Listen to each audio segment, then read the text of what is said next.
The reborn princess forced her to change marriage. The master of the snake tribe is just a legless old man. You go suffer. She sneered. Whoever regrets is a fool. The beautiful princess was smashing things in the hall. I want marry the snake tribe. That old man is legless and disfigured, with wrinkles all over. She turned and grabbed Fu Qing's hand. Sister, you marry the snake tribe for me, and he'll go to the fox tribe. In the future, it'll bring you treasures. Fu Qing raised an eyebrow. She had transmigrated and knew that the master of the snake tribe was actually a handsome man, while the master of the fox tribe was a pervert who vented by absorbing essence. All right, she chuckled, as long as you don't regret it. Whoever regrets is a fool. The beautiful princess smiled proudly. The wedding procession arrived, and the two sat in the flower sedan. The beautiful princess looked at Fu Qing's sedan and smirked. In this life, the dark marsh of the snake tribe should let you have a taste. Fu Qing sat in the flower sedan, her fingertips feeling a bit cold.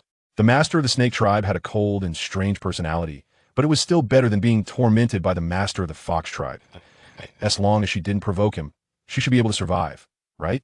The sedan came to a stop, and the snake tribe had arrived. Under the red veil, her heart raced. What does this master of the snake tribe look like? On the other side, the flower sedan had also arrived at the fox tribe.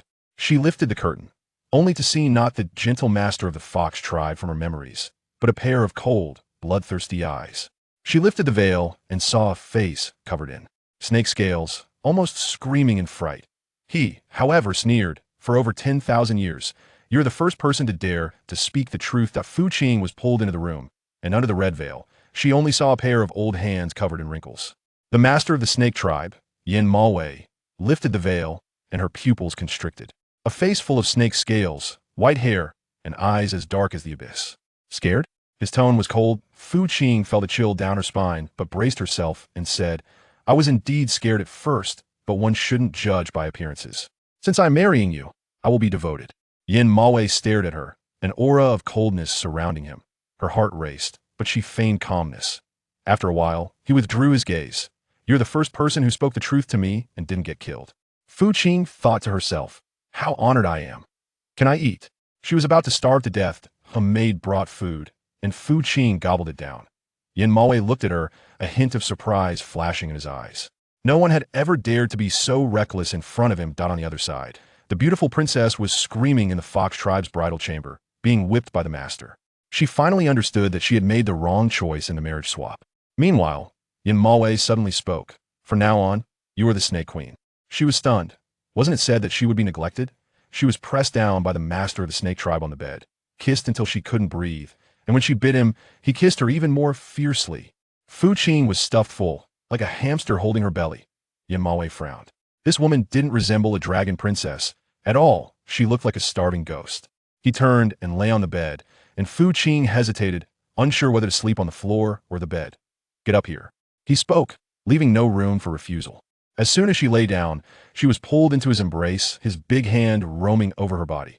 It's cold, she stammered, searching for an excuse. GiantWolf leaned down to kiss her, and she lost her focus, getting bitten hard by him. Ugh, Fu Qing's eyes turned red, and she bit him back on his lips. His gaze darkened, and the kiss turned passionate. It didn't take long for her to succumb.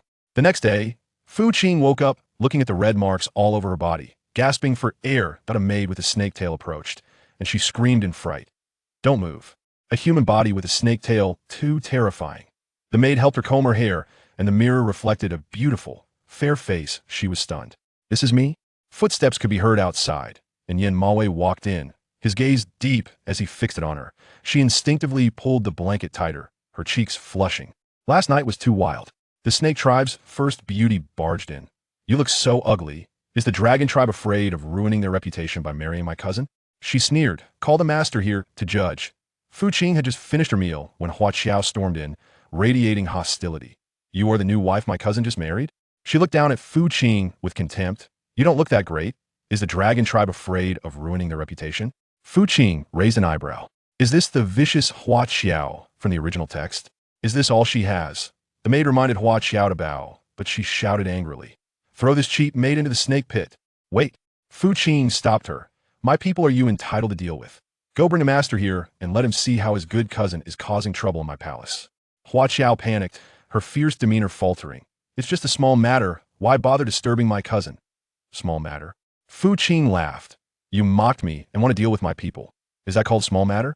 I'm a princess of the snake tribe.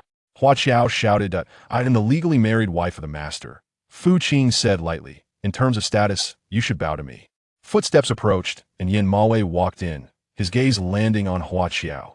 She instantly shrank back, lowering her head and not daring to speak. The Fu Qing looked at him, her heart racing. Who would he help? She insulted her as a vixen and raised her hand to hit her, but was instead caught by the wrist. A girl who hasn't been married yet comes to meddle in other people's affairs, don't you feel ashamed? Hua Qiao's eyes were red as she screamed. I have feelings for my cousin. If it weren't for you, I would have long become the snake queen. Stay away from him. Fu Qing laughed. The master is young and newly married. Isn't it normal for him to come to me? You, an unmarried girl, come here to provoke. Don't you feel embarrassed? Hua Qiao was hit where it hurt and raised her hand to slap. Fu Qing caught her wrist, her eyes cold. I'm legally married to him. What do you count as? A mere princess dares to cause trouble in my palace. Hua Qiao trembled with anger, but couldn't break free from her grip. Wait for me.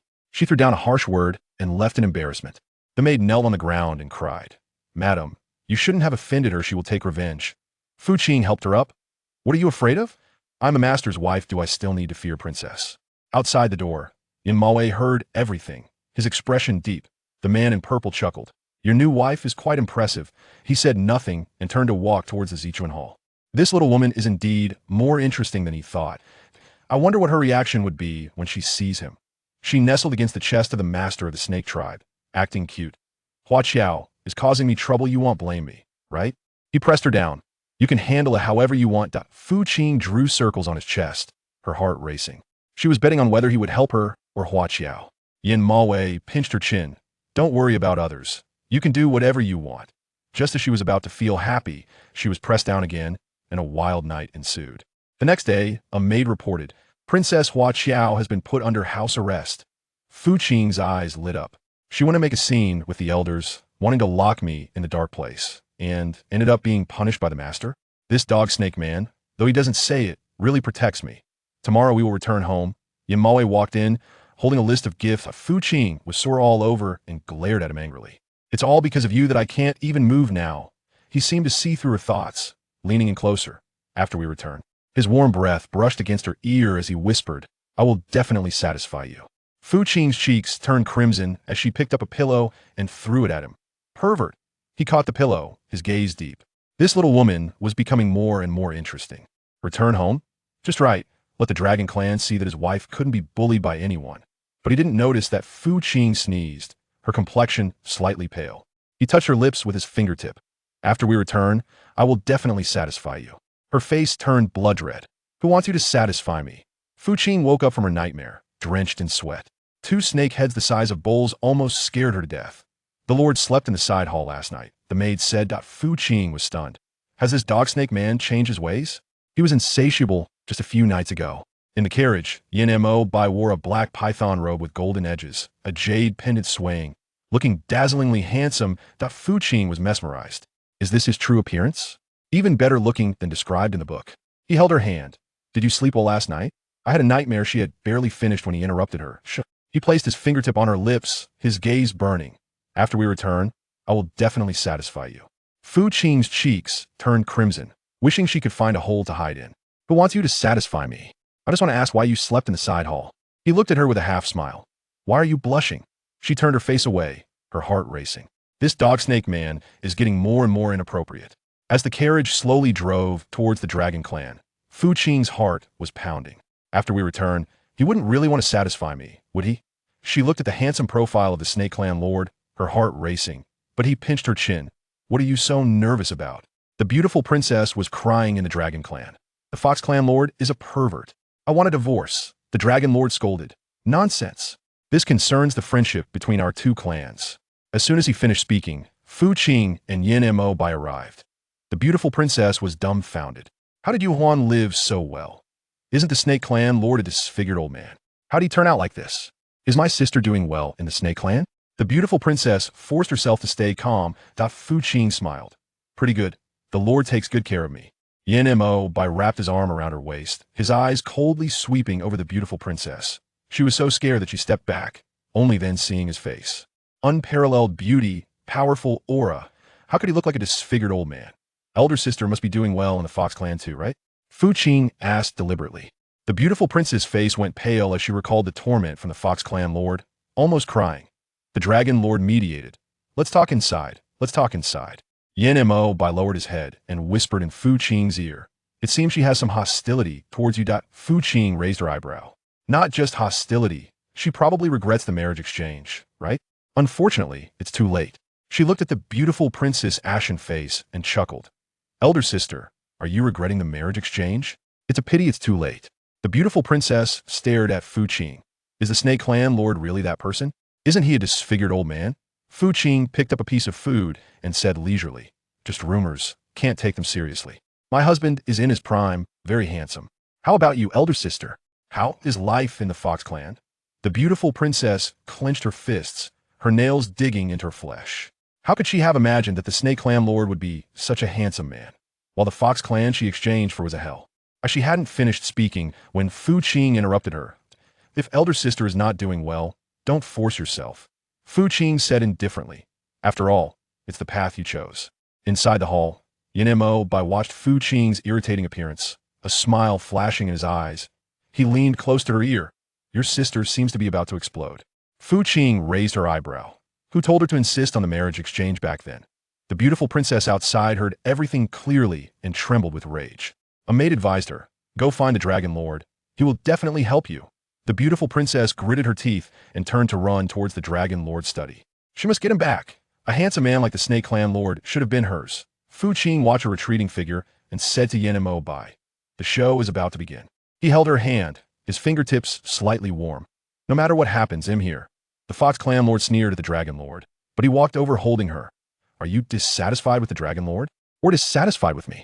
The Fox Clan Lord got out of a luxurious palanquin, only nodding slightly to the Dragon Lord, his eyes full of disdain. Were you still dawdling for? He coldly urged the beautiful princess, we should leave. The beautiful princess was so scared that she grabbed the Dragon Lord's arm, her face pale. The Dragon Lord was angry. Does the Fox Lord think the Dragon Clan has not treated you well? At that moment, Yin Mo Bai walked out holding Fu Qing, clad in a black python robe, exuding a strong aura. I asked the Fox King in a hurry to leave because he is dissatisfied with the Dragon Lord and me. The Fox Clan Lord's expression stiffened, and he quickly changed to a smile. The Snake King is joking. It's just that the Fox Clan has matters to attend to. Oh, Yin Mo Bai raised an eyebrow. Then why not sit down for a drink? The beautiful princess hid behind the Dragon Lord, watching Yin Mo Bai protect Fu Qing, her eyes turning red. Why is that? That position should have been hers. Fu Qing noticed her gaze, but couldn't be bothered. Now, she was the Snake King's person, representing the face of the Snake Clan. The Fox Clan Lord clenched his fists but didn't dare to act out. Everyone knew that the Snake Clan was far stronger than the Fox Clan. He could only force a laugh. Another day for sure. Yin Mo Bai ignored him, lowering his head to softly say to Fu Qing, it's windy, let's go inside. She looked up, falling into his deep eyes, her heart skipping a beat. This dog snake man is occasionally quite handsome, and no matter what, she couldn't embarrass him in front of the Snake King, the rightful master. Let's go inside and talk. As the sun rose higher, the Dragon Lord, seeing the atmosphere wasn't too good, finally couldn't help but invite the Fox King and others again, breaking the stiff atmosphere. This time, the Fox King did not refuse point one, because of Yin Mo Bai's face point two, because he didn't want to offend anyone. The Fox King had not forgotten that in the battle over 10,000 years ago, if it weren't for Yin Mo Bai blocking a blow for him at a critical moment. At this moment, he may have already turned to bones. How could there be an opportunity to fend off the enemies together with him? Thus, a group of people followed closely behind the Dragon Lord and entered the palace with him. At this time, the beautiful maiden was forcefully pulled to the side by the Fox King. After sitting down, I saw Meiji's face filled with fear. Without thinking, I knew what was going on. The Fox King's inability to act humanely was something almost no one knew about. Apart from the Fox King himself, those who knew this secret had already died. Meiji was so afraid of the Fox King, not only because he couldn't act humanely, but also because of his perverse methods in the bedroom. This shows how correct her choice to marry into the Snake Clan was. At least the Snake King wasn't as perverse as the Fox King, who would use such twisted methods on women in the bedroom. Come, this king toast the Snake King. After sitting down, the Fox King picked up the wine cup on the table and raised it towards Yin Mo Bai. What about my father-in-law? Yin Mo Bai reminded him, Fox King, don't just think about taking care of me. You should pay more attention to the father-in-law sitting at the head of the table. The Fox King's expression, which seemed to look down on the Dragon Clan, was directed at whom? The dragon and snake clans were originally of the same kind. If he disrespected the dragon's sovereign in front of Yin Maobai, how could Yin Maobai give him any respect in return? The smile on the Fox King's face stiffened. The Snake King was right. Then, the Fox King leisurely poured himself a glass of wine and looked at the dragon's sovereign sitting at the head of the table. Please. The dragon's sovereign raised his wine cup lightly. Then he put down the cup and turned his gaze towards Yin Maobai. Is that girl Huaner behaving well with you? The dragon's sovereign asked with concern. This girl was not like her sister. She had always appeared to be indifferent and unambitious since childhood. Now that she had gone to you, I hope that the Snake King will treat her generously and not hold grudges against her. Over the years, the dragon sovereign had only 2 daughters and 1 son. Unfortunately, the youngest son was still hatching in the Dragon Spring Cave and had yet to break out of his shell. For this reason, the dragon sovereign would often return to the cave. Although both of them had married and started families, Meiji's words when she returned home today lingered in the dragon sovereign's mind. He feared that Yuan would end up living poorly like Meiji did. If that were the case, he, as her father, would surely feel guilty. Yin Maobai's eyes were filled with a smile. Don't worry, father-in-law. Huaner is now my wife, and I will treat her well. How could I possibly hold anything against her? That's good. The dragon's sovereign nodded in satisfaction, seeing that Yin Maobai was not just brushing him off, which made him even more pleased with the Snake King as a son-in-law. However, when he turned his gaze towards Meiji, he happened to meet her resentful eyes. The dragon's sovereign originally did not intend to pay attention to her. But after all, Meiji was also his child. At this critical moment, how could a father ignore his child matters? How has the Fox King been lately? The dragon sovereign remained silent for a few seconds before finally speaking. The Fox King's inability to act humanely was undoubtedly serious. It represented the future and development of the Fox clan. If everything was indeed as Meiji said today, the Fox clan would surely be in chaos in the future. With the dragon sovereign's concern, this king is naturally well. The Fox King's demeanor was casual, looking nothing like a person with a problem. This made the dragon sovereign begin to doubt how much of what Meiji said was true. Really? The dragon sovereign frowned and said, but this morning I heard Meiji say that your health doesn't seem to be very good. This implied that he was nearly pointing at the Fox King's nose, accusing him of being unable to act humanely. Chapter 10. A brief stay. I almost spat out my drink in surprise. I glanced at Long Zun. She knew very well that you could say anything about a man, but if you said he was capable, it would definitely be an insult to him. Long Zun was so openly questioning the other person in front of them. Didn't he fear that the other party would turn against him on the spot? Fu Qing observed slightly. Yin Maobai, on the other hand, appeared indifferent. He drank when it was time to drink and ate when it was time to eat, completely unconcerned. The Fox King's expression stiffened slightly.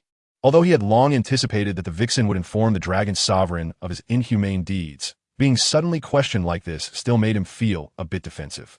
He fell silent for 2 seconds, seemingly lost in thought, and then returned to his usual elegant demeanor, raising the wine cup on the table and downing it in one go.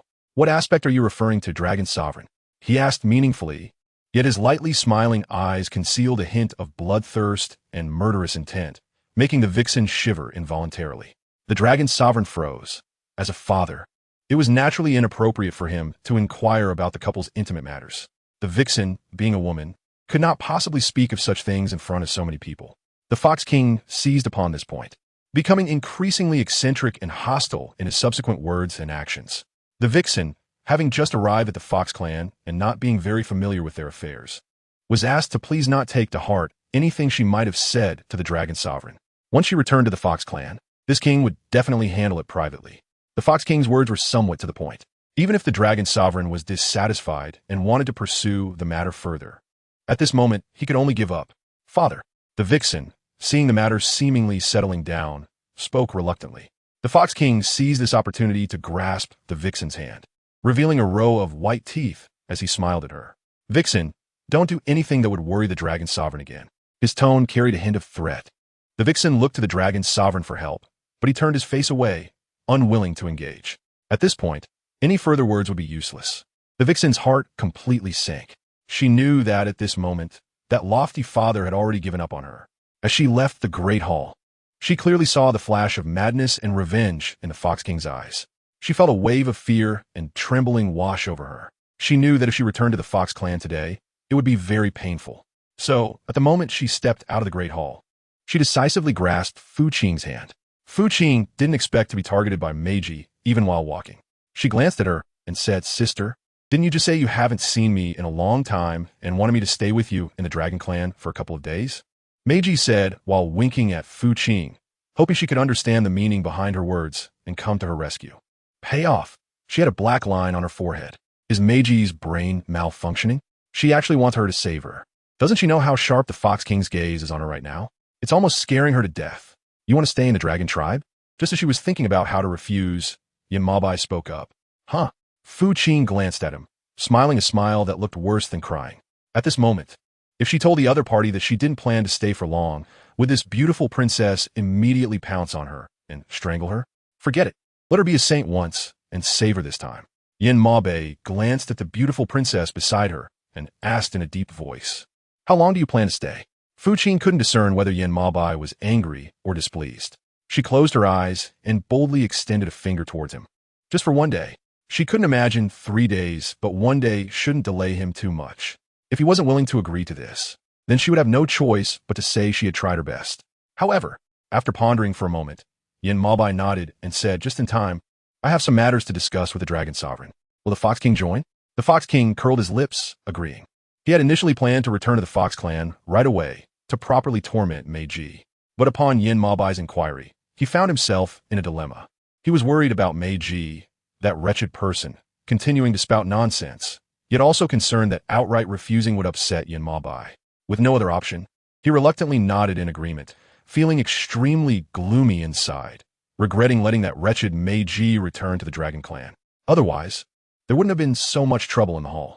But on the surface, he maintained a gentle demeanor, making one think he was very approachable and easy to talk to.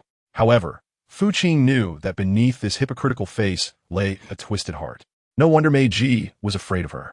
If she encountered such a pervert, she would probably find a place to hide and not come out. Hiss! Just as Fu Qing was lost in thought, a sharp pain brought her back to reality. She looked down and saw Meiji's hand tightly gripping her arm, causing her brow to furrow immediately. "Sister, how long do you plan to hold on to me like this? Just because it's not your flesh, you can pull it at will, right? Don't you know it hurts?" Meiji, upon being questioned by Fu Qing, finally realized she was still holding on to her and hurriedly released her grip. "Ahem. Thank you for earlier." Fu Qing acknowledged her gratitude silently. However, she didn't have much time to chat with her now. She needed to go back to her palace for a nap. After all the commotion in the morning, she hadn't had a proper rest yet. Her eyelids were about to give out. After paying off her clothes, she was about to turn and leave. Wait. However, Meiji did not intend to let her leave just like that. "Don't go yet. I have something to ask you." Paying off with a furrowed brow, "What's the matter?" This eldest princess really has no sense of awareness. Can't she see that she's very tired? Why can't any questions wait until she's rested? Does it have to be at this moment? Meiji glanced at Ashiu beside her, implying that she wanted to talk to her alone. Fu Qing frowned slightly. Although she had a rough idea of what Meiji was going to ask her, she still sent Ashiu away. "All right, now it's just the two of us. Sister, go ahead and say what you need to." After saying that, she wanted to hurry back to sleep. "Did you already know that the Fox King is impotent?" Meiji got straight to the point as soon as she opened her mouth, and it was such a shocking topic. This left Fu Qing a bit stunned. She knew that Princess Meiji always spoke very straightforwardly, but she didn't expect her to be this blunt, skipping any embellishments and asking outright. What if she denied it? Wouldn't that mean she had actively exposed a weakness in her hands, pushing the Fox King into the climax of public opinion? After all, the Fox King's physical issue was a matter of secrecy. Even the entire Fox clan didn't know. Meiji's direct statement made Fu Qing unsure whether she was truly clever or merely pretending to be smart, or perhaps she had never been smart at all, just appearing to be so. Chapter 11. The Fox clan's charm, first and everywhere. Seeing Fu Qing staring wide-eyed and remaining silent for a long time, Meiji began to feel anxious and scared. She was worried that her good sister was a reincarnated person, but also afraid that she was not. Otherwise, if what she just said reached the ears of someone with ill intentions, it would definitely lead to torment and death for her. Fu Qing took a deep breath and thought, what does my sister want me to say? She pretended to be confused and said, the Fox King has a problem. You should go find a doctor from the clan. What are you talking about here with your sister? Is she a doctor? Can she treat him? Stop pretending. Mei Jiao pulled Fu Qing and said, if you didn't know in advance that the Fox King was impotent, why did you agree to the marriage exchange so readily back then? She couldn't believe there was no ulterior motive involved. She understood her sister too well. On the surface, she seemed to have no desires. But that's because those things didn't catch her eye at all. She didn't want to fight for them. Unlike her, who was ambitious and felt she must obtain whatever she desired. That's why she suffered such a big loss in a marriage exchange. Tell me, have you also been reborn? After saying so much, what made you want to know most was this. She had to clarify whether the other party was the same as her. Otherwise, how could everything be so different from what happened in the last life? Her eyes flickered slightly. She knew that the beautiful princess might suspect she was not the original host. However, she did not expect the other party to associate it with rebirth. It seems her earlier speculation was true. This beautiful princess has indeed been reborn. Only someone who has been reborn would know what is about to happen, which is why she would embark on the path of exchanging brides. However, what the beautiful princess did not anticipate was that the progression of events was not as favorable as she had predicted. That is why she began to have doubts. But no matter how hard this beautiful princess thinks, she would never guess that she is someone who has traveled into a book, right? She probably hasn't even heard of it. Therefore, she still had a good heart and refrained from saying any strange words to scare her, lest the princess mistakenly think she was a ghost and end up trying to trap her in various ways. What rebirth? Paying off the confusion. Let me get to the point.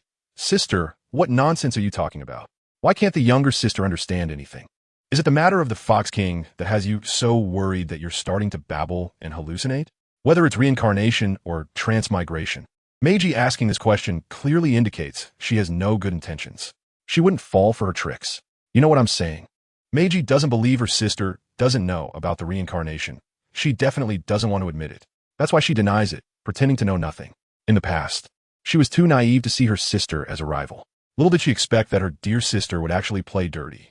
Do you think that just because you deny it, I won't be able to do anything to you? Just wait. One day, I'll make you reveal your true self. After making her strong remark, Meiji turned and left. Fei Qing looked speechless. Who did she offend? She kindly acted as a savior once.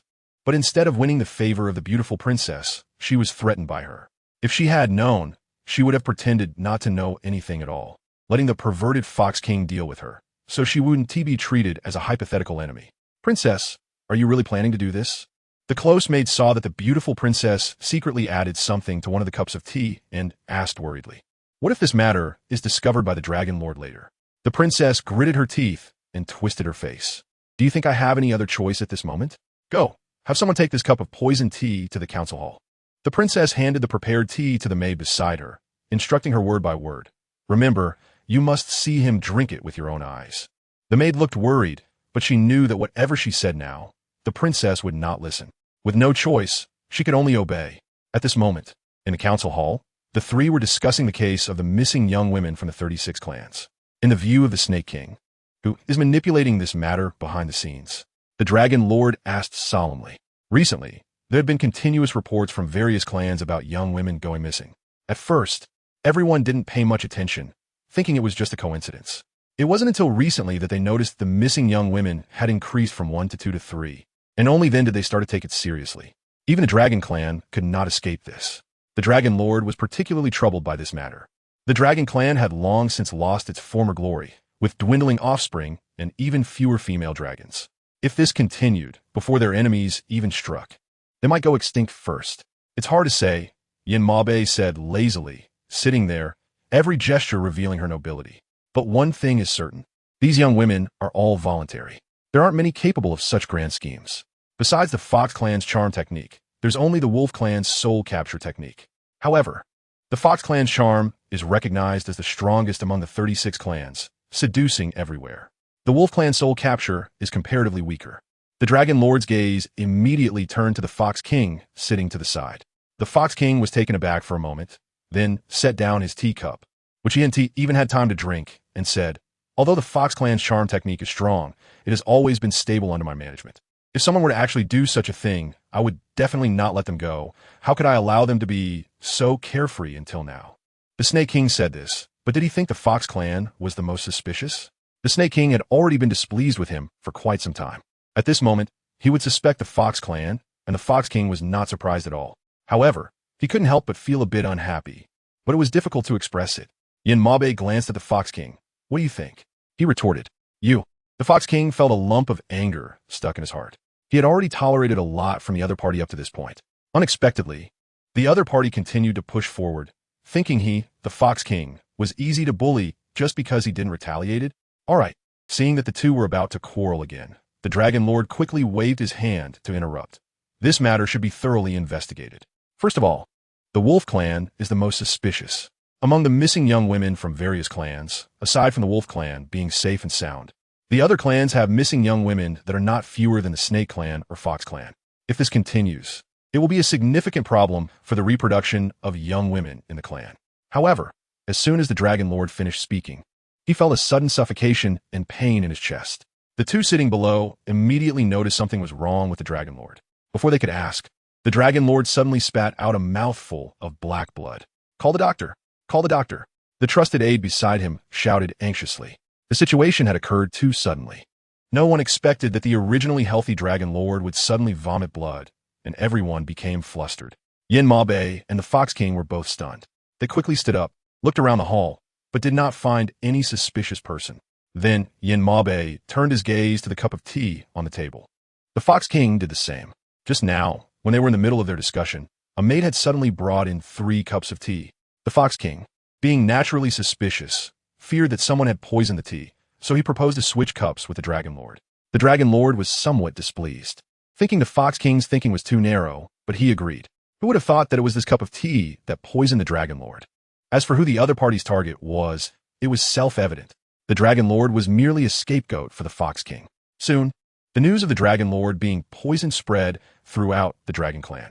When Meiji learned of this, the teacup in her hand immediately fell to the ground. How could this happen? How could this happen? She kept retreating, mumbling in fear. Did I not tell you to have someone see him drink it? Why was it her father who got poisoned? Meiji immediately turned her gaze to the maid beside her, her eyes cold. Did you follow this princess's orders?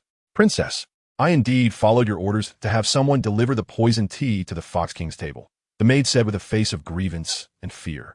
Crying, as for why things have turned out this way, I don't know. Father, father. When Fei Qing rushed to the Dragon Sovereign's palace, Meiji was already crying in front of the Dragon Sovereign, gasping for breath. It was clear that Meiji was very saddened by the Dragon Sovereign's poisoning. She couldn't even listen to the comforting words of the Dragon Sovereign's trusted aide beside her. She was very scared that her father would just leave like this. The decline of the Dragon Clan was known to all 36 clans, and if the Dragon Sovereign were to pass away at this moment, the Dragon Clan would undoubtedly fall into chaos. At that time, her situation in the Fox Clan would only become more dangerous. Yin Mohite and the Fox King stood to the side. At that moment, the physician Wu stood up. How is it, Wu? My father. He isn't in serious trouble, right? Meiji asked anxiously. She knew all too well the poison she had used. It was a concoction she had specially made from ingredients harvested from both the deep sea and land. She hadn't even had time to name it. Once infected, even if the victim didn't die, they would lose half their life. The Dragon Sovereign was old. She didn't know if he could withstand such a potent poison. Meiji was genuinely terrified. Wu looked at the people in the hall, his expression grave, and shook his head. It's difficult, really difficult. Meiji was bewildered by his words and impatiently asked, What do you mean by that? Wu, can my father still survive? Her tone was filled with immense anger and displeasure. If she could, she really wanted to hold a knife to this physician's neck to get a clear answer, to stop this old man from being cryptic in front of her. Wu looked terrified. The Dragon Sovereign. He might not make it. His words were laced with deep fear. The poison the Dragon Sovereign was afflicted with was not an ordinary one. It had already penetrated deep into his bones. The Dragon Sovereign, he might not wait until tomorrow. Meiji was suddenly so frightened that she collapsed to the ground, her face pale as a sheet. Fu Qing frowned, wondering if there was no other way. She didn't believe it. In the original text, the Dragon Lord had never been poisoned, and he had even successfully hatched his youngest son in the Longquan cave, full of spirit and vitality. How could he suddenly be poisoned now? And facing a death sentence at that. This plot seemed to deviate from the original narrative. Could it be because she and Meiji were in different situations, one traversing a book and the other being reborn? Is that why the plot in the original text has changed? In any case, this princess will not care how many medicinal materials or how much time you, Dr. Wu, need. You must help this princess save the emperor. Fu Qing solemnly and seriously commanded Wu Yi. This matter cannot be taken lightly. The Dragon Clan is still waiting for this Dragon Sovereign to preside over things. If he truly departs this life, the next heir of the Dragon Clan won't even need to break the shell. They will be strangled in the dragon egg. If you cannot do it, Fu Qing's sharp gaze threatened Wu Yi again. Then you might as well not live and go with his majesty to the other side. After all, death is inevitable. Rather than letting outsiders torment him to death later, it would be better for him to leave with this dragon sovereign. At least he would die with dignity now. Wu Yi trembled in fear, stuttering, "Why yes, I will do my utmost to save the dragon sovereign." Yan Mo Bai's dark eyes deeply examined Fu Qing. The woman's simple words had stabilized the tense situation. She was completely different from the gentle demeanor she had shown him a few days ago. It was truly surprising and intriguing. What other unexpected things would she bring him next? In the palace, Wu Yi was doing everything he could to keep the dragon sovereign alive. Take this opportunity to have Long Zun's confidant block the news of Long Zun's poisoning. Otherwise, once it is known, the dragon clan will undoubtedly become the fish on someone else's chopping board. The Fox King and my sister will temporarily stay in the dragon clan for the next few days. Just right as my sister and I still have many whispers to share. Fu Qing gently said, "When the time comes, after father wakes up, this princess will personally send the Fox King and sister back." Fu Qing was not negotiating with the Fox King. She had already made plans. In the midst of chaos, she had not forgotten about the Fox King, who had been coveting the dragon clan for quite some time. Letting him go back now would be like releasing a tiger back in the mountains, and Fu Qing was not that foolish. However, a king of a clan cannot be easily arranged by others. How could the Fox King possibly listen? What if his king disagrees? He would rather hurry back now and lead his people to occupy the entire Qing mountain. Why would he stay with the dragon clan any longer? Fu Qing had long anticipated that this Fox King would not obediently listen. Hearing the other party's words, he was not surprised at all. On the contrary, he smiled with delight. "Come here." Immediately, Fu Qing reined in his smile, and with a serious expression, he lightly clapped his hands. A group of men in black suddenly appeared before everyone. "Princess." The leading man in black, along with his group, respectfully bowed to Fu Qing. Fu Qingxin was just gambling in her heart, not expecting that the man in black from the original text actually existed. She felt both shocked and, more importantly, excited and happy. She had guessed correctly about this bee. There was no need to be embarrassed anymore. Could she leave the Serpent Clan with the help of this group of men in black? Chapter 13. What do you plan to use for exchange? No formalities. Fu Qing raised her noble head and waved her hand at the black-clothed men in front of her. The Fox King's expression changed. "Have you heard of the 36 celestial generals of the Dragon Clan?" Fu Qing introduced with a faint smile. In the original text, these 36 celestial generals were remnants left over from the Great Calamity over 10,000 years ago. Their mission was to protect the Dragon Clan. During that Great Calamity, all the clans thought they had fallen. However, that was not the case. After the calamity subsided, they hid away. Only when summoned by the Dragon Sovereign and the original host would they appear. If the Fox King insisted on leaving, then this princess would have to ask them to persuade the Fox King to stay. The Fox King looked somewhat displeased. He never expected that Fu Qing had such a trump card in her hand. Hadn't the 36 celestial generals already fallen in that great calamity over 10,000 years ago? Why were they here? What had gone wrong? It was not just the Fox King who was puzzled. Meiji had lived among the Dragon Clan for so many years and had no knowledge of the 36 celestial generals. She had only heard of them occasionally from the clan members. She thought it was just a legend. Yet now, she witnessed her good sister summon them. She was completely stunned. "When did Father Emperor tell you about the 36 celestial generals?" Meiji stepped forward, grabbing Fu Qing's hand and continuously asking, "Why didn't I know?" "He guessed," Fu Qing replied. Fu Qing said coldly, "The Dragon Clan is a major family, and Father Emperor must have his defenses in place." The implication was for Meiji to stop her nonsense. "You're lying." Meiji didn't believe what she said. "Father Emperor never mentioned the matter of the 36 heavenly gangs to us. So how could you possibly know? Are you hiding something from me as your older sister? Or has Father Emperor secretly entrusted the Dragon Clan to you, my dear sister? Otherwise, why would he only tell you, his good sister, about such an important secret as the 36 heavenly gangs and not tell me? What do you want to know?" Fu Qing's gaze completely turned cold. "Has Father already passed the throne to me? Or does Father not trust you?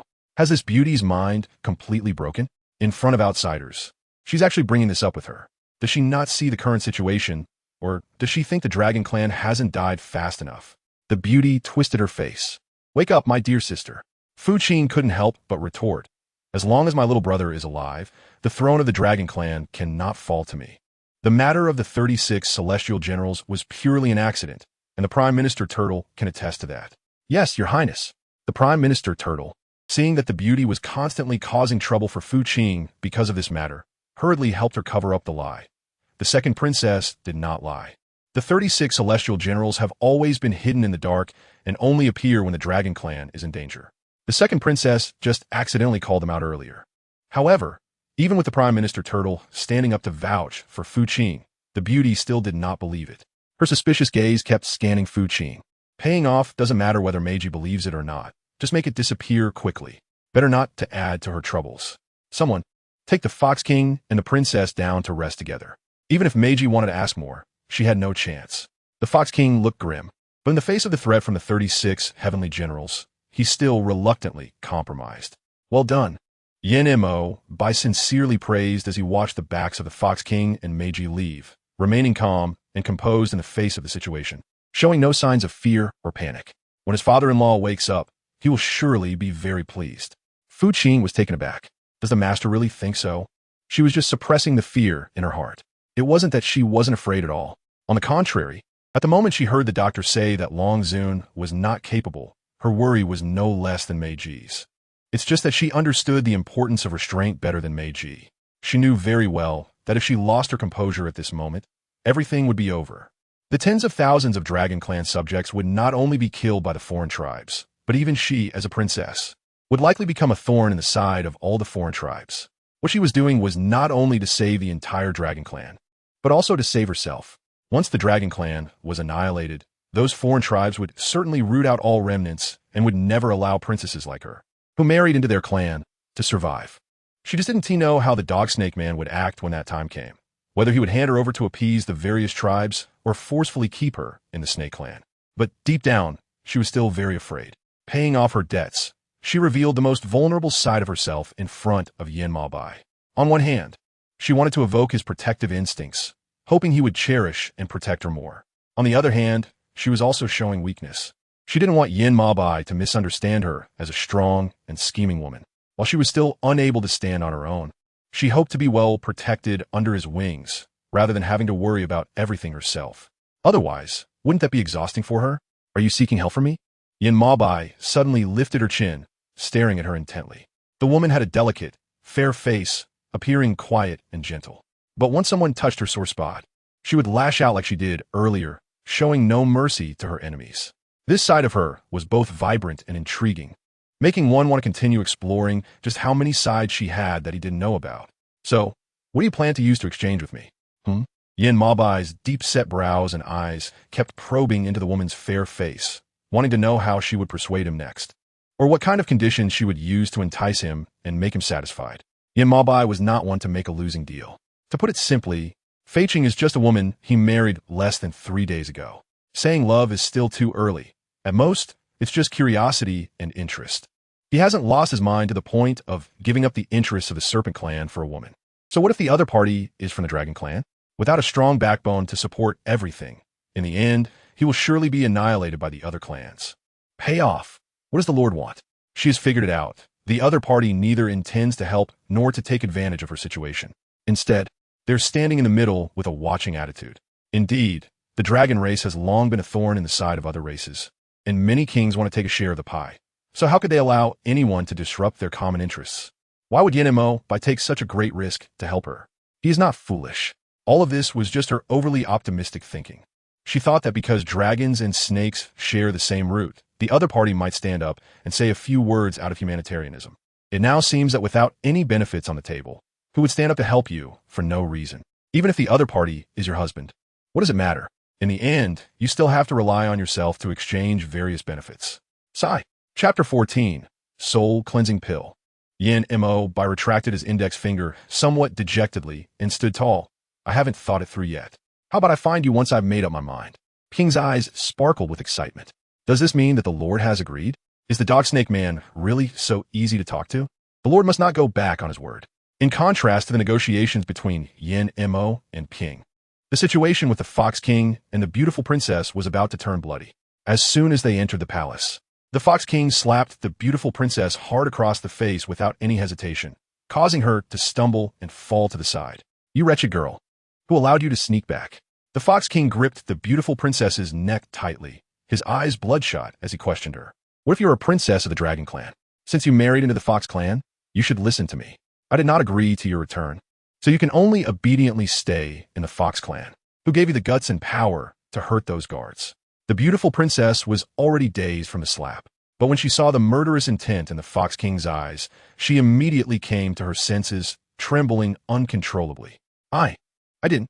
The beautiful princess desperately grabbed at the Fox King's hand that was choking her, trying to argue. Let go of me, let go.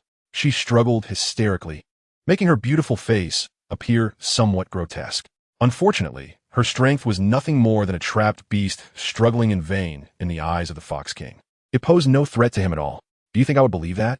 The Fox King gradually tightened his grip, lifting her up. From a moment, the beautiful princess injured the Fox clan guards and escaped. The Fox King had been itching to peel her skin and strip her bones.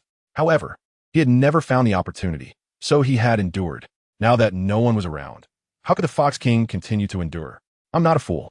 You are so eager to return to the Dragon Clan. Do you think I cannot guess the reason? The Fox King said ominously on the night of our wedding. Did I not tell you that I like obedient women? But it seems you have not taken my words to heart. A woman like her, restless, lacking in schemes and abilities, would eventually become a disaster for him. The beautiful princess's eyes were filled with fear, and she realized that the Fox King was truly planning to kill her. Her hands flailed in the air, but the feeling of suffocation grew stronger. Her once radiant face gradually changed from crimson to a deep purple under the Fox King's pressure. Her eyes bulged, and her hair was disheveled. Just as her consciousness was about to fade, the Fox King's hand unexpectedly loosened. Remember, this is the last time. Looking at the beautiful princess, who lay on the ground like a dead fish, motionless, the Fox King's eyes were filled with disdain, as if she were a piece of dirty trash. He threatened her. If you do this again, I won't hesitate to end you myself. Coughing, the beautiful princess gasped for breath, her trembling hands shaking under the Fox King's intimidation and threats. For a moment, she truly thought she was about to die. The feeling of near suffocation was like being buried in dirt, unable to breathe, not even able to cry for help. It was terrifying. The sound of tea being poured in the palace continued. The Fox King had somehow already seated himself at the table. Come and have tea. The Fox King placed a cup full of tea on the table opposite him and waved at the beautiful princess with a faint smile, as if the man who had just violently choked her was not him at all. It felt very strange and terrifying. The fear in the beautiful princess's eyes had not yet dissipated, and upon hearing the Fox King's command, she could only endure the discomfort in her neck and obediently crawl up from the ground, step by step, toward the table. See, the Fox King noticed the fear in the woman's eyes, and he was very satisfied. Seeing the beautiful princess standing in front of the table without moving, he commanded again. The beautiful princess did not understand why the Fox King called her over at this time, but after the previous scene, she knew that this man was not someone she could defy or offend. She could only sit down anxiously. What do you think about the Dragon Lord being poisoned? The Fox King asked slowly. The beautiful princess seemed taken aback by the sudden shift in the Fox King's question. She shivered and almost knocked over the tea she was holding. Fortunately, the Fox King's gaze was not on her, and he did not notice. He had shifted all his thoughts to what he was about to say. The Dragon Clan is currently leaderless. As the Grand Princess of the Dragon Clan, are you going to let your good sister manipulate and control the Dragon Clan? Does the Lord mean to let her seize power? The beautiful princess was not foolish. The Fox King's ambitions were evident. He wanted her to take the real power of the Dragon Clan and hand it over to him. The Dragon Clan cannot be without a leader for a day. If the Dragon Lord wakes up in the next few days, the Dragon Clan will be safe and sound. But if he does not wake up, is the Dragon Clan supposed to continue being controlled by Qing? This was clearly impossible. With a Grand Princess like her around, the Dragon Clan would not allow Qing to hold all the real power. The beautiful princess then realized why the Fox King had shown her mercy earlier. It turned out it was because he wanted to use her for this matter, which was why he spared her life. This made her break out in a cold sweat. What? You can't do it? The Fox King's expression darkened, and even his voice carried a hint of killing intent. The beautiful princess shook her head anxiously and fearfully. No. Then, starting tomorrow, you and your good sister will go handle the Dragon Clan. The Fox King commanded forcefully before the beautiful princess could finish her sentence. If you have any questions then, I will assist you from the side. Fu Qing still didn't know that the Fox King had already set his plans in motion. Early in the morning, she went to the Dragon Lord's palace with Yin Ma Bei to inquire about the current situation of the witch doctor. The Dragon Clan citizens were all aware of the Dragon Lord's poisoning, and everyone was in a state of panic, fearing that the Dragon Lord might pass away. If that happened, the century-long peace of the Dragon Clan would likely be in jeopardy. As for the person who poisoned him, the payment has long been sent to investigate secretly. Currently, the Dragon Clan is in a closed state. and any Dragon Clan members wishing to leave cannot do so until the matter of the Dragon Sovereign's poisoning has been thoroughly investigated. At this moment, the Dragon Sovereign, lying on the dragon bed, has finally stabilized after a night of treatment and various rescue efforts by the Wu Doctor. However, this stability can only last for 3 days. The Wu Doctor nervously said, "Within these 3 days, Princess, you must find a marrow-cleansing pill to remove the deadly poison from the Dragon Sovereign's bones. Otherwise, even if a great immortal comes after 3 days, there will be no way to help. What I, as a Wu Doctor, can do is limited to this." Chapter 15. Struggle for power. Fei-Qing was confused. The washing marrow pill? Is it the kind she saw in the novel? Can this thing be refined and concocted? The doctor shook his head, saying that given the current condition of the Dragon Sovereign, he probably wouldn't be able to wait until that time. The washing marrow pill cannot be refined in just a day or two. It requires a significant amount of time, as well as the necessary materials and quantities for refining. Among them, the 1,000-year-old Hisho Wu and blood essence grass need to be refined according to their grades. First-grade pills require 50 pieces, second-grade pills require 100 pieces, and so on. By the time all of these are prepared, it's likely that the Dragon Sovereign would have already perished. "I have one in hand right now," Yin said. The doctor's dim eyes instantly lit up. "This is truly wonderful." The doctor urged, "Hurry, hurry. Quickly bring it to let the Dragon Sovereign take it." Yin generously handed the vial containing the washing marrow pill to the doctor. The doctor didn't dare to hesitate and hurriedly took it, allowing the Dragon Sovereign lying on the dragon bed to take it immediately. The main effect of the washing marrow pill is to wash the essence and marrow, strengthen the body, and allow a person to be reborn. After taking the washing marrow pill under the doctor's guidance, the Dragon Sovereign's complexion gradually became rosy, looking completely different from the lifeless appearance before. "Is this really okay?" Fu Qing gasped. She had only seen something like the washing marrow pill in cultivation novels. Seeing it in person felt somewhat fantastical. It seemed to her that this thing was just like a miraculous elixir, making her truly curious. She had to wait a bit longer. The Dr. Wu nervously said, "The pill given by the Snake King is not an ordinary washing marrow pill, but high-level washing marrow pill. After the Dragon Sovereign takes it, he must wait quietly for a moment until the 7-colored light becomes substantial and wraps around the Dragon Sovereign's body like a cocoon, unblocking all the meridians in the Dragon Sovereign's body in order to completely eliminate the impurities and toxins within him." All right, she realized her knowledge was limited. She didn't even understand these basic concepts in the cultivation world. Now, she could only rely on this Dr. Wu to educate her. At this moment, the washing marrow pill was just as the Dr. Wu had described. The 7-colored light continued to expand and eventually became substantial, completely wrapping the Dragon Sovereign like a cocoon. Soon after, the Dragon Sovereign's complexion became increasingly rosy, and the vitality within him gradually revived. Some substances that resembled black sludge were gradually expelled from the Dragon Sovereign's body, sticking to the clothes he was wearing. Fei-Qing and the others stared without blinking. After a while, when all the black substance had emerged, the surrounding light completely drilled into Long Zun's body. At that moment, a foul odor emanated from Long Zun's direction. Fu Qing rubbed his nose. One wouldn't know who had been making such a foul smell in the Dragon Lord's chamber. Why on earth smell so bad? When Meiji walked in with the Fox King from outside the hall, she immediately covered her nose from the unpleasant odor. "Yuan, what have you done to father?" Meiji rushed up to Fu Qing, her face full of anger. Faced with Meiji's fury, Fu Qing appeared completely calm, as if he hadn't seen it. "Didn't sister already see it?" Fu Qing said, "I haven't done anything, I've just been standing here." Meiji didn't believe him and was about to step forward to check. But the Fox King spoke up. The Snake King arrived really early, but has he found the antidote to the Dragon Lord's internal poison? The Fox King's words were full of sarcasm, implying that he thought Yin had the same intention as him, coming to take advantage. Can't he come and take a look if he hasn't found it? Yin said, "When did the Fox King become so mercenary?" The Fox King secretly bit his back teeth, but didn't confront Yin directly, instead smiling and saying, "Since the Dragon Lord's internal poison hasn't been resolved, wouldn't that mean there will be no one to manage the many affairs of the Dragon Clan?" Yin raised an eyebrow. Was the Fox King trying to overstep his bounds? The Snake King is joking. The Fox King smiled and said, "Jir is the princess of the Dragon Clan. Having her and Princess Yuhuan manage affairs is merely to help share the Dragon Lord's responsibilities. How could that be considered overstepping?" It turns out the other party came early in the morning with such intentions. Paying off is also convincing. The Fox King is overthinking. Fu Qing suppressed the goosebumps on his arms and stepped forward, saying, "The affairs of the Dragon Clan are not yet so numerous as to require sister to step in and manage them. The Fox King and sister need only rest. The Dragon Lord is poisoned, not dead. To start scheming for control of the Dragon Clan now.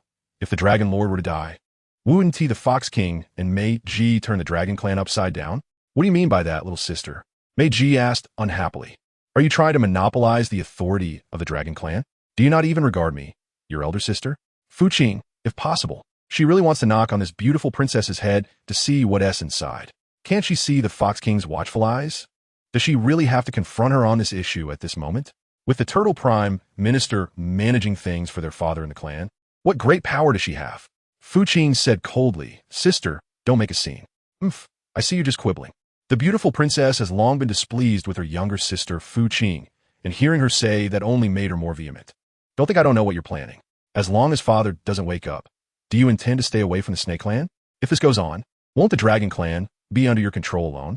She would never allow such a thing to happen, just as the Fox King said. She is also a princess of a Dragon Clan. Why should her good sister be able to command and scold the clan members while she cannot?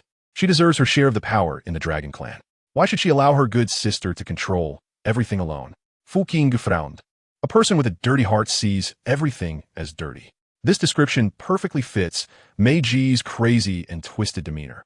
No wonder Mei Ji, after being reborn, continues to make wrong choices. For instance, bringing up the idea of exchanging brides. That is certainly not a wise move. She has chosen a pervert and is now conspiring with the Fox King. It can be predicted that her future will be very tragic. Seeing that Fu Qing was silent, Mei Ji thought it was because she had guessed her good sister's thoughts and was too guilty to speak. She felt increasingly proud and indignant, saying, "The Dragon Clan is not just yours, my good sister. Do you think your little schemes are well hidden that no one will notice? Is it too hasty for my sister to say this? The Tortoise Prime Minister has been by the Emperor's side for thousands of years. He has long understood the Emperor's temperament and way of handling matters."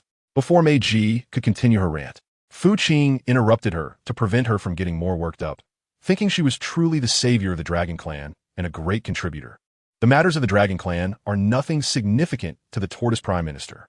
What real power do we princesses who have married into other clans possess?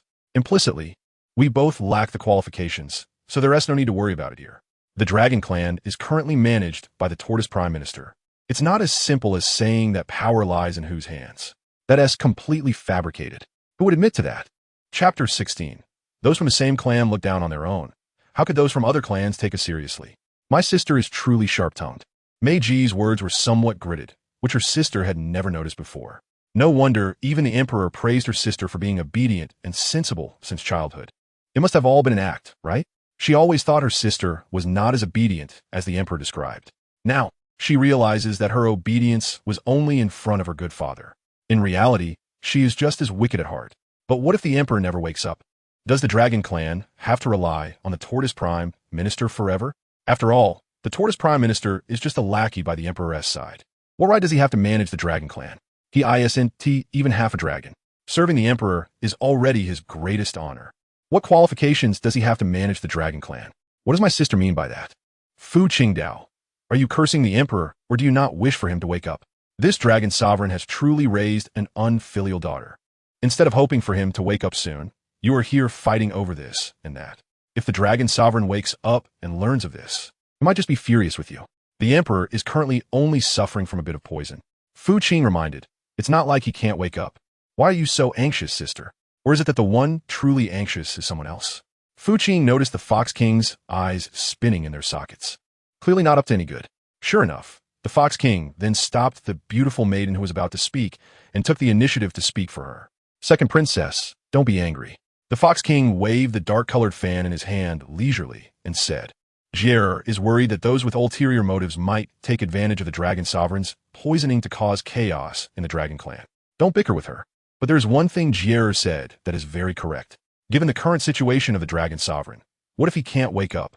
Does the Dragon Clan really intend to let an outsider continue to manage things? That would mean deciding that the Dragon Sovereign will never wake up, right? These two foolish accomplices. So what does the Fox King suggest we do?" Fu Qing asked casually. The Fox King narrowed his eyes with a hidden smile, waiting for Fu Qing to say this. He retracted his dark, ink-colored fan and pondered in a deep voice. At present, among the Dragon Clan, only the 4 of us are capable. How about we split into 2 groups, each managing half of the Dragon Clan, and then report to each other? Huh. Fu Qing couldn't help but laugh. The Fox King wanted to turn the Dragon Clan's territory into his own place. His shamelessness was truly remarkable, making Fu Qing feel embarrassed for him. Was the Fox King playing house? Fu Qing couldn't resist mocking him, saying, "You're taking advantage of the situation. So why say it so grandly? It's as if you're some kind of righteous gentleman." Bah!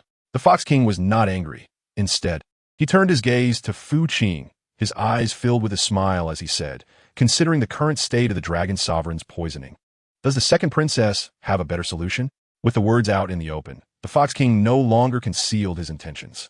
He had long coveted the Dragon Clan. Regardless of whether this second princess agreed or not, he would proceed with his plans. After all, the greatest king of the Dragon Clan was poisoned. Whether he would wake up was another matter. If the Fox King didn't act now, when would he? That also depended on whether the Fox King had the strength to do so.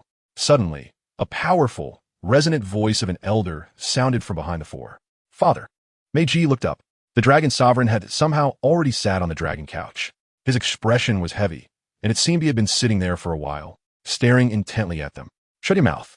The Dragon Sovereign waved his hand, a golden light emanating from his palm and sweeping toward Meiji's face. Meiji was struck by this heavy slap, spitting blood, and 5 finger marks instantly appeared on her beautiful face. The Fox King's expression changed slightly. He clearly did not expect the Dragon Sovereign to wake up. Although he felt somewhat displeased, he still wore a harmless smile on his face. The Dragon Sovereign did not even look at the Fox King, but directed his gaze toward Fu Qing and Yan Mo Bai. These past 2 days, the efforts of Huan Er and the Snake King had not gone unnoticed. Although the Dragon Sovereign was poisoned, he remained conscious during this time, so everything they said had been heard clearly. "Father, are you feeling any better?" Fu Qing hurriedly approached and asked, "Is there anywhere else you feel unwell?" Long Zun shook his head. "Much better. I know everything you've done for your father, but it's all the fault of your father. It's he who didn't protect you well. That allowed someone like Meiji, with her wolfish ambitions, to conspire with others and take advantage of the situation to seize the Dragon Clan." "Meiji, do you know your crime?" Long Zun asked sternly. Meiji was a bit dazed by the slap from Long Zun. She turned her head, her eyes filled with disbelief. When did father wake up? Wasn't he heavily poisoned? How could he wake up? Could it be that the poison she used had no effect? A series of doubts tangled intricately in Meiji's heart, making it hard to tell whether she was happy or troubled. "Since Long Zun has woken up, then we shall not stay longer. Farewell." The Fox King, having gained nothing, planned to slip away. Long Zun would not let him have his way. Otherwise, wouldn't anyone from outside be able to trample the Dragon Clan next time? Wait, the Fox King's expression changed. "Is the Fox King leaving now?" Long Zun said slowly. "Why not stay a few more days in the Dragon Clan? It would be good to take this opportunity to let me fulfill my host's duties and explain to me what just happened." What explanation does Long Zun want? Since the mask was ripped off, the Fox King had no intention of continuing to pretend. The Dragon Clan was declining, and all 36 clans knew it. Even without me, there would still be others. I was just doing what a Fox King should do. Ultimately, Long Zun should thank him for not taking this opportunity to massacre the Dragon Clan. Otherwise, would the Dragon Clan be as safe and sound as it is now? Impudent. Even if the Fox King spoke the truth, Long Zun was still very angry. No one knew better than him that the Dragon Clan was weakening year by year. But even so, that was no reason for outsiders to oppress them. "Father, don't be angry." Fu Qing comforted the Dragon Lord, who was quite upset due to the Fox King, and assured him that the Dragon Clan would eventually improve. Fu Qing did not lie. The genes of the next generation of dragons are good, as long as they do not suffer any injuries. The younger ones hatching in the Dragon Spring Cave will surely lead the Dragon Clan into a new era. I hope so. The Dragon Sovereign couldn't help but sigh and lower his head. The current situation of the Dragon Clan is clear. It is nothing but being bullied by other clans. Isn't his daughter also disregarding the Dragon Clan like everyone else? Otherwise, how could so many issues have arisen? Chapter 17. Heart-protecting dragon scales. The news of the Dragon Sovereign's awakening spread throughout the Dragon Clan like a spring breeze, and everyone was overjoyed. Of course, there were also those who were frustrated. For example, Meiji. The Fox King had left, but he did not take Meiji with him. This meant he had given up on her, leaving her to the Dragon Clan's disposal. At this moment, Meiji was kneeling in the hall, with clear 5-fingered handprints on her face, indicating the rebellious act she had just committed. Despite her fierce and defiant expression, no one in the hall paid her any attention. Father, Meiji, feeling frustrated that the Dragon Sovereign was unwilling to acknowledge her, called out. However, the Dragon Sovereign not only ignored her, but continued chatting with GiantWolf and Qing. Father, this time, Meiji raised her voice. The Dragon Sovereign could no longer pretend he didn't hear her like the first time and had to look at her. Father, Jier knows she was wrong. Meiji said stubbornly. Umph. The Dragon Sovereign coldly snorted, but did not speak. Seeing this, Meiji could only brace herself and continue. But Jier had no choice. That Fox King is a pervert. If Jier didn't do as he said, he would kill me. So you sacrificed the entire Dragon Clan to save your own life? The Dragon Sovereign's words were filled with unspoken sarcasm and coldness. Meiji's face flushed red, and she fell silent. You forget, you are also a member of the Dragon Clan. How could you do something so foolish? The Dragon Sovereign banged on the table, expressing his frustration. That Fox King has ulterior motives, which are evident. As a princess of the Dragon Clan, you should have stood up to stop him and protect the clan. But not only did you fail to do that, you even conspired with outsiders to openly oppress your sister and seize the Dragon Clan. Your actions are hardly those of a princess. You are simply an ungrateful wolf. Father, are you saying you don't recognize me? Meiji asked the Dragon Sovereign with a righteous tone, raising her neck. Fine, let Huaner go to the Fox Clan and see if her actions then still resemble those of princess. I'm afraid she will go even crazier than I did. Shut up, the Dragon Sovereign shouted in anger. You are truly mad. Why is father so angry? Meiji said with a face of defiance. Did I say anything wrong? Wasn't my sister supposed to marry into the Fox Clan from the beginning? It was me. Meiji suddenly pointed at herself with wide eyes, emphasizing excitedly. It was I who kept her away from that inhumane pervert. You should thank me. Meiji continued with a strange smile. Otherwise, it would probably be me suffering in the Fox Clan now. The Dragon Sovereign's face turned ashen, and he remained silent, allowing Meiji to continue her madness. The atmosphere in the hall instantly became tense and oppressive. Qing glanced at the beautiful maiden kneeling in the center of the hall, her face twisted in madness, and couldn't help but retort. Sister, are you blaming me for bringing up old matters? Or are you blaming Father Emperor? No matter who you are blaming now, or what ill intentions you may have, the fact that you brought this up in such a public setting is enough to prove your thoughts on this matter. How could I not indulge you and continue with your words? Remember, sister, it was you who specifically came to me to request this marriage in the first place. I calmly took a treasure chest from Xiu's hand and placed it on the table. For this, my sister promised me many rare treasures, saying that she would send them to me as compensation once we reached the Fox tribe. Qing pretended to be lost in thought and changed the subject, saying, but it has been several days, and I haven't received anything sent by my sister. I originally thought my sister was busy and might have forgotten about it, so I didn't plan to dwell on it. After all, we are sisters. If we were to quarrel over these rare treasures, I believe our father would be the first to feel sad upon hearing it. So I decided to let it go. Qing suddenly looked at Meiji with a faint smile on her face, which carried an indescribable coldness that made Meiji feel a chill in her heart. Since my sister has brought this up, I won't be pretentious anymore. Qing suddenly smiled brightly at Meiji and said, Sister, now that you've married into the Fox tribe as you wished, shouldn't you fulfill the promise you made to me back then? This woman, if she doesn't get a taste of her own medicine, might think she's easy to bully. How dare she scheme against GiantWolf? If she doesn't want her to have an easy time, then why give her any face? Just strip it all away and see who ends up more embarrassed in this matter. Humph. Panic flashed in Meiji's eyes. Why were you talking about? What promise? I never agreed to anything. Qingyang curled her lips, having long anticipated that Meiji would go back on her word. Fortunately, she had prepared in advance before coming to the Dragon Clan. Otherwise, everyone might still think she was slandering her without basis. Here, Qing took the receipt from the box and slammed it hard on the table. It felt like a release of pent-up anger. He felt exceptionally refreshed all over. The black words on the white paper were clearly written. With a smile, Qing said, if you don't believe me, everyone can come over and take a look. Your name is right there, along with your signature and seal from back then. Sis, just wait and see how you plan to argue your way out of this. You could just wait to be scolded. The crowd glanced at the receipt and instantly saw the name on it, as well as the written content. Now, no matter what Meiji said, no one would believe her anymore. No, father. Meiji panicked as she looked at the Dragon Sovereign sitting at the head of the table, waving her hands in defense. Let me explain. Enough. The Dragon Sovereign slammed the table and reprimanded. Meiji, the facts are right in front of you. How do you still plan to argue? Hand over the heart-protecting dragon scale I gave you. Heart-protecting dragon scale? Fucking was stunned. She looked at Long Zun sitting at the top and then glanced at the beautiful concubine kneeling like a maggot before the prince, as if she understood something. Father, what is going on with this heart-protecting dragon scale? Fu Qing understood what was going on in her heart, but still asked reluctantly, isn't Meiji being too ruthless? She had a perfectly good heart-guarding dragon scale, but instead drew a big pie for me. I thought I had struck a great deal and enjoyed it for several days, only to find out that Meiji was the one who took advantage of me. Long Zun felt an indescribable guilt in his heart and lowered his head, saying, this is a wedding gift from your father. When they exchanged brides, Long Zun already felt guilty towards his daughter Yuan. He had given the heart-guarding dragon scale, a treasured possession he carried with him, to Meiji as a condition for her to deliver it to Fu Qing.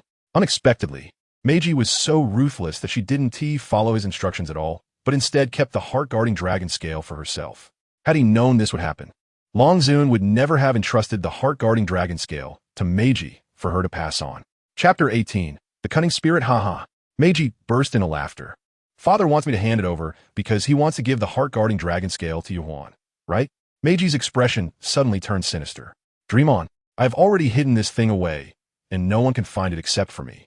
If Father wants to give it to Yuan, he can, but only if you agree to hand over half of the Dragon Clan's real power to me.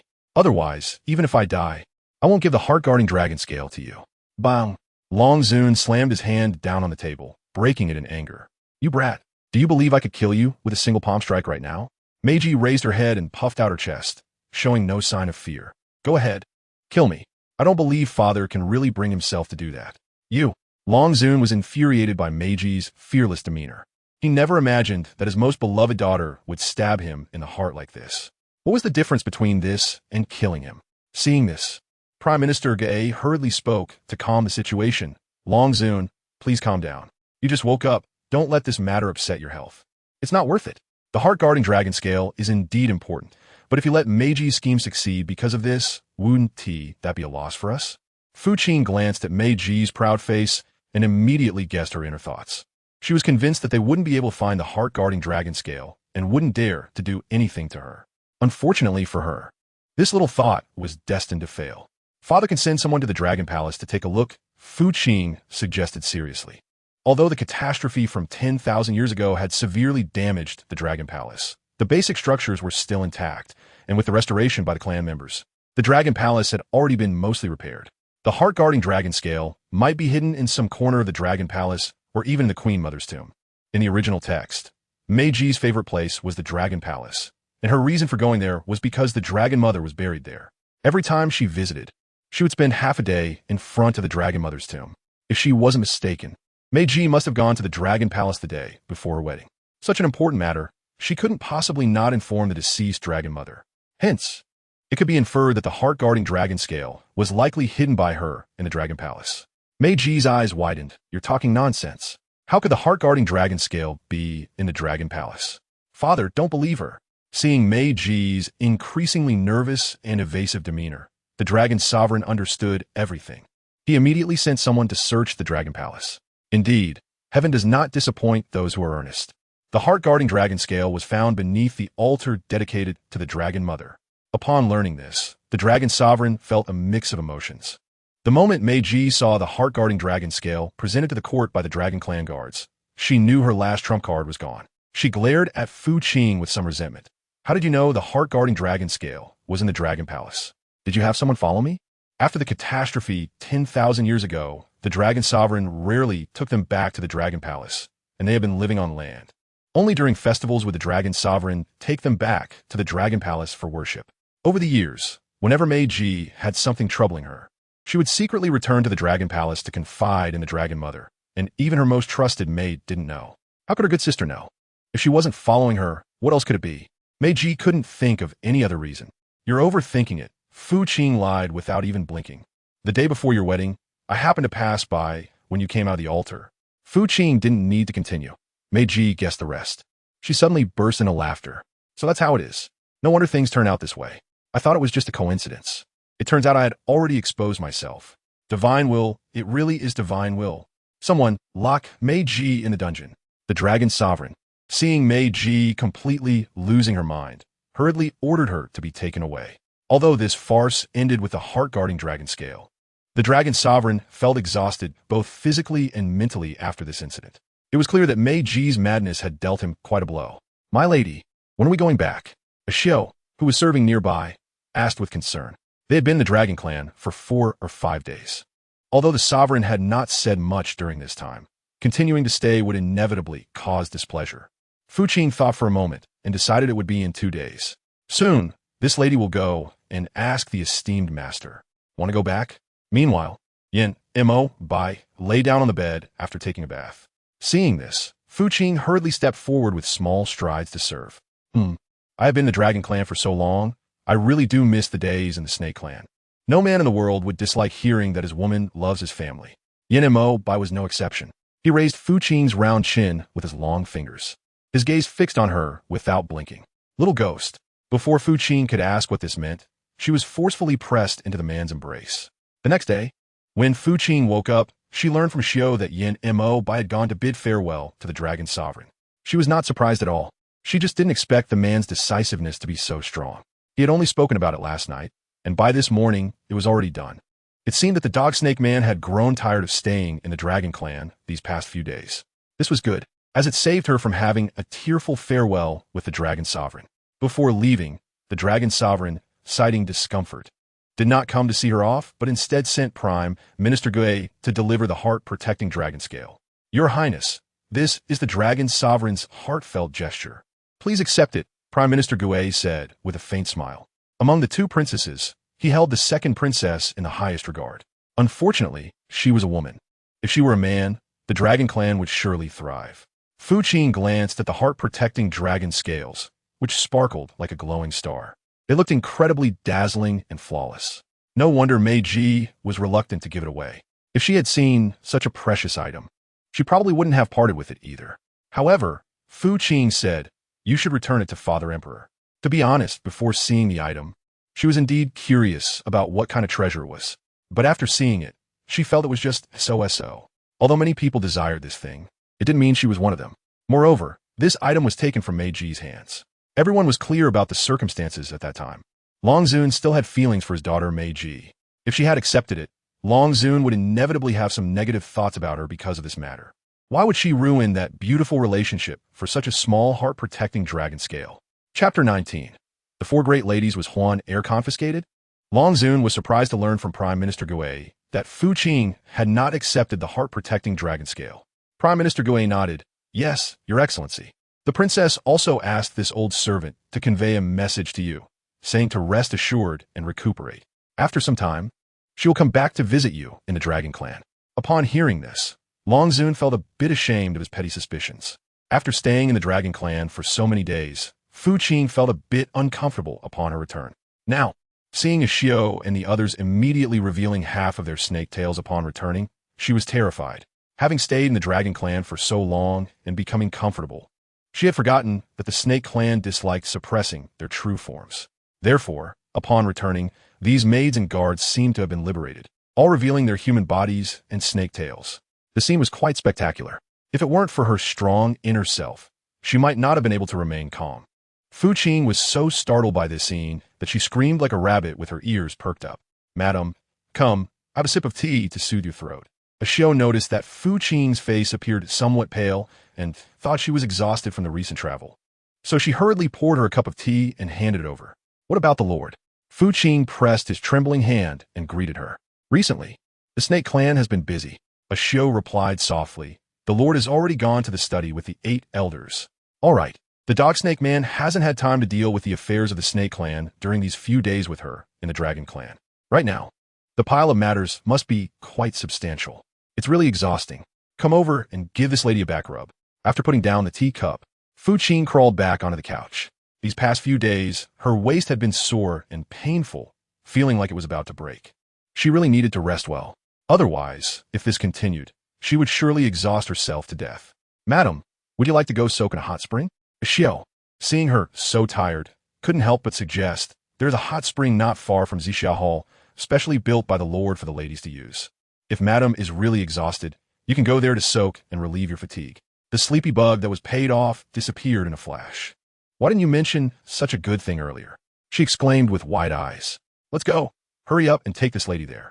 The urge to settle the payment was relentless. Under Ashio's guidance, Qing finally arrived at the hot spring she had longed for. Ugh, how long had it been since she last soaked in a hot spring? It was only once before she entered the book, and since then, forget about hot springs.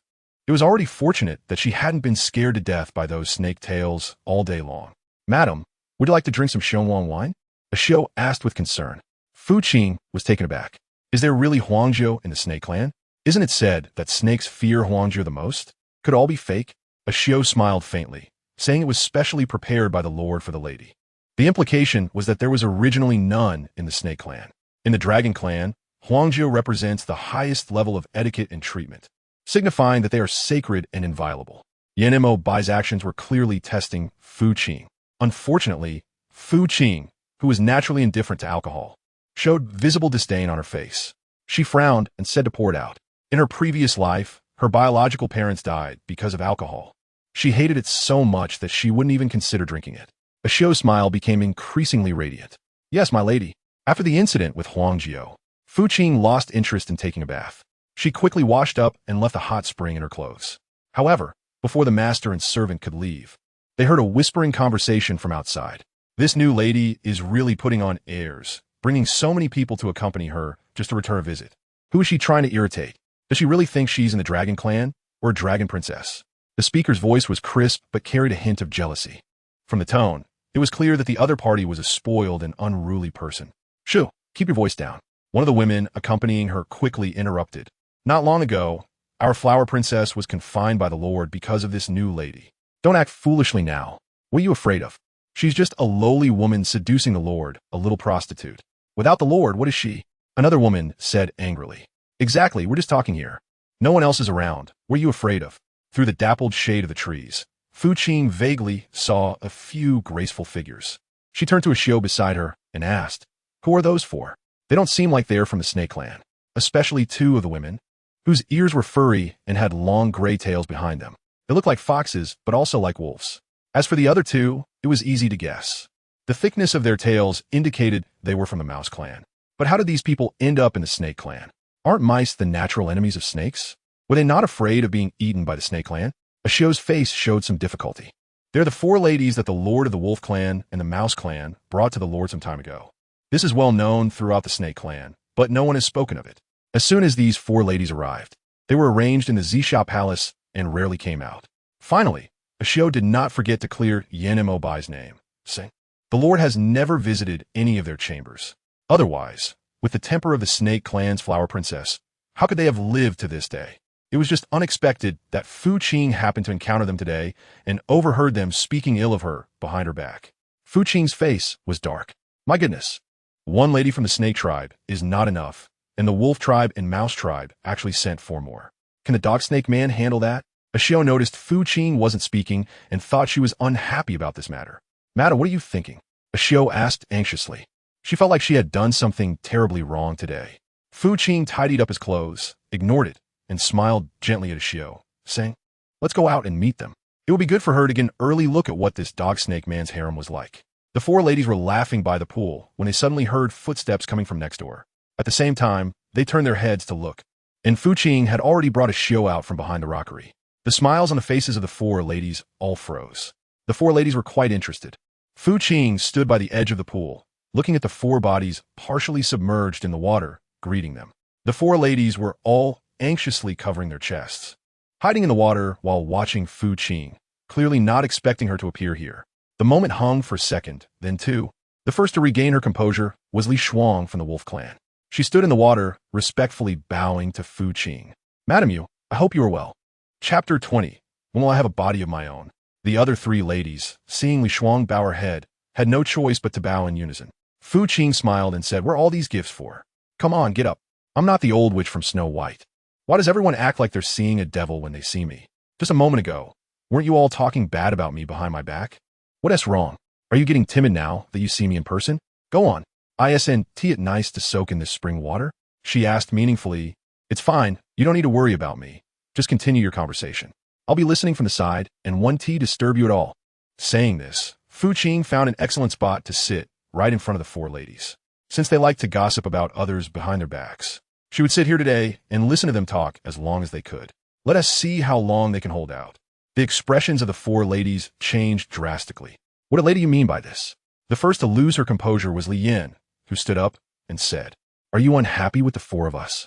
Fu Qingyang raised her eyebrows, but there was no dissatisfaction. The real feeling was unhappiness. After all, they were mere mortals. How could one be happy when others spoke ill of them behind their backs? Even immortals would find it hard not to hold a grudge. Moreover, she was just an ordinary person. Didn't the four ladies understand this in their hearts? Fu Qing curled her lips into a smile, sitting cross-legged with a look of delight as she watched the four ladies in the pool, who appeared to be in a bad mood. Anyone who didn't know might think she had a good relationship with these four ladies and was chatting with them. The voices of the four had been so loud just now. She wasn't deaf or blind. She heard everything. What were they pretending to be innocent for? Do they need this lady to help them remember? Fu Qing's fair fingers were gently tapping on the stone beside her, rhythmically. However, her gaze never left the four individuals. These beings clearly were not kind-hearted. How could she, with her beauty and kindness, compare? She had never spoken ill of others behind their backs. If the four ladies heard Fu Qing say this, they might very well explode on the spot. "I admit, you all entered before me." Fu Qing continued softly. "But how you got in, I believe you know better than I do. You were merely delivered like a gift, offered for others to play with. What reason do you have to stand behind and speak ill of her? Are you just bored after having your fill?" The expressions of the four ladies turned somewhat awkward, their eyes filled with various forms of restraint and discontent. So what? However, Mrs. Hua, who could not tolerate these words, interrupted Fu Qing before she could finish. "How can Mrs. Yu's status be any higher than ours? In the end, aren't we all in the same boat, 10 steps away from each other? What difference does it make?" Impertinent. A nearby, a Shio heard this and stepped forward to reprimand loudly. "How can a mere lady like you compare to us?" Fu Qing raised her hand to stop a Shio. "You are right. Our statuses are indeed the same. There is essentially no difference, and Fu Qing did not deny this." After hearing this, the four ladies' expressions softened a bit. However, when they looked at Fu Qing, her face showed a completely indifferent expression, as if the matter they were discussing had little to do with her. The four ladies all felt that her reaction was somewhat unusual. If it were any other lady who heard this, she would have likely been furious by now. Fu Qing not only did not get angry, but also stopped the maid beside her from speaking on her behalf. This left the four ladies a bit confused. It wasn't just the four ladies who were perplexed. The maid Ashio was also confused. Ashio anxiously looked at Fu Qing. In her eyes, the lady's status was far superior to theirs. How could they, with their lowly bodies, compare to the lady? Fu Qing ignored them and continued to look at the four ladies, saying, "However, fundamentally speaking, you are all sent by various tribes, while I am the legitimate wife who was married in a proper manner. In other words, it will be very easy for me to deal with you. If you want to take action against me, you should consider your own status." The faces of the four ladies turned pale in an instant, almost causing them to lose their balance and fall into the hot spring water. "This time, considering your young age, I won't hold it against you too much." Fu Qing clapped his hands and, seeing that it was getting late, stood up. "You all can soak in this hot spring water for 3 more hours. Li Yan, what should we do now?" Hua Ji, the youngest among the four, had always been the center of attention in the rat tribe and had never experienced such suffering. At this moment, seeing Fu Qing leave, she could no longer hold back her tears. "Will Madame Yu report us to the master?" She regretted not standing up against Madame Yu earlier. Now, not only did she not gain any advantage, but she also ended up being punished. Li Yin felt anxious too, but she managed to stay calmer than Hua Ji. "Don't panic, we'll figure it out when we get back." "Li Yin is right," another lady said. "Let's not lose our composure. We will consider a solution when we return. For now, we can't talk here, in case there are ears on the other side of the wall, and we give them something to use against us." The news of the four ladies being punished by Fu Qing naturally reached Yan Mo Bai's ears through someone with ulterior motives. However, Yan Mo Bai did not take it to heart. On the contrary, he found everything quite normal. Fu Qing is his legally married wife, unlike the 4 wives sent by other clans. Yan Mo Bai is very clear about which side is light and which side is heavy. How could he bother with such trivial matters? "Are you concerned about this?" A man in a deep purple robe stepped forward, seemingly unaware. "Ma Bai, I didn't expect that your cold and icy snake would have a day when iron trees blossom. They have been inseparable for so long, and he has never seen him care for a woman like this before. This is truly the first time. What do you want to say?" Yan Mabe didn't want to waste words with the other party and spoke directly. The man in deep purple turned and sat on a nearby wooden chair. Does she know your current situation? Should I personally go tell her? The man in deep purple had a sinister look on his face. Don't go too far. Yin Mabe gritted his teeth with cold eyes. Hee. The man in deep purple laughed, feeling pity for you. I've lived in your body for so long and have never seen you feel sorry for me. When will you face me properly? Release me from your body? Let me come out and move around? He had been suppressed in his body for too long. Every time he could only come out once when Yin Mabe fell into a coma or sleep. When will he have a body that belongs to him? Get lost. With Yin Mabe's angry shout, the man in deep purple transformed into a wisp of purple smoke and entered Yin Mabe's body. Chapter 21. Crying and wailing when she fell onto the couch, Fu Qing felt all her fatigue from the day disappear. She wished she could bury herself completely in the quilt. Madam, do you need this servant to massage your shoulders? Ashio lifted the curtain and brought a plate of sliced fruit to the side of the intricately carved wooden bed. Shaking her head, she wondered, where's the master? It's so late. Why hasn't he come yet? Usually, by this time, he would already be lying on the couch waiting for her. But ever since the Dragon Clan returned, he seemed to have disappeared. Could it be that he's lost interest in her? Fu Qing suddenly opened her eyes wide and sat up. She didn't even have time to chew the apple in her mouth, which was still bulging inside like a little hamster. What's wrong, madam? Ashio saw her suddenly sit up and thought something had happened, so she hurriedly asked. But what else could have been forgotten? The servant would go take care of it immediately. Ever since Ashio was sent by the respected lord to serve Fu Qing, she knew that this lady was different from others. She was particularly attentive to her, fearing that she might be uncomfortable in some way and that the respected lord would be displeased. Straining to chew and swallow the apple in her mouth, she asked, "Shall I go make a bowl of chicken soup for the master and bring it to the study?" She has been with the snake tribe for so long and has never cooked before. It's a good opportunity to showcase her culinary skills and catch that dog snake man's attention. Ashio's expression was complicated. You want to bring chicken soup to the master? Well, what do you think? Fu Qingwei thought more and more that her plan was feasible. This way, she could please the other party, stabilize herself, and also enhance their relationship. It was a win-win situation. How wonderful. Ashio's expression was troubled. She didn't dare to say it was good or bad. In fact, it had been 300 years since a lady from the clan last sent soup to the study. She remembered that the lady not only failed to deliver the soup, but was also expelled from the snake clan by the lord. Since then, sending soup to the study had become a major taboo in the snake clan. Paying off this eager enthusiasm may ultimately lead to disappointment. Madam, it's better not to send it. After a few seconds of silence, Ashio finally gently advised, the lord doesn't like drinking these kinds of chicken soup and the like. The enthusiasm for delivering the head-shaving package was suddenly doused by Ashio's words, as if cold water had been splashed on it, leaving her feeling icy. She slumped down on the couch like a withered eggplant. You almost made me forget. Last time the master got married, he didn't eat anything. It seems that at his level, he must have already entered a fasting period, and whether he eats or not is of no consequence to him. Alas, her task of delivering chicken soup was ruthlessly crushed in its infancy. Don't be discouraged, my lady. Ashio, unable to bear seeing her disappointment, couldn't help but encourage her. Even if we can't deliver chicken soup, we can actually approach it from other angles, like embroidering a pouch or a handkerchief for the master. Ashio suggested softly, these things, when kept on him, are better than delivering chicken soup. They can remind the master of the person who gifted them every time he sees them. Fu Qing looked at Ashio, who was speaking confidently, as if it was the first time he had met her, and couldn't help but tease, Ashio, are you this smart? Did your previous master know? Her schemes and tactics were no less than those little masters in the palace dramas she had read in novels. It was almost unrecognizable to her. Ashio's cheeks flushed. The lady was teasing her. Besides serving the lady, she had always been cleaning outside the hall before. How could she serve other ladies? The fact that she could serve Fu Qing was entirely due to an accident and luck. Otherwise, how could she stand here talking to Fu Qing? No wonder. Fu Qing nodded and said, I was wondering how such a clever girl like you ended up with me. It turns out you just haven't found a good master until now. Don't worry, as your master, I guarantee you won't suffer any losses. From now on, as long as I have something to eat, you will too. I absolutely won't mistreat you. However, just a few seconds after saying this seriously, Fu Qing pulled Ashio's hand and sat her down on the couch. Back to the point, can you tell me more about the embroidered pouch and handkerchief you mentioned? She knew nothing about embroidery at all. However, she could sew, and embroidery should be somewhat similar to that, she thought. Ashio felt it was unreasonable and tried to stand up, but Fu Qing held her back. Don't move, just sit there and talk to me. Seeing this, Ashio had no choice but to sit on the couch and teach while talking. However, their essay saying, Once you see it with your eyes and understand it with your ears, but when it comes to actually doing it, Fu Qing realized it was completely different.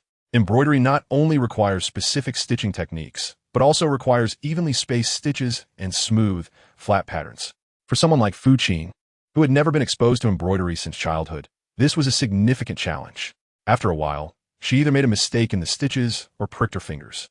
Now, looking at the messy piles of thread on the couch, Fu Qing felt like her head was about to explode.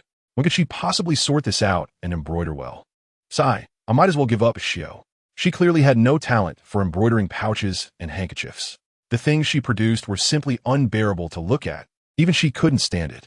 Maybe I should just draw instead. Fu Qing straightened up and said, Xiao, go find me some ink and brushes. I will draw a portrait for the Lord. Xiao also felt that the embroidery was too difficult for her, so she quickly complied and went to prepare. Meanwhile, in the study, the four ladies had been soaking in the hot spring for 3 hours, and it was already dark outside. The four ladies felt quite gloomy, especially Li Yan from the wolf tribe and Hua Ji from the mouse tribe.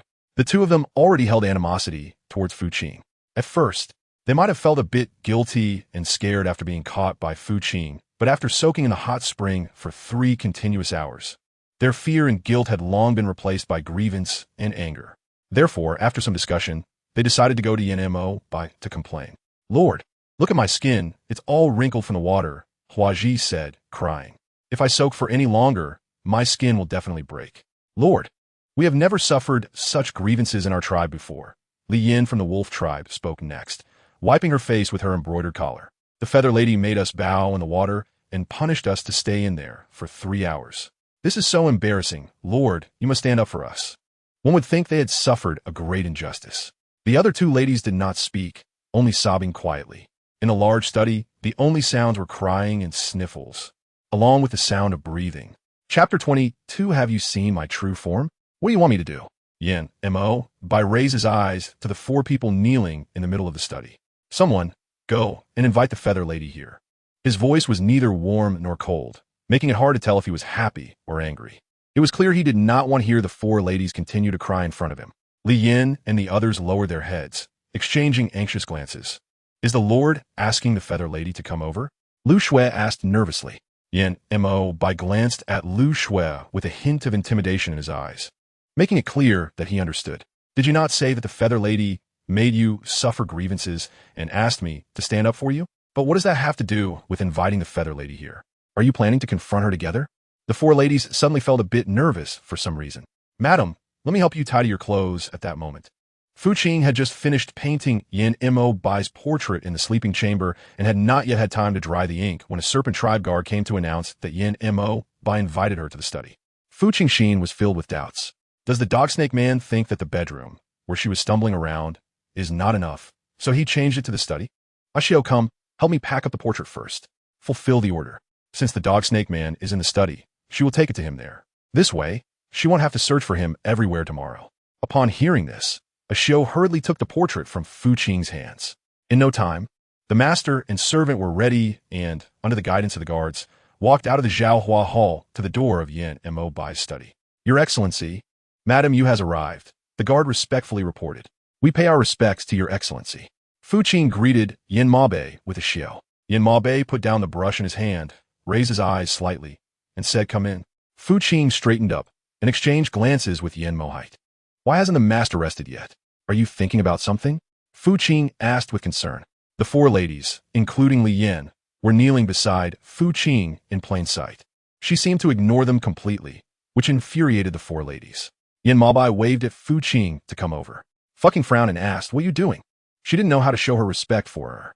Although she was mumbling in her heart, she ultimately followed Yan Bai's words and walked over.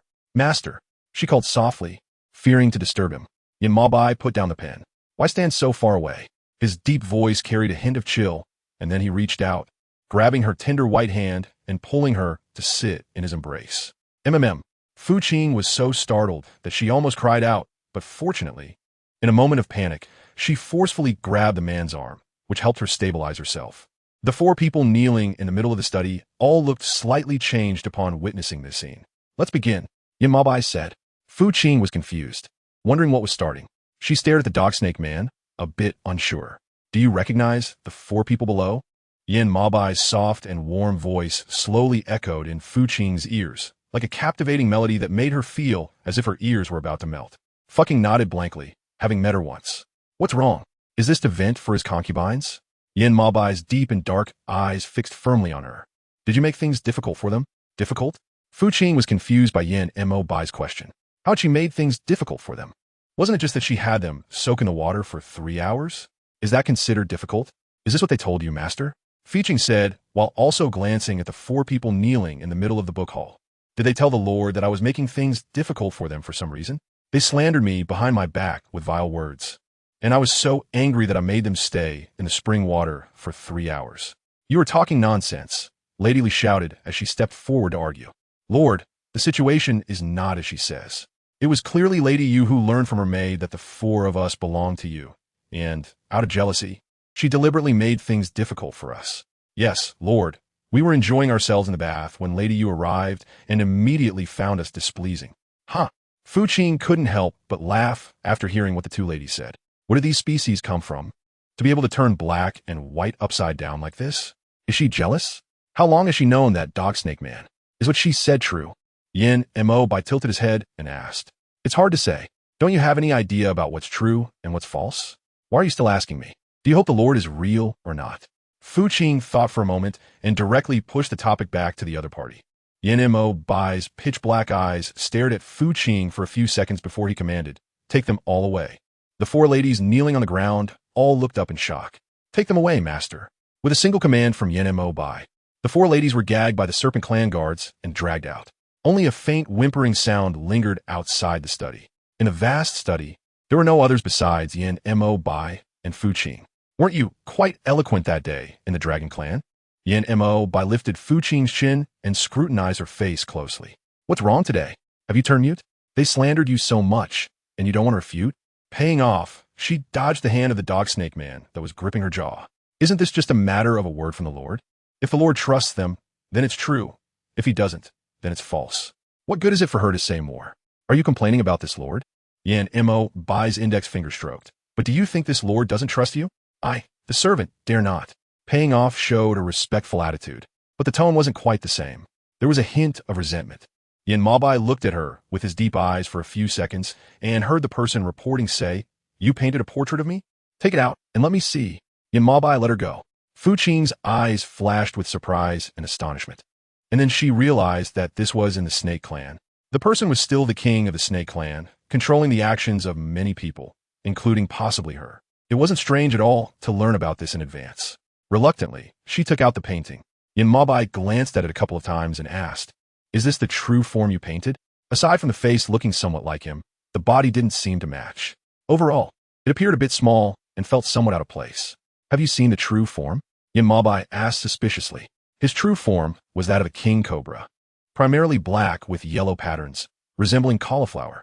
But looking again at Fu Qing's painting, he noted that the overall depiction was too dark and the tail was short. It looked as if the person and the body were 2 different beings merged into one. She hesitated, not knowing how to respond. She just wanted to draw a cute version of him as a gift. What does it have to do with whether she has seen his true form? Could the dog snake man really think that her cute snake tail was drawn based on his real appearance? If that's the case, then she would truly be at fault for drawing him weak and adorable. Chapter 23. The Rabbit Clan Coup. Yin Mabai glanced at her when she didn't speak. Paid in full, looking helpless. What to say? That she drew a chibi version of him? He probably doesn't even understand what a chibi drawing is, right? The Lord doesn't like it? She tidied up her emotions and tentatively asked. She didn't have many talents, and it was already good that she could draw. If he didn't like it, she wouldn't give it to him next time. Yin Mabai pressed his lips together, neither saying he liked it nor that he didn't. Next time, draw something more serious, he said. Just let this one go. Fu Qing. To her, the chibi drawing she made was just a playful piece of art in his eyes. Does this scoundrel even understand what romance is? Was it really necessary to douse her with such a cold bucket of water? It made her creative spirit nearly vanish. It was through this creation that Fu Qing realized that this scoundrel was someone who lacked taste and didn't understand romance. If an ordinary man received a woman's artwork, he would have been overjoyed and thinking about how to celebrate. She has seen clearly now, this scoundrel is not an ordinary snake. As long as the people of this snake clan don't continue to trouble her or set her up, she might as well not invest any of her thoughts in him. She can just continue to live her life peacefully. Otherwise, she would have to keep seeking affection. My lady, the weather outside is lovely right now. Would you like me to accompany you for a stroll? Ashio looked at Fu Qing, who was lying on the couch looking exhausted, and poured her a cup of tea, presenting it in front of her. Let's go. Fu Qing sat up. Staying in the Zhaohua Palace all day was making his bones ache. He needed to go out for a walk. The master and servant walked out of the Zhaohua Palace one after the other. The spring scenery outside was just right, and the sun was pleasantly warm. Outside the Zhaohua Palace, the snake tribe guards were diligently stationed at their posts. Madam, the lotus flowers ahead are blooming beautifully. Shall we go take a look? Ashio suggested. Paying off has not been refused, and no one knows this environment better than Ashio. She just needs to follow her and let her lead the team. You little slacker, you're so slow even when I ask you to do something. Do you still want to meet your brother? Just as the two of them reached a rockery, they heard a sharp reprimand coming from behind it. Fu Qing looked at Ashio, wondering what was going on. It was the chief steward when reprimanding a maid from the rabbit clan. Ashio explained softly, Rabbit clan? Fu Qing was puzzled. Why are there people from the rabbit tribe among the snake tribe? Could they be like the 4 ladies who were punished before, sent by another tribe to please the dog snake man? They must have escaped. Ashio said, recently, there has been political turmoil in the rabbit tribe, and many of their people have fled to other tribes. They must be very brave. Fu Qing replied, aren't you afraid of being eaten by the serpent people? Madam, do you feel that your mood has been disturbed? Ashio asked with concern. Would you like me to take you to see other places? Paying off with a wave of the hand. It's nothing. It's the same here. It's just looking at flowers. It doesn't matter where you see them. Does changing the place to see the flowers mean they will bloom a few more petals? Perhaps the two of them were speaking a bit loudly, attracting the attention of someone behind the rockery. As soon as they sat down in the pavilion, the steward who had just reprimanded the maid quickly came over with others. He offered his respects to Madame Yu. The steward, dressed in dark blue, respectfully bowed to Fu Qing. The person's appearance seemed to be that of a mortal in his 30s. He appeared kind, but from his earlier harsh words to the maid, it was clear he was not a kind-hearted person. Are you the steward of the Zhaohua Hall? Fu Qing looked at the other person up and down. To be honest, her first impression of this master one was not very good. Or perhaps she was overthinking it. In any case, it would be better for her to have less contact with such a person in the future. Yes, madam. Master Wen nodded with a faint smile. The scholarly demeanor of his smile made one feel uncomfortable. Perhaps it was because his earlier fierce expression had been seen by others, leading to such a strong feeling of repulsion. Just now, the servant had punished a disobedient maid and accidentally disturbed the madam. I hope the madam will forgive me, Master Wen said softly. His attitude was completely different from the loud reprimanding and threatening manner he had just displayed. He was now humble and respectful. One might think he was very kind. It's nothing. Fu Qing had no intention of paying attention and waved her hand lightly. Seeing this, Manager Wen planned to take the person away to avoid any further trouble. The rabbit clan maid, witnessing this, showed a trace of panic and determination on her face, suddenly kneeling down and pouncing towards Fu Qing. This startled everyone present. Madam, please save me, save my brother. The rabbit clan maid cried out hoarsely, gripping the hem of Fu Qing's dress. He's about to die, madam. It was evident that she was very scared at that moment. Her head kept banging against the ground, the sound dull and frightening, and soon a patch of blood began to seep out onto the floor. If this continued, Fu Qing feared she might knock a big hole in her forehead. Impudent. Manager Wen shouted loudly, taken aback by this sudden scene. He quickly called for help. However, the rabbit clan maid held on to Fu Qing's dress tightly, pleading, madam, please. Before she could finish her sentence, Manager Wen had already sent someone to cover her mouth, preparing to drag her away. Wait. Fu Qing glanced at the stains on the hem of her clothes and called out to the 2 guards dragging the rabbit maid. Let her go. The 2 guards looked at Manager Wen, and seeing that he had no objections, they loosened their grip. Once the rabbit maid was freed from her hands and mouth, her eyes were filled with uncontrollable excitement and joy. Did you just say you have a brother? Fu Qing asked. Where is he now? The rabbit clan maid knelt before Fu Qing again, tears streaming down her face as she choked out. He has been locked up by Chief Steward Wen and hasn't eaten for 3 days. If this continues, my brother might not make it. At the end, the girl collapsed on the ground and began to cry. Fu Qing raised her eyes to look at Manager Wen. Is what you said true? Where have you locked her brother? Manager Wen seemed surprised that Fu Qing would care about this matter. After a moment of hesitation, he said, that kid broke a teacup in Zixia Hall a few days ago and offended several ladies, so he was locked in the black hole. Release him, Fu Qing ordered. Those ladies have long been dealt with by that dog snake man. Why are you still keeping him locked up with such trivial matters? Are you intentionally trying to irritate people? Chapter 24. Finding support this matter. I'm afraid the lady cannot make the decision.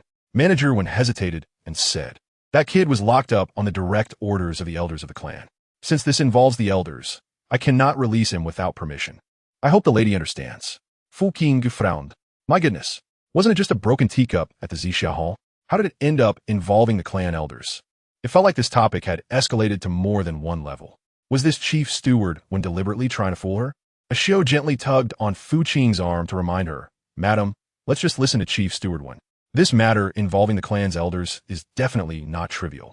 Even if Fu Qing holds the title of the Snake Clan's lady, she may not be able to handle this. It might just bring a lot of trouble. Madam, I beg you, please save my brother. The girl kneeling on the ground continued to plead. After settling the matter, she initially thought it might be best to let it go and not get involved. After all, her current status among the Serpent Clan was not significant. If things went poorly, she might even end up in a pit of trouble. However, when she saw the girl's face completely stained with blood, she ultimately couldn't bring herself to be heartless. Does the Lord know about this? If the Dog Snake Man knows about this, she can go find him and ask for the reason. She can see if she can plead with him to release the person. If that doesn't work, then she should just give up. Consider it her last effort for the other party. Everything else will be left to fate. The steward lowered his head and said in a deep voice, this is a decision made collectively by the elders, and the master is currently unaware of it. Pay off the eyebrow raise. The 8 elders of feelings are working behind the back of the Dog Snake Man. All right, then you take the person out to visit the Lord together with this lady. This manager when hesitated again. What? Isn't that possible either? Madam is a bit unhappy. The person hasn't run away, yet manager when keeps making excuses, thinking that this lady is of low status and unworthy of commanding you. That's not the case, madam. Please forgive me. Manager when replied respectfully. If that's not the case, then bring the person here. Fu Qing didn't have the time or energy to continue wasting words with him. Under Fu Qing's strong command, Steward when finally brought the person out of the black hole and went to Yin Mabai's study with her. At this moment, the atmosphere in the study was somber, and under the sunlight, it seemed particularly tranquil. The 8 elders were seated on either side of the study. Yin Mabai, sitting at the head, was staring intently at the scene. According to you all, what should be done about the Rabbit King situation? The Rabbit Clan's coup is not a trivial matter for the various clans. Everyone knows how the Lion Clan perished back then. Although the Snake Clan did not participate, they also did not come forward to help. Back then, the entire Lion Clan, numbering over 10,000, was divided among the other clans. History is repeating itself. If the Snake Clan remains indifferent again, the Rabbit Clan is likely to face the same tragic fate as the Lion Clan. The 8 elders exchanged glances. Finally, an elder seated in the first position stood up to speak.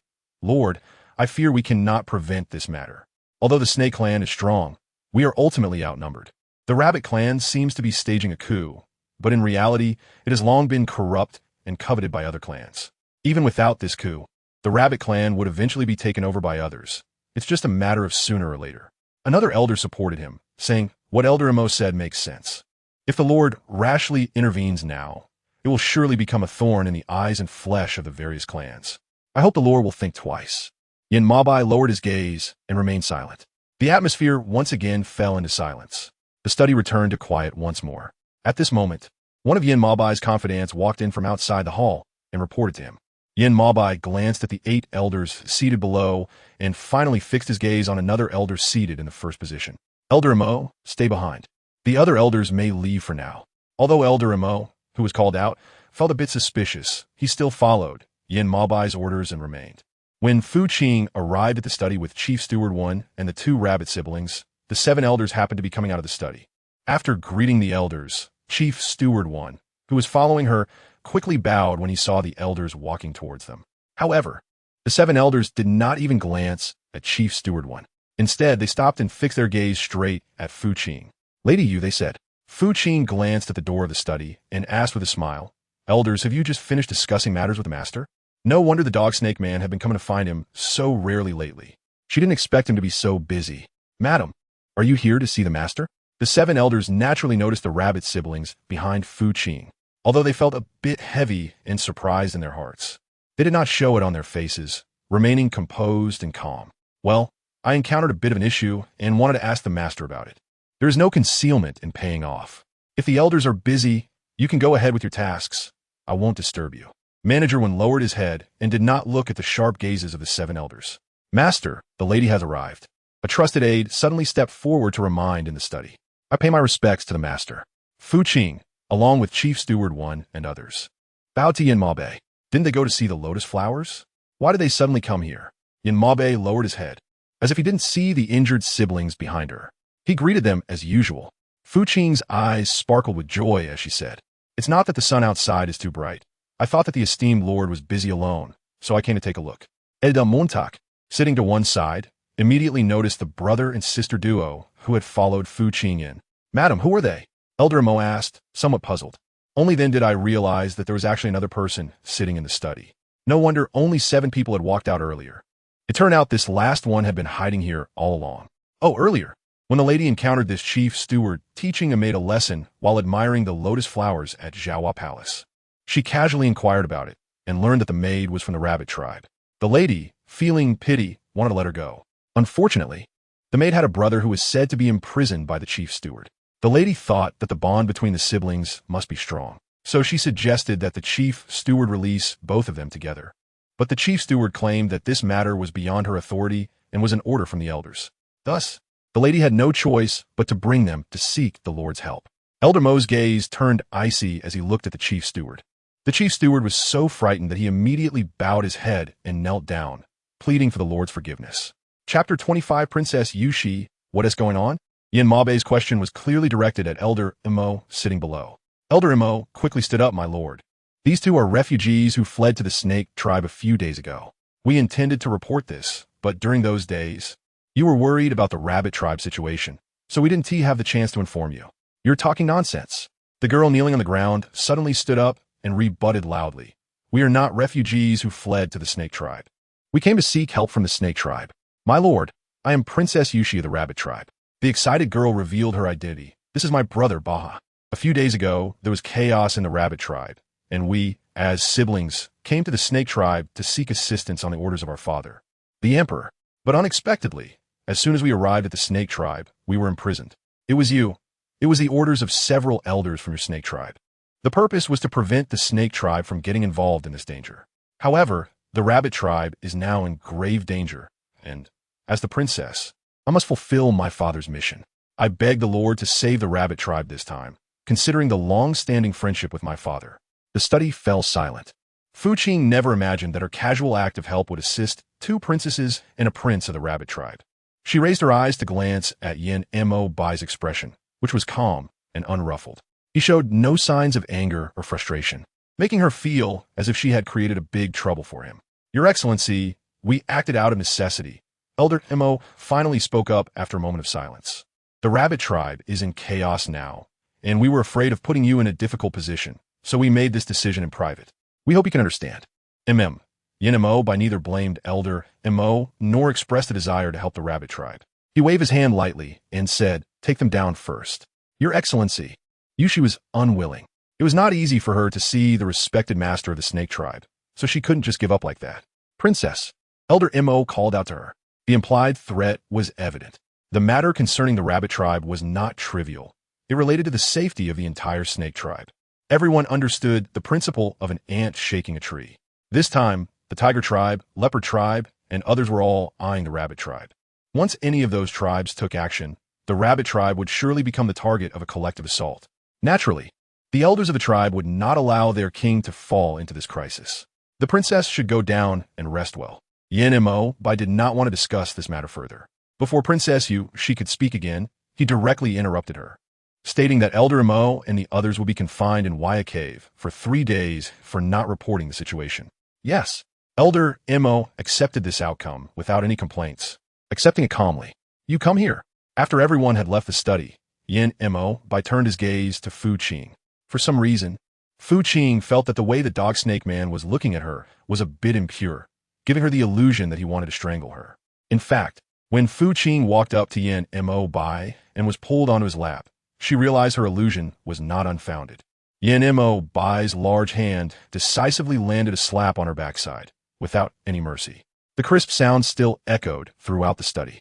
At first, Fu Qing was a bit dazed. It wasn't until the sharp pain reached her brain that she began to curse and struggle in her mind. Don't move. Yin Maobai pressed down on her steadily. His large hand mercilessly struck her buttocks again. Feeling so angry that I'm about to cry. Damn, sneak, man. Are you treating her like a punching bag? Don't you know to go easy? Do you know why I'm hitting you? Yin Maobai asked in a deep voice, meddling. He knew better than anyone about the Rabbit clan situation. He couldn't intervene, but he also couldn't ignore it. Therefore, when the Rabbit clan sent a distress signal, he only glanced at it. He knew that the Rabbit princess and prince were coming to the Snake clan. He originally disapproved of it. Unexpectedly, the 8 elders stood up at this time to help him handle the matter. He had intended to turn a blind eye and pretend he didn't know anything, allowing these two to live quietly in the Snake clan in the future, which would also leave 2 heirs for the Rabbit clan. Now, everything is exposed. Fu Qing could not fathom what Yin Maobai was thinking. Her mind was consumed by the pain in her buttocks. She wished she could bite the man like a dog or snake, to make him experience the suffering she was enduring. Hiss. However, tormented by the pain, her resentment boiled over, and she bit down hard. Her white, sharp teeth sank into Yin Maobai's left thigh like steel, drawing a faint trace of blood. Yin Maobai remained silent, allowing her to bite without resistance or retaliation. After a moment, Fu Qing realized something was very wrong. She moved her sore jaw, noticing a strong metallic taste in her mouth, the result of biting the man's leg. She opened her eyes and turned her head to see him, locking eyes with his deep gaze. Her heart skipped a beat, and her instincts told her she was in danger. Unfortunately, before she could prepare to escape, the man pulled her from his lap and pushed her onto the desk. There was a clatter as the inkstone and letters on the desk were knocked to the floor. Continue. His hoarse voice rang in her ears. If you still have strength later, give it your all. I want to see just how hard your teeth really are. Fu Qing's eyes flashed with panic as she tried to stop it. Unfortunately, her little strength seemed insignificant in the eyes of the dog snake man. Not only did she fail to stop him, but it also gave the dog snake man a feeling of wanting to refuse, yet welcoming at the same time, making the ensuing battle even more intense. This left the onlookers outside the study blushing. They had never seen the master behave so recklessly in the study before. The charm of the new mistress was indeed great. Ashio was even more delighted in her heart. This meant that their snake clan would soon have little princes and princesses. This tumultuous situation lasted for 3 days. During these 3 days, Fu Qing almost doubted whether she was about to meet her end. When she woke up and looked at her body, there wasn't a single intact spot. It was either bruised or swollen. She felt as if she had died once, and she was almost out of strength to even sit up. Madam, Princess Yushi requests an audience. Just as Fu Qing was about to close her eyes again, Ashio suddenly came in to report. Chapter 26, Struggle for Power. Just as Fucking was thinking about telling Ashio that they wouldn't meet, the Yushi princess had already come in with her people from outside the hall. Compared to her previous disheveled appearance, the Yushi princess looked much better today, dressed in a light green long-sleeved water skirt and wearing a plain white jade hairpin. She had an oval face and big eyes, with her forehead wrapped in gauze by the snake doctor, making her look as delicate as a willow branch, exuding an air of fragility. It made people unable to resist the urge to reach out and protect her. Perhaps this is what makes the rabbit seem soft and adorable on ordinary days. She is both cute and sometimes evokes a strong desire to protect her, fearing that she might get hurt. Especially with those fluffy ears on either side, she looks particularly amusing, creating an impulse to go up and pet her. Please, have a seat. Fu Qing lightly coughed and waved her hand, clearly indicating that she had no intention of getting out of bed. Ashio stood by, pouring tea for the two of them. After Princess Yushi sat down, she noticed that Fu Qing hadn't spoken for a long time, and it felt inappropriate to speak up herself. The two of them silently sipped their tea for a while. Is your health any better, Princess Yushi? Seeing that the other person had been sitting there for a long time without leaving, Fu Qing couldn't help but ask. She recalled how the princess had bowed to her that day, her face covered in blood. Fu Qing had not forgotten. It seems that the Yushi princess had already plotted this out at that time. No matter who passed by, she would ask for help from them. Unfortunately, that day it happened to be her who was passing by. She must have felt quite fortunate, right? Madame Xiaoyu was concerned. With Fu Qing's initiative to speak up first, the Yushi princess no longer appeared as reserved as she did earlier. She stood up and bowed to Fu Qing as a gesture of gratitude. If it weren't for Madame Yu's kind-hearted intervention that day, Yushi and her younger brother probably wouldn't have survived to this day. When Baha was brought out of the black hole by Manager Wen that day, he was clearly in a daze. If the rescue had been delayed a little longer, that Prince Baha might have turned into a fool. The Yushi princess was serious. Fu Qing didn't take this matter to heart at all. If it weren't for the esteemed lord, how could I, this lady, dare to make a decision? If the princess wants to express her gratitude, she should thank the esteemed lord. She merely acted as a tool to introduce the two siblings. Seeing Fu Qing being so humble, Princess Yushi smiled lightly and said, "Though you say so, if it weren't for your insistence on making decisions for Yushi that day, bringing my brother out from the black hole to meet the esteemed lord, I fear we siblings might have long been buried in the belly of a serpent. Serpents and rabbits are natural enemies.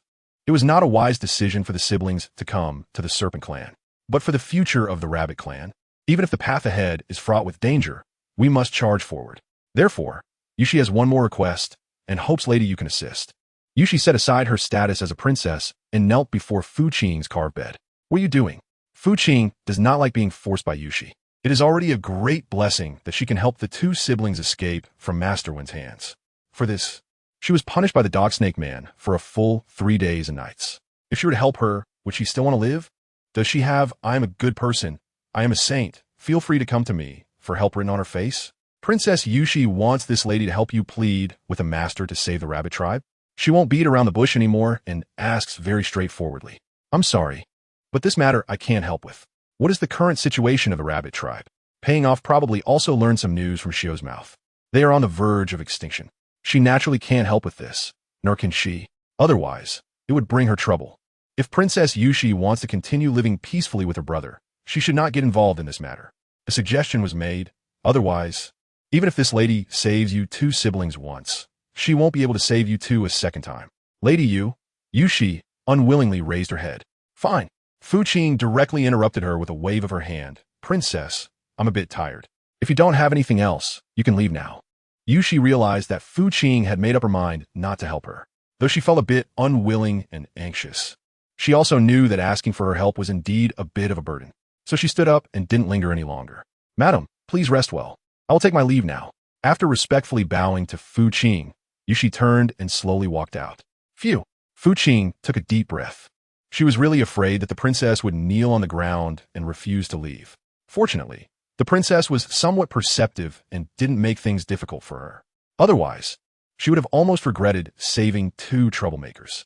The matter of Yushi seeking Fu Qing's help naturally did not escape Yanemo Bai's notice. "Master, should we inform the lady?" the trusted aide asked with concern. "Moreover, the rabbit clan's leader has just died, and all clans are rushing over. Should we also go and take a look? Let's bring her along." Yanemo Bai's mention of her was clear to the aide. However, why would the master take the lady to the rabbit clan? The aide was quite puzzled about this, but he still proceeded to carry out the task. Yes. After Fu Qing received the news from Yanemo Bai that she was to go to the rabbit clan, she was completely stunned. Does the lady not want to go? Ashio noticed the confusion in Fu Qing's heart and couldn't help but ask. The lady shook her head. "No, I'm just a bit curious about what the esteemed master is going to do and why he's taking me along. Am I supposed to help him pick things out? We'll find out when we get there," Ashio said with a faint smile. Although she sometimes didn't quite understand what this lady was saying, she knew that the lady had no ill intentions and was quite likable. This time, the trip to the rabbit clan wasn't very grand. Yanmabe only brought along more than 20 serpent clan guards. Unlike other clans that had groups of guards following closely behind like a swarm of ants, all rushing towards the rabbit clan, creating a very impressive scene. Among them, the mouse clan was the most eye-catching, all dragging long mouse tails in black, white, and gray. They looked quite eerie, as if they were racing towards some treasure waiting for them to snatch. Why were they walking so fast? Pay off the doubts and ask, "If you think you're slow, can you grab something?" A deep voice slowly echoed in the carriage. "Paying off? Can you really rob with just this few people?" Chapter 27. The cruelty of ancient wilderness. Yanmabai raised his eyes to look at the woman opposite, who kept glancing out of the carriage. "Do you think I came here to steal something? Isn't that the case?" Paying close attention, Hui looked at the dog snake man. Yanemo Bai put down his book and asked, "Is this how you usually regard me?" What else could it be? Hui repeated, "Do you think the dog snake man is suddenly feeling benevolent at this time? Don't dream about it. Princess she came to find you today." Yanemo Bai raised an eyebrow and asked, "Did she ask you for help?" Fu Qing frowned, wondering how they ended up discussing this matter. "She did indeed come to seek help from me, but I refused her. The lesson from last time has already left a deep impression on her. How could she dare to make the same mistake again?" Yanemo Bai glanced at Fu Qing with a meaningful look. "This Princess Yushi would not stay with the Snake Clan for long," he said. After hearing this, Qing listened, feeling a bit confused. "The Lord wants to send her away? No way. The rabbit tribe has been annihilated. Where does the dog snake man intend to send her? Yin Mabe did not deny it. The snake tribe primarily consumes meat. And with Princess Yushi's noble status, staying within the tribe is ultimately not a long-term solution. Fu Qing couldn't help but twitch his lips, even when sending someone off. He spoke so beautifully. Only this dog snake man could manage that. Where does the master intend to send her? Fu Qing asked curiously, given the current situation. Is it really possible? Yin Mo Bai glanced at Fu Qing and didn't hide it, the wolf clan. Fu Qing showed a look of astonishment, questioning whether the dog snake man was serious. The snake tribe primarily relied on meat. So was the wolf tribe any different? What Yin Ma Bai was doing was no different from pushing the other party into a fire pit. Perhaps he guessed the woman's thoughts. Yin Ma Bai slowly began to explain that the wolf tribe's third prince was brave and skilled in battle, with ample military strength. And he had long admired the princess of Yushi. If he handed the two siblings over to him, he would surely find a way to protect them. However, if they continued to stay in the snake tribe, given the nature of the various tribes to eliminate threats once exposed before Yin Ma Bai could take action, the elders of the snake tribe would likely hand the siblings over for the benefit of the entire tribe. Yin Ma Bai's actions could be considered a lifeline for the siblings, which was better than dying alongside the rabbit tribe's leader. So after all this roundabout reasoning, was the leader's visit to the rabbit tribe aimed at that wolf tribe's third prince? Not too foolish after all, Yin Ma Bai concluded. Paying off. When Yin Mohite and Paying Off arrived at the rabbit clan, the area was already littered with corpses. The dripping blood had long since stained the lush green grass a deep red, resembling the evening glow of a setting sun. At that moment, the air was also thick with a strong smell of rust, making it hard to breathe without feeling nauseous. Fu Qing suppressed the fear and dread in her heart and faced it directly. Numerous lowly creatures of the rat tribe were cruelly gnawing on the corpses. Although these brutal scenes had already been described in the original text, they were far less impactful than what she witnessed at this moment. This was the true essence of war and smoke in the ancient wilderness. There was no mercy whatsoever, only various forms of cruel exploitation and struggle. The visual and olfactory shock finally made Fu Qing unable to hold back, and she leaned over the side of the cart to vomit. Don't go. Yin Ma Bai stopped her. You stay here. Fu Qing didn't intend to go down. Just seeing this scene, she was already close to unbearable. If she really went over, wouldn't she be stepping on a pool of blood? Just thinking about that image made her feel a bit sick. Ashio, take good care of the lady.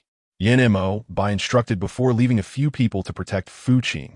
The sound of howling winds continuously echoed in her ears. The place where the rabbit tribe resided was a narrow valley. This used to be a place filled with the sounds of birds and fragrant flowers. But now it had been trampled and abused by various tribes. The vitality that once existed here had long vanished, leaving behind a lifeless appearance.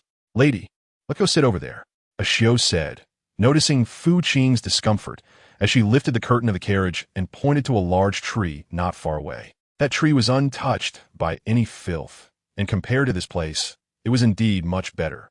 However, the guards from various tribes kept pouring in, especially those from the rat tribe.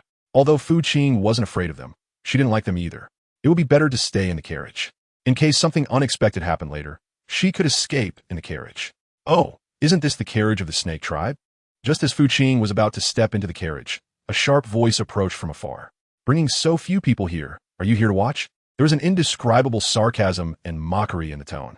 Fu Qing turned to follow the sound and saw a man dressed in a floral leopard print outfit driving towards them. The man looked to be in his 30s, with a lewd appearance and a mouth full of large yellow teeth. As soon as he spoke, all the clans heading towards the canyon turned to look at Fu Qing and the others. Madam, Ashio nervously grabbed Fu Qing's arm. Don't worry, Fu Qing reassured her. But inside he was already in a panic. How did such a thing suddenly appear? You are the Dragon Clan lady, newly married to the Snake King? The man stopped in front of Fu Qing and the others, looking down at them from a height. Who are you? Fu Qing originally didn't intend to pay attention. But seeing the other person's proud expression, she thought that if she didn't respond, it might provoke them. It's better to avoid trouble. With the dog snake man not around, it was best for her to be cautious. Ashio tugged at Fu Qing's clothes and softly reminded her, Madam, he is the lord of the leopard clan. It became clear in her eyes. So is the leopard clan's lore, my apologies. She smiled lightly and bowed to the other party. Ha ha ha. The leopard lord laughed loudly, saying, they say the dragon clan is in decline, and I was somewhat skeptical. But today, seeing the dragon princess bowing to me, doesn't this indicate that in the near future, I and others may have the opportunity to pay a visit to the Dragon Clan? Pay off. Is the Lord of the Leopard Clan daydreaming? Visiting the Dragon Clan. Do you even have that opportunity? Who knows, after the Rabbit Clan is exterminated. The next might be your Leopard Clan. You're being arrogant for nothing. It all depends on whether the Leopard King has the strength by then. Fuking Gumokid, suggesting that the Leopard Clan might decline before that even happens. You. The Leopard King's laughing face was instantly replaced by anger. Enough, Leopard Brother. At that moment, the arriving Bear King saw the tense situation and hurriedly spoke to mediate. Almost all the clans are here. Let us go in quickly. Why linger here for a woman? Chapter 28. Coward the Leopard King felt humiliated, though unwilling. He ultimately let Fu Qing go for the sake of the bigger picture. You wait. Before leaving, the Leopard King viciously warned Fu Qing that he wouldn't let her off easily. Madam, don't be afraid. Ashio comforted, saying, I won't let him hurt you. Fu Qing looked at Ashio's hand gripping her arm with some disbelief. Can you please let go of your hand first? Ashio glanced down and, feeling a bit flustered, quickly released her grip. I am sorry, madam. Please forgive me. Get up. Fu Qing waved her hand indifferently. Madam, should we notify the Lord? Ashio stood up and said, This Leopard King is truly excessive. Madam is, after all, the Lord's woman.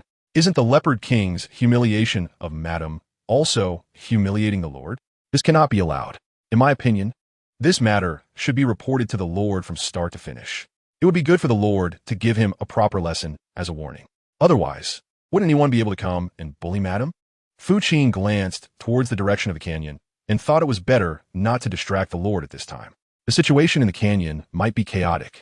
Their people reported, and the Dog Snake Man would not come out immediately. It was better to let him focus. It wouldn't be too late to talk once he came out.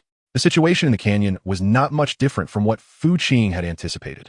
All the clans were scrambling to seize items. Among them, the Rat Clan was the most rampant, not only seizing the inner cores of the Rabbit Clan, but even not sparing the corpses. This made the kings of all clans frown uncontrollably. Rat King, isn't this a bit excessive? The Deer King, unable to hold back, spoke up as he watched the scene before him. The Rabbit King is the leader of a clan, and you don't even spare his corpse. Isn't that a bit disrespectful? What if they fall to such a state in the future? Will they too be treated like the Rabbit King, with not even a corpse left for them? The Rat King, twisting his long whiskers, smiled cunningly and said, The person is dead. What does it matter? Would you like to try some, Deer King? As he spoke, the Rat King picked up a piece of bloody rabbit meat and held it up in front of the Deer King. Get away, get away. Do you think everyone is like you stinky old rat? The Horse King, standing by, stepped forward with a face of disgust and said, You eat anything, even the flesh of a rotten corpse. I, along with the Deer King, eat vegetarian. We are not the same as you dead rat. The Rat King smiled faintly, but a trace of hidden malice flashed in his eyes. The canyon had already been mostly cleared. The Deer King said, Aside from the dead, there's still a dozen living rabbit people left. I want those rabbit people. The Leopard King came in and couldn't stop shouting. All the clan kings turned their attention towards the Leopard King. The Leopard King has arrived? The Wolf King, who had a good relationship with the Leopard King, hurriedly stepped forward and embraced him. Deer King, have you organized everything? After the Leopard King finished embracing the Wolf King, he turned his gaze towards the Deer King, saying, It's really hard work. Wasn't the Leopard King a bit late to arrive? The Deer King disliked the Leopard King the most. Seeing him wanting to take those rabbit people away, he felt quite displeased. The canyon had already been cleared by everyone, and those rabbit people had long been reserved by the Tiger King and others. The Deer King said flatly, If the Leopard King wants people, you'll have to ask them. The Deer King did not indulge the Leopard King. Did he really think that being the fourth among the 36 clans meant he could look down on them? The Vegetarian Kings? Who do you think you are? If it weren't for the previous Leopard King's strength securing your rank, who would pay attention to you? The Leopard King's face darkened immediately. Was the Deer King's statement disrespecting him? The Leopard King had already suffered humiliation from Fu Qing, and now facing the Deer King's provocation. He couldn't hold back his anger, and his face turned black. The Deer King showed no sign of fear in the face of the Leopard King's fury. On the contrary, he appeared very open. What you said is serious, the Deer King said. I was just speaking the truth. You. The Leopard King was very upset by the Deer King's expression of not taking him seriously. All right, Leopard Brother.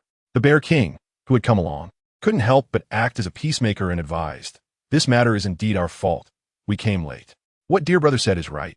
Since those rabbit people have been reserved by the Tiger King, we should compete for them. It's just a few people. Why do we need to hurt our relationship over such a small matter? The Bear King saw things clearly. To him, these rabbit people were quite pitiful.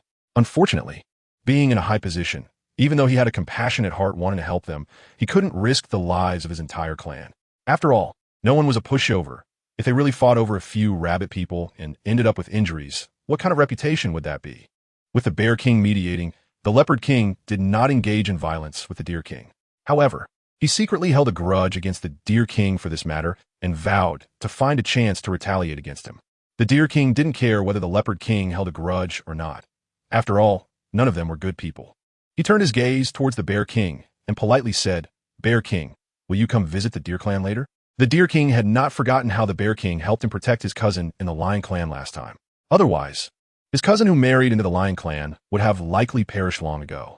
He had been looking for the right opportunity to personally thank the Bear King. Now, with the Rabbit Clan's demise, it was just right to invite him over and perhaps to introduce his cousin to the Bear King as well. In the Deer King's eyes, it was only the Bear King, not us. The Ox King couldn't help but step forward to joke, "There are so many of us standing here. And you didn't think to invite us all along?" The Deer King's face stiffened. "Ox King, are you joking? I was afraid you all might have other matters later, so I didn't bring it up. If you want to come, feel free. The Deer Clan's doors are always open for you." The Deer King's words were generous and straightforward, showing no signs of displeasure or refusal. This made the Ox King feel a bit embarrassed. Just kidding, the Ox King said. "Dear brother, don't take it to heart. I have other matters to attend to later, so I might not be able to go. Why don't you ask the other brothers?" "Coward." The Leopard King couldn't help but mock. The Ox King's face turned red. "What did you say? Say it again if you dare." Chapter 29. The Rat King's false pretense. The Ox King's temper flared at that point, and it hadn't changed for thousands of years. He was not someone the Deer King could easily deal with. The Leopard King had just ascended the throne for less than a few hundred years. How could the Ox King be afraid of him? "Ignorant child," the Ox King angrily retorted, full of bravado. "If it weren't for your father's generation laying the foundation, what right do you have to stand here and speak with us?" The Leopard King was a new king, known to all 36 clans. No one had ever looked down on this new king. However, this new king was not an easy one to deal with. He was always stirring up conflicts among the clans or causing friction with others, leading to a lack of goodwill towards him from all clans. As the clans watched the two quarrel, they all had a look of amusement, wishing the Ox King would teach the Leopard King a good lesson, so he wouldn't always act like he was above everyone else. The Leopard King was furious at the Ox King's disregard for him in front of so many people. "Shut up." The Ox King was not someone who would be silenced just because the Leopard King said so. "What? Do you want to fight me?" the Bull King threatened. The atmosphere was tense. The Leopard King's face turned ashen and rigid, feeling as if he were being roasted over a fire. In terms of strength, he was currently inferior to the Bull King. In terms of cultivation, he was even less a match for the Bull King. If he forced the issue, he would definitely suffer a great loss. Yet, there were always those who liked to stand up and speak the truth. Is the Leopard King afraid? It was unclear who among the various clans had said this. After all, the Bull King was superior to him in every aspect of strength, so it was normal for him to be afraid. It would be better for him to just apologize to the Bull King now, and this matter would be settled. None of us would laugh at you. The Bull King looked at the Leopard King with a proud expression, waiting for his apology. The Leopard King's face was ugly. Who was he? He was the fourth leader of the 36 clans. How could he apologize to an old bull ranked lower than him? Otherwise, if this matter got out, it would be said that the Leopard King was afraid of the Bull Clan. Therefore, in order to regain his own dignity, the Leopard King did not back down. He steeled himself and stood up to confront the Bull King. Instantly, a sea of golden light reflected in front of everyone. The Leopard King revealed his Leopard King golden body, which was 10 feet tall and 20 feet wide. The Bull King looked astonished, seemingly not expecting the Leopard King to have such courage. He then revealed his golden body without holding back. In comparison, the Leopard King's golden body appeared somewhat lacking. Not only was it shorter, but it also lacked the agility of the Bull King. The Bull King repeatedly pressed and rubbed the Leopard King into the ground. When the two golden bodies collided, it was like a massive firecracker, producing loud bangs. The tremendous noise even attracted Qing outside the canyon. Were they fighting inside? Qing watched the golden light splashing in the canyon, almost like fireworks, illuminating half of the sky. It's probably a fight over uneven distribution of loot. Ashio speculated. Such things had happened among the tribes before, but in the end, it was always the losing side that faced the consequences. This time would likely be no exception. "Lady, do you want to go take a look?" Ashio asked with concern. Qing shook her head, wondering what was so interesting about a fight. With that energy, she might as well sit here and sleep. Remember to notify me when the master arrives. Fu Qing reminded, don't let me fall asleep again. Her complexion hadn't recovered well, and she was brought here by that dog snake man. Taking this opportunity, if she didn't hurry to rest, what was she doing? Who do you think will win between the two of them? The wolf tribe's third prince. Standing under a tree not far away, asked Yin Mabai beside him. Although the Bull King was a top fighter, this new rising star, the Leopard King, also didn't seem like an easy opponent. In the end, these two might both suffer a defeat. Yin Mabai glanced at the wolf tribe's third prince. Do you want to help? There was an indescribable tranquility and elegance in his calm voice. The wolf tribe's third prince smirked. Do I look very idle? That Leopard King brought this upon himself by being mouthy. He deserves to get beaten. It's just a pity for that old Leopard King's once brilliant life, only to raise such an arrogant son. The battle in the canyon continued. From a fight between the two, it was evident that the Bull King's overall strength was superior to that of the Leopard King. It was somewhat surprising that the Leopard King could hold on for so long. Kid, stop struggling. You're no match for me, the Bull King said triumphantly. Unless your father is still around, even if you train for 1,000,000 years, you still won't have a chance against me. Be smart and ask for a truce. Say you're sorry, and maybe I'll be in a good mood and forgive you this time for the sake of the late old Leopard King. The Bull King had some friendship with the old Leopard King during his lifetime, so he wouldn't really go all out against the junior. As long as the Leopard King was willing to admit his fault in front of all the tribes, he would consider this matter as if it never happened. Dream on. I won't back down just to save face. In front of so many people, how could the Leopard King lower his head? He continued to attack with all his might. Before long, a piercing scream of pain echoed throughout the canyon, waking Fu Qing from her sleep once again. What's going on? Fu Qing lifted the curtain of the carriage and asked Ashio, whose scream is that? It's so terrifying. Ashio looked towards the direction of the canyon, as if the sound was coming from there. Someone must have been injured. In fact, just as Ashio said during a fight in the canyon, the Bull King was caught off guard and had one eye blinded by a surprise attack from the Leopard King. He was screaming in agony while covering his eye. Seeing this, the Leopard King wanted to press the advantage, but it angered the Bull King, who retaliated with a punch that sent the Leopard King crashing against a giant rock in the canyon, spitting out blood. It can be said that in this battle, neither side gained an advantage. Instead, as the Wolf Tribe's third prince said, both were injured. The crowd couldn't help but sigh at the sight, unable to believe that such a strong figure as the Bull King could also be injured in the eye by the Leopard King. Now, everyone dared not underestimate the Leopard King. All right, everyone stop fighting. The Deer King, seeing the situation, finally couldn't help but step in to stop it, saying, Bull brother, how are you? The Bull King, covering his injured eye, cast a fierce glance at the Leopard King and replied, I'm fine. The two had clearly formed a grudge over this incident. Since everyone is fine, let's disperse. Someone from the tribes suddenly said this. The Leopard King, covering his painful chest, glared defiantly at the Bull King. If he had the strength, he really wanted to incapacitate the other on the spot. The Mouse King, with his crafty eyes, kept glancing between the two. Ultimately, he walked over to the Leopard King. Come on, Leopard King, let me help you. The Mouse King extended his hand to the Leopard King with a beaming smile. Chapter 30. I believe you. The Leopard King cast a suspicious glance at the Mouse King. What are you up to? Huh? The Mouse King laughed heartily. What are you talking about, Leopard brother? You're seriously injured, and so many people have gone to Bull brother's side, leaving you all alone. I'm just concerned about you. Ugh. The Bull King's punch still made the Leopard King feel terrible deep inside. His energy was surging, and he was at risk of collapsing. He couldn't keep holding on. In the end, he relaxed his guard toward the Mouse King, who had extended a helping hand, allowing him to assist him. A triumphant smile flickered in the Mouse King's eyes. Just when everyone was focused on the Bull King, a painful scream erupted from the direction of the Mouse King. Only then did everyone see the scene of the Leopard King having his neck bitten and his heart pierced by the Mouse King. Everyone was dumbfounded. Mouse King, what are you doing? The incident happened too quickly for anyone to react or intervene. The first to regain his senses, the Bear King couldn't help but scold angrily. Although he wasn't fond of the Leopard King, at least the latter hadn't threatened his interests. The Mouse King's actions were truly excessive. After draining the Leopard King's blood and confirming he was dead, the Mouse King finally lifted his head from the Leopard King's neck. Did you not all hate this guy? The Mouse King smiled sinisterly. I'm just removing a threat for you. You. Everyone was infuriated by the Mouse King's words. Although the Leopard King wasn't a good person, compared to the Mouse King, at least he acted openly. The Mouse King's sneak attack was genuinely disgraceful. The Mouse King didn't care what others thought. At the moment he pierced the Leopard King's heart, he decided to claim the Leopard King's golden core for himself. For this reason, he ignored the gazes of the tribes and quietly dragged the Leopard King's body away. After this brief incident, no one dared to linger in the rabbit tribe, fearing they might encounter a scene like the one with the Leopard King. Everyone divided their territories and resources and left in a grand procession. The Bull King was no exception. Seeing the Leopard King die at the hands of the Mouse King, he couldn't help but feel extremely vigilant. Now that he was blind in one eye, he was at risk of being ambushed at any moment due to obstructed vision. Anyone who got too close would be met with his deadly strike.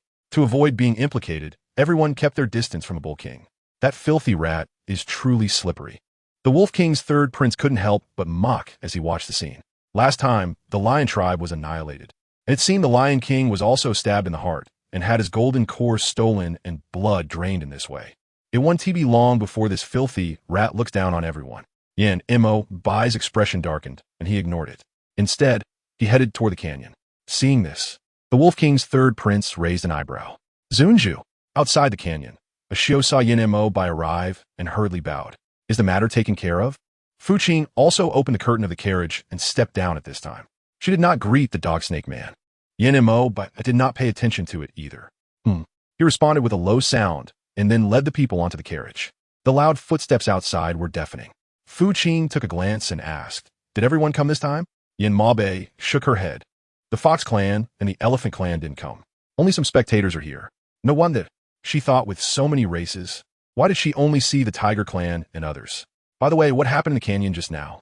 Fu Qing asked curiously. I heard sounds of fighting earlier. Were there people fighting in the canyon? Which clans were fighting? The Leopard King and the Ox King. Yan Ma Bai replied succinctly. But in the end, the Leopard King was killed by the Mouse King. After hesitating for 2 seconds, Yan Ma Bai finally mentioned that the Leopard King had been killed. Fu Qing was taken aback. What's going on? She straightened her posture and said, Hurry up. Your Excellency, please tell me. Yan Mo looked at her with his deep black eyes and said, Did you have any worries about me just now in the canyon? Fu Qing was taken aback. What is there to worry about? Isn't he going to find a third prince of the Wolf clan? Since he's going to find someone, there shouldn't be much danger, right? Did the Lord encounter some difficulties in the canyon? Although Fu Qingxin thought so in his heart, he still tentatively asked, No way. The dog snake man is so formidable. Could he also encounter problems that even he can't solve? Yan Ma Bai said in a deep voice, the Leopard King's golden core was stolen by the Mouse King. It was evident that Yan Ma Bai took this matter very seriously. Fu Qing thought for a moment and said, Then let's take it back. The Rat King is definitely no match for the dog snake man. Yan Ma Bai looked deeply into Fu Qing's dark eyes for 2 seconds. Fu Qing's heart skipped a beat in shock. I understand your intention, my lord, Fu Qing explained. You are worried that the Rat King is too powerful and it's not good to openly seize the Rat King's golden elixir. But my lord, you could do it secretly. Who says you have to steal things in broad daylight? Nighttime works too, right? Wearing a mask and in disguise. Who would know who you are? Have you done this kind of thing often in the Dragon Clan? Yan Mo Bai asked. Fu Qing. My lord, it's a bit unfair to say that about me. Fu Qing said, This is my first time. No, this is my first time giving you such a suggestion. She's a good baby. She has never done anything sneaky. Even when the original owner was in the Dragon Palace, she was always honest. How could she dare to steal anything? Yan Mo Bai was pleased by Fu Qing's words. I believe you. Fu Qing rolled her eyes, thinking, what can you do if you don't believe it? Can the lord now tell me how the Leopard King was killed by the Mouse King? Although that flower leopard didn't look impressive, he even threatened her before leaving. But upon hearing the news of his death at the hands of the Mouse King, Fu Qing was still quite shocked. Did he provoke the Mouse King first? Or did the Mouse King provoke him? If it was the flower leopard who initiated the provocation, then it's no wonder that someone would kill him. That would be his own doing. But if the Mouse King provoked him first, it would only indicate that the Mouse King has deep thoughts and might become a threat to many tribes in the future. Yan Mo Bai saw her eager to know the truth and recounted how the Leopard King and the Bull King got into a fight over a trivial matter, leading to the Leopard King being seriously injured and ambushed by the Mouse King. After listening to Fu Qing, Yan Ma Bai finally understood the concerns in his heart. The Rat tribe is indeed a disaster, especially the Rat King, who attacked from behind. He dared to attempt to kill the Leopard King in front of so many people. If one day he becomes stronger, it is feared that no race will be considered by him. Chapter 31, Pregnant on this side. After the Rat King obtained the Leopard King's golden core, his strength and cultivation soared. His mood couldn't be better. Congratulations, Master, Congratulations on your promotion. The Rat King's trusted aide knelt before him with great joy. The Rat King stroked his whiskers. And now he wanted to see who would still dare to look down on the Rat Tribe. The Rat Tribe had always been looked down upon by others, especially by those herbivores who never respected them. The Rat King secretly vowed that when his strength increased one day, he would first target them. Next would be the Tiger Tribe, the Elephant Tribe, the Snake Tribe, and the Phoenix Tribe, among others. Master, how long until we can go to the Snake Tribe? The trusted aide asked with stars in his eyes. Among all the tribes, except for the Phoenix Tribe, the Snake Tribe had the largest territory. They had long coveted it. Snakes and rats are natural enemies. However, the two tribes had coexisted peacefully without any crossing of lines. But this does not mean that the Rat Tribe can tolerate the existence of the other. Naturally, they wouldn't like anything that poses a threat to them. They wish for the Snake Tribe to be exterminated quickly. Don't rush, the Rat King pondered. The Snake Tribe will eventually be destroyed by me. But before exterminating the Snake Tribe, you should first send someone to the Horse Tribe to investigate the situation of the Horse King. The Rat King had not forgotten the Horse King's disdainful and scornful expression towards him in the canyon today. The Master's meaning is the trusted aide immediately understood the Rat King's intention. He wanted to target the Horse King first. Did the Horse King not say that I'm a stinky old rat that only eats rotten corpses? Then I will first eat his flesh and drink his blood. The Rat King gritted his teeth and said, in the Zhaohua Palace, since Fu Qing returned from the Rabbit Tribe, it had been over a month. During this month, Fu Qing spent her days either eating or lying down. At night, she was plagued by nightmares, always dreaming of two giant snakes fighting in front of her. This left her in a daze throughout the day, feeling somewhat lethargic about everything she did. Madam, should we invite a snake doctor to take a look? Ashio noticed that Fu Qing had become somewhat listless even while eating, and she was genuinely worried, fearing that Fu Qing would become too thin. He waved his hand to refuse payment. Maybe it's because he hasn't slept well lately, so he doesn't have much appetite. He should be fine in a couple of days. Master. At this moment, Yin Mabe suddenly walked in from outside the hall. Fu Qing lay on the bed. Your Excellency, how are you feeling? Yin Mo Bai asked from the side of the bed, noticing that her complexion still looked so pale. The lady said it's because she didn't sleep well. Ashio stepped forward and said, she'll be fine in a couple of days. Yin Mo Bai frowned. Did you not call for the snake doctor? Ashio felt anxious, and before she could speak, Fu Qing had already opened her mouth. It's just that I didn't sleep well and have no appetite. That's why my complexion looks a bit pale. There's no need to call for the snake doctor. Has your Excellency finished your business? How come you have time to care about her? A few days ago, he was so busy that he didn't even have time to sleep. What wind blew him here today? She felt quite unaccustomed to it. Everything has been arranged, Yin Mo Bai said. Ashio, go and invite the snake doctor here. In the end, Fu Qing still couldn't escape the order to see the snake doctor. How is it? Yin Mo Bai asked seriously. The snake doctor checked her pulse for a while and finally withdrew his hand. Congratulations, Your Excellency, congratulations. The snake doctor said with a smile, bowing to Yin Mo Bai. The lady is with child. Fu Qing's hand, which was rubbing her chest, immediately stopped. Her mind felt like it had exploded like fireworks, rumbling loudly. What had she just heard? She was pregnant? The snake doctor's words not only shocked Fu Qing, but also stunned everyone present. They thought of various reasons for Fu Qing's discomfort, but none had considered that she could be pregnant. What should be noted? Yin Mobo asked calmly. At this moment, his heart did not seem as calm as it appeared on the surface. However, as the head of the clan, he did not show his emotions like Ashio and the others. The lady has only been pregnant for a little over a month. You must be very careful with intimacy, the snake doctor said. There should be no intercourse during the first 3 months and the last 3 months. Feeling numb after settling the payment. How long is a snake's gestation period? It's usually between 20 days to less than 100 days, and some may exceed 100 days. The snake doctor nearly implied that she shouldn't engage in any intimacy throughout the entire pregnancy. Besides that, the lady needs a large amount of crystal stones and fish every day to nourish the fetus. Did you hear that, my lady? A nearby, Ashio hurriedly stepped forward to support her, saying, you are not alone anymore. For the little prince in your belly, you need to make an effort to eat more. From today on, instruct the kitchen to prepare more fish and similar items for the lady, Yin Mo Bai advised. Can we not have fish every meal? Fu Qing made a small suggestion.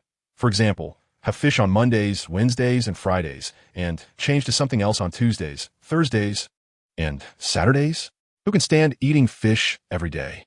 It's not like a weasel that can't live without chicken at every meal. You can instruct a Shio to arrange it for you. In terms of diet, Yin Mo Bai didn't impose strict rules. she could eat whatever the snake doctor recommended. Instead, he chose to respect her and let her choose what she likes.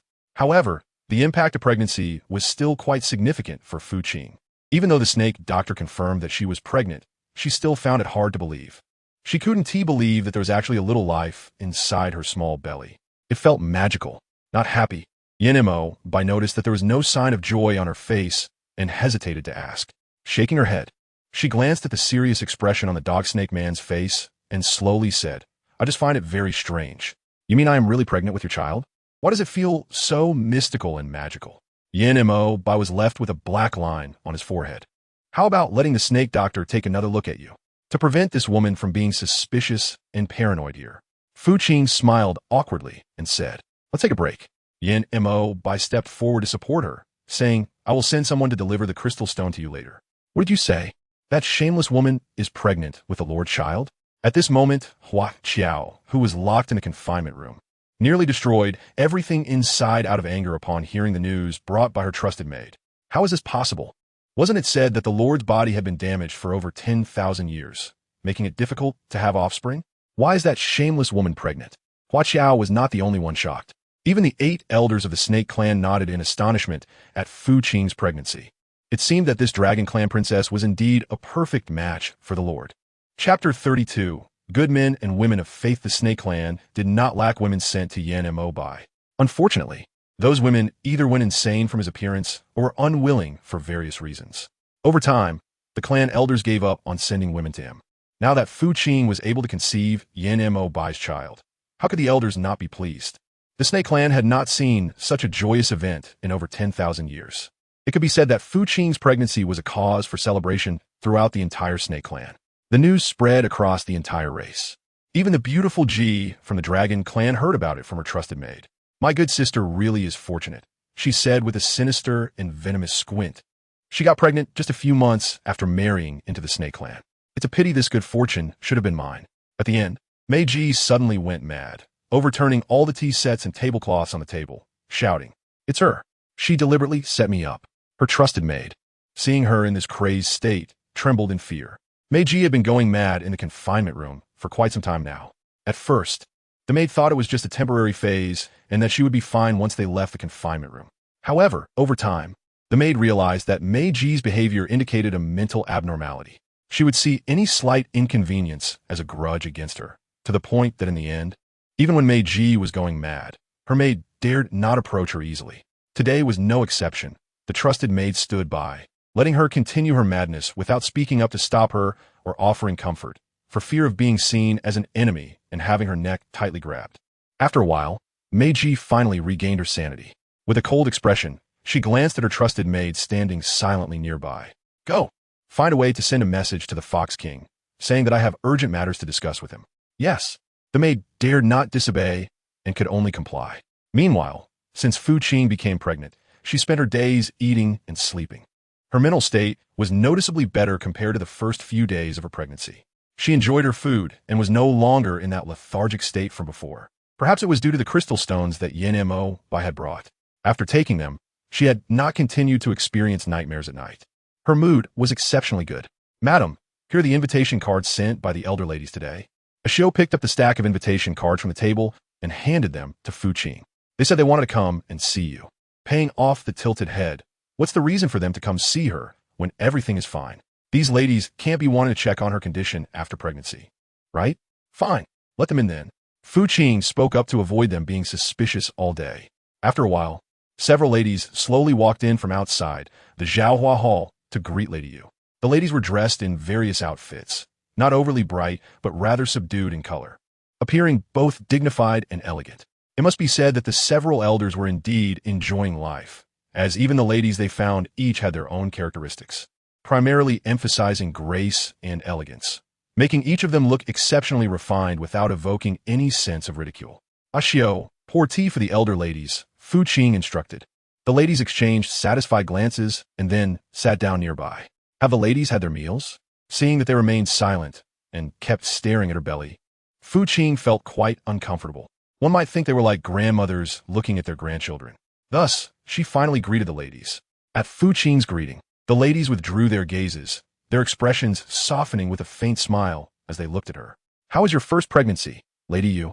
One of the ladies in a purple silk outfit asked first. Is this little prince inside making a fuss? Lady Yu replied, I don't know.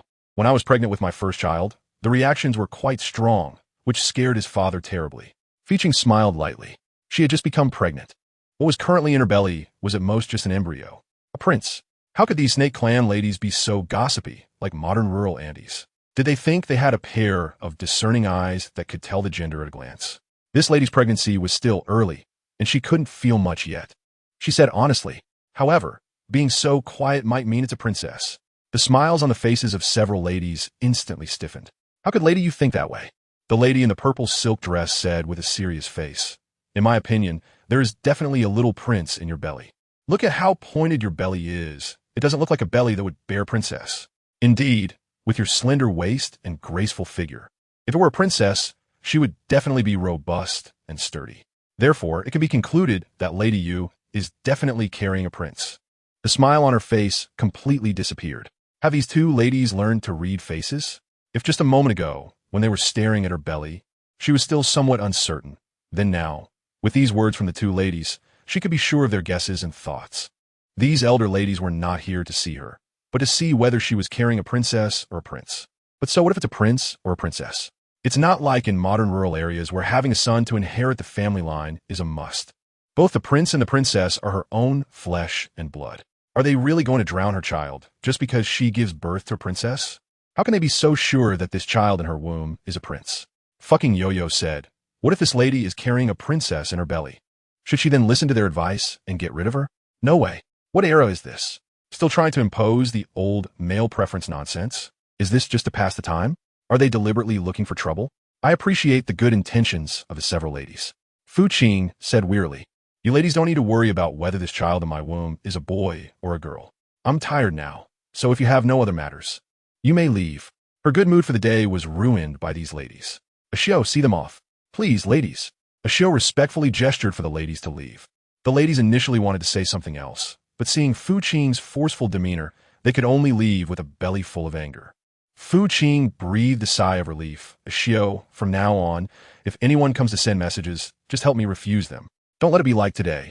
Everyone is very unhappy. She is not a monkey in a zoo. Anyone can come to visit just because she's pregnant. Yes, madam. Ashio also felt that the actions of these elderly ladies were excessive. Clearly, the madam is pregnant, yet they insist on saying those pious words to provoke her. It's only natural that the madam is unhappy. Chapter 33. Caught off guard in the evening, Yin Mo Bai arrived at Zhaohua Hall, paying off like a little bird, nestled in his arms, so obedient and docile. My lord, do you hope that this child I'm carrying is a boy or a girl? Qing asked softly. The opinions and views of others were not important to her at all. The key was what the dog snake man wanted in his heart, whether it was a boy or a girl. If he wanted a boy, then she had to be prepared to escape. If he wanted a girl, then she would act as if she had never said anything. In any case, whether it was a boy or a girl, as long as they could live well together, that would be fine. If they couldn't live well, she should make plans early. As the saying goes, there are plenty of fish in the sea. This world is not just about the dog snake man. Could she not find another father for her child? Yin Mabai paused as he stroked the ends of her hair. But did someone say something in your ear? The clan's desire for a prince was obvious. But that didn't mean Yin Mabai was unaware of anything. From now on, don't listen to whatever they say. Yin Mabai advised, just focus on taking care of yourself and the child in your belly. As for whether it's a boy or a girl, it doesn't matter. To him, as long as it's his offspring, that is enough. What if they come to trouble me? Pay the toll. She can't always let a Shio use a stick to push people away, right? Someone of lower status might be able to do that. But what if the person has a higher status? Wouldn't that be an offense to them? It's just like when a few elder ladies came to visit me today.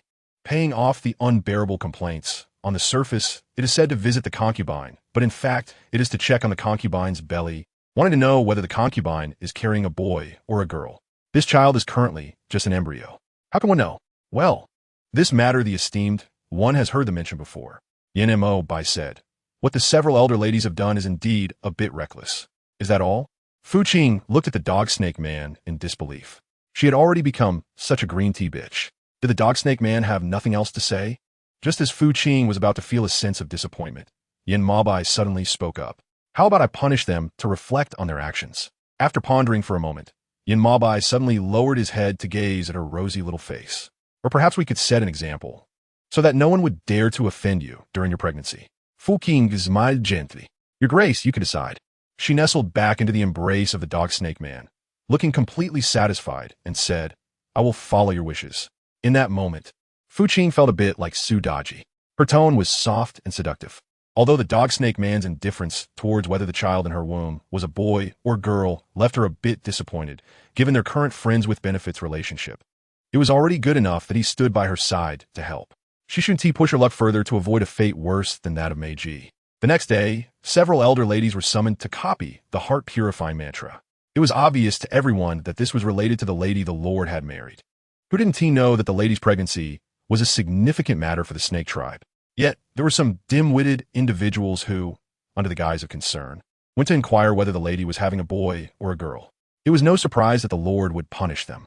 Princess, I think we should not go over there. The trusted maid serving Hua Qiao advised as she noticed the princess's anger and her intent to rush towards Fu Qing and her servant. Madame Yu is currently in a strong position. If we go over rashly and offend her, the Lord will definitely not forgive us. We are only able to be out here thanks to Madame Yu's pregnancy. Otherwise, our master and servant would likely still be stuck in the confinement room for a while. Yes, that wretched woman is currently on the rise. So what if she is a princess? In front of that wretched woman, she still makes me feel humiliated. At this moment, seeking trouble with that wretched woman would indeed be very disadvantageous for her. Hua Qiao took a deep breath to calm her anger. Go call Nino to me. She instructed a nearby maid. Just say that I have urgent business that requires his assistance. Meanwhile, Fu Qing sat in the pavilion for a while, feeling the wind was a bit strong, and decided to leave. Just as she looked up, she saw Hua Qiao standing by the flower pond, glaring at her. She was stunned. Just as she was about to walk toward Hua Qiao, the princess turned around and left without looking back. When did she come out? A Xiao, who was beside the Qing dynasty, asked. Wasn't this Princess Hua Qiao locked up for several months? How did she come out so quickly? Look at her fierce glare just now. It was really intimidating. If there were no one beside her, she might just swallow her whole. Are you referring to Princess Hua Qiao? A Xiao replied. She has been out for 2 days now. This time, with the lady's pregnancy, the entire snake clan is celebrating. So many imprisoned criminals have been released. Among those released is naturally this Princess Hua Qiao. Fu Qing. In her relationship, she got pregnant but gained no benefits at all. Instead, they even gave her a certificate of immunity, right? Life in the snake tribe is dull and frustrating. Without the interference of those people, Fu Qing has been much more relaxed every day. She spends her time painting or enjoying flowers outside the Zhaohua Hall with a Xiao. As for the dog snake man, apart from appearing on her bed every night, she hardly sees him during the day. If it weren't for the child she is carrying, this would be even more unbearable.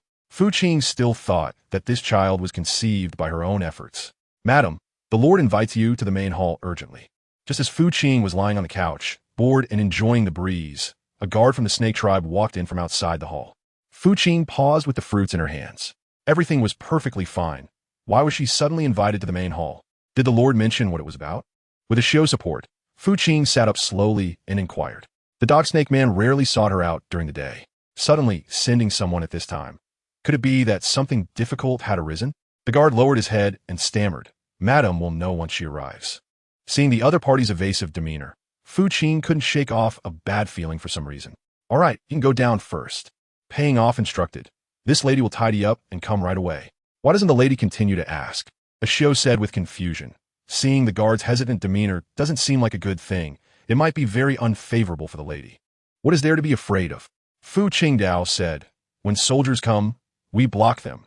When water comes, we cover it with earth. Even if it's unfavorable, how unfavorable can it be? Chapter 34. Blood on the heart, how could paying off the debts matter? Long time no see, sister.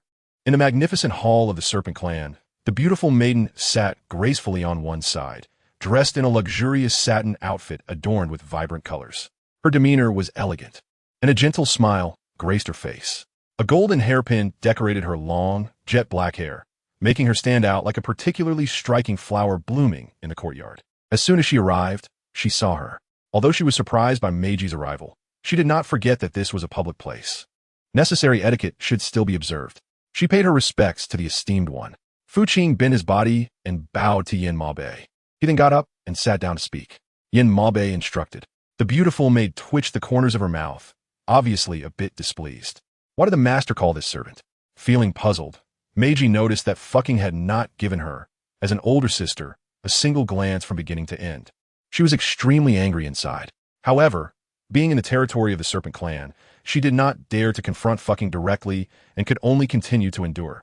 Alright, Lady Fox, Huaner has already been invited by my true self.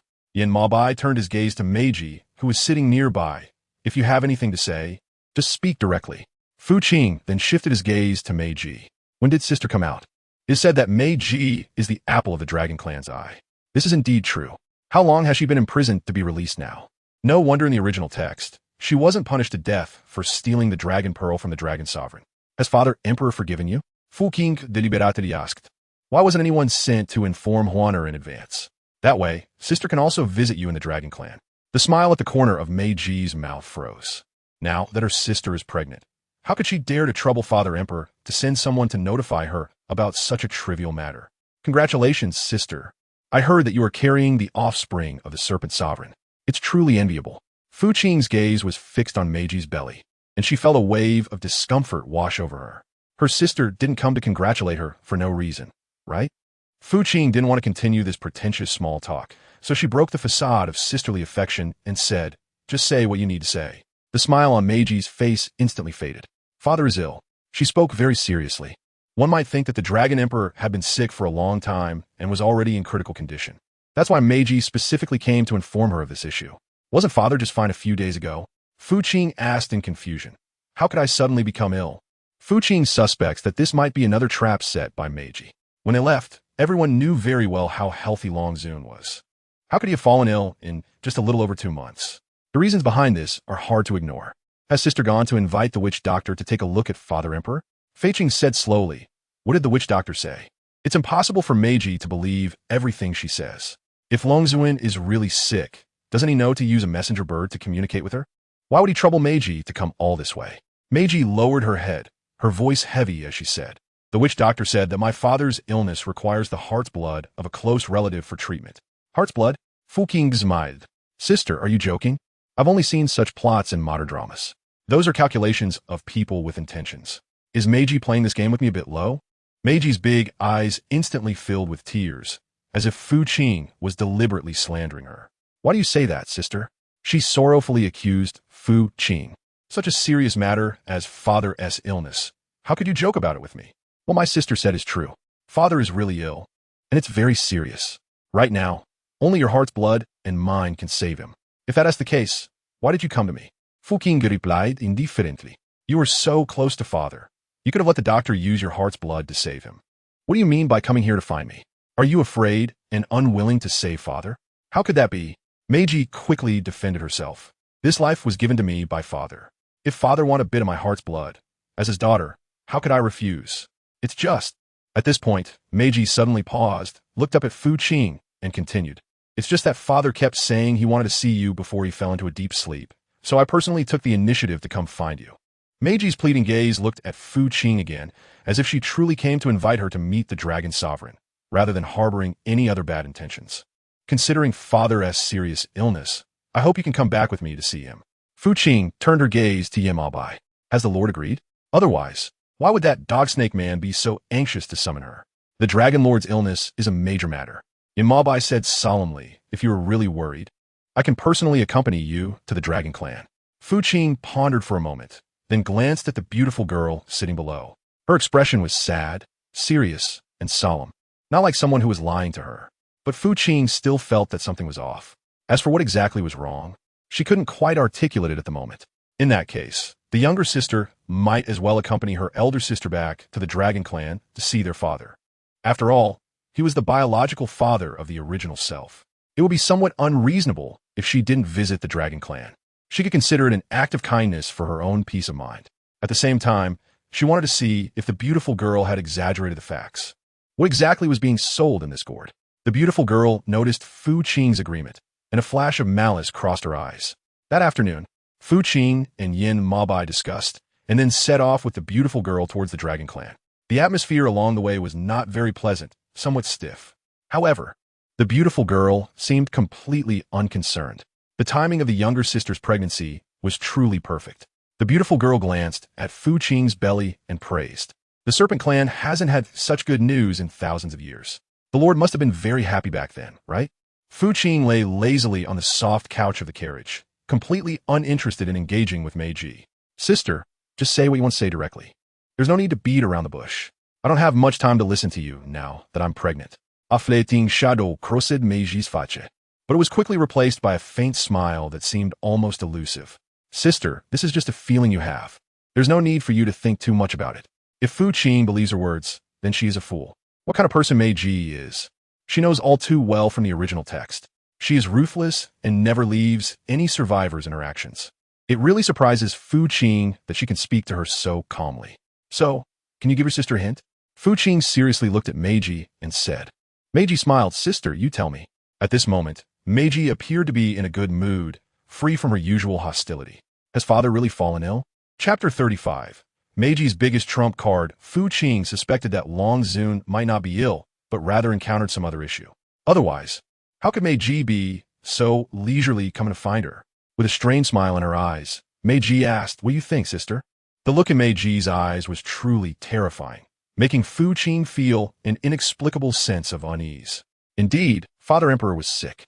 Noticing that Fu Qing's gaze towards her was gradually changing, Meiji quickly averted her eyes and softened her tone, completely different from her earlier eerie demeanor. Fu Qing's heart was racing incessantly because of Meiji's strange smile. Now she could be certain that Meiji was likely plotting something, and she was definitely a part of that scheme. So, on the way, Fu Qing stopped talking to Meiji. The two maintained a quiet atmosphere. It wasn't until they were close to the Dragon Clan that Meiji finally opened her eyes to look at her. We're almost there, my dear sister. I hope you'll be satisfied when we arrive. Meiji smiled at her, her lips curving into a bright smile, paying no attention, no matter what Meiji is about to do to her. With the help of the dog snake man, isn't she capable of striking back at Meiji? Being a dragon, her original strength is not necessarily inferior to Meiji's. If we're gonna go crazy, let's all go crazy together. Let's see who can out-crazy whom. Several hours later, the Snake Clan's carriage, just as Meiji said, stopped at the entrance of the Dragon Clan. However, the one who came to receive them was none other than the Dragon Lord, whom Meiji had claimed was already unconscious. Yin Mabe and Fu Qing both frowned upon seeing this. Quick, surround them all for this palace. As soon as Meiji got off the carriage, she issued the order, and the Dragon Lord, along with the Dragon Clan guards, surrounded Yin Mabe and Fu Qing completely. This scene happened so quickly that there was no time for anyone to react or resist. Meiji, what are you doing? Fu Qing soon came to her senses and began to scold loudly. Now she was sure that Meiji had deceived her into coming here just to put her to death. Unfortunately, the dog snake man was accompanying her as well. Fei Qing really didn't know whether to feel fortunate or sad. Did Princess Meiji want to rebel? Yin Mabai immediately noticed something was off with the Dragon Sovereign. It was as if his body was being controlled by something, completely unable to have his own thoughts or consciousness. It seemed the Dragon Clan was about to undergo a change. Meiji chuckled softly. What was the Snake Sovereign talking about? This palace was eliminating threats for the Dragon Clan. The Dragon Sovereign was gravely ill, treated by the blood of the Grand Princess, and should have been recovering. However, Princess Yuan returned to the clan to compete with the Grand Princess for the dragon's power, and once again poisoned the Dragon Sovereign, leading to his serious illness and death. To clean up her own faction, the Grand Princess issued a killing order to all clans, declaring that anyone who had contact with the second princess would be executed. So, how about this scheme of mine? She had been thinking about it in the confinement room for so long. The purpose was to wait for this day. Well, the Snake Clan Sovereign, aren't they going to become her prisoners now? Sister, Snake Sovereign, you can rest easy. Meiji said triumphantly, when the time comes, I will definitely pray for you. Crazy. Fu Qingdao, you are really crazy. That's the Emperor. How can you control him? Aren't you afraid of divine retribution for doing this? Huh. Meiji laughed. Do you think I still fear divine retribution after coming this far? Let me tell you, as long as you die, I won't hesitate. Even if it means going to hell, I will do whatever it takes. After paying off the back spine, it feels really cold. This Grand Princess's perspective on life is truly distorted. Just look at her crazy appearance now. She's really fearless. Why doesn't the heavens send down a lightning bolt to strike her dead? Rumble. As soon as Fu Qing thought this, a thunderclap resounded in the sky, illuminating half the heavens with a fish-white hue. Look, even the heavens couldn't stand it anymore. Fu Qing mokid, sister. I don't think you have much chance of success in this matter. Not to mention that the dog snake man is not someone who can be easily manipulated, let alone the fact that he has various elite Snake Clan guards lying in ambush. If it really comes to a fight, can Meiji really gain any advantage? Be sensible. I advise you to let go and turn back quickly. Fu Qing kindly persuaded, don't wait until it really turns into a fight and drags you down. That would be unfortunate. You must be dreaming. Meiji yelled through gritted teeth. Someone, go and kill her at once. Swish. Unfortunately, before Meiji's people could advance, a group of men in black descended from the sky, protecting Yin Maobai and Fu Qing in front of them. Meiji's eyes flashed with surprise, but she quickly regained her composure. Do you think this can stop me? She commanded attack. Fu Qing didn't think she could persuade Meiji at all. After all, if someone wanted to go crazy, that was their own business. How could her few words stop it? Yin Mo left a team of people to protect Fu Qing within the circle, preventing her from being harmed by the Dragon Clan guards. Meiji was watching from the front, and when she saw Fu Qing standing calmly in the circle, observing the scene, her entire face began to twist in anger. Fucking also noticed the look in Meiji's eyes as she glanced at her. If Meiji hadn't revealed her trump card at the beginning, Fucking would have been somewhat worried and afraid. But now that all her schemes had been exposed, she naturally no longer felt any fear towards her. After the thunder, a torrential rain followed. Ashio hurriedly opened the prepared umbrella. At this moment, the dragon sovereign, controlled by Meiji, revealed its true form in midair. The golden dragon, shining brilliantly like gold, stood 10 zhang tall and 20 zhang wide, towering in the sky. To him, everyone below looked like ants. This was probably Meiji's greatest trump card. How is it? Isn't Father's golden form beautiful? Meiji said proudly. Soon you will witness Father's true power. Go. With Meiji's command, the dragon sovereign's 5 claws swiftly swung towards Fucking. It's over. She couldn't really be killed by the dragon sovereign's giant claws, could she? Bang bang bang. However, before Fucking could make a move to block, Yin Maobai's golden form, standing 15 zhang tall and 30 zhang wide, suddenly appeared. The gigantic snake head was as large as a sea mouth, shimmering with golden light all over. His massive snake tail restrained the dragon sovereign's 5 claws, and with a loud crash, he flung the dragon sovereign aside. Meiji's expression changed drastically. How could this be? How could this be? Yin Maobai actually suppressed his own power, preventing himself from transforming into a dragon. This was the dream of so many Serpent Clan members. Paying off her debts, her eyes sparkled. At that moment, she thought the snake man, no, it should be Yin Maobai, was so handsome. The huge snake tail in front of her no longer looked ugly. It appeared especially cute. She really wanted to reach out and touch it.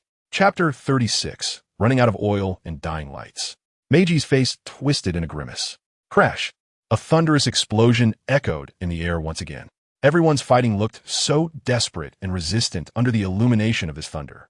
The heavy rain poured down, obstructing everyone's vision. Look, what is that? Just when everyone was being battered by the rain and could barely open their eyes, a dazzling golden light appeared behind the Dragon Clan. The golden light spread across the horizon of the back mountain, looking magnificent and glorious, like the reincarnation of Buddha. It captivated everyone's gaze. That direction was none other than the place where the Dragon Spring Cave hatched its offspring. Meiji's expression changed drastically, filled with unwilling anger. Even the strength in her hands trembled. The Dragon Sovereign, who was participating in the fight, regained a bit of clarity and rationality under Meiji's momentary distraction. He slowly lifted his gaze toward the back mountain. A smile of comfort crossed his lips. After a brief moment, however, he was once again controlled.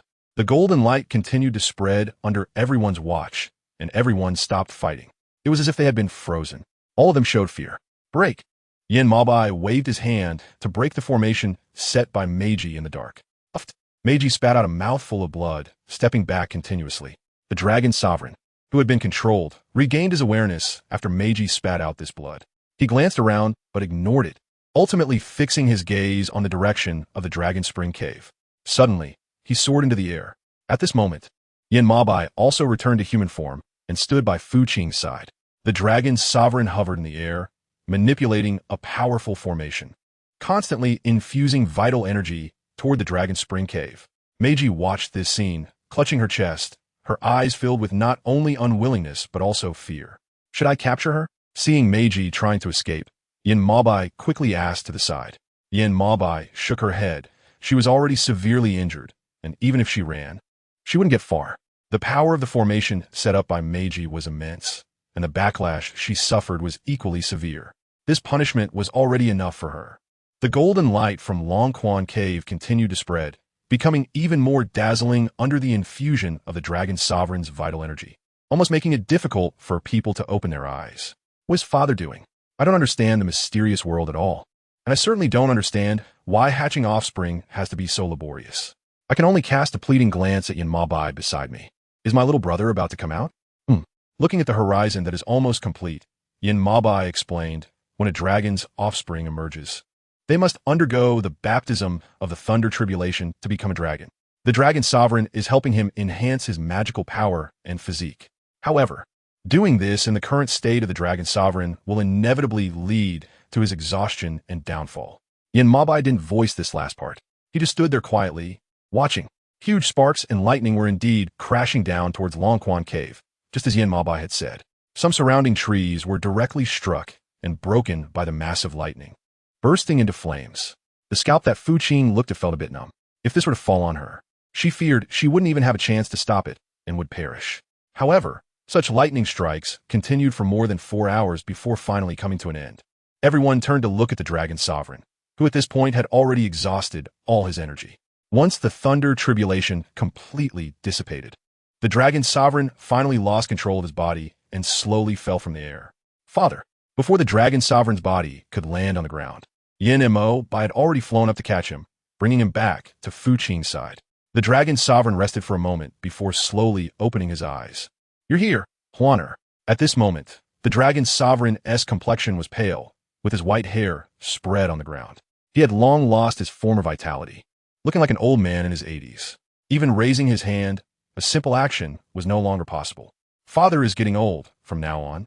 All of this will probably have to rely on you and Guanger to support. It won't be, Father.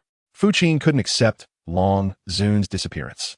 The first place she arrived at after crossing into the book was the Dragon Clan, although she didn't have much feeling for her original body's father. From the memories she received, it seemed that this father from the Dragon Clan truly cared for her original self. However, his affection was not as overt as that of Meiji. It was hidden deep within his heart. Otherwise, he wouldn't have personally taught her the summoning secret of the 36 heavenly generals. You should rest well first. Once you're better, we can talk, Fu Qing said anxiously, pulling Long Zun's hand. Long Zun shook his head, indicating that it wasn't necessary. I know my own body's condition very well. It's useless. Huenea. Your brother will be out soon, Long Zun said, gripping Fu Qing's hand tightly. You must promise, Father, that you will take good care of your brother and absolutely must not let anyone with ill intentions harm him. Especially your eldest sister, Meiji. She is long gone mad. You must remember not to let her get close to your brother. After experiencing the fact that Meiji had controlled him, Long Zun understood that she was no longer the innocent girl she used to be. Now, her methods were vicious, and even he, as her father, was not spared. How could she possibly spare others? Don't worry, Father. I won't let her harm my little brother. Fu Qing continuously assured Long Zun. How could she refuse the last wish of a dying person? Even if she couldn't achieve it, she had to try her best. That's good, that's good. Long Zun nodded in satisfaction, his gaze once again directed towards the direction of Long Quan Cave. The place, after being still, appeared exceptionally quiet, with even the thick smoke slowly dissipating. Just when everyone thought nothing unexpected would happen, a loud explosion echoed across the sky once again. This time, it was no longer the sound of electric shock, but rather the sound of the mountain at Long Quan Cave exploding. The ground of the entire Dragon Clan trembled continuously. Debris flew everywhere, like meteors constantly rushing towards the crowd. Yanmabai and the others were shielded by a powerful protective barrier, thus avoiding being hit by the debris. However, the guards of the Dragon Clan, whose magical power was slightly diminished, were not so lucky. They were all battered and bloodied, desperately searching for places to hide. At this moment, a white dragon flew out from the explosion site at the top of Long Quan Cave. The white dragon was 10 zhong long, exuding an imposing aura, constantly soaring through the sky, dispersing the surrounding haze. At that time, the rain had stopped and colorful clouds appeared in the sky, just as everyone was in a daze. The white dragon transformed into a graceful young man, standing in front of Fu Qing and the others. Chapter 37. Master, are you in love? Father. The young man quickly knelt beside Long Zun. Long Zun, as if rejuvenated, tightly grasped his hand, having come out. It was evident that the emergence of the young man excited Long Zun. I have seen the young master. The 36 heavenly generals swiftly emerged from the shadows and knelt before the young man. The entire dragon clan was at attention. Long Zun raised the young man's hand, solemnly instructing the matters behind him. From today onwards, the dragon clan will be taken over by my son. All members of the dragon clan will obey my son's commands. Those who disobey will be killed without mercy. Guang'er, everything has been arranged for you by your father. Long Zun's loving gaze turned to the child he had longed for day and night. This is your second sister, Yuan. From now on, the dragon clan will rely on you two siblings to support it. Fu Qing felt a lot of pressure. As an outsider married into the family, she had no qualification to manage the affairs of the dragon clan. At most, in times of danger, she could ask Yin Maobai for help. But that didn't mean he would really take action. How should she describe her relationship with the dog snake man now? It wasn't as ambiguous as they imagined. In fact, it was a bit cold. Since she married into the snake clan, and until now, when she was pregnant, she felt somewhat confused. She couldn't clearly distinguish whether they were truly a couple or just casual partners. She only knew that he was very busy, and when she encountered problems, he would check in on her and even act as her tool to help her out. It seemed that after this matter was settled, she really needed to think carefully about their relationship. She couldn't continue to be deliberately confused like this. The death of the dragon sovereign surprised many clans. Everyone held a skeptical attitude towards the newly appointed dragon clan sovereign, believing he lacked the foundation to hold the position. Therefore, when various clans came to pay their respects, they didn't regard Ao Guang, this young man, highly. This was noticed not only by Ao Guang himself, but also by Fu Qing and Yin Maobai as a couple. Fu Qing did not speak up to stop the difficulties posed by the various clans. Sooner or later, the new sovereign of the dragon clan would have to face this. Even if they stopped it now, what would happen after they left? Rather than let it happen later, it was better to let him face this issue early. It would also allow her to see whether this new dragon sovereign was as decisive and clever as described in the original text. Aren't you afraid they would embarrass the newly appointed dragon sovereign? Yin Maobai asked, looking at her calmly walking out of the memorial hall with a doubtful expression. The Tiger King and the Wolf King were not ordinary figures. They reached their current positions by stepping over countless corpses. If this newly appointed sovereign could successfully intimidate everyone, that would be the best outcome. Then, the various clans would not look down on the dragon clan. Conversely, if the newly appointed sovereign appeared weak today, he would be oppressed and swallowed by the various clans. Does the sovereign think that his consort can help him for a lifetime? Fu Qing looked at Yin Maobai seriously. This was her first time looking at a man so closely. He was different from how she had seen him in the snake clan.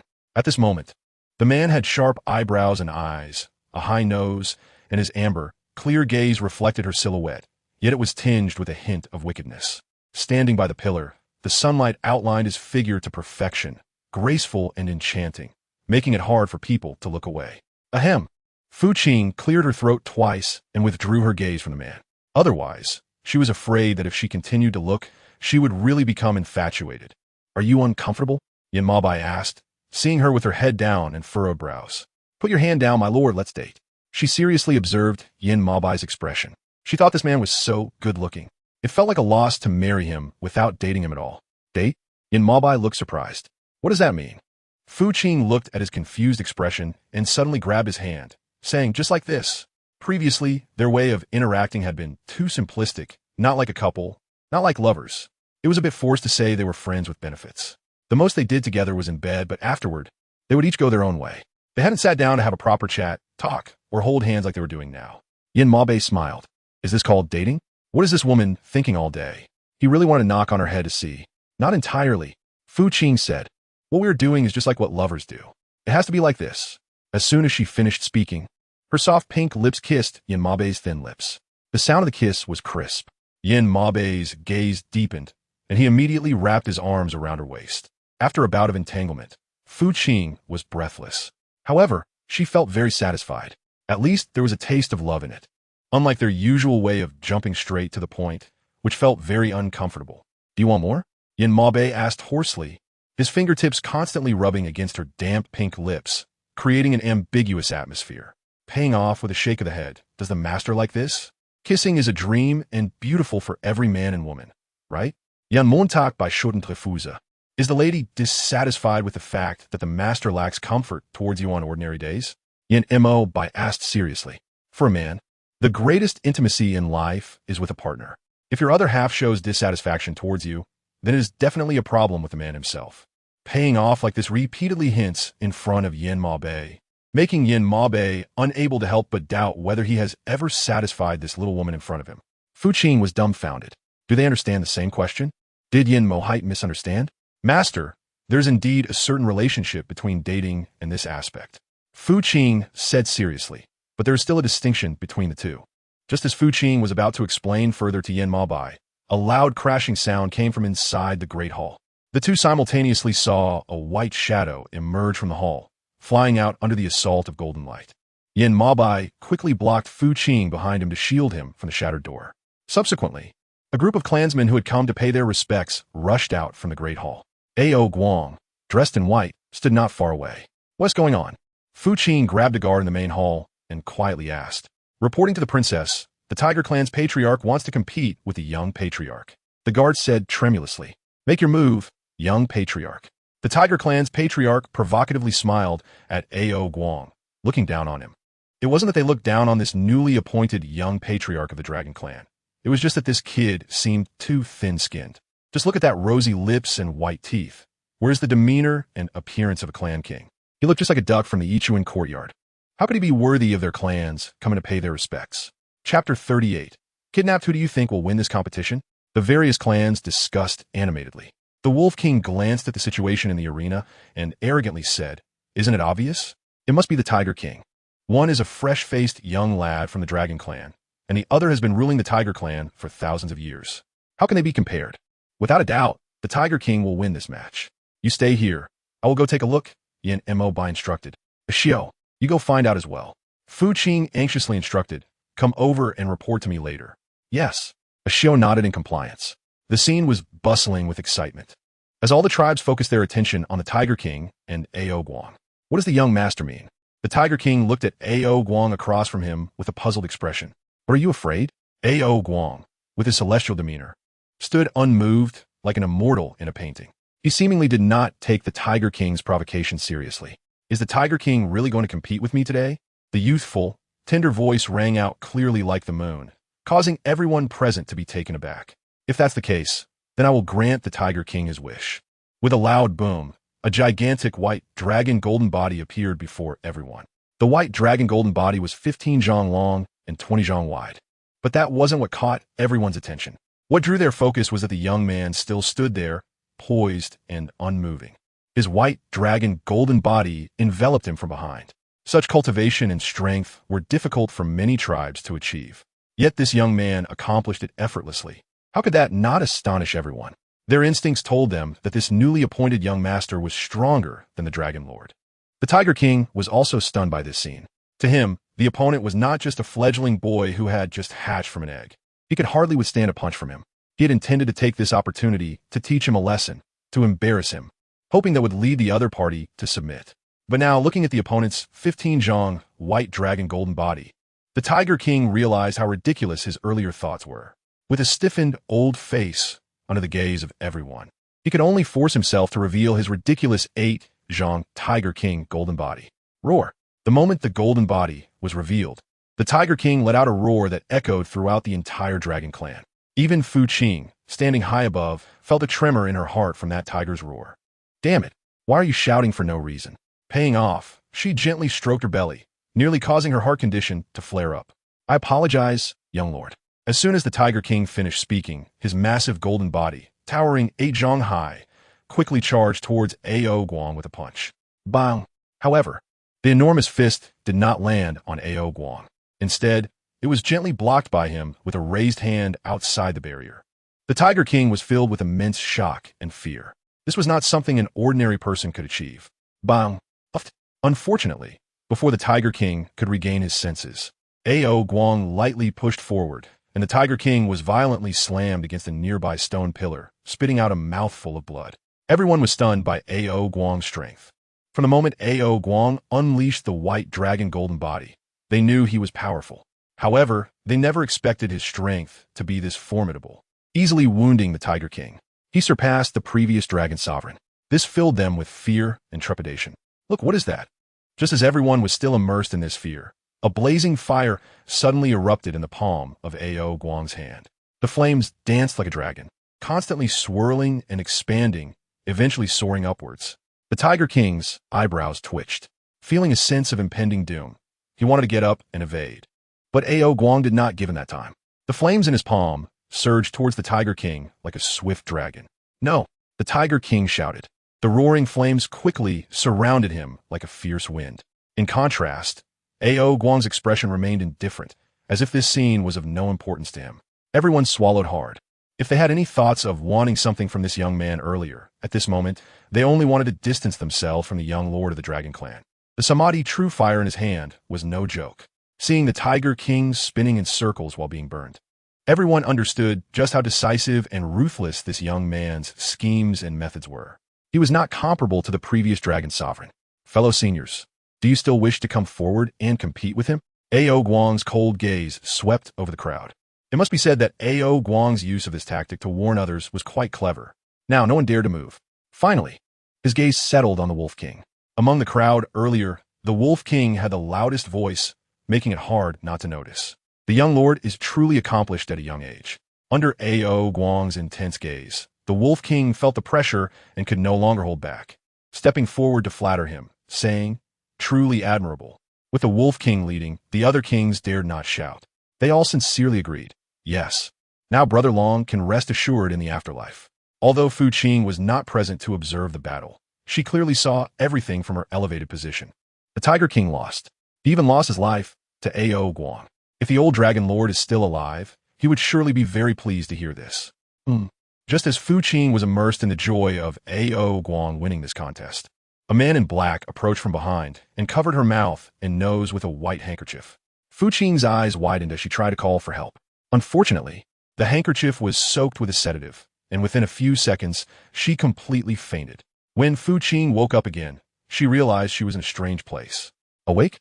At this moment, Fu Qing noticed that there was actually another person sitting in the room. She raised her gaze and looked over. The person speaking was none other than the Fox King. "Why are you here?" Fu Qing was taken aback. The Fox King, dressed in a deep blue robe, had long eyelashes that fluttered lightly in the air. He glanced at Fu Qing and then walked over to her. "How are you feeling?" The Fox King did not answer Fu Qing's question, but instead asked about her well-being with concern. Fu Qing felt a bit awkward. What did the Fox King mean? Why did he bring her here for no reason? Was he trying to use her to threaten the Dog Snake Man? You don't need to be nervous. The Fox King carefully examined her tender white face and said, "I won't do anything to you." If fucking believes his words, then she is a fool. From now on, you can stay here peacefully with this king. The Fox King continued, "I will definitely treat you well." Chapter 39. The Dragon Heart Shield. A look of surprise flashed in fucking eyes. What if I don't want to? Does the Fox King intend to force me? She doesn't want to have any connection with this perverted man.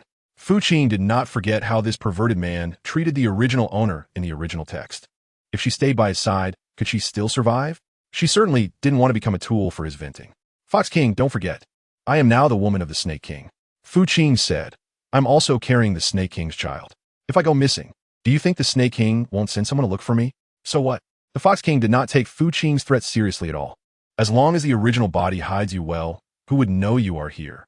As for the child in your belly, the Fox King pondered for a few seconds.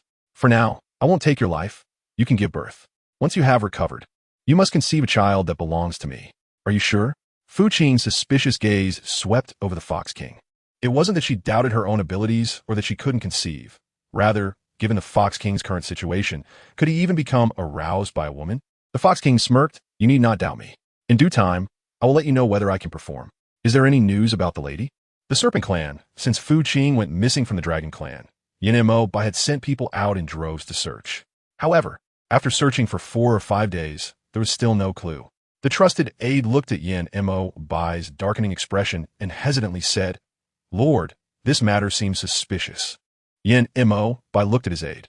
The Dragon Lord had passed away, many clans had come to pay their respects, and the lady had gone missing. It all seemed like it was premeditated. The aide suspected that someone was manipulating all of this from behind the scenes. GiantWolf by Pundit. Investigate who went to the Dragon Clan to pay their respects that day. Circle out anyone we might have missed. Yes. The aide quickly left after receiving the order. Brother Mobai. Just then, as the aide had just stepped out of the study, Hua Qiao entered with a pot of freshly brewed flower tea, her face radiating joy. GiantWolf frowned. "Is there something?" Hua Qiao pouted. "Can I come find Brother Mobai if there's nothing?" She said in a spoiled tone, "Brother Mobai, I heard them say you were troubled about the missing dragon princess. But what is there to worry about? What if everything is just a play she orchestrated? Maybe she doesn't like you, brother Mo Bai, and is just hiding away. Yin Mo Bai's cold gaze fixed on Hua Qiao without blinking. Who did you hear that from? Hua Qiao felt a chill run down her spine under his piercing stare. I guessed it, she stammered. In fact, Fu Qing's disappearance was the best news for Hua Qiao. She wished this woman would never come back. That way, she wouldn't have to deal with her, and Yin Mo Bai would be hers alone. But looking at the current situation, it seemed Yin Mo Bai was quite annoyed with her, which made Hua Qiao feel a bit sad. Brother Mo Bai, Hua Qiao couldn't help but act spoiled again. Get out. However, Yin Mo Bai didn't even give her a sympathetic glance and coldly commanded. Hua Qiao stamped her foot in frustration, wanting to say something, but when she met Yin Mo Bai's murderous gaze, she shrank back in fear. Ultimately, she had no choice but to leave the study reluctantly. Now can the Fox King believe what this servant has said? Over here, after helping the Fox King capture Fu Qing, Mei Ji couldn't stop bragging. Bring it here. The Dragon Heart Shield.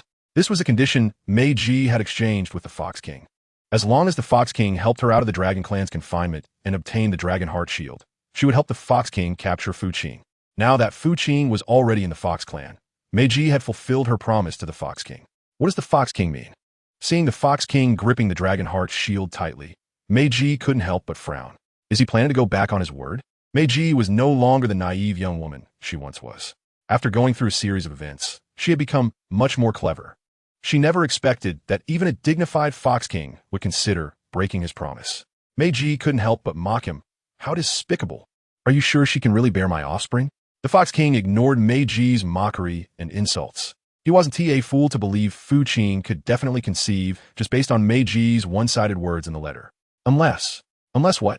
Seeing the cunning look on the Fox King's face, Mei Ji knew he was trying to make things difficult for her. But now, she was isolated and had no choice but to rely on the Fox King. The Fox King smiled. You need to eat this 100-insect pill. As long as you consume it and stay in the Fox Clan, if this Dragon Clan second princess really bears my offspring, I will give you the antidote. Otherwise. All right. Before the Fox King could finish his sentence, Mei Ji had already swallowed the pill he handed her. At this moment, she had no choice but to comply. Now can the Fox King give me the Dragon Heart Shield? This time, the Fox King was not stingy and generously tossed the Dragon Heart Shield to her. When it comes to ruthlessness, sometimes I really can't compete with you. Mei Ji, the Fox King sarcastically remarked, you can even be ruthless to your own. Such people are often the most terrifying. When they get ruthless, they truly become unrecognizable. Likewise, after receiving the Dragon Heart Shield, Mei Ji, feeling a bit aggrieved by the Fox King's taunts, began to expose his past. Wasn't he the Fox King also sitting on this position after stepping over the corpses of many brothers in the clan? I am far from your level. Hee hee. The Fox King didn't get angry at Mei Ji exposing his past. On the contrary, he was quite pleased. The Fox King's rise from among his brothers depended not only on strength, but also on wit and ruthlessness. The catastrophe 1,000 years ago allowed him to seize the opportunity to stand out in the clan.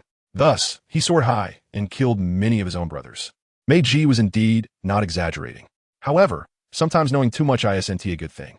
Mei Ji, you are very clever. But I hope you don't use your little cleverness on me. Otherwise, I won't mind killing you right now. The murderous intent flashing in the Fox King's eyes was unmistakable. Mei Ji could not afford to provoke him. Rest assured, my lord, I will keep my mouth shut and will never betray you. Mei Ji immediately pledged her loyalty. Chapter 40. Poisoning in the few days since she was captured by the Fox tribe, the second princess has been thinking of ways to escape. She cannot just sit and wait for her fate. So, taking advantage of the moment when the maid finished delivering food, she secretly followed behind the maid to look for an escape route. However, before she could reach the next intersection, the voice of the Fox King quietly sounded from behind her. Where does the second princess plan to go? Fu Qing was startled and turned her head to see that the Fox King had somehow already stood behind her. The man was dressed in a non-red flying fish robe, richly embroidered in gold, looking extremely noble and elegant. He quietly stood there, watching Fu Qing, his hair adorned with a flawless jade crown, his eyes deep and dark blue like the midnight sea. Fu Qing's heart skipped a beat as she looked at him. When does the Fox King plan to let me go? Since she had been caught red-handed, Fu Qing no longer felt like pretending. She directly confronted the Fox King. I don't like it here. The Fox King frowned. Wasn't she being taken care of properly? No, Fu Qing denied. They take good care of me. But I need to go back. Although the place she was in was filled with the fragrance of flowers and birdsong, with beautiful mountains and clear waters. It was a secluded paradise. For her, however, it was no different from the cage that held her captive. Being watched by these people all day made it inconvenient even to eat, making her feel like a monkey in an animal research facility. She had a man and someone to take care of her. There was no need for the Fox King to feign concern. "Huh," the Fox King laughed. "On what basis does the second princess think that I would let you go? I have said that I will keep you in the Fox clan. And this is not a joke." The Fox King paused for a moment and continued, "Give birth to a child that belongs to me, and I will make you the queen of the Fox clan. This peak of power, one beneath the heavens and above 10,000, I believe you would not refuse." The Fox King's goodwill was acknowledged by this lady, but unfortunately, she didn't care for it at all. The Fox King should go find someone else with such intentions. Fu Qingdao, in this vast world, as long as the Fox King is willing, there must be many women willing to bear children for him, such as my sister, Meiji. A glimmer of interest flashed in the Fox King's eyes. "Do you not know that your sister was the one who informed me of your high fertility? Ha ha ha, you two sisters are really amusing." Although Qingxin had already suspected that her being captured by the Fox clan was likely related to Meiji, she was still very angry when she heard it confirmed directly from the Fox King. "What did she say to you?" Fu Qing suppressed the anger in her heart and asked, "Is it because I'm easy to conceive that the Fox King kidnapped me?" "Almost." The Fox King did not beat around the bush and sat down, pondering as he lifted his robe. "What she said in the letter does make some sense. Both the Snake King and I, like my true self, are not easily able to have offspring. But now you are pregnant. How can I give up this last opportunity?" The Fox King was not young anymore. Like Yin Ma Bai, he urgently needed an heir of his own, whether a boy or a girl. As long as it was his child, it would be fine. Fu Qing glanced at the Fox King and asked, "So you're using me as a bargaining chip?" "That's right," the Fox King admitted without any hesitation. On that day, Meiji clearly stated in her message delivered by the messenger bird. The Fox King couldn't possibly refuse. After all, from the very beginning, your sister said you should be this king's fox consort. It was you who plotted against her, which is why you two exchanged positions. "Ha!" Upon hearing this, Fu Qing could no longer suppress the disdain she felt for Meiji. What a master at distorting the truth and slandering others. It seemed she couldn't even admit to her own actions, yet all the blame was placed on her. Did the Fox King really believe her words so easily?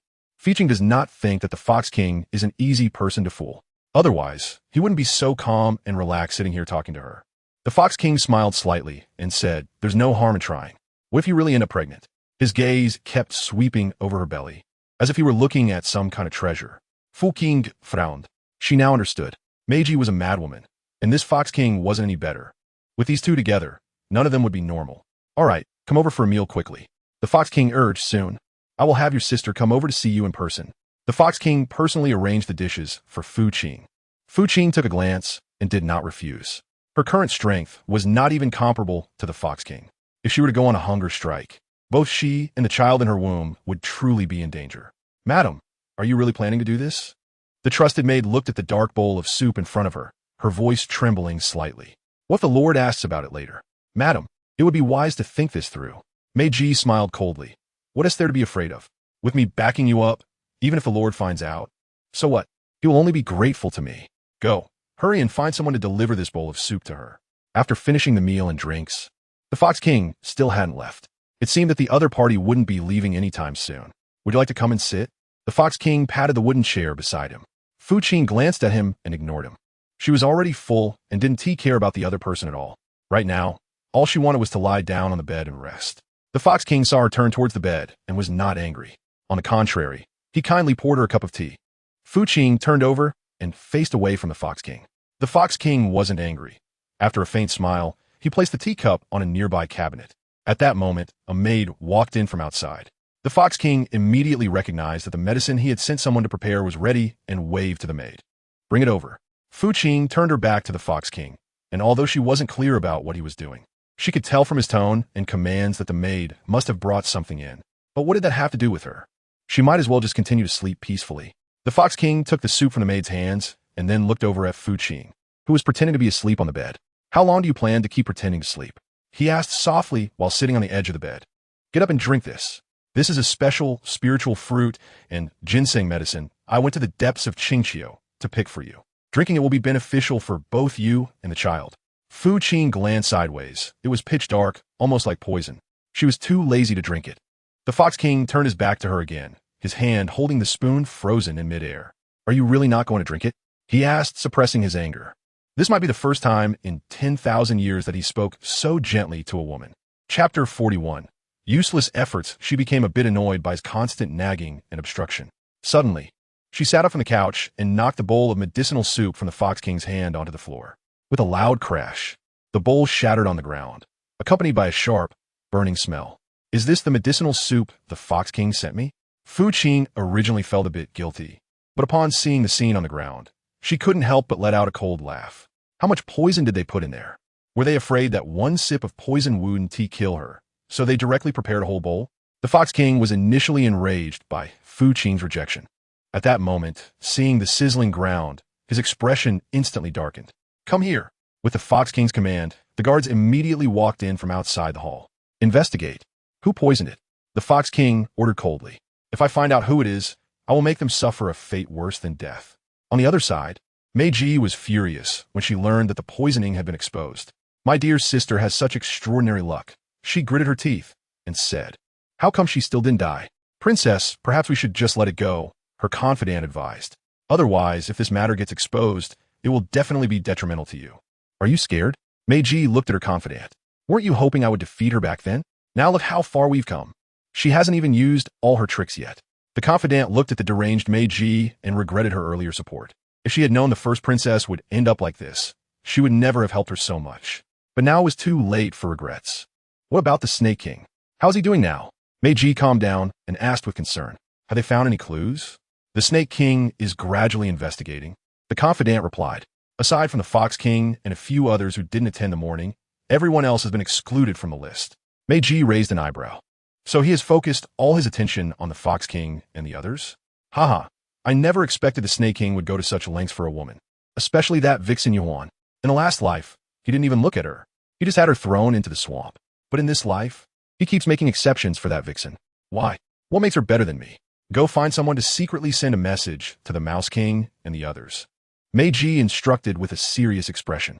Tell them the Snake King suspects they kidnapped her, and soon he will send someone to attack them. They must be careful. The confidant was surprised. Princess, what are you planning? Meiji glanced at her confidant and sneered. Isn't the Snake King arrogant and dismissive of everyone? Now I want to see how proud he can be when surrounded by the other clans. This is what he owes me from the last life. In this life, I will definitely take his life as repayment. Report. Your Excellency, the Mouse King, the Pig King, the Horse King, and others request an audience. At this moment, in the Snake Clan, Yin Mo was puzzled by Qing's disappearance. A guard walked in from outside the hall. Yin Mo frowned and instructed them to let the visitors in. Soon, the Mouse King, the Pig King, and others strode in from outside the hall. We greet the Snake Lord. Upon entering, everyone respectfully bowed to Yin Mo. Please take a seat. Although Yin Mo did not understand why these people suddenly came to him, he still treated them with courtesy. After the Mouse King and the others sat down, they exchanged glances. Although they were somewhat angry about the letters they received in the past 2 days, they were even more confused. They had come to probe for information and clarify. Does the Lord have any news about the lady? The Mouse King, being the smartest among them, spoke first. Recently, I heard that the Lord suspects we kidnapped the lady and is preparing to send someone to attack us. Is this news true or false? Yin Mo paused with the teacup in his hand. When did this happen? You don't know, Lord. The Mouse King and the others exchanged glances again. Seeing the confusion and disbelief on their faces, Yin Mo realized something. When did you hear this news? If Qing's disappearance was an accident for Yin Mo, then the fake message urging the clans to attack the Snake Clan was definitely a scheme aimed at putting him in a dangerous position. But they forgot that the Snake Clan was not so easily manipulated. Yin Mo did not reach his current position just by cunning. He had strength. The news of him suppressing Chenglong had already spread among the clans, who had come to provoke trouble at this time. Moreover, the Snake Clan had Ao Guang, a powerful brother-in-law, backing them. They would have to be out of their minds to come looking for trouble. This is the letter we received in the past 2 days. The Mouse King generously handed the letter in his hand to Yin Mo's confidant, who delivered it to Yin Mo. With the Mouse King leading, the others followed suit. Yin Mo took the letters and glanced at them. The contents were simple, essentially stating that the Snake Clan suspected they had kidnapped someone and were preparing to cause them trouble. It was clearly meant to unite them to attack the Snake Clan. Which clan do you think would orchestrate something like this behind the scenes? Or who could it be? Yenmo's indifferent gaze swept over the Mouse King and the others. Just by looking at the handwriting, he already had a rough idea. But he still wanted to hear the opinions of the Mouse King and the others. The Mouse King smiled faintly, his eyes darting around. From the handwriting on this letter, it is very likely from a woman. The Snake King could think about whether he has offended anyone recently or hurt that woman. The Mouse King was among the smartest of the clans. Just from this attack, he knew someone was manipulating things behind the scenes. That's why he contacted the clans to visit the Snake Clan together. He was afraid of falling into someone else's trap. If someone with a simpler mind saw such a letter, they might really be misled and come to attack the Snake Clan. But the Mouse King held back. He knew his strength and wouldn't waste time on such useless tasks. The best approach was to visit the Snake Clan and show goodwill to continue cultivating in peace. Could it be the Fox Clan? The Pig King interjected. I heard that the old Dragon Lord passed away some time ago, and the Fox King did not attend the mourning. Could it be that he is behind this? Chapter 42. The Pig King's reminder. The Mouse King rolled his eyes. He wouldn't have believed that the Pig King had a pig's brain until he heard this. What he said was utterly devoid of intelligence. How can you determine that just because the Fox King didn't attend the mourning? You're not innocent either, Pig King. You didn't go either. If that's the case, don't we all have the suspicion of being behind this? The Pig King's face turned red. I was just speaking casually. Why was the Mouse King taking it so seriously? Such questions were best solved by smart people. He was merely making a general judgment. The foolishness and stupidity of the Pig King are known to all the clans. So how could the Rat King really argue with him in front of everyone? All right, Pig King, just keep quiet and listen, the Rat King interrupted. The Pig King immediately fell silent. Does the Serpent Lord already have an idea of who did all this? Seeing that Yenmo's had been silent for a long time, the Horse King turned his dark eyes and tentatively asked, Can you tell us who it is? He was eager to know who had the audacity to stir up discord among the clans behind their backs. If he caught that person, he would make them pay. Yenmo's glanced at the Horse King, knowing that he didn't have solid evidence yet. But he was sure that this person must be related to the Fox Clan. However, he didn't voice this thought. The Horse King and the other clans exchanged glances. So, the Serpent Lord really knows who did it? Yenmo's did not pretend to be mysterious in front of everyone and admitted openly. I must thank you all. If it weren't for your calmness and timely awareness of the situation, we might have fallen into the enemy's trap. Haha, I must praise the Rat King for this. The Dog King said proudly. If it weren't for the Rat King noticing something was wrong first and coming to contact us, we might have really gone astray. The Dog King was not exaggerating. When the clans received the news that the Serpent Clan was going to attack them, they were furious, thinking that the Serpent Clan wanted to take the opportunity to stir up chaos. They had all prepared to face death. In the end, if the Rat King hadn't come and pointed it out, telling them that this was likely a trap, the clans might have already begun to fight against the Serpent Clan. Now, thinking back, everyone felt a bit of fear. The person plotting behind the scenes was truly insidious and ruthless. It's a small matter, the Rat King said with a faint smile. As long as all the clans are safe, that's good. The Rat King appeared to be doing everything for everyone's good, which made the Horse King unable to hold back from mocking him. When did the Rat King become so righteous? The Horse King said sarcastically. It's really quite ironic. The smile on the Rat King's face stiffened. Is the Horse King looking to fight me alone? The Rat King was no longer the same as before. Someone everyone could bully. He now carried the golden cores of the Lion King and the Leopard King within him. For someone like the Horse King, who looked down on him, he wanted nothing more than to tear him apart. The Horse King was taken aback and then said, Come on, do you think I'm afraid of you? The Horse King did not believe that the Rat King could beat him. All right, seeing that the two were about to start a commotion over such a trivial matter, Yenmo's finally spoke up. It's getting late today.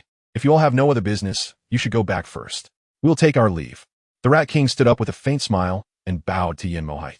He cast a dark glance in the direction of the Horse King before turning to leave. Once the Rat King left, no one dared to linger in the Serpent Clan's territory. They all got up to bid farewell. However, the Pig King appeared to be unhurried. Seeing the Horse King walking behind him, he couldn't help but approach him to say a few words. Hey, old horse, what was that all about just now? The Pig King patted the Horse King on the shoulder. Why did you get into an argument with the Rat King for no reason? The Horse King glanced at the Pig King, somewhat unwilling to engage with him. This fool would annoy anyone he spoke to. Hey, say something. The Pig King, noticing his silence, was a bit displeased and tugged at him. The Horse King stopped and said, What do you want? He replied somewhat unhappily, Pig King, do you have nothing better to do? Why do you keep bothering me? The Pig King quickly released his sleeve, chuckling, Old Pig is just worried you might get hurt. You know what kind of person the Rat King is, don't you? Why make him uncomfortable over such a trivial matter? What do you understand? In the Horse King's view, the Pig King was just a carefree guy. No wonder the Pig clan never participated in battles among the clans. With such a lazy king, participating in battles would be a waste. It would be better to lay back comfortably in the clan. The Pig King, with a long face, expressed his dissatisfaction. Who says Old Pig doesn't understand? Old Pig just doesn't want to get involved in these disputes. I'm wiser than you think. The Horse King looked at the Pig King with disdain. All right, just stop talking. The Horse King didn't want to hear any more of his nonsense and just wanted to go home quickly. The Pig King was unwilling to let it go. Hey, Old Pig hasn't finished speaking yet, Old Horse. The Pig King once again tugged at the Horse King's sleeve and reminded him. You made the Rat King uncomfortable in front of so many people today. With the Rat King's personality, he definitely won't let you off. Be careful on your way back. Don't fall into an ambush. The Rat King might be waiting for you halfway. Fine, I got it. The Horse King impatiently shook off the Pig King's hand. The Horse King's nonchalant demeanor really made the Pig King feel helpless. Did he really not believe him? Sigh. The Pig King sighed. Anyway, he had said what he needed to say. The rest was up to fate. The Horse King was quite annoyed by the Pig King's earlier chatter. Now that it had finally quieted down, he felt much more at ease. The Pig King really was. He didn't have much sense, but always liked to worry unnecessarily. My lord, should we head back now? A confidant beside him hesitated to ask. Return the same way, the Horse King ordered, then began to doze off in the carriage. The Horse clan lived in a lush green meadow. There were mountains and rivers.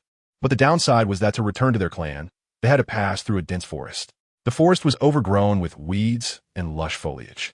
Occasionally, a breeze would blow through, refreshing the spirit. Where are we now? After waking up, the Horse King lifted the curtain of the carriage and asked his confidant beside him. Have we passed the small hill yet? Beyond the small stream ahead is the small hill, the confidant replied, looking up. Is my lord getting bored in the carriage? The Horse King waved his hand. No problem, just urge them to speed up. We must reach the clan before dark. It won't be safe in the woods at night. During the day, it might not seem like much, but once night falls, those mindless creatures in the forest come out. It wouldn't be pleasant for them. Yes. The confidant received the order and quickly passed it down, saying, Hurry up and quicken your steps. We must return to the clan before dark. As soon as everyone heard this, they dared not delay any longer and hurried forward. Madam, would you like to eat something? On this side, Qing looked at the table full of food with a look of disgust on his face. Go tell your master that I don't like the food he sent. Ever since the last poisoning incident occurred, only after paying off her debts did she realize that someone in the Fox clan wanted her life. Therefore, she became more cautious than ever about her food. Anything she didn't like, the maid wouldn't let her reach for. When necessary, she would only drink water after the maid confirmed multiple times that it wasn't poisoned. Such days were simply too cruel for her. The maid felt quite troubled. What? Didn't you hear what this lady said? Qing raised her eyes to look at the maid and asked, Do I need to repeat myself for you? Madam seeks forgiveness. Madam seeks forgiveness. The maid quickly knelt in front of her upon seeing Qing was angry. Paying off. She really will thank you. It was not easy for her to put on a stern face and harden her heart to make things difficult for the other party. Now, it's good that she has made things difficult for herself. All right, just get up. Qing helplessly said. The maid then slowly got up from the ground. I ask you, where's the lady who married into the Fox clan before? She tentatively asked. She didn't care whether the other party would know about it. She just wanted to probe a bit and see how the other party would respond. Can you take me to see her? The maid was taken aback. Does the lady mean Madame May? Yes. Nodding vigorously, as if she hadn't expected the maid to actually know about this, she felt extremely pleased in her heart. It's her. Where is she now? Meiji couldn't possibly let her go so easily after negotiating with the Fox King. She really wanted to know what her next move would be. It would be better to test the waters than to just sit here and wait for death, doing nothing. The maid bit her lip. This matter, the lady would probably need to ask the master. Qing was taken aback. What does it mean? Could it be that Meiji is no longer with the Fox tribe? Seeing Qing's puzzled expression, the maid spoke up. A few days ago, Madame Meiji has already been confined by the respected master. Confinement? Qing looked puzzled. No wonder Meiji hadn't come to find her for so many days. It turned out she was locked up by that pervert, the Fox King. Do you know the specific reason? Qing asked curiously. No matter how perverted the Fox King is, he couldn't possibly confine Meiji anywhere at any time, right? Moreover, the two of them are still collaborators now. Would Meiji willingly accept punishment? It seemed a bit unlikely. The maid shook her head. I don't know, miss. All right, it seems that the clue ends here. You can leave the things here for now. Qing waved her hand. Yes, After the maid exited, Fu Qing was left alone in the room. She lowered her head and gently stroked her belly, sighing repeatedly. Her belly was visibly growing day by day, but the dog-snake man still hadn't come to find her. Fu Qing was in agony. Did she really have to wait until she gave birth to the child in the Fox clan and became pregnant with that perverted man's child for this to be over? Just thinking about it was unbearable for her. Madam, just as Fu Qing was idly pondering how to escape next time, a low voice suddenly called out from the corner. At first, Fu Qing thought he was hallucinating and did not pay it any mind. However, the voice in the corner was not planning to give up so easily and continued to call out. Madam, over here, madam. Fu Qing then realized that she was not dreaming and there were no hallucinations. There was indeed someone in the room speaking to her. She suddenly sat up straight and looked around. Who was talking? She quietly inquired. The maid outside, hearing the commotion, thought Fu Qing was calling her and quickly spoke up. Is there something you need, madam? The voice inside the room abruptly stopped. It's nothing. Fu Qing replied to the maid outside. I'm just talking to myself. You don't need to pay attention.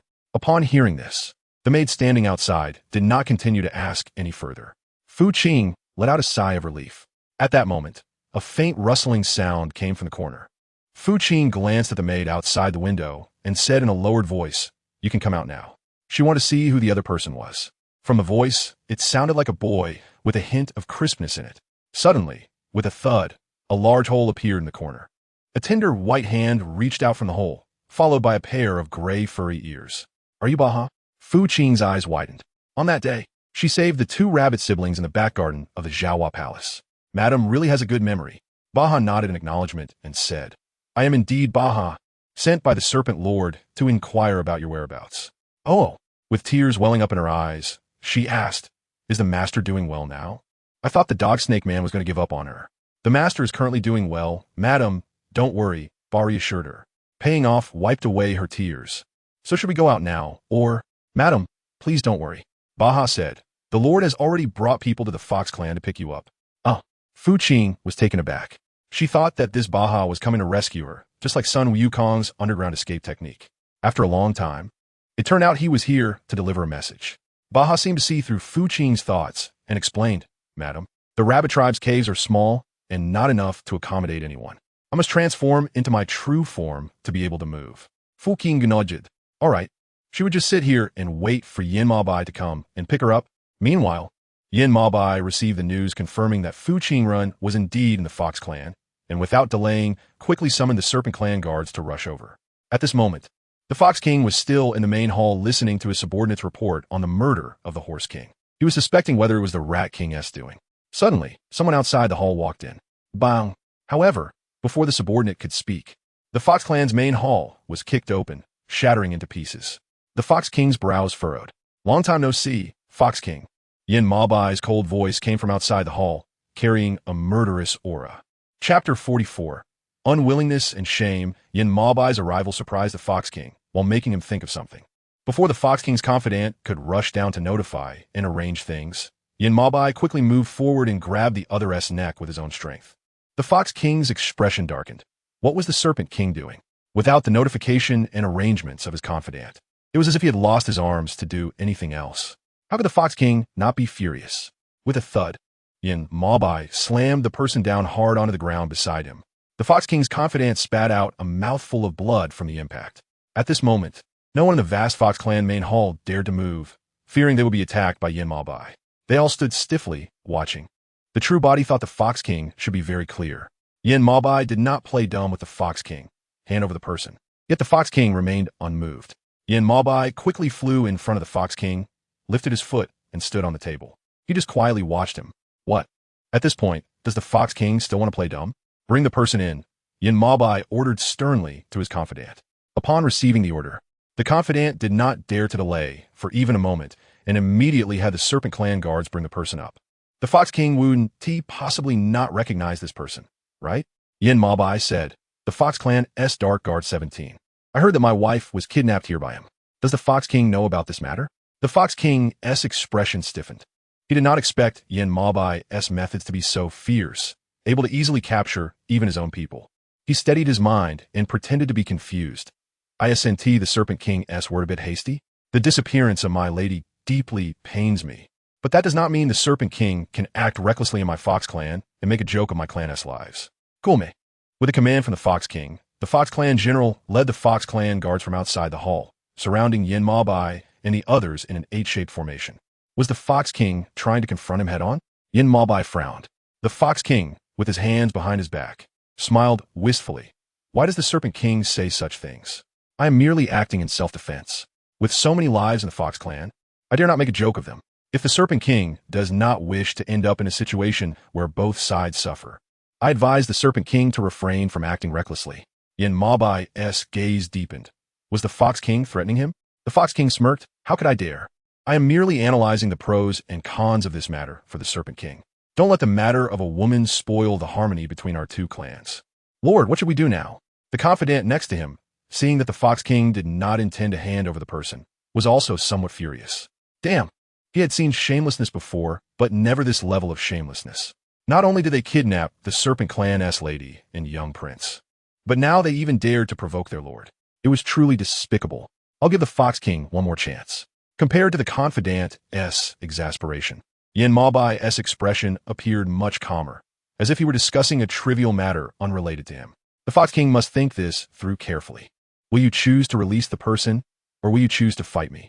A flash of coldness crossed the Fox King's eyes. Why must the Serpent King be so aggressive? With his current strength, how could he be a match for Yin Maobai? Boom! Yin Maobai did not continue to waste words with him. He immediately unleashed his golden body, standing at 15 feet tall and 30 feet wide in the air above the Fox Clan main hall. The golden body shone brightly, illuminating much of the sky above the Fox Clan. The Fox Clan guards were so frightened by this scene that they kept retreating. They had all heard about how the Serpent Clan's lord could suppress his strength and take the form of a dragon, but hearing about it was one thing. Seeing it with their own eyes was another. How could they not be terrified? Bang! However, before the Fox King could react, Yin Maobai's golden serpent tail swept toward him. The massive golden serpent tail, accompanied by a chilling wind, rushed straight at the Fox King's face.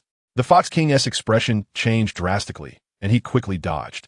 But the table in front of him was doomed, instantly shattering into pieces under the violent sweep of the serpent tail. Even so, Yin Maobai did not give up on the pursuit. The raging wind rushed toward the Fox King like a tsunami.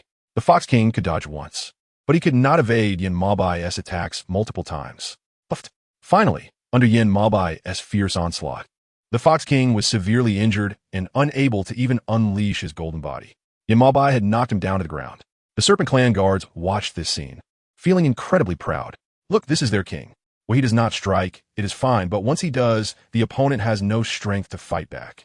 Fighting the Fox King was like child's play. How could they not be convinced? Can the Fox King now hand over the person? Yin Maobai looked down at the Fox King from above. The enormous golden serpent body made the Fox King feel furious. This king does not know what the Serpent King is talking about. The Fox King gritted his teeth, enduring the pain in his internal organs, and continued to stubbornly deny. The Fox Clan does not have the Serpent King's wife. Even if the Serpent King kills me, I will still say the same thing. Yin Maobai was not as easy to talk to as other clans. The Fox King repeatedly touched his bottom line. How could he let him off so easily? The massive serpent tail struck the Fox King again, almost knocking him unconscious. His internal organs felt as if they had shifted positions. I will ask one more time. Where is she? Yin Maobai kindly reminded him.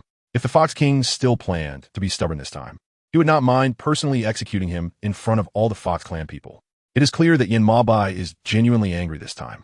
The Fox Clan guard were stunned to see their king being beaten by the Snake King without even a chance to fight back. In their hearts, the Fox King had always been a godlike figure. Even if he was not as powerful as the Snake King, he shouldn't be getting beaten to the point where he couldn't even muster the strength to fight back. This made everyone start to doubt whether the person being beaten down by the Snake King was really their Fox Clan king. Cough, cough, cough. The Fox King kept coughing. He could sense the killing intent coming from Yin Maobai. He struggled a bit, but couldn't break free. His intuition told him that Yin Maobai was not joking this time, but was serious. If he continued to be stubborn and refused to hand over the person, he would surely die at his hands today. Kulme. After weighing it carefully, the Fox King finally opened his mouth to release the person. Go to Ziju Pavilion and ask Madame Yu to come out. Gritting his teeth, the Fox King lay on the ground, panting heavily, his eyes flashing with anger, unwillingness, and shame as he ordered. Once the Fox Clan guards received the command, They dared not delay any further. Chapter 45. Before long, Fu Qing appeared in the main hall with Bahar, led by the Fox clan members. Master. As soon as she paid up, she saw Yin Maobai pinning the Fox King to the ground, her eyes filled with indescribable surprise and excitement. Look, this is the man she chose. So handsome, the kind that can press the Fox King down and rub him on the ground. It's truly thrilling. When Yin Maobai saw someone come out, a glimmer flashed in his eyes. He swung his serpent tail and with a bang sent the Fox King, who was coughing violently on the ground, flying far away. The members of the Fox clan exclaimed in unison, "Respectful Lord," and hurriedly rushed forward to assist him. "Respectful Lord, what should we do about this person?" asked the confidant, looking at the Fox clan's dark guard. "Kill him," Yin Maobai coldly ordered without even giving the other party a glance. Fu Qing tightly clung to Yin Maobai's arm. "Were you scared?" Seeing her hold onto him so tightly, Yin Maobai thought his earlier cold demeanor had frightened her, so he asked with concern. Shaking her head, she said, "No. I just feel that what the Lord did just now was very He's simply the best among men, the kind that makes people drool." "Boring?" Yin Maobai frowned a little as he heard her talking nonsense that he couldn't understand. What does this mean? Is it a compliment or... Fu Qing suddenly remembered that Yin Maobai did not understand the meaning of this phrase and awkwardly scratched his head and smiled. Of course, it means a compliment. In short, it means that the Lord is great. Although this person occasionally lacked a sense of romance, just based on the fact that he came to save her today, it was enough to show that the dog-snake man still cared about her to some extent. In the corner opposite, the injured Fox King watched Fu Qing and Yin Maobai being affectionate, feeling extremely unwilling and angry. During these days, he had not spared any effort to please Fu Qing, but in the end, he still could not withstand a single sentence from Yin Maobai. If he had known this, he should not have shown mercy when the beauty had brought the person back to the Fox clan. "Lord, what should we do next?" After dealing with the Fox clan's Dark Guard 17, the next challenge would be the Fox King. Yin Maobai glanced at the Fox King, who was not feeling well in the corner. "How about breaking his tail?" Yin Maobai said this to Fu Qing. The Fox King's face turned pale. "Snake King, don't bully me too much. What if I do?" Yin Maobai looked down at the Fox King from high position. Before the Fox King could retaliate, a blinding white light flashed before everyone's eyes. A long gray foxtail fell from midair to the ground. The people of the Fox clan were all stunned. The Fox King was drenched in cold sweat due to the loss of a tail. The mountain flower on his forehead suddenly disappeared, indicating that his cultivation level had dropped a level because of the severed tail. "Let's go." Looking at the disheveled Fox King, Yin Maobai didn't even want to give him another glance. He directly hugged Fu Qing and left the main hall of the Fox clan. After the immense pressure dissipated, the members of the Fox clan finally turned their gaze to the Fox King. At this moment, the Fox King was no longer the spirited figure he once was. He looked extremely disheveled, like a drowned dog in the mountains, making people shake their heads in pity. "Lord, are you all right?" A Fox clan guard hurriedly stepped forward to ask. "Get lost." The Fox King angrily waved away those guards who came to assist him. "Well done, Snake King." The Fox King picked up the severed tail from the ground, his eyes filled with infinite hatred, and he gritted his teeth, shouting to the heavens, "You wait. I won't let you go so easily." Everyone was frightened by the Fox King's mad demeanor, causing them to shudder. Soon, the news of the Fox King losing a tail spread among the various clans. "Lord, do you think we should secretly infiltrate the Fox clan next?" The Rat King's confidant suggested. "Then take this opportunity to capture the Fox King?" The Rat King shook his head, saying that it was best to keep the noise down. He had just ambushed the Horse King and obtained the Horse King's inner core. If he attacked the Fox clan at this time, it would inevitably cause panic among the various clans. "Let us observe for now," the Rat King advised. "We'll see if there's an opportunity later." At present, the Rat King already had 3 golden cores in his body. He needed to slowly refine them into his own cultivation. If he rushed to seize more golden cores without refining them, he could very well suffer a backlash. The Rat King was not willing to engage in such a lose-lose situation. On the other side, in the Snake clan, Hua Qiao learned that Fu Qing had been brought back by Yin Maobai from the Fox clan, and she was furious. She smashed everything in the room to the ground, leaving no place to step. "Why hasn't that bitch died? How did she get found by Brother Maobai?" Hua Qiao shouted at her confidant. "What do you think this is all about?" Seeing her mad demeanor, her confidant hurriedly advised, "Princess, don't be angry. Even if Lady Yu was found by the Lord, it doesn't mean she can safely give birth to this child in the Snake clan." Hua Qiao paused, then smiled brightly. "Right, even if she came back, so what? This is the Snake clan. She might survive, but that doesn't mean she can continue to live while giving birth." "Mance." You're simply too clever. Can the princess now eat in peace? Mance tentatively asked. Hua Xiao took a deep breath and sat down. Go find someone to clean this place up. Mance breathed a sigh of relief and quickly went down to arrange it. Meanwhile, in the Zhaohua Hall, after Yan Mo Bai brought Fu Qing back from the Fox clan, the snake doctor quickly came to examine her. After confirming that there were no issues, he left. Rest well, Yan Mo Bai said as he stood up. I'll come to see you later. Seeing him about to leave so soon, Fu Qing unhappily reached out to grab him, asking where he was going. She had just returned, and couldn't he sit beside her and comfort her a little? Yan Mo Bai looked at her reluctant expression and sat back down beside her, saying that the Horse King had been killed and he needed to go handle it. Paying in full. All right, this is to handle important matters. You go ahead. Yan Mo Bai patted her hand. Don't worry, I'll be back soon. When a maid comes, let her take good care of you, and don't tire yourself out. Of course, fucking wouldn't be that foolish. Moments later, 2 maidservants arrived at Zhaohua Palace, accompanied by the Snake Tribe guards. Paying in full was a bit unexpected. She looked at the guard. Where did the maid who had been taking care of the lady go? Chapter 46, Deliberate Curse. Just bring her to the lady. The order was given to settle the matter. As for the 2 new maids, let them clean outside the hall. The 2 guards exchanged glances at each other, and this. Seeing their hesitant expressions, Fu Qing felt a bad premonition arise in her heart. Did something happen to Ashio? The 2 guards, realizing that they could no longer continue to conceal the truth, had no choice but to speak honestly. Madam, you may not know, but Miss Ashio was thrown into the pit of 10,000 snakes yesterday after failing to protect the master of the Dragon Clan, as ordered by the Lord. Just hearing the name pit of 10,000 snakes, Fu Qing knew it was not a good place. Let's go. Hurry and take me to see. Fei Qing stood up from the collapse. The guards dared not disobey. The 10,000 Serpent Cave, as the name suggests, is a place where the spiritual snakes have not yet gained intelligence. Anyone thrown here by their master proves that their life has come to an end.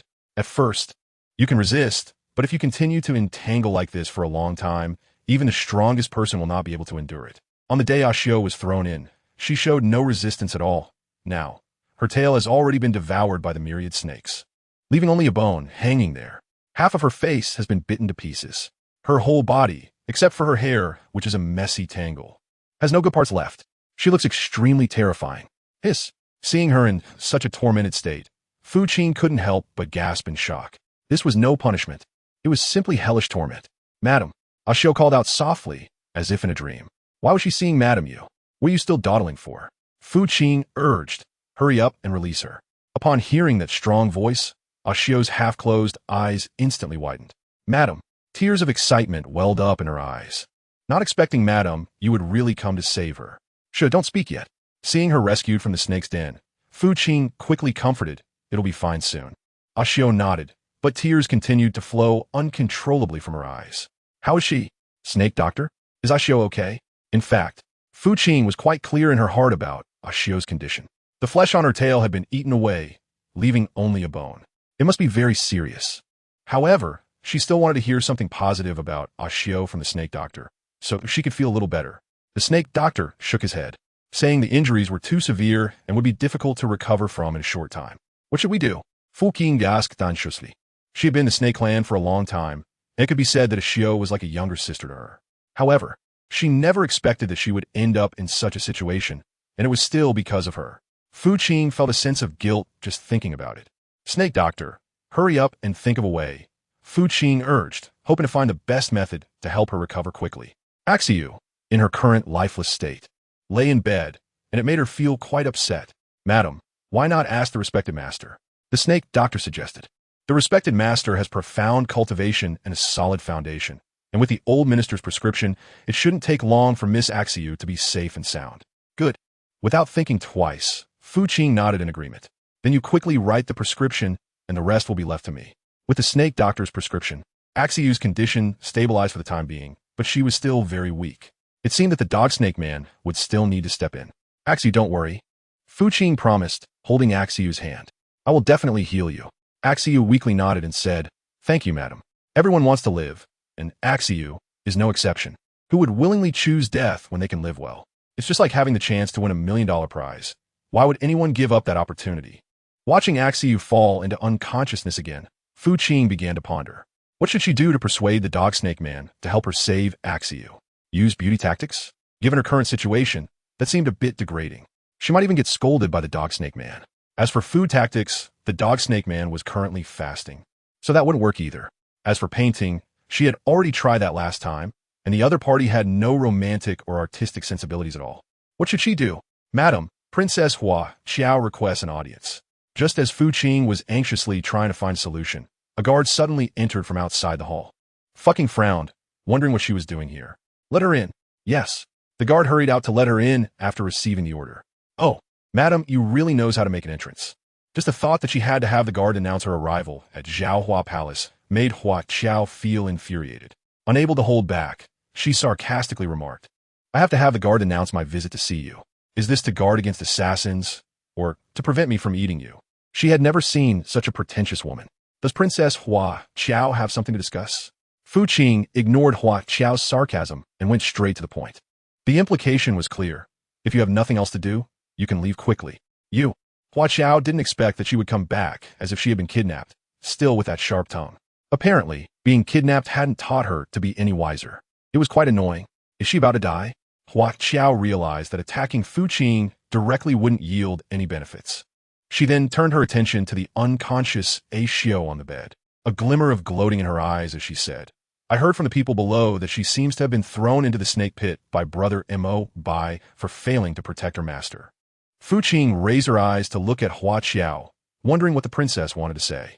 Hua Qiao covered her lips and smiled secretly, saying, This princess just finds it amusing. You say it's not good for her to follow any master, yet she just happens to follow you? A princess of the dragon clan, with nothing to her name. Don't you want to save her right now? Hua Qiao, with a blossoming smile, said, Let me tell you, this is simply a dream. The snakes in the 10,000 snake cave are not ordinary snakes. They are remnants left over from Panga's creation of the world. Once seriously injured, unless dead, they can only watch helplessly as their wounds decay little by little. Unless, Hua Qiao paused, glancing at Fu Qing's somewhat unsightly expression, and continued with pride. Brother Mo Bai personally comes to the rescue. But given Brother Mo Bai's personality, will he lower himself for a mere maid? So, you might as well watch her die. Is this your purpose for coming to the Zhaohua Palace? Fu Qing said, to deliberately curse my lady's maid to death? Chapter 47, Outburst of Malice. What else do you think this princess came here for? Hua Qiao said nonchalantly, to really see you? Who are you? Do you deserve that? Don't think that just because you're carrying Brother Mo Bai's child, you can really secure your position as the lady of the snake clan. Hua Qiao's expression suddenly turned sharp, and she said excitedly, Let me tell you, before you came to the snake clan, this position was originally supposed to be mine. It was your dragon clan that insisted on marrying you to Brother Mo Bai. Slap. Is the princess awake now? After enduring for a long time, she couldn't help but raise her hand and slap her when she saw her hoarse and exhausted shouting. Hua Qiao covered her face, her eyes wide open, with an expression of disbelief. This is the Zhaohua Palace, princess. Fu Qing reminded loudly. This is not a place where just anyone can shout and scream. Bitch. Hua Qiao, with her eyes bloodshot, snapped back and cursed at Fu Qing. You actually dare to hit this princess? Let's see if this princess won't tear you apart. Upon seeing this, Fu Qing raised her foot and kicked hard at Hua Qiao's stomach. She was not someone to be bullied, since this princess had come to provoke her. How could she let her leave disappointed? Hua Qiao immediately screamed in pain from the kick. However, before she could catch her breath, Fu Qing had already straddled her, grabbing her long hair and slapping her repeatedly. After living in fear among the Fox clan and feeling guilty about a Xiao, she was now faced with a princess who did not know how to read the room and only came to provoke her. The pent-up rage within her could no longer be contained and erupted at that moment. Hua Qiao continuously screamed as Fu Qing slapped her back and forth. She struggled on the ground, but unfortunately, Fu Qing was sitting and grabbing her in positions that made it difficult for Hua Qiao to turn over and retaliate. Outside the palace, Hua Qiao's confidant heard the princess's screams coming from the Zhaohua hall and thought something was wrong. She lifted her foot to rush in, but was stopped by the guards. What do you want? The guard asked fiercely. Hua Qiao's confidant anxiously tugged at the guard's arm and said, Did you not hear the princess's screams? Let me in quickly. No, without Madame Yu's order. No one is allowed to enter, the guard blocked her. The screams of Hua Qiao continued without pause. The confidant anxiously paced in place, and finally could only run toward a distance. Mo Bai, are you sure the Rat King will obediently hand over the inner den? In the study, a man in purple robes sat at Yin Mo Bai's desk, wearing a half-smile. You know how cunning this rat king is, don't you? Do you think that just because you secretly sent someone to warn him, he will back down? Are you teaching me how to do things? His deep voice mixed with a hint of displeasure. How could that be? The man in purple raised an eyebrow. I'm just reminding you. After all, I've coexisted with you for 100 years. If something happens to you, wouldn't it be a disaster for me? Get lost. Yin Mo Bai slammed his hands on the desk, veins bulging. Ha ha ha. The man in purple laughed heartily, undeterred by Yin Mo Bai's anger. Master. Princess Hua Qiao's made seeks an audience. Just as the man in purple was about to say something, a guard outside reported. The man in purple glanced at the closed study door. Looks like your trouble has come. He said playfully, handle it well. I won't disturb you. See you next time. Yin Mo Bai's face darkened, remaining silent for a long time. Outside, Hua Qiao's confidant saw the study door creak open and hurriedly rushed in, kneeling on the ground. Master, please save our princess. Yin Mo Bai frowned. What happened? Hua Qiao's confidant immediately whispered the situation she had learned into his ear. Yin Mo Bai furrowed his brows. Before Hua Qiao's confidant could finish speaking, he had already stood up and quickly walked out. Inside Jiahua Hall, Hua Qiao's delicate face was already swollen and bruised from Fu Qing's slaps. Blood even seeped from the corner of her mouth. Her long black hair was a mess from the prolonged torment, and her clothes were disheveled, no longer holding the air of arrogance. Fu Qing was panting on the side. Don't underestimate it. Beating someone is also a physically demanding task. Although she felt good after venting her anger, she was actually exhausted. Every bone in her body ached. You bitch, I'm going to kill you. Hua Qiao saw that Fu Qing had lost her strength, and the hatred that erupted from within her made her stand up once again, quickly charging towards Fu Qing's stomach. Fu Qing showed no signs of dodging or fear at all. She just sat there defiantly, allowing Hua Qiao to charge at her. Bang! However, just when Hua Qiao was less than 10 centimeters away from Fu Qing, a powerful external force suddenly slammed her against the golden pillar in the hall. Impudent! Yin Ma Bei shouted as he embraced someone. Hua Qiao never expected that Yin Ma Bei would suddenly intervene at such a critical moment. She spat out blood, clearly injured by Yin Ma Bei's previous strike. Brother Ma Bei. She tried to call out to Yin Ma Bei, but he didn't even give her a glance. Are you hurt anywhere? Yin Ma Bei examined Fu Qing from head to toe, trying to see if she was injured. I paid off but reached out to grab him. I'm Yufine. Fucking is speaking the truth. She's just a bit exhausted from hitting people, nothing more. Compared to Hua Qiao, it's simply on another level. Seeing the two of them being so affectionate, Hua Qiao completely disregarded her appearance. Finally, she couldn't take it anymore. Brother Mo Bai, how can you do this? Hua Qiao accused, unable to stop herself from coughing up blood. It was truly tragic. Paying off has become a bit hard to watch. If I had known, she should have been gentler from the start. However, since things have come to this point, regretting is of no use. Who asked this princess to provoke her for no reason? Teaching her a deep lesson is quite good too. Shut up. Yin Ma Bei clearly does not care whether it was Fu Qing who acted first. As long as someone dares to harm her, he will not let the other party off easily.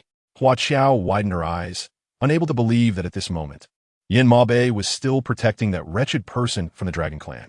Can't he see the injuries on her? Chapter 48 Rainbow Farts, Wretched Person. You plotted against this princess. Before Hua Qiao could get up and walk towards Fu Qing again, Yin Ma Bei's large hand flew out once more towards her. Hua Qiao's eyes were filled with disbelief. Brother Ma Bei. Hua Qiao lay on the ground, her eyes red as she shouted, how could you do this? At this moment, Hua Qiao looked very devastated. It was clear how hurt she was by Yin Ma Bei's distrust. It was her. She deliberately plotted against me. So what? Before Hua Qiao could finish her words, Yin Ma Bei's cold voice interrupted her mercilessly. If you hadn't come to Jiahua Palace, how could she have plotted against you? This is all your own doing. Cough, cough. Hua Qiao was so angry at these words that she kept coughing. Fu Qing looked at the sharply defined, cold profile, and for some reason felt a sudden sense of guilt in her heart. She admitted that it was indeed wrong to scheme against Hua Qiao. But who told this person to always come near her for no reason? If she didn't scheme against her, who else could she scheme against? Come, take the princess down. With Yin Mo Bai's command, the guards lifted Hua Qiao off the ground. Brother Mo Bai, you can't treat me like this. Hua Qiao struggled repeatedly, saying, you can't treat me like this. Fuking geschivet. How tragic. This is really tragic. Compared to her, she is now being held in the arms of the dog snake man, not knowing how happy she is. How long do you plan to keep pretending? Yin Ma Bei asked coldly, looking down. Paying off quietly stuck out her tongue and quickly stood up from Yin Ma Bai's embrace. Master. Yin Ma Bai turned and sat down at a nearby table. Do you really hate Hua Qiao that much? Yin Maobai asked. Fu Qing was taken aback for a moment, then thought about it and realized it wasn't so bad after all. If it weren't for Hua Qiao deliberately coming to say those hurtful words to provoke her today, she wouldn't have harmed herself while trying to hurt the enemy. Was a master asking this because he was angry? She cautiously asked. She noticed that the man's expression was not very good. Could it be that he planned to settle the score with her after the person left because she had schemed against Hua Qiao? Yin Mabe raised his gaze to the little woman's careful face and asked in a deep voice, "Do you know where you went wrong?" With a pale face. She paid off the debt. No way. Is he really planning to settle the score with her now? Seeing her frozen in place and not speaking, the man grabbed her arm and pulled her into his embrace. Fu Qing exclaimed in surprise, and by the time she reacted, she had already reflexively sat on the man's strong and powerful thigh. Your biggest mistake is being reckless while pregnant, Yin Mabe pointed out. Do you really think that if you have everything planned, it will all succeed? What if something goes wrong? The image of Hua Qiao suddenly pouncing on Fu Qing flashed in Yin Mabe's mind, causing him to feel an overwhelming sense of fear. If he had arrived late, or hadn't come at all, wouldn't this little woman in his arms have been beaten to death by Hua Qiao? Just thinking about it made him feel somewhat unable to accept. Fu Qing's eyes flashed with a hint of surprise. The Lord was angry about this matter? Yin Mabai remained silent, which was taken as a tacit agreement.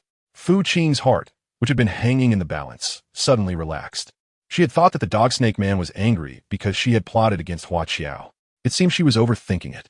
In fact, even if the Lord had not arrived at that time, she would have done everything in her power to protect herself and the child in her belly. Fu Qing said happily and seriously, there wouldn't be any problems at all. In contrast to the light and carefree demeanor of the little woman, Yin Mabai appeared much colder and more serious. Do you think this Lord is joking with you? Fu Qing was taken aback, knowing that the Lord was not joking with her. But what she said was also true. Until she had any assurance, she would not do anything beyond her control. Hasn't she always been doing well? Look, isn't she fine now? If there were any issues, they would have arisen long ago, and there would be no need to wait for him to appear. Yin Mo's face was dark and solemn, seeing that the woman in his arms still hadn't realized the seriousness of the matter. He didn't hesitate to slap her firmly on the bottom with his large hand. After being beaten, he sprang up like a monkey from Yin Mabai's muscular leg. Then he was pressed down again by the man's strong hand. Fu Qing looked at the man with tears in her eyes. I'm serious about this, she said. Yin Mobi warned. Hua Qiao didn't become the princess of the Snake Clan just because of her fiery temperament and beauty. Her strength is well known throughout the entire Snake Clan. Today, you didn't suffer at her hands because she was caught off guard by you and didn't react in time. But if she had seized the opportunity back then, it would have definitely been you who got hurt today. Have you thought about this consequence? Fu Qing shivered. So the other party was this strong? Why did the original author just gloss over it in the text?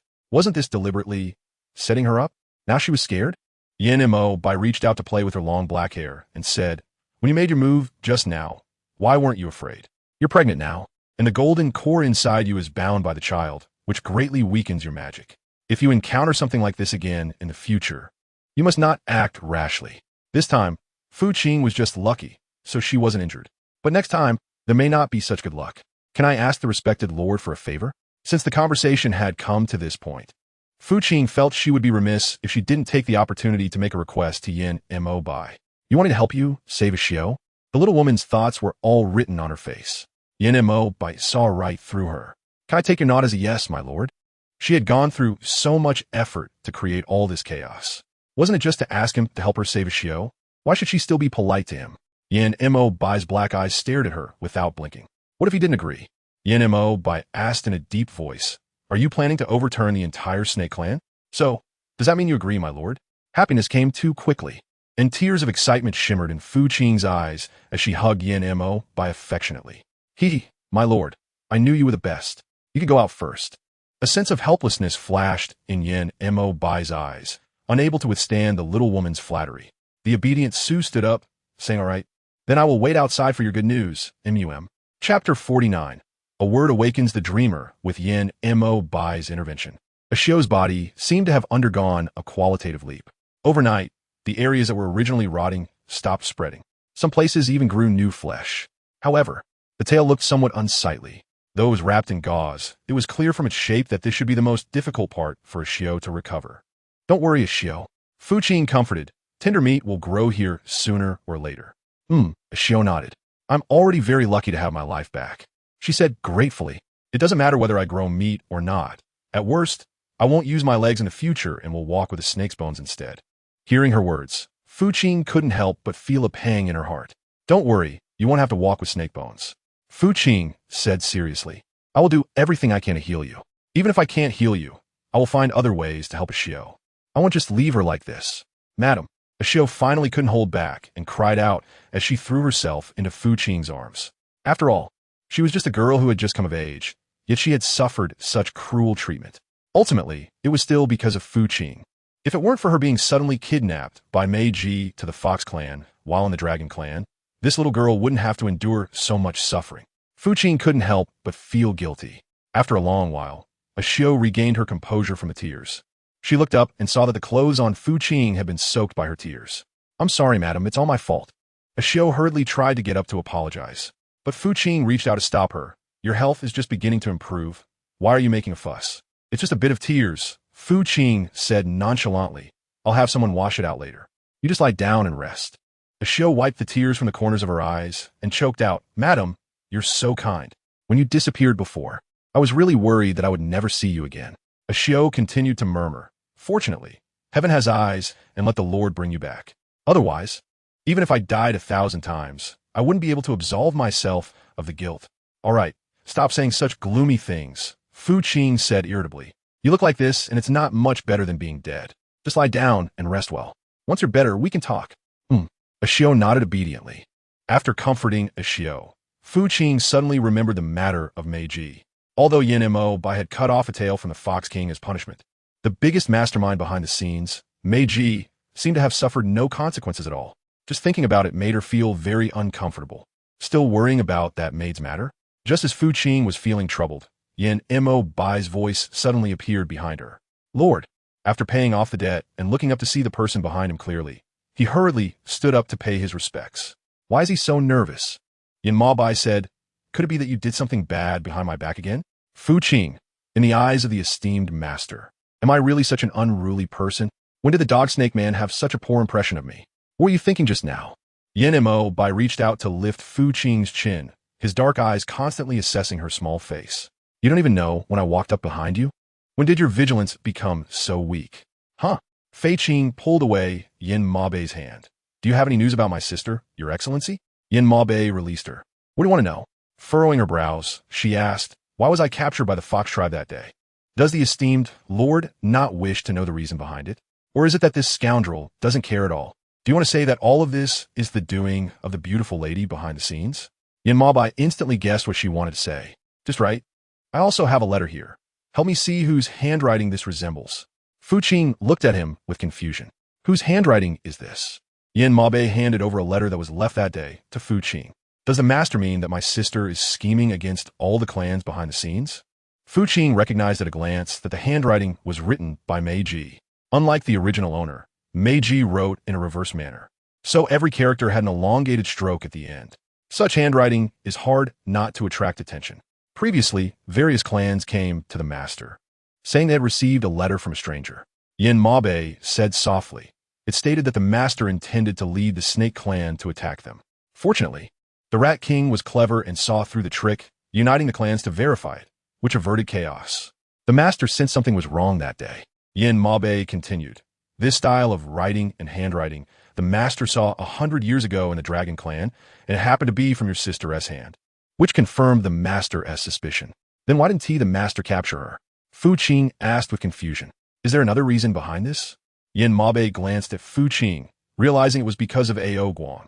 His Dragon clan little brother had once asked him to leave all matters regarding the beautiful maiden to him, promising to give him a satisfactory answer so that he wouldn't have to intervene. Paying off, did you agree? Yin Ma Bai lowered his eyes. At first, he didn't want to agree, but considering that the second princess of the Dragon clan had already married him, out of respect for his wife, he agreed. After all this time, it turns out she holds quite a bit of influence. It really is unexpected. So, did Ao Guang send someone to look for me after I went missing? Paying attention to the serious question. To be honest, I actually value this newcomer quite a lot. The other party's strength and appearance are above those of other races. With him leading the Dragon clan in the future, they will definitely reach new heights. It's just that I wonder if his character is worth testing. Does he have you, this sister, in his heart? Yin Bai raised an eyebrow. Are you trying to find out if he cares about you, this sister? Does he worry about you like I do? Fu Qing's face flushed. The dog snake man thought to himself that it was enough to know. Why did he have to say it out loud? Was he trying to make her even more embarrassed? He cared a lot about this sister of yours. Yin Bai didn't speak to Fu Qing in a teasing tone as before, but said seriously, this time, I was able to rescue you from the Fox clan thanks to him. If Ao Guang hadn't awakened me with his words, I might still be wandering in the alleys. In short, our new young master is very impressive. Yin Bai held her hand and said, I believe it won't be long before he can lead the entire dragon clan to carve out a territory of their own. Chapter 50. Would you be willing to return to the dragon clan with me? Young master, please wait a moment. Just as the two were about to be intimate on the couch in the hall, a voice from the guards suddenly came from outside the hall. Fu Qing hurriedly raised her head. Second sister. A cheerful voice came from outside the hall. Yin Bai furrowed his brows. And only then did he remember that he had received a letter from a messenger bird yesterday.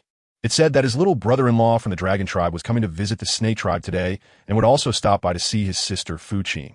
However, he didn't expect the other party to arrive so quickly, especially at such a critical moment. Brother-in-law. Ao Guang paused for a moment upon seeing Yin Bai and called out to him softly. He then turned his gaze towards Fu Qing. Second sister. I hope I'm not interrupting anything good. Ao Guang asked you think that you vid. The situation felt a bit off, as if there were lingering feelings still in the air. Fu Qing's face suddenly turned red. Ahem, what brings you here? Fu Qing pretended to be calm and asked, as if he hadn't noticed Ao Guang's mocking gaze. Ao Guang, who was always familiar, sat down beside him. Of course I'm here to see you. He picked up the teapot on the table and poured himself a cup. You've been kidnapped this time, and it's a big deal, especially since it's related to my dragon clan. Now that you're back, as your little brother, I naturally have to come and check on you in person. Otherwise, what would I be? You two talk. Yin Bai generously made space for the brother and sister to converse. Ao Guang glanced at Yin Bai's departing figure and nodded in approval internally. I've heard about the incident where my eldest sister kidnapped you, Ao Guang said seriously. Second sister, how do you plan to punish her? Fu Qing paused with the teacup in her hand. Did you catch her? Ao Guang nodded and replied vaguely, yeah, something like that. Fucking furrowed her brows. What does it mean? Has she been caught or not? What does it mean to be ambiguous? Let her guess for herself. Ao Guang, seeing that the matter had come to this point, did not intend to continue hiding it.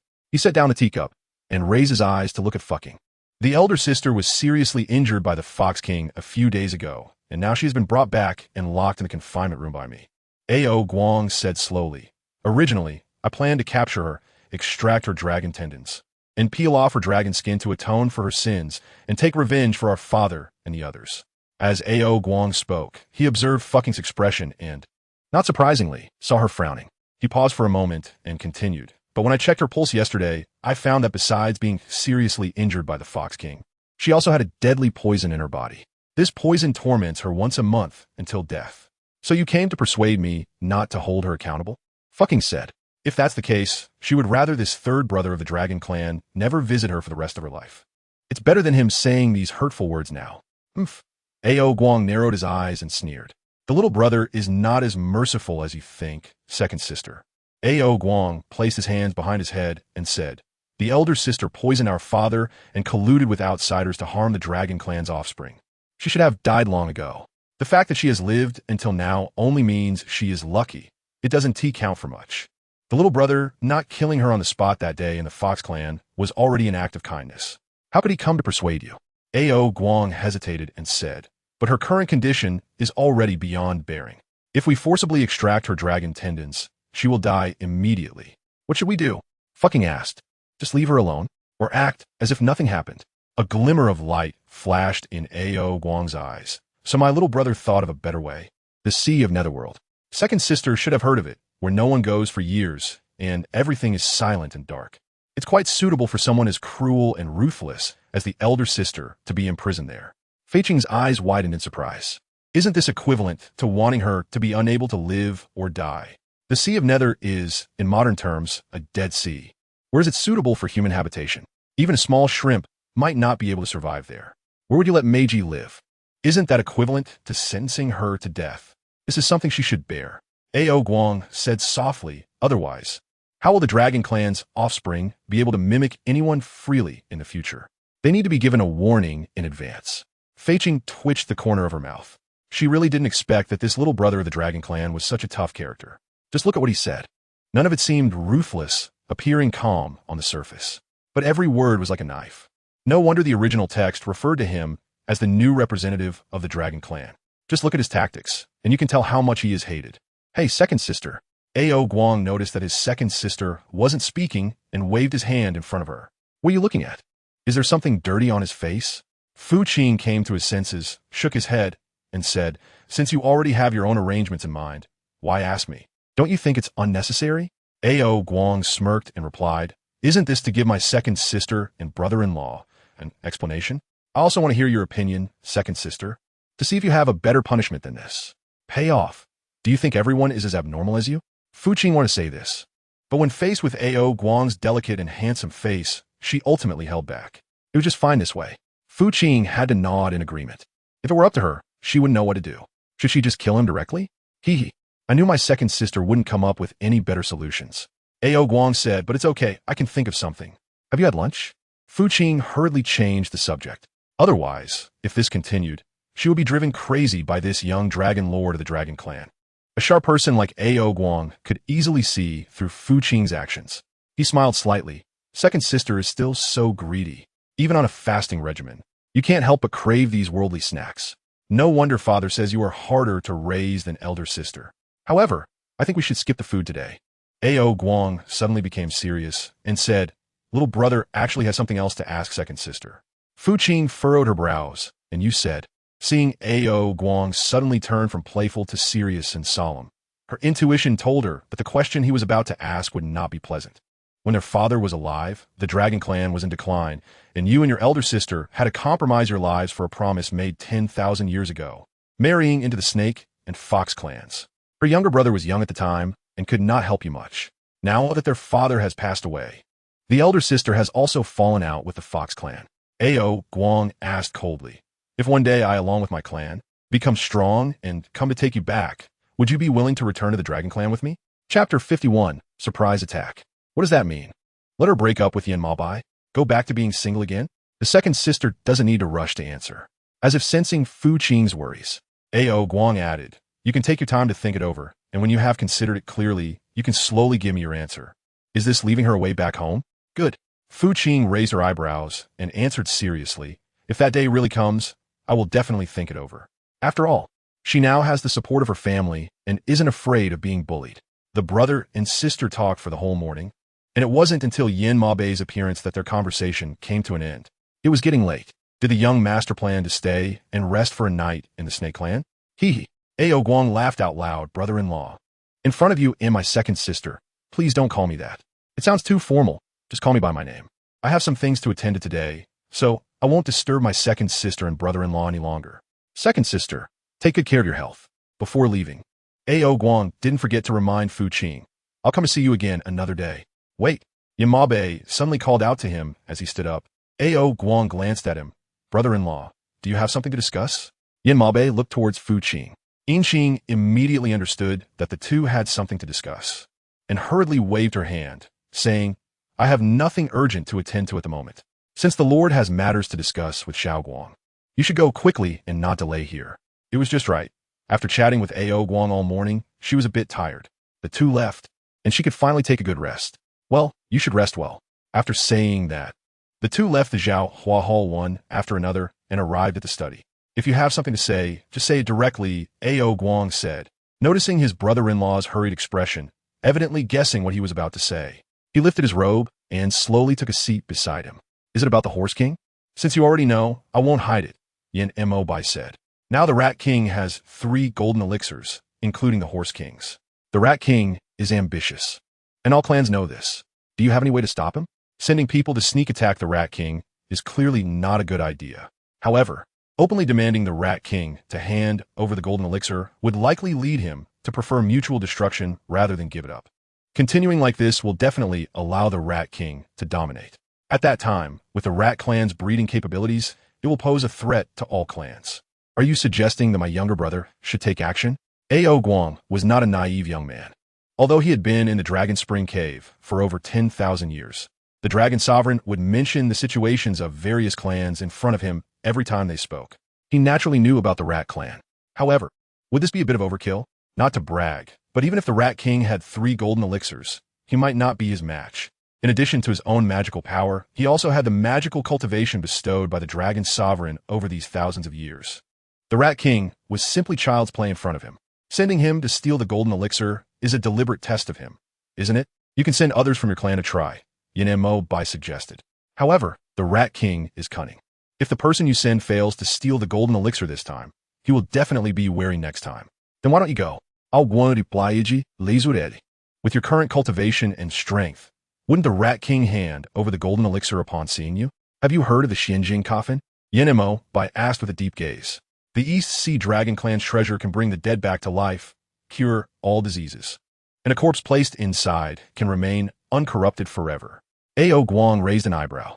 GiantWolf looked at Ao Guang and said, as long as you accomplish this, I will have someone personally deliver this Millennium Xianjing coffin to the Dragon Clan. Ao Guang pondered for a moment. All right, but I also want to add that regardless of whether I succeed or not, you must deliver this Xianjing coffin to me. Deal. This coffin was originally meant to be sent to the Dragon Clan. Now it would simply be delivered in another way. In any case, the meaning was the same. That night, after reaching an agreement, Ao Guang went alone to the Rat Clan. The Rat King was busy refining the golden elixir within him, and everything in the Rat Clan was managed by his trusted subordinates. Ao Guang quickly evaded the scrutiny of the Rat Clan guards and arrived at the Rat King's cultivation room. At that moment, the Rat King was at a critical moment of refining when he heard footsteps nearby. He immediately furrowed his brow. Who? Ao Guang had already stood before the Rat King without him realizing it. Still refining the golden elixir? The Rat King's expression changed drastically. Who are you? How did you get in here? Shoo. Taking advantage of the Rat King's moment of confusion, Ao Guang quickly pressed several of his major acupoints to prevent him from making a sound. The Horse King's golden elixir is with you, right? Without wasting words, Ao Guang quickly searched within the Rat King's dantian. The Rat King was sweating profusely, never imagining that someone would break into his room at such a critical time. And so stealthily, even his trusted subordinates and guards had not noticed, making him tremble with anger. He continuously tried to break free from the confinement within his body, attempting to crush the person in front of him with a palm, but repeatedly failed to gather his energy. Seeing his expression, Ao Guang could tell what he was thinking and couldn't help but sneer, don't waste your energy. The 12 locking acupoints of the Dragon Clan are not something anyone can open. If I don't want you to move, you can't. The Rat King kept blinking, sweating profusely. Are you very curious about who I am? Ao Guang teased the Rat King like a cat. But unfortunately, you won't have the chance to find out. Once I take all the golden elixirs from your body, you can relax. The Rat King was in a state of panic, feeling like a fish on a chopping board, unable to move or resist. He was roaring and raging inside. However, to Ao Guang, all of this was merely futile effort. As Ao Guang's consciousness explored the Rat King's upper and middle dantians, he found that the golden elixirs were not in those 2 places. He felt a hint of displeasure. Then he moved to the lower dantian to search. Sure enough, the Rat King, being clever and cunning, was afraid of being robbed. So he hid the golden elixir in the lower dantian. So it's here? Ao Guang smirked, as this was not an easy place to discover. He then raised his hand and struck fiercely at the area just below the Rat King's navel, then rotated clockwise while pushing upward. A golden elixir, about the size of a white bean, was expelled from the Rat King's mouth. Chapter 52. Becoming king on one's own, this was not over yet. Ao Guang then retrieved another golden elixir that the Rat King had not yet finished refining. You're quite quick with your actions. Ao Guang couldn't help but mock. In just a few days, you've already refined one. Aren't you afraid of bursting? If the Rat King could speak at that moment, he would definitely be cursing back at Ao Guang. It wasn't easy for him to acquire these 3 golden elixirs. Besides scheming, the most important factor was luck. Yet now it was all ruined by this black-clad man. Had he known this would happen, he should have hurried back to the Rat Clan to refine at the moment he obtained the golden elixir, instead of waiting and accumulating more, like now, being ambushed. All right, I've taken your golden elixirs. Ao Guang looked at the 3 golden elixirs of different sizes in his hand and frowned, saying comparatively, your golden elixir is indeed larger than the other 2. So, I'll leave the Leopard King's golden elixir to you. Ao Guang said, as if negotiating with the Rat King. After all, this one has already been refined by you, so you can use it well for cultivation. As for the other 2, I'll take them for now. I'll come back to find you when you're no longer trying to steal others' golden elixirs to gain cultivation and strength without effort. If the Rat King could speak, he would surely die of anger. At the moment, he was looking at the golden Dan that was no bigger than his fingernail. His eyes turned crimson, and eventually, he rolled his eyes back and fainted from rage. Soon, news of the Rat King's serious illness spread throughout all the races. What puzzled everyone the most was the Rat King's confidant. Wasn't the Lord refining the golden Dan in his room? How could he suddenly be seriously ill? Could it be that something went wrong during the refinement? It wasn't just the Rat King's confidant who was confused. Others from different races felt the same way. In their view, a person like the Rat King should be in excellent health. Even if someone tried to harm him, he would still be fine. How could he fall ill? In my opinion, this should be a smokescreen deliberately released by the Rat King. The Deer King analyzed. Perhaps he wants to see who is dissatisfied with him. He doesn't mind the trouble. The Dog King said, does he really think that everyone has nothing to do all day like him, holding grudges against this and that? When Brother Horse brought this up, the Dog King couldn't help but close his mouth. Everyone exchanged glances, all understanding without words. They all knew the fate of the Horse King better than anyone. Not even a bone was left behind, all devoured by those from the Rat Clan with ulterior motives. This shows how sinister the Rat King is. All right, let's not talk about that stinky rat for now. The Sheep King waved his hand. In a few days, it will be the Pig King's birthday. How do you plan to celebrate it? Those of us with shallow cultivation cannot compare to those with deep cultivation. Every day, it's either killing this or that. They live rather casually, just wanting to band together to live peacefully. Dog King, do you have any opinions? The Sheep King turned his gaze to the Dog King. Usually you have the most ideas. What should we do to celebrate the Pig King's birthday? The Dog King felt a bit embarrassed as all eyes turned to him and scratched his head. Isn't it still a while until that day? Can't we discuss it closer to the time? The Dog King said cautiously. Right now, the Dog Clan has a lot of matters to attend to. Many females are in their breeding period, and even my lady is no exception. I have to handle this matter first. Then let's talk after this is over. The Deer King said. With the Deer King stepping in to speak, the various clans stopped discussing it further. For several consecutive days, the Rat King did not come out of his room. He also did not allow the rat doctors to enter and take a look. The confidant suspected whether something really was wrong. Otherwise, how could he not make a sound for so long? Just as the confidant was about to push the door open to check, the door was opened from the inside. What are you doing? The Rat King saw his confidant almost bumping into him and frowned deeply. The confidant was startled and quickly stood up straight. Lord, are you all right? Do you need me to find a rat doctor to check on you? Has anything unusual happened in the clan these past few days? The Rat King did not answer his confidant's questions, but slowly walked into the Rat Clan's main hall with the confidant support. Have you discovered any suspicious individuals? The confidant lowered his head and assured, Lord, rest assured, the Rat Clan is being watched over by subordinates. Not even a fly could have gotten in. The Rat King cast a suspicious glance over his confidant's face. Really? Then where did that black-clothed person who ambushed him a few days ago come from? However, having suffered such a significant loss, the Rat King would not mention it in front of his confidant. Otherwise, once the Rat Clan knew he had been ambushed and lost the Golden Dan, it would inevitably cause chaos, increase the number of Imperial guards, and strengthen the defenses. The Rat King instructed, I will continue to seclude myself for another 3 months. 3 months? The confidant was astonished. Lord, is something wrong? The Rat King has never secluded himself for more than a month. At most, he would come out after 15 days. Why is he saying he will seclude himself again after coming out this time? Could something really have happened? The Rat King naturally noticed the scrutinizing gaze of his confidant on him. He clenched his left hand into a fist behind his back, but his face still appeared calm and unbothered.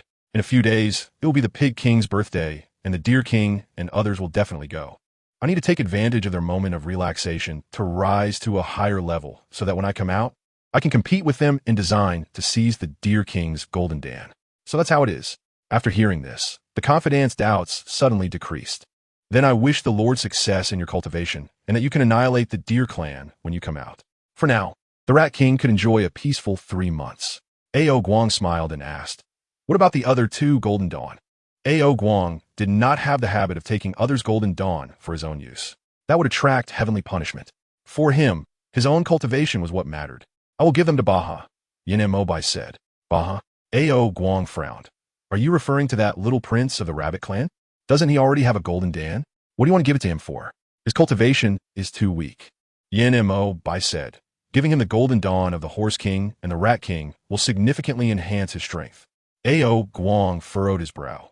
Are you trying to let him become king on his own and re-establish the rabbit clan? Chapter 53, Dragon Embryo. My lord, are you really going to give me these two golden dawn? Baha looked at the two shimmering golden dawn in his hands, his eyes filled with disbelief. It wasn't that he doubted anything. It was just that golden dawn were extraordinary and incomparable to ordinary items. One golden dawn could equal thousands or even tens of thousands of years of cultivation. At the very least, it would be worth 100 years. Yen-mo, by giving him two golden dawn, was this really not a joke? Don't just stand there, little rabbit.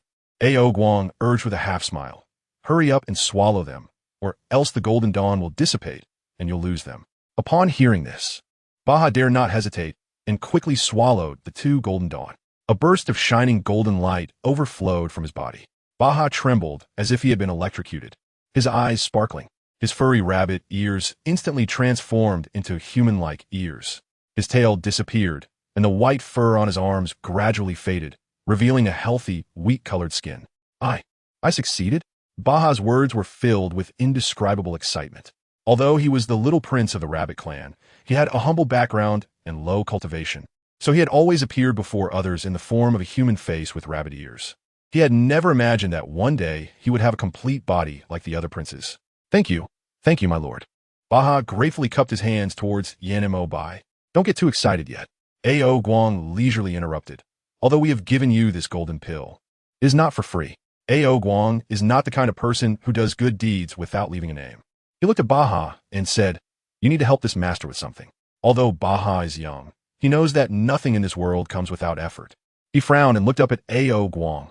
Please speak, young master. Have you heard of the Sea of Netherworld? Ao Guang said, given your current situation, the golden pill in your body should not be able to digest quickly. This master wants you to go somewhere and keep an eye on someone for me. Just 300 years. Ao Guang shook three slender white fingers in front of him. 300 years? Baha hesitated a bit. Ao Guang seemed to see his worries and concerns and continued. 300 years will pass in the blink of an eye. You can take this opportunity to cultivate well there. When the time comes, you can just return to establish the rabbit clan. Ao Guang analyzed for him. Staying in the wolf clan like this is of no benefit to you at all. The Wolf King is brutal. Even if the third prince protects you and your sister, it is only temporary. In the future, when you choose a mate and get married, what will you do? Will you also ask the third prince to protect you? Ao Guang sat down on a nearby rock, lifted his robe, and continued leisurely. Although my proposal sounds cruel, it is definitely beneficial and not harmful to you. You can think about it. Good. Before Ao Guang finished speaking, Baha readily agreed. Ao Guang was stunned. I will go to the Sea of Netherworld to watch someone for 300 years and cultivate there. Baha is not a prince who knows nothing. He understood the principle of the strong ruling since the rabbit clan was destroyed. Ao Guang was right. Staying in the wolf clan like this is not beneficial for him. In the future, not to mention reviving the rabbit clan, even his own safety would become the biggest problem. But if he goes to the Sea of Netherworld, it'll be different. He has two golden pills in his body, and he can focus on cultivating there, refining the two golden pills. Once the opportunity matures, he will lead his sister to revive the entire rabbit clan to protect those he wants to protect. However, regarding his sister, the third prince of the wolf clan had promised this master that he would never leave the princess. Yen-mo Bai said, nothing will happen. You can go with peace of mind. Ao Guang said, at worst, I will send someone to protect you, so don't worry. With the repeated assurances from Yen-mo Bai and Ao Guang, Baha truly had no more worries. When Fu Qing arrived at the back garden, apart from Yen-mo Bai, there was no sign of Ao Guang and Baha. This made her frown. Where did those two go? Didn't the maid say that they were discussing matters with Yen-mo Bai in the back garden? Why were they gone as soon as she arrived? Could they be hiding? Yen-mo Bai explained that Ao Guang needed to handle the matter regarding Meiji, so he took Baha along to get busy. Paying off, he nodded. Wait, why did he bring Baha to deal with Meiji's matters? She asked curiously, what does this have to do with Baha? They're completely unrelated, right? Yen-mo Bai's large hand caressed her flat little belly. Baha is going to show him people. There was an indescribable gentleness in Yen-mo Bai's eyes. Baha was aware of his low cultivation level and realized that staying in the wolf clan was not beneficial for his own development. So he suggested to Ao Guang to go to the underworld sea to show him people, while also improving his own cultivation, so that he could revive the rabbit clan in the future. Wow, Baha's ambitions are surprisingly big. Fu Qing was a bit stunned. She really couldn't tell. She thought this guy would be living in the wolf clan for the rest of his life. Who would have thought he was actually thinking about reviving the rabbit clan one day? Truly a young man with ambition. What about Princess Yushi? Fuqing curiously asked. Doesn't he worry? After all, she's his own sister. Is he really going to leave her alone in the wolf clan? Doesn't he fear that the third prince will make things difficult for Princess Yushi? Yan Bai looked down at Fu Qing with deep affection in his eyes. She will be fine. Seeing Fu Qing's appearance, Yan Bai knew that she already had a plan in her heart, so he stopped pressing further. Has the little one in your belly been causing you any trouble lately? Yan Bai had heard many young people in the clan say that their wives experience various discomforts and vomiting during pregnancy. In contrast, Fu Qing seemed to have only had a few days of not wanting to eat at the beginning, and afterward, it seemed like there was nothing wrong. This made him feel relieved, but also a bit worried. If you're feeling unwell, just tell me, don't hold it in, he said. Yan Bai was afraid that this little woman would endure discomfort without saying anything. What if you harm your body by holding it in? It's all good, Fu Qing replied. I even felt the little one's movements in my belly yesterday. Yan Bai raised an eyebrow. Are you saying he kicked you? With a slight narrowing of her eyes. She thought it was about right, but it didn't seem quite so. Perhaps she was overthinking it. According to human childbirth conditions, it shouldn't show any fetal movement at just 2 months. But this was a different world, and it might not be as she expected. Chapter 54, Uninvited Arrival. The gestation period for snakes typically ranges from 20 to 100 days, and some even exceed 100 days. Yan Bai spoke confidently. It's been 2 months, and there's still no sign of movement. Perhaps this fetus is like you, a dragon, requiring a gestation period of 300 days. 10 months? Paying off, she stared wide-eyed. Yan Bai nodded. It might take even longer. The longer the dragon fetus is carried, the stronger the child's magical power will be. Similarly, the damage to the mother will be greater. However, Yan Bai did not say this out loud. He knew very well that if such words were spoken, it would inevitably cause panic in the little woman's mind. Until a solution is found, he absolutely would not allow such a thing to happen. Oh my goodness. Paying off everything in one go. Why is it that other female leads who travel to beast worlds or different races to give birth either have systems or golden fingers to help them? They give birth quickly and without pain, in less than 2 or 3 months. Why is everything so different for her? Did she conceive a golden child or a wooden one? So tired. Don't put too much pressure on yourself. Yan Bai comforted her. Your primary task now is to eat well and sleep well every day. Everything else can be left to me or arranged for others to do. There's no need to do everything yourself. Fu Qing sighed helplessly. What is the difference between me now and a pig lying around eating and sleeping? I'm almost useless. Haha. Yan Bai laughed. If the pig clan heard you say that, what would they think? All right, don't overthink it. Yan Bai reached out to pat her back gently and said softly, just focus on taking care of your health.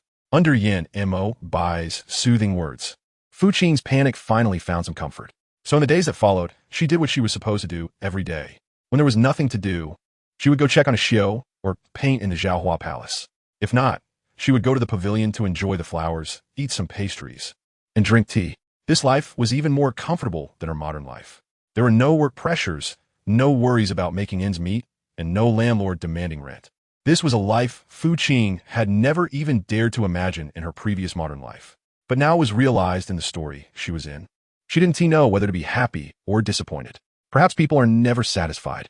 When you haven't obtained something, you cherish it deeply, even long for it. But once you have it, you might feel it's just okay. It's like her current situation, with nothing to do all day. There is food and drink, and someone to care for her. This kind of life is something others would beg for. Yet she felt that something was always missing. Sigh. Indeed, when a person becomes affluent, they will still develop various forms of dissatisfaction. Madam must be tired. A nearby maid noticed Fu Qing's constant sighing and asked with concern, would you like to rest in the pavilion ahead? Fu Qing glanced toward the direction of the pavilion and decided to walk a bit longer. She had spent enough time sitting in the Zhaohua Palace all day. How could she just see a pavilion and want to sit down? Master, just as Fu Qing was walking towards the rockery with a few maidservants, Yan Bai suddenly appeared behind her. Why the sigh? Yan Bai had heard the little woman's sigh from afar. So he abandoned what he was doing and walked toward her. Are you bored? Yan Bai knew that it was indeed a bit dull for her to stay in the Serpent Clan all day. Tomorrow is the Pig King's birthday, and many people from various clans will attend. Would you like to accompany me? Logically speaking, a powerful king like Yan Bai didn't need to attend the Pig King's birthday. However, seeing Fu Qing looking so listless and lifeless, He ultimately decided to lower himself to go, just to bring a smile to her face. Paying off the bill, she felt incredibly happy. Great, great. Just in time. She also wanted to see what kind of grand event the Pig King's birthday celebration would be. Would it be as magnificent as she imagined? The Pig King's birthday was not overly extravagant, but it was not small either. It focused on elegance and enjoyment. Early in the morning, the Pig King was already waiting at the mountain road entrance, dressed in shimmering attire, complete with a sparkling crown on his head, quite dazzling. Many guards from the clan were patrolling, while maidens were arranging a variety of fruits, fine wines, and other delicacies nearby. It looked quite beautiful. Ha! Brother Pig has been waiting a long time. The first to arrive at the Pig clan were the Monkey King and the Rooster King, among others. They all came along the same path, so they decided to accompany each other. Everyone brought a lot of gold, silver, and jewels, which was truly dazzling to behold. Please, come in and take a seat, the Pig King greeted politely. Don't be fooled by the Pig King's silly appearance. Often, such people live the best lives in various clans and know how to enjoy themselves. Just look at the tables set by the guards. Each one was made of pure gold. Even the wine cups holding the fine wine were crystal grape cups. Unlike other clans, where it's all about fighting and killing, they have no time to enjoy such things. They all spend their time on various calculations until it's all used up. When Yin Mohite and Fu Qing appear at the entrance, the Pig King almost couldn't contain his joy. Ever since he received news yesterday that the Snake King would be attending his birthday banquet, he had been busy directing and arranging everything early this morning, fearing that something might go wrong and embarrass him. The appearance of the two made him feel quite proud. Look, even the Pig King has strong allies coming to celebrate his birthday. How could he not be proud?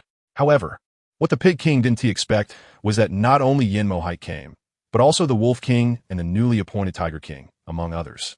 Now, he found it hard to smile. The reason was simple. He hadn't sent birthday invitations to these ambitious individuals. Yet they still came. Even if the Pig King was unhappy, he couldn't possibly chase them away with a dark face at this moment. He could only force a smile and welcome them. Please come inside and take a seat. The Pig King honestly led the way for them. The Pig King seemed a bit unwelcoming to the actual guests. The Wolf King looked at the Pig King's forced smile and felt uncomfortable, unable to help but ask, "Do you find it difficult that we came uninvited? Do you even need to ask?" The Pig King rolled his eyes internally but still wore that silly smile on his face. No, Wolf King, you're joking. I'm just so happy to see you here to celebrate my birthday that I'm a bit overwhelmed. Come, please sit down. The seating arrangement made by the Pig King only had room for a little over 10 people, and he had already included the elders from his clan in the calculation. Now, with the arrival of the Wolf King and others, it was clear there wasn't enough space. The Pig King could only ask the clan elders to wait aside for now. Chapter 55. Using chicken feathers as orders, didn't the clan leader say he didn't invite the Wolf King and others? The elders of the clan, seeing the Wolf King and others occupying their seats, began to whisper among themselves. Why do they all come? Who knows? One elder proudly said, perhaps it's because our clan leader has such a great reputation that they came on their own without needing an invitation. The elders had great confidence in the Pig King. In their eyes, their leader was their sky and their earth. He was easygoing and approachable. Making a few powerful friends was not a big deal. What mattered was that these friends valued their clan leader. Otherwise, they wouldn't have traveled such a long way to celebrate his birthday. This is why the Pig King is considered a wise fool. Just look at the elders of his clan. Not a single one of them is clever, all simple-minded and strong-bodied. Report. Clan leader, the Mouse clan has sent someone. Just then, a guard from the Pig clan stepped forward to report. The confidant of the Mouse King brought several beautiful Mouse clan maidens from a distance. Greetings to the clan leader. After the greeting, the Mouse King, as confidant, instructed the maidens to step forward one by one. Clan leader. These are the 4 beauties of our Mouse clan: Lu, Hua, Qing, and Jean. The Mouse King is currently in seclusion due to some matters. So he specifically sent me to bring gifts to congratulate you, hoping you will like them. Fu Qing immediately saw Lu Shui and Hua Ji inside. She turned her gaze to Yin Mo Bai. Did you send them back? She asked in a low voice. Otherwise, how could they appear here without any issues? In response to Fu Qing's question, Yin Mo Bai did not deny it. Since they were from the Mouse clan, they should be punished and sent back to the Mouse clan. Aren't you happy that I did this? Shaking her head, the concubine said, I was just wondering, wouldn't you feel unhappy about the Rat King sending those women to celebrate your birthday? Lu Shui and Hua Ji are, after all, Yin Ma Bai's women. Even if they made a mistake and were sent back to the Mouse clan by Yin Ma Bai, they still hold the title of Yin Ma Bai's wives. The Rat King so openly sends them to the Pig King for a birthday celebration. Isn't that clearly stepping on Yin Maobai's face? I doubt any man could tolerate such a thing. Yin Maobai's indifferent gaze swept over the Rat King's confidant. Do you think I care? The Rat King's confidant, who had been smiling like a Mithriya Buddha, suddenly froze when his eyes met Yin Maobai's cold and deep gaze. A chill ran down his back. Is there anyone among you who isn't married? The Pig King pondered for a moment and said, "Come forward and each take one." The Pig King didn't care much for women. Having the Pig Queen was already enough for him.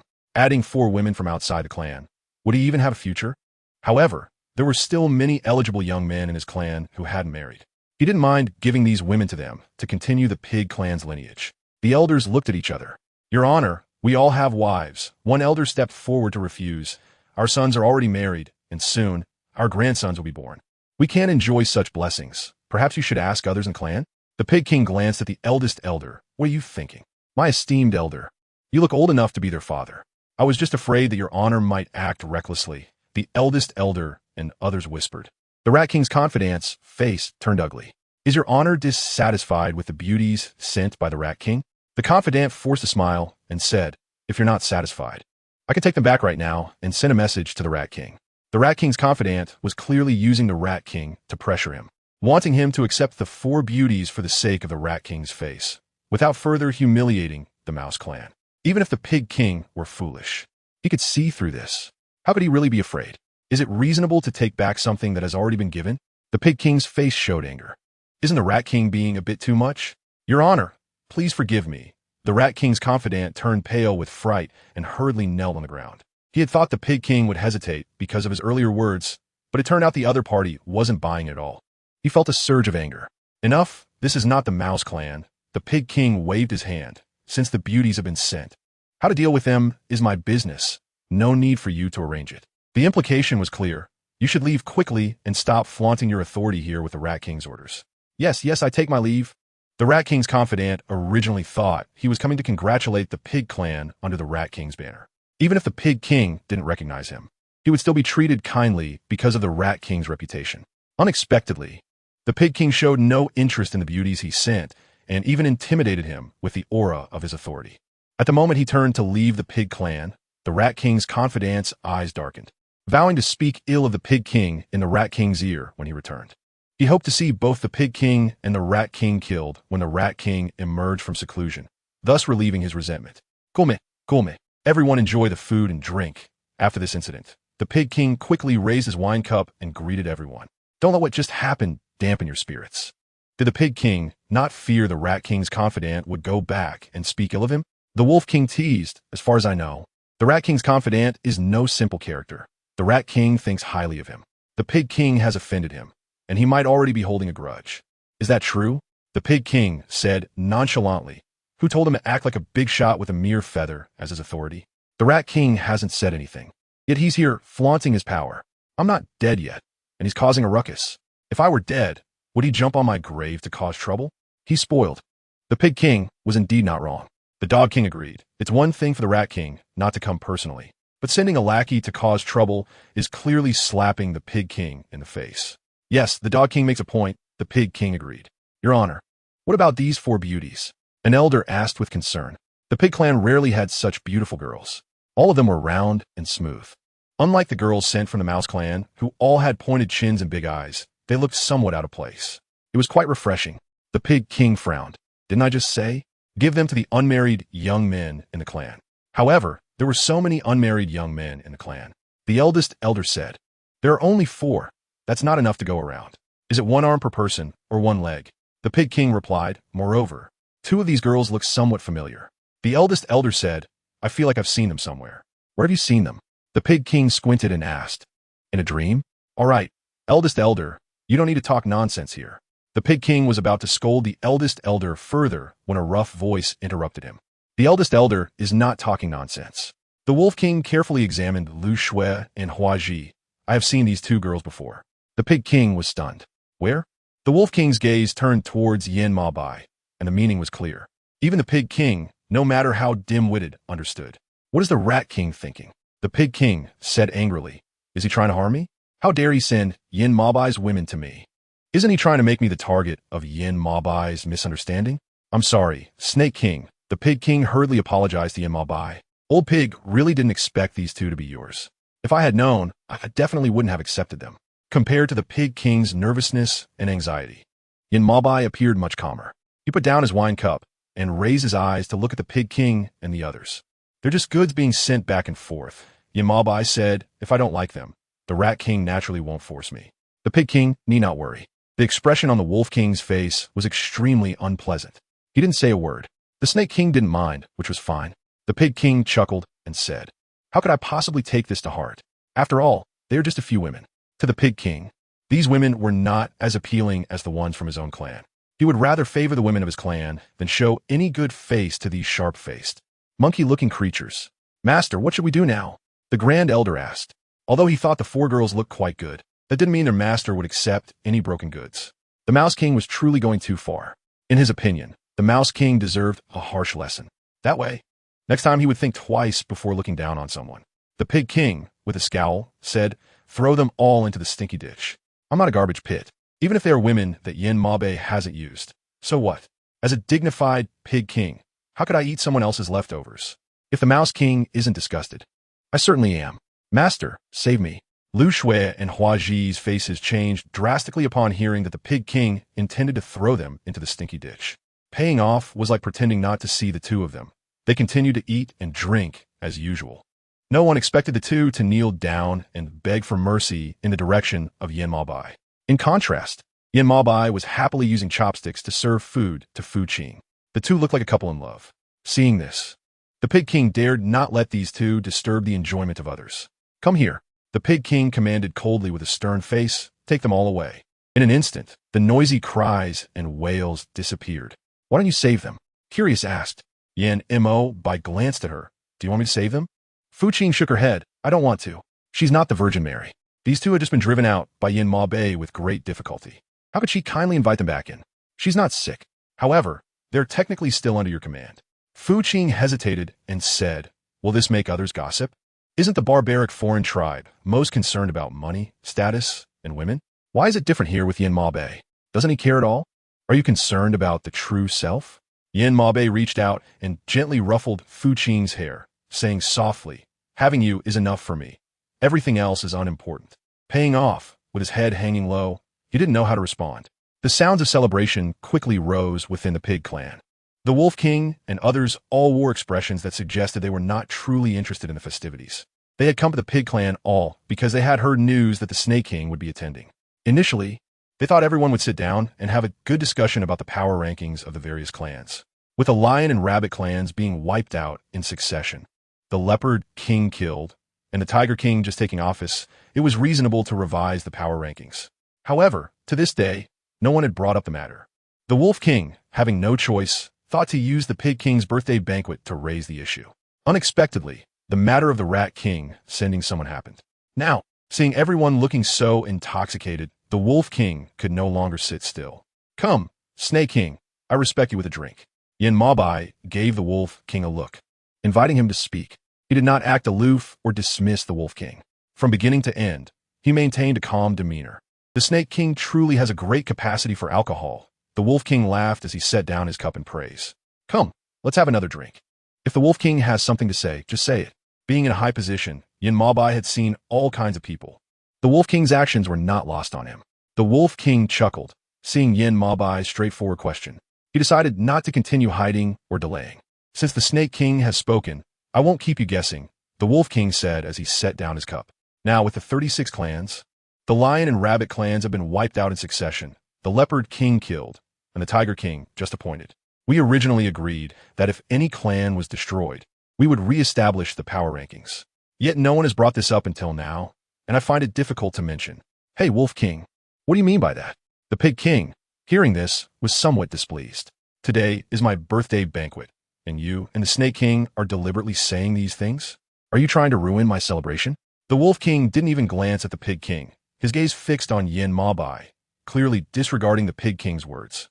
The Pig King was furious inside, feeling ignored. Just as he was about to speak out in anger, Yin Bai interrupted. Is the Wolf King trying to gather all clans for a rematch? Yin Bai looked at the Wolf King calmly. What rematch? The Dog King objected. How long has it been since the last one? Less than 300 years, right? Why are we choosing to have another competition? The Dog King had not forgotten the bloodshed from the last competition 300 years ago, where many clans suffered casualties in their struggle for power rankings. It was a truly tragic sight. I, for one, do not agree. The Dog King was the first to voice his disapproval. If there's to be a competition, let the Wolf King compete alone. The rest of us have lower cultivation and will not participate. With the Dog King standing up to say this. The Rooster King and Monkey King quickly followed suit, also stating they would not participate in such a competition. Now, all the clans were aligned with the Dog King and others. The Wolf King's face turned difficult to read. Should they continue to let this power ranking persist? The Wolf King's strength was not inferior to the newly appointed Tiger King. He did not want to remain beneath others indefinitely.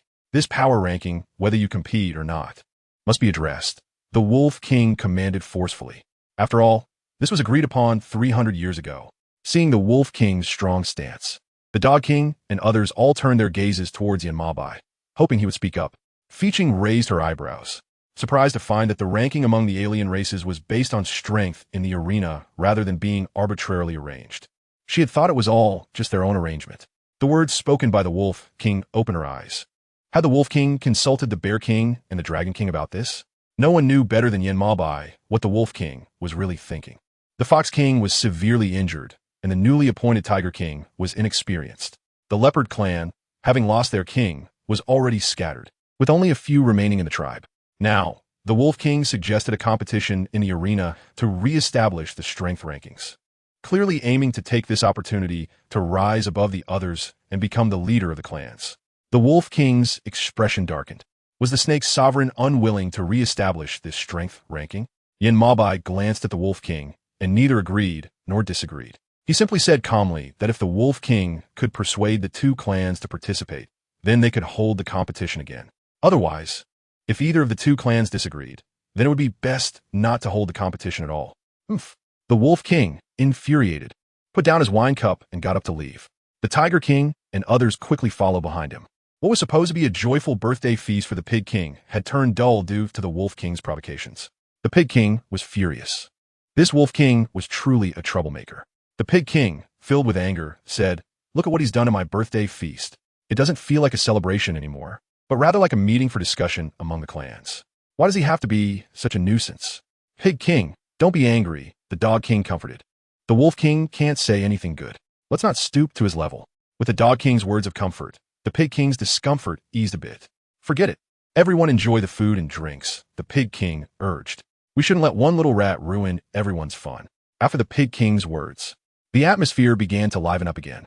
Meanwhile, on the Wolf King's side, after the Tiger King followed him out of the Pig clan, he noticed that the Wolf King was silent.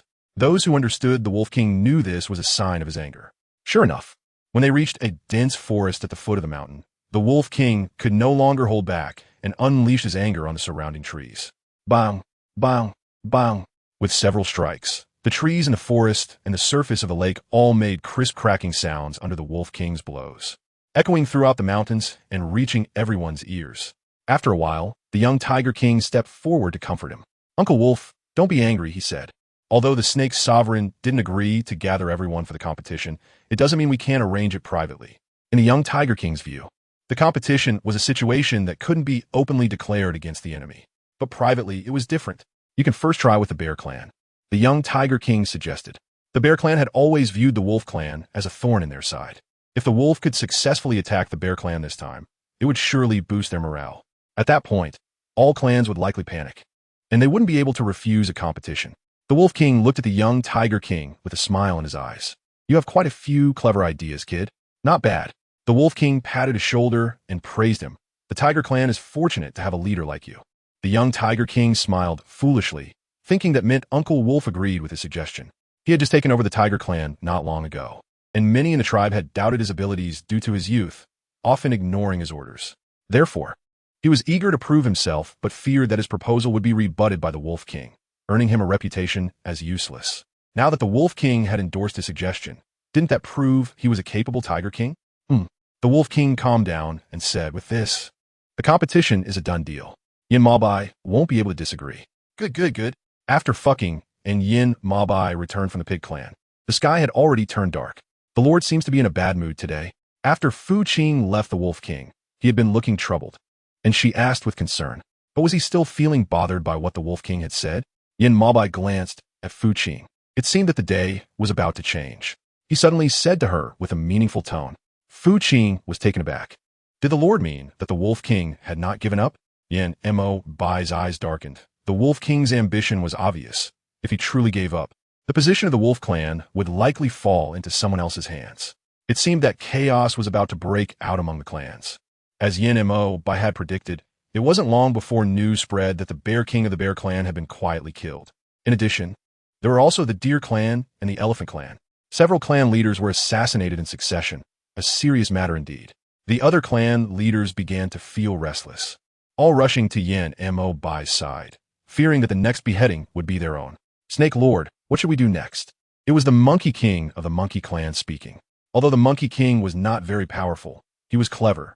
He was the first to learn about the killing of the Bear King and took the lead in gathering the other clan leaders to discuss countermeasures with Yin Maobai. Chapter 58. Why doesn't he, the Lord, continue to persuade me? So many kings have died this time. In the eyes of the Monkey King, this was no small matter.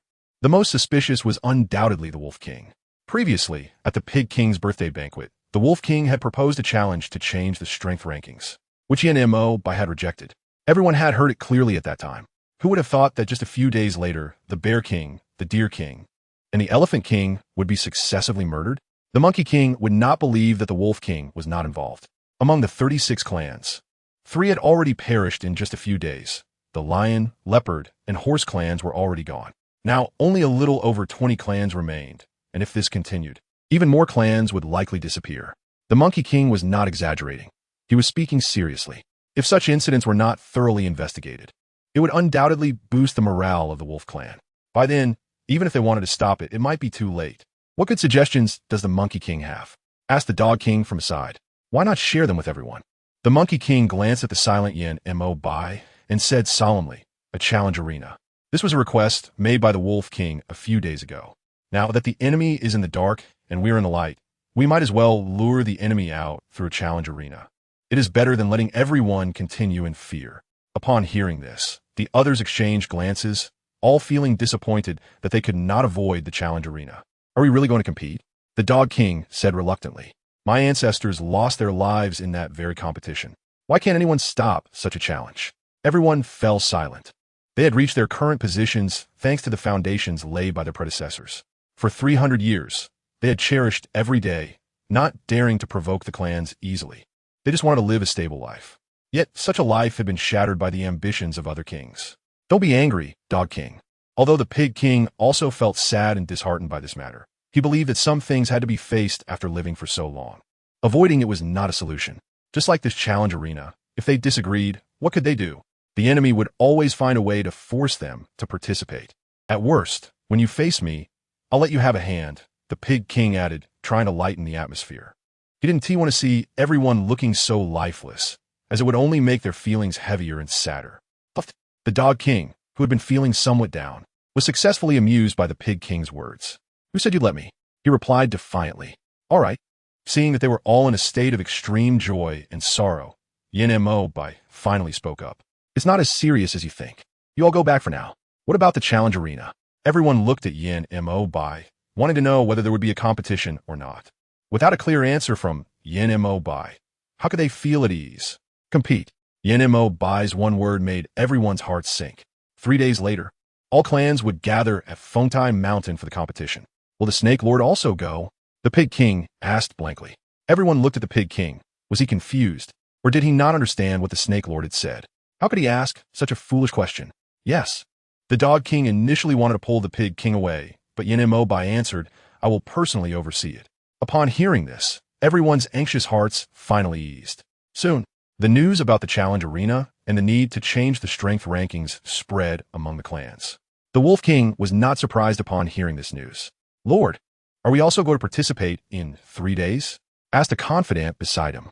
According to the confidant's current thoughts, their strength had greatly increased. Even if they didn't participate, they could still rank in the top 10, so there was no need to give Yin Maobai face. What do you understand? The Wolf King scolded his confidant. Isn't everything I do for this day? If we don't participate, how can we make the other clans submit to us? By then, not only will I want to go, but I will also want to dominate the entire arena. If possible, I want to occupy the top position among all clans and make everyone obey me. In Jiawa Palace, Fu Qing learned that the challenge arena was unavoidable and would be held in 3 days at Fengtai Mountain. She felt a stir in her heart. Will the Lord take me with him? Fu Qing's bright eyes suddenly turned to Yin Ma Bei. Let me go with you to broaden my horizons. She had never attended such a lively event before. This was the first time in the book. Yin Ma Bei's gaze landed on her belly. Can you handle it? It wasn't that Yin Ma Bei didn't want to take her to Fengtai Mountain, but Fu Qing was pregnant, and what if something unexpected happened along the way? The snake tribe had food and drink. Why should she suffer alongside him? Yin Ma Bei gently said, the competition is no child's play. The bloody scene could scare you. I'm afraid you'll come back having nightmares. I'm not afraid. Fu Qing insisted, with the esteemed master protecting me in front of me. I can endure even the scariest situations. Even if I can't hold on, what can be done? After all, I will be gone anyway. Can that dog-like man send someone to bring me back? Can he truly let go of that concern? Are you really going? Yin Mo Bai frowned, his words carrying an indescribable gravity. Fu Qing nodded. Since she had made up her mind, she was definitely going. How could she joke about such a thing with that dog snake man? You won't change your mind? Yin Ma Bai asked her, still a bit uncertain. I won't change my mind. Fu Qing replied emphatically. Even if she did change her mind, she wouldn't say out loud. It would only be reflected in her heart. Good. Seeing her determined look, Yin Ma Bai decided not to refuse any further. He agreed. But when the time comes, you must take good care of yourself. I might be too busy to pay attention to you, but I will send someone to protect you in secret. Unexpectedly, Yin Ma Bai agreed so quickly. She thought he would behave like the male protagonists in other novels, refusing her forced commands and not letting her go. Or perhaps he would act like a domineering CEO and have someone keep an eye on her. But none of that happened. She couldn't help but be curious about what was going on in that dog-like man's mind, whether he cared about her at all. Why didn't the master continue to persuade her? Curious asked. Chapter 59, no intention of hitting her. Maybe if he persuaded her, she might not go? Do you think I can persuade her? Yin Ma Bai retorted. The man knew exactly what the little woman was thinking. Look at her face. It's written all over that she feels you don't care about me. Yin Ma Bai knew that the little woman was sulking because he agreed so readily. If you want to go, then go. Yin Ma Bai sighed helplessly. Even if I don't agree for now, you will definitely find other reasons to go later. Rather than making such a fuss, it's better to just fulfill your wish from the start, to avoid you encountering other dangers later on. Fei Qing's expression changed suddenly. She didn't expect that all her little thoughts in her heart had been guessed by that dog snake man. Suddenly, the little awkwardness in her heart disappeared without a trace. The master actually understands this servant so well, paying off in a low whisper. It's unclear whether this is a compliment or something else, but to Yin Ma Bai's ears, it felt as if the little woman was being coy with him. He raised his eyebrows slightly and asked, "What's wrong? Don't you want me to understand you better?" Fu Qing raised her eyes to Yin Ma Bai and said, "I just feel a bit strange. Aside from knowing a little about the dog snake man from the original book, it seems I don't really know him in reality. I don't know what he likes or dislikes. It feels like the way we interact now has returned to the starting point." "My lord, do you like me?" Fu Qing seriously asked. She wanted to know what the dog snake man really thought about their marriage at this moment. What did he think of her as his wife? Or did he marry her for the sake of the family agreement? Or did he not care at all? Was it just a casual marriage? A dark light flashed in Yin Mo Bai's deep eyes. Why would she ask this? Did someone say something to the little woman? Logically, the other party shouldn't have had that opportunity. Every move of everyone in the clan was under his control. There shouldn't be any issues in this regard. Fu Qing did not hear the answer she wanted from Yin Ma Bei's mouth, and a hint of disappointment inevitably flickered in her eyes. She then smiled and said, "It's nothing. I just feel that the way we interact with each other now is a bit awkward." Yin Ma Bei remained silent, waiting for the little woman to continue. Had the master never thought about the picture of growing old together with a woman one day? Fu Qing tentatively asked, "What do you think has allowed me to survive until now?" Yin Mo Bai was not a fool. After the little woman said so much, he understood very well what she wanted. However, given his current situation, it was destined that he would disappoint her expectations. "Silly girl. Love and romance are no longer that important to me."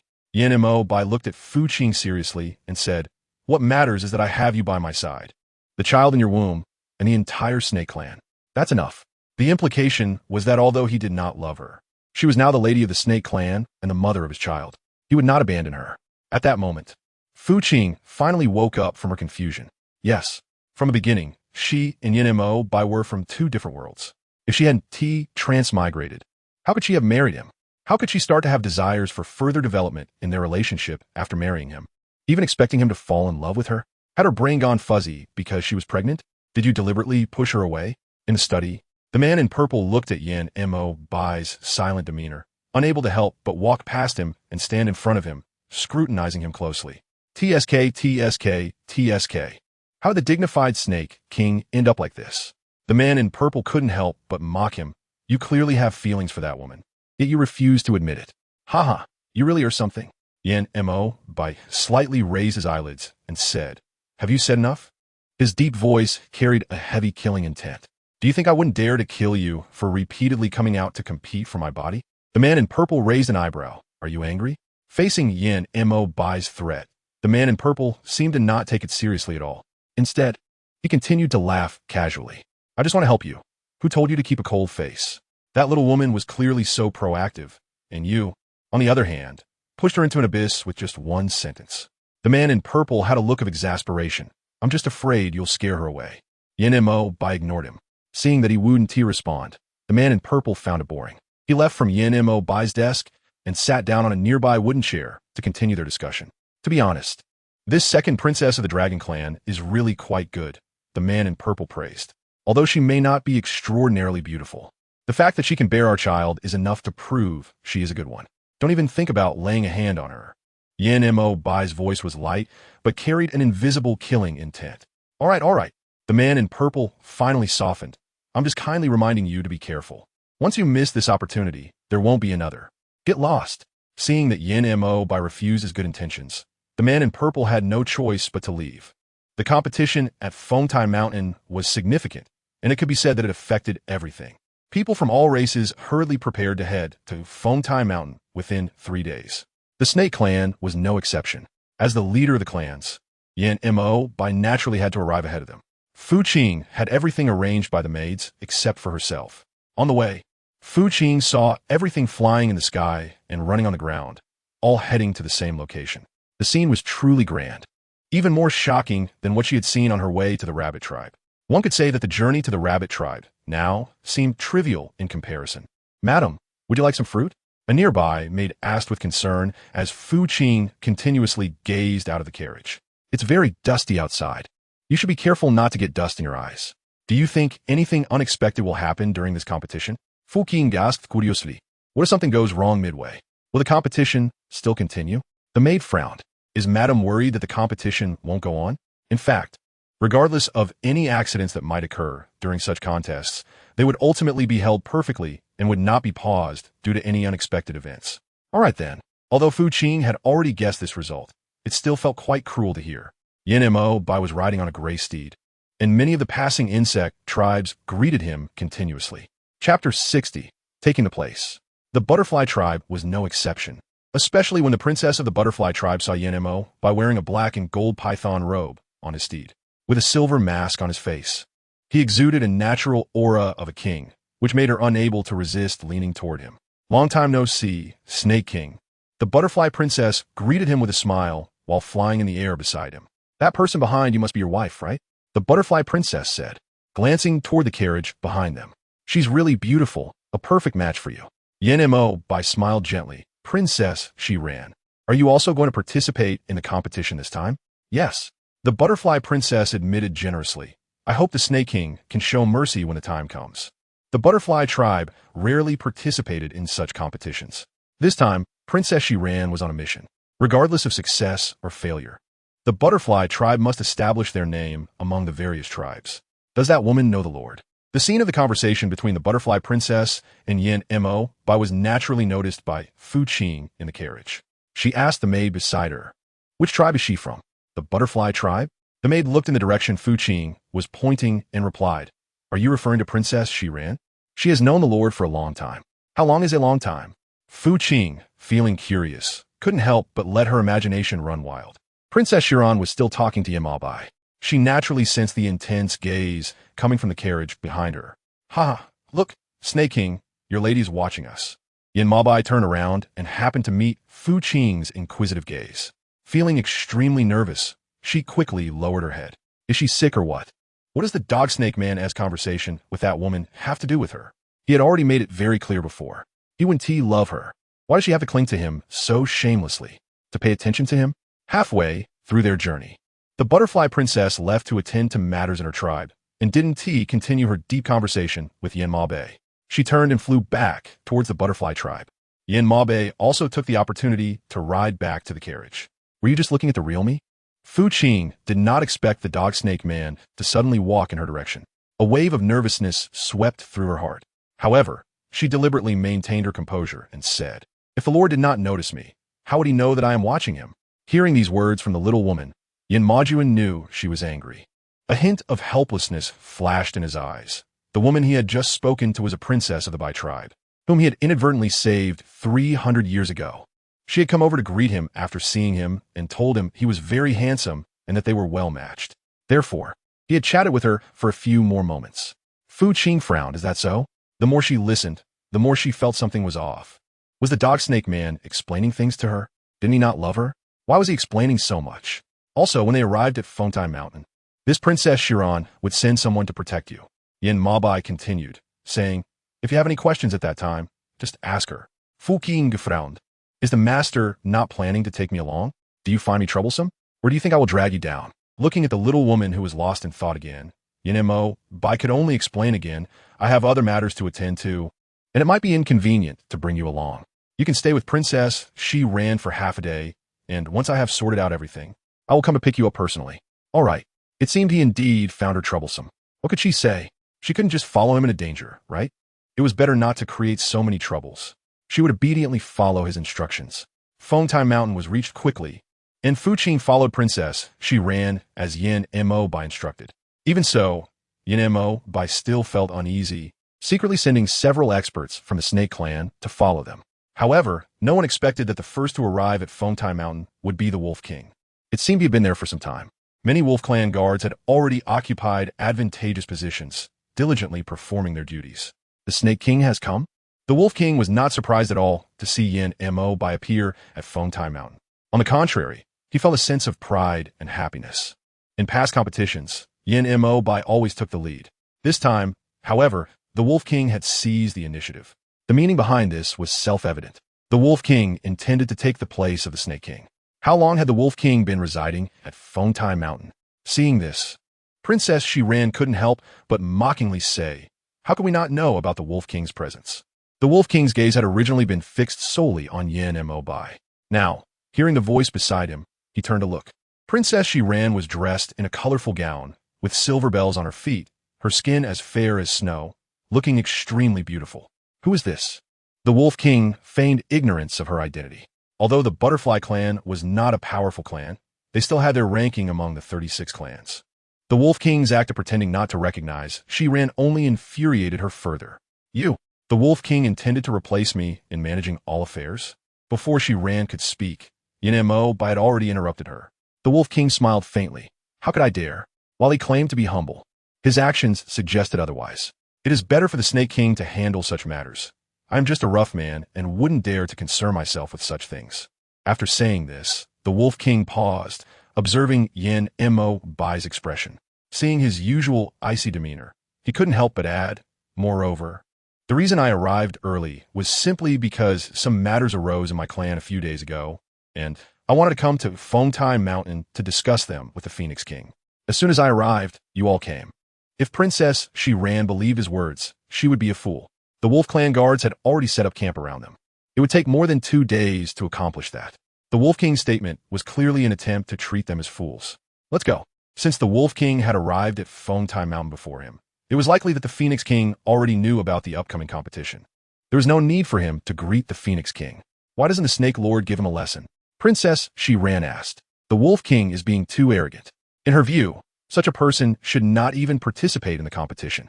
Otherwise, who knows how many people would lose their lives at his hands in the arena. So what?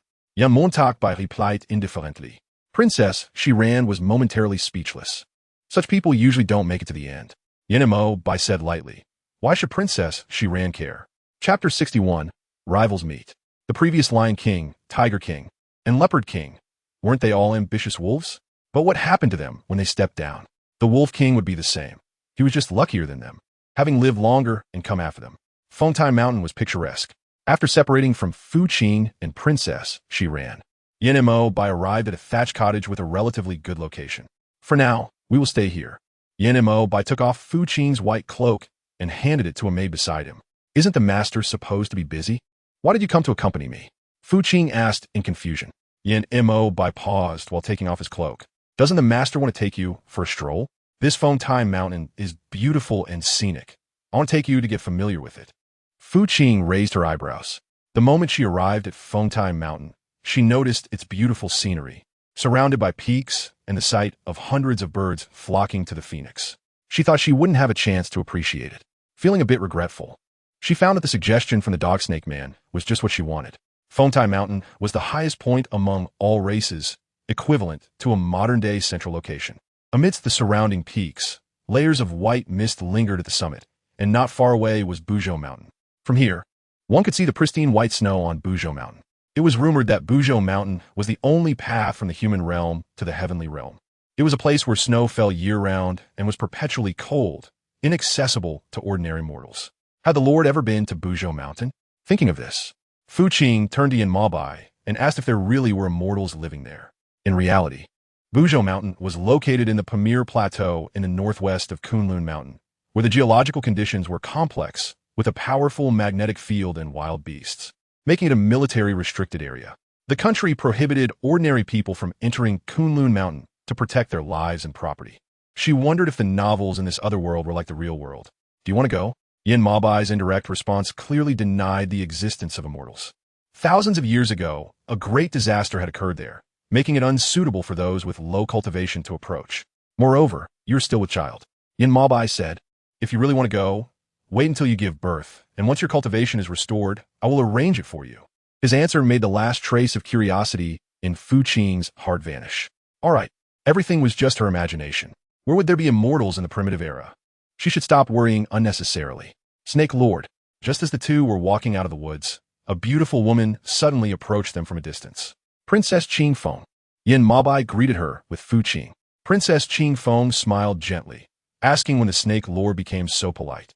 She still vividly remembered Yin Maobai's arrogant demeanor before the Phoenix King thousands of years ago. Otherwise, she wouldn't have specially come to greet him. This must be the Snake Lord's wife?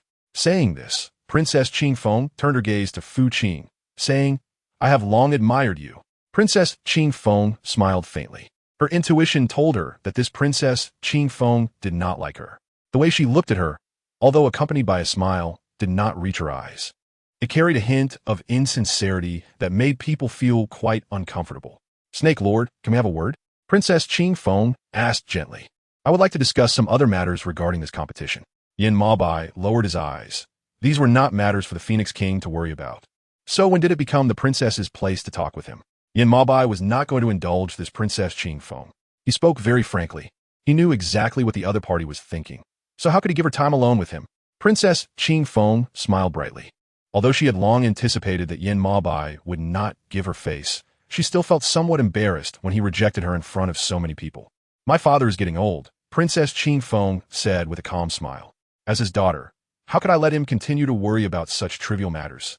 It is better for me to discuss it with the Snake Lord. With the conversation having reached this point, if Yin Maobai were to refuse again, it would truly be excessive. If the Lord doesn't mind, perhaps you should go first. The payment was made generously, and the attendant said, I don't have anything to do here now. Let's not keep them waiting. Look at the way Princess Qing Feng is looking at the dog snake man. There's clearly a hint of ambiguity in her gaze. She's not a fool. The reason Princess Qing Feng is doing this is to spend time alone with the dog snake man. All this talk about discussing the competition and other matters is simply an excuse and a pretense. The small person in his heart kept roaring and shouting. But Yin Mo Bai did not pay attention. Princess Qing Feng, if you're anxious, you can wait in the conference room for a while. Yin Mo Bai said in a deep voice, after I finish accompanying my wife, I will come to discuss. The smile on Princess Qing Feng's face almost faltered. All right, she elegantly said. Then this princess will wait for the serpent sovereign in the conference room. And I hope the serpent sovereign will not keep this princess waiting for too long. Fu Qing's gaze was fixed on the figure of Princess Qing Feng. Graceful and beautiful. She was indeed a rare beauty. But isn't there something wrong with this description in the original text? Wasn't it said that the dog snake man isn't liked by women and has scared many girls to death? How come there are so many women surrounding him? First, It was Princess Sharon of the Huizhu, and now it's Princess Qing of the Fengzhu. How did this dog snake man become so skilled at attracting bees and butterflies? What are you thinking? Yin Mo by naturally noticed her gaze towards Princess Qing and said lightly, "This Princess Qing is the youngest daughter of the Feng King. She has been spoiled since childhood. If you don't want to deal with her in the future, just ignore her. Aren't you afraid that this Princess Qing will be angry after what you just did?" Fu Qing teased, "I see that this Princess Qing has feelings for you. So don't make her sad. Don't say silly things." Yin Mo Bai's expression became very serious as he said, "I have a clear relationship with this Princess Qing. It's not what you think." Yes. Fu Qing would be a fool to believe her. Just now, Princess Qingfeng's gaze towards the snake man was almost glued to him. She didn't refute, so as not to upset everyone. "I will never speak recklessly again," Fu Qing promised him as she looked up. "Master, please accompany me to stroll around the front." Chapter 62, A Gift for You to Eat. Why did the princess go to such lengths earlier? Here, the confidant noticed Princess Qingfeng's dejected expression and kept asking, "Why not let the Phoenix King step in?" The Phoenix King and her confidants were aware of Princess Qingfeng's feelings for Yin Bai. However, the Phoenix King has always disapproved of it. In his view, the Snake Tribe is not a suitable place for the Phoenix Tribe. Furthermore, since they are all men, the Phoenix King could see at a glance that Yin Bai was not someone who could be trusted for a lifetime. Princess Qing had been pampered since childhood. If she really spent time with Yin Bai, she would undoubtedly suffer a lot. This is also the reason why Princess Qing has not married yet. There was a single man in her clan who caught her eye. Even if the Phoenix King wanted to arrange a match for her, Princess Qing would either refuse or cry incessantly, leaving the Phoenix King at a loss as to what to do with this little princess. "Do you think my father would help me?" Princess Qing said dejectedly. "My father would rather I stay away from Yin Bai. If I go to find him, wouldn't I be asking for trouble?" Princess Qing would never be that foolish. The confidant frowned. But if the princess seeks out the Snake King behind the Phoenix King's back, what if someone exposes it? The confidant worriedly said, "Princess, why not just give up? The Phoenix King is right. The Snake Tribe is not a good place. Why should the princess demean herself like this?" In her view, the Snake Tribe is a place of secrecy, incomparable to the Phoenix Tribe. The king of the Snake Tribe is the same. After thousands of years of cultivation, he is still just a flood dragon and hasn't even transformed into a true dragon. Unlike their Phoenix Tribe, which is born as a divine race, worshipped by others, and doesn't he need to bow to other tribes at all? How wonderful. But I only like the Snake King. Princess Qing emphasized again, "I have eyes only for the Snake King." The stubbornness of Princess Qing left her confidant shaking his head. "Princess, why go through this?" In the eyes of her clansmen, although Princess Qing is somewhat spoiled, her nature is good. But who would have thought that this princess would change because of Snake King? It can only be said that love is love when it meets the right person, but it can harm when it meets the wrong one. At this time, after spending an afternoon with Yin Bai, Fu Qing returned to the thatched cottage under the guidance of her maid. "Here, madam, please have some water." The maid poured a cup of tea and handed it to Fu Qing.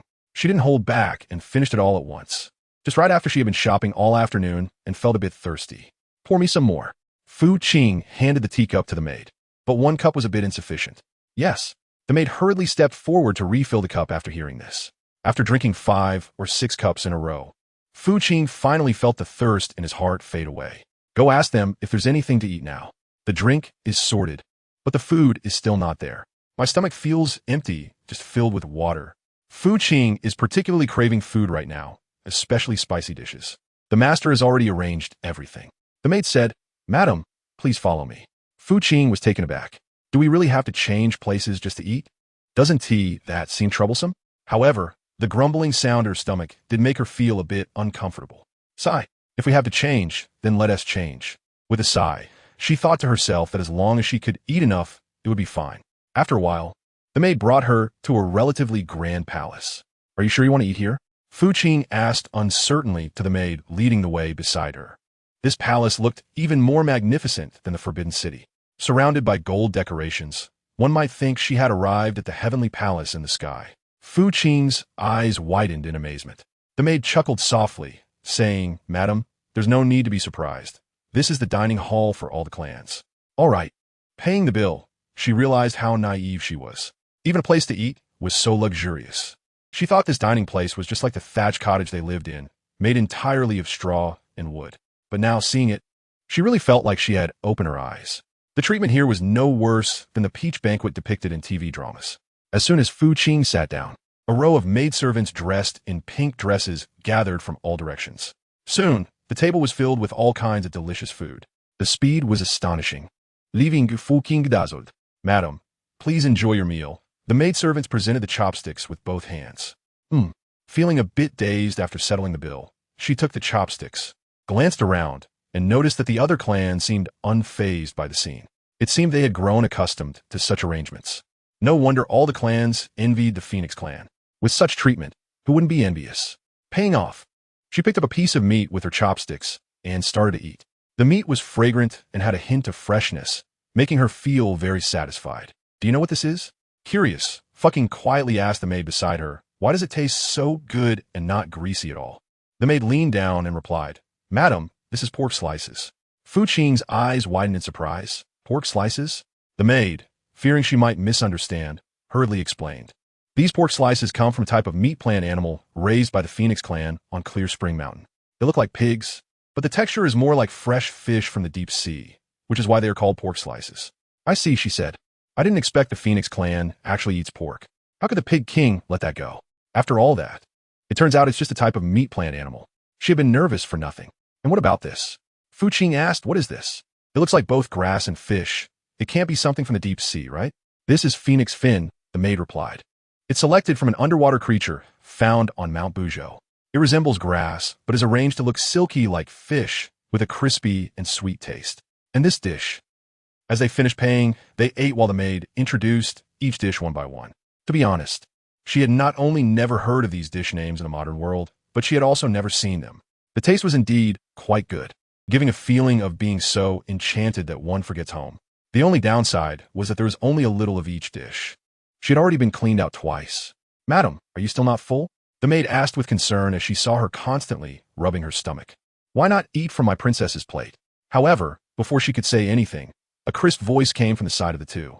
Princess Chiron. Fu Qing stood up and greeted the other party. Madam, aren't you full yet?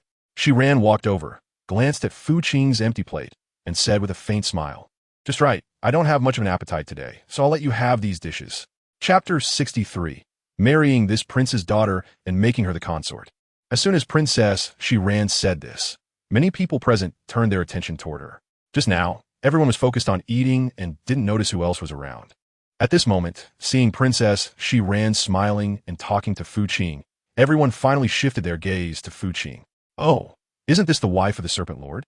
One sharp-eyed lady immediately recognized Fu Qing. Not full yet? That lady glanced at Fu Qing's table and cheerfully said, Come, I still have some here. After saying that, the lady hurriedly instructed her maid beside her to bring the dishes from her table to Fu Qing. Fu Qingxin felt quite awkward inside. These women were too enthusiastic. Although she felt a bit embarrassed, she politely thanked them, saying, Thank you. It's nothing. The lady waved her hand grandly and said cheerfully, I remember when I was pregnant, I could eat even more than you. What's the big deal? As long as, lady, you can eat, just go ahead and eat. Being able to eat is a blessing. Ha. Paying off, she smiled. These ladies probably regarded her as a good-for-nothing, right?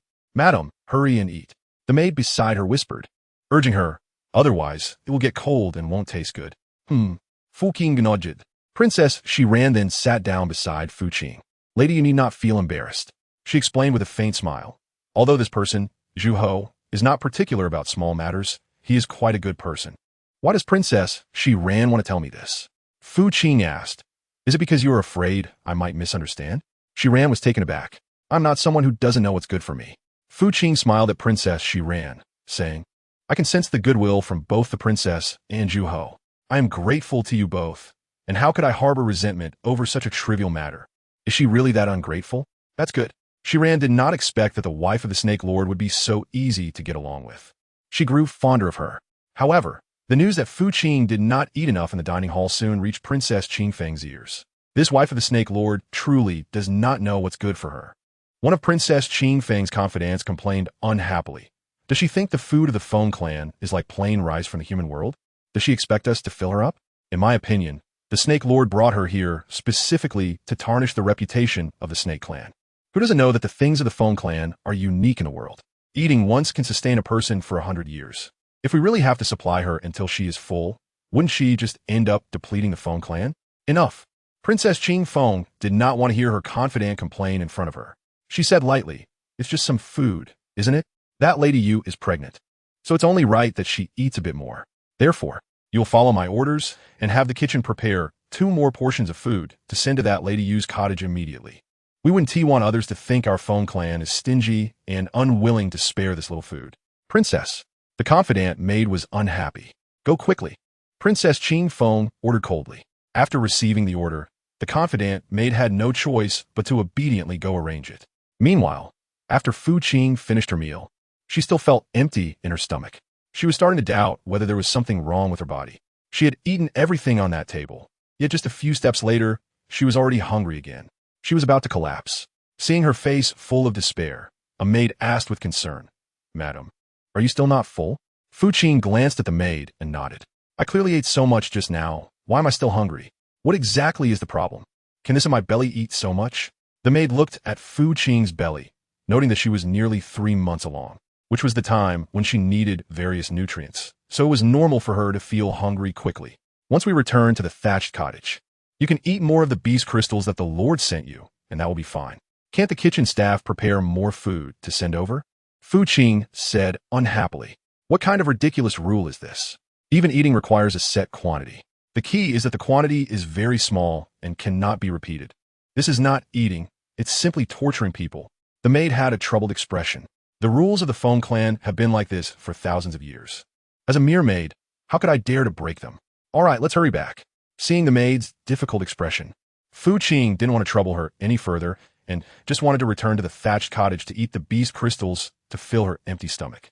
However, she didn't expect that as soon as Fu Qing and the maid arrived at the thatched cottage, the kitchen staff continuously sent various foods over.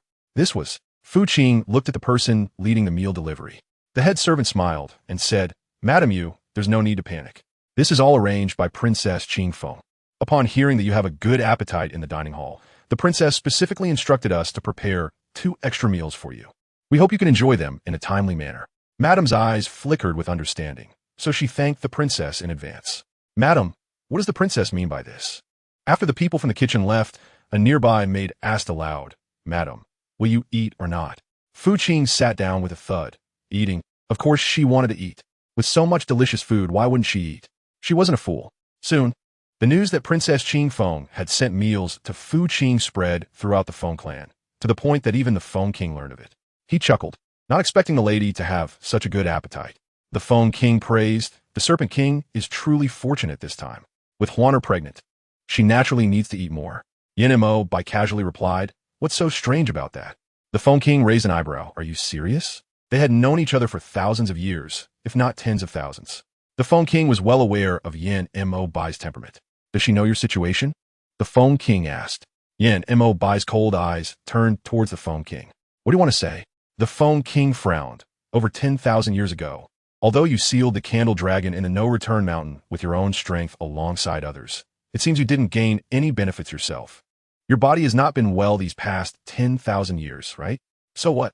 They had known each other for 1,000 years. Yin Mo Bai certainly understood the implications behind the Feng King's words, but he didn't care.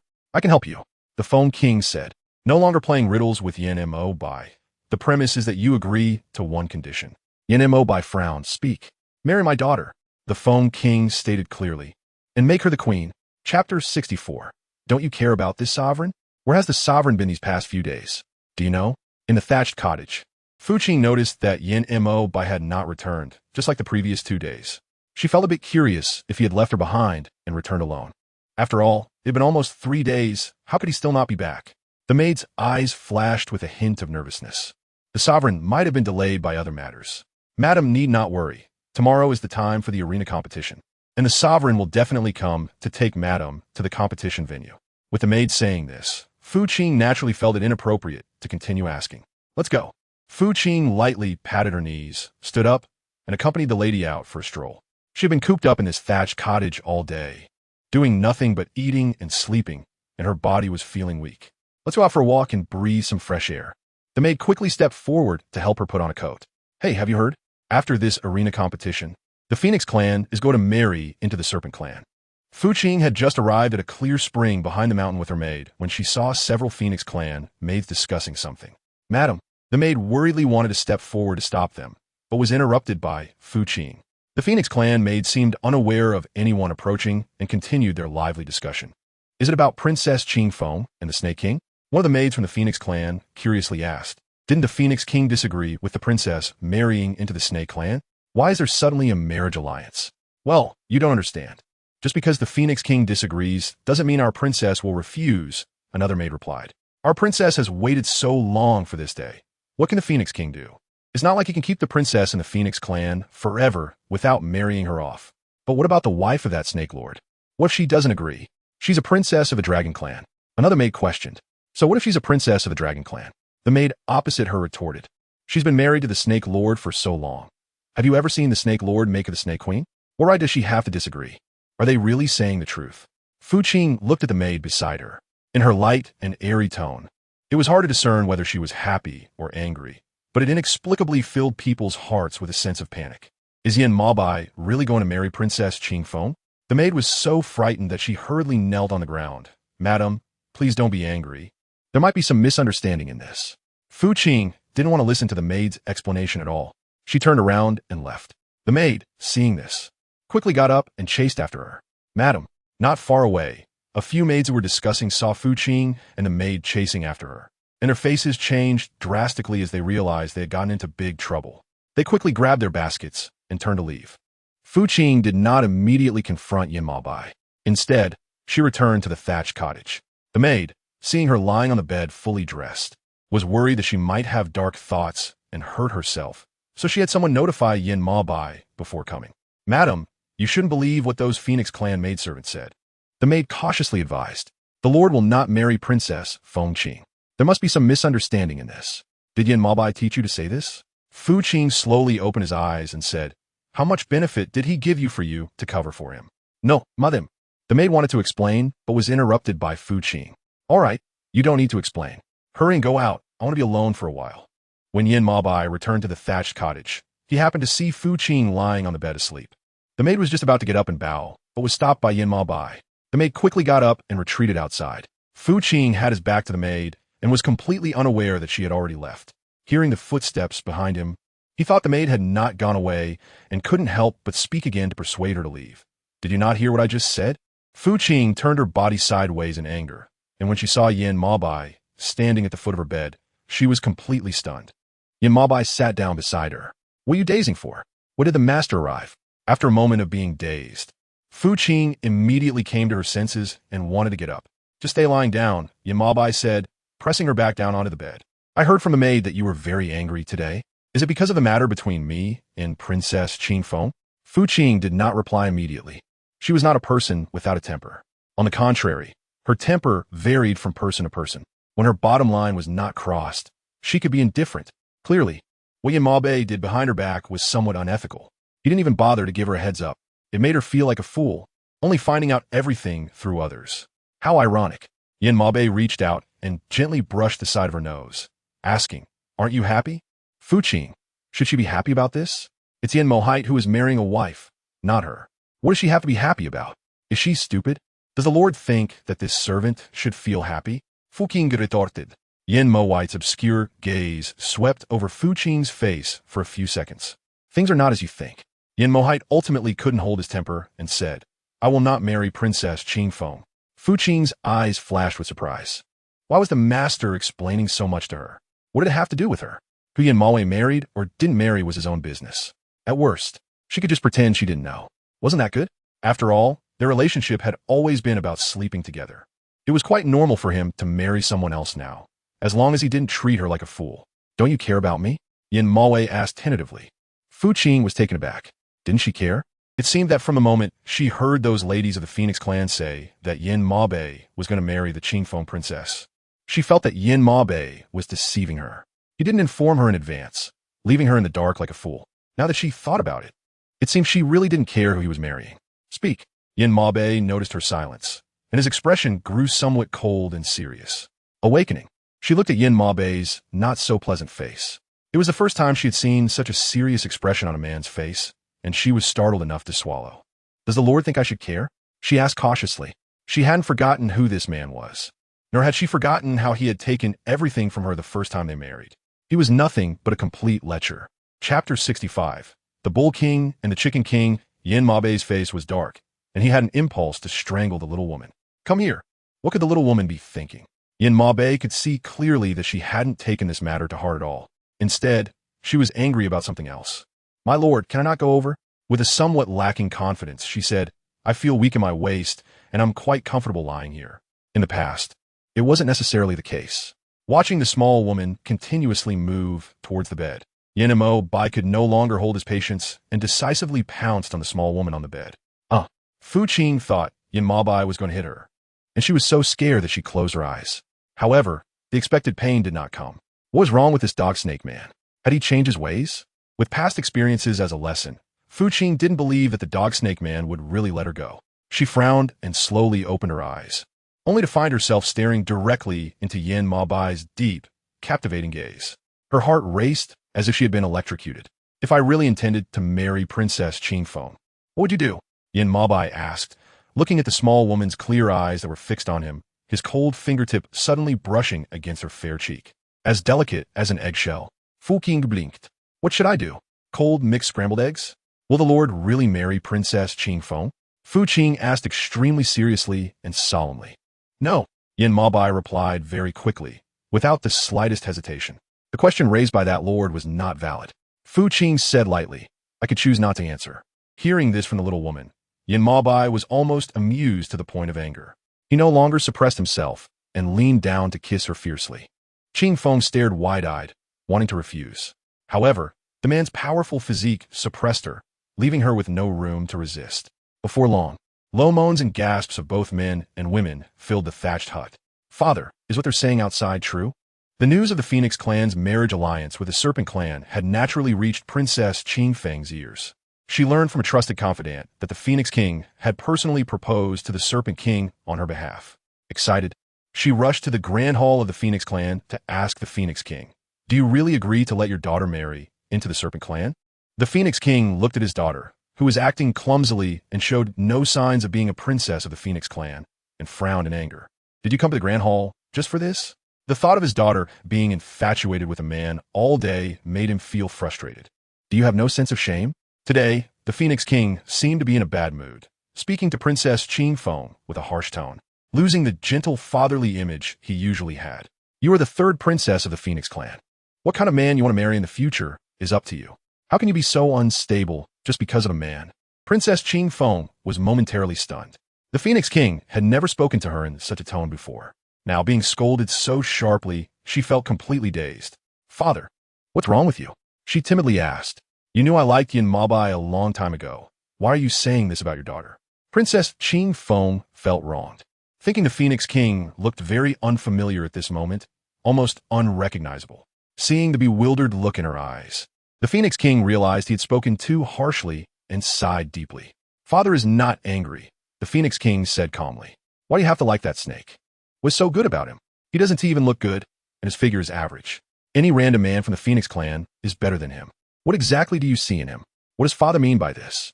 The smile on Princess Qing Feng's face disappeared completely. If the Phoenix King had merely been angry at first, she might have thought he was worried she couldn't judge character and didn't want her to marry into the Serpent clan. But now, with the Phoenix King saying so much in front of her, if she didn't understand the meaning behind his words, she would truly be foolish. Did the Serpent King refuse? Princess Qing Feng asked coldly. The Phoenix King's expression became awkward, fearing to hurt his daughter's feelings. He had to express the Serpent King's reluctance to the marriage in a roundabout way. The Serpent King is not a man you can rely on for a lifetime. Wind, you deserve better. Your father can arrange a better man for you. Tears instantly filled Princess Qing Feng's eyes, but she held back, refusing to let them fall.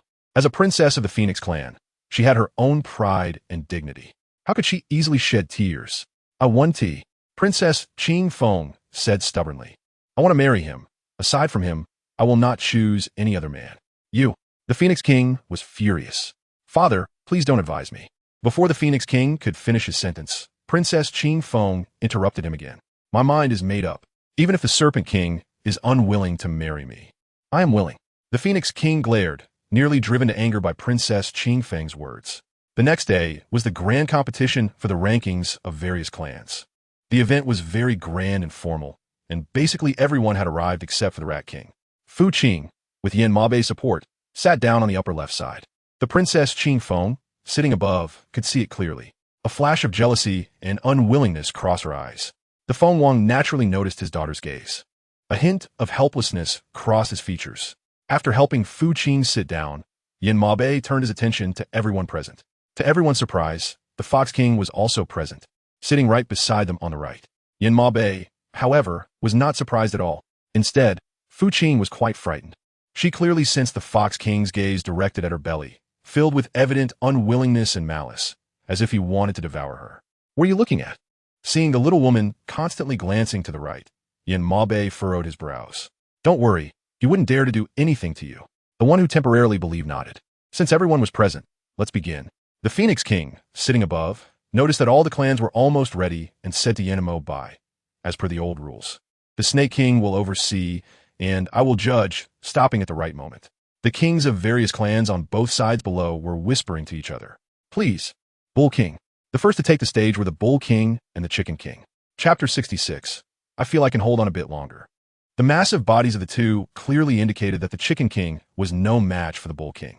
However, the Chicken King didn't mind. He was here for a contest merely to make an appearance among the clans, not to truly fight for a ranking and strength.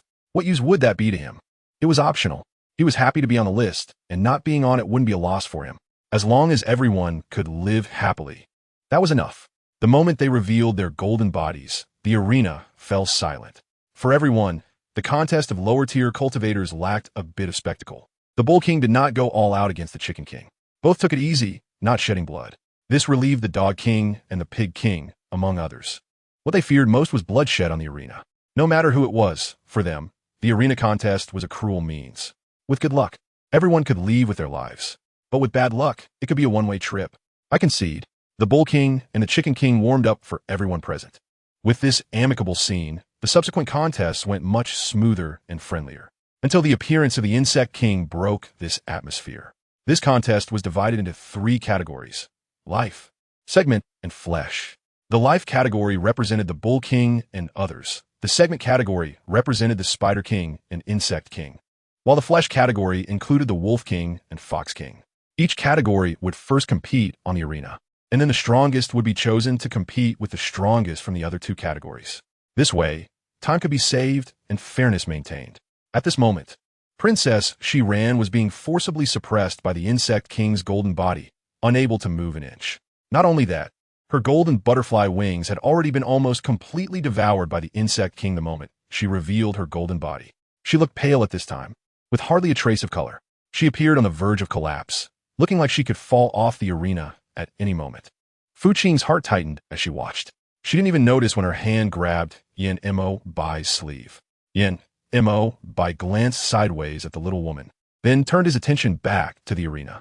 At that moment, the Insect King was lunging towards Princess. She ran with its gaping, blood-filled mouth. It seemed he had been preparing for this for a long time and had no intention of giving Princess Shiran any chance to escape. Princess Shiran screamed in fright. The anticipated pain and suffocation did not come her way. Yin Mabei had somehow already stood in front of Princess Shiran, raising his hand to block the Insect King's massive mouth. The Insect King widened its eyes, and before it could react and escape, Yin Mabei instantly sent it flying 5 meters away. Bang! A loud crash echoed. The Insect King lay on the ground, spitting out a mouthful of blood. Yin Mabei, however, did not even glance at it, standing firmly on the arena and slowly speaking. "This is a warning before the competition. Has the Insect King forgotten so soon?" The Insect King, enduring the excruciating pain in its internal organs, stood up. When its gaze met Yin Mabei's icy eyes, it trembled in fear. "It was my fault.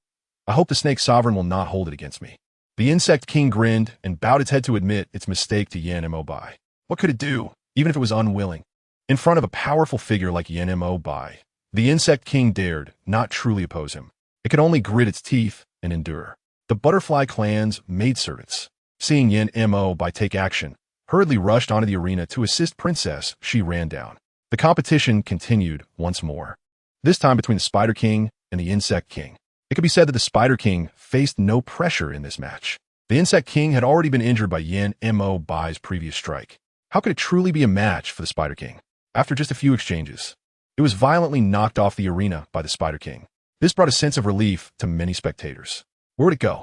However, halfway through the competition, Yin Mo Bai noticed the little woman beside him trying to get up. Without hesitation, he pressed down on her hand and pulled her back to his side. With so many people in the competition arena, although everyone was focused on the match, there were always those who were watching them. For example, Princess Qing, seated at the top, had not taken her eyes off Yin Mo Bai and Fu Qing since the beginning. She had been closely observing them. Naturally, she also noticed their intimate demeanor now. A sense of displeasure flashed through her heart, but she dared not show it on her face, fearing it would embarrass the Feng clan in front of everyone. She could only tightly grip the colorful ribbons at her waist, viciously twisting them.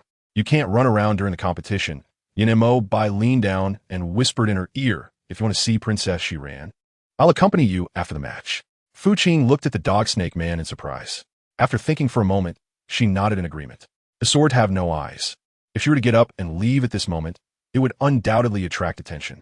She decided to obediently stay by Yin Mo Bai's side and talk about it later. However, what Fu Qing did not expect was that this competition would last until the afternoon. During this time, Fu Qing's waist ached, and Yin Mo Bai did not forget to massage her waist while watching the two fighters on the competition stage. This scene made many girls present envious and excited. They all wished to have a husband like Yin Mo Bai. He was just too gentle and considerate. But if Fu Qing knew their thoughts, she would definitely laugh and cry. What gentleness and consideration. It was all due to the excessive cultivation from the dog snake man last night. Shouldn't he take responsibility? The sky gradually darkened. Today's competition was coming to an end. The Phoenix King glanced at the sky above and finally stood up, saying that everyone was tired and should go rest first. Continuing tomorrow, the competition on the stage cannot be completed in just 1 or 2 days. Everyone could see that the number of clans participating this time was no less than 300 years ago. Such a competition would take at least 10 days or half a month to complete, especially with the numerous clans of the GS system. They had not even gotten halfway through the competitions yet. To thoroughly complete this competition and determine the ranking of each clan's strength, they would have to wait for 10 days to see results. Isn't the Lord going to see Princess Chiron? When she paid attention, she realized that the place he was taking her to was not in the direction of Princess Chiron. Instead, it was towards where the Feng clan was dining. Unable to contain her curiosity, she asked aloud, "Aren't you hungry?" Yin Mo Bai's gaze fell on her stomach. Fu Qing looked down and saw nothing. Just after she finished retorting, her stomach, unfortunately, started to grumble at that moment. Yin Mo Bai's gaze became meaningful. Fu Qing's face turned slightly red, not expecting the slap in the face to come so quickly. The concubine feels that she can still hold on a bit longer. Fu Qing felt a bit lacking in confidence when she said this. Chapter 67. The real me has never said I would marry you. But she didn't want to lose face in front of Yin Mo Bai. Yin Mo Bai noticed that the little woman was thin-skinned and replied softly, "The real me is hungry. You accompany the real me to eat first." Fu Qing's face turned even redder. Snake King, wait. Just as the two were about to leave, Princess Qing Feng suddenly appeared in front of them with her confidant. Yin Mo Bai frowned. Was Princess Qing Feng looking for something? There was a hint of displeasure in his calm tone, clearly dissatisfied with this interruption from Princess Qing Feng. Princess Qing Feng glanced at Fu Qing and said, "This princess would like to have a few words alone with the Snake King. I wonder if the Snake King could accommodate this?" Fu Qing looked at Yin Mo Bai. "Look, this peach blossom has taken the initiative to come to you. Why don't you hurry up and agree? If you don't want to, should I go first?" The beauty is watching eagerly. Yin Mo Bai shot Fu Qing a cold glare. "All right, it's my fault for speaking too much. She shouldn't have said anything. If Princess Qing Feng has something to say, she can say it here." Yin Mo Bai's cold eyes swept over Princess Qing Feng's feigned calm face, and he said lightly, "Once you're done, I need to take my wife to have a meal." The implication being that your interference will disturb my wife and leave her hungry. A trace of hurt flashed across Princess Qing Feng's beautiful eyes, and she stopped pretending. Does the Snake King look down on this princess? Yin Mo Bai frowned, asking why she would say such a thing. The Feng clan is not an ordinary clan. All the other clans admire and praise them. How could there be any notion of looking down? Then why are you unwilling to marry this princess? Princess Qing Feng's dark eyes sparkled with stubbornness, still glistening with moisture. She looked quite pitiful. Fu Qing blinked in disbelief. Oh my, can she really hear this? In contrast, Yin Bei remained calm, his deep gaze fixed on the beautiful face of Princess Qing, showing no signs of agitation. His expression was entirely cold and serious. Who did Princess Qing hear this from? Yin Bei said in a low voice, I have never expressed any intention of marrying the princess. Where does this unwillingness come from? It would be better for the princess not to speak carelessly, to avoid misunderstandings that could damage the princess's and the Feng clan's reputation. His words were almost pointing at Princess Qing's face, accusing her of making trouble. Princess Qing had never lost face like this in front of others. Seeing Fu Qing still looking at her with confusion, feeling both shy and irritated, she turned around and ran away in anger. Princess! Her confidant hurriedly chased after her. Do you really have no feelings for Princess Qing? Watching the princess's retreating figure, Fu Qing felt a bit sorry for her. Why did this princess choose to like someone like him? He truly didn't know whether to call her naive or foolish. If she had such a high status and standing, she certainly wouldn't choose Yin Bei, that snake. What do you want to say? Yin Bei held her hand and spoke as they walked. You don't mind if I marry her, do you? He chuckled. Fu Qing couldn't dare to admit this, otherwise she wouldn't even know how she would die next. How could I? Your servant seems so magnanimous. Yin Bei stopped in his tracks. He was walking smoothly, but suddenly he stopped, almost stumbling. Why is he not walking anymore? After paying off the stable body's shape, feeling puzzled, Yin Bei let go of her hand and left in anger. Paying off left me dumbfounded. What's going on? Is the dog snake man angry? No way. She still hasn't figured out which of her words just anger that snake of a man. Sigh. Fu Qing hurriedly chased after the dog snake man. Not far away, the Fox King saw this scene, narrowed his eyes, and a calculating look flashed in his gaze. Then he strode towards Princess Qing. At this moment, Princess Qing was crying sorrowfully in the woods and had no idea someone was approaching. She was still feeling humiliated and upset because of Yin Bei's refusal. She thought to herself, what exactly makes this princess less worthy than the second princess of the Dragon Clan? Princess Qing choked back her tears and said, why does the Snake King prefer that second princess of the Dragon Clan over me? Princess, don't be sad. Her confidant comforted her. It's that Snake King who has no vision and no capability. He doesn't deserve your love. Woo. The confidant's words only made Princess Qing feel even sadder. Eventually, she cried out loud. What should I do now? Princess Qing choked out. My father definitely won't help me anymore. I embarrassed myself so much in front of the Snake King today. I will never have a chance to get close to him again. She didn't want to let it in like this. Why don't I think of a way for the princess? Just as Princess Qing was feeling lost, a melodious voice came from behind her and her confidant. Princess Qing's body trembled, and she quickly wiped away the tears at the corners of her eyes, angrily asking, who? The Fox King, dressed in a silver robe, was walking over leisurely from a distance. I have met Princess Qing. The Fox King politely bowed to her. A look of suspicion flashed in Princess Qing's eyes. What was the Fox King doing here? She had heard a bit about the Fox clan from the Phoenix King. She knew that he had kidnapped the Snake King's wife a while ago and had lost a tail because of it. But looking at him now, it seemed he had not been injured. Could it be that he had already healed? Don't be afraid, princess. The Fox King comforted her gently. I just happened to pass by and accidentally heard your crying. I hope you can forgive me. Princess Qing's face flushed with embarrassment, losing the calmness and composure she had moments ago. She hadn't expected such a humiliating side of herself to be seen by someone. Although she felt regret and anger in her heart, her good upbringing prevented her from showing a bad attitude in front of the Fox King. Since the Fox King was just passing by unintentionally, she decided not to hold him accountable. After Princess Qing finished speaking, she prepared to leave with her confidant. Wait. Seeing that the other party was unwilling to chat further, the Fox King quickly called out to her. Princess Qing glanced back at the Fox King, wondering if he had something to say. Her cold voice carried an indescribable distance. It was clear that Princess Qing did not want to continue the conversation after being caught in such an embarrassing situation. The Fox King chuckled lightly. Weren't you just feeling troubled because you couldn't get close to the Snake King? Princess Qing's expression darkened immediately. What did the Fox King mean by that? The Fox King didn't beat around the bush and stated directly, I can help you. Princess Qing lowered her gaze and remained silent. She didn't believe the Fox King would be so kind-hearted. Seeing her silence, the Fox King was not in a hurry and continued. The premise is that you must agree to one condition. Princess, her confidant wanted to speak to stop her, but was interrupted by Princess Qing raising her hand. What condition? The water avoidance pearl. The Fox King spoke confidently. You must have heard of the water avoidance pearl from the East Sea, right? This pearl is currently in the possession of the Phoenix King.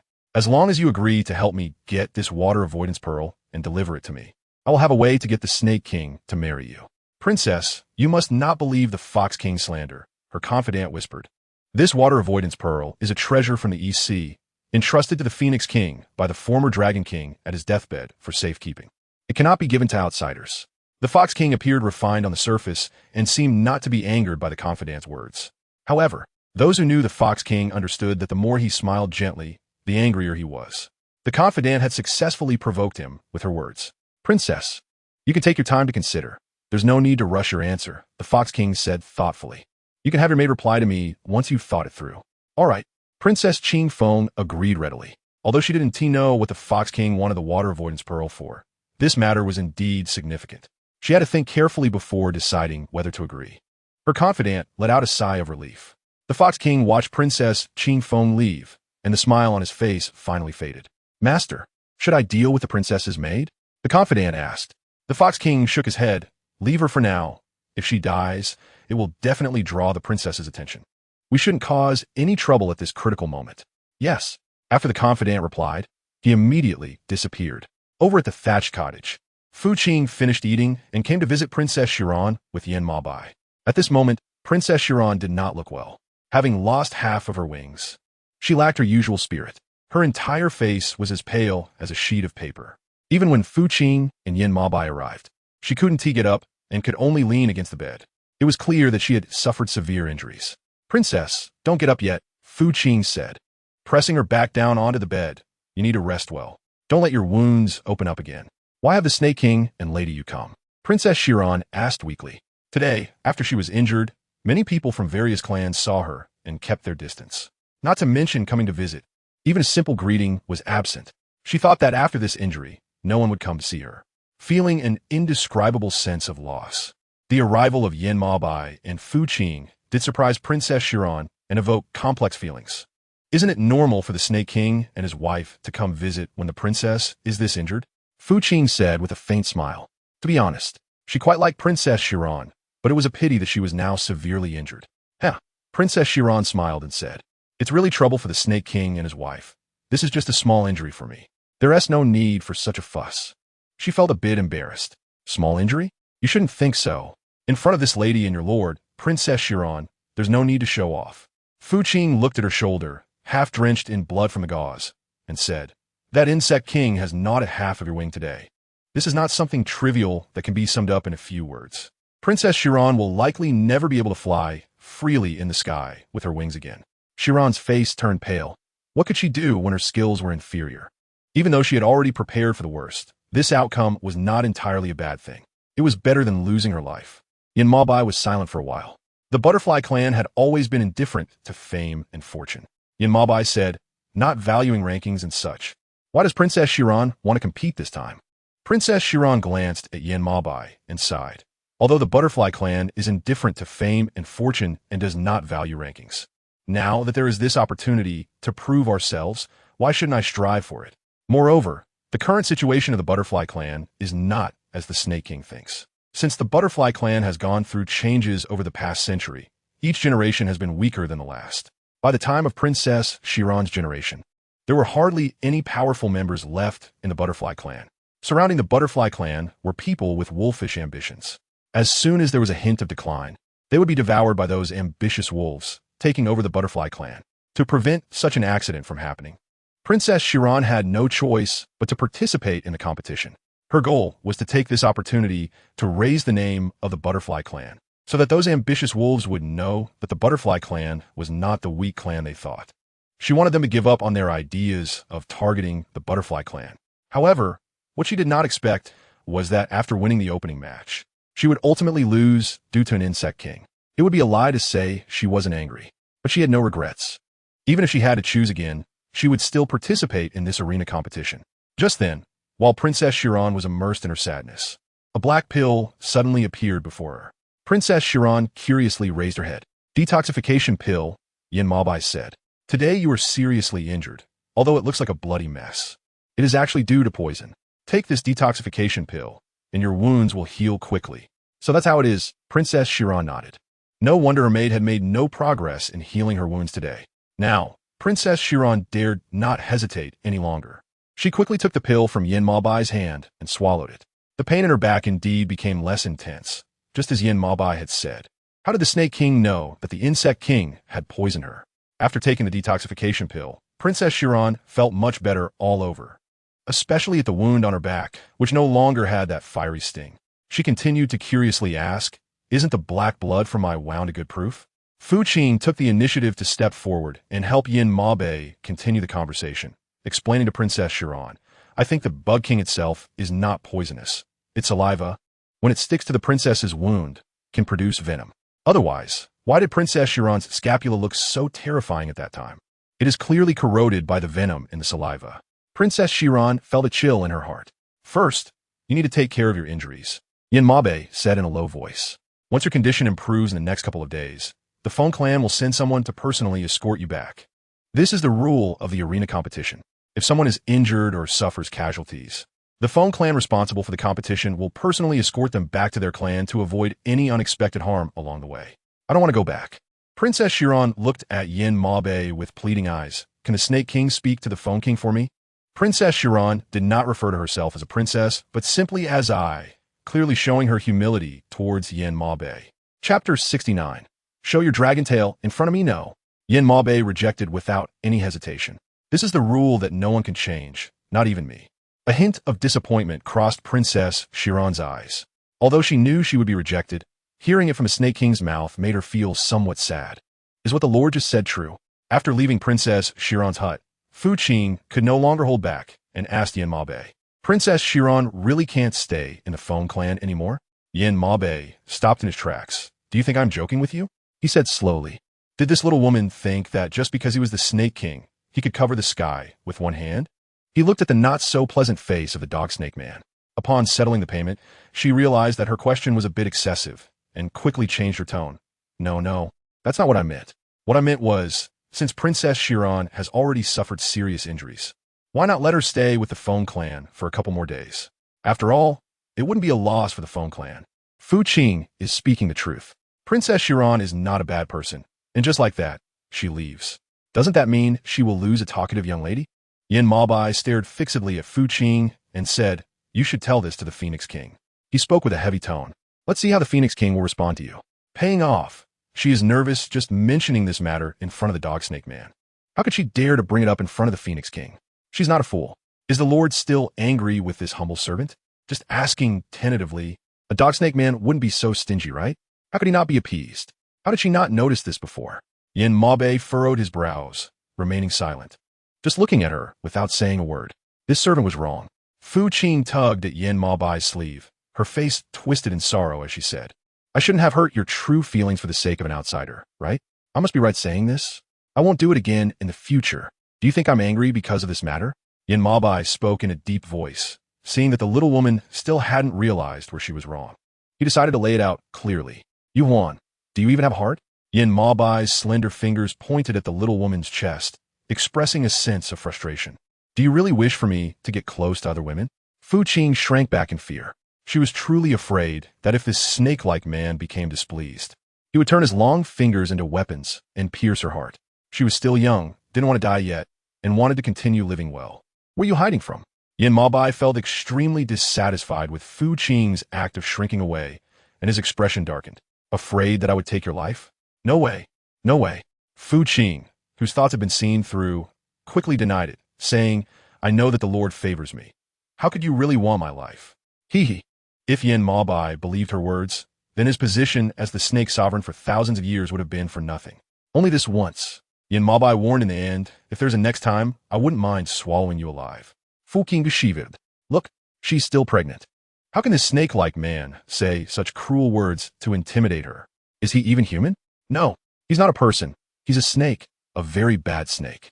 The competition on the stage is still ongoing since Yin Maobei and Fu Qing laid everything out 2 days ago. Now, as long as a woman looks over at Yin Maobei, she will glare back at them. There's no helping it. After all, the snake-like man threatened her. He said that if she pushed him towards other women, he would immediately swallow her alive. To protect her life, Fu Qing has been playing the jealous wife these past 2 days. Now, People from all races not only know that this lady from the snake clan is a big eater, but also a notorious jealous woman. Fu Qing can't help but sigh about this. She doesn't even have a mood to watch the competition on stage anymore. Sigh. You ask why this Lady Yu is so unbearable, yet the Snake King still liked her so much? Could it be some kind of soul-binding technique? The several ladies sitting around Fu Qing are whispering bad things about her. Even if Fu Qing doesn't want to listen, their chatter keeps coming. There's no way around it. After all, cultivators have good hearing. She's also benefiting from the original owner's reputation. It's hard not to hear them talking badly about her. Why don't you go ask around? One of the ladies said recently, "My lord has said that this lady is a bit too loose in her romantic affairs, and that he no longer feels the same way he used to. Can you help us find out how this Lady Yu keeps things fresh with the Snake Lord?" The lady being pointed out felt troubled. How can this lady go and ask? If my lord finds out, I would be too embarrassed to face him. She wouldn't make such a foolish move. Fu Qing, is this treating her like a seductress? Wanting her to teach preservation methods? Is she the madam of the Yihong courtyard or Chunyang? Yin Mo's deep gaze suddenly turned towards Fu Qing. Fu Qing was startled. Why was the lord looking at her like that? Did he hear what those ladies said earlier? Wasn't he focused on the competition in the arena? When did he have the leisure to listen to such gossip? After the competition ends, would he want her to go with him to the back mountain to soak in the hot springs? Hot springs? Fu Qing was wide-eyed in surprise. All right. She agreed without a second thought. She loved soaking in hot springs, especially the warm water that made her feel cozy all over. Only a fool would refuse to go. As soon as the competition ended, Yin Mabe brought her to the hot springs at the back mountain of the Phoenix tribe, just as Fu Qing had hoped. Accompanying them were Zhu Wang and Zhu Ho, who also enjoyed places with water sources. Everyone chose a hot spring pool, each in a mode of not disturbing the others. Has the master soaked here? Fu Qing asked. Yes. Yin Mabe's large hand kept rubbing her waist. The water quality here is good. It's beneficial for you and the baby in your belly. Don't. Fu Qing felt the man's malicious hand at her waist and instinctively shrank back, wanting to evade his large palm. However, the man behind her did not give her that chance. He tightly restrained her. Don't move. The man's hoarse and deep voice reached her ears from behind. Fei Qing's body stiffened. Yin Mo Bai felt quite satisfied and continued to cause trouble. Relax. He kept using his magnetic voice to softly tempt her in her ear. Show your dragon tail in front of me. She struggled for a moment. No. She didn't want to listen to the words of the snake-like man and reveal her dragon tail. It seemed particularly erotic and terrifying. She didn't want to become like that. Chapter 70. Continue dancing. The man didn't care about her resistance. His large hands kept roaming and igniting her body. Perhaps it was because of what the few ladies sitting in the arena had said today. At this moment, Yin Mo Bai really wanted to bully the little woman until she cried. Paying off has a kind of impulse to cry. Did the dog snake man take aphrodisiacs today? Or did something in his brain misfire and get stimulated by someone? There are so many people around this hot spring, although there are flowers, grass, and trees to cover it. But such a big commotion is bound to attract others' attention. He is shameless, but she still has her dignity. With both hands freed, she still wanted to push him away. However, she was restrained on both sides by the man's heated palms. With a loud boom, a massive black snake tail rose from the water, reaching towards the sky. It was just like Yin Mabai himself, magnificent and sturdy. Fu Qing stared, wide-eyed, her face filled with disbelief. Since they got married, Yin Mo Bai had never shown his true self to her, even during their wedding night. That dog snake man had still considered her feelings. But today, this dog snake man seemed to be full of energy, as if he had been injected with chicken blood. Fu Qing doubted whether he was in heat. What did you say? The Snake King was in the hot spring pool with that woman. In the Phoenix clan's great hall, Princess Qing Feng learned from her confidant that Yin Mabai had taken Fu Qing to the hot spring and they were playing in the water. She was trembling with anger. How could he do this? In Princess Qing Feng's mind, Yin Mabai had always been a person who was strict with himself. How could he engage in such debauchery? Princess, please don't be angry. Her confidant comforted her. Madame Yu and the Snake King are married, so their actions are normal. Even a Phoenix King cannot manage this. I don't care. Princess Qing Feng acted petulantly. This is the Phoenix clan. So what if they're a couple? They can't misbehave here. Someone. Princess Qing Feng shouted to the outside of the hall. Princess, what do you want to do? Her confidant asked anxiously. You mustn't act recklessly. If this matter is known to the Phoenix King, you will definitely be confined. Her confidant's words made Princess Qing Feng calm down a bit. Go help me send a message to the Fox King, Princess Qing Feng said with determination in her eyes. Just say that I agree to the request he made before. Princess, The confidant did not support the princess in collaborating with the Fox King and wanted to persuade her, but was interrupted by Princess Qingfeng's glare. "What are you still standing there for? Hurry up." At this moment, Princess Qingfeng had completely lost her usual composure and rationality, all stimulated by the incident of Yin Mabai and Fu Qing in the hot spring. Her confidant, seeing that she couldn't be stopped, could only follow her orders to make arrangements. The Fox King was not surprised when he received the message from the princess's confidant. On the contrary, he felt that it was a bit late. It wasn't as quick as he had anticipated, but fortunately, it was still acceptable. There was still time. "Master, what should we do next?" The Fox King's confidant asked as he emerged from the shadows after the princess's person left. "Since Princess Qingfeng has agreed to help us obtain the Water Avoidance Divine Pearl, should we go to the EC to visit the former Fox King? In the battle 1,000 years ago, the old Fox King did not pass away. Instead, he was severely injured and sealed by the current Fox King in the EC during the chaos. This matter had lasted for over 10,000 years. The current Fox King did not want to meet him, but every time he thought of the tail that Yin Mabai had cut off from him, he felt an indescribable humiliation and pain. Wait a moment. The Fox King was not in a hurry. The old Fox King could be met at any time. He didn't mind waiting another day or two. He wanted to see how things were going with the Snake King. If he remembered correctly, Yin Mabai should be going in a heat soon. He was looking forward to seeing what he would do next, whether he would continue to be entangled with a woman or endure and step out to continue presiding over the competition. When she woke up, it was already dark outside. At this moment, her whole body ached, and images of the giant snake tail and the man constantly roaming over her flashed through her mind. Her face involuntarily began to flush red. She moved her body slightly, only to find an arm draped around her waist. She stiffened and looked up, only to accidentally meet the man's deep-set gaze. She shuddered. "Master." She pretended to be shy and called out to the man, feeling a bit confused about whether he was sick or if the violent elements within him had suddenly surged. How could he have tormented her to such a half-dead state? The man's large hand continuously caressed and gently pressed on her waist and abdomen. Could she still endure it? The man's hoarse voice rang in her ear once again. Paying off, she stared wide-eyed, not knowing what to say. The man lowered his gaze, perhaps sensing her fear, and gently patted her back, saying, "Don't be afraid." As their ears brushed against each other, he kissed her lips again and continued to dance with her. Fu Qing wanted to refuse, but Yin Mo Bai was forcefully suppressing her. The heat of desire had come upon him earlier than expected. As the two danced, Yin Mo Bai still took the time to explain in Fu Qing's ear, "Don't be afraid. I won't harm you or the child in your belly." Fu Qing's eyes glistened with tears of emotion. No wonder that dog snake man looked so abnormal today. After all this time, it turned out that his mating season had come early. She hadn't noticed this in the snake clan before. She thought that people with such strong cultivation wouldn't have issues like the mating period of beastmen. In retrospect, she realized she had been too naive. However, before Fu Qing could think further, another wave of desire from Yin Mabai brought her down. At this point, Fu Qing had no energy left to think wildly. Soon, news of Yin Mabai's mating came to the Phoenix King's ears through his confidant. The Snake King typically wouldn't make such a low-level mistake. The Phoenix King said, "How could he go into heat at such a critical moment? We are all beings who have lived for over 10,000 years. It's impossible not to be aware when the mating period arrives, unless someone is scheming. Have you sent someone to investigate?" The confidant replied, "I've already sent people to investigate secretly. It should take long to get results."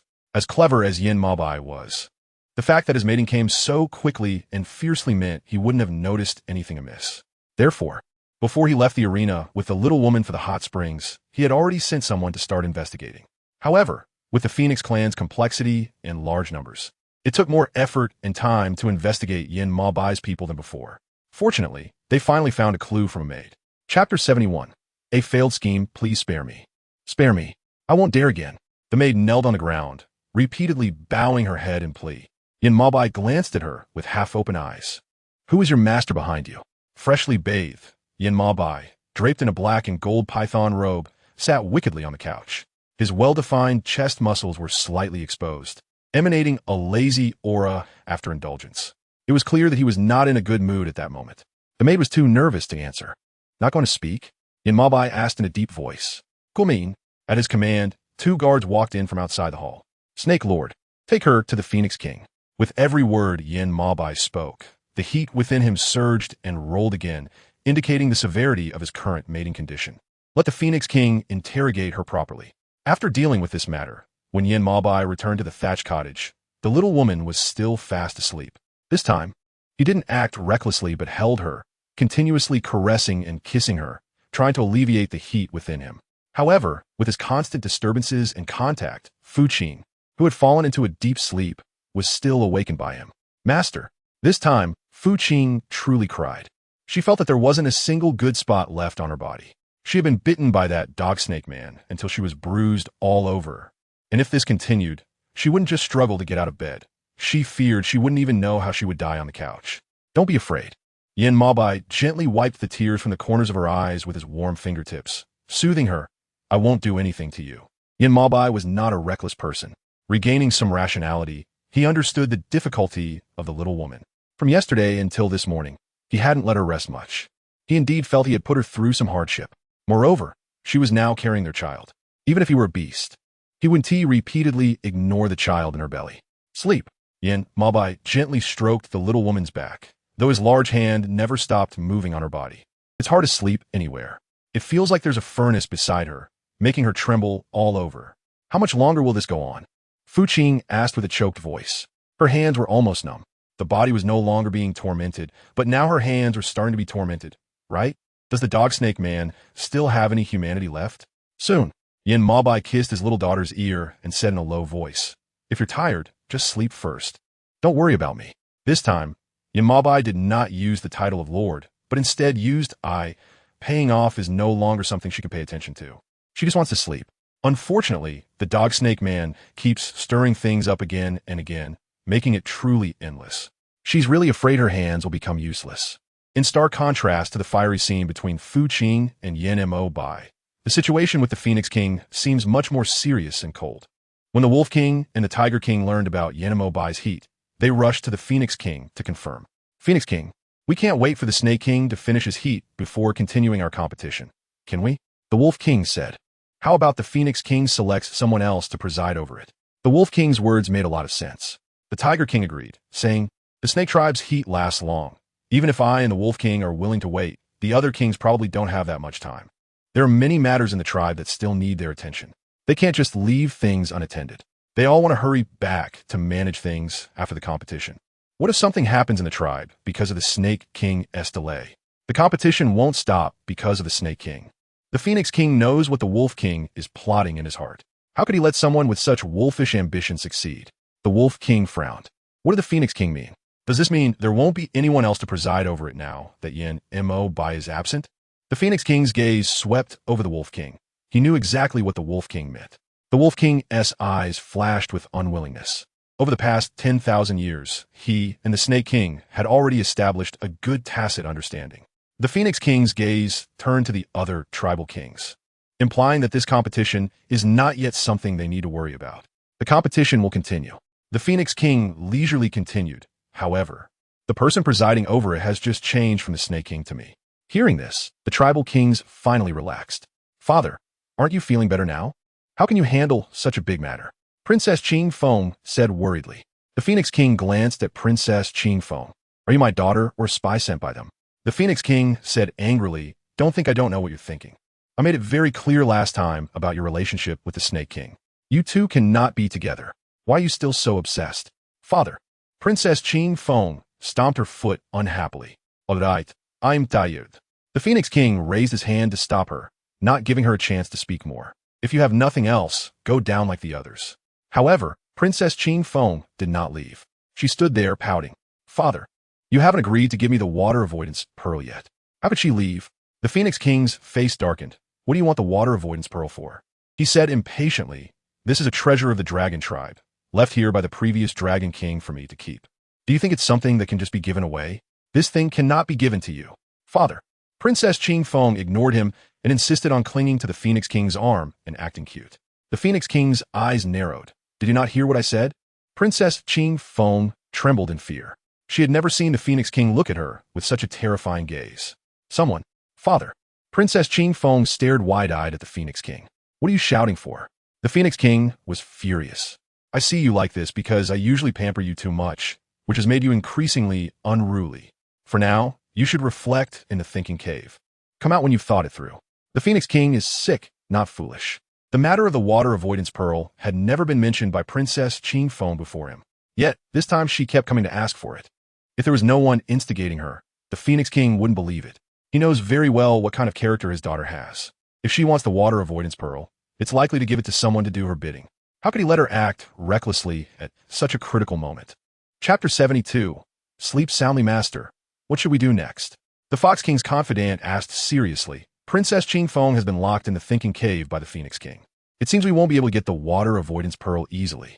This woman, who is more trouble than she's worth, I really overestimated her. The Fox King said slowly. She can't even handle such a small matter. With the Phoenix King's sharpness, he must have grown suspicious by now. The confidant said, it won't be long before they trace it back to us. Take this opportunity to deal with the maid beside Princess Qing. The Fox King said, she knows too much and is not beneficial to me. Yes. The confidant received the order and disappeared in the blink of an eye. GiantWolf's heat lasted for 3 consecutive days. During these 3 days, aside from eating and drinking, the two spent nearly all their time on the bed. At one point, Fu Qing cried, but unfortunately, to the man, her crying was merely a tool to entice him and did nothing. It wasn't until the 4th day that the man finally pulled himself out of this lustful state. In contrast, Fu Qing, after 3 days of torment, was so exhausted that she couldn't even lift a finger. Each day, aside from being held by the dog snake man to eat and drink, she just closed her eyes and slept. She was too tired. She didn't even have the energy to speak and just wanted to lie in bed and sleep soundly. GiantWolf did not disturb her much. He knew how exhausting the heat period could be for the other half. Therefore, he put on his clothes, covered her with a thin quilt, and then walked out of the hut. Master. Outside, the confidant saw GiantWolf coming out of the hut and hurriedly bowed. GiantWolf adjusted his sleeves. What is the current situation? Has there been any results from the Phoenix King? The confidant lowered his head. The competition is still ongoing, and the various tribes are almost done.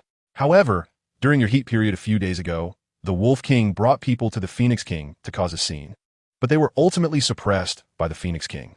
The Phoenix King wasn't harmed? GiantWolf asked in surprise.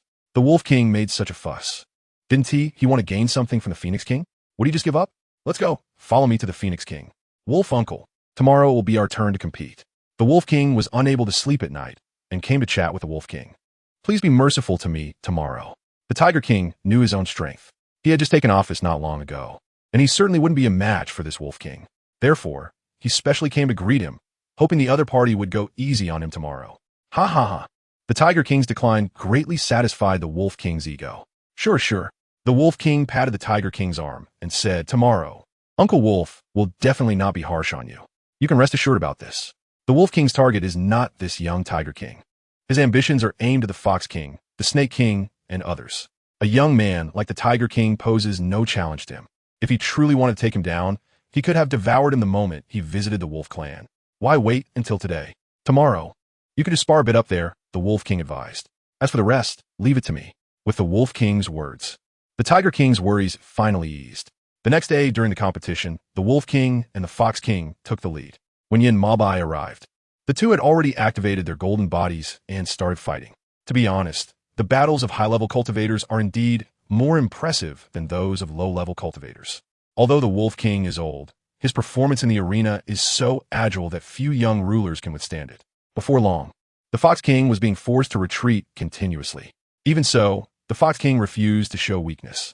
After losing a tail from his original 9-tailed form to GiantWolf, he forcibly unleashed the power of his inner Dan to create a new tail.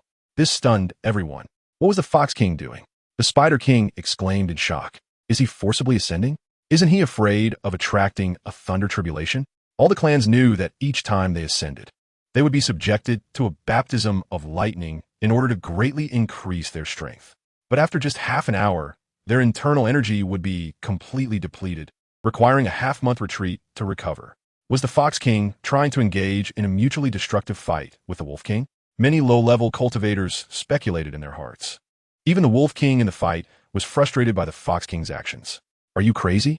He shouted at the Fox King, who was unleashing the power of the Golden Core to ascend. Do you know what this means? The Fox King smiled nonchalantly. So what? He had been displeased with the Wolf King for quite some time. After losing a tail to GiantWolf, he insisted on the duel. If he didn't show the Wolf King some consequences, he might really think he was made of clay. A tumultuous wind swept through the air. Seeing this, the Wolf King didn't dare to be careless. The sound of thunder rumbled continuously from all directions. The Fox King stood on the ring, powerful currents of electricity striking his golden body from all sides. Crack, crack. Sparks flew rapidly from his golden body like fireworks, making people wary. As the electrical currents grew stronger, the Fox King's golden body continued to expand from its original 7 zhong to 8 zhong, and finally reaching 9 zhong, equal to the Wolf King.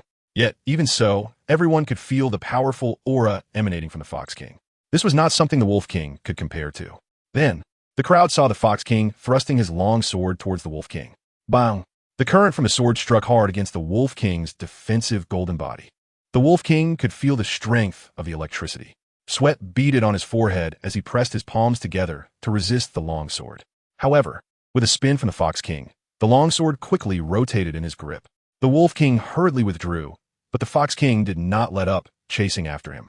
The Wolf King could only dodge around the arena. It was clear he was trying to stall for time and did not want to clash head-on with the Fox King. Unfortunately, this idea was quickly cut short by the Fox King's longsword. As the Wolf King dodged to the right, the Fox King's sword thrust straight towards his back. Puff! A sound like flesh being pierced echoed from the direction of the Wolf King. Chapter 73. Strength Matters. The Wolf King grimaced in pain, blood gushing from his shoulder blade on his back. He didn't dare to hesitate or linger, quickly retracting from the Fox King's longsword. The Fox King narrowed his eyes and pressed the advantage. Their fight could be said to be the most intense scene of this competition. The previous matches had been too childish for them. It was nothing like the exhilarating battle between the Fox King and the Wolf King now. For the audience, this was the real fight, the genuine competition. No poisons or other tricks were used, only pure strength. Just when everyone thought the Wolf King would lose to the Fox King, the Wolf King suddenly countered with a surprise attack. The Fox King's eyes widened in shock. He had time to block with his long sword before the Wolf King landed a powerful punch to his abdomen. Puff! A mouthful of hot blood spewed out as the Wolf King clearly put all his strength into that punch. The Fox King stumbled back against a wooden pillar, his long sword screeching against the ground. Before he could catch his breath, the Wolf King's fist came at him again. Bang! Bang! Bang! A series of punches created deep pits in the ground. Under the Wolf King's ferocious assault, the Fox King finally began to pale. Even the long sword in his hand started to tremble. He knew very well that in his current injured state, he couldn't win against the Wolf King. The Wolf King also realized this. Despite being stabbed by the Fox King, his eyes now shone with undeniable pride. Do you still want to continue, Fox brother? The Wolf King was essentially handing the decision to the Fox King, eager to see what he would choose. If the Fox King chose to concede, he would press the attack and would spare his life. But if he wanted to continue to clash, then the Wolf King would have no choice but to secretly send him to the afterlife. The smug expression on the Wolf King's face made the Fox King's heart twitch. He almost wanted to unleash his golden body and slap him twice. But given his current condition, even with his golden body fully activated, he couldn't possibly match his opponent. Realizing this, the Fox King gradually calmed down amidst his anger. He closed his eyes and ultimately restrained himself. You win. The Fox King conceded begrudgingly to the Wolf King. There's an old saying, as long as the Green Mountains remain, one need not worry about firewood. The Fox King wouldn't joke with his life. Ha ha ha. The Wolf King laughed heartily, clearly delighted. His laughter was so piercing that it sounded sarcastic to the Fox King, making him want to immediately sew the Wolf King's mouth shut. You have my respect. After the Wolf King finished laughing, he gently cupped his hands toward the Fox King. The Fox King's retreat made everyone realize the rise of the Wolf King, and they all dared not underestimate him anymore. Next, the Wolf King challenged the Spider King, the Monkey King, and the Ox King one after another. Without exception, they all lost to the Wolf King. Everyone now felt that the Wolf King seemed to grow stronger with each setback. The expressions of the crowd turned sour. The Wolf King's arrogance was too glaring in their eyes, making them acutely aware of their own incompetence. Who else? The Wolf King's triumphant gaze quickly scanned all the people below the arena. At this moment, everyone hung their heads low, not making a sound. Tiger King, didn't you say yesterday that you wanted to come up and spar with me if you had the chance? Seeing everyone with their heads down, the Wolf King finally fixed his gaze on the Tiger King and said with a smile, now that no one is here, why don't you come up and have a couple of rounds with me? The suddenly called out Tiger King felt a chill run down his spine. He realized that the Wolf King wanted him to finish things off. Everyone turned their eyes toward the Tiger King, filled with surprise and shock. They hadn't expected this young Tiger King to have the guts to step up and challenge the Wolf King. This made them admire him a little. Tiger King, you should go. One of the unaware kings urged the Tiger King, We will all cheer you on from below. Yes, yes, Tiger King. Go up and suppress the Wolf King's arrogance. The others chimed in. Otherwise, the Wolf King will think we are all incompetent. Faced with the encouragement from the other kings, the Tiger King could only accept the challenge with a forced smile. However, what no one expected was that as soon as the Tiger King stepped onto the stage, before he could even activate his Tiger King golden body, he was knocked off the stage by the Wolf King's punch. Cough, cough. The Tiger King clutched his chest and coughed incessantly, blood flowing from the corner of his mouth. Everyone was dumbfounded. They had thought the Tiger King's appearance would bring the match to a thrilling climax. Who knew he would be knocked off the stage before even making a move? The crowd immediately turned somber. The Tiger King was even more incompetent than they were. This was too pathetic. They whispered among themselves. At least we could exchange a few moves with the Wolf King. What is this Tiger King? He.S. just wasting our time and attention. Facing the accusing and disdainful gazes of the crowd, the Tiger King felt he had no face to stay any longer.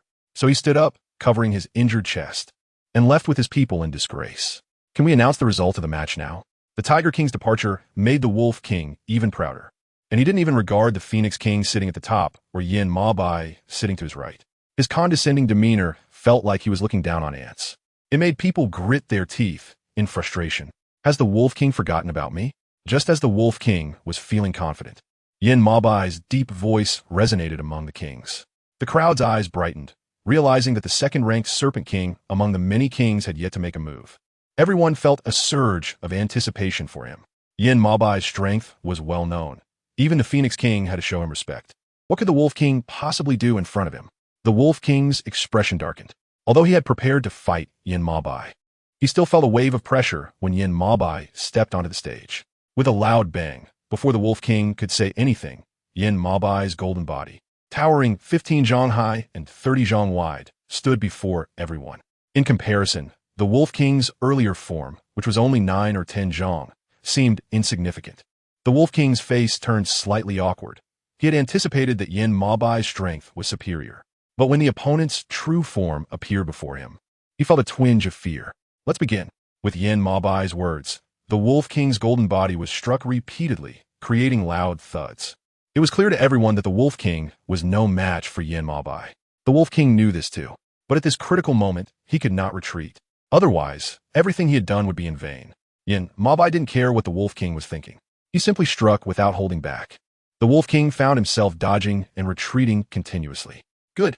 The crowd applauded and cheered at the sight. The Wolf King's behavior was long overdue for a beating. If only Yin Ma-Bai had acted sooner. Otherwise, the Wolf King might have really thought too highly of himself. The Wolf King's face grew increasingly flustered as he desperately fought back. The crowd felt a sense of satisfaction, especially the Spider King and the Ox King, who had just suffered defeats at the hands of the Wolf King, were thrilled to see him being beaten by Yin Ma-Bai. They wished Yin Ma-Bai could strike even harder, ideally to the point of breaking the Wolf King's face.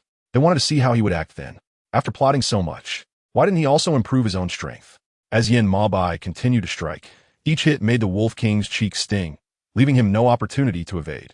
It became clear to him that Yin Ma-Bai was venting his frustration on him, specifically targeting his face. If this continued, the Wolf King's face would hurt even from a breeze. The crowd couldn't help but burst into laughter at this scene.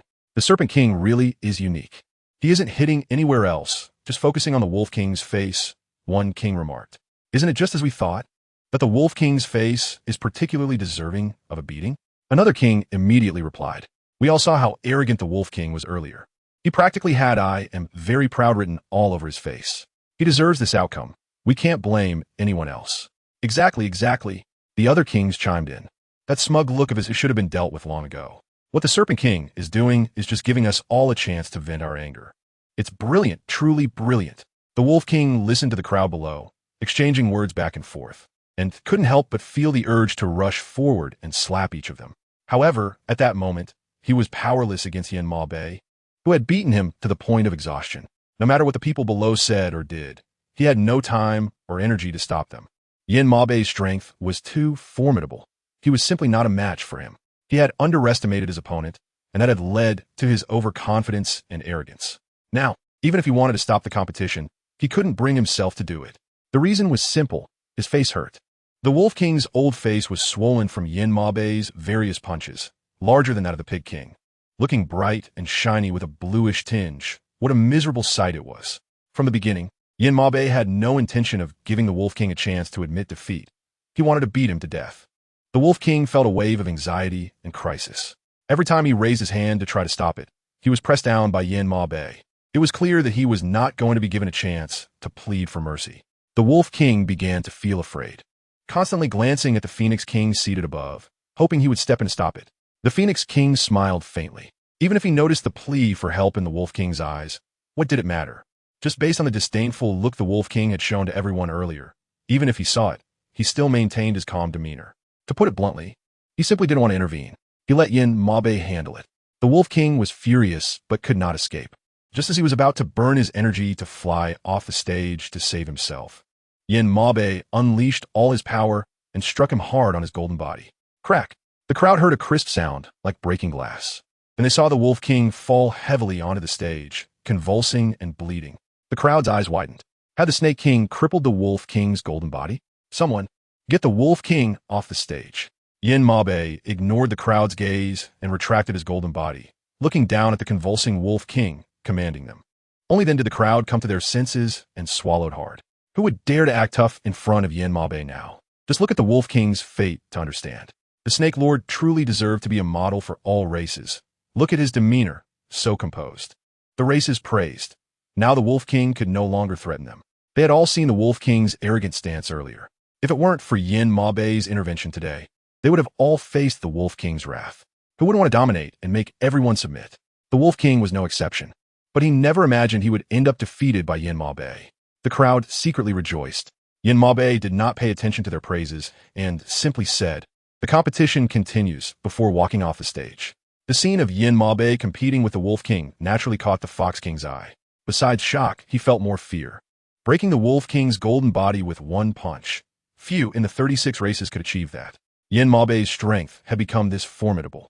After the competition ended, the Phoenix King summoned Yin Mabe privately. "Did you do it on purpose today, on the stage?" The Phoenix King asked straightforwardly. "You don't want the Wolf Clan to continue existing? Well, he really deserves a beating." Yin Mabe's reasoning was rather peculiar. "How old are you?" The Phoenix King sighed. "How can you say such arrogant things? Are you deliberately taking revenge on the Wolf King because of your mating season?" The fact that Yin Mabe was in mating season was known to all races. But who knew that the mastermind behind everything would be the Wolf King? Yin Mabe's actions were merely to teach the Wolf King a lesson. He shattered the Wolf King's golden body without taking his life, which was already quite generous. What right did the Wolf King have to blame him? Since the Phoenix King knew this, there was no need to ask further. Yin Mabe said he didn't want this matter to be brought up again. It would be a form of harm to the little woman by his side. Who didn't know what kind of suffering the partner would face during the Snake Clan's mating season? Moreover, the little woman was currently pregnant. The Wolf King's actions were simply challenging Yin Mabe's bottom line. Chapter 75. Winning favor. How is she doing now? The Phoenix King hesitated for a moment, but still asked, "Do you need me to send more maidservants to attend to her?" "Yes," Yin Mabe replied softly. "If the Phoenix King really cares, you could take out the water avoidance pearl first." The Phoenix King frowned. "What do you want the water avoidance pearl for?" "This is something from the East Sea. The old Dragon King of the East Sea has been gone for over 10,000 years. The implication was that the Phoenix King didn't need to keep using this as an excuse. "Huaner is of a dragon clan," Yin Mabe said.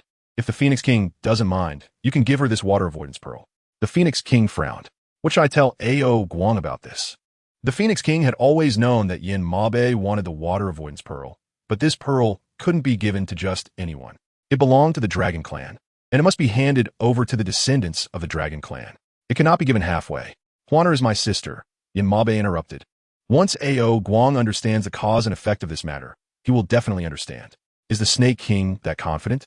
The Phoenix King was not easily fooled. Even if Yin Mabe was telling the truth, he still had some doubts. What if Ao Guang came to pursue the matter with me later? The Phoenix King did not want to stir trouble with the Dragon Clan over such a pearl. He no longer had the energy or time to waste on meaningless things. He just wanted to live quietly every day and not bring any hatred or trouble to the Phoenix Clan. "I will personally intervene to stop this," Yin Mabe promised. "But based on my understanding of the young master of the Dragon Clan, he most likely won't take this matter to heart." The implication was that the Phoenix King was making too much of this pearl. The Phoenix King's face darkened. "That's what you said. If he comes to find me for trouble later, I will be the first to come find you." "Fine," Yin Mabe replied without any fear. The water avoidance pearl had always been something he desired. The purpose was to help the little woman be in better health with the support of this pearl. It was already difficult for a dragon lady to be pregnant. There was a high chance of complications during childbirth. She needed to be well cared for in the early stages. Some dragon ladies couldn't even go ashore. Once they reached the shore, they would have difficulty breathing. Currently, none of these issues have been found in the little woman. To avoid any unexpected occurrences, Yin Mabe had to make all necessary preparations to welcome the arrival of the child with peace of mind. When Fu Qing woke up again, it was already dark.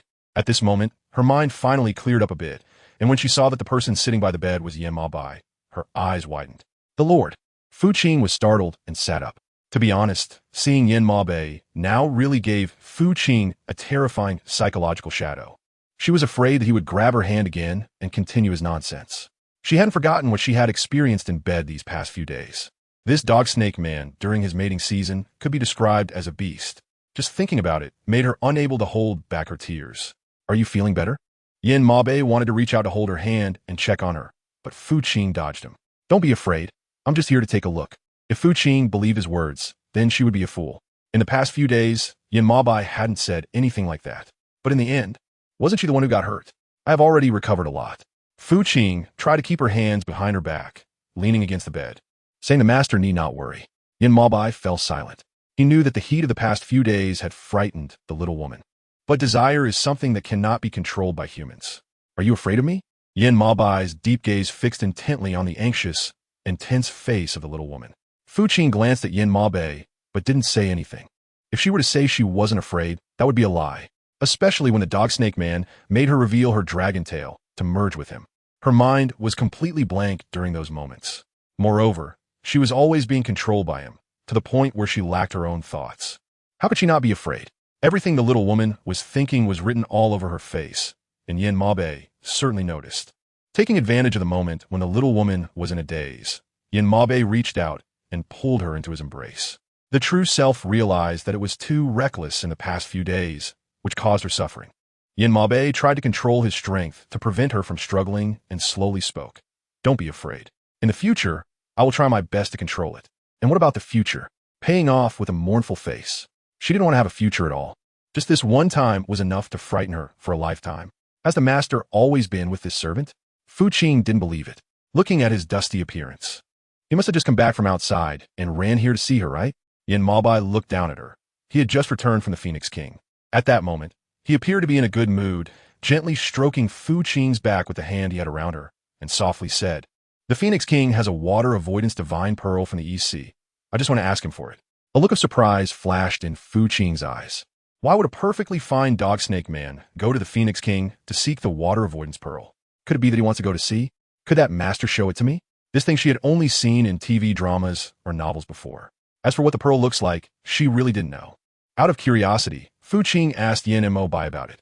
She wanted to know what was so different about the water avoidance pearl. Does it have 2 more eyes than other pearls, or 2 more noses? It sounded so mysterious. Yin Mabai showed no hesitation and readily took out the pearl he had just obtained from the Phoenix King, handing it to Fu Qing. The pearl was not large, and when it was first taken out, it emitted a burst of golden light. Once the golden light faded, it looked just like an ordinary glass bead, quietly lying in the palm of Yin Mabai's hand. Fu Qing reached out to touch it, and immediately felt a chill. There was an indescribable sense of comfort. Did he like it? Yin Mabai looked at the small woman's curious eyes, and a hint of gentle smile unknowingly appeared in his eyes. Fu Qing raised her head to look at Yin Mabai, and unexpectedly saw his handsome and fair profile. Her face flushed slightly, and she softly hummed in response. For some reason, her mind suddenly drifted to the recent days when the dog-snake man had been intimate with her. The strong physique, the sexy Adam's apple, and his exposed abdominal muscles made her body inexplicably warm. Could it be that she was infected by the dog-snake man and was also getting aroused? Take it.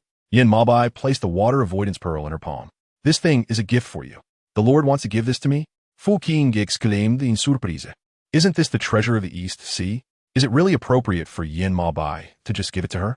Yin Mabai reached out and tapped her nose. It is something that was meant to be yours. He said in a low voice, this is simply returning what belongs to you. So, does this mean that the dog-snake man went to the Phoenix King to ask for this item for her? Did he not love her? How could he ask the Phoenix King for the water avoidance pearl for her? Was he not afraid of offending the Phoenix King by doing this? Fu Qing bit her lip, feeling an indescribable sensation in her heart. The summer heat made her sleep more peacefully these past few days, thanks to the water-repellent pearl that GiantWolf had given her. Her belly also began to swell slowly like a balloon. However, this was not what troubled Qing the most. What worried her the most was that her legs, stimulated by the pregnancy, would occasionally heat up, revealing a dragon tail. It seemed uncontrollable. This made her very uncomfortable. The dragon tail looked beautiful, but she could accept it on someone else. However, it was growing on her body, and when she looked down, she found it quite terrifying. Sigh. She really didn't know how long this kind of life would last. "Madam, are you tired?" A nearby maid, noticing her sighing, cautiously asked, "Do you want me to accompany you for a stroll?" Qing raised her eyes to look at the maid and asked, "How much longer will this competition last?" She didn't want to be wandering around the Phoenix clan with her tail wagging all the time. Right now, she just wanted to find a secluded place to hide and avoid the curious gazes of so many people. It seemed that today would be the end. The maid respectfully replied, "The master has already gone to greet the Phoenix King. Would the madam like to have some ice to refresh herself?" For the past few days, Qing didn't know what was going on, but she always felt dry and parched, and even drinking water couldn't help. Only eating ice could bring some relief. Because of this, GiantWolf specifically sent someone to Mount Bujo to bring her a lot of ice. However, at this moment, Qing felt that the ice couldn't quell the restlessness in her heart. "How much ice is left in the ice cellar?" Qing asked curiously. "Take it all out." The maid was taken aback. "What does the madam want so much ice for?" Qing couldn't hide her impatience as she said, "Take a bath." For some reason, her body had been feeling parched these past couple of days. No matter how much water she drank or how many ice cubes she consumed, it was all in vain. She only became more and more irritable. If this continued, she would really go crazy. "But, my lady, you are still pregnant," the maid said worriedly. "Wouldn't this be bad for the baby in your belly?" "It's fine." Qing's intuition told her that her baby could handle it. The maid couldn't persuade Qing otherwise and had no choice but to follow her orders. At that moment, the results of the arena competition had just been announced. GiantWolf received the news that Qing wanted to quench her thirst with ice cubes. He furrowed his brows tightly.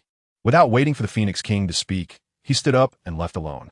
In the bathing room, the moment Qing's body made contact with the ice cubes, although her teeth were chattering, there was an indescribable feeling of comfort throughout her body. It was as if her long-dried body was no longer parched after coming into contact with the water in the ice cubes. Even her long silver dragon tail was constantly twisting and turning in the ice, making a series of popping and striking sounds. When GiantWolf arrived, he happened to hear the sounds coming from inside. Without hesitation, he pushed open the door to the bathing room and walked in. Paying off was still lying by the edge of the bathtub, continuing to enjoy with her eyes closed, completely unaware that someone was approaching. It wasn't until a warm palm covered her forehead that she slowly opened her eyes.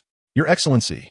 Qing's eyes showed a hint of confusion, but she quickly became fully awake. She immediately covered her chest with both hands. "Why are you being so disobedient?"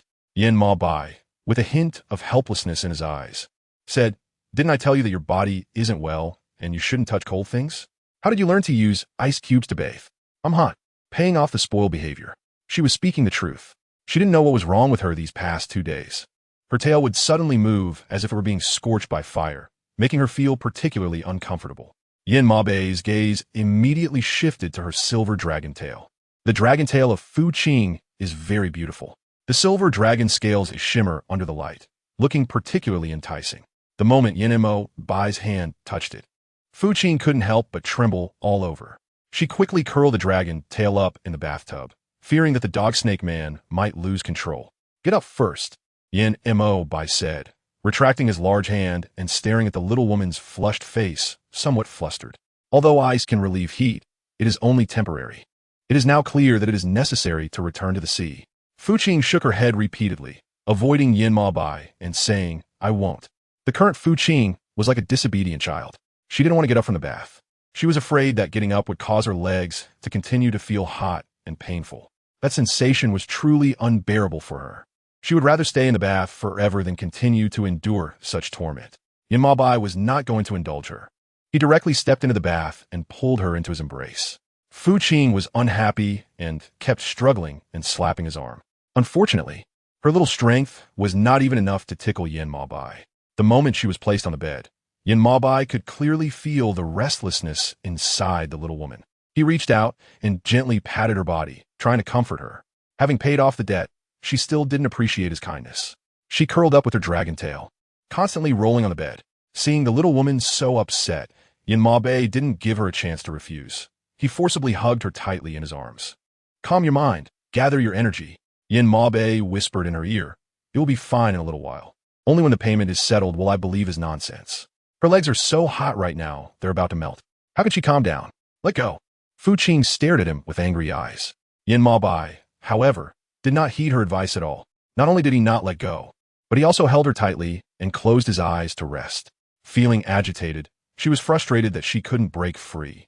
She didn't know if it was the intense pain in her legs that clouded her mind, but without thinking, she bit down hard on Yin Mabai's chest. Hiss! The man let out a soft gasp, but he didn't retaliate. He just narrowed his eyes and looked at her. After a while of being buried in Yin Mabai's chest, she finally woke up when a taste of rust filled her mouth. She looked up and met the man's deep gaze, her heart racing instantly. Oh my, what on earth had she done? Chapter 77. Let's sleep a little longer. How could she have done something to Yin Mabai?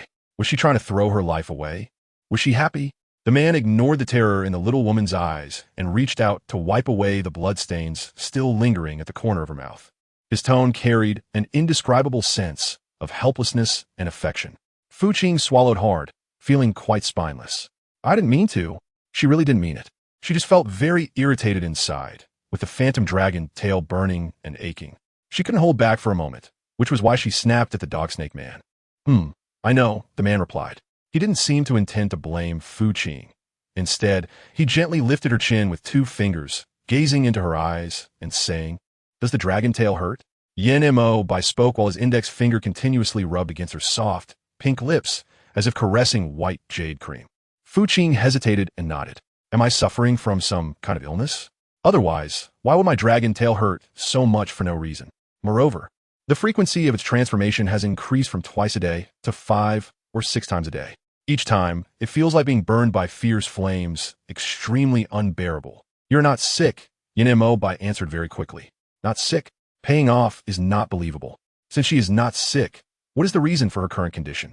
Does the Lord not want the people of the Phone clan to summon an imperial physician for me? This way, after she is examined, I can be at ease. You are in good health and do not need to summon an imperial physician. Yin Mo Bai refused, saying, This is merely caused by dehydration. Dehydration? Fu Qing was puzzled. Could a lack of water cause her to occasionally manifest a dragon tail, and that tail to be extremely hot at times? Why did she feel that the dog snake man seemed to be playing tricks on her? Your Highness, please don't joke with me, Fu Qing pleaded. I really need the imperial physician's help right now. I'm not joking with you, Yin Mo Bai said seriously. You are indeed lacking water. The dragon clan is an aquatic species, but since the dragon palace was destroyed over 10,000 years ago and the dragon mother passed away, you rarely return to the dragon palace. This is not good for your body. Now that you are pregnant, the moisture in your body is naturally insufficient to support your form, which is why your dragon tail occasionally reveals itself. What should I do? Fu Qing gasped worriedly. I can't continue to be in pain like this, can I? Yin Mo Bai lowered his gaze and said, I can send you back to the EC, or I can divert water from the sea to the snake clan. Either method presents certain difficulties for me. This was also why Yin Mo Bai hesitated. The EC was a long way from the snake clan, not just a step away. Unless he could mobilize the entire elite of the snake clan to fetch water from the EC every day, the snake clan's defenses would be compromised, and spies from enemy clans might infiltrate.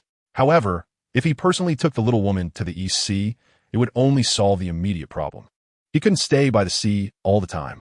There were many matters in the snake clan that required him, the Snake King, to manage.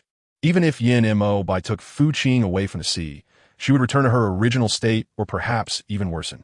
Yin Mo Bai couldn't afford to gamble, nor could he take the risk. Fu Qing listened to Yin Mo Bai's words and understood how difficult it was. My lord, should I just stay in the EC then? In her current body, she had to remain in the water until the child was born.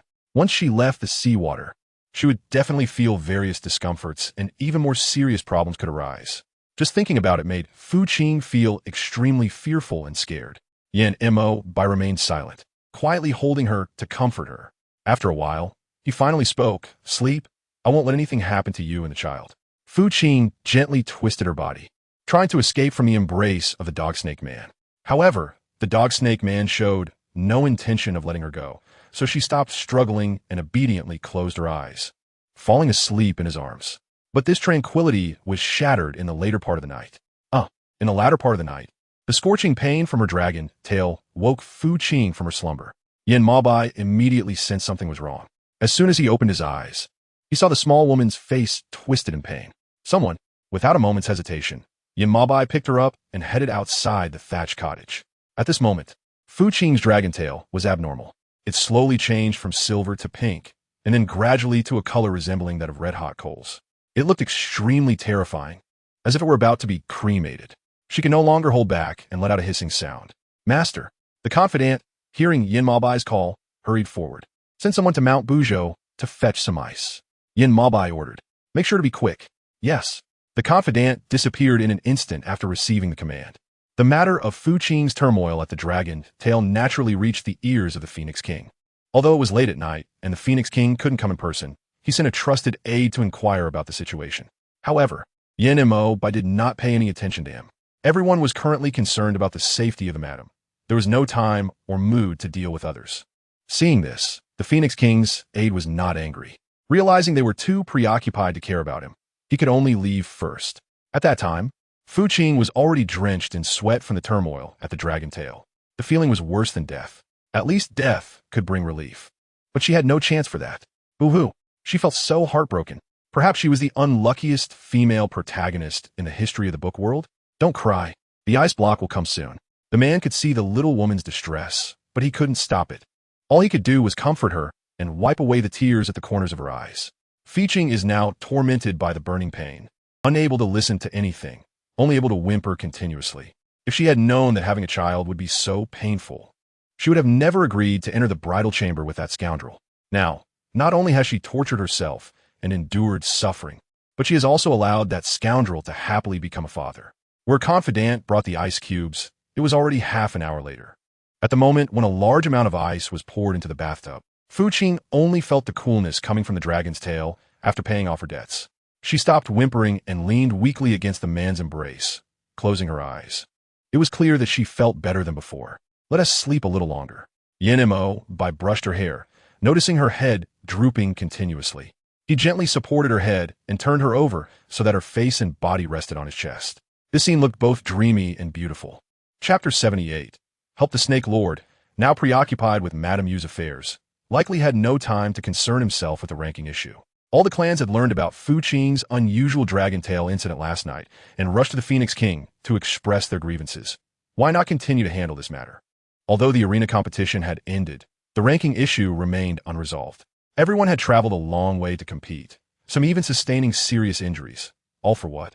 Wasn't it to move up the rankings? If it ended like this, it would be too unfair for them. Therefore, everyone decided to come to the Phoenix King to seek an explanation, eager to see how he would arrange things. The Phoenix King seemed to have anticipated their arrival, showing no signs of panic or displeasure. On the contrary, he appeared quite calm. The Snake King had already briefed him on this matter a couple of days ago, implying that they need not worry. The ranking issue would be resolved soon. Inua, a trusted aide beside the Phoenix King, commanded. Soon, Inua obeyed his orders and presented the pre-prepared strength ranking list to the seated Wolf King and others. The Snake King stated that this year's competition was exciting, with the top 5 positions on the strength ranking remaining unchanged, while the rest would be arranged according to everyone's strength and the results of the competition. Take a look and see if there is anything wrong. Upon glancing at the list, the Wolf King's expression changed. The reason was simple. The Wolf Clan still ranked 6th in the strength ranking, while the Fox Clan remained ahead of them. This made him rather unhappy. What's going on? The Wolf King questioned the Phoenix King. The Fox Clan's master clearly lost to me a couple of days ago, which was witnessed by many. Why is it still ranked 5th? The Fox King initially had no intention of looking at the list. However, upon hearing the Wolf King's remarks, he opened it out of curiosity. To his surprise, the strength ranking did not reflect his expectations, but instead, the Fox Clan remained in 5th place. This left the Fox King both astonished and pleased. The Phoenix King ignored the Wolf King's outburst. Does anyone have any objections to this ranking? He turned to the other kings. The rulers of various clans expressed satisfaction with their rankings, showing no dissent. The Snake King's arrangement is very good. They all replied in unison. Seeing the Phoenix King disregard him, the Wolf King slammed the table and stood up. I have something to say.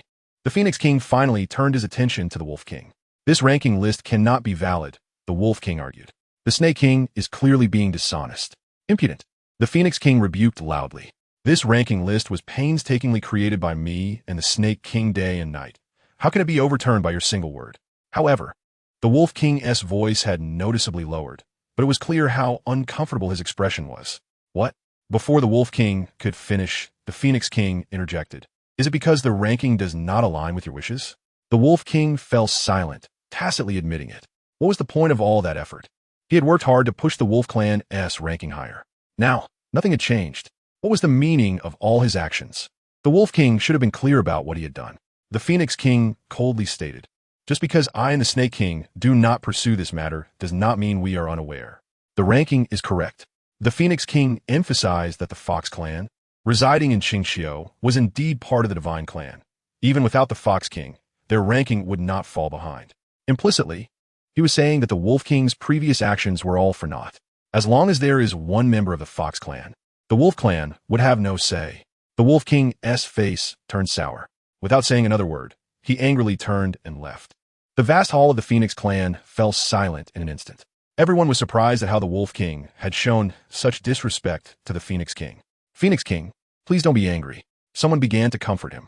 However, before they could finish, the Phoenix King called out to the guards outside the hall. Your Majesty. Everyone quieted down.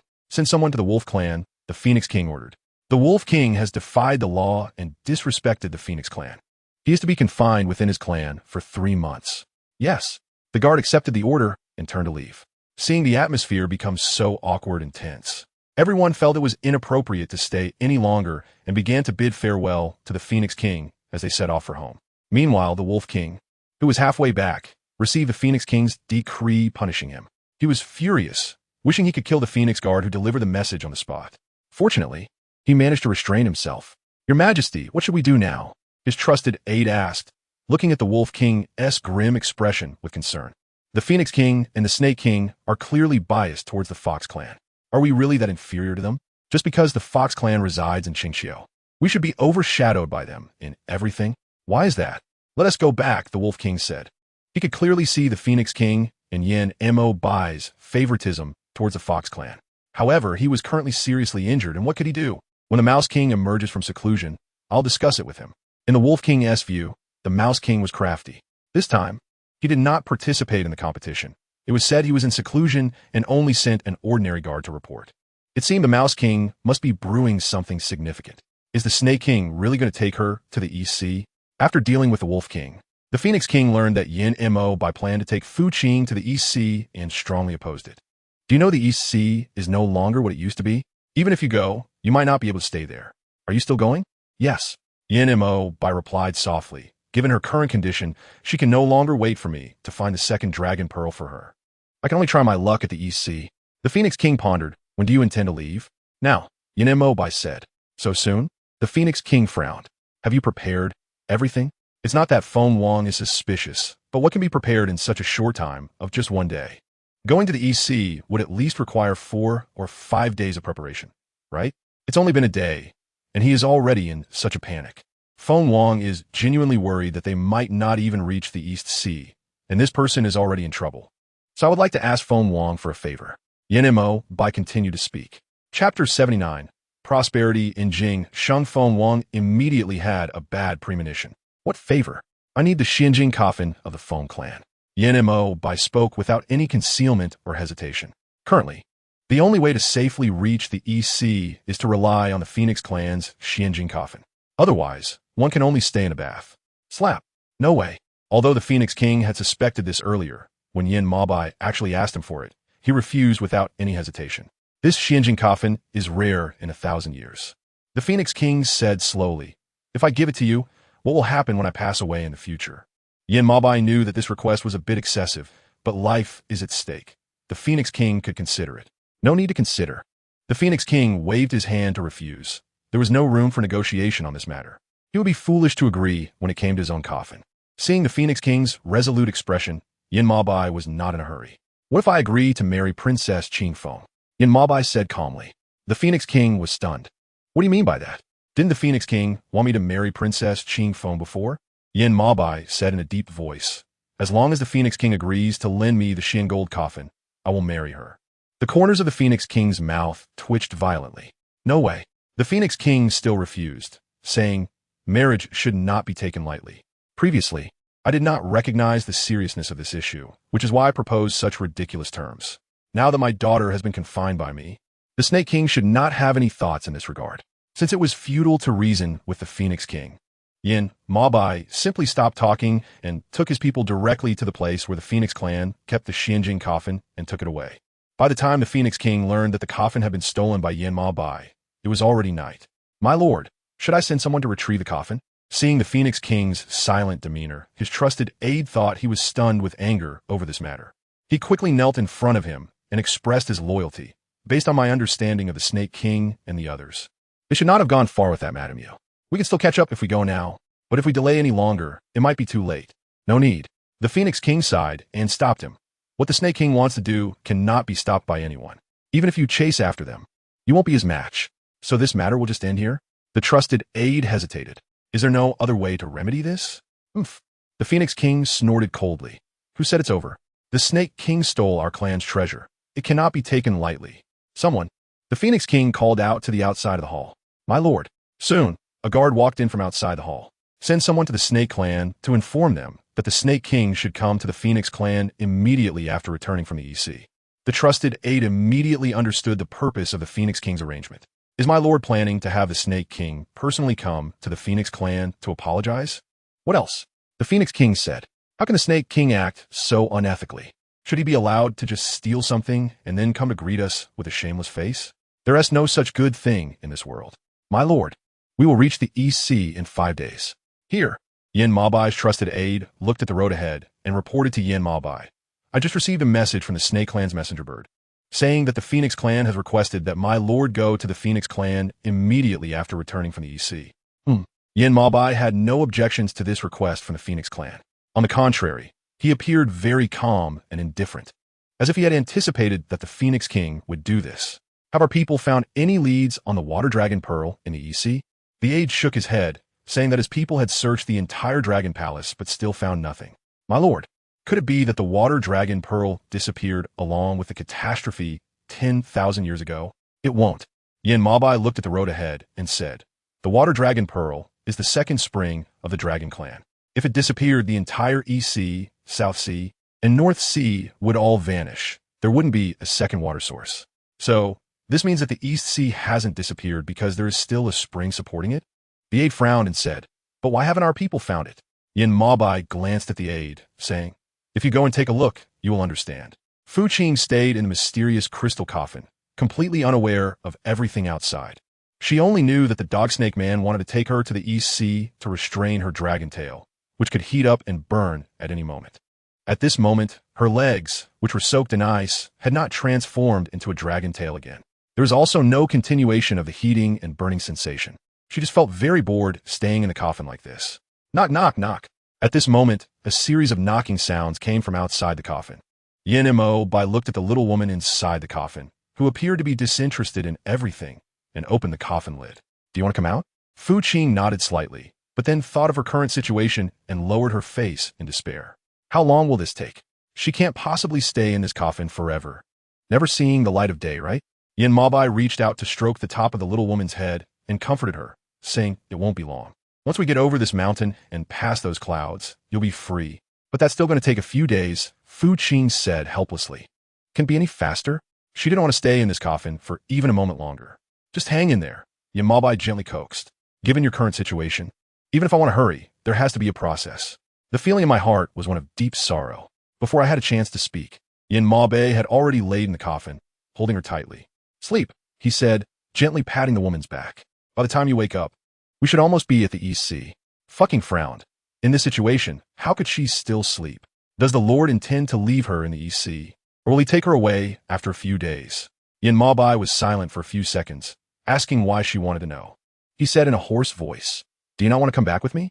No, Fu Qing denied, saying, I was just thinking that the affairs of the Snake Clan are numerous. If the esteemed master is anxious to return, you can go back first to handle things. Yin Mabai, with a calm gaze, thought to himself that the Snake Clan now had 8 elders in charge. He could guess what was on the little woman's mind. and slowly spoke to reassure her. We don't need to rush. I can stay with you for as long as you like. Really? Yan Bai's words brought some comfort to Fu Qing's heart. How long does the esteemed master plan to stay with me in the East Sea? Everyone loves the sea. Back in modern times, Fu Qing enjoyed wandering by the seaside. Now that she had the chance to visit the East Sea, she wanted to see if it was as beautiful and prosperous as portrayed in the dramas. Chapter 80. Whose territory is this nearby? Go and ask him for some. Yan Bai lowered his gaze. How long do you want to stay? 10 days? Fu Qing cautiously extended a finger. Her request shouldn't be too much, right? All right. Yan Mohite readily agreed, saying if 10 days are not enough, then stay a little longer until they find the water dragon pearl. Are you serious? On the wolf tribe side, the Wolf King was so excited to hear that Yan Mohite had taken Fu Qing to the East Sea that he jumped up from his throne. Your Majesty, please don't get too excited. Be careful of your health. The Wolf King's trusted aide, seeing that his old injury hadn't healed yet, laughed heartily and quickly advised him. Everyone in the entire tribe knew about this matter. Yan Mohite had been on the road with his people for almost 3 days. Heaven is helping me. Truly, heaven is helping me. The Wolf King was worried about not having the opportunity to take action against other tribes. Yan Mohite had really given him a good opportunity. Quick, send a message to the Rat tribe, saying that this king has important matters to discuss with the Rat King. Yes, after receiving the order, the aide dared not hesitate and happily went to deliver the message. On the Rat tribe side, the Rat King was still in seclusion, completely unaware of external matters. However, after the Rat King's aide received the Wolf King's message, he began to have some inappropriate thoughts. Kumin, with the Rat King's aide summons. A guard walked in from outside the hall. Chief Yuan, send 3,000 rat guards to accompany me to the Wolf tribe. Although the guard did not understand the reason behind Chief Yuan's actions, the Rat King had instructed before entering seclusion that the rat guards must fully obey Chief Yuan's orders during his seclusion. They had no choice but to follow his arrangements to gather soldiers and accompany him. Fu Qing had been in the Xianjing coffin for several days under the protection of Yan Bai and the Serpent Clan guards. During these days, she had only stretched her head out of the coffin, with her body mostly inside. The reason was simple. Once her body was exposed to sunlight, it would emit heat like a steamed bun, as if the moisture inside her was evaporating. Before long, the exposed areas would reveal silver dragon scales. Today was no exception. After staying in the coffin for so long, her whole body was almost numb. As she just poked her head out, an umbrella extended from above her head. She looked up and saw it was none other than Yan Bai. Bored again? Whenever Fu Qing felt bored these past few days, she would stretch her head out of the coffin. Yan Bai had already mastered her habits. Fu Qing rested her chin on the edge of the coffin, looking eagerly at Yan Bai. No, Imungi. She hadn't eaten properly during this time. After resting in the coffin for the past few days, she felt her appetite had suddenly returned. It seemed that the little food she had eaten before was simply not enough. Following the small woman's gaze, Yan Bai looked at her belly. He noticed that her slightly protruding belly had become a bit more swollen. This indicated that the baby was doing well inside her and urgently needed a lot of food and nutrients to replenish. What do you want to eat? Yan Bai didn't care whether they still had food in hand, trying his best to satisfy the small woman's needs. To be able to do this, one would have to believe that there was a bit of true love mixed in. Otherwise, no one would believe it. How about roast duck? Fu Qing was thinking about the modern roasted duck, plump and juicy, and couldn't help but feel a bit overwhelmed. It felt like his stomach was suddenly hungry again. His trusted subordinate, seeing the affectionate look on his lord's face, wanted to say something, but ultimately held back. Yan Bai frowned slightly and only said one word, enough. He then had his subordinate find an inn to settle down first. The moment the Xianjing coffin hit the ground of the inn, it made a loud bang, stirring up waves of dust and drawing the attention of many surrounding guests. Fu Qing also noticed the gazes from the guests in the inn, but she didn't mind. She continued to stick her head out and look around. This, in turn, astonished the guests in the inn. What was this person doing? One curious guest asked. Why is she staying in a coffin? Is she sick or something? Who knows? The guests in the inn could tell from the coffin that Yan Bai and the others were either wealthy or noble, not someone they could provoke. So they were all very cautious. Yan Bai ignored them and directly walked to the side to block their gazes. The roasted duck will be here soon. Please be patient. Yan Bai advised. Staying in this remote place, it was already difficult to find something tasty. Fortunately, the dog snake man was treating her well. At least he hadn't refused any of her requests along the way. This alone was enough to prove that he was fairly decent. The confidant, speaking with the waiter nearby, watched his master constantly comforting the beauty and felt a bit embarrassed. Is this still the aloof and high-ranking snake lord they knew? How could he lose his mind over a woman? My lord, we don't have many beast coins left. The confidant approached and quietly reported to Yin Mabai. These days, they had spent quite a bit of beast coins to ensure that this madam you could eat and sleep well. Right now, the beast coins they had might only last for a day or two. Yin Mabai glanced in Fu Qing's direction and wondered how much longer they could hold out. The confidant rubbed his nose. At this rate, with Madame Yu's current eating habits, it might not even last a day. But if we save a little, we could last for 2 days. Yin Mabai narrowed his eyes, pondering whose territory this was nearby. The confidant thought for a moment. Scorpion King, go ask him for some. Yin Mabai ordered. Me? The confidant pointed at himself in disbelief. Are you kidding? The Scorpion King doesn't even pay attention to the Fox King when he gets angry. If I go ask him, won't he just punch me out? Should I go myself? Yin Mabai's sharp gaze fixed on the confidant. The confidant was startled. No, I'll go. It's fine for me to go. Just kidding. If the dignified Snake King were to show up, it would probably shock the entire race. It's better not to waste such resources. Fu Qing still didn't know that Yin Mabai was about to be overwhelmed. She kept staring at the food the waiter had placed on the table for her. There was 8 treasure duck, roast duck, saltwater duck, and braised duck. In short, there was nothing else on the table. Even if she wanted to eat duck, it wouldn't be possible to eat so much, right? Besides these, was there anything else to eat? Fu Qing swallowed and said, what if I get tired of eating this and want some vegetarian food? Chapter 81. Second personality, madam. Don't worry, the waiter smiled and explained. These are just appetizers.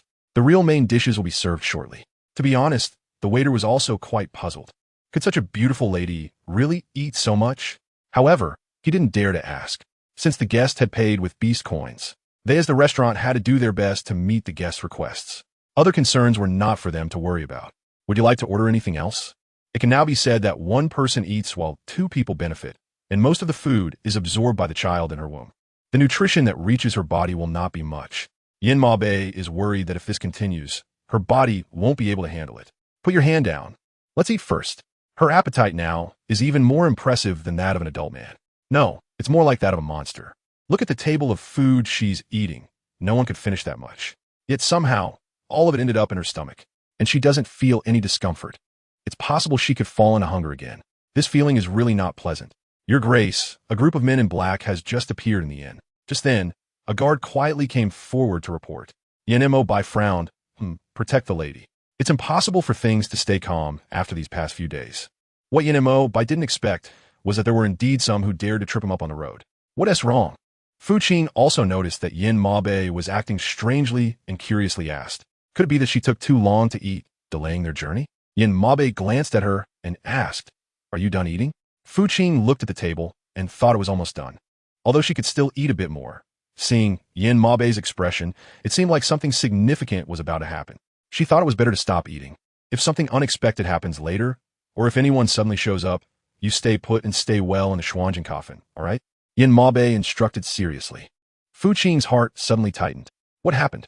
Why did Yin Mabai's expression look so serious? Yin Mabai lowered his gaze and spoke in a deep voice. Someone wants to trip me up on the road. Oh, Fu Qing was surprised. Who is so bold? They've been calm on the road for so many days. Who would stand up at this critical moment and seek death? Are they tired of living? It's still unclear. Yin Mabai said, do we really have to obey their actions? In the shadows, a group of men in black were closely watching Fu Qing in the Xuanjin coffin and Yin Mabai beside him, troubled, saying, what if we fail? Looking at the situation, that lady in the coffin is not someone they can provoke. If the coffin doesn't get destroyed and angers this Snake King, then they would truly be close to death. If we fail, we fail. One of the leaders said, have you forgotten what the higher-ups instructed? But the black-clothed man who had just spoken was interrupted by the leader. No, but just follow my plan later. Split into 4 groups and surround them from all sides. I don't believe we can't catch them this way. For a moment, the inn regained its quietness.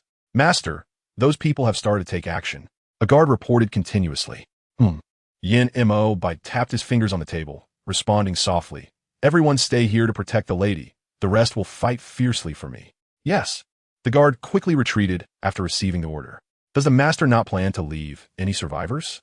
In reality, in dramas, when such things happen, they usually leave a survivor to inquire about who sent them, right? Why is everything different here with Yin Mabai? Does anyone know who sent those people to assassinate them? Yin Mabai looked at Fu Qing with a half smile, just a group of ants. Are they worth him leaving any survivors? The heart of fucking was beating wildly. She doubted that the person in front of her was the real Yin Ma Bai. How could the real Yin Ma Bai speak to her with such a gaze and tone? Ahem, master, are you okay? Fu Qing suspiciously asked. Could this person possibly have a split personality? One second they seem perfectly normal, and the next they look like a crazy neurotic. Bruce. The way she looks at me is extremely uncomfortable. The real person is fine. Yin Mo Bai reached out and lifted Fu Qing's chin, saying, You spend all your time in this mysterious crystal coffin. Don't you feel bored? Raising an eyebrow, what does this mean, my lord? Yin Mo Bai lifted his robe and sat down on one side, patting his robe. How about I take you back to the EC? Fu Qing was confused. Aren't we on our way to the EC now? Yin Mo Bai smirked and leaned closer to Fu Qing, saying, What I mean is to take you alone to the EC. His voice carried an indescribable allure. His affectionate eyes were fixed on Fu Qing without blinking. Didn't you tell me before that it would be slow? Yin Mo Bai whispered softly in Fu Qing's ear, What if we fight for a bit? And then I take you away alone? This was something Yin Mo Bai had wanted to do for a long time. Unfortunately, the old antique inside him insisted on taking one step at a time, which led to this delay. He really didn't know what was going on in that mind of his. Fu Qing was pushed away by the heat in an instant. Are you not him? She said nervously. Although the person in front of her looked like the dog snake man, their expressions, movements, and speaking tone were completely different. The dog snake man was more serious and earnest, but the person before her exuded a frivolous aura. No matter how she looked at it, he was different from the dog snake man. What is the lady talking about? The man who was pushed away not only did not get angry, but instead showed a glint of interest in his eyes. If I'm not myself, then who am I? The man leaned closer to Fu Qing and said, Lady, why don't you take a good look? This shameless man was someone Fu Qing had never seen before. She really wanted to slap him. Are you his second personality? Fu Qing gasped tentatively. Although it sounded unrealistic, she had seen such things in reality and on TV, but she had never encountered it herself. She never expected such a thing to happen to her now. It would be a lie to say she wasn't scared or terrified. What if the dog snake man's second personality was a pervert? Chapter 82. Returning empty-handed second personality? Yin Ma Bai nodded. He really liked this title. He looked at Fu Qing and said, It seems I didn't tea-spoil you for nothing. The man praised. You noticed the difference between me and him so quickly. Pay it off. Is this man praising her or mocking her? How long have you been with the Lord? Curiously, the payment was made. To put it simply, the second personality is a type of schizophrenia. No wonder the temper of the dog snake man is so unpredictable. After thinking for a while, the man concluded that he must have had this condition for over 100 years. What? You don't like it? The man flashed a big, white-toothed grin, as if to say that if you dare to agree, he would immediately snap your neck. Paying off felt like a crisis of life for the first time.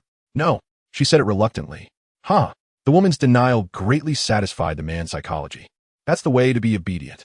The man's large hand gently caressed the woman's fair face. Don't worry, when it really comes to a fight, I will definitely protect you well. With a twitch at the corner of her mouth, she asked, Can I not be protected? Lying in the coffin, she was essentially a lamb waiting to be slaughtered. If he didn't protect her, she would surely die. Master, retreat quickly. At that moment, the call of the guard came from not far away. Everyone in the inn raised their heads in alarm, seeing that the guard was followed by several men in black, causing them to panic and flee in all directions. Yin Mo's face darkened, useless. Without waiting for the guard to get close, he directly struck down a black-clad assassin, chasing after the guard with a single palm, smashing him to pieces. Fu Qing was startled and let out a scream. She had never seen such a bloody scene before. Couldn't the dog snake man have given her a heads up, or at least warned her? Did he have to scare her like this? Yin Ma Bai smirked and glanced at her. Are you scared?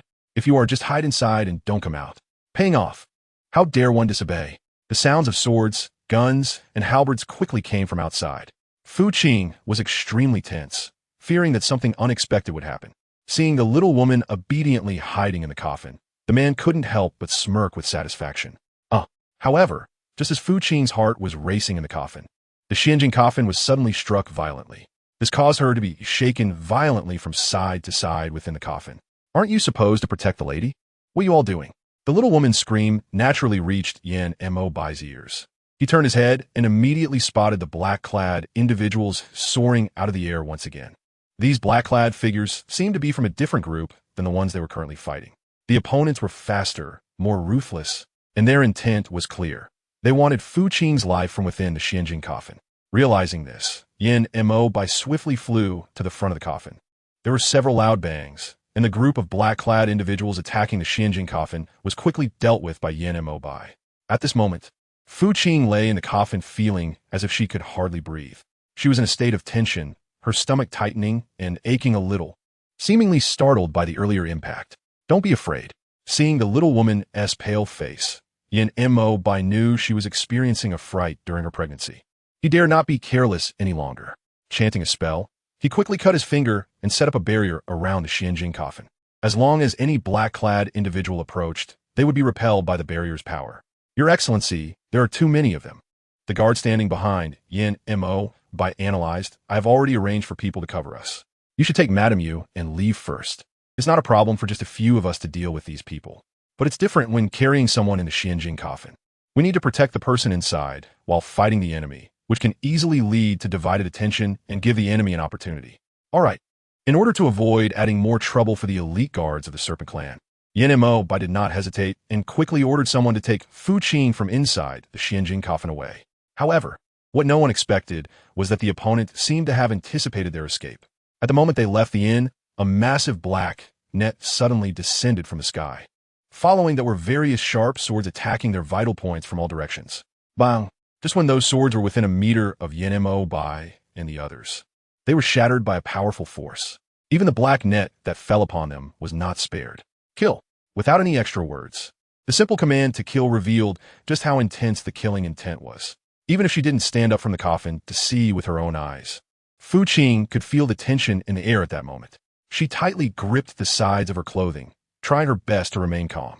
At this time, she couldn't cause any trouble for the dog snake man, nor could she let him be distracted. The only way was to be a quiet corpse. The man naturally noticed the small woman's silence. To prevent her from continuing to be so anxious, Yin Mo Bai unleashed his golden body with a loud bang. The moment the powerful golden body appeared, it sent many of the black-clad figures flying. The sounds of their screams echoed one after another, which sounded so harsh in Fu Qing's ears. It was hard to tell how long it took for the battle to come to an end. The golden body, 15 zhang high and 30 zhang wide, began to slowly dissipate in midair, and the surroundings of the inn returned to their original quietness. Yin Mo Bai strode over to the Xianjing coffin. With a loud whoosh, the originally tightly closed Xianjing coffin was pushed open by Yin Mo Bai's large hand. Fu Qing opened his eyes, and what came into view was Yin Mo Bai's slightly tense face. It's okay now, Yin Mo Bai comforted. Fu Qing responded softly, but the pain in her abdomen did not make her feel any better. Yin Mo Bai followed her gaze to her belly and saw a trace of crimson blood beneath her. His pupils constricted sharply, and before the guards could speak, he disappeared along with the coffin in front of them. Useless, a bunch of useless people. They can't even handle such a small matter. The Rat Clan's trusted confidant was furious to learn that the people he had secretly sent out not only failed to deal with Yin Mo Bai, but also suffered numerous casualties. He was on the verge of jumping up from his chair in the main hall. Chief Yuan, what should we do now? A worried guard asked. What will we say when the Lord inquires about this? They had sent out at least 1,000 rat guards, but not only had they failed to harm the enemy, they'd all been wiped out. If the Rat King found out about this after he emerged, what would happen? They would be lucky to escape with their lives. Chapter 83. Breathing pill, were you panicking about? Chief Yuan said impatiently. Aren't the Wolf Clan still around? The guard immediately understood that Chief Yuan meant they wanted the Wolf Clan to take the blame. The Wolf King had always been displeased with the Snake King, after all. Chief Yuan leisurely said, a few days ago, the Wolf King was severely injured by the Snake King during a competition, so it's normal for him to harbor resentment. Now that he knows the Snake King is taking Lady Yu to the East Sea, it's reasonable for him to set some traps along the way. Remember, this has to be done cleanly and swiftly, without letting anyone find out it was us, Chief Yuan specifically instructed. This way, even if it wasn't the Wolf King, who would suspect us if he took the fall? The guard, who had initially looked troubled, suddenly brightened up. Chief Yuan is truly resourceful. The guard smiled insidiously and sincerely praised, I really admire you. All right, stop flattering me, Chief Yuan said, glancing at the guard with disdain. The Rat King will be coming out soon. You must keep your subordinates in line during this time, especially regarding the Deer Clan. You absolutely must not let them do anything that would put me in a difficult position. Otherwise, even if I intervene, I fear I won't be able to save you. Yes, yes. The guard's dark eyes turned, and he immediately understood what Chief Yuan was referring to. He nodded with a faint smile. I will definitely keep my subordinates in check, the guard respectfully said. I won't let you be put in a difficult position. You may leave. Chief Yuan had had enough of flexing his authority and didn't want to waste any more time on such trivial matters. He had many more important tasks waiting for him. After Yin Mo Bai took Fu Qing and the Xianjing coffin and disappeared from the inn, he did not head straight to the EC. First, he went to the Crane clan and captured a divine doctor from there, and then he vanished without even saying goodbye to the Crane King. Lord, is the Snake King going too far? The Crane King's confidant was furious to learn from the guards that their divine doctor had been abducted by the Snake King. This divine doctor is of advanced age. How can he withstand the Snake King's torment? The Snake King is simply disregarding our Crane clan. The Crane King sighed. Let's not mention this. Our Snake King has always acted without rules. Besides, it's a matter of life and death. It's already good that he hasn't threatened my life. Greet him? He would want to give me that opportunity? The confidant's face darkened, seemingly not expecting the Crane King to be so indulgent of the Snake King. Lord, do you need me to take someone to the Snake Clan to demand an explanation from the Snake King? The confidant asked solemnly. The Crane King glanced at his confidant. Do you want me to get humiliated? The confidant's face flushed. The Snake King is so anxious to come to the Crane Clan to abduct the divine doctor. And he asks carrying a Xianjing coffin. What do you think that's for? The Crane King analyzed. He's doing this for the Lady Yu in the coffin. Do you think you can see him if you take people to the Snake Clan? He probably hasn't even returned to the Snake Clan. Then should I directly take people to the EC? The confidant asked. That should be fine. The Crane King said, we'll talk about this after the matter is settled. For now, you need to calm our clan members. The divine doctor is a symbol of faith for the Crane clan. His disappearance will definitely cause panic and chaos among the clan. We need to reassure them properly. Meanwhile, after the divine doctor was captured by Yin Mo Bai and brought to the EC, he hadn't even had a chance to drink water before being thrown in front of a crystal coffin with a thud. See what's going on with her? Yin Mo Bai coldly ordered. The divine doctor, an old man, nearly fell apart for being tossed like that. He coughed repeatedly, stood up, and then looked at Yin Mo Bai. Isn't the Snake King's behavior a bit too rude? The divine doctor complained. I'm just an old man. How can I withstand such treatment? Yin Mo Bai ignored the divine doctor's complaints. Can you see? He asked coldly. The divine doctor adjusted his clothes with a less than pleased expression. Is there a fetal disturbance? He looked down at Fu Qing in the coffin and asked with certainty. Yes. Yin Mo Bai responded softly. On the way to the EC, we encountered a group of men in black who collided with the coffin. Even if Yin Mo Bai didn't continue, the divine doctor could guess what had happened. Give her this, the divine doctor said, lowering his gaze and generously adding. Then you can carry her into the sea. Hey, what are you doing? As soon as he finished speaking, the divine doctor was yanked by Yin Mo Bai and stumbled. For the next few days, I need you to accompany me and my wife in the EC. Wait, I can't swim. The divine doctor was terrified, but Yin Mo Bai didn't care about whether he could swim or not. He directly threw him a breathing pill. The divine doctor dared not hesitate and quickly swallowed it. After paying off the debt, her complexion quickly regained its color under the elixir of the Crane doctor. The dragon tail that had been visible transformed into a pair of long, slender, white legs the moment it entered the sea. There was no longer any burning or pain. She felt much more comfortable all over. Even her previously tense abdomen became soft and elastic under the soaking of the seawater. This was caused by severe dehydration. The Crane doctor remarked, now that you've encountered water, all your discomfort has vanished. And indeed, it was as the Crane doctor said. Fu Qing now feels that her chest is no longer stuffy, and she is not out of breath. She feels particularly strong all over, even more comfortable than being in the Xianjing coffin 1,000 times over. The Snake King can put her down now. Doctor, he can't stand seeing Yin Mo Bai holding her like this. And since she is neither disabled nor sick, isn't it tiring to hold her like this? Can you imagine? Yin Mo Bai did not listen to Dr. He's words, but instead lowered his head to ask Fu Qing in his arms. Fu Qing glanced at the direction of Dr. He, nodding. She really didn't feel any discomfort now. Coming down was indeed better. It's much better than being watched all the time. How long does the Snake King plan to stay in this sea? Doctor, he asked, this is not on land. The breath-holding pill can only keep you underwater for 7 days. With this old body of mine, I can't withstand such a big ordeal. Chapter 84. What are you hiding from? Does Dr. He want to leave right now? Yin Mo Bai's half-smiling gaze circled around Dr. He and said, all right, I will grant your wish. Before Dr. He had a chance to be happy, Yin Mo Bai quickly reached out and pressed on various acupoints on his body. Dr. He widened his eyes in shock. Then, Yin Mo Bai slapped the breath-holding pill that he had swallowed on the shore out from his chest. This scene happened so quickly that no one had time to stop it. Go on, Dr. He. Yin Maobai waved the breath-holding pill in front of Dr. He. Why aren't you leaving? Dr. He's eyes bulged, and his face turned red from holding his breath. He kept clutching his chest, wanting to plead for mercy. It was clear how painful it was for him at this moment, without the breath-holding pill in his body.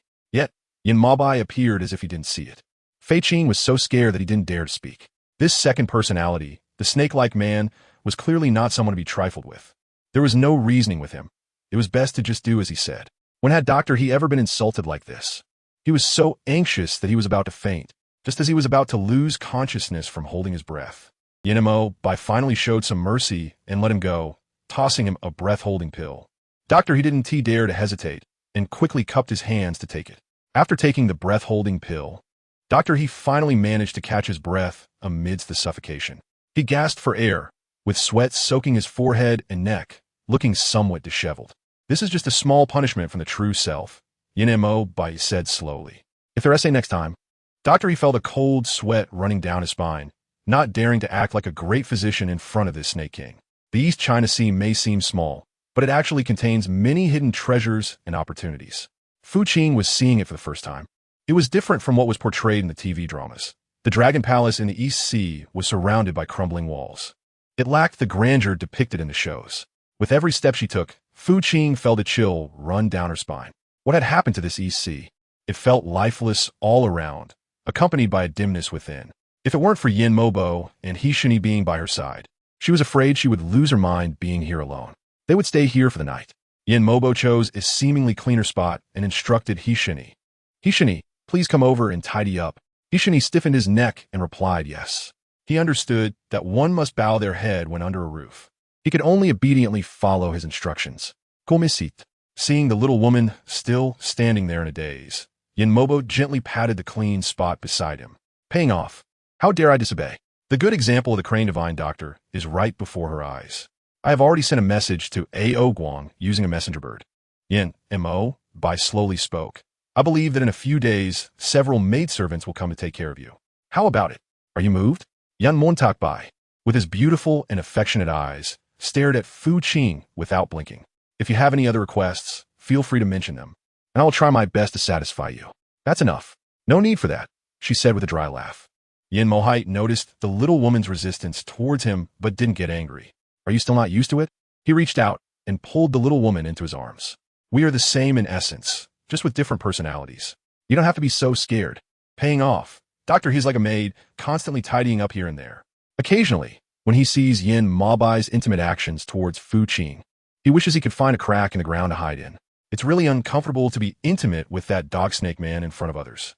Moreover, this dog snake man is not his original self, but his second personality, which makes it even more resistant. No, Fu Qing rejected the man a little. She wanted to try to make him stay away from her. However, the man not only did not stop, but instead became more intense, directly pressing the little woman against the giant rock behind her. This was something that the old doctor he couldn't bear to watch. He wished he could quickly poke his own eyes out. Fortunately, Yin Maobai eventually considered that the little woman's health had just started to improve, and after not kissing for long, he let her go. Fu Qing's face turned red, and even her fair ears were wrapped in pink. If she could, she really wanted to find a crack in the ground to hide in. This second personality's snake-like man was simply a lunatic. He dared to act recklessly in front of others. If there were no one around privately, who knows how outrageous he would be. Just thinking about it made Fu Qing feel anxious and scared. The Lord and the Snake King had already arrived at the East Sea. On the Fox clan side, the Fox King's trusted aide reported the gathered information truthfully to the Fox King. Shouldn't we also set off? The old Fox King was currently suppressed in the East Sea. If the Snake King finds out about this, it would surely cause chaos in the Fox clan. Are the elite troops of the Fox clan ready? The Fox King asked in a deep voice. Can this raise suspicion? The aide lowered his gaze, saying that aside from a few elders in the clan who still found this matter significant, the rest should not be a problem. What can those old geezers do?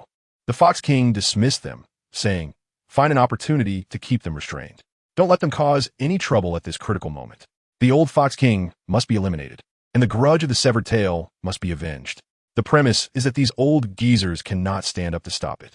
Yes, after the aide received the order, he quickly went down to make arrangements. In the East Sea, A.O. Guang received a letter from Yin Maobai and sent 2 maidservants to the EC. However, he himself did not come. It seems our young lord is very busy, Yin Mabai said with a teasing tone. He doesn't even have time to meet his sister. Do you think he doesn't care about her? Yin Mabai looked at Fu Qing with a smile in his eyes. Fu Qing, didn't the lord see that A.O. Guang said in the letter that he was busy suppressing Meiji? Fu Qing couldn't help but retort. He should still be in the underworld sea at this time. Yin Mo Bai pouted, thinking that now that he had a little brother, he had forgotten his husband. He actually helps his little brother speak. The man sighed. It's fine. Who told this esteemed one to be so magnanimous as the brother-in-law? What do you think, my lady? The man gazed at her with affectionate eyes, a smile playing at the corners of his mouth.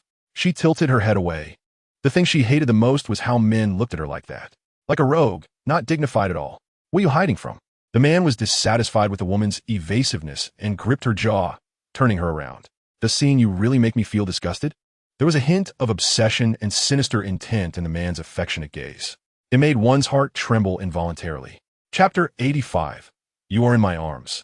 Yet still thinking of him? This man clearly seemed ready to go mad again. No, the quick denial was due to my own shyness. As I dared not look into your eyes, my lord. She hoped that this answer would satisfy the madman. Sure enough, after hearing her words, the man's expression softened considerably. His sinister gaze regained a hint of amusement. Do you really like me this much? The man relaxed his grip on the small woman's chin and said with a wicked tone, what if I were to ask you to bear another child for me? Paying off, she shivered all over. She didn't even know when she would give birth to this child.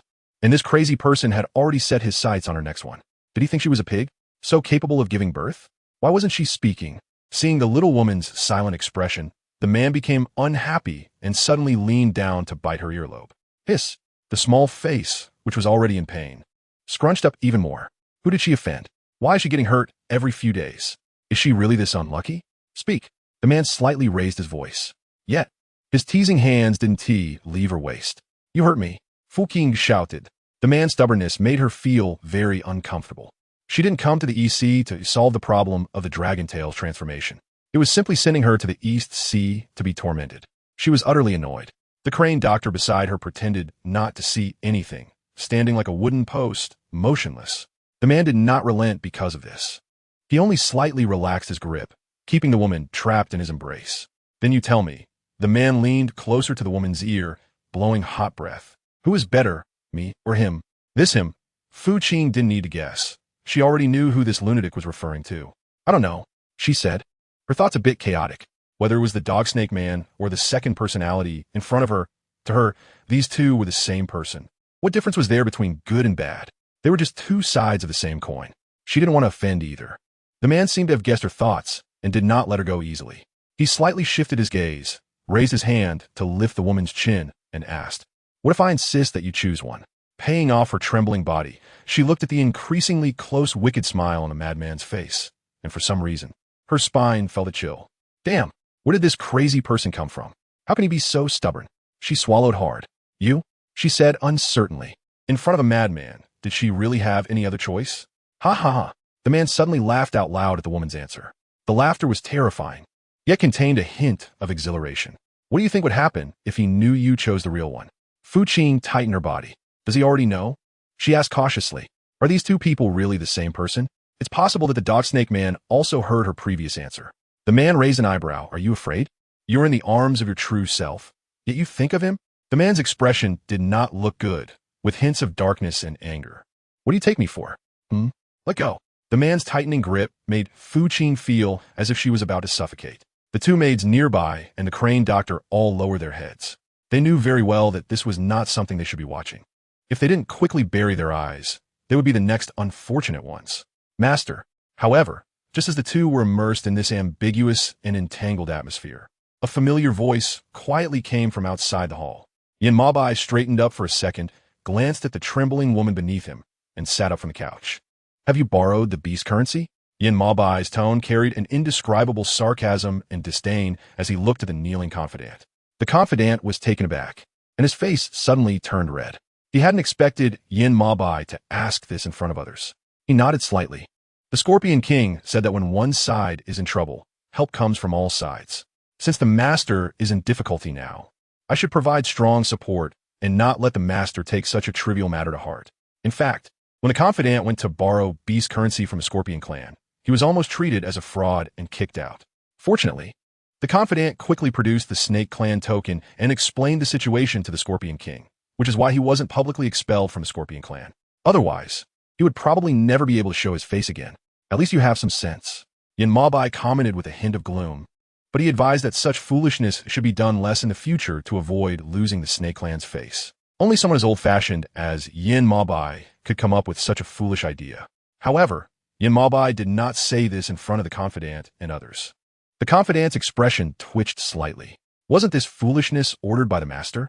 He wondered why everything was being blamed on him now. In the future, if there's not enough beast currency, just go and rob it. Yin Mabai instructed again. There's no need to lose such face over a small amount of beast currency. Does the Snake Clan not care about its reputation? The confidant's eyes widened. He was puzzled if this was really the master he knew. Why did his words sound like those of a bandit? Go rob. Hadn't the master always despised letting people steal from others? Moreover, beast currency was a type of wealth. The confidant's mouth trembled as he wanted to ask something, but didn't dare to speak. In the end, he could only keep staring at Yin Mabai. What are you staring at me for? Yin Mabai naturally noticed the strange look in the confidant's eyes and raised an eyebrow. Do you think what I just said was problematic? His dark voice carried an indescribable pressure and intimidation, making one feel cold inside. The confidant quickly lowered his head. Your subordinate dares not. Huh. Yin Mabai sneered, clearly not believing what he said. However, he didn't pursue it further. Are they all here? Yin Mabai withdrew his cold gaze and adjusted the gold-threaded cuffs of his black python robe. These they referred to the elite guards of the Snake Clan left at the inn. The confidant collected his thoughts and calmly replied, yes. They're all waiting on the shore. Snakes and dragons are different. They could be in the water or on the shore, but most snakes spend more time on land. They're clearly not as comfortable in the water as they are on land. Therefore, when these Snake Clan guards arrived, they all guarded the shore, quietly waiting for Yin Mabai's orders and commands. Chapter 86. Wearing a green hat leave part on the shore. Yin Mabai tapped his index finger on the table, seemingly pondering. The rest all come here. I have important matters for them to handle. The confidant raised his eyes to look at Yin Mabai. Yes. Fu Qing looked at the man in front of her, who resembled a ferocious wolf, and truly wished she could kick him to death. This crazy man was nothing but a lecherous scoundrel to her. He would hug her at the slightest chance, or confine her in his arms regardless of her consent. If this continued, she would really be scared to death by him. Are you hungry? Yin Mabai glanced sideways and saw the little woman's resentful gaze, a faint smile appearing at the corner of his lips. It was as if the sinister and neurotic person from earlier was not him, but someone else entirely. Unable to hold back tears, she wonders when the dog snake man will come back. Can this neurotic stop tormenting her? She is really very hurt. Just now, the real person admitted their fault. The man suddenly apologized to her, saying, I shouldn't have made things difficult for you because of him. Please don't be angry. What he did was simply out of jealousy. Jealous of the fact that he could completely possess her and even had his child. And what about him? He has been suppressed and trapped inside. It wasn't until he took the stage in the Phoenix Clan and unleashed his golden body against the Wolf King that he finally had the chance to break free from that imprisonment. Otherwise, how would he have the opportunity to interact with this little woman in front of him now?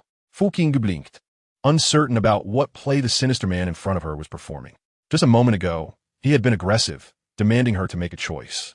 The next second, he feigned innocence and admitted his mistake. It seemed that this second personality was truly troubled. She needed to be careful. No witties. You pretended to be magnanimous and said. Even if there was something, could she say it in front of a madman? What if it stimulated him into madness again? She couldn't bear that psychologically. The Lord has arrived. On the Fox tribe side, the Fox King's trusted aide finally arrived at the edge of the East Sea with a large group of people before dark. The guards on the shore were from the Snake tribe. The Fox King's trusted aide approached with a serious expression to report. The Fox King glanced and saw that there were indeed many guards standing on the shore of the East Sea. He was surprised, as he did not expect Yin Mabai to bring so many people to the East Sea this time. Was he not afraid of others stealing his lair? He lightly stroked his chin and thoughtfully said, First, send someone to find a place to settle down. We will enter the East Sea when the time is right. Right now, there are Yin Mabai's spies everywhere in the East Sea. Their appearance at this time is evidently not a wise move. It's better not to make things too troublesome. Does the Lord want to visit Lady Meiji? The aide hesitated and asked. The East Sea is only 5 mountains away from the Underworld Sea. Comparatively, it is closer to the Fox tribe. If they went to visit Lady Meiji now, it shouldn't take much time. The Fox King's gaze instantly deepened. Why are you mentioning her?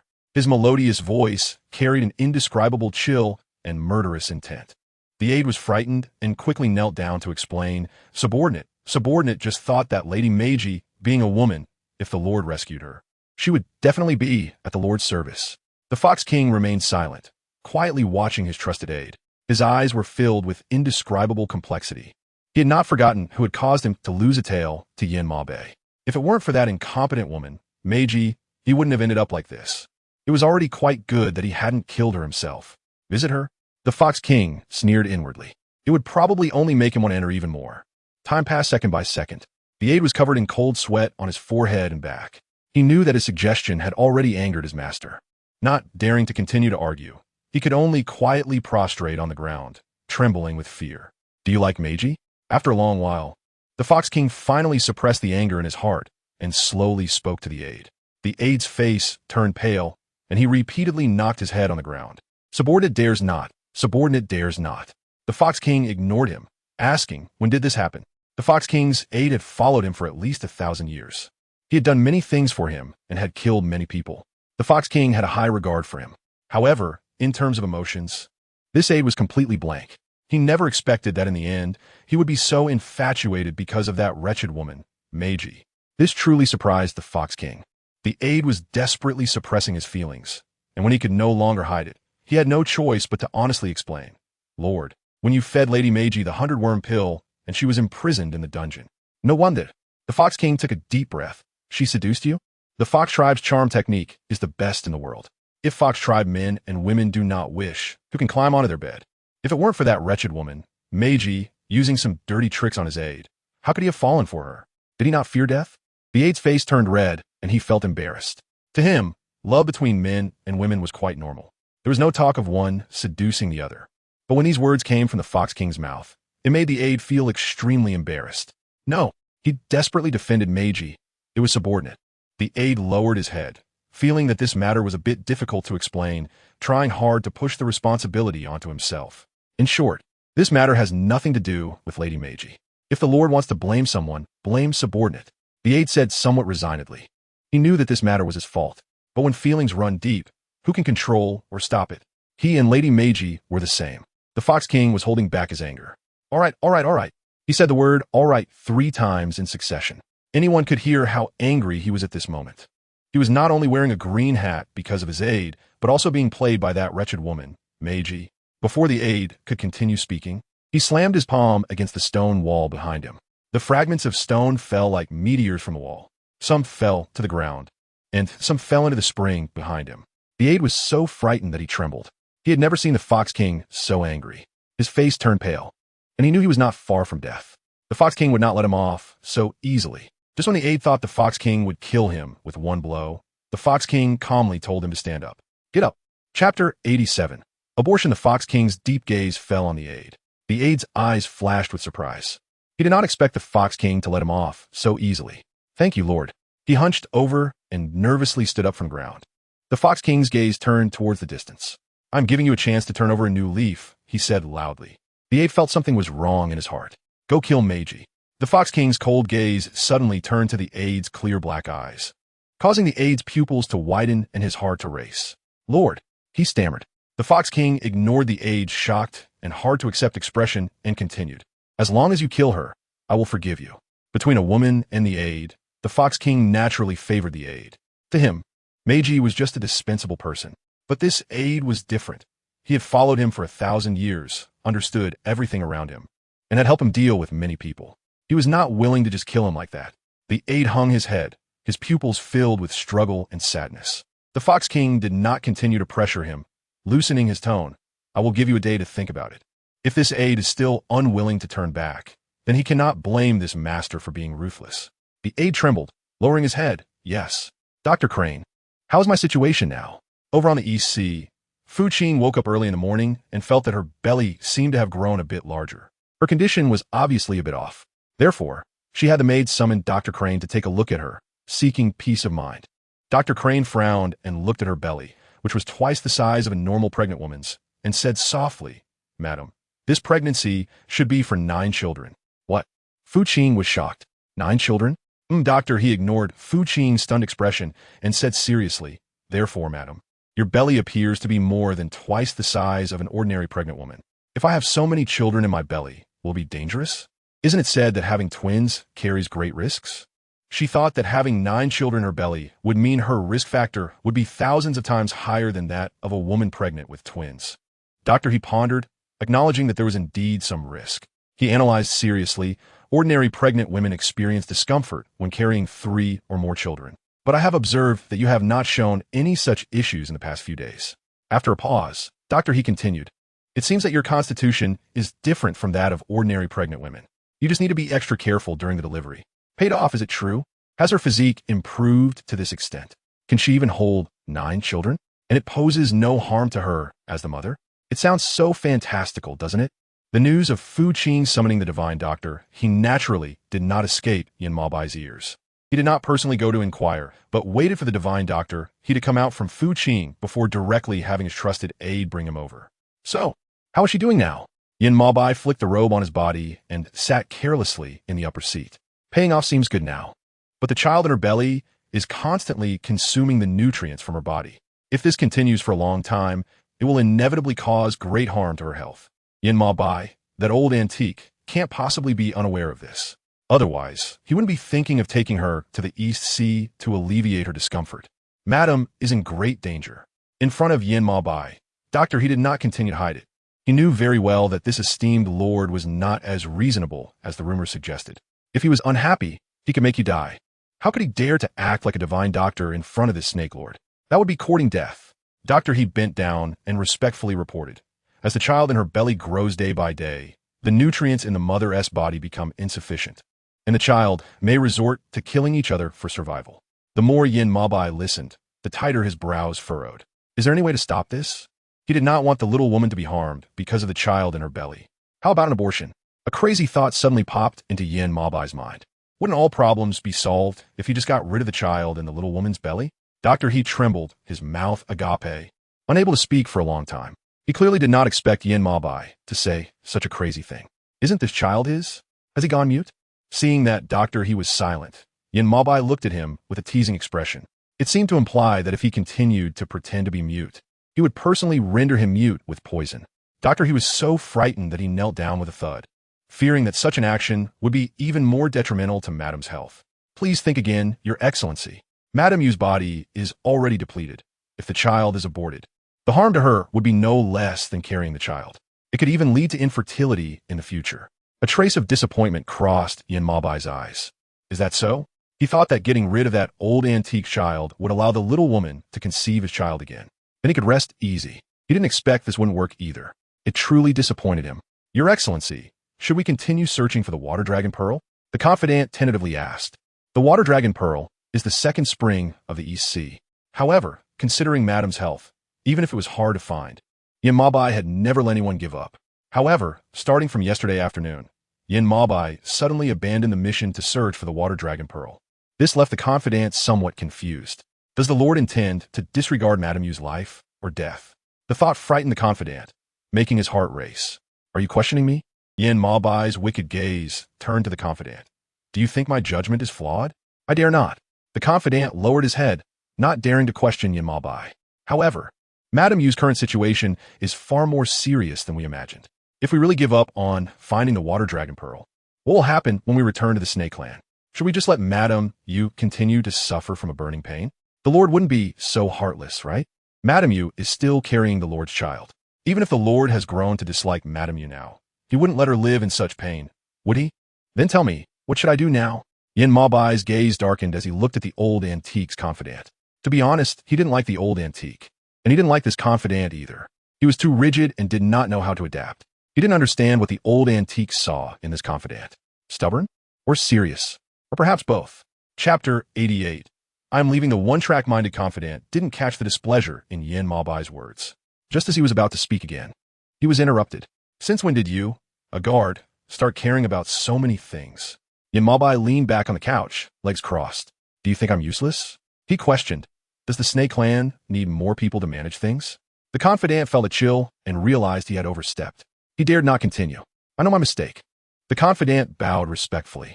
Yin Maobai did not pursue the matter further and instructed, gather a group of people to accompany me to the sea of no return shortly. The confidant looked up in surprise at Yin Ma Bai, then lowered his head again. Yes, doctor, he had been standing there like an invisible person. He wanted to leave, but couldn't find an opportunity, so he could only stand awkwardly. How many elixirs do you still have on hand? After giving instructions, Yin Ma Bai didn't forget the standing doctor, and immediately turned his gaze to him. Doctor, he felt a chill down his spine from being stared at and couldn't help but say, it can support her for 10 to 15 days. But any longer might be difficult. That person, I will leave to you, Yin Ma Bai warned. Remember, no matter what method you use, you must take good care of her for me. If there is any mistake, I will hold you accountable. Yes, yes, yes. Doctor, he nodded repeatedly. He dared not disagree at this moment unless he wanted to court death. Can't you believe that you can carry 9 little ones in your belly? Yin Ma Bai wrapped one arm around the woman's shoulder and placed the other hand on her round belly, his voice filled with an indescribable confusion. In fact, I can hardly believe it myself, the man murmured. Qing had a dark expression and didn't dare to speak. You ask what kind of virtue or capability he has to make you pregnant with his child. The man's tone carried an indescribable jealousy, saying that if you were to give birth to these 9 little ones, how many could you conceive for yourself? 1, 9, or maybe even more? The man, with an indescribable interest in his eyes, said, on this point, I am indeed a bit curious. Qing couldn't help but tremble. If she really wanted to punch the other person. Did this crazy man really think that getting pregnant and giving birth was as simple as eating rice? Didn't he notice the suffering she had endured these days? Qing took a deep breath, trying to suppress the anger in her heart. Why did the Lord come? She asked calmly. Wasn't it said that the dog snake man was going to a faraway place these days? How could he still have time to come here to find her? The man raised the little woman's chin with his hand, stroking it gently. I came because I missed you. There was an indescribable tenderness and longing in his words. What? Don't you miss me? Paying in full, she fell silent. The main character is about to leave. The man, seeing her not speaking, was not angry. His large hands continued to roam around her waist and chest. Wherever they touched, it caused shivers. Are you feeling happy upon hearing this news? Qing was lifted by the man's strong hands. Her chin raised as she looked up to meet his dark and obsessive gaze, which held an indescribable madness. Could it be that they would finally be reunited? The man's tone suddenly changed as he leaned down and bit hard on her soft lips. Paying off the pain immediately brought tears to her eyes. Is this madman just full and bored? Why does he always like to bite people for no reason? Woo-woo. Her sobbing voice was choked in her throat. The man's slender fingers gently brushed along the direction of the woman's tears. Why are you crying? The man asked softly. Do you want me to leave that badly? Qing's eyes were red, constantly shaking her head. The man, however, seemed oblivious. Pressing his index finger repeatedly on the corner of her injured lip and said ominously, unfortunately, it can't go as you wish. Soon, I will return. At that time, I will appear before you in a completely new identity. The man flashed a big white smile, his eyes filled with an indescribable excitement and thrill. By then, I hope you will willingly give birth to a child that belongs to both of us. What can fucking say? He didn't even have a chance to speak, and was fainted by the crazy man's antics. When Qing woke up again, it was already dark outside. The maid next to her saw that she had regained consciousness and hurried over to help her. Water. She weakly pointed towards the kettle on the table. The maid quickly poured her a cup and brought it over. Madam, you please. Qing quickly took the cup and drank from it. After a few gulps, the tea in the cup was soon gone. Only then did she feel a sense of coming back to life. Madam, do you feel any shortness of breath or chest tightness now? Seeing her complexion wasn't good, Dr. E stepped forward to check her pulse and said lightly, in the future, when you get up, you can have a maid assist you. Sudden movements like sitting up quickly can lead to oxygen deficiency and fainting, which isn't good for the baby. That crazy. She originally wanted to ask where that crazy guy gone. But when she met the gaze of Dr. He and the maid who came to visit, she hurriedly changed her question. Ahem, where has the Lord gone? Is it really true, as he said at noon, that he has left? If so, she could finally breathe a sigh of relief and not have to worry about being tormented by that crazy man all the time. The Lord has gone to the sea of no desires, the maid replied softly. Qing frowned. Where did he go, and what was he doing? The servant did not know. The maid shook her head. Dr. E also looked puzzled. Madam, you need not worry. The master has his own ways of doing things, Dr. E speculated. He must have gone to the sea of no delusion, probably to find a solution for Madam Yu's discomfort. Paying off the debt is hard to believe. Would a crazy man be so kind? Has Dr. Crane eaten? After being consumed for most of the day, Qing's stomach felt empty again. All she wanted now was to eat heartily to fill the hunger that was rumbling inside her. Did Madam, you notice that something was off with the Lord? After hesitating for a while, Dr. Crane finally voiced his inner doubts in front of Fu Qing. He had the fortune of meeting the Serpent Clan Lord once 100 years ago. He spoke rigorously, and his demeanor was elegant and appropriate, resembling an immortal. But now, this Lord was arrogant, wicked, and had an expression that looked down on everyone. As a healer, Dr. Crane certainly wouldn't fail to notice that Yin Mohite was acting strangely. Chapter 89. He has become a dragon.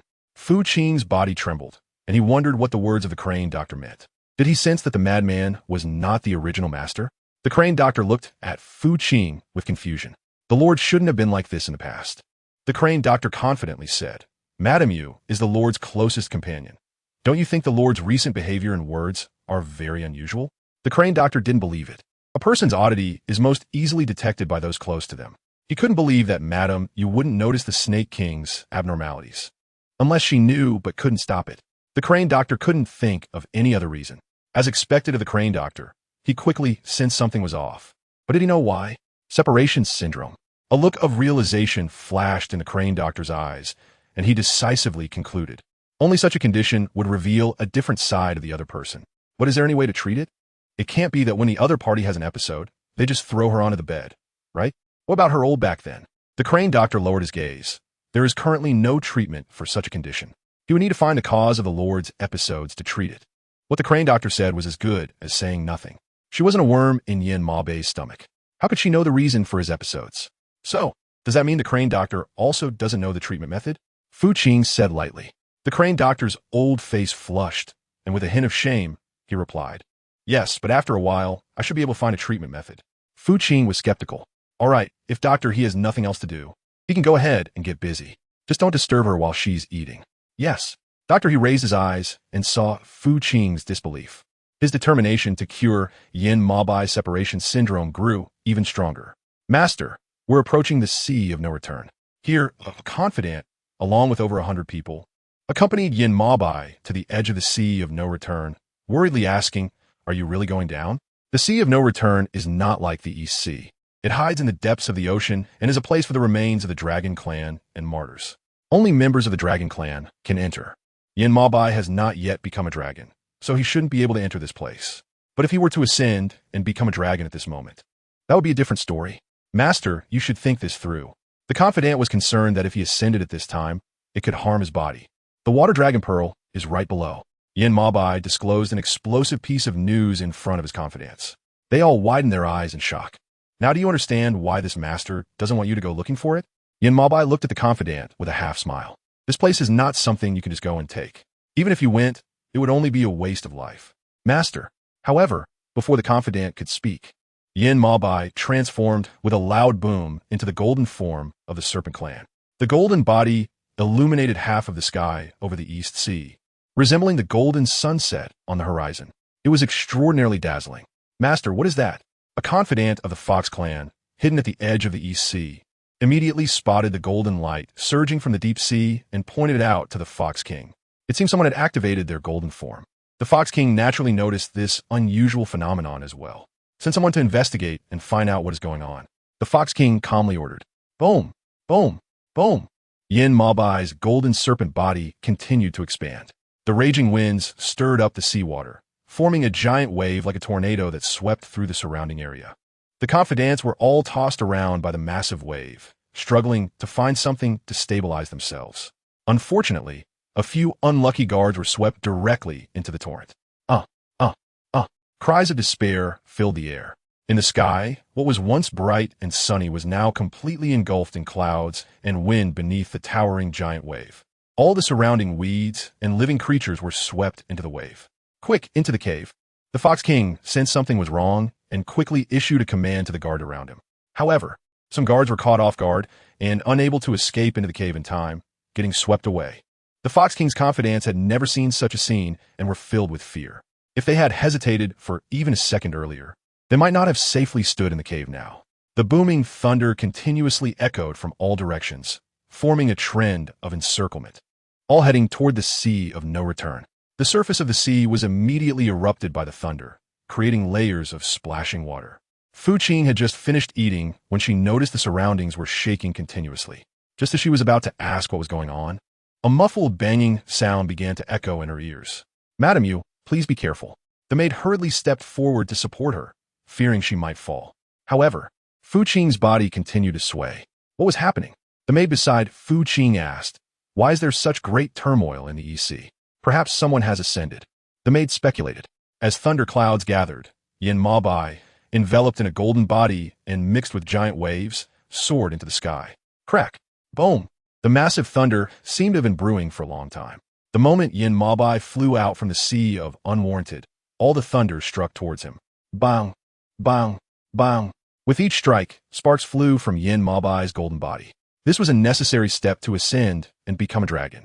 Only through the baptism of thunder could one successfully transform into a dragon. Yin Ma Bai was no exception.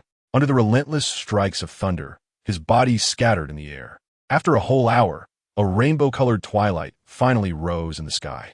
The surrounding dark clouds gradually faded away, and under the baptism of thunder, the serpent body crossed the rainbow and finally transformed into a dragon, soaring through the skies. He had become a dragon. The Fox King felt a myriad of emotions in his heart as he said. His trusted subordinates, upon seeing Yin Ma Bai transform into a dragon in the sky, all knelt down before him. "We have seen the Lord." After soaring in the sky for a while, Yin Ma Bai quickly descended and transformed back into human form. He still looked like the Serpent Clan's lord without a doubt, but there was a golden mark on his forehead that made people hesitate to infringe upon him. "You all get up." Yin Ma Bai's demeanor was quite celestial, instilling a sense of reverence in the hearts of those present. Before his subordinates could speak, he flew again towards the sea of unwarranted. His subordinates dared not hesitate and hurriedly followed. "Lord, shall we go together?" The Serpent King's transformation into a dragon was a significant event. Taking this opportunity, they could also meet the old Fox King to avoid being discovered by the Serpent King's people later. Chapter 90. Since I can't kill you, I'll seal you beneath the sea forever. "Madam, how are you feeling?" The recent tremors not only shook the earth and mountains, but also made Fu Qing feel a pang of anxiety and fear in her heart. It was as if something uncontrollable was happening quietly behind the scenes. "Do you need me to invite the crane physician?" Fu Qing waved her hand and said, "First, tell me to sit down somewhere." Aside from feeling nauseous from the violent shaking, she didn't seem to have any other discomfort. It must be because of her pregnancy. "How many people did the Lord leave with me before he left?" Fu Qing asked curiously. The maid thought for a moment and replied, "About 100 or so." "Let the leader come in for a moment," she said. "Yes." The maid dared not disobey Fu Qing's order and quickly went to summon him. Before long, the leading guard walked in, guided by the maid. "I met Madame Yu." Fu Qing glanced at the leading guard and asked, "What just happened? How could the East Sea be shaking like this?" It's like when Sun Wukong swings his golden staff in modern dramas, making people's hearts tremble. Could it be that someone has stolen some treasure from the East Sea? The guard lowered his head and replied, "Madam, my subordinates are currently investigating." The fact that they're investigating means they don't know the reason either. Fucking frowned unhappily. "All right, you can go now." She waved her hand with a hint of disappointment. "Don't worry, madam," the maid said, unable to resist comforting her as she noticed her furrowed brow. "Nothing will go wrong." Fu Qing was not convinced. With such great turmoil, how could everything be fine? In her opinion, someone must have been injured. It wouldn't be Yin Ma Bai, would it? The more she thought about it, the more her heart raced. "Master, ahead is the palace of the East Sea. Here." The Fox King and others saw Yin Ma Bai bringing people back into the Sea of Wuong. Without daring to hesitate for a moment, they immediately swallowed the breath-holding pills and entered the sea. Unfortunately, the East Sea was no longer what it was 10,000 years ago. It was filled with severed limbs and walls, cold and devoid of any signs of human presence. Compared to the lively scene from 10,000 years ago, the current East Sea was merely a forgotten wasteland. They took a detour, setting off from a small path. The Fox King calmly ordered to the place of sealing. His trusted aides did not dare to hesitate. This time, they brought about 20 people into the sea, all elite guards from the Fox clan. The aim was to avoid drawing attention to prevent chaos. The 100 or so people left by Yin Ma Bai were there not only to protect Fu Qing's safety, but also to keep an eye on the movements around the East Sea. Although the Fox King's men acted discreetly, it was impossible for more than 20 people entering the seabed to go unnoticed. There would always be 1 or 2 footprints left behind that could attract attention. Did he just walk this path? The leading guard looked at the uneven footprints in front of him and asked the guard beside him. No. Several guards shook their heads, looking at each other. They hadn't had the chance to scout this small path yet. A complex expression flashed in the eyes of the leading guard. Leave 2 people to report to the master in the Sea of Wuong. The rest come with me to take a look. At this moment, Yin Bei, who had entered the Sea of Wuong, successfully obtained the water dragon pearl. Dressed in a black python robe with golden edges, he appeared ethereal under the illumination of the water dragon pearl. The golden mark on his forehead was still shimmering, as if struggling with something. Now that you've become a dragon, you don't have the chance to suppress me anymore, do you? A chilling mocking laughter sounded from behind him. Cold sweat broke out on Yin Bei's forehead as he turned around. The other him, who had been forcibly suppressed, had somehow detached from him. What do you want? Yin Bei squinted at the other him dressed in red dragon-patterned attire, asking calmly. Don't forget, the true self is you, and you're the true self. Even if you kill the true self, it won't change this fact, and you will also dissipate because of it. The Yin Bei in a red dragon-patterned attire chuckled softly, who said, I want to kill you. Don't worry, I won't just spare you. I will keep you well preserved. Do you see the crystal coffins around here? The man raised his eyes, reminding Yin Bei, this is the best position I have chosen for you. As long as I trap you here, everything about you, including that woman, will belong to me, right? Yin Bei's face darkened. Don't go too far. What if I do? The Yin Bei, in red dragon-patterned attire, did not take his threat seriously at all. Come at me. Let's see who will lose this time. The man's eyes were fierce, charging at Yin Bei like a red dragon. 100 years ago, he had defeated Yin Bei in one move and was sealed inside him by this old antique, unable to break free. Now, he would not let Yin Bei succeed again. The massive waves quietly rose around them, and such turmoil made the trusted aides standing by the Sea of Wuong feel that something was wrong inside. Guard, what do you see? What's going on? Many guards noticed the tumultuous clouds beneath the Sea of Wuong, as if a raging tide was rising. However, this tide could not break free due to the prohibitions and barriers on the surface, stirring the seabed into a murky haze. It felt like they were trapped in an abyss, which was quite terrifying. Could something have happened to the master? Someone asked with concern. The guard frowned. No, the master is blessed by the heavens. Nothing will happen. Even he felt a bit uncertain deep down, but he couldn't show worry and panic in front of so many people. He could only maintain a facade of calm. Ha ha ha, give up, Yin Bei. You are not my opponent. At that moment, the man pressing down on Yin Bei in the Sea of Wuong couldn't help but laugh happily. Even if you sealed me for 100 years, so what? You still ended up defeated by me, didn't you? I told you I won't kill you. But I won't let you have it easy, so just stay here and experience the pain I endured for 100 years while sealed. Haha. With a flash of golden light, a 10-meter-long massive coffin was opened with a bang. It slowly approached Yin Bei from afar, beginning to engulf him. The surroundings gradually calmed down, and the guard saw that the waters beneath the Sea of Wuong had returned to clarity. They knew everything was fine.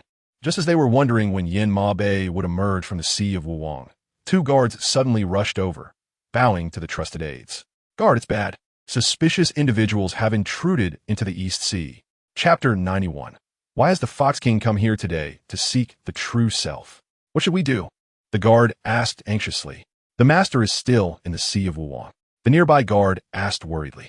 They were there to protect him and could not leave easily at this moment. If someone took advantage of the situation, it would be something they could not bear when the master held them accountable. The guard lowered his head and thought, you stay here and guard. I'll go with them to take a look.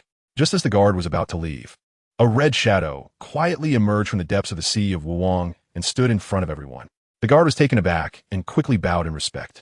I have seen the master. Why are you in such a hurry, guard? Where are you planning to go? The voice from above carried a hint of displeasure and melody. The trusted aides quickly lowered their heads. Master, someone has intruded into the EC. The aide spoke directly without beating around the bush. Oh, the man raised an eyebrow, seemingly surprised by the directness of the other party. Let us go. Follow me to take a look. He adjusted his sleeves and spoke softly. The aide glanced at Yin Bei, feeling that something was off, but did not speak. We have arrived. The place where the old Fox King is sealed is in a cave deep in the East Sea. This cave was discovered by the Fox King inadvertently over 10,000 years ago. It has been more than 10,000 years since then.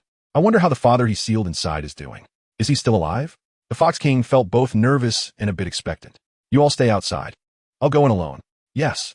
After receiving the order, the trusted subordinates quickly arranged for their people to hide nearby. The Fox King stepped inside. Accompanying him were a few guards from the Snake Tribe, all hiding in the shadows not far away, watching. Isn't that the Lord of the Fox Tribe? One of the guards recognized the Fox King at a glance, having seen him before, and whispered, "What is he doing in the East Sea?" It is certain that things are not as simple as they think. The leading guard pondered for a moment and said, "Let's go first. We will make a decision when the Lord returns. It is not wise to act rashly now."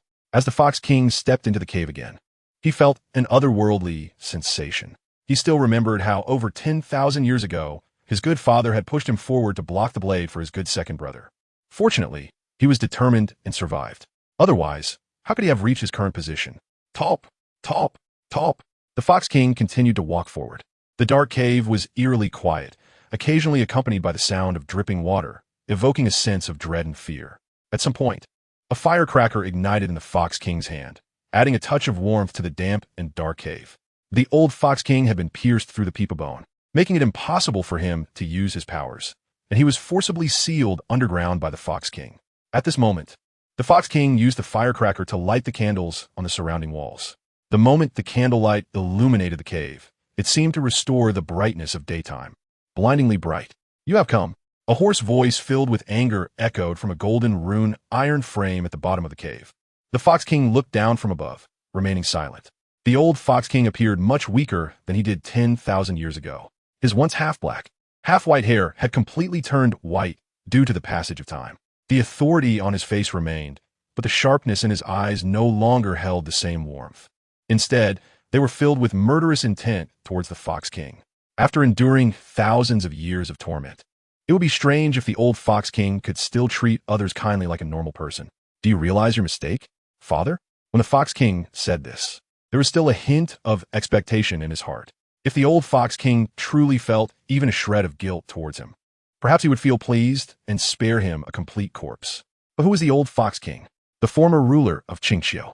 Even if he had been pierced through the peeper bone and sealed in this cave for over 10,000 years, how could he lower his proud head to beg for mercy, just to gain a glimmer of hope? That would only bring him shame. Even if given another chance, he would do the same. The old Fox King said firmly.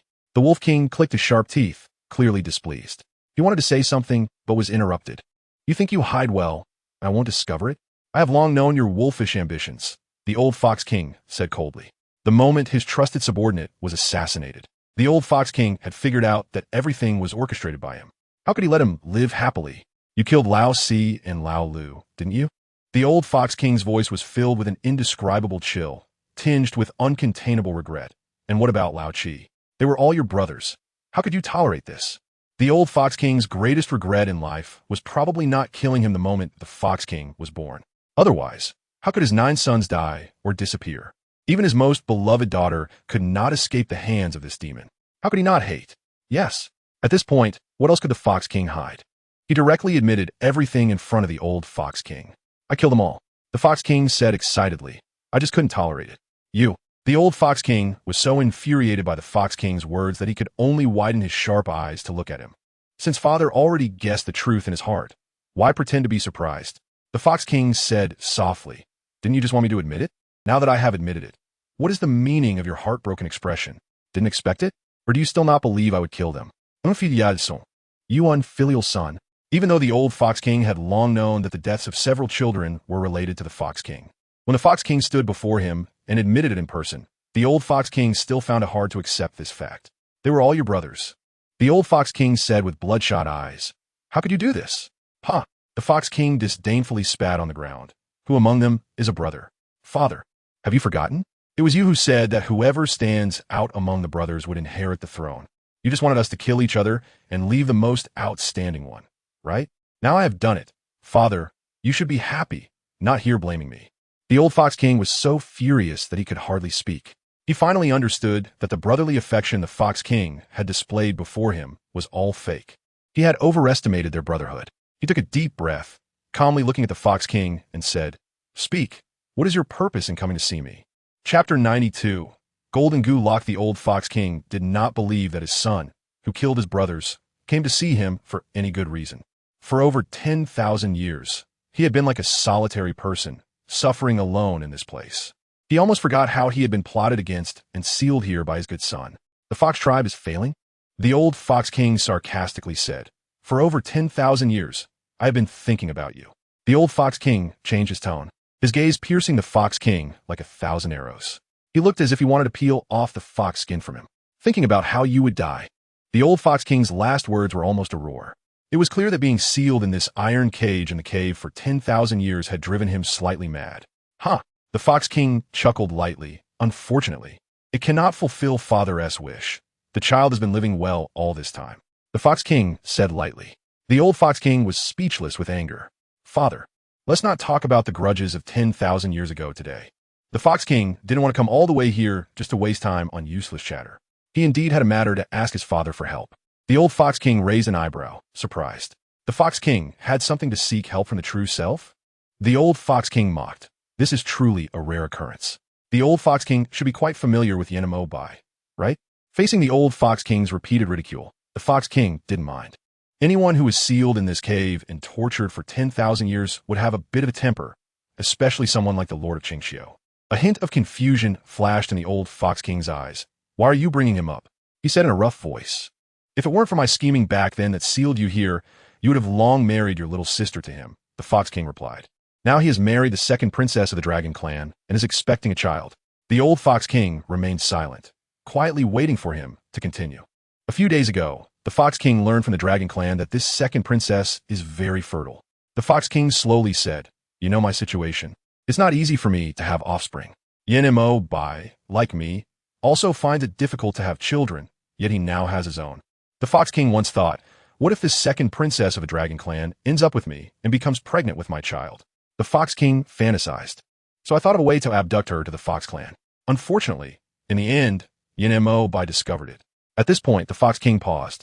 His gaze darkened, and with a twisted expression, he continued, I lost the tail to him, and now my strength is greatly reduced. So what? The old Fox King couldn't wait for his third son to die. His words not only did not evoke any pity from the old Fox King, but instead poured cold water on him. What does this have to do with me? The old Fox King retorted. In the end, all of this is your own doing. You can't blame others. The Fox King smirked, as if he had expected the old Fox King to say this. Father, you are still as righteous as ever. The Fox King coldly mocked. Now that I have fallen to this state, I haven't even received a single word of pity from you. How sad. The Fox King looked up and closed his eyes, his words carrying an unspeakable sense of nostalgia. If that's the case, then don't blame me for being ruthless in what I do next. The Fox King's eyes opened again, filled with bloodthirsty killing intent and plunder. GiantWolf, led by the guards, arrived at the place where the old Fox King was sealed. He glanced over with interest. Is it here? He turned to the guard beside him. Yes, my lord, the guard respectfully replied. The lord of the Fox Clan entered from here. GiantWolf understood and stepped forward. Who? The guards surrounding the cave immediately sensed the footsteps ahead. Everyone focused on the front, ready for battle. You are from the Fox Clan? GiantWolf's voice had already reached the ears of the Fox Clan guards before he appeared. What audacity! Who allowed you to intrude into the East Sea? The voice was powerful, carrying an unprecedented wave of might. The Fox Clan guards trembled in fear. Soon, they saw GiantWolf, accompanied by his guards, appear before them. Anyone who doesn't want to die, get out of my way. GiantWolf, dressed in red dragon-pattern attire, said impatiently. The Fox Clan guards looked at each other, stunned, and not one of them stepped aside. Serpent King, please calm down. Just as GiantWolf was about to take action to disperse them, the Fox King's confidant stepped forward. We are here out of necessity, the confidant explained earnestly. Please forgive us, Serpent King. Oh, GiantWolf raised an eyebrow. Bring the Fox King out. I want to see what scheme he has. This. The Fox King's confidant looked troubled. GiantWolf shot him a sideways glance, losing patience. With a wave of his sleeve, he flung him against the nearby stone wall. The Fox King's confidant immediately spat out a mouthful of blood. GiantWolf didn't even spare him a glance and strode forward. Quickly stop the Serpent King. The Fox King's confidant ordered harshly. Upon receiving the command, the Fox Clan guards dared not remain still, raising their weapons to block his way. However, before they could approach GiantWolf, they were intercepted by the Serpent Clan guards. Overestimating yourselves? GiantWolf snorted lightly, and the golden light in his palm struck toward the entrance of the cave. Boom! A thunderous sound echoed from the direction of the cave. Golden Gulak. GiantWolf found it. This was a forbidden technique of the Fox Clan.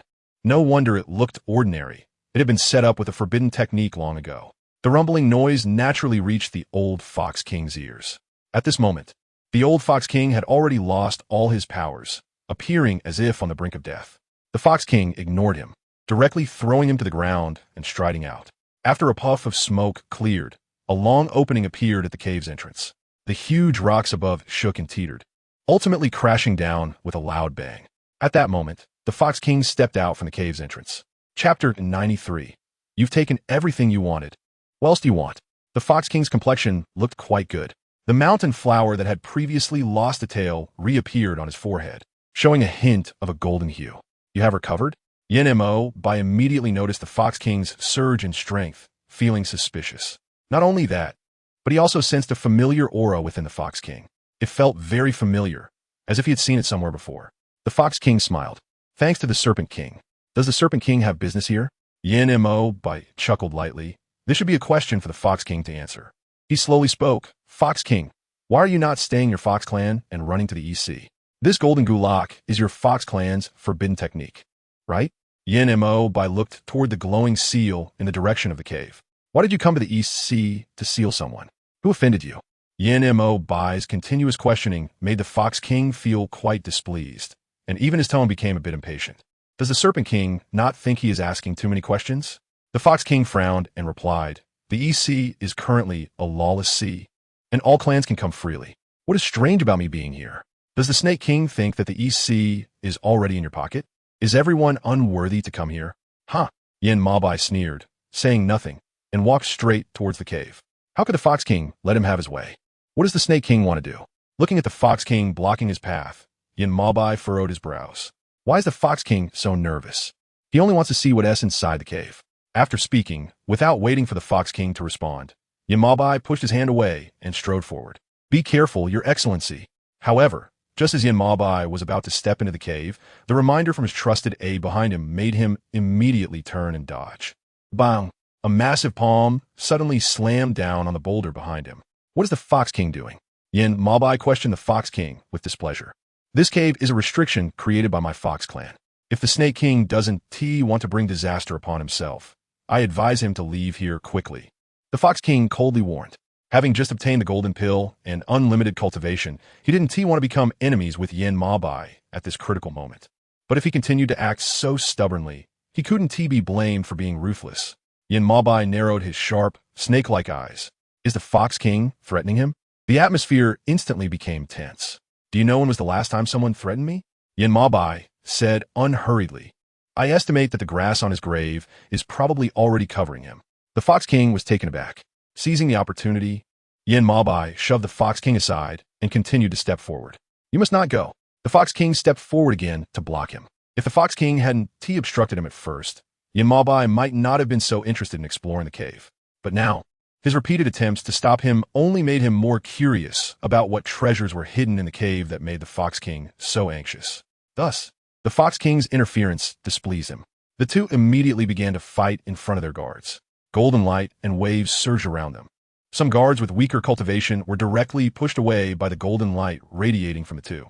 This showed just how strong their powers were.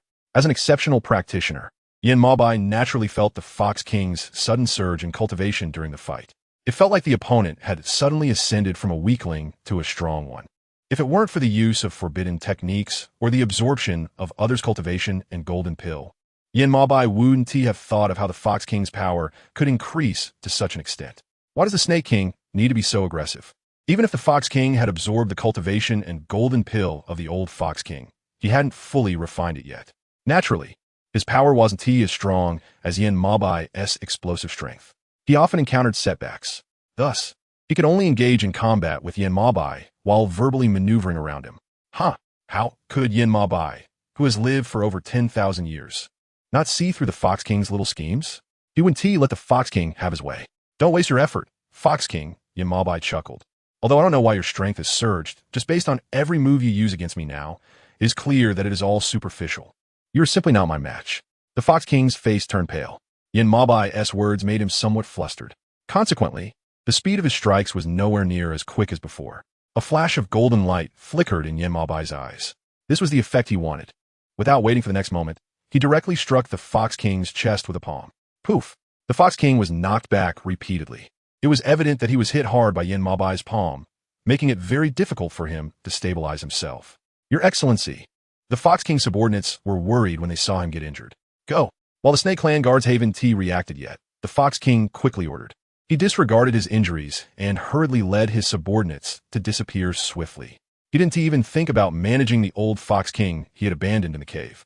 He only wanted to return to the Fox Clan quickly to heal and refine the golden pill to redeem himself. Yin Mabai retracted his golden form and landed in front of the guards. Your Excellency.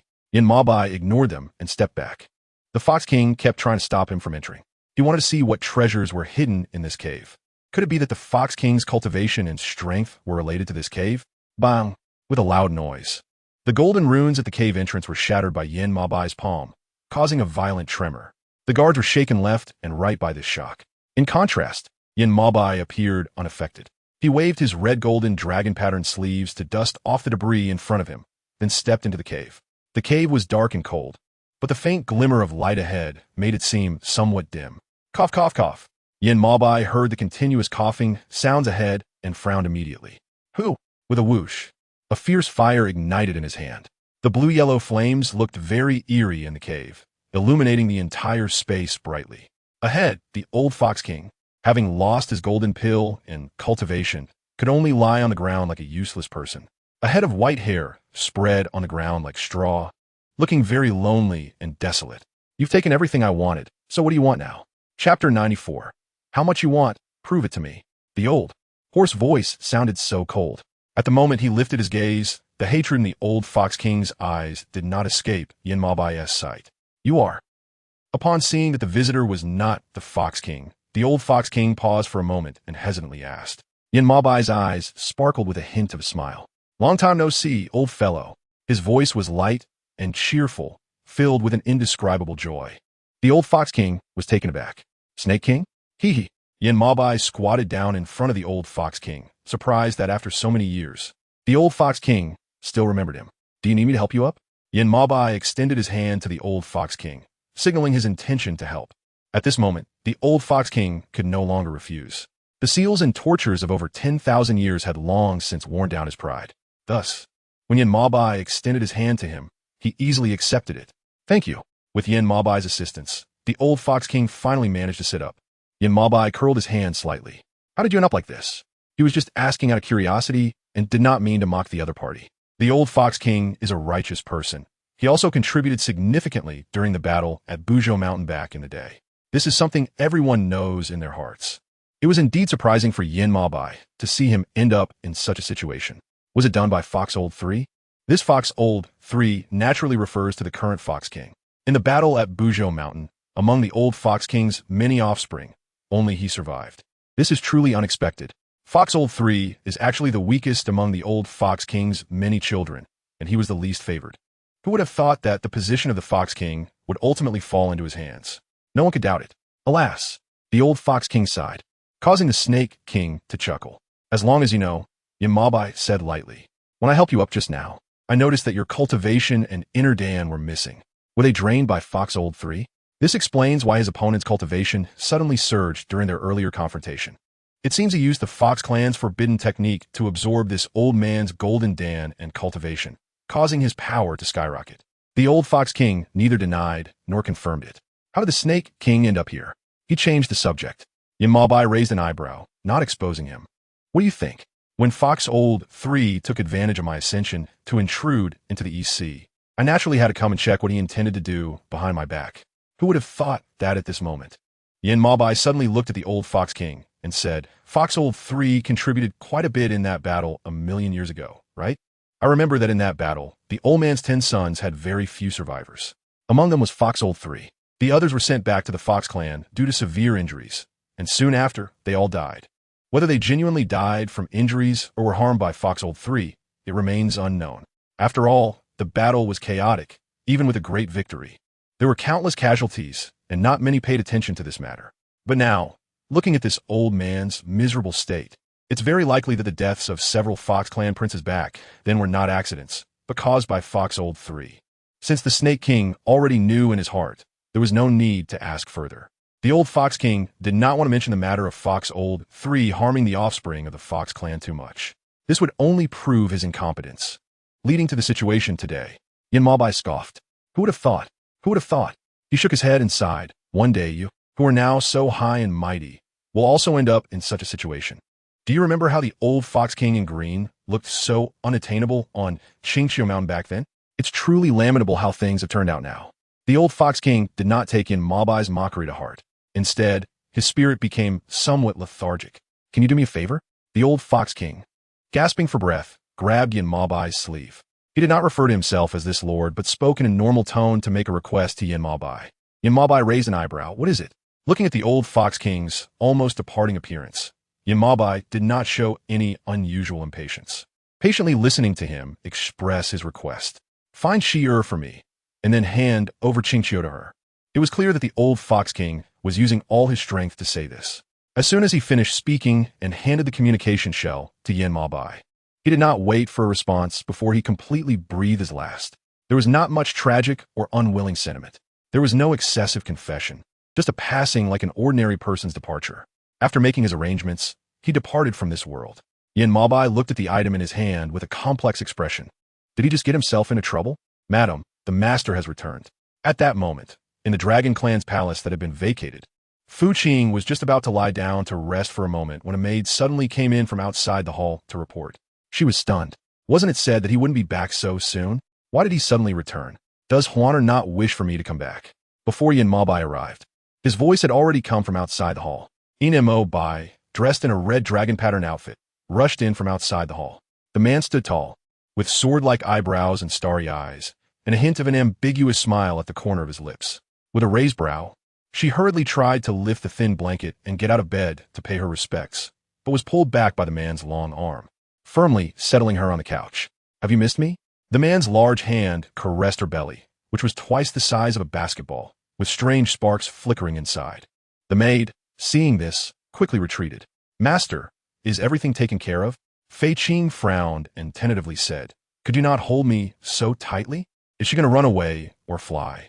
Didn't he consider that she might feel uncomfortable being held so tightly? Upon hearing this, the man released her, saying, You still haven't answered my question.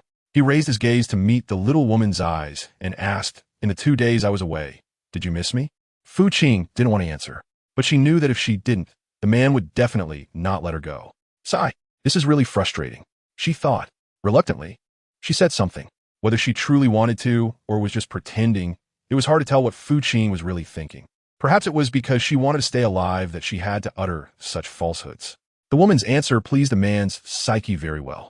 How much do you want it? The man's index finger stroked the woman's delicate side face, ambiguously saying, Prove it to me. Chapter 95. Actively cultivating together with the master, perhaps due to the reason of being reborn. Yin Mabai's current state of mind was far from the depression he felt when he was confined by the old antique. Instead, there was a bit more excitement and exhilaration within him. He wanted to share it with the little woman. Fu Qing was wide-eyed. How to prove it? This lunatic couldn't be trying to make her serve him willingly, right? The man could see through the woman's thoughts at a glance. He curled his lips. Just as you think in your heart. He leaned close to the woman's ear and spoke in a soft tone. Take the initiative to cultivate with me. Make love. The man's words were bold and explicit. Even someone as modern as Fu Qing couldn't help but blush upon hearing them. Is this lunatic out of his mind? Cough, cough. Fei Qing coughed lightly and pretended to be calm as she said, My lord, have you forgotten? I'm still carrying a child now. This crazy person should at least consider her current condition of being heavily pregnant, right? He can't just think about his own pleasure, can he? The man chuckled softly. It's not my fault. He lifted the woman's chin and kept caressing it, saying, So how about I serve you from now on? Fu Qing guessed ses pupilles suddenly constricted. And before she could respond, the man's thin lips had already kissed her fiercely. At midnight, when Fu Qing woke up, the sky had already darkened. She raised her hand and realized that a hand was still resting on her chest. She stiffened. The moment she raised her gaze, she met the man's mischievous eyes. Her cheeks couldn't help but flush. What was she hiding from? Seeing the little woman constantly shrinking away, the man unhappily reached out and pulled her back into his embrace. Am I that terrifying? Watching the man, who was in a good mood just a moment ago, suddenly darken his face, Fu Qing truly felt a sense of suffocation. When would these days come to an end? Speak. The woman's silence instantly erased the man's earlier good mood. What does the master want the servant to say? Fu Qing raised her gaze to the man's not-so-pleasant expression. Perhaps it was his somewhat paranoid face, and she said indifferently, The master should know that you are not him. Why do you insist on forcing me? Don't you feel tired? She did not voice the latter part. As she looked at the man's face beginning to twist in anger, she realized her words had provoked him. A sense of fear began to creep into her heart. Was she out of her mind? How could she provoke a crazy man like this? Wasn't it too late to start feeling afraid now? The man took in the expression on the little woman's face that seemed out of place, looking at her with a playful interest. His large hand wandered as much as possible around her waist, driven by an increasing urge to push further. Fu Qing, are you trying to escape from me? The man's whispering voice brushed against her neck. Unfortunately, I won't give you that chance. Hiss. A sharp pain shot through her shoulder, causing Fu Qing to gasp involuntarily. Damn, is this lunatic turning into a dog? Why can't we just talk nicely? Madam, we will set off back to the Serpent Clan tomorrow, the maid beside her reminded her. Is there anything you need to take with you, so that I can help pack? After a night of crazy torment, Fu Qing had been much more subdued in the following days. How could she not be? The lunatic would suddenly go into heat at any moment, dragging her to the bed anytime and anywhere. As a result, now, when Fu Qing saw the bed, she couldn't help but tremble a little. What can she take? Besides herself and the bunch of children in her belly, not causing trouble for the lunatic was already quite good. She might as well not ask for anything else. Has the master gone to be busy again? This lunatic had been appearing and disappearing these days. Except for the day he returned and tormented her all night without letting her sleep, she could only vaguely see the silhouette of the lunatic at night. She could hardly see him during the day. What is he busy with again? The maid responded, for the sake of your health. The master has been sending people back to the Serpent Clan these days to discuss the construction of an underwater dragon palace. An underwater dragon palace? Fu Qing raised her eyebrows in surprise. Just hearing these few words, she knew this matter was not easy. Has the lunatic gone crazy? Is it really that easy to successfully build an underwater dragon palace? It requires a vast amount of financial and material resources. It cannot be accomplished in a day. No one is stopping them. Paying off can be unreliable. The 8 elders of the Snake Clan are not mere decorations. How could they allow a lunatic to have things go so smoothly? The maid frowned and stammered. The Lord never permitted them to speak at all. Huh? Fu Qing frowned. What does it mean? The maid glanced around and, seeing that no one was nearby, approached Fu Qing and said slowly, I heard them say that after the respected Lord sent someone back, he directly threatened the 8 elders with various coercions, making them dare not intervene. Paying off. This indeed seems like something a madman would do. But doesn't he fear losing the people's hearts by doing this? Your Excellency, the guard has sent a letter. Here, after receiving the letter from the messenger bird, the guard hurriedly handed it to Yin Ma Bai. Read. Yin Ma Bai had no intention of taking the letter, simply giving a brief command. Yes.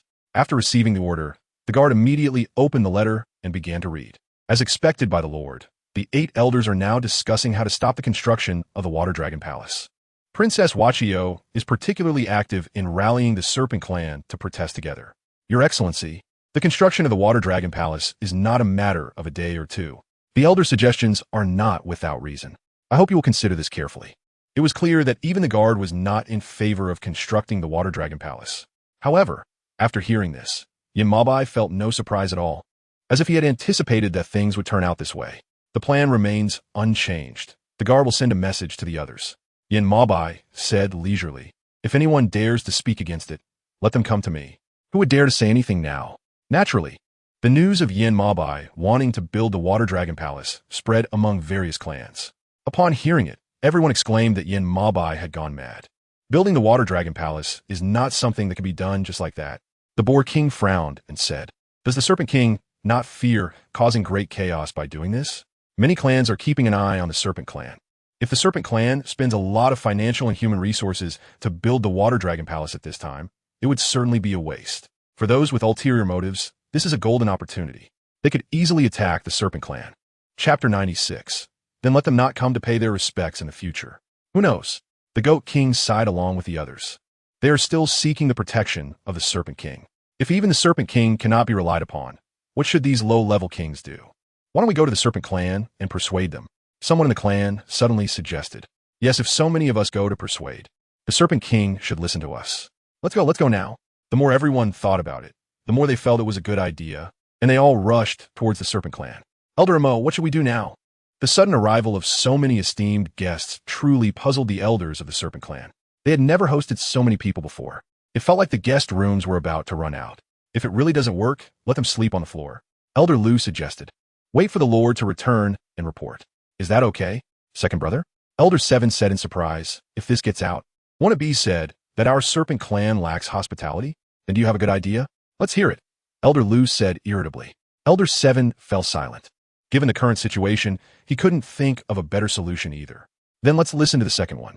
After pondering for a moment, the elder finally spoke, allowing everyone to sleep on the floor.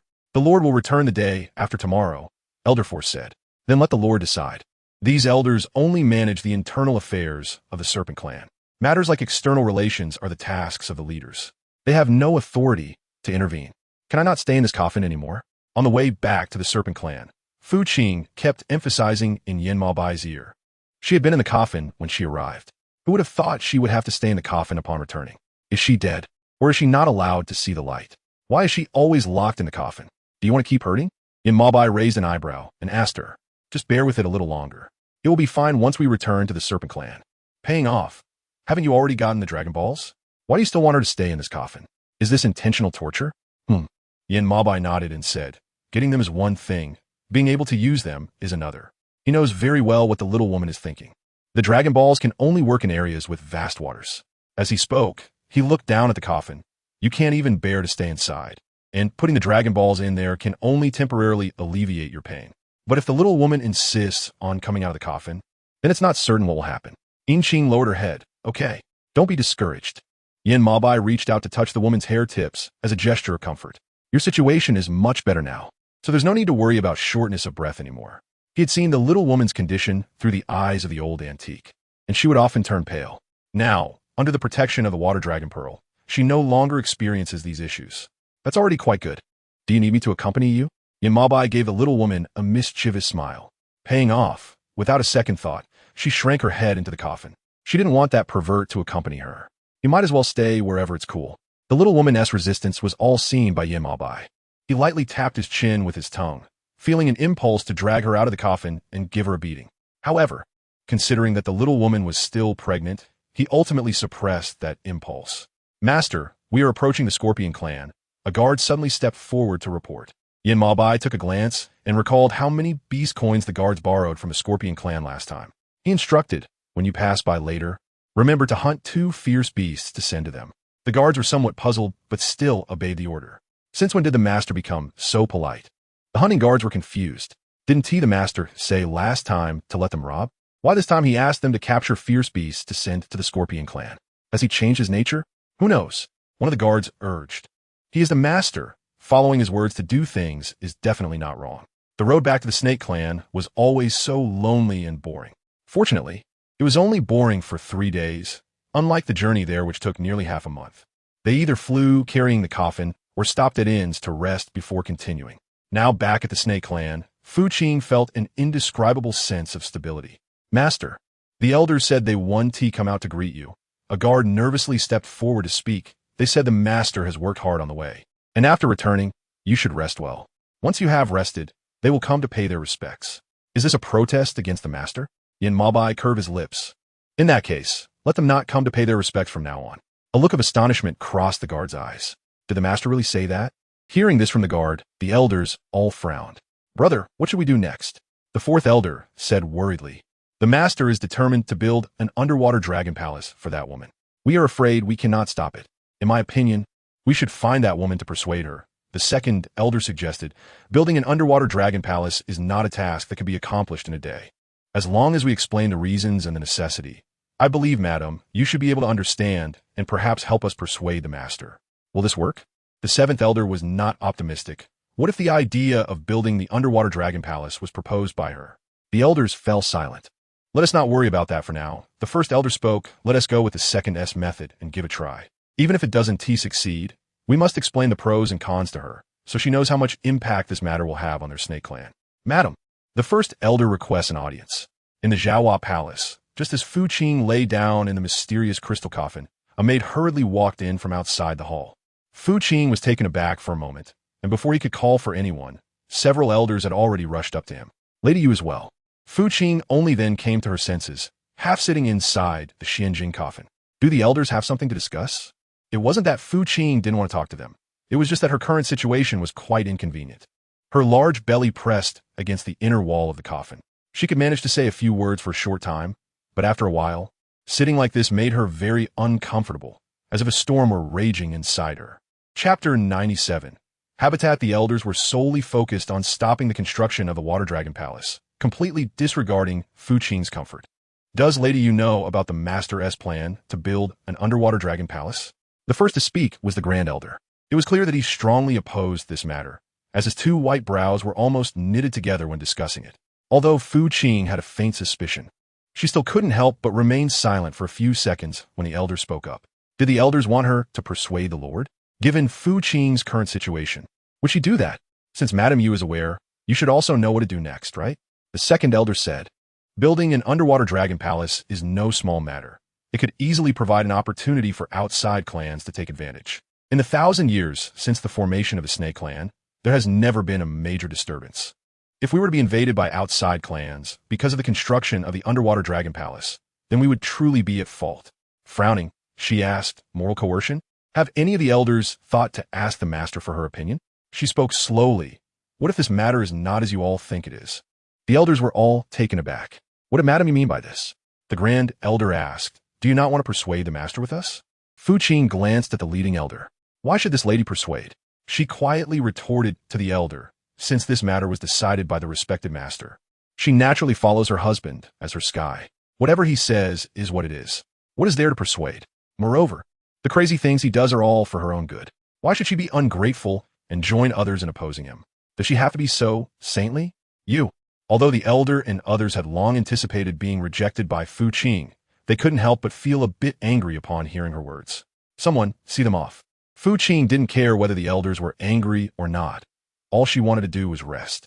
She had just returned and hadn't even had the chance to lie down when several elders rushed in. They didn't care whether her body could handle it. They really thought she had no temper. Soon, the news that Fu Qing had driven away the 8 elders spread throughout the snake tribe. Princess, why don't we just leave it alone? Wachio's confidant said worriedly. The 8 elders couldn't persuade them, so you might not have any success either. Moreover, they have just come out. If they get imprisoned again because of this, they will truly become the laughingstock of the snake tribe. Are you scared? Wachio didn't want to follow Fu Qing, that despicable woman's wishes. Last time, she was schemed against by that woman, and she hadn't sought trouble with her yet. This time, she actually incited the Lord to build an underwater dragon palace for her. How could she not be infuriated? That despicable woman wouldn't stay in the Xuanjin coffin forever. Wachio reminded, did you see that side of the Zhaohua Palace?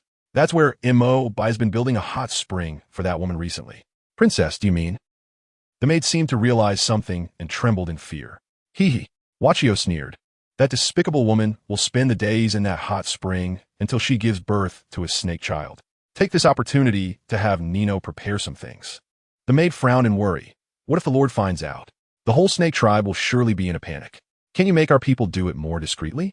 Wachio said unhappily, otherwise, what do you think I raised them for? The maid dared not speak any further. I heard you didn't give the elders a good face today. In the afternoon, Yin Mo Bai arrived at the Zhaohua Palace, where Fu Qing was eating and ignored him. She wasn't like Yin Mo Bai, who could fast to the point of not needing to eat. Therefore, no matter what Yin Mo Bai said in her ear, she pretended not to hear and continued to focus on her food. Are you that hungry? Seeing the little woman didn't respond, Yin Mo Bai didn't press the issue and took the chopstick from the table to serve her a lot of dishes, piling them into her bowl. His posture suggested that if she didn't speak, he would keep adding food to her bowl. Let's see how long you can hold out. Fu Qing paused with the chopsticks in her hand. Is the master here to seek justice? Other than that, she really couldn't think of any other reason for Yin Ma Bai to ask this question. Surely, he wasn't here to praise her, right? Yin Ma Bai frowned. Is this how you see me? Is it not? Paying off, doesn't he consider this lunatic a good person?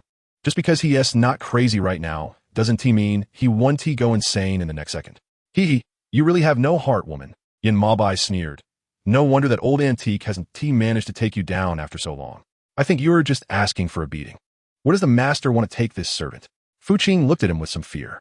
This lunatic wouldn't want to throw her into a snake pit because she had just provoked him, would he? Yin Ma Bai had a grim expression and remained silent. Fu Qingxin felt an overwhelming sense of fear and panic. It wasn't until Yin Ma Bai's footsteps stopped in front of a large hot spring that this panic and fear finally came to an abrupt halt. Let's give it a try. Yin Ma Bai placed her into the hot spring. The burning pain that had just transmitted through her tail was now suppressed. Fu Qing suspects that this crazy person is intentionally trying to scare her. Otherwise, why didn't he say anything just now? When did the Lord allow people to build it? If I remember correctly, when they left, there wasn't even a hot spring pool here. It has been less than 2 months since then, and it has already appeared. This really surprised Fu Qing a bit. Do you like it? Yin Mabe followed along as they walked down. Paying off, she knew that this crazy person wouldn't be so kind. Building this hot spring pool was probably also for his own convenience. This hot spring pool was secretly constructed by that old antique, even before you and that old antique left. Yin Mabai joked, the effect is pretty good. It's built so quickly. Next, you can stay here in peace. No one will disturb you anymore. Fu Qingyue felt increasingly uneasy hearing those words. Does the master intend to confine me? Yin Mabai reached out and tapped her forehead. I won't confine you. Given your current situation, can you even go outside? He said with a wicked sense of humor. I'm afraid that just leaving the hot spring would cause you to die from the heat of the dragon's tail. This hot spring is protected by the water dragon pearl. You are more comfortable here than in a coffin. Once the underwater dragon palace is established, we will go there. For now, this is merely a resting place for you. Chapter 98. Verification Princess, you cannot enter. Outside the bath, the maid was on guard. But Hua Qiao and her companions were trying to force their way in, only to be intercepted by the maid. Madam, you need peace and quiet right now. Please don't make it difficult for the maid. Impudent. Hua Qiao raised her hand and slapped the maid who was stopping her without a second thought. This princess came with good intentions to visit Madam Yu. How can you lowly maid stop me? Someone, take her away. The maid was in a panic. Just as she was about to say something, Yin Ma Bai, dressed in red dragon-patterned clothing, appeared from the side. Princess Hua Qiao, you are quite imposing. Hua Qiao's expression changed. Clearly not expecting Yin Ma Bai to be there, and she hurriedly bowed. I have met the master. Yin Ma Bai looked down at her from a height, not allowing her to rise. What brings the princess here? Hua Qiao shivered, raised her eyes to look at Yin Ma Bai, and said she specially came to visit upon hearing that Madam Yu had returned. Unexpectedly, the master is also here. I apologize for disturbing you.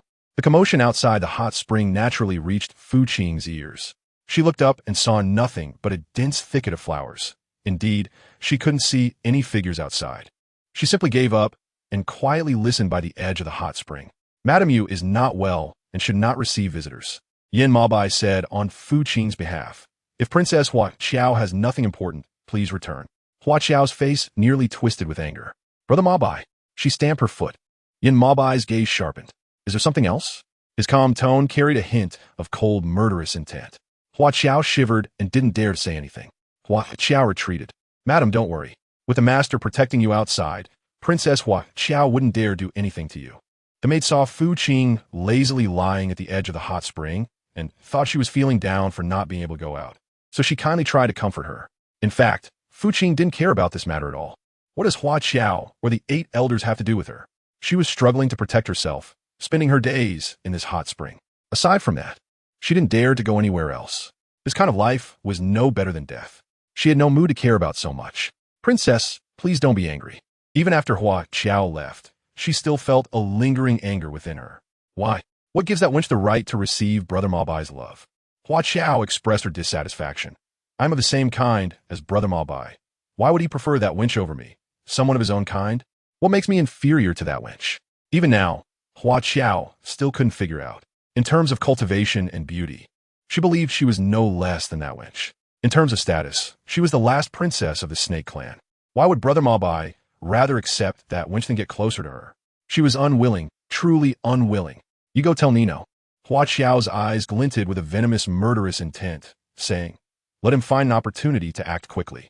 She realized that as long as that wench existed in the Snake Clan, she would never have her day in the sun. She had to get rid of that wench to have a place in the master's heart. Fu Qing was unaware that she had already found herself on someone else's death list at that moment. Since her return, she had spent all her days either in the hot spring or in the hot spring. Compared to that narrow and cramped coffin, the activity space in the hot spring was indeed larger. She didn't have to suffer for her stomach, nor did she have to constantly worry about bumping into something. But even so, Fu Qing still felt dissatisfied in her heart. What kind of situation was she in now? Before she got pregnant, she could run and jump, going anywhere she pleased. Now, being pregnant, she could only confine herself to this water. Which book heroine had a situation like hers? To put it bluntly, she was like a frog at the bottom of a well, spending her days either hoping someone would bring her food or keeping her company with conversation. Life was incredibly dull. What had the master been busy with these days? Fu Qing asked curiously.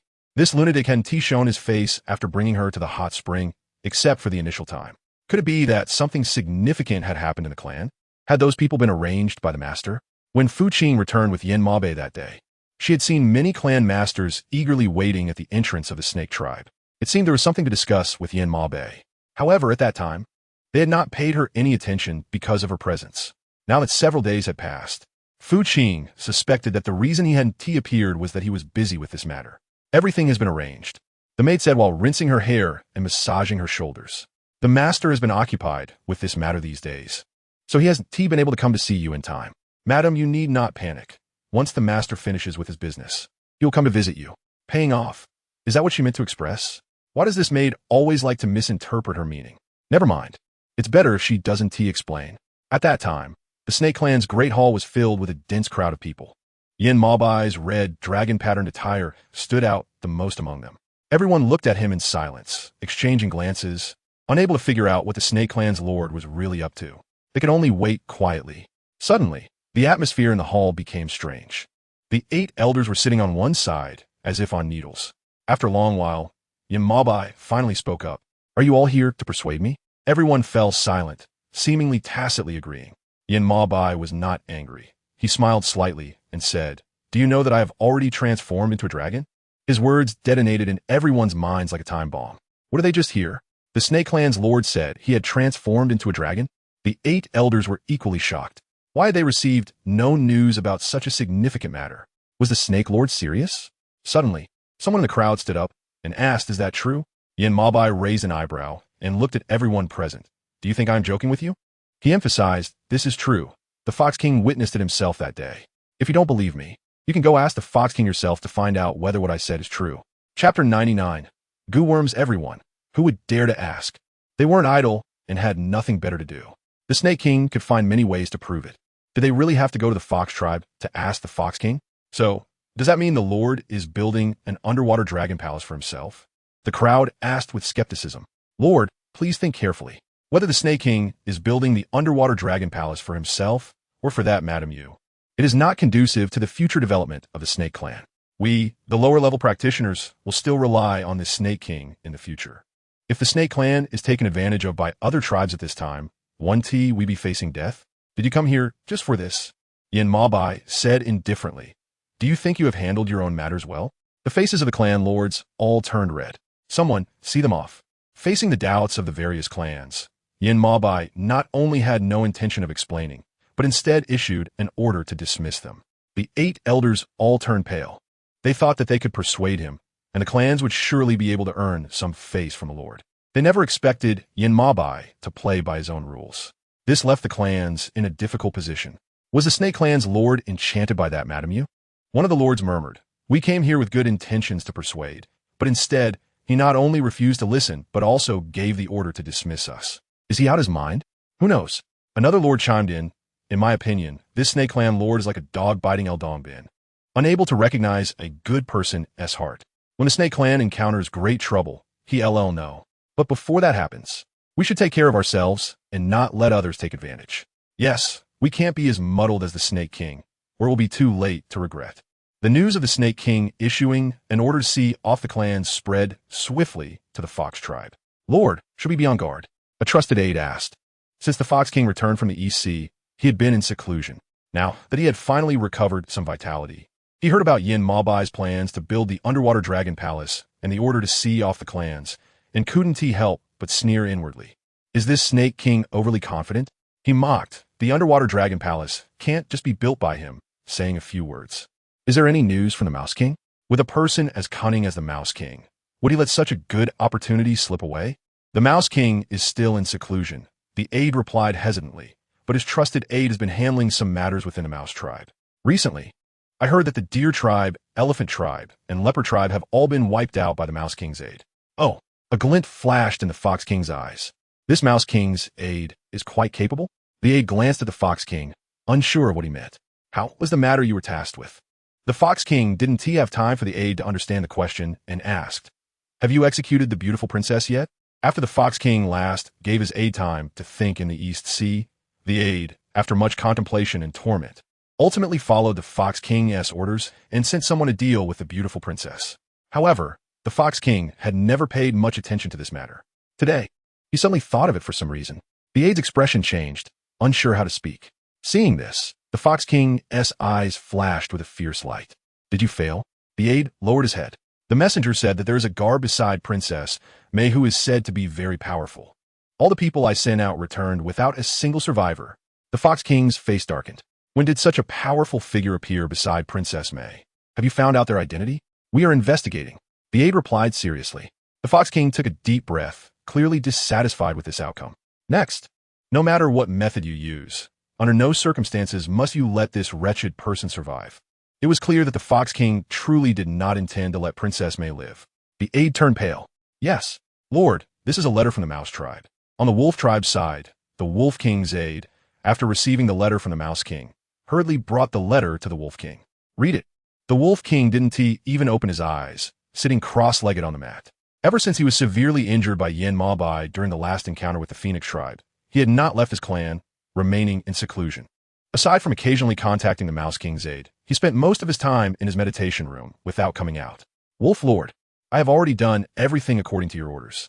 The Deer tribe and Elephant tribe were no match, and they all surrendered. The Leopard tribe was completely annihilated, without leaving a single survivor. The Wolf King finally opened his eyes. As expected of the Mouse King's aide, he handled matters so efficiently. Is the Lord not afraid of them turning against us? The aide asked worriedly. This Mouse King's aide looks like a treacherous and ruthless person. If he could betray the Mouse King, what should we do if he pulls us into it later? The Wolf King smirked with a cunning smile. Do you think I would give him that chance? Last time, did you still keep the golden pill I gave you? His trusted aide was momentarily stunned by the Wolf King's question. The meaning of the Lord was clear. The Wolf King stood up. Hasn't this Mouse King's aide always thought of himself as having low cultivation? The Wolf King said ominously, Go and deliver this golden pill to him. Remember, you must see him take it with his own eyes. At that time, the goo worm inside the golden pill will control him. What is there to fear about him being disobedient? Thank you for me to the Wolf Lord. When the Mouse King's aide saw the golden pill sent by the Wolf clan, his eyes sparkled with golden light. He never expected that he would receive such a grand gift just for casually mentioning it in front of the Wolf Lord.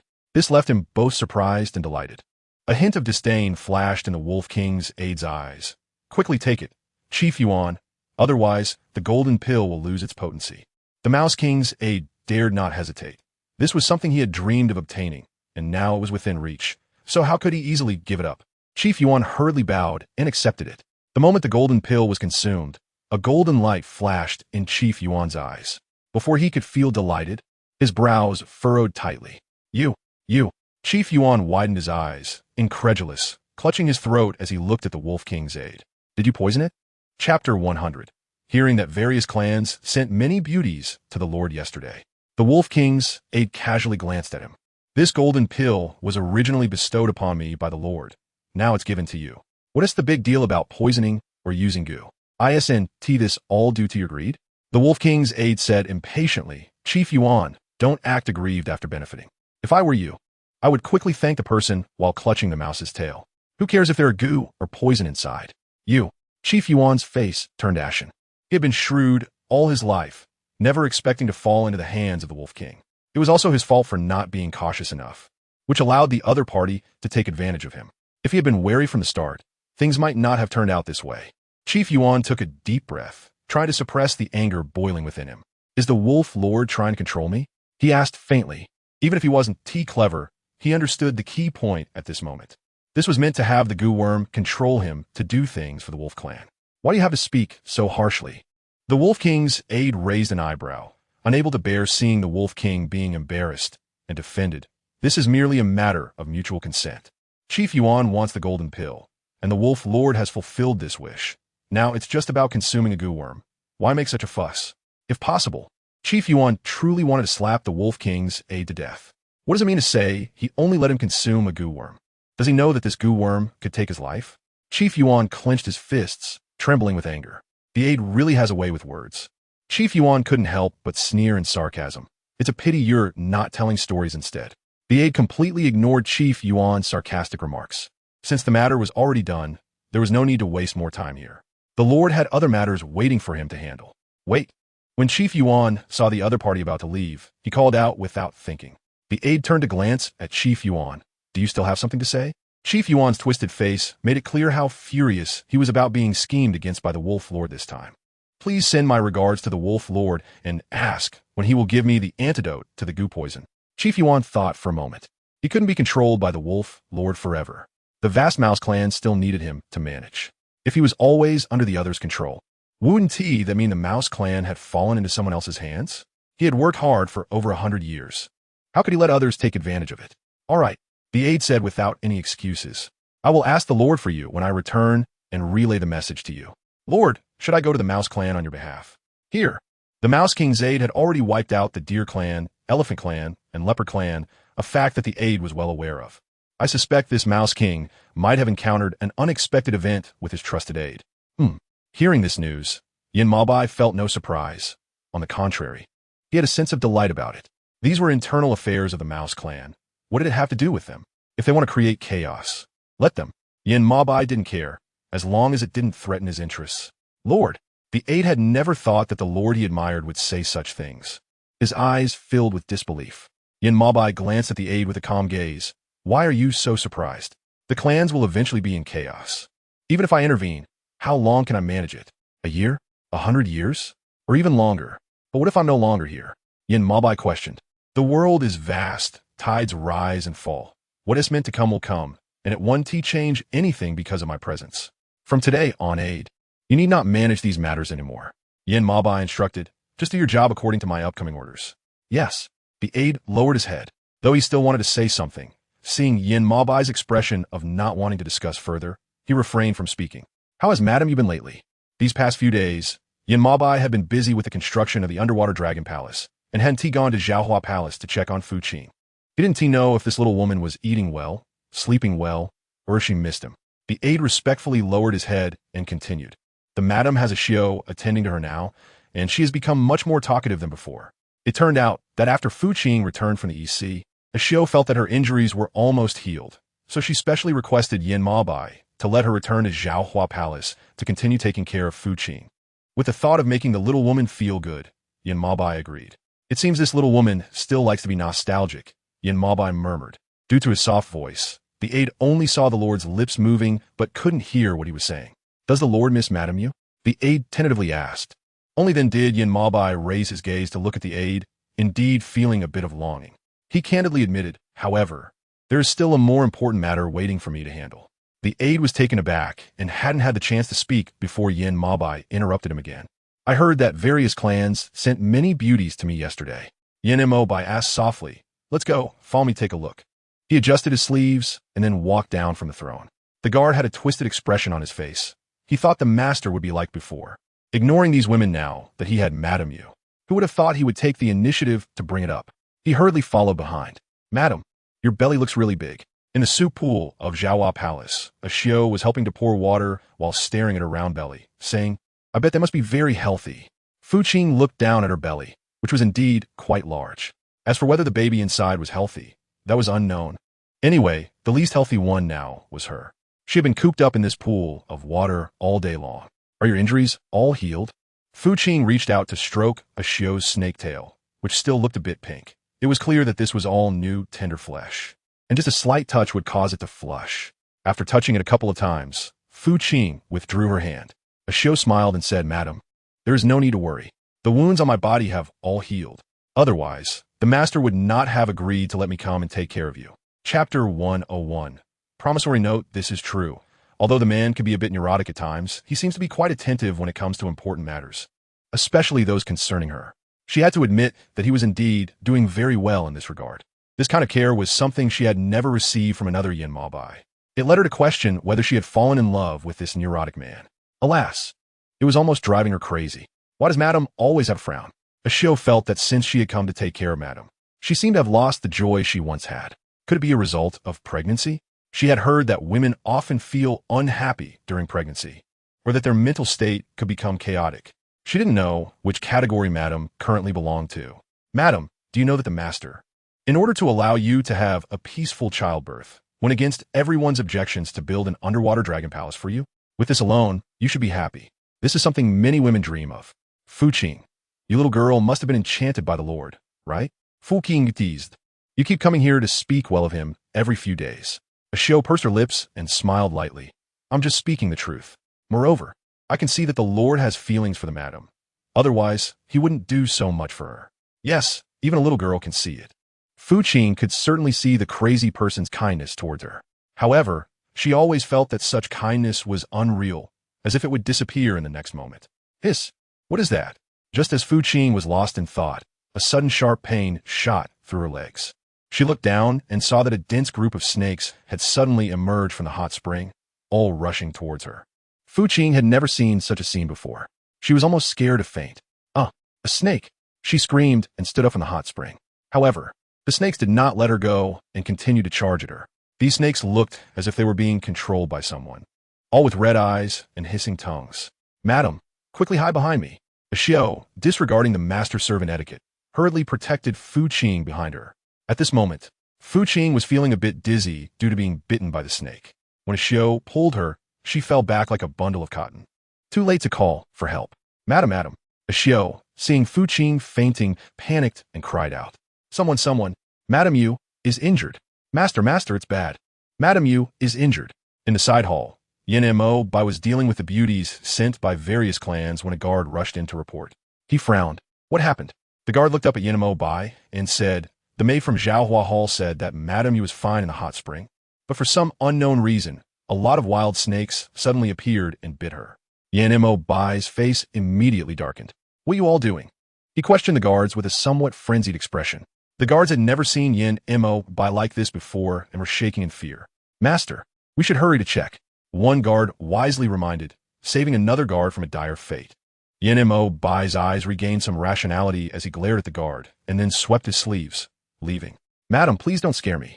Inside Zhaohua Hall, Ashio cried out in fear as she saw Fu Qing falling into a coma. The snake doctor was checking Fu Qing's pulse when Yin Mo Bai arrived. He just happened to see this scene. How is it? He asked the snake doctor with a somewhat unfriendly tone. The snake doctor withdrew his hand, bowed to Yin Mo Bai, and reported, Master, Madam Yu's condition is not good. The poison is too aggressive and has invaded her internal organs. I don't want to hear your vague words. Yin Mo Bai interrupted impatiently. Just tell me one thing. Is she still salvageable? Can she live? The snake doctor looked troubled. It's probably very difficult. Just after the snake doctor finished speaking, Yin Mo Bai's large hand had already grabbed his neck. If that's the case, you are of no use. Saying this, Yin Mo Bai twisted the snake doctor's neck in front of everyone. The maids in the hall all screamed in fright. Yin Mo Bai, however, seemed not to notice, his cold gaze sweeping over the faces of the maids, making them all shut their mouths in fear. Go bring the crane doctor to me, he commanded loudly. At this moment, who dared to disobey? Soon, the crane doctor arrived in front of Yin Mo Bai, led by the guards. I have seen the master. The crane doctor bowed to Yin Mo Bai with a hunched body. Go check on her, Yin Mo Bai urged incessantly. Is there still hope? The crane doctor had heard that the snake doctor could do nothing about Fu Qing's poisoning and had been killed by Yin Mo Bai. Now, looking at Fu Qing lying on the bed with a darkened face, he knew this matter was quite tricky. Is there still hope? Yin Mo Bai asked impatiently as he looked at the small woman's increasingly dark face. If even this crane doctor could not save her, he would not mind sending the entire crane clan to accompany her in death. The crane doctor trembled slightly. There is still a little hope. Yin Mo Bai was not satisfied with this answer. If you have something to say, just say it, he said lightly.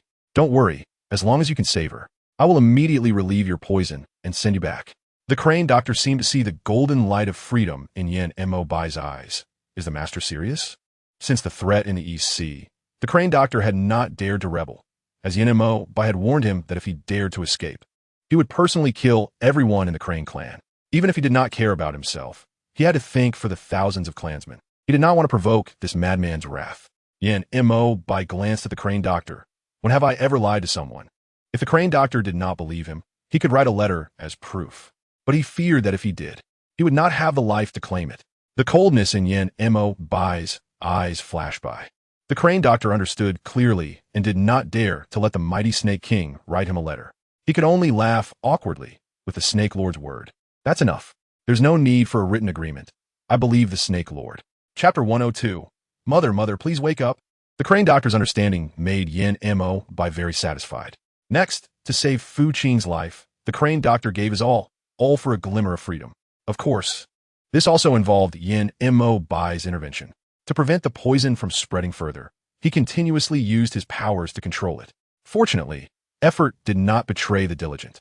Under the full efforts of both the Crane Doctor and Yin Mo Bai, the poison in Fu Qing's body was finally resolved by the detoxification pill. It's done. The Crane Doctor wiped the sweat from his forehead, panting as he explained, "Madam, you just need to rest for a few days, and she should be fine."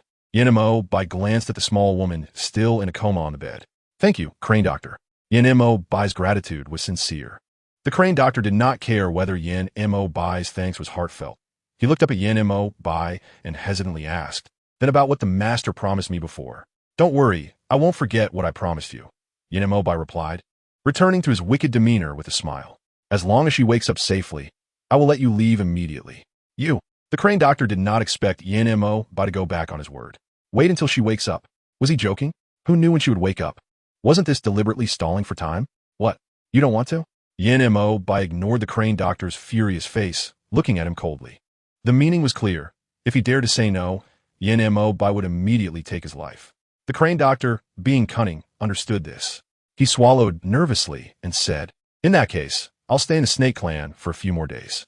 After saying this, the Crane Doctor turned and left with his medicine box. "Master, should I send someone to keep an eye on the Crane Doctor?" The bodyguard sure approached and asked for greetings. "No need." Yin Mo Bai retracted his gaze and turned his eyes to the small woman on the bed.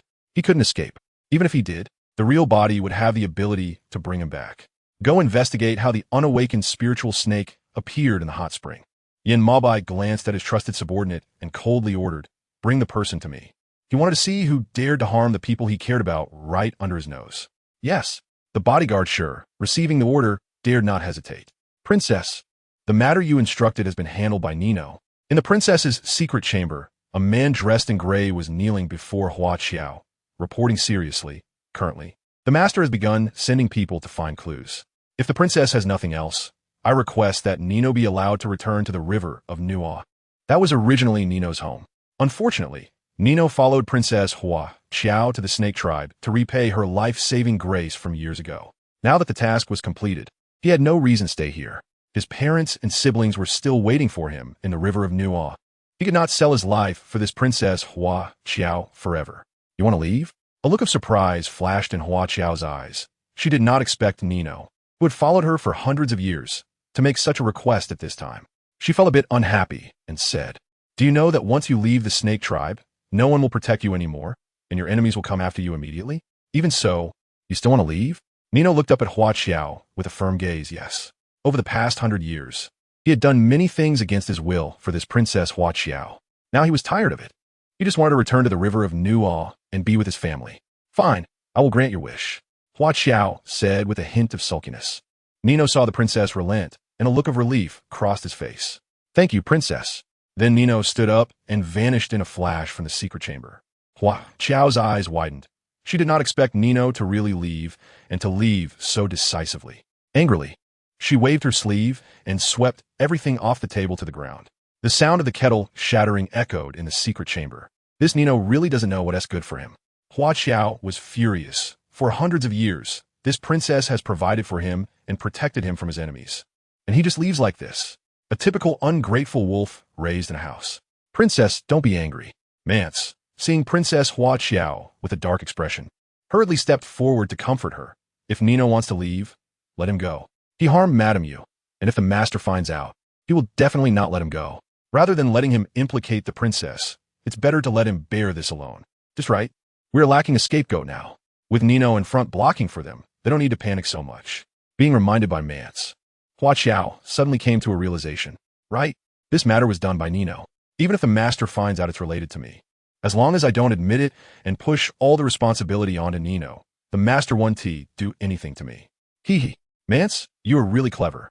Hua Qiao's face shifted from gloomy to bright, as expected of a good deputy beside this princess. "Nino, you're the one forcing this princess. You can't blame her." Hua Qiao's eyes were dark, filled with deep calculations. "Oh, where am I?" Fu Qing looked around at the vast expanse of white. Her eyes filled with confusion and curiosity. Hadn't she been attacked by a spirit snake and fainted in the hot spring? How did she end up here? Mother, mother. Just as Fu Qing felt a bit panicked and lost in her surroundings, a series of small, baby-like voices suddenly echoed from all around. Who? Paying off doubts. who was calling her mother. Mother, don't be alarmed. Perhaps sensing Fu Qing's nervousness, the small voice continuously spoke to reassure. We are still in your belly. After paying off the debt, she lowered her head and looked at her round belly. Yes, she is still pregnant. So is you all who were talking to me just now? Fu Qing's eyes flashed with surprise. Of course, mother. That little milk-like voice came out from Fu Qing's belly again. Mother, do you know that you've been in a deep sleep for many days? Yes. My elder brother and second brother and the others are all very worried. Mother, you can't keep sleeping like this. If you continue to sleep, we will starve to death. They still rely on Fu Qing to provide them with spiritual energy and nutrition. Now Fu Qing has been in a coma for several days in a row. If this continues, they are afraid they won't make it. Chapter 103. Doing bad things, what can I do to wake up? Even if it's not for myself, I have to consider the baby in my belly. Fu Qing also wanted to wake up quickly. However, she was now deeply trapped in this vast expanse of white mist. Even if she wanted to awaken, she couldn't find a way out. Mother, close your eyes. A cute little voice suddenly continued. Just leave the rest to us. Okay. Fu Qing closed his eyes without any hesitation. In an instant, 9 beams of golden light shot out, wrapping Fu Qing in them like 9 warm suns, creating a cozy feeling. Fu Qing clearly felt that the coldness on her body had disappeared. Before long, she became somewhat fatigued, to the point that she didn't even notice when her clear thoughts faded away. When Fu Qing opened her eyes again, what met her gaze was the resplendent palace. At the same time, she felt a bone-piercing burning pain in her legs. Hiss! She could not help but cry out in pain. Madam, you're awake? The first to notice Fu Qing's awakening, Ashio hurriedly wiped the tears from the corners of her eyes and leaned toward her.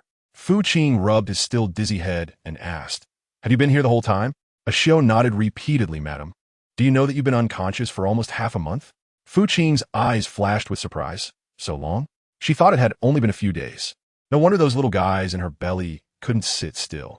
They all ran into her dreams to find her. Fu Qing's eyes sparkled with laughter.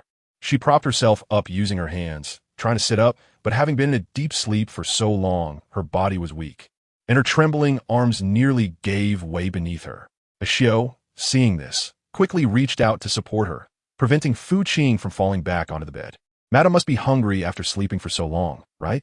Ashio helped her lean back against the bed and then brought over a bowl of millet porridge. Sitting beside her, Here, eat something, Ashio said while spoon-feeding her. I had the kitchen make this specially. It should definitely suit Madam S' taste. It's not as noisy as in the dramas. Fu Qing woke up looking very calm and warm. My lord, Madam has awoken. The guard quickly reported as he entered the Snake Clan's great hall after learning from his subordinates that Fu Qing had regained consciousness. It should be noted that Fu Qing's coma had brought considerable trouble to the Snake Clan during this time. Firstly, the maidens of the Zhaohua Palace were executed one after another for failing to protect their master. Secondly, the guards. Currently, the entire Snake Clan was in a state of panic due to Fu Qing being attacked by the spirit snake. No one dared to make a mistake in front of Yin Ma Bei. Otherwise, they would face death. Yin Ma Bei paused with the brush in his hand. Bring Dr. He to Zhaohua Palace with me. At this moment, the dark expression that Yin Ma Bei had worn for nearly half a month finally revealed a hint of a barely noticeable smile. Madam, you are still very weak. Why don't you let the servant carry you? Ashio, seeing Fu Qing insist on getting out of bed, was afraid she would harm herself, so she could only reach out to support her while trying to persuade her. Otherwise, your feet definitely won't be able to take it. I'm Yufine. She waved her hand to refuse, but who would have thought that as soon as she got out of bed, everything suddenly went black, and she started to fall to the ground. Damn it. Just when one wave of trouble was settling, another wave was rising. The anticipated pain did not come. Fu Qing opened his eyes and looked around, only to find a strong arm had appeared at his waist without him noticing. Master. The moment Ashio saw Yan Mo Bai suddenly appear in front of her and Fu Qing, she quickly bent down to pay her respects. Yan Mo Bai seemed to ignore Ashio entirely, his cold snake-like eyes fixed on the small woman in his arms, examining her. You think that just because the poison didn't kill you, you can disable yourself? There was a tone of disappointment in his voice. Paid in full. Sure enough. A crazy man won't say anything nice. She just woke up, and he is already cursing her. What is that all about? Fu Qingqi stood up straight and wanted to push him away, but was tightly restrained by Yin Ma Bei. What's with the temper? Fu Qing raised her eyes to look at him, feeling uncomfortable with the way the master was restraining her. Yin Mo Bai fell silent for a few seconds, then lowered his head and picked the little woman up from the ground in a horizontal position. Fu Qing exclaimed, and before she could say anything, two soft little hands instinctively wrapped around Yin Mabai's neck. Come and show her. Although Yin Mabai's gaze was fixed on the little woman in his arms, his tone of voice was directed towards Dr. He. Seeing this, Dr. He dared not hesitate. Fu Qing's arm was being controlled by Yin Mabai. He tried his best to act as if he saw nothing, focusing on his own duties. Lady Yu was currently no longer in serious trouble. After a long while, He finally withdrew his hand and said, "The master can rest assured now." See He off for me, Yin Mabai said indifferently. Throughout the entire time, he had not taken his eyes off Fu Qing, and naturally had not seen the hope in He eyes. He was still waiting for Yin Mabai to let him go. Master, He wanted to say a few words, but was interrupted by Shi pushing him away. Please, Shi said coldly. The master still has a lot to discuss with Lady Yu, and doesn't have the time to waste here entangled with you. The implication was that if you continue to disturb the master here, be careful that the master might take your life later. He face turned red with anger. He realized that the idea of letting him go was just nonsense to comfort him. This snake master never intended to let him leave. Helpless, He could only leave angrily with his medicine box under the pressure of Shi. Why did you take so long to wake up? When only Yin Mabai and Fu Qing remained in the hall, Yin Mabai finally could no longer suppress the madness in his heart, raised his hand to pinch the little woman's chin, and questioned fiercely, "Do you know how many people have suffered because of your coma during this time?" Paying off. Her heart suddenly skipped a beat. What does this mean? What kind of outrageous things has this crazy person done behind her back? Yin Mabai looked at the small woman's tense expression, his eyes glinting with interest, and whispered in her ear, "Those maids and guards failed to protect well. So I was very angry and had them all killed." After paying off the debt, Tingqing's eyes widened. This was indeed something that this lunatic could do. Chapter 104. Selecting a new master again. Don't you have anything you want to ask me? The small woman in his arms had a face of shock and remained silent, which truly surprised Yin Mabai. Yet he also felt an unshakable sense of unwillingness. Do you know they all died because of you? Yin Mabai feared he couldn't continue to stimulate the small woman's senses, so he deliberately lowered his voice and whispered in her ear, "Pay off. Who is being PUA'd here? Aren't they all ordered to be killed by the Lord? What does she have to do with it? Did she do it herself? When did the Lord also start learning mind control?" Fu Qing questioned Yin Mabai sharply. Yin Mabai raised an eyebrow, noticing that the little woman was not swayed by his tactics, and couldn't help but chuckle softly. "You really are different from the women I've encountered before." It was unclear whether Yin Mabai's words were a compliment or a deliberate jab at Fu Qing, but it was evident that his mood seemed quite good at the moment. Unaffected by Fu Qing's remarks, "Do you know what I most wanted to do while you were in a coma?" Yin Mabai, unwilling to concede to the little woman's calmness, continued to rub his white teeth against her neck and said, "What I most wanted to do was to cut open your belly and see if those 9 little bunnies inside are still alive." The earlier words of Yin Mabai had not frightened Fu Qing at all. Instead, they showcased the brutality of this madman. However, his next statement sent a chill down her spine. If she didn't wake up soon, would this lunatic really cut open her belly to take the children out? Just thinking about that scene made her feel nauseous and tremble. Bastard! Fu Qing scolded him loudly. Could she still live after being cut open? Perhaps she and the baby in her belly would die together. Indeed, this madman is really mad. Even if he occasionally pretends to be sentimental, it doesn't change the fact that he wants to go crazy on you. Are you angry? Compared to Fu Qing's furious expression, Yin Mabai appeared much more calm and interesting. "But aren't you awake now?" Yin Mabai said casually. "If you had been a moment later." He narrowed his eyes, a cold glint in them, and said, "I might really do that." Fu Qing was trembling with anger.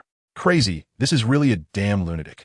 The man ignored the little woman's furious expression and continued to pinch her chin, saying, "So in the future, when you encounter such things, you better wake up early and not make me worry.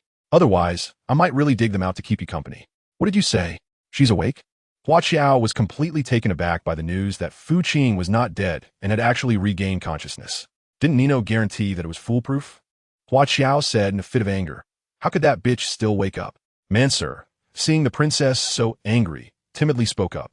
"This might be the work of that crane doctor. I heard that on the day Madame Yu was poisoned, that crane doctor and the Lord stayed in Zhaohua Palace for 3 days. It seems that Madame Yu was treated so quickly thanks to this crane doctor." Smack! As soon as Manser finished explaining, Hua Qiao grabbed something from the hall and smashed it everywhere. "That bitch has such good luck." Hua Qiao gritted her teeth and said, "She actually didn't get poisoned to death along with that group of wretched offspring in her belly. It was clear that Hua Qiao was extremely furious about this matter. Princess, should we just ignore this from now on? Mansa reminded. The matter of Fu Qing being attacked and poisoned by a group of snakes is not a trivial issue.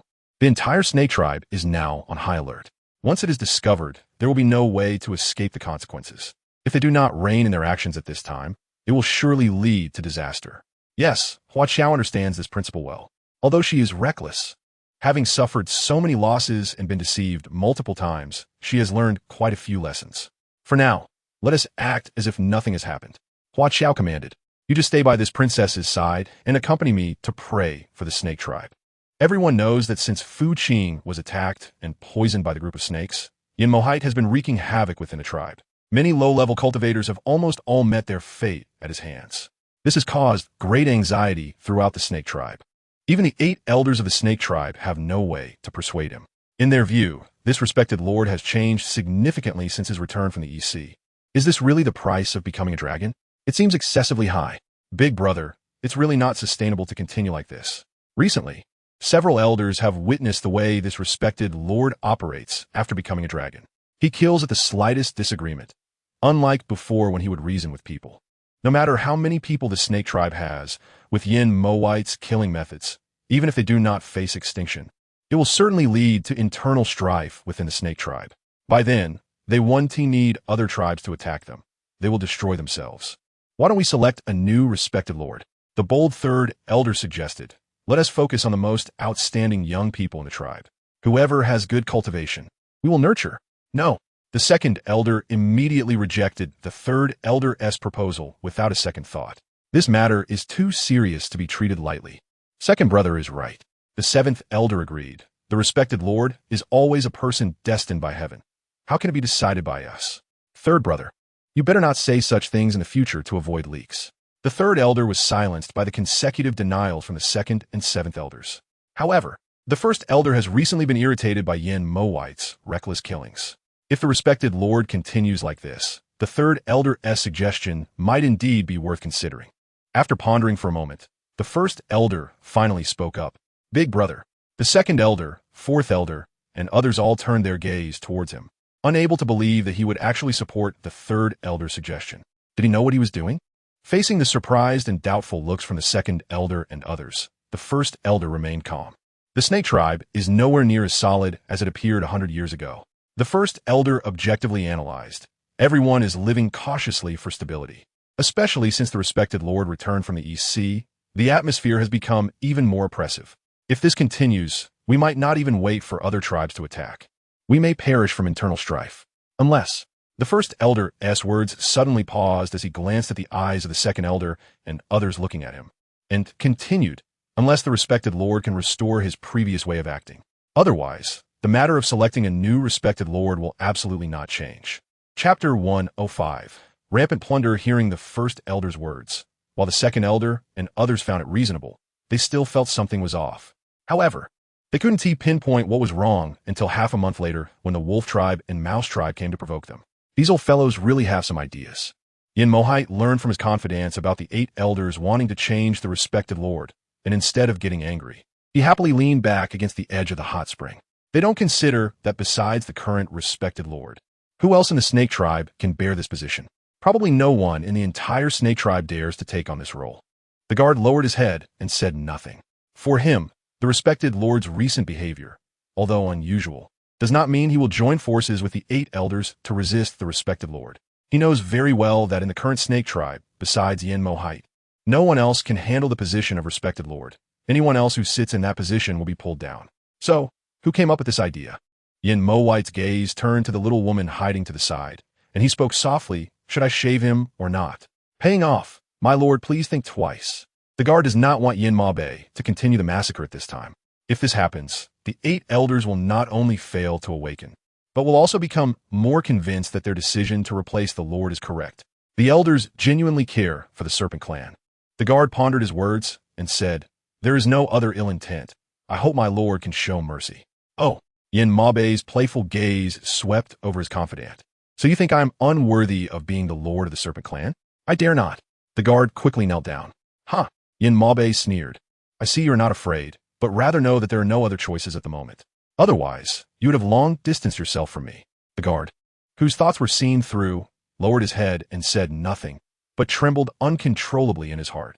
Very well. Yin Mabe had no intention of pursuing his confidant further and casually waved his hand, saying, "Since they want to court death, let them continue to do so. It just so happens that I can take this time to rest well." Fu Qing sat by the hot spring, pretending she hadn't seen anything. All she wanted now was to be an invisible person, ideally so invisible that even this lunatic wouldn't notice her. That way, she wouldn't continue to be tormented by him. Unfortunately, her wish was shattered after the guard left. "Why are you so far away?" Yin Mabai frowned and waved at Fu Qing. "Come here." Those at Intino might think he was calling some stray cat or dog. "Do you want to know how I deal with those people?" As soon as Fu Qing got close, Yin Mabai pulled him into his arms. "Does the Lord want to be drowned by the saliva of his clansmen?" He asked with annoyance after settling the payment. Does he not have any idea how bad his reputation is right now? Does he still dare to continue causing trouble like this? Isn't he afraid that the people in the clan will kick him out? Yin Mabai's deep, dark eyes were fixed on her. "Are you worried about me?" he asked in confusion, paying off and turning away. "I only do not want the master to end up in a situation of being abandoned by all." Worried? Not necessarily. From beginning to end, she only cared about herself. What do others have to do with her? Yin Mo Bai was silent for a while and did not speak. Those elders have been displeased for a long time. Yin Mo Bai suddenly muttered to himself, "What do you think about me personally peeling off their snake skins and sending them to you? Pay up, speak." The silence of the paid-off woman once again made the man feel displeased. His dark eyes were filled with anger, resentment, and jealousy. Is it that in your heart, the real one will never be as good as him? Even though the man didn't say who this him was. Fu Qing also guessed who the man was talking about. She unhappily swatted his hand away and asked, "Can you not be unreasonable, my lord?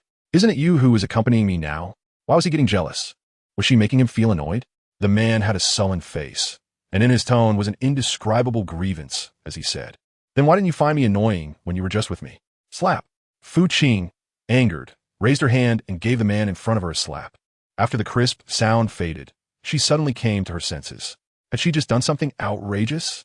She secretly glanced at the man's not-so-pleasant face, wondering whether to leave quickly or to apologize. However, before she could make a choice, the man's oppressive presence rushed toward her once again. The news about the 8 elders wanting to replace the leader quickly spread among the various clans. "Hey, what do you think the Snake Clan elders mean by this?" The clans began to discuss incessantly upon hearing the news. Besides the powerful cultivation of the current snake leader that can protect the clan, which of the young members of the Snake Clan is competent enough for this position? The Pig King said, "Not to mention the character of our current Snake Clan leader. Just based on the fact that the snake leader has existed for over 10,000 years, no one dares to cause trouble in the Snake Clan." With the news of the potential change of leaders in the Snake Clan, what do you think will happen if this reaches the current snake leader's ears? The clans exchanged glances and shook their heads, unsure. Perhaps the snake leader already knows, but simply doesn't care. Leaders, what they said true? The Wolf King's confidant had also learned about the Snake Clan's intention to change rulers and expressed disbelief. The position of the ruler is destined by heaven. Is the Snake Clan really going to change its leader? The Wolf King narrowed his eyes, deciding not to think too much. He said in a deep voice, "Quickly send a message to the Rat Clan, let them prepare. While the Snake Clan is in turmoil, they can plunder the other clans extensively. Once the Snake Clan stabilizes, even if they find out, they probably won't do anything to us." Yes. The Wolf King's confidant lowered his head, excitedly going to make arrangements. The movements of the Snake Clan and the outside world were now fully under Yin Mabai's control. He didn't care what the other clans thought. He just wanted chaos in the world. That way, when that old antique returned one day to see this scene of disintegration, he would feel an indescribable sense of satisfaction. "Leader, we have brought the person." The confidant, following Yin Mabai's orders, captured the mastermind behind the earlier chaos in the hot spring. Although it took some time, fortunately, they did not miss it. Chapter 106. Have some guts. Yin Mabai's indifferent gaze swept over the person kneeling on the ground. "How do you want to deal with this?" He handed the power of disposition to the little woman beside him, wanting to see how she planned to handle the assassin who wanted to kill her. However, the expectation in Yin Mabai's heart was destined to be disappointed. He didn't even look at the killer kneeling on the ground, merely saying lightly, "Just let the Lord decide." Such matters are not something a lunatic can handle well. Isn't asking her just a pointless act? Nino knelt on the ground with a pale face.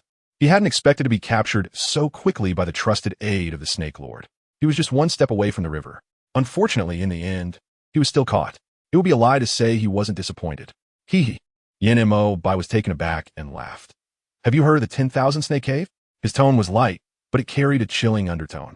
Since you have returned the authority of his disposal to me, how about I have someone strip off his snake skin and send him wherever? Paying off. I've heard of perverts, but I didn't expect to encounter one in real life.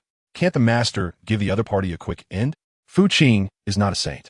In her view, the serpent's den is indeed a great place for punishment, allowing the other party to experience the pain of being attacked by a swarm of snakes, just like she did.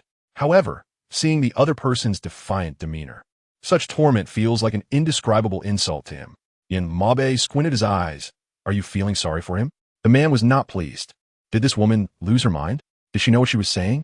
What she was doing? How could she plead for another man in front of him? Did she think the green grass on his head wasn't obvious enough? No. Seeing the man's face darken instantly, Fu Qing realized the seriousness of the situation and quickly denied it. Who knows what this crazy person would do next? Would she really let the man continue to go mad and torment her because of her words? She just thought that he was about the same age as her younger brother. Fu Qing hesitated and said, so seeing him makes me easily think of my younger brother, and I don't want him to suffer more. Is that right? The woman's reasoning made the man feel amused. Soon after, a large hand tightly gripped the woman's neck, filled with an anger that was hard to conceal. Do you think I'm a fool? The man's low and hoarse voice coldly echoed in Fu Qing's ear. His gaze filled with endless gloom. I see you are just deliberately looking for excuses. The hand that was gripping her neck was being slapped away, while she shook her head with tears in her eyes. Why does this lunatic never give a warning before attacking? Is he trying to scare her to death? Humph. The man let out a soft snort, but didn't stop. It wasn't until the color of the little woman's face gradually turned red in his grasp that his anger began to slowly dissipate. However, the hand that was choking her neck still didn't loosen its grip. Fu Qing's eyes widened in terror, and for a moment, she felt that this madman wanted to strangle her. However, just as her breathing was about to suffocate, a beam of golden light suddenly burst forth from her body, producing a thunderous sound. Bad guy, don't hurt my mommy. A soft and sticky voice came from Fu Qing's belly. Caught off guard, the man was quickly pushed against the wall of the hot spring by the shock of the golden light. Gasping for fresh air, Fu Qing trembled as she held onto the wall, coughing incessantly. Her beautiful phoenix eyes were tinged with red from tears, appearing exceptionally alluring yet pitiful, making one unable to resist the urge to reach out and hug her. The man lowered his head, straightened his posture, but suddenly fixed his gaze tightly on Fu Qing's belly. When did they start to unleash their own power? Clearly, the man's question was directed at Fu Qing, not the 9 children in her belly. Fu Qing was still immersed in the fear and anxiety from earlier and did not respond. She just wanted to get as far away from this lunatic as possible. Speak, the man urged impatiently. It was clear that he was very displeased after being struck by that golden light. Fu Qing shook her body and lied without blinking. I don't know. Of course, even though Fu Qing was clear about what was going on in her heart, she didn't want to say it in front of this madman, lest he find something to hold against her. Hee hee. The man smiled, but that smile didn't reach his eyes. What a character. Fu Qing trembled slightly, remaining silent. She was not only filled with a sense of courage now, she was also filled with rage and wanted to kill this lunatic. But could heaven grant her wish? The answer was impossible. So now she was left with 9 seeds constricted in her belly. Someone, as Yin Mo Bai's call fell, 2 guards appeared before Fu Qing. Your Excellency, take him away, Yin Mo Bai ordered coldly. The person referred to was none other than Nino, who had been restrained by the guards and neglected for a long time. Yes, the guards lowered their heads, just about to take him away when Yin Mo Bai suddenly remembered something. Remember, don't let him die too easily. He continued ominously. Take him to the Wanshi cave first and find a Crane Divine Doctor for a life-saving pill. When he has been tortured enough, then gouge out his 2 eyeballs for me. I don't like it. His words felt as casual as discussing the weather, sending shivers down everyone's spine. Paying off, she didn't expect that this lunatic's behavior had become so crazy. She suddenly missed the normal Yin Ma Bai a bit. Although he was cold and had no charm, and was not good with words, at least he wouldn't kill for fun like this lunatic. What are you looking at me like that for? After dealing with a murderer, the man suddenly noticed the little woman continuously casting glances at him. He raised an eyebrow. Did she still want to save him? Fu Qing tilted her head no. She quickly denied it. In her current situation, how could she save the other person? She was afraid that before she could make a move, this lunatic would slap her to death. She wasn't so noble as to sacrifice herself for someone unrelated, even if that person was her future husband. The man raised an eyebrow, seemingly not wanting her real answer. After dealing with the matter, he walked out of the hot spring in his red python-patterned dragon robe. Madam, are you all right? The moment Ashio saw Yin Mo Bai emerge from the hot spring, she rushed in without a second thought. Chapter 107. The Appearance of the Man in Black.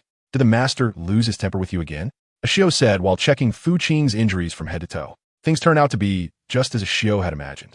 There were more red bruises on Fu Qing's neck, accompanied by some dark spots.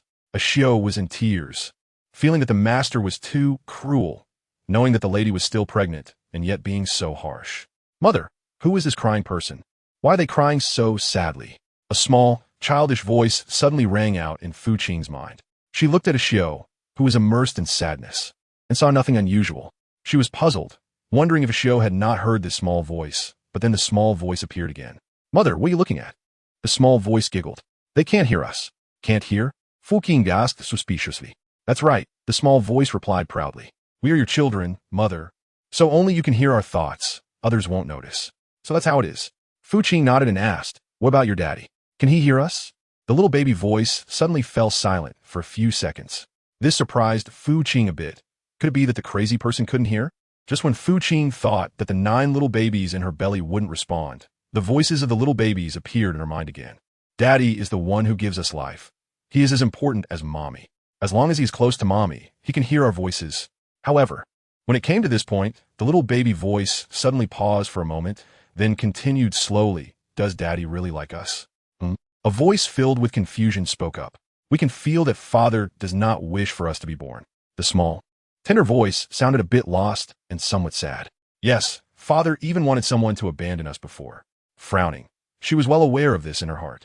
The current person was indeed very unfriendly towards the 9 babies in her belly. If possible, she really wished this lunatic would disappear quickly and let the normal Yin Ma Bei return. Unfortunately, this wish was not likely to be fulfilled anytime soon. Mother, can you keep Father away from us in the future? The little voice said with hope. Yes, Mother, we don't like Father. We only like you. This seemed very difficult. Fu Qing hesitantly said, according to what Mother knows, your father has become this way because he must be ill. Fu Qing didn't want the child in her belly to develop hostility towards Yin Ma Wei, the father, as soon as they were born. After all, he was the child's biological father. She couldn't let this neurotic's bad treatment erase everything the original owner had for her. It was necessary to correct the children's worldview. That's why he would do some things that were out of his control. Fu Qing slowly continued. He doesn't really dislike you. On the contrary, your father has brought a lot of food and supplies for your mother because of you. Really? The little voice asked suspiciously. Brothers fight together, and fathers and sons go into battle. The little babies were filled with anticipation for this father in their hearts. Is Daddy seriously ill? Fu Qing thought for a moment. It was serious. In terms of Yin Mo Bai's current situation of resorting to violence over trivial matters, there probably wasn't anyone more severe than him. However, with the treatment from the divine physician, it should be fine soon. Fu Qing comforted. You don't need to worry. They're just little puddings. Even if we are worried, what do we do now that they're in her belly? Will that mother always protect us in the future? The little voice said with a lack of security. Fu Qing nodded and said, of course, you are my mother's children. Who else would she protect if not you? Ashio continued to cry in front of Fu Qing. Seeing that she didn't speak, Fu Qing thought she was stunned by the fierce demeanor of the master today. This made her cry even more sadly. Madam, should we escape? Ashio's words suddenly pulled Fu Qing out of thoughts. Ashio, however, did not notice and continued. The snake clan is now in turmoil, and all the other clans are watching closely. It's not a wise decision to reselect the master among the 8 elders. I believe it won't be long before foreign clans will definitely attack. If Madame wants to be safe, she must leave and find a place where no one is around to give birth. Then we can assess the situation and slowly return. Otherwise, once the foreign clans invade, both Madame and the child in your womb will be in danger. Fu Qing frowned and asked, who told you to say these words? Fu Qing couldn't believe that Ashio could say such reasonable words. She knew very well what kind of person Ashio was. Even if a loyal follower of a madman betrayed the Serpent Clan, she wouldn't leave the clan. Yet now, she was right in front of her, saying that she was leaving. If there was no one behind this, it would be strange. Ashio, you've been by my side for almost 4 months, haven't you? You are well aware of how I, as the lady, have treated you. Although your life was almost lost because of me, I ultimately saved you. For this, I even went so far as to scheme against Princess Wachio while heavily pregnant, incurring jealousy from others. So how are you repaying me now? Fu Qing raised her voice and said. Ashio, with a pale face, apologized. I'm sorry, madam. Without thinking, Ashio knelt in front of Fu Qing. It's all the servant's fault. The servant shouldn't have listened to only one side of the story and reported it to the madam. Ashio had not yet reached the point of no return. Fu Qing's anger gradually subsided. She took a deep breath. It's good that she realized her mistake. She looked at Ashio calmly and said, Tell me, who taught you to say these things? She just wanted to know who was secretly plotting against her so that she could take precautions. Ashio raised her eyes to look at Fu Qing and said nervously, A man in black? A man in black? I don't believe it. Would a man in black really say so much to a little maid? Ashio nodded, saying yes. That man in black suddenly appeared in the maid's boudoir a few days ago. He told her that not far from the snake tribe, about 500 meters away, there was a beautiful place with clear mountains and water. As long as the lady went there, her discomfort would disappear and the child in her belly would arrive safely. Huh? Fu Qing sneered. So you believed it, and now you come to persuade me? Ashio blushed and said nothing, which was considered an acquiescence. She didn't want her lady to be harmed. But she forgot. What if the other party was a bad person? The more she thought about it, the more afraid she became. Chapter 108. How strong can the Mouse Clan become in the future? Now you know fear? Seeing the expression on Ashio's face, Fu Qing knew she had just realized the seriousness of the problem. Taking the opportunity, she advised, if that man in black comes to find you again, you must inform me in advance. Remember, don't act alone. Since this man in black came to find Ashio alone, it meant he didn't want her to know. In that case, she would pretend to know nothing, and when the other party came to find Ashio next time, she would secretly observe who he really was. However, before the next time could come, the Wolf King, having healed from his injuries, appeared with people from the Mouse Clan at the Serpent Clan half a month later. Big brother, should we let them in? It was Elder 7 who asked. The internal strife of the Serpent Clan was already well known, and even if they wanted to hide it, they couldn't. The arrival of the Wolf King and Mouse King was certainly not for good intentions. If they refused to let them in, it would make them appear guilty, confirming the rumors of strife within the Serpent Clan. But if they let them in, they couldn't predict what chaos might ensue. The elders fell silent, all troubled by the matter. Why not invite the former lord? Suggested Elder 3. The Wolf King and Mouse King are here to see if we have fallen out with the former lord. If the former lord appears, they might not suspect us. This suggestion from Elder 3 was indeed a good option. However, the news of their large-scale selection of a new king had long been spread, and now to invite someone would be embarrassing. I think it's better not to disturb the former lord, Elder 2 spoke up. The selection of the new king was our mistake. If we disturb the former lord over this matter, it will only make him think we are incompetent. At that time, we won't just fail to solve the problem, but will be ridiculed instead. What should we do then? Elder 4 said, we can't keep them outside indefinitely, right? If we do, it will only make outsiders think that the Serpent Clan is afraid because of the turmoil. After a long silence, Elder 1 finally spoke. Let's let them in. We can have more guard from the Serpent Clan ambush around.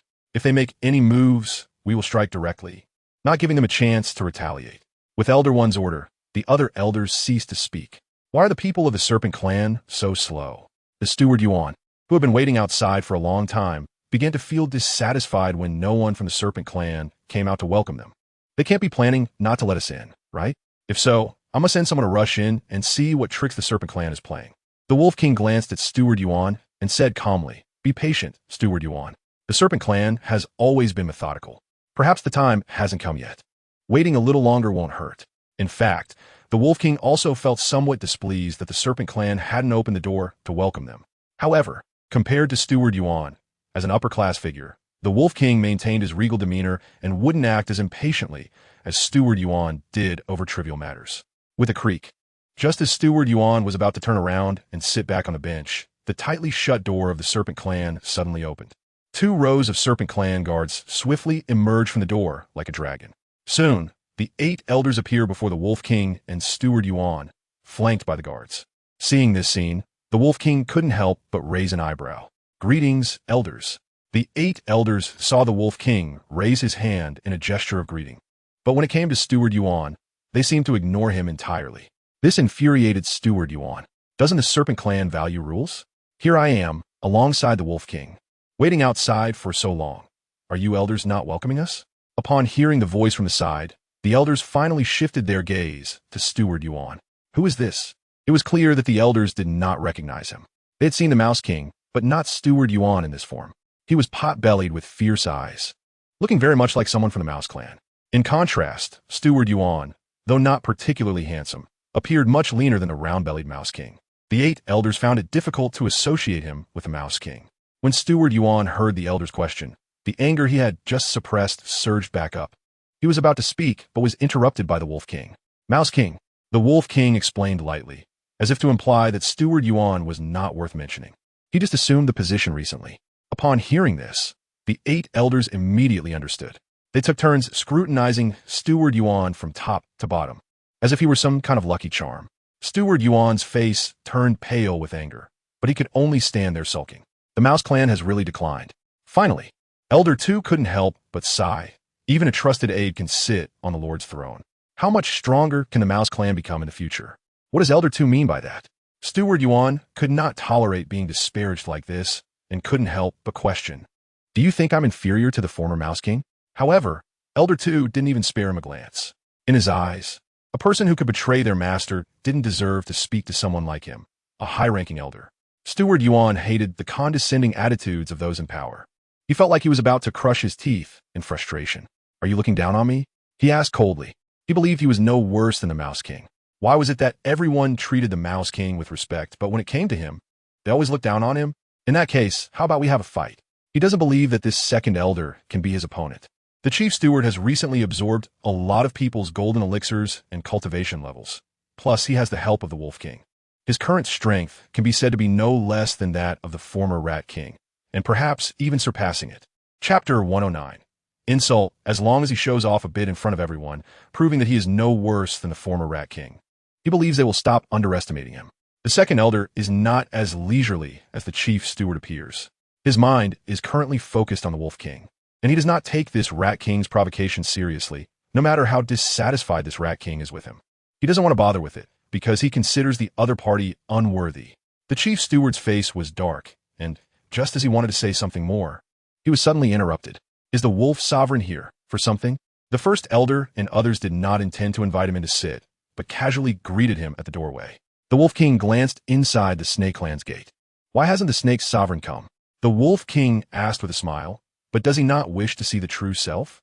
The hearts of the 8 elders sank. The Sovereign is currently in seclusion, the first elder said solemnly. Really? The Wolf King raised his eyebrows, clearly not believing the first elder's words. But I heard that the Snake Sovereign seems to have been replaced by you. The faces of the 8 elders turned ugly in an instant. Who did the Wolf King hear this from? The second elder questioned. This is pure nonsense. The Wolf King smirked. Whether it's nonsense, this sovereign does not know. The Wolf King's gaze shifted, and it became interesting as he looked at the several elders. However, this is the first time this sovereign has heard about the change of the king. No. The chief steward seemed to have found a way to mock the other party and followed up with a question. If what the elders said is true, then why hasn't the Snake Sovereign come out? Or do the elders know the truth, but dare not admit it? What elders? In his eyes, they're just a few dogs of the Snake King, thinking too highly of themselves. If it weren't for the Snake King supporting the Snake Clan from behind, who would recognize these old men? Now these old men are acting on their own to replace the Snake King. Isn't this clearly trying to let the Snake Clan be devoured by the other clans? Otherwise, do they really think they have made some extraordinary contributions to the Snake Clan? The 8 elders' faces darkened. Did the Wolf King come here to intentionally mock the Snake Clan? The Wolf King smirked. How could that be? Although the Wolf King said this, his subsequent actions of clapping his hands revealed his ambitions. Whoosh! As the Wolf King lowered his hands, the guards hiding in the shadows appeared from all directions before everyone's eyes. The faces of the 8 elders changed. What does the Wolf King want to do? The first elder was the first to question. The Wolf King smiled. Isn't it obvious? My dear first elder, this sovereign naturally wants to conquer your Snake Clan. Go. As soon as the words fell, the Wolf King's gaze became fierce. Even though the 8 elders were prepared, facing the numerous Wolf Clan guards and the attacks from the Rat Clan, they were pushed back continuously. Hurry, close the gate, close the gate. After the 8 elders retreated back to the clan, they quickly ordered. Unfortunately, it's easy to open the door, but hard to close it. The Wolf King directly flew into the air and kept slapping at the Snake Clan's guards. In no time, the Snake Clan's gate was wide open without anyone to stop it. Seeing this, the chief steward hurriedly had his trusted aides rush in. Meanwhile, he and the Wolf King leisurely stepped forward among the numerous fighting guards. Sovereign, it's bad. The wolf and rat clan people have attacked. Over here, in the hot spring, Yamabai was sitting leisurely by the hot spring, chatting with Fu Qing, when a guard hurriedly rushed in from outside. Yamabai was not surprised at all by this. On the contrary, he felt that their arrival was a bit late. How many people did they bring? Yamabai asked softly. The guard lowered his head. About 1,000 people. 1,000 people dare to attack the Snake Clan? Yamabai mocked with a half-smile. Is it the Snake Clan's incompetence? Or has the Wolf Clan already declined? Did these old fellows get injured? Currently, the 8 elders are all safe, the guard replied honestly. Ha! Yamabai sneered. These old fellows really know how to protect themselves. Keep watching. Yamabai ordered nonchalantly. I want to see if these old fellows can still defend the Snake Clan without my intervention. Aren't you afraid the Snake Clan will fall into someone else's hands? She was worried, although she had already guessed that the internal conflict within the Serpent Clan would attract the covetous eyes of other races. However, she did not expect that the Wolf King and the Rat King would act so quickly. In just half a month, they could no longer sit still and directly attack. If this continued for a while longer, would other races also come? Just thinking about that scene made her tremble a little. What are you worried about? Yamabai looked at the delicate face of the woman in front of him and asked with a smile, Are you afraid that I would abandon you? Don't worry. Even if I abandon the entire Serpent Clan, I will not abandon you. Paying off. Is this what she wants to say? Why does this snake lunatic always like to misinterpret her questions? Second brother, compared to the quiet atmosphere on the Tangchi side, the Snake Clan Hall is now in a frenzy. While the 8 elders are battling the Wolf King, the second elder was sneak attacked by Chief Yuan with a fierce palm to the back. He immediately spat out a mouthful of blood. Second brother, are you okay? The third elder hurriedly stepped forward to catch him from midair. Don't worry about me. Quickly protect the Snake Clan. The second elder, while still having a breath left, quickly waved his large hand and said. Seeing this, the eldest elder turned around and hurriedly ordered, Third, quickly take the second elder to find a snake doctor. Fourth, fifth, sixth, let us go together. As for the newly appointed lord who had just been chosen not long ago, he was killed with a single palm by the Wolf King upon seeing him for the first time, lying dead on the throne above. The death was exceptionally tragic and terrifying, with wide-open eyes and blood flowing. It seemed to mock the incompetence of the 8 elders. How about it? Do you want to continue? The Wolf King smugly boasted in front of the several elders. The strength of these elders was simply not enough to be considered by the Wolf King and Chief Yuan. Before long, the few of them were beaten to the point of spitting blood by the Wolf King and Chief Yuan. This made the Wolf King very satisfied. If you don't want to die, just give up quickly. The Wolf King said coldly. While this lord is in a good mood, I can leave you with a complete corpse. You wish. The eldest elder gritted his teeth and said loudly, Even if we die in battle, we will not surrender to you rat-like scum. The 8 elders, after all, have lived for thousands of years and are dignified figures. How could they lack the backbone for a glimmer of hope? What the Wolf King said was clearly an insult to them. In that case, this lord will personally send you on your way. Chapter 110, Breaking the Barrier. Wait. Chief Yuan suddenly stepped forward to stop them. Wolf Lord, can you leave these old immortals to me to deal with? Chief Yuan smiled and asked the Wolf King while bowing slightly. The Wolf King raised an eyebrow. Do you want their golden Dan? He flicked his long sleeve and placed his hands behind his back. Chief Yuan has been following the Wolf King for a while now. He knows what the other party intends to do. The 8 elders of the Snake Clan have known cultivation for thousands of years, even though they are heavily injured now. Their golden Dan is a great tonic for a newly ascended ruler like Chief Yuan.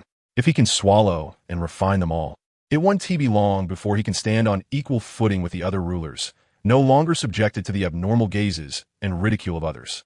A flash of shrewdness crossed Chief Yuan's face when his thoughts were seen through. Since the Wolf Lord has guessed it, I will not hide it anymore. Chief Yuan straightforwardly said, I do indeed want their golden Dan. I wonder if the Wolf Lord can grant it. Although these old things are particularly unpleasant, their golden Dan is indeed a good thing. He is taking such great risks to attack the Snake Clan alongside the Wolf King. Not only because he is compelled to obey, but also because he wants to pick up some bargains from the Snake Clan. Next, it depends on whether this Wolf King can do him a favor. The Wolf King narrowed his eyes and pondered. How about a 50-50 split?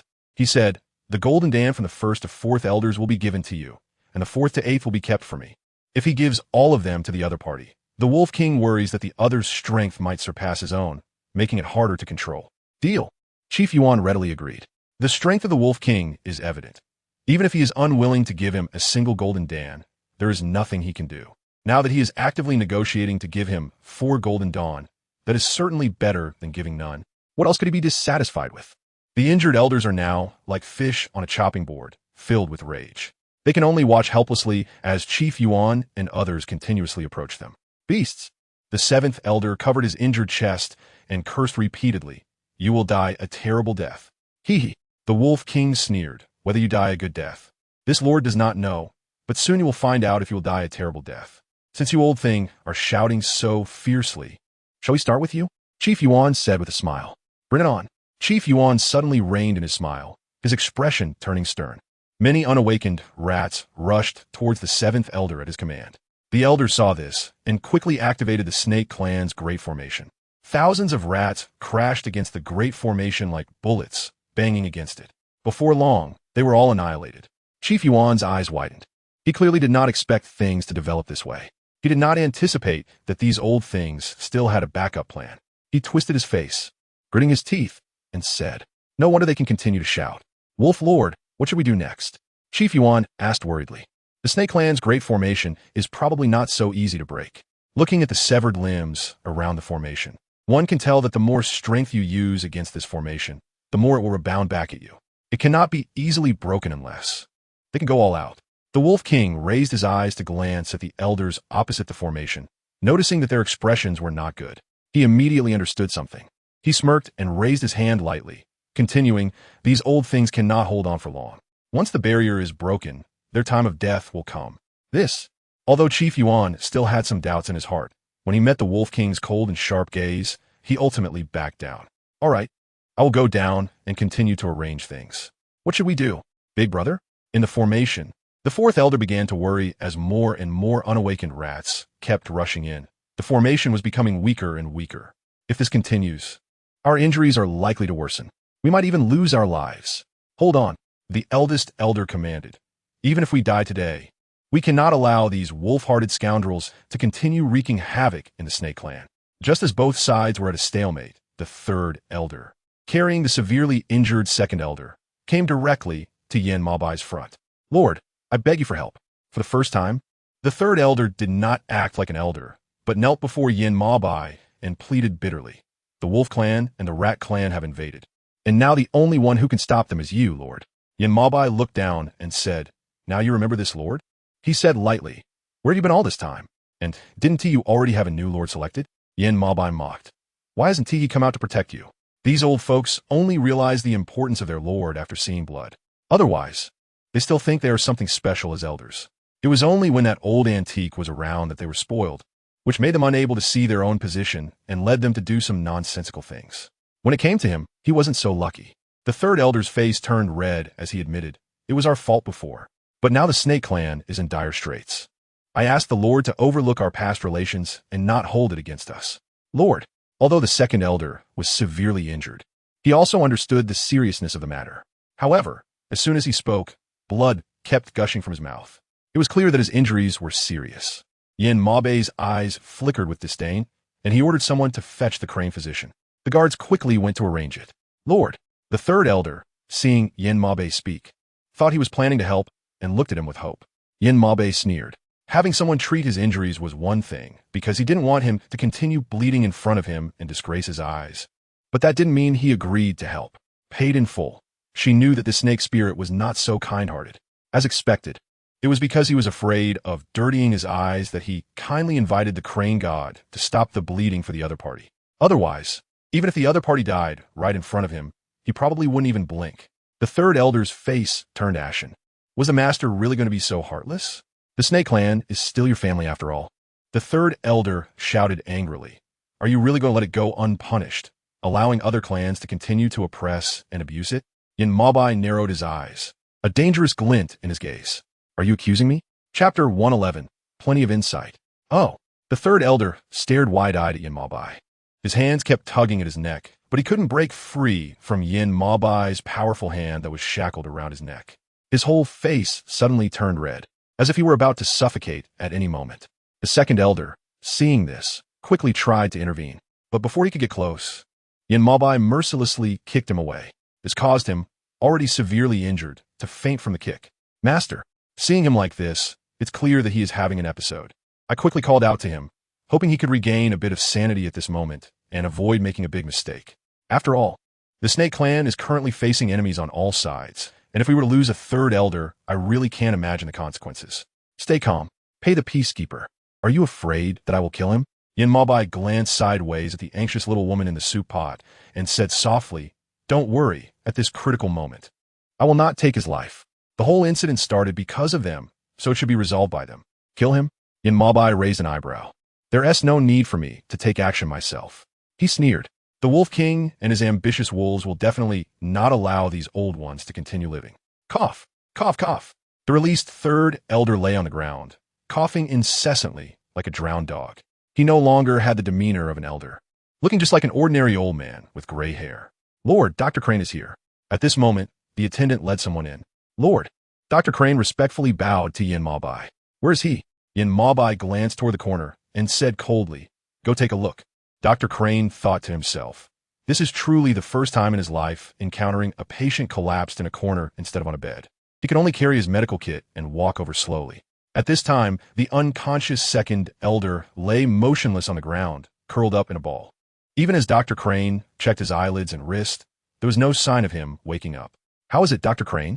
When Fu Qing saw the Crane Divine Doctor frowning and shaking his head, he couldn't help but ask, "How is the second elder's injury?" The Crane Divine Doctor sighed and withdrew his hand, saying that the elder's heart meridian was severely damaged, and it would be difficult for him to continue cultivating in the future. "Crane Divine Doctor, I beg you to save my second brother. Please help him." The third elder, who had come to his senses, hurriedly stepped forward and grabbed the Crane Divine Doctor's hand to plead. "If this person cannot continue cultivating, it'll be no different from being dead. If my second brother wakes up and finds out, he probably won't want to live anymore." The Crane Divine Doctor had a stern expression and replied, "What does this have to do with me?"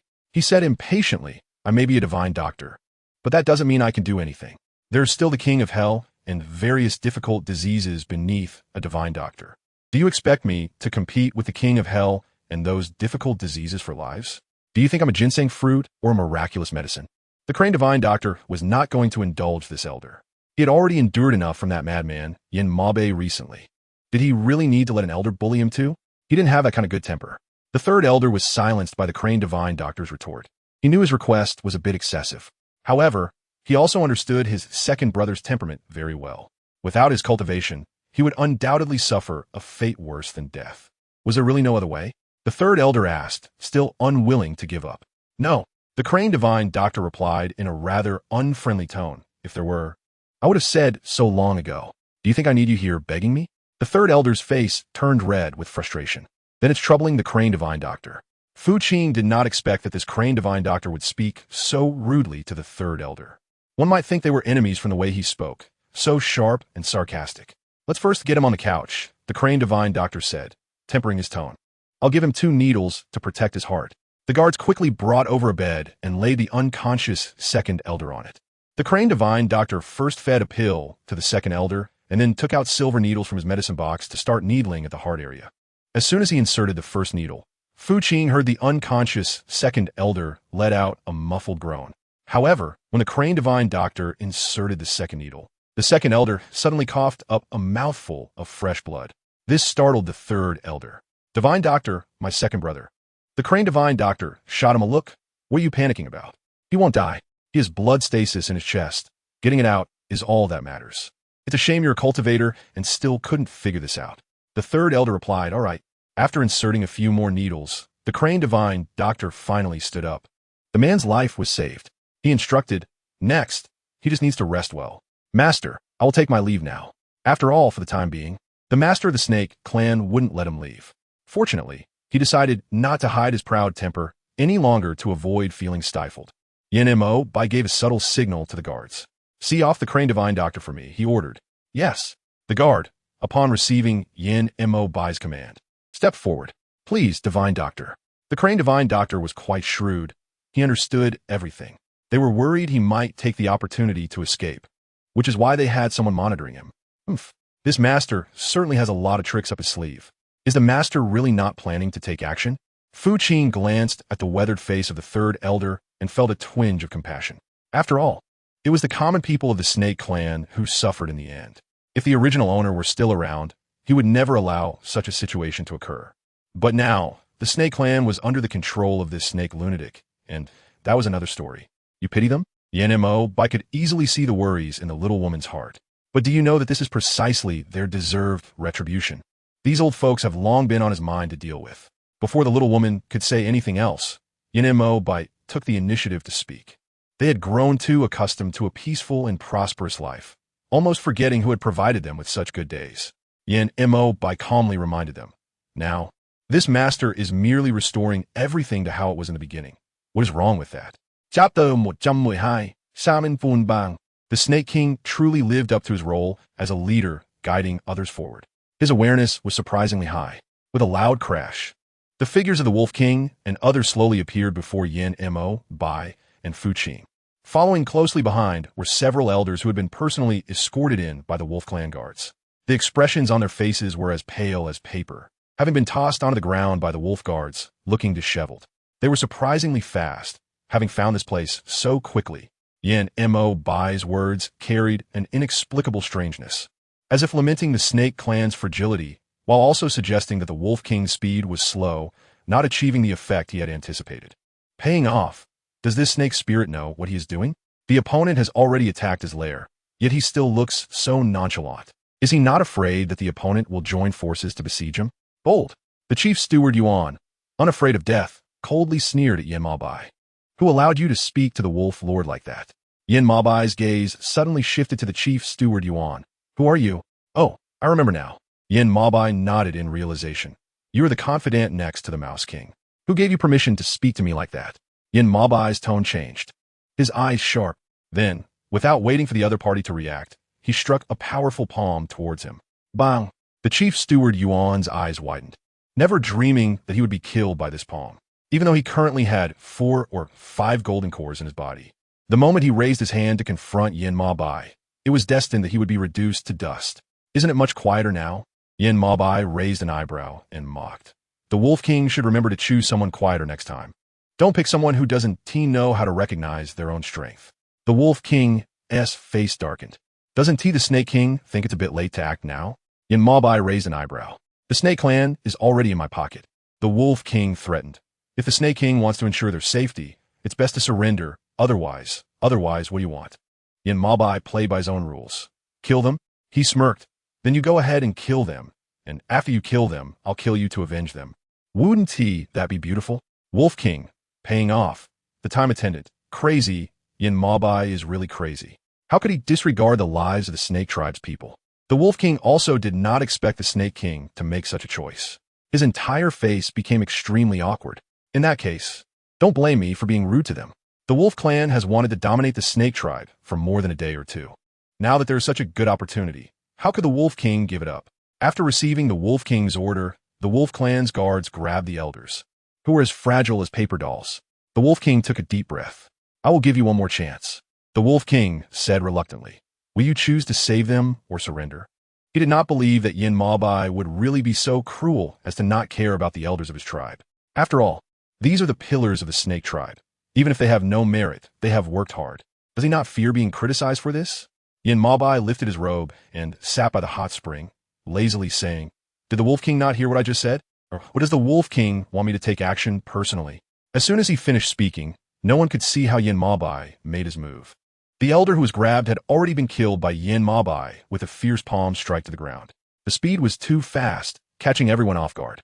Even though the Wolf King had been mentally prepared, he still couldn't help but feel wary when looking at the other's strange figure. Who else does the Wolf King plan to kill next? Yen Bai casually asked towards the Wolf King. But do I need to continue? Are you crazy, Lord? That is our Snake Tribe's elder. Many Snake Tribe guards were stunned by this scene. They could hardly believe that their respective lord would personally attack the elder. Is the Snake Tribe really going to perish this time? Yen Bai looked at the Snake Tribe guard who spoke, and so what? He said calmly, Since they have harbored ill intentions towards me, I no longer recognize them as elders of the Snake Tribe. The several elders were all stunned. They couldn't believe that Yen Bai would say such words to everyone. Even though they had developed ill intentions towards Yen Bai, they had not really turned against him. How could he abandon the countless citizens of the Snake Tribe? Lord, we have been in the Snake Tribe for 1,000 years. Even if we have no merit, we have worked hard, the 4th elder accused. Now the Lord disregards the safety of the Snake Tribe's people in the face of great danger. It is simply shameful. Yes, shameful. The seventh elder weakly echoed. If we had known this, we would not have come down from the mountain with the 8 brothers. They came to the snake tribe, initially because of Yin Ma Bai, wanting to strengthen the snake tribe. But if they had known that one day their efforts would result in such an outcome, they would not have followed Yin Ma Bai down so easily. Are you done? Yin Ma Bai was not moved or inspired by their words. Instead, he showed a face of impatience. This is your destined calamity. Yin Ma Bai mocked. Everyone, just accept your fate. The 4th elder and the others all closed their eyes. They realized that today, no matter what, the snake tribe could not escape death. In that case, their survival was of no use. Before the Wolf Clan guards could act, several elders gathered their last bit of strength and charged at the Wolf Clan guard swords. Several sounds of flesh being pierced rang out. 4th brother, 5th brother. The 3rd elder's eyes turned red from the scene before him. Lord! He helplessly shouted at Yin Ma Bai. It was evidently expressing his dissatisfaction with his attitude of indifference. Yin Ma Bai raised an eyebrow, but remained unmoved. After paying off the debts, I finally realized the indifference of the serpent. It seems that the serpent clan is really about to be thrown into chaos. Do you see? This is your clan's revered master. The Wolf King mocked. No matter how you plead with him next, he won't sacrifice himself for you to achieve a greater good. Many serpent clan guards, upon hearing the Wolf King's words, looked at each other, uncertain of what to do. But it doesn't matter. As long as you surrender and stand on my side, I will spare your lives. The Wolf King continued to incite. Chapter 113. Why are you still so unprogressive? The serpent clan members, who had grown accustomed to a peaceful life, began to waver upon hearing this. One of the guards quietly asked, should we listen to the Wolf King and lay down our weapons? Another guard hesitated, saying, I have an elderly parent and young children at home. What will happen to my mother and my children if I die? But if we do this, won't we be betraying the serpent clan? The other guards discussed among themselves. Isn't it impossible to maintain a stalemate forever? The revered master has already abandoned us. If we don't protect ourselves, we might end up like the Grand Elder, dying tragically at the hands of the revered master. Just as everyone was about to lay down their weapons, Fu Qing, who had been watching for a long time, finally spoke up. Doesn't the revered master think this wolf is too noisy? Fu Qing sarcastically said without holding back, now that I am pregnant. Why don't you help me teach him a lesson and drive them out of the snake clan? After saying this, Fu Qing's heart was pounding. She was taking a gamble, wondering whether the snake spirit really had feelings for her, or if he would be willing to take action against the Wolf King for her sake. This would not only reduce the downfall of the snake clan, but also prevent the morale of the snake people from collapsing too much. Yin Ma Bai's deep gaze lingered on the small woman for a few seconds. What do you want me to do? The man's words acknowledged that he was willing to drive away the Wolf King and others for Fu Qing. How had they dealt with it before? Fu Qing raised her eyebrows, seemingly surprised that this snake spirit was actually willing to deal with the Wolf King for her. This proved that he had gone completely insane to the point of being unrecognizable. Had she known this earlier, she should have flattered him a few words when the Wolf King and his men were attacking. Then, there wouldn't have been so many subsequent events. The Lord should just return the favor by doing things their way. Did you hear that? The man's sly gaze turned toward the Wolf King and the others. You disturbed my wife.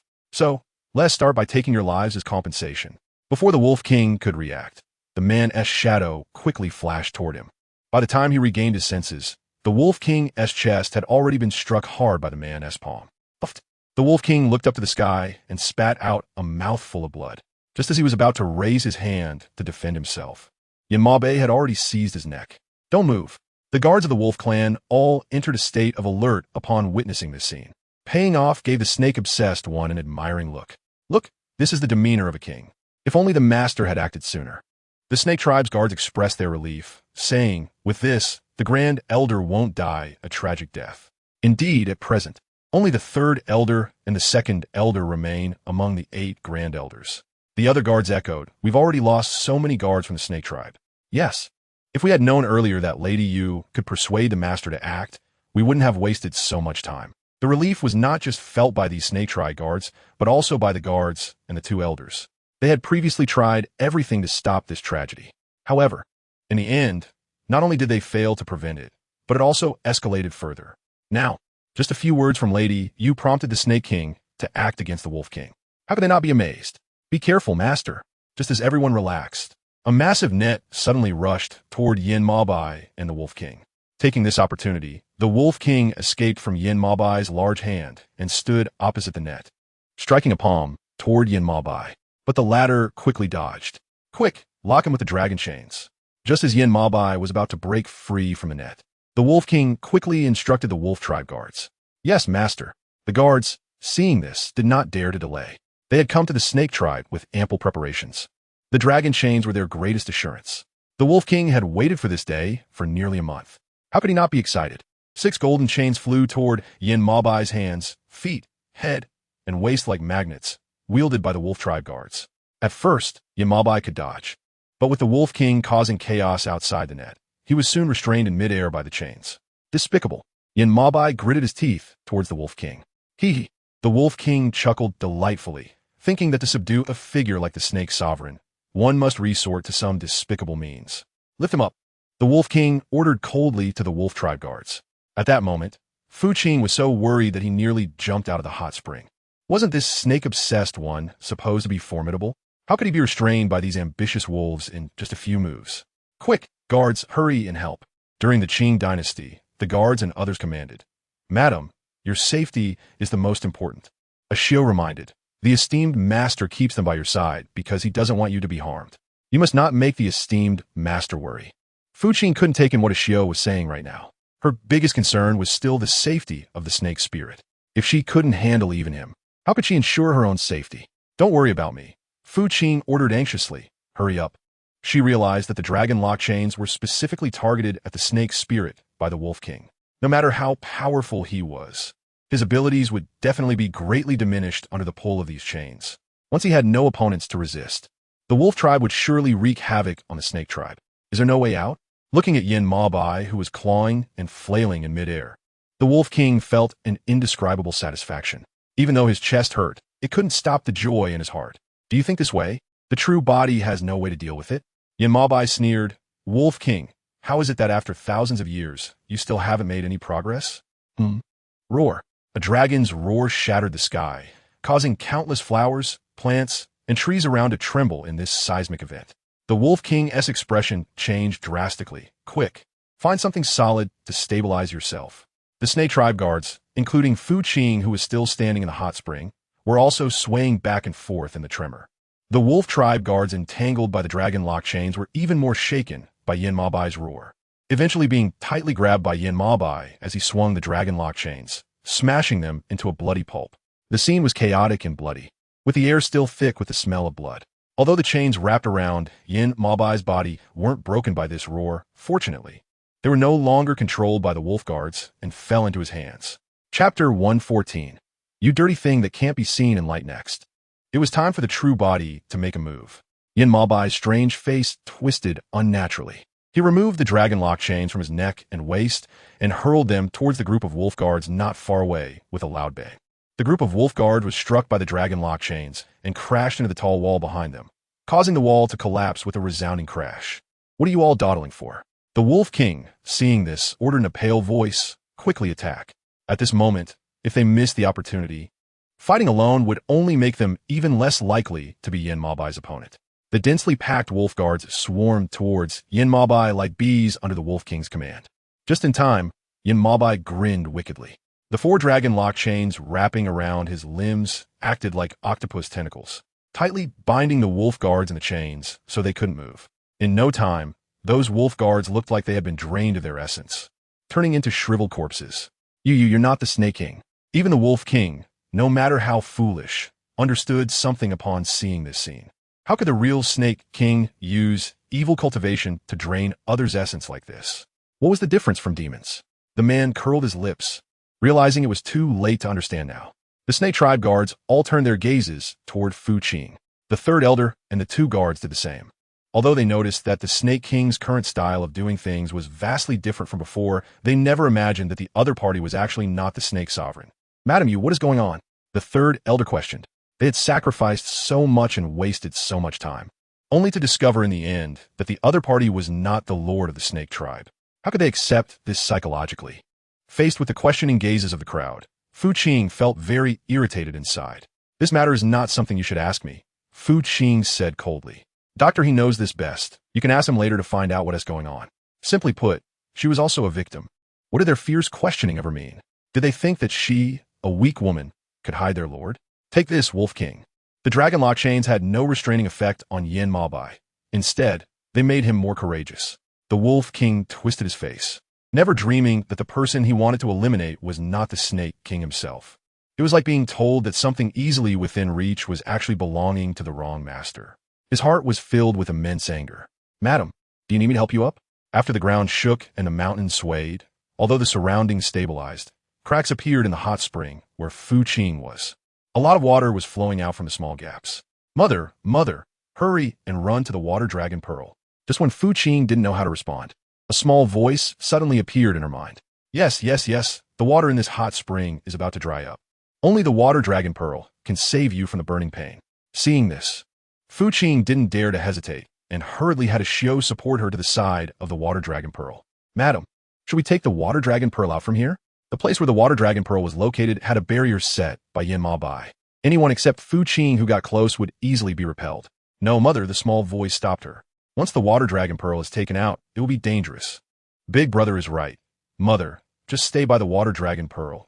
Don't listen to that maid, or you'll invite more unnecessary trouble. Madam? Ashio saw that Fu Qing did not respond and softly called her name. Shaking her head, she thought the Dragon Ball was fine here. Taking it out might attract trouble. She decided to listen to the few babies and just stay by the side without doing anything attention-grabbing. In the sky, the Wolf King's cultivation clearly couldn't match Yin Mabai's, and after just a few moves, he was at a disadvantage. He was basically being pressed down and rubbed against the ground by Yin Mabai.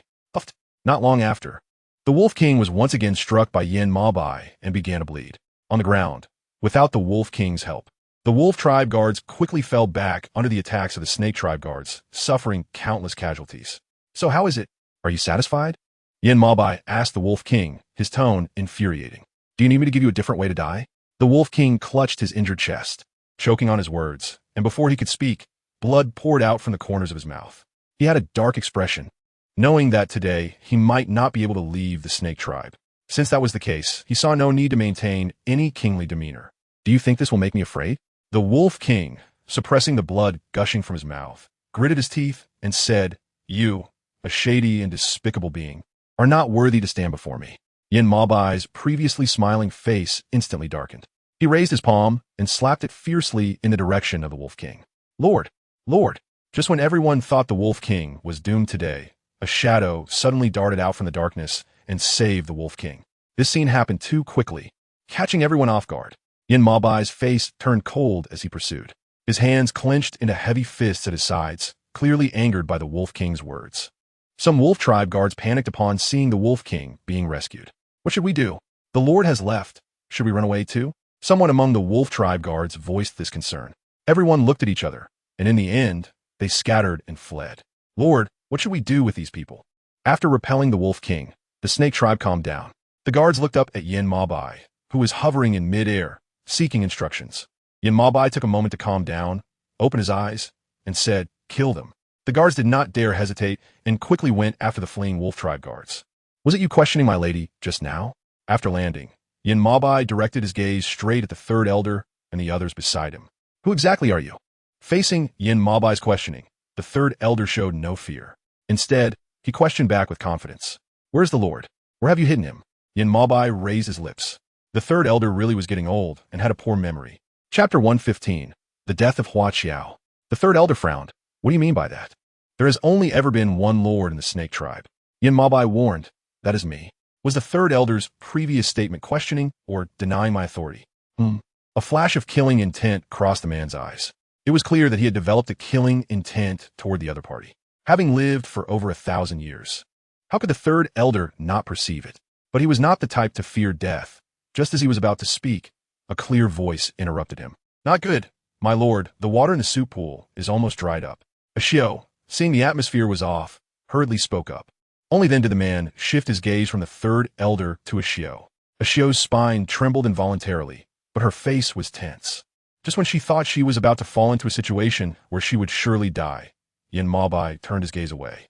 Were you worried about me just now? The man quickly appeared beside the small woman and pulled her out of the soup pool with one hand. Fucking frowned, wondering what this crazy woman was up to again. She kept twisting and struggling. However, Her little strength was nothing more than a tickle in the man's eyes. Not only did she fail to break free, but her struggles only made the man hold her tighter, to the point where she was almost unable to breathe. Do you need me to help you deal with her? Paying off with wide eyes, you're not allowed to act recklessly. After hearing this, Ashio almost knelt down. Ashio is the maid closest to my heart. If you dare to kill her, I will never pay attention to you again. Fu Qing was really afraid that this lunatic would lay hands on Ashio. He had already killed too many people. If he didn't even spare Ashio, then he would be utterly inhuman. Yanemo Bai fell silent for a moment, then suddenly lifted his eyelids. You actually dare to threaten me for a maid? He unhappily pinched the small woman's round. Fair chin, you really have grown bold. HM. Fu Qing was suddenly pushed aside by him, causing her entire face to turn. She could sense that the dog snake man was genuinely angry. Come here. With Yin Mabai's command, the guards hurried over from not far away. Master. The guard bowed respectfully to Yin Mabai. Have his hot spring pool repaired. Yin Mabai said, Ly. Remember, make it quick. The guard glanced at Fu Qing, who was silent in the hot spring, and replied, Yes, I will arrange it right away. After this incident, the snake tribe could be said to be greatly weakened. Yin Mabai did not appear in front of Fu Qing as he had before. It was as if he had vanished. Madam, how are you feeling now? Ashio noticed that Fu Qing's complexion had been worse than usual these days. She was more careful in taking care of her, fearing that something might go wrong. Do you need me to invite Doctor He? Put your hand down, I'm fine. After listening to the guard, did the second elder try to commit suicide after waking up? HM. Ashio nodded in response. The third elder has just gone to persuade him. Madam, do you think the second elder will listen to the third elder's advice? Everyone in the snake tribe knows that the second elder is a stubborn person. Now that he has lost his cultivation, he is like a useless person. Such a situation is hard for anyone to accept. Moreover, this second elder has always been proud and arrogant. It's hard to say. Fu Qing pondered. However, with this third elder by the side of the second elder, it should be somewhat better. After all, the second elder and the third elder are brothers. If others try to persuade him, the second elder might think that everyone is deliberately mocking him. But if the third elder goes to persuade him, it will definitely be sincere. As for whether the second elder will listen in the end, that will depend on how deep their brotherly bond is. By the way, with such a big fuss this time, why is there no sign of Princess Hua Qiao? Fu Qing gasped suspiciously. Logically speaking, for something like this, Hua Qiao, as the princess of the snake tribe, should have stood up to stop it without hesitation and joined everyone in the fight. Yet at that time, anyone from the snake tribe stepped forward, but only this Princess Hua Qiao did not appear. Could it be that she was hiding? Ashio lowered her head. Hua Qiao. Princess Hua Qiao. She's dead, she said hesitantly. Fu Qing's pupils were filled with shock. Dead? When did this happen? How come I, the lady, didn't know? Is this concealment a bit too much? Ashio glanced up and said, About 3 days ago. Fu Qing frowned. What was she doing 3 days ago? It seemed like she was being entangled by the snake demon in the hot spring. Have they found the murderer? Fu Qing asked. Hua Qiao, after all, was the princess of the snake clan. It was impossible that her death went unnoticed. Either someone had deliberately concealed her death, or the one who struck was someone they knew. Who could it be? Just as Fu Qing was deep in thought, the figure of the snake demon suddenly appeared in her mind. Was it the master? Fu Qing suddenly looked up at Ashio. Why'd he do this? Hua Qiao didn't hurt him, and she even had feelings for him. What was the point? Was it purely an outlet? Ashio pressed her lips together. It was because of the lady. She didn't want to hide it. Me? Fu Qingxin was even more puzzled. What does this have to do with her? Could it be that the last time she was attacked by a group of snakes was related to this Princess Hua Qiao? Fu Qing's eyes flashed with surprise, but she quickly calmed down. Who else knows about this besides you? She asked curiously. It couldn't be that the entire snake clan was aware of it, right? She had been kept in the dark all this time, hadn't she? And the guard, Ashio, said seriously. I also heard about this when I accidentally delivered something to the guard. Otherwise, how would I know such a secret matter? No wonder. Fu Qing pursed her lips. No wonder that crazy woman wanted to kill Ashio in front of her before. It turned out to be because she was afraid Ashio would reveal the truth in front of her, thus provoking her. Ashio, you'd better not go out for no reason in the future, Fu Qing advised. Given her current situation, she couldn't guarantee that she could protect Ashio at all times. But as long as Ashio was by her side and within her sight, she could prevent her from being harmed further. Yes, I definitely won't go out again. After the lesson learned last time, Ashio dared not go out alone anymore. The current snake tribe was not what it used to be. It was easy to die or disappear at any moment. She didn't want to leave without knowing the reason. She still had to take care of her lady for a lifetime. Master, the third elder is here. Inside the snake tribe's great hall, as the guard entered to report, the figure of the third elder had already appeared at the hall's entrance. And without waiting for Yin Mabai to speak, he walked straight into the hall. Following closely behind was the second elder, who was carried in by the snake tribe's guards. As soon as the two entered the hall, they showed no signs of courtesy, their eyes fixed on Yin Mabai, sitting at the head. They didn't say a word.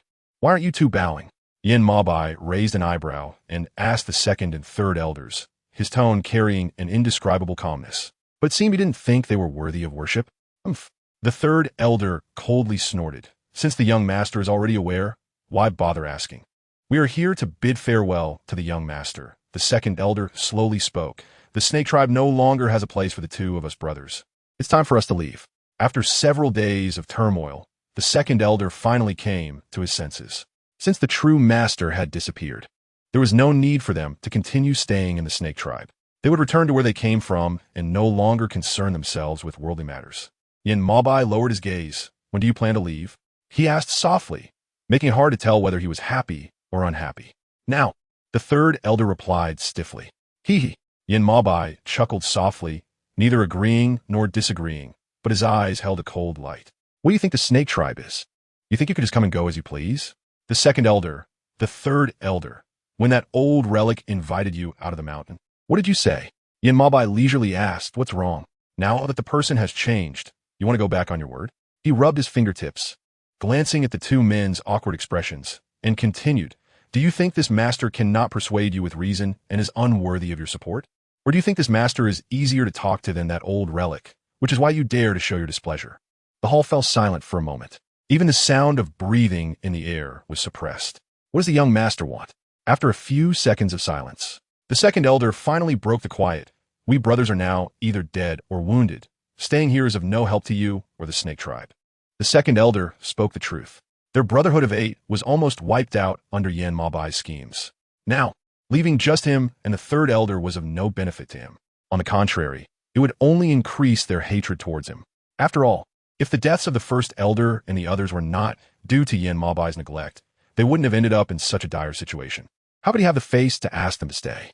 Yin Mabai's gaze shifted. "Whether it is helpful or not is not for you to decide." He said with a half-smile, "Even if you are crippled, isn't he still doing well?" The he Yin Mabai referred to as none other than the third elder, who stood proudly in the hall like a peacock. "You." The third elder glared at Yin Mabai with wide eyes, seemingly not expecting him to be so insane as to target him.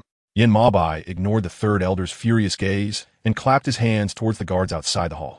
Soon, 2 guards escorted a woman who looked like a madwoman into the hall. With a thud, the madwoman was thrown onto the ground. "Can you tell who she is?" Yin Mabai asked the second and third elders softly. "Princess Hua Qiao." Upon recognizing the true face of the madwoman in the hall, both the second and third elders couldn't help but tremble. "Help! Help!" When Princess Hua Qiao saw the second and third elders, her heart raced with excitement. She had lost her former nobility, and her whole body wriggled like a maggot towards the two, constantly crying for help. "What on earth is going on?" The third elder angrily questioned Yin Mabai. "How could Princess Hua Qiao become like this?"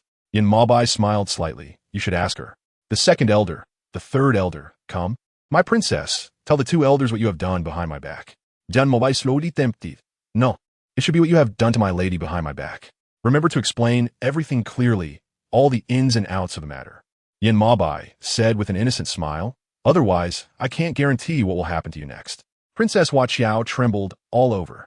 During her time in the dungeon, she had witnessed Yin Mabai's inhumane methods. The fact that she had become like this was all thanks to Yin Mabai. Now, this pervert actually wanted her to explain in front of the 2 elders what schemes she had against Lady Yu. That bitch. This was no different from asking her to die. "Don't want to say?" Yin Mabai tilted his head. "Not in a hurry. That's fine. Guards, bring me a knife." "What? What are you going to do?" Princess Hua Qiao looked at Yin Mabai in terror, unable to believe he dared to act against her in front of the 2 elders, her whole body continuously trying to hide behind the second and third elders. "Do you know why this master is keeping your tongue and eyes?" Yin Mabai reminded her step by step. Princess Hua Qiao's eyes widened.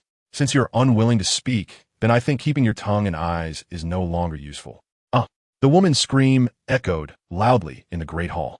The second elder and the third elder were both rendered motionless by shock. Soon, 2 eyeballs the size of eggs and a crimson tongue were thrown onto the Snake Clan's hall by Yin Mabai, as if they were some filthy things. They were exceptionally conspicuous, making them hard to ignore. Seeing this, the guards quickly handed a clean handkerchief to Yin Maobai.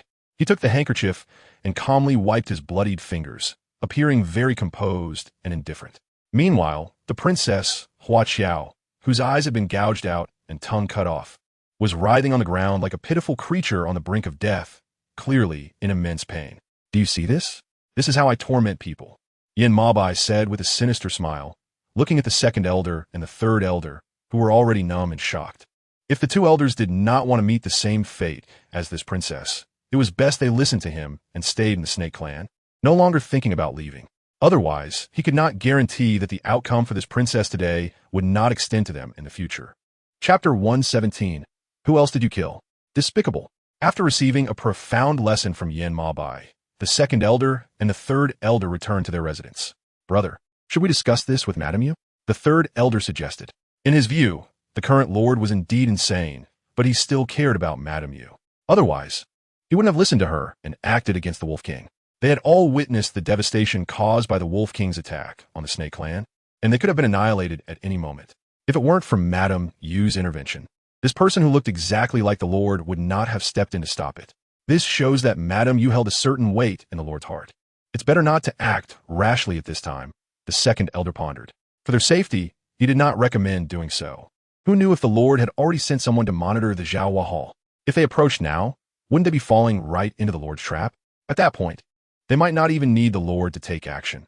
They would be burdened with the reputation of dying from fear of guilt. Are we supposed to remain in this stalemate forever? The third elder said angrily. He found staying in the Snake Clan increasingly disgusting and just wanted to leave quickly. Sigh. The second elder let out a long sigh and said, "Let's wait and see. Perhaps one day, when the Lord really returns, we will be freed." It wasn't just the second elder and the third elder who hoped for his return. Fu Qing also did. Ever since she learned from Xiao about Hua Qiao's death, she had been restless, feeling that something significant was about to happen. "Madam, the Lord has arrived." Just as Fu Qing was lost in thought, Xiao's voice suddenly reached her ears. Following that, a crimson figure appeared before Fu Qing. "You've lost weight." As soon as Yin Maobai arrived, he stepped into the hot spring and grasped the woman's chin, scrutinizing her closely. "Fu Qing, one would think he's just weighing the pig again. He's lost weight. Can she not lose weight when she's been worried all day? Have you finished dealing with the matters of the Lord?" Fu Qing asked. During these few days when the snake spirit didn't come, she was always restless. Now that he's here, she feels much more at ease. Sometimes, she really thinks she's gone crazy. How could she feel uneasy just because this snake spirit didn't come? What is she thinking? The man noticed the little woman in his arms lost in thought. He didn't answer Fu Qing's question, but instead asked her back. How does the Lord plan to soothe the Serpent Clan, who are now severely weakened? Clearing her throat, she changed the subject. The images of the heavy casualties suffered by the Serpent Clan kept flashing in her mind. The wounded guards and the corpses piled up like small hills. If not handled properly, there would surely be complaints. "How about you take charge for me?" Yin Maobai whispered in her ear. To him, the Wolf Clan and the Serpent Clan were irrelevant. He wasn't there for the so-called righteousness or the Serpent Clan's people. His aim was to create chaos among the clans and to trap this little woman in his embrace. He wanted that old relic to have nothing in the future, only able to watch helplessly as the child in the little woman's womb called him daddy. Just thinking about such a plan made him uncontrollably excited. Even his calloused hands began to stir restlessly on the little woman's body. "No, my lord, I'm not feeling well today." Fu Qing is not lying. She has indeed been feeling unwell these past few days. It's unclear whether it's due to the recent disturbance of her pregnancy or the prolonged time spent in the hot springs. As a result, she often feels a dull pain in her abdomen. Are these little ones causing you trouble again? The man's large hand had unknowingly moved to rest on the round belly of the woman in his arms. How can they be so disobedient? There was a hint of danger in the man's words. "Should I help you take them out of your belly right now? That way, they won't continue to cause you trouble." "Paying off. Your honor. Do you want my life?" At first, she really resisted the 9 children in her belly, wishing to get rid of them as soon as possible. But now she doesn't want to do that anymore. They have already taken shape in her belly and developed their own consciousness and spirit. From time to time, they even talk to her, their mother, to learn about the outside world. She loves them so much that she would never let anyone bully them. "Have I mentioned to your honor that these 9 children are now my life?" Fu Qing reiterated. "If the Lord brings up such matters to joke with me again next time, Then take both my life and the life of the child in my belly. My life is already hard enough. All day long, I'm either in this hot spring or still in this hot spring. I don't even dare to walk around on the ground. I've long been tired of this kind of life. If the snake spirit really wants to harm the child in my belly, then there is no need for me to continue living. I might as well reincarnate and find a good family in my next life. Angry? The man reached out and poked the small woman's puffy face, his eyes glinting with a hint of amusement. How about I give you a surprise? Fu Qing frowned, thinking that it was already quite good that this crazy person didn't give her a scare. She didn't dare to hope for any surprises. Bring the person up. Without waiting for the little woman in his arms to respond, the man took the liberty of instructing the guards to bring up the corpse of Hua Qiao. At the moment she saw a dark, lifeless body fall to the ground, exuding a strong smell of blood and a wooden stick. Fu Qing was startled and let out a scream. Who is this? She shrank back, hiding behind the crazy man's finger pointing at the mummy-like corpse on the ground. The man glanced down at her, in a good mood, and said, Guess. Who did you kill this time? The man immediately grasped the key point of the little woman's words and narrowed his eyes. That reckless thing has told you everything? What? Fu Qing looked at the man in confusion. It was only then that she understood who the ignorant thing he mentioned was. Her expression changed dramatically. No, she hadn't told her anything. Is that so? The woman's face, pale to the point of being ghostly, had already betrayed her. Yet she remained oblivious. Do you know who the person was that I just had the guard throw to the ground? Paying attention to the side, she took a glance. Apart from the long hair cascading down, the limbs were completely absent. It was almost impossible to guess her identity. Chapter 118, Waiting for Death. You should have seen Princess Hua Qiao, right? The man's hoarse voice brushed past her ear. Fu Qing stared wide-eyed and glanced at the snake demon beside her. They had not only seen each other before, but they were practically as familiar as could be. Okay? She was already dead, wasn't she? Paid off, he said with a tremble. The man raised an eyebrow. What did that reckless thing say to you? He knew that reckless thing wouldn't hide anything from her. Quite loyal. After all, fucking frowned and said, Can you not call a Shio that? She is not called unaware of her own death. She specifically emphasized, a Shio has a name. If we're talking about someone who is unaware of their own death, in her opinion, it must be this crazy snake. Look at what he has contributed to the snake clan after being here for so long. It's either indifference or giving random orders to the guards of the snake clan, making the entire snake clan a mess. Huh. The man, with a sinister expression, forcefully lifted the chin of the little woman in his arms and said, Are you reprimanding me for a maid? Hiss, with a pained frown. She wanted to swat away the man's large hand that was gripping her jaw. However, his palm was as unyielding as iron, firmly holding her in place. Let go. She glared at him with fury in her eyes. This crazy man really did have a habit of squeezing her jaw and neck whenever he lost his temper. Even the calmest person would struggle to endure such repeated torment. Bang! Don't be afraid. Mother will help you teach him a lesson. Yin Mabai's face darkened instantly as he was repelled by a burst of golden light. He lifted his head to look at the woman standing not far away and couldn't help but sneer. She was truly a chip off the old block. Quite impressive. He wiped the blood from the corner of his mouth. Fu Qing's heart tightened. What do you want to do? Don't worry, mother. He doesn't dare to do anything to you. The voice of the little one echoed in Fu Qing's mind again. Mother, you just stand there well. And I'll use magic with elder brother and second brother to create a barrier so he won't dare to harm you again. Fu Qing responded softly. She reached out her hand. The man, with deep-set eyes, commanded Fu Qing. Mother, don't reach out. The small voice continuously stopped her in Fu Qing's mind. He wants to cut your finger to destroy the barrier. The barrier set by Jiuzai can only be broken by Fu Qing's blood. Once she reaches out her hand, the barrier created by their spell will become entirely useless. Fu Qing hurriedly hid her hands behind her back. Just say what you want to say. She wasn't stupid. The 9 children had already made it very clear to her. She wouldn't fall for this crazy person's tricks. Do you want me to personally come over and catch you? The man's tone was somewhat exasperated, clearly not expecting the usually obedient woman to defy him at this moment. A moment of irritation and unease stirred within him. Fei Qing's eyes flashed with panic, but she ignored it. She had already made up her mind not to give this snake-like man a chance to get close to her. The man's narrow, snake-like eyes glimmered with a deep, cold green light, clearly showing his impatience. I'll say it again. Come here, do you hear me? The man commanded again. It was evident that he was on the brink of fury. One could hardly imagine what frightening thing he might do next. Fu Qing pursed her powdery lips, stabilizing her mind while remaining still. She realized that with the barriers set by the 9 children, this snake spirit couldn't approach her at all. Otherwise, if he could come over, he would have already caught her instead of standing there talking so much. Bang, bang, bang. Seeing that she was sure he wouldn't dare to come closer, the man slammed his palm fiercely towards the barrier. Soon, the barrier, which looked like glass, revealed a translucent state under Yin Mabai's attack before disappearing again. Do you think hiding in this barrier means I won't dare to deal with you? The man retracted his hand and said coldly and calmly, the barrier can only last for 3 days. The man threatened, you better pray that this barrier can protect you for a lifetime. Otherwise, once you come out, I will make you suffer. After dropping this harsh warning, the man turned around angrily and left. Fu Qing, having just stabilized her form after the man's departure, finally couldn't help but sit on the edge of the hot spring.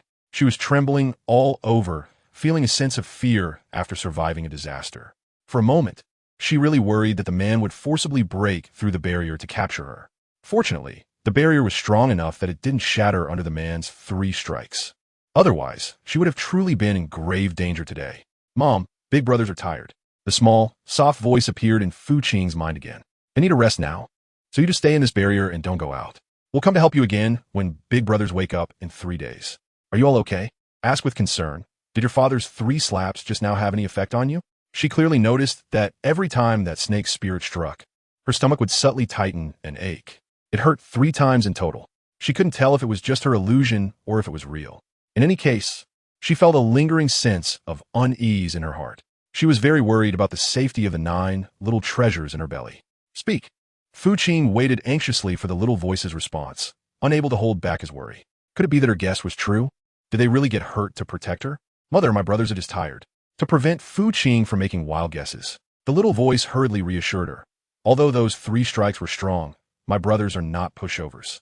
They'll be fine after a few days of rest. Really? Fu Qing was still somewhat absent-minded. Mother, don't worry.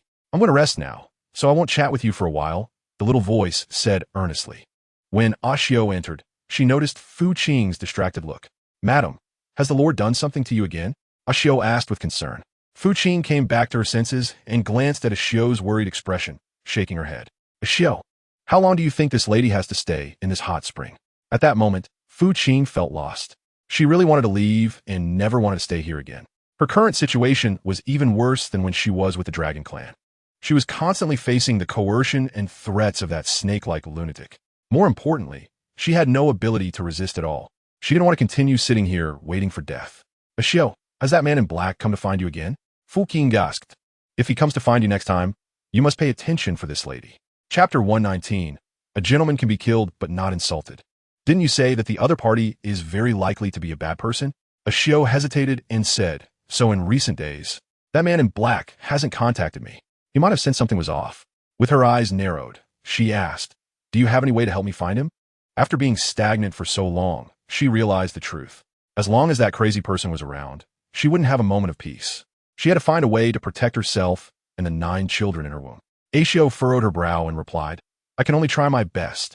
However, she couldn't guarantee that they would actually find him. She didn't deliberately force her hand to pay off the debt. If this scheme failed, she would implement the next one.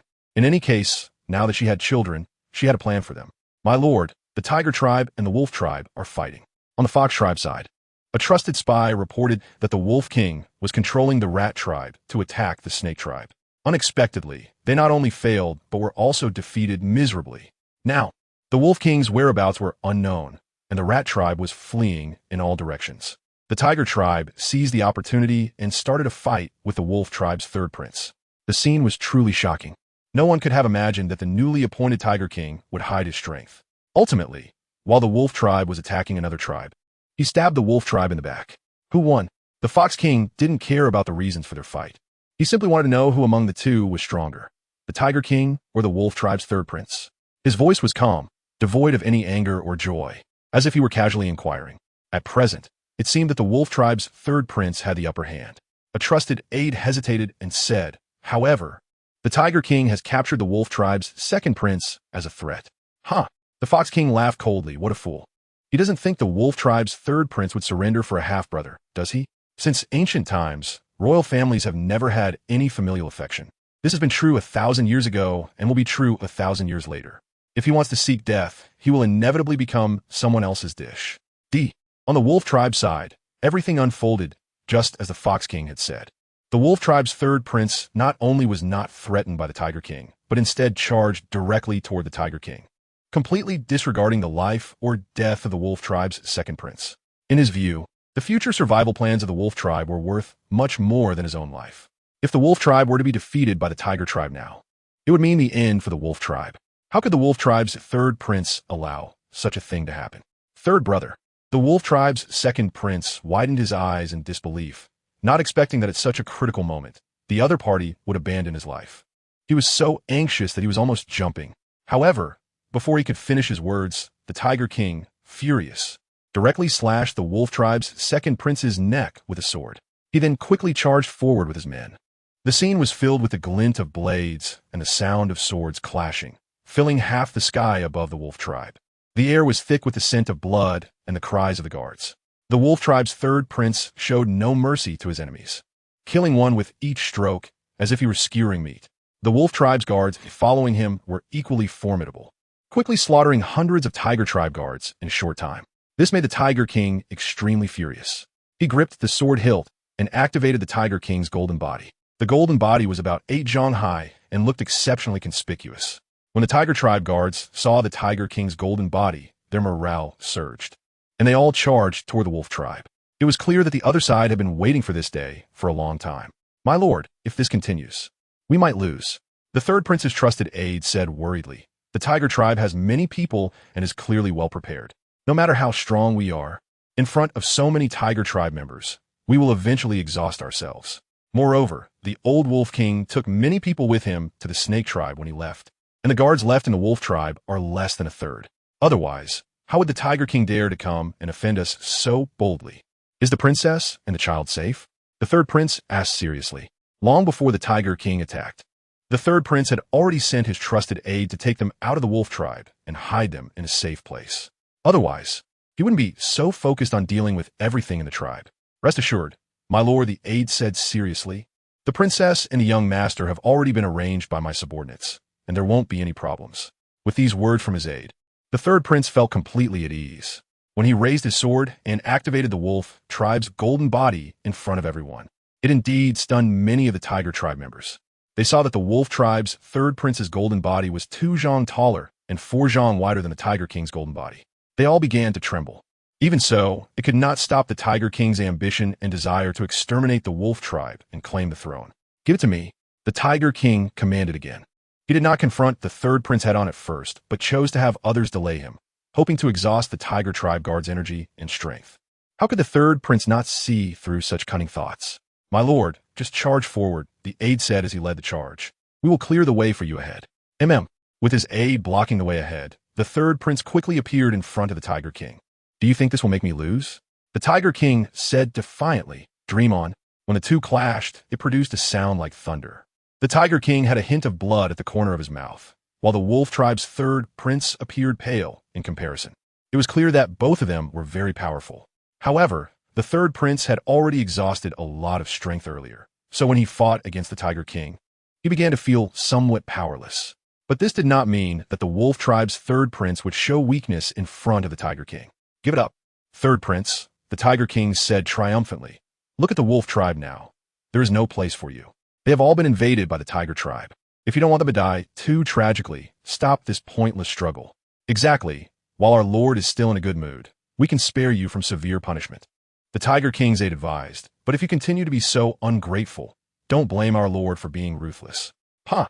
The third prince's aide, upon hearing these words, not only did not intend to persuade the third prince to surrender, but instead spat fiercely at the other side.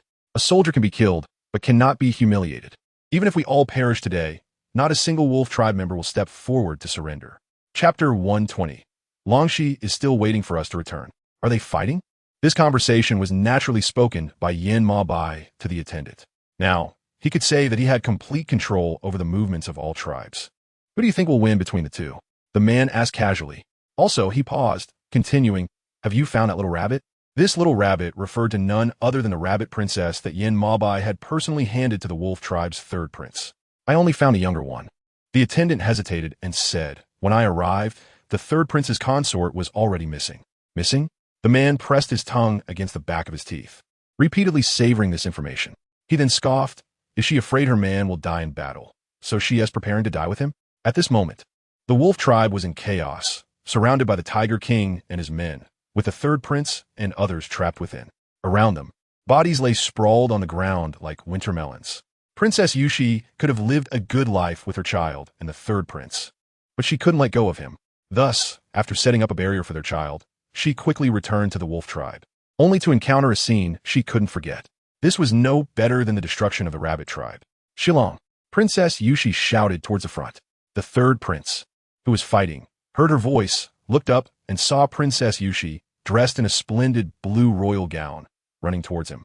His brow furrowed. "Don't come over," he shouted. "Run." Princess Yushi hesitated for a moment at his command, realizing something was wrong.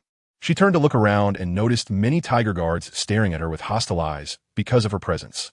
"Hee hee, how touching," the Tiger King mocked. "To have such a beauty accompany you at the moment of death. Someone, capture her." The Tiger King's expression changed, and he issued a cold command.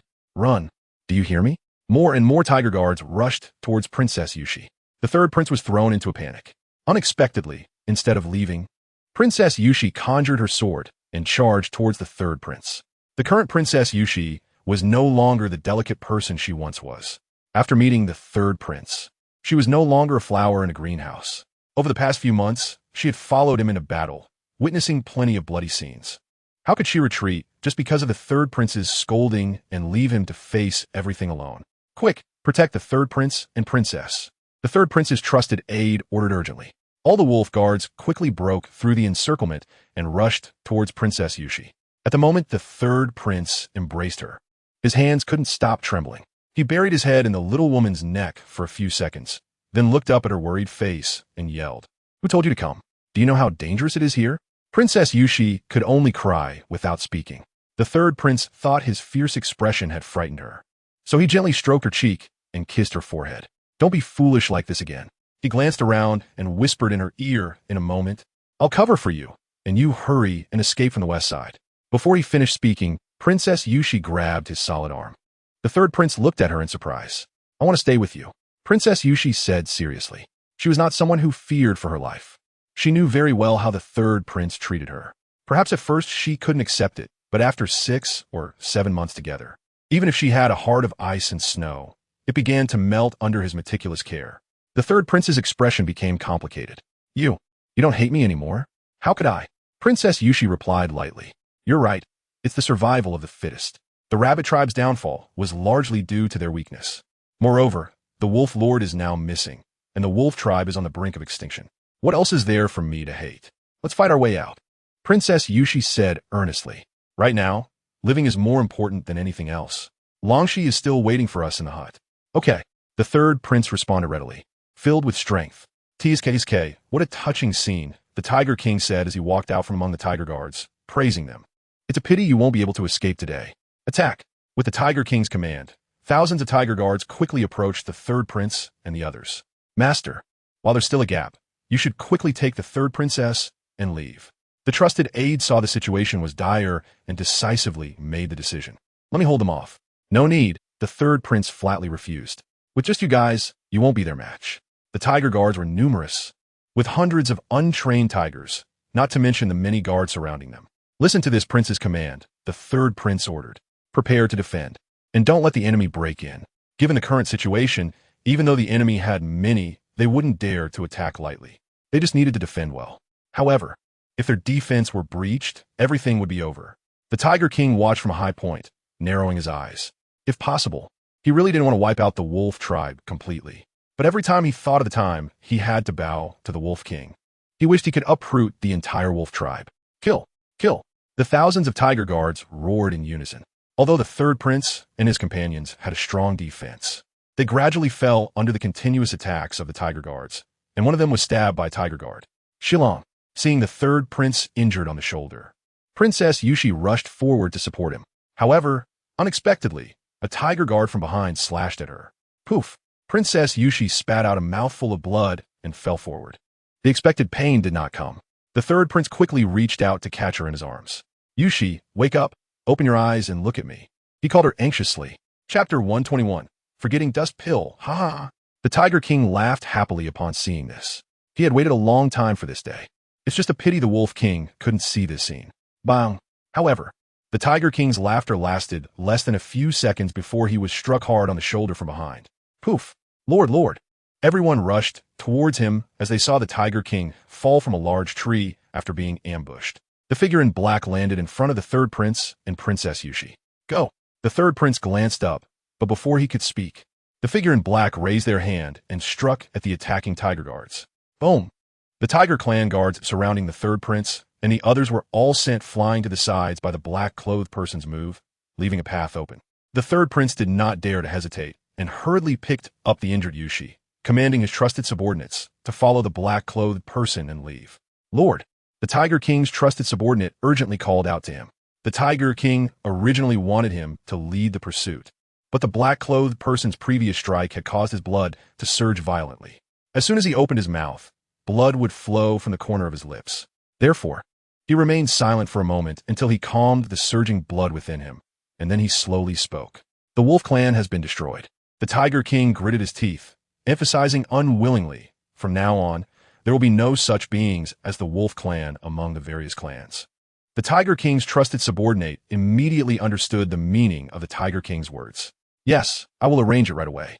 Soon, the news of the Wolf clan's annihilation by the Tiger clan spread throughout the various clans. Naturally, this matter was also heard by the snake spirit. What about Princess Yushi? She asked with concern. How is she? The man sat steadily above the hot spring, a sense of indescribable pleasure in his eyes. What do you think? She eagerly went to seek death. How could the other party not fulfill such a courtesy? Pay it off. Then why don't you send someone to save him? At that time, Yin Maobai and the Wolf tribe's third prince were very close friends, and she saw their relationship clearly. If he were here, he would definitely send someone to stop it at the first moment. Why should I send someone to save him? Yin Maobai retorted. You don't think that just because the Wolf tribe's third prince has a good relationship with that old fossil, I should save his friend out of consideration for that old fossil, do you? Paid off. Have I ever told you that I actually hate that old antique privately? The man emphasized. So, I won't give any good face to his friends either, let alone save them. The fact that I haven't personally killed them is already a great mercy. Right now, this is just an opening act. The man spoke again. When he comes back, I will definitely make him see the world. It's only right to repay him for the restrictions he has placed on me for hundreds of years. Fu Qing couldn't help but shiver. Come, drink this bowl of medicine. The man, unwilling to bring up the matter further in front of Fu Qing, took a bowl of medicine from the hand of a maid and handed it to her. It's for clearing heat and beautifying the skin, he said with a faint smile. It's very beneficial for your body. Don't drink it, mother. There's poison in it. Upon hearing the warning from the little voice, Fu Qing instinctively knocked over the bowl of medicine that the man handed her with a loud bang. Splash! The black bowl fell with her strong force and sank deeper into the water of the soup pool. The man's face darkened. You don't want to drink it? Fu Qing raised her eyes to look at him. What did you put in this? She spoke first, questioning. Didn't you say you wouldn't harm the child in my belly? Why is there poison in this bowl? The man raised an eyebrow. Did they tell you? But they refers to no one else but the 9 children in Fu Qing's belly. Did they also tell you that this bowl contains not only poison, but also the blood of the original? What do you want to do? She looked at him with a wary gaze. Every time this lunatic came to see her, it was never for anything good. Last time he brought Hua Qiao, looking like some half-human, half-ghost creature, to see her. This time, he was holding a bowl of poison. What was his purpose? Yin Mohite curled his lips, making them obey. As soon as he finished speaking, the man cast a spell on her, stabilizing her body and preventing her from moving an inch. Fu Qing stared, wide-eyed. What are you going to do? You can't come over. There was an indescribable tremor in her voice. Don't be afraid. The man's large hand steadied on Fu Qing's shoulder. I just want to give him a little punishment. The man who had been resisting Fu Qing didn't take her seriously at all. Instead, he continued to threaten her. As long as you obediently listen, I won't do anything to them next. After saying this, Yin Maobai took out a black pill from his pocket and forced Fu Qing to swallow it. Cough, cough. WH, what did you make me take? She didn't want to speak up, but the man's dominance forced her to comply. The corners of the man's eyes curved, as if he held a forgetfulness pill. What the hell is this? Fu Qing was taken aback. Clearly, she had no idea about the effects of this pill. Yin Maobai thought she was stunned with fear and gently stroked the tips of her hair to comfort her. I want you and the child in your belly to forget that old antique, he said with a faint smile. When you wake up, you and those little rabbits in your belly will no longer remember the past, and your eyes will only have me. This was something Yin Mo Bai had specially prepared a long time ago, but it had never been used until recently when the little woman showed signs of resistance against him, forcing him to use this drug on her. As the man had predicted, after the woman took the pill, her eyelids began to droop, and she eventually fell directly into his arms. Your Excellency, the Fox King requests an audience. 3 days later, the Fox King suddenly arrived at the Snake Clan with his followers. At that time, Yin Mo Bai was still in the hot spring outside the Zhaohua Palace. When he heard the news from the guards, he was not surprised at all. Let him wait for me in the main hall of the Snake Clan, Yin Mo Bai instructed. Since the Lord is busy, why not handle the important matters first? The woman in the hot spring said with a worried expression, no longer showing the usual wariness and fear towards him. I have my maidservants to take care of me here, she said generously and considerately, although she felt it was strange to be held in his arms like this. After waking up, he told her that he was her husband and that she was carrying his child. With just this point, she had no doubts about him. After all, her mind was completely blank right now. Chapter 122. 9 Transformation Soul Returning Pill. Your Excellency, do you think the Snake Lord will meet us? The Fox King's confidant had been waiting in the Snake Clan's main hall for almost a quarter of an hour. In that time, the tea on the Wolf King's table had been replaced nearly 3 times. In contrast, Yin Mo Bai's figure had yet to appear. If someone didn't know better, they might think the Snake King had encountered some trouble, which was why he hadn't shown up. We'll know soon enough, the Fox King thought, noting his confidant's dissatisfaction, but compared to that, he remained relatively calm. Regardless of how long Yin Mo Bai wanted him to wait, since he was there today, he would leave easily without seeing him, especially since he had a deal waiting for him. Yin Mo Bai finally appeared in the main hall of the Snake Clan 2/4 of an hour later. He raised an eyebrow, clearly surprised by the Fox King's patience. If it were him, he wouldn't wait even for 2 seconds. Long wait, Fox King, Yin Mo Bai said nonchalantly as he lifted his robe and took a seat in the upper position. The Fox King slightly curved his lips. The Snake King arrived just in time. If he had been any later, the Fox King might have had to personally send someone to invite him. Hee. Yan Montak by Chakot Zofli. Speak, what brings you to me? The last battle was 3 months ago, and in that time, he assumed the old man's golden pill had been refined. Otherwise, he wouldn't have had such confidence in front of him. I heard the Wolf Clan was annihilated. The Fox King hesitated for a moment before finally speaking.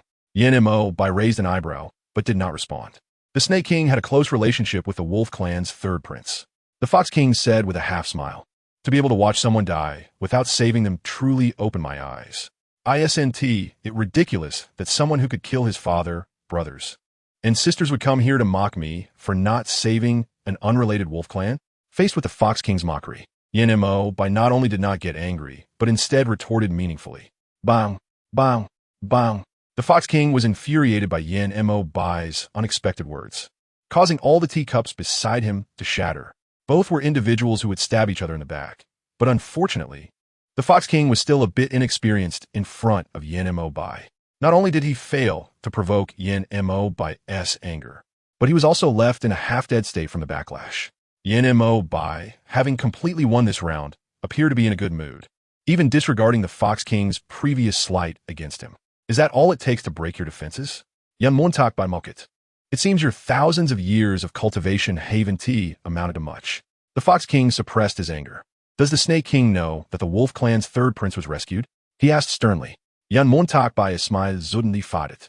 I sent someone to inquire with the Tiger King yesterday and had them secretly investigate in the Tiger Clan, he said, seeing Yin Mo Bai's darkening expression. The Fox King understood he was still unaware and continued. 3 days ago, the Tiger King did not annihilate the Wolf Clan's 3rd prince and others in one fell swoop, but was ambushed from behind by a man in black and severely injured. Does the Snake King know who this black-clad ambusher is? Yin Mo Bai slowly turned his gaze towards the Fox King. What is your plan? The Fox King had brought the conversation to this point, and Yin Mo Bai understood perfectly well what was going on. The Fox King pondered. How about we stage a play? This person is hidden, but we are in the open. The Fox King analyzed with righteous indignation. Last time, the old Wolf King was able to escape from you because of this black-clad person. The mention of this incident reminded Yin Mo Bai of the report brought back by his guards last time, which stated that no information about this person had been found, leaving him somewhat puzzled. Now, hearing the Fox King bring it up, he quickly realized.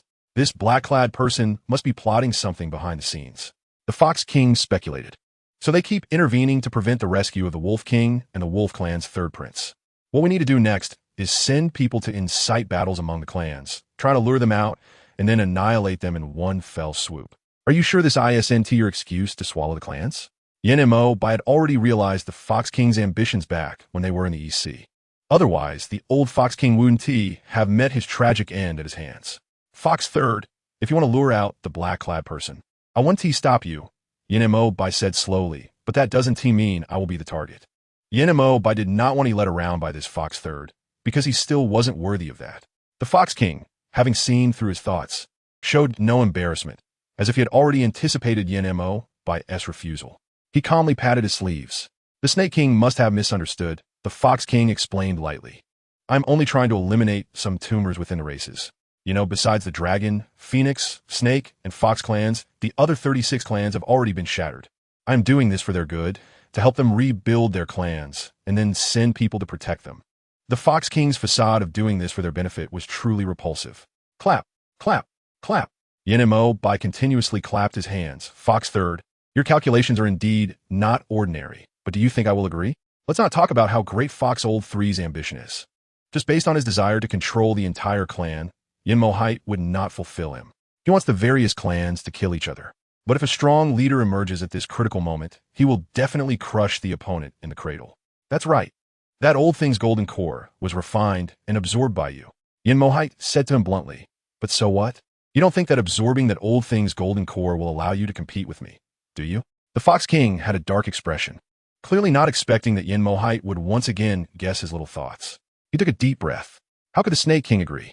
The Fox King did not come here to negotiate with the other party, but rather to probe the other party's intentions, to prevent the possibility of being stabbed in the back during a fight. How about I use the 9-turn soul-reviving pill as a bargaining chip with the Snake King? The 9-turn soul-reviving pill is made from 9 rare heavenly herbs that have been refined over 1,000 years. Its color is like amber, and it has a pleasant fragrance. It can bring the dead back to life, instantly heal all injuries and diseases, and it can also enhance the user's cultivation and aptitude, even allowing them to break through bottlenecks to reach higher realms. However, such pills are rare in the world. Yin Mo did not expect that the Fox King would be willing to spend such a huge price for the sake of unifying the clans. Chapter 123 In the Eyes of the Master, You Are Not Worthy. Madam, do you really not remember what happened before? In the hot spring next to the Zhaohua Hall, Ashio looked at Fu Qing, who seemed like a blank sheet of paper, with a complex expression. What if the master lied to you? Fu Qing's hand holding the pastry froze. Ashio felt a bit flustered under Fu Qing's gaze. The maid meant that the lady should sometimes learn to judge. No, the maid meant that the lady cannot believe everything the Lord says. Fu Qing raised her eyebrows, and after listening for so long, even a fool would understand the meaning of the maid's words. Are you saying that the Lord has been deceiving me from the beginning to the end? She questioned. What was his reason for doing this? Yin Mabai's kindness towards her was evident throughout the Zhaohua Palace. If he had no good intentions, what was he after? Mother, don't listen to what this maid is saying. The baby in your belly is protesting. Daddy has been very good to you and us lately. Yes. Daddy has been massaging Mommy and bringing her a lot of beast crystals and rare treasures to provide for her meals. Daddy is a good daddy. You all stop talking for now. Fu Qing lightly smiled and replied to the little babies. Every time they spoke in their baby voices, it almost made her bones feel numb. Apart from the initial surprise and wonder, Fu Qing had clearly accepted their existence now. Ashio, do you have any objections to the master? Seeing Ashio not saying a word for a long time, Fu Qing couldn't help but ask her, if you say it, I will judge it for you. If the master has really done something to make you unhappy, I will seek justice for you. Given the affection Yin Mabai currently had for her, it should be fine if she lightly hit him. No. Ashio felt that the situation seemed to be getting more troublesome the more she spoke, a hint of helplessness crossing her brows. Just treat what Ashio said earlier as nonsense. Don't take it to heart. Since she couldn't explain it clearly, Ashio simply decided not to explain further and spoke ambiguously. Ashio's hesitant demeanor, not knowing how to explain, instead raised suspicion in Fu Qing's heart. She could see the helplessness in the eyes of the maid in front of her. Could it really be, as she said, that Yin Mabai's words to her were all false? That she was actually not his wife? But if she wasn't his wife, then whose child was in her belly? Bang! Just as Fu Qing was lost in thought in the corner of the soup pool, a loud collision suddenly sounded not far away. What happened? Fu Qing raised her head and asked in confusion. The maid stepped forward and said, reporting to Madam, it seems that someone is fighting ahead. The Fox King and Yin Mabai had fought from the Snake Clan's main hall to the outside. Along the way, they attracted a lot of attention. Snake King, don't go too far. The Fox King glared at Yin Mabai with a dark expression. The 9-turn soul returning pill is the treasure of my Fox Clan. Since you are unwilling to agree, you shouldn't take my things. But I just have my eyes on it. What can you do? Yin Mabai said, examining the 9-turn soul returning pill he had obtained with satisfaction. How about I trade it for the most beautiful woman of the Snake Clan? Do you think I need that? The Fox King gritted his teeth, glaring fiercely at Yin Mabai. Then there's nothing I can do. Yin Mabai wickedly tucked the item into his embrace and said, whatever falls in my hands is mine. If the Fox King has the ability, come and take it. The Fox King was infuriated by Yin Mabai's shameless words, his face turning red. Snake King, don't drink the wine of disrespect. It was evident that he was genuinely angry. Yin Mabai abruptly stopped smiling. What? Does the Fox King want to fight me? You. The Fox King realized that Yin Mabai was determined not to return the 9-turn soul returning pill, and he was utterly furious. Soon, the two were entangled in a fight outside the Snake Clan's main hall. Who do you think will win this fight? Many guards of the Snake Clan watched the scene and began to discuss. The Fox King's strength seems not to be inferior to the Master's. Do you think the Master might lose to him? Hard to say. The Fox King's moves are fierce, but the Master seems no pushover. Haven't you seen he hasn't used his full strength yet? Hee. After 3 months apart, is this all the Fox King can do? While fighting, Yin Mabai did not forget to mock his opponent. It seems you haven't fully transformed your golden core yet. You fight like a weak shrimp. Put in some effort. Yin Mabai couldn't help but urge seriously. The Fox King's face was extremely awkward. He could tell that Yin Mabai wasn't using his full strength. And now he was being mocked like this. With a loud bang, he fully revealed his Fox King form. It does seem a few heights higher than before. Yin Mabai commented while fighting. The Fox King's face flushed red. Shut up. He shouted angrily at Yin Mabai. Yin Mabai raised an eyebrow, unconcerned. Is that something you don't want to hear? Unfortunately, I just love to talk.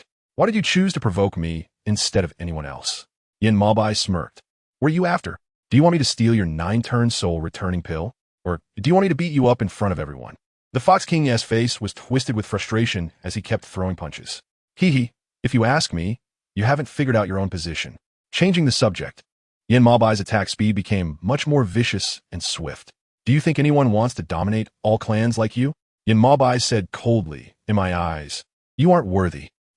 Under Yin Mabai's verbal attack, the Fox King lost focus and was punched hard in the stomach. Master. The Fox King's trusted aide hurriedly stepped forward to support him. Yin Mabai also landed from midair, straightening his sleeves, and looked towards the Fox King. Go back, Fox-san. Continuing to fight with your current strength is futile. Considering you gave the 9-turn soul returning pill to me, I can let this go today. But if it happens next time, you might not be so lucky. The Fox King's face turned ashen. He had failed to scheme against Yin Mabai and ended up suffering a huge loss. He was nearly on the verge of exploding with anger. Yet, in the face of a powerful opponent, he could only endure. Yin Mabai paid no attention to his colorful face, watching him leisurely. If this Fox-san continued to be ungrateful, he wouldn't hold back any longer. Let's go. After pondering for a moment, the Fox King left in a huff, filled with unwilling rage. Chapter 124. Signs of Memory Recovery Mother. This 9-turn soul returning pill must be a great treasure. The baby voice echoed continuously in Fu Qing's mind, filled with excitement and joy. You should accept it quickly. This is your father's heartfelt intention. Yes, mother, while father hasn't changed his mind yet. You should quickly take this and put it away. It might come in handy someday. The little woman hesitated for a long time, unwilling to take it, which made the man frown. What's wrong? Don't you like the gift your husband gave you? Fu Qing raised her eyes to glance at the affectionate man in front of her and shook her head. It seemed that this item she had brought was of no use to her. Keeping it by the Master's side might be more beneficial in the future. However, Fu Qing would soon regret this decision she made for him. Of course, that was a matter for later. At the moment, her thoughts for the man made Yin Mabai feel happy. All right, then I will temporarily keep it for you. The 9-turn soul-reviving pill that he had presented to the little woman was once again taken back into his embrace. How long had they been like this? In the shadows, a pair of pitch-black eyes were closely watching this scene, with an indescribable tone of either joy or anger. However, one could tell from the coldness in the other party's eyes that they were displeased with the matter. It's been over 7 days. The guard lowered his head, making it hard to see the expression on his face, and said, but the lady is not doing this willingly. After speaking, the man did not forget to say a good word for Fu Qing, proving her innocence. He continued to stare. After a moment of silence, the man lightly instructed, "If the lady feels any discomfort, notify me immediately." "Yes." The guard responded respectfully. "Madam, your belly is really getting bigger. You won't be giving birth soon, will you?" A month passed in the blink of an eye. During this month, Fu Qing spent her time eating and sleeping, and occasionally, Yin Mo Bai would come to see her, bringing her many treasures. But for her current situation, these seemed to be of no use, leaving Fu Qing feeling confused. "What did Dr. He say yesterday?" Fu Qing asked. Her belly was growing day by day, and Yin Mo Bai, fearing something might happen to her, had Dr. He come to examine her 3 times a day to prevent premature labor. Dr. He said that the lady's condition might not trigger for another month. Ashio truthfully replied, "But sometimes what the divine doctor says may not be accurate. It all depends on the pregnant woman's constitution." However, Ashio did not voice this concern, fearing it would cause panic in Fu Qing. In any case, it's better for the lady to be cautious lately. If there is any discomfort, just call Ashio, and I will be there to help you right away. Fu Qing nodded in reassurance. "Then come over and give this lady a head massage. For the past few days, I don't know what's going on, but my head has been feeling dull and painful. Occasionally, I also see some flashes of images like being pricked by a needle. I wonder if it's a reaction because I'm about to give birth. In any case, I've been feeling uneasy these days. Is this pressure okay, madam?" Axiu stepped forward to massage her head while asking if the maid should apply more pressure. Fu Qing closed her eyes and lay on the edge of the hot spring, responding, "This is quite nice." The master and servant fell silent, creating a warm and beautiful scene. Just when Ashio thought Fu Qing had fallen asleep, she suddenly spoke up, breaking the lovely atmosphere. "Ashio, do you think I will return to normal after giving birth?" Previously, Ashio had told her that the reason she was in the hot spring was to nourish herself with the water dragon pearl, ensuring her safety and that of her unborn child. Did this mean that once she gave birth, she would return to normal? She felt a sense of anticipation. Ashio paused her hand that was massaging Fu Qing's head, and logically, it should be that way.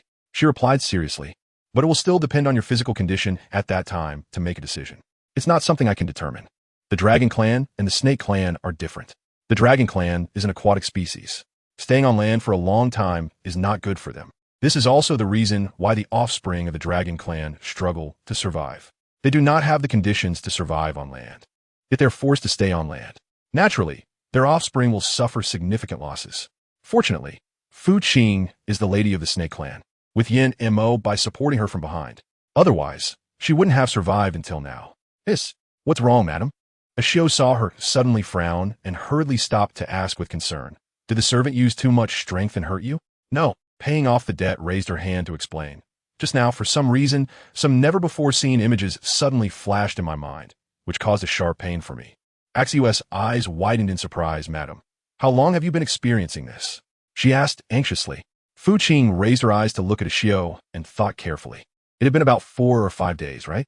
She replied, "Ashio, do you think I might have caught some serious illness? Otherwise, why would I keep seeing various scenes of Yin Mo by reaching out to strangle me, as well as his terrifying and hideous faces?" "Madam, you must remember, you can never mention this in front of the Lord," Ashio advised seriously, based on her understanding of the current Lord. If he knew that the madam had the possibility of recovering her memory, he would definitely take some actions that would be more unfavorable to her. A hint of doubt flashed in her eyes. Why can't she tell the Lord? Isn't he the biological father of the child in her womb? Could it be that all of this is a lie? A flash of surprise passed through Fu Qing's delicate eyes. "Ashio, tell me honestly, are you hiding something from me?" Fu Qing's expression turned serious as she looked toward Ashio. During the time they had spent together, Fu Qing could sense Ashio's loyalty to her. Otherwise, she wouldn't have allowed Ashio to stay by her side to take care of her. When Yin Mo Bai suggested arranging for her to work elsewhere, he made her leave. Upon hearing this, Ashio immediately knelt down with a thud. "Please forgive me, madam. Please forgive me," Ashio explained while bowing, saying that she did not intend to hide anything from her. It was just that she had no choice. Ashio's words confirmed Fu Qing's suspicions. "So, you really are hiding something from me?" she urged. "Quickly tell me, what exactly are you hiding?" Under Fu Qing's pressure, Ashio had no choice but to honestly reveal how she had taken the forgetting dust pill and the terrible things Yin Mo Bai had done to her in the hot spring. Chapter 125. The truth revealed at this moment. Yin Mo Bai was still unaware that his previous actions had already been disclosed to Fu Qing by Ashio. He was planning grand schemes and intended to extend his reach towards the Feng clan next. Wasn't the Qing Feng princess enamored with him? Yin Bai's eyes sparkled with calculation as he thought, how about I personally go to the Feng clan and marry her? The attendant, surprised, raised her eyes and asked, does the Lord not fear that, madam, you will be enraged upon hearing this? Paying off the debts is crucial right now, as she could give birth to a snake child at any moment. If she were to find out at this time that Yin Bai is going to marry Princess Qing Feng, she might get so angry that she would give birth prematurely. So let's keep it from her. Yin Bai seems to have considered this matter beforehand, as he continuously rubbed his fingertip along the edge of the table, saying, I will personally marry Princess Qing Feng in the Feng clan. The guard asked, does the Lord plan to become a son-in-law of the Feng clan? When Yin Bai arrived at the Zhaohua palace, Fu Qing's complexion didn't look too good. She appeared somewhat pale, as if she were sick. Is she feeling unwell? Yin Bai raised his hand to touch her forehead. Wasn't she fine when he left in the morning? How could she look like this after just a few hours? Yin Bai turned his gaze to Ashio beside him and asked, how have you been taking care of her? Ashio shivered and said, please forgive me, my lord. Please forgive me. Fu Qing looked at the man in front of her with a complex expression, not revealing the slightest hint of a flaw. The Lord seems very happy today. Fu Qing said, trying to change the subject, but have you encountered something that makes you happy? Yin Bai, seeing that the little woman in his arms finally spoke, lowered his head to look at her. Do you want to know what color the phoenix's feathers are? Fu Qing just stared at him silently. The man had no suspicions and continued to speak. Today, I received an invitation from the Phoenix King, and there is an important matter to discuss with me. When I return early, how about I personally ask the Phoenix King for a few feathers from the Phoenix clan to give to you? Just leave it to me. Fu Qing's enthusiasm didn't seem very high, wearing an expression that suggested he was indifferent. I am now in the later stages of my pregnancy and easily fatigued, so I won't worry about these things. The man glanced down at her round belly, which indeed made one feel tired, so much so that he didn't dare to reach out to her easily anymore. And you don't have to worry about these things. The man reached out and held her in his arms to comfort her, saying he would handle everything himself. When the time comes, I will bring back some things you like. However, before leaving, Yin Bai's gaze towards Ashio became much deeper and colder, causing Ashio's spine to shiver involuntarily. Go and check who the lady met today and what was said. Yin Bai instructed the guard beside him, focus on the maid next to the lady. He suspected that the little woman's unhappiness today might be related to the maid named Ashio. Naturally, Ashio also sensed Yin Bai's suspicion towards her. Aside from feeling nervous, she was more worried. Lady, do you think the master will kill me? Ashio asked anxiously. She wasn't afraid of death, but she feared being tortured to death by the master. He will. Fu Qing said seriously, but not at this time. Ashio, who had originally been crying, was instantly stunned, clearly a loss for how to respond to Fu Qing's words. Ashio, do you have any way to help me escape from here? Fu Qing grabbed Ashio's arm and asked. From the truths he learned from Ashio earlier, Fu Qing could basically conclude that Yin Bai was not a good person. To put it bluntly, he was almost like a lunatic. Recently, he had been putting on a caring facade in front of her, but it was all an act. Once the mask was torn away, what lay underneath was a terrifying and hideous face. Staying close to such a person would surely be dangerous. The only choice she had right now was to stay away from him. Ashio looked troubled and said, Madam, you're heavily pregnant and about to give birth. You probably can't handle this kind of turmoil. Why not stay safely in the Serpent Clan and focus on giving birth? Upon hearing this, Fucking immediately felt like a deflated balloon. What should she do? She couldn't possibly be controlled by that madman forever, could she?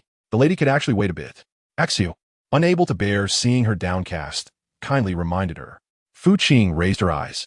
The man in black that madam asked the servant to pay attention to had sent a message to the servant a few days ago.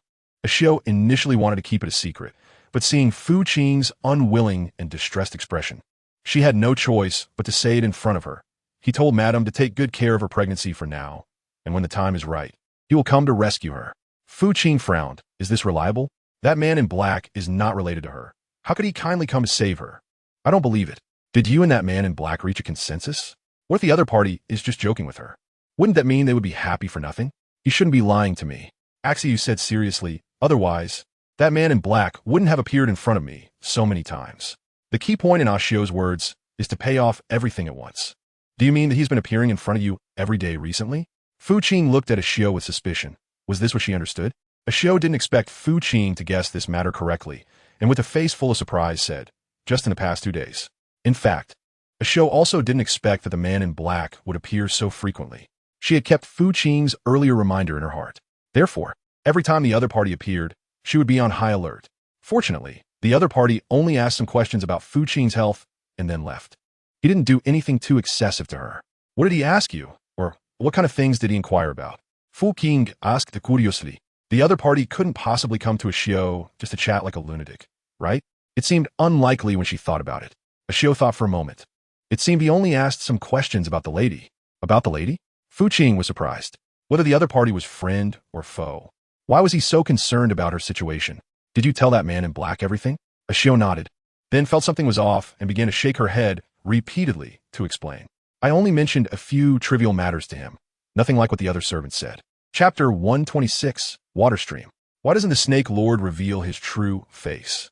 The Wolf King, rescued from the Snake Clan, had recovered for several months. Although he had survived, he was still severely injured. He would cough constantly after speaking just a few sentences. It was clear that this Wolf King would no longer be able to show his face among the clans in the future. Yin Mabai glanced at the Wolf King. It was not the right time yet. He said indifferently, "The Wolf King has been here with me for over a month. What are your plans for the future?" Yin Mabai's intervention to save him was merely an accident, but it didn't mean he would be magnanimous enough to allow him to stay here indefinitely. He had seen and remembered the deaths of several elders in the clan. The Wolf King's current fate was what he deserved. No one could blame anyone else. Wandering the seas. After this battle, the Wolf King had completely awakened and come to terms with things. "Please tell Langmuir for me. Just say I've left and not to look for me." The Wolf King set aside his identity and spoke to Yin Mabai in a calm tone like an ordinary person. "Father, where are you planning to go?" The third prince immediately questioned Yin Mabai upon seeing the letter. Why doesn't the Snake Lord help this prince block him? Yin Mabai gave him a faint glance. This is the Wolf King's personal decision. I cannot intervene. The third prince fell silent, holding the letter. He knew that Yin Mabai must still resent the death of the 6 elders of the Snake Clan because of the Wolf Clan. Therefore, he didn't press the issue further. Is there any news about Lang Shi? After the third prince and others were rescued by Yin Mabai from the Tiger King, Lang Shi, who was kept in a barrier by Yushi, had quietly disappeared. Now Yushi's injuries had improved rapidly under the care of the third prince. But news about the child remained a mystery. How could they not be anxious? He is in the Snake Clan. Yin Mabai finally spoke, seeing his good brother's worried expression, and did not continue to hide it. The third prince was shocked. "Where are you going?" Seeing him turn to leave, Yin Mabai called out to him. The third prince turned back to look at him. "I'm going to get the child back." Lang Shi was his and Princess Yushi's child. He couldn't allow him to continue suffering in the Snake Clan. "Do you think he will give the child to you?" Yin Mabai retorted. He understood his other personality too well. If you didn't care, the other party might even take the initiative to return the child. But if you personally went to demand it, not to mention the child, even Shi Lang would probably be tortured to death by him. The third prince lowered his eyes. "Then what do you suggest we do?" At this critical moment, the third prince managed to calm down. He knew this matter was not trivial and needed careful planning. Otherwise, the outcome would surely be disastrous. "Hold your position." Yin Mabai's deep gaze looked into the distance, speaking meaningfully. "Everything will be taken care of." "Madam, is your headache any better?" Over here, a Shio placed a bowl of abalone porridge beside Fu Qing and slowly walked to her front. "Do you need me to give you a massage?" "Put away your hand and refuse. Just give this lady the abalone porridge first." Upon hearing this, a Shio hurriedly served her the abalone porridge. "Is there anything else you would like to eat, my lady?" Recently, Fu Qing's appetite has been unpredictable, sometimes preferring light dishes, and other times craving sweet and spicy flavors. In short, every meal has a different taste. In a while, have the people in the small kitchen prepare something spicy. Fu Qing took a bite of the abalone porridge and began to fantasize about the next meal, saying, "This lady suddenly wants to eat spicy rabbit heads, and perhaps some spicy lobster. It might be because I've been eating too many sweets lately. I keep wanting to eat something spicy." A Shio replied, "The spicy lobster is no problem, but the rabbit heads might be hard to find right now." A Shio spoke honestly. "How about I let the people in the small kitchen make you a dish of spicy fish scales?" Fei Qing's eyes flashed with disdain, wondering if this thing could be eaten. "There's hardly any meat. Won't it scrape the throat when swallowed?" "Of course." A Shio nodded, saying it tastes crispy and crunchy, and the people of the snake tribe love it. Paying in full. Your taste is truly unique. Since that's the case, have the kitchen prepare a portion for me as well. Paying off the instructions. Just in time, she also wanted to taste how the spicy fish scales actually taste. Is it really as bad as she imagined? "Mother, where did father go? Why didn't he come today? Are you awake?" Fu Qing was surprised. In the past few days, her little baby in her belly seemed to be either too tired or for some other reason, always in a deep sleep. Today was the first time it spoke. Mother, we might be coming out soon. The little voice from her belly suddenly greeted Fu Qing. Fu Qing's heart tightened. When? It should be around this time. The soft little voice said cutely. Recently, our bodies have been getting more and more tired, and our attention is often unfocused, which might be a sign that we are ready to come out. All right, then you all stay in the belly for now. Fu Qing comforted, saying, once your mother is full and has eaten enough, and you have absorbed enough, you can come out whenever you want. It's really not a good idea for you little ones to stay in the belly for too long. Indeed, hurry up and come out. Otherwise, it's quite tough for her to keep holding this big belly while staying in the water. Madam, who are you talking to? As a Xiao approached, she happened to see Fu Qing gently stroking her belly. But are the little princes inside ready to come out? Fu Qing raised her eyes to look at a Xiao and asked, a Xiao, do you think I will leave this water after giving birth? A Xiao was taken aback. Does the lady not want to stay in this water? Of course. Fu Qing rolled her eyes. I've been in this water for almost 10 months, not just 11. If I continue to stay in the water, what will I become? A water spirit? However, a Xiao bit her lip in distress. Whether you can leave the water or not is not up to me. It depends on your situation, my lady. Fu Qing's eyes flashed with disappointment. Forget it. Let's talk about it later. You go get some beast crystals for this lady, to ensure that the little treasures in her belly don't go hungry. Fu Qing has been eating and sleeping well lately. She has been consuming beast crystals by the basketful. Fortunately, these little ones haven't let her down. They are all healthy. She continues to provide them with various nutrients while they are still in the womb. This way, they will have a good body when they are born. Chapter 127.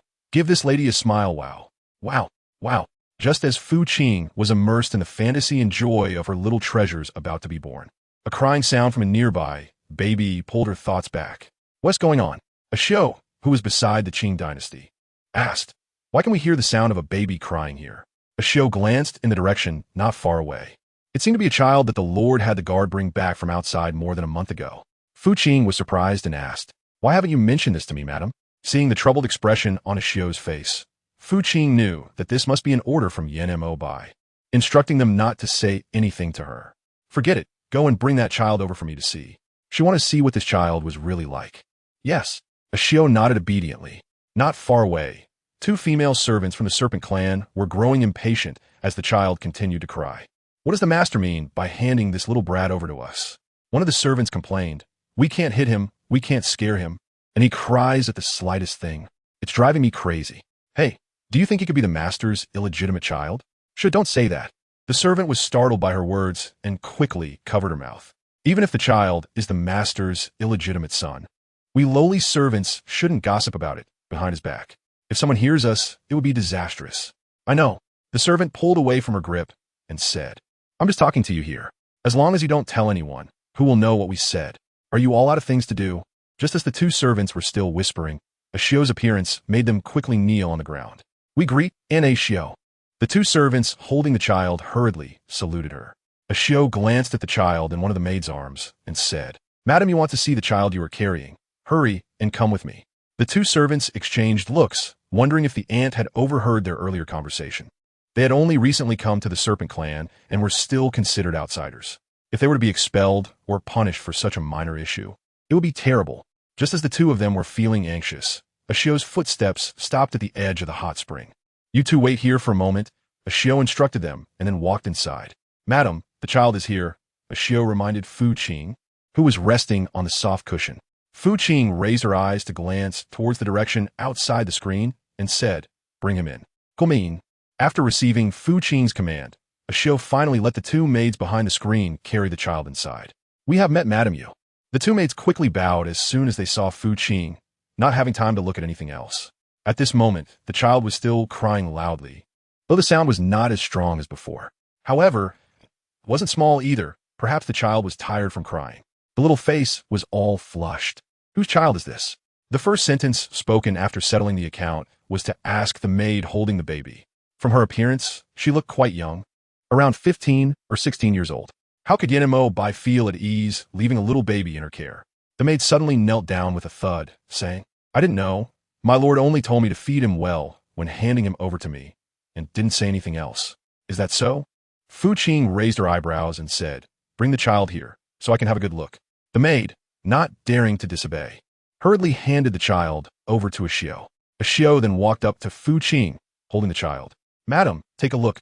Fu Qing reached out and poked the child's bony cheek. So thin.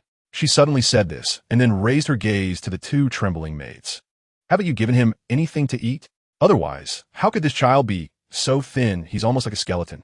The two maids, upon hearing this, were so frightened that they kept bowing their heads, saying, We dare not, we dare not. We take good care of this young master every day, but it seems he doesn't want to eat what we give him. Yes, madam, it can't be blamed on us.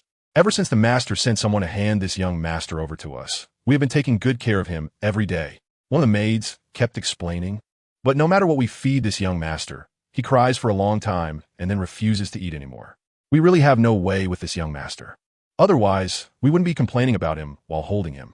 Paying attention to the appearance of the two maids, it doesn't seem like they are lying.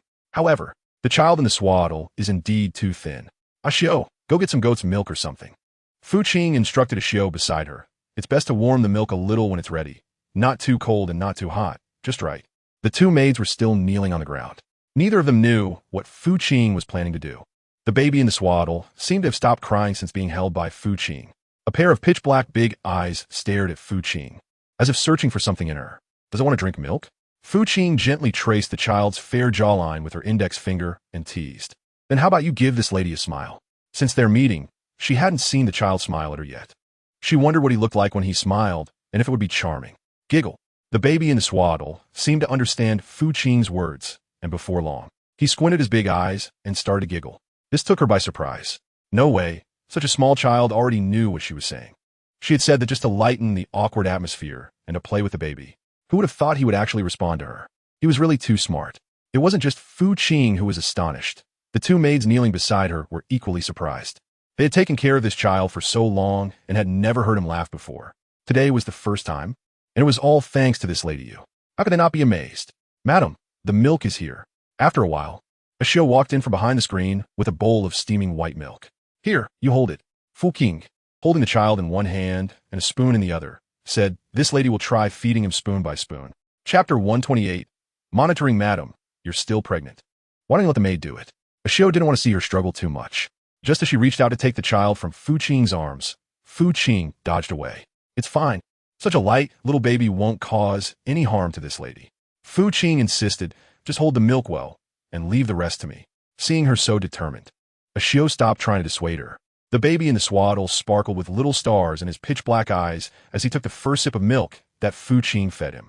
It seemed like he had never tasted something so delicious before. His little hands waved and danced excitedly in the swaddle, looking very happy.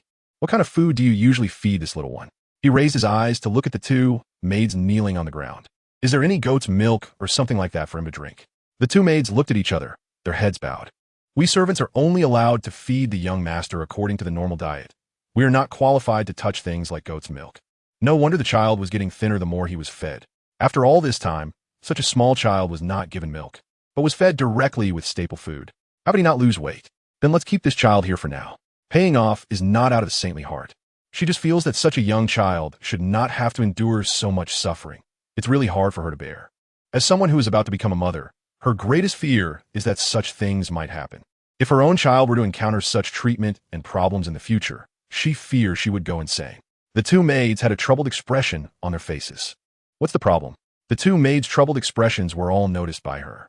Madam, this may not be possible. Ashio stepped forward to respond on behalf of the two maids, saying, You are still pregnant, and if you divert too much attention to care for this child, what will happen if something goes wrong? Can't you hope for a little good for yourself? Feeling helpless, she said, Let him stay here. It's just that during feeding time or when he falls asleep, they can hold him and have good rest. What exhaustion can that cause? However, Ashio wanted to say a few more words, but was interrupted by her. No more buts, it's settled. Seeing her attitude so firm, the two maids remained silent, but they no longer dared to look down on the little master in her arms. After finishing a feeding, the child in the swaddling cloth finally fell asleep contentedly. Go and lay him down for a good rest. Fu Qing handed the child back to one of the maids, saying, If he gets hungry again later, you can come find Ashio to get some milk. All right, madam. The maid nodded obediently. Just as the two were about to turn and leave with the child, Fu Qing called out to them again. Wait. Both maids turned to look at Fu Qing. You take the child and go rest. You stay. Fu Qing pointed at the maid who wasn't holding the child and said, I have something to ask you. The maid holding the child glanced at the one being called and quickly left with the child. I ask you, Once the maid with the child had left, Fu Qing turned her gaze to the anxious-looking maid. Where did the master get this child from? Such a small baby, looks like it was just born not long ago. Why would Yin bring a baby back? I don't know. The maid quickly knelt on the ground. Madam, this child was brought back by the guard-sure at the master's request. Ashio reminded. If the madam wants to know where this child came from, it would be better to send someone to find the guard-sure and ask him. Didn't the guard-sure go to the Feng clan with the master? Fu Qing asked in confusion. Has he returned? Ashio's face showed a hint of embarrassment. What I meant was, after the guard-sure returns, the madam can send someone to invite him over to inquire. Paying off. What's the difference between this and not saying anything at all? Your Excellency, we are approaching the Phoenix clan. The attendant led 2 guards to report to Yin Bai. The Phoenix King has sent someone to welcome you. Yin Bai's dark eyes sparkled with amusement. Have you seen Princess Qing Feng? The attendant replied. No. He hesitated and said, Princess Qing Feng should still be in confinement. A knowing look crossed Yin Bai's eyes. Let's go. Your Excellency, why would the Snake Lord suddenly visit the Phoenix clan? The Phoenix King's confidant said suspiciously. Could there be some kind of conspiracy behind this? Everyone knows what kind of person the Snake King is. He generally wouldn't come to the Phoenix clan without reason. Now he suddenly leads people here for a visit. How can this not be surprising? We'll know when the time comes. Compared to his confidant's doubts, the old Phoenix King was more like someone ready to face whatever challenges lay ahead. Soon, Yin Bai and the others appeared before the Phoenix King and his group. The moment the old Phoenix King saw Yin Bai, he furrowed his brow, sensing something was off. As for what was wrong, he couldn't quite articulate it at that moment. He could only suppress it in his heart and approach Yin Bai to greet him. It's good to see you again. Brother Snake, how was the Phoenix King doing? Yin Bai looked at the Phoenix King with a mischievous smile. How come the Phoenix King seems to be even weaker than before? Hee. Facing Yin Bai's verbal provocation, the old Phoenix King didn't mind at all. Instead, he joked lightly as if greeting an old friend he hadn't seen in years. Didn't we just see each other not long ago, Brother Snake? Is that so? Yin Bai nodded with a smile that was neither here nor there. If the Phoenix King knew the purpose of Yin Bai's visit, he wouldn't have said such light-hearted words. Please, the Phoenix King graciously extended his hand to Yin Bai. Yin Bai didn't stand on ceremony and strode into the gates of the Phoenix clan with his entourage.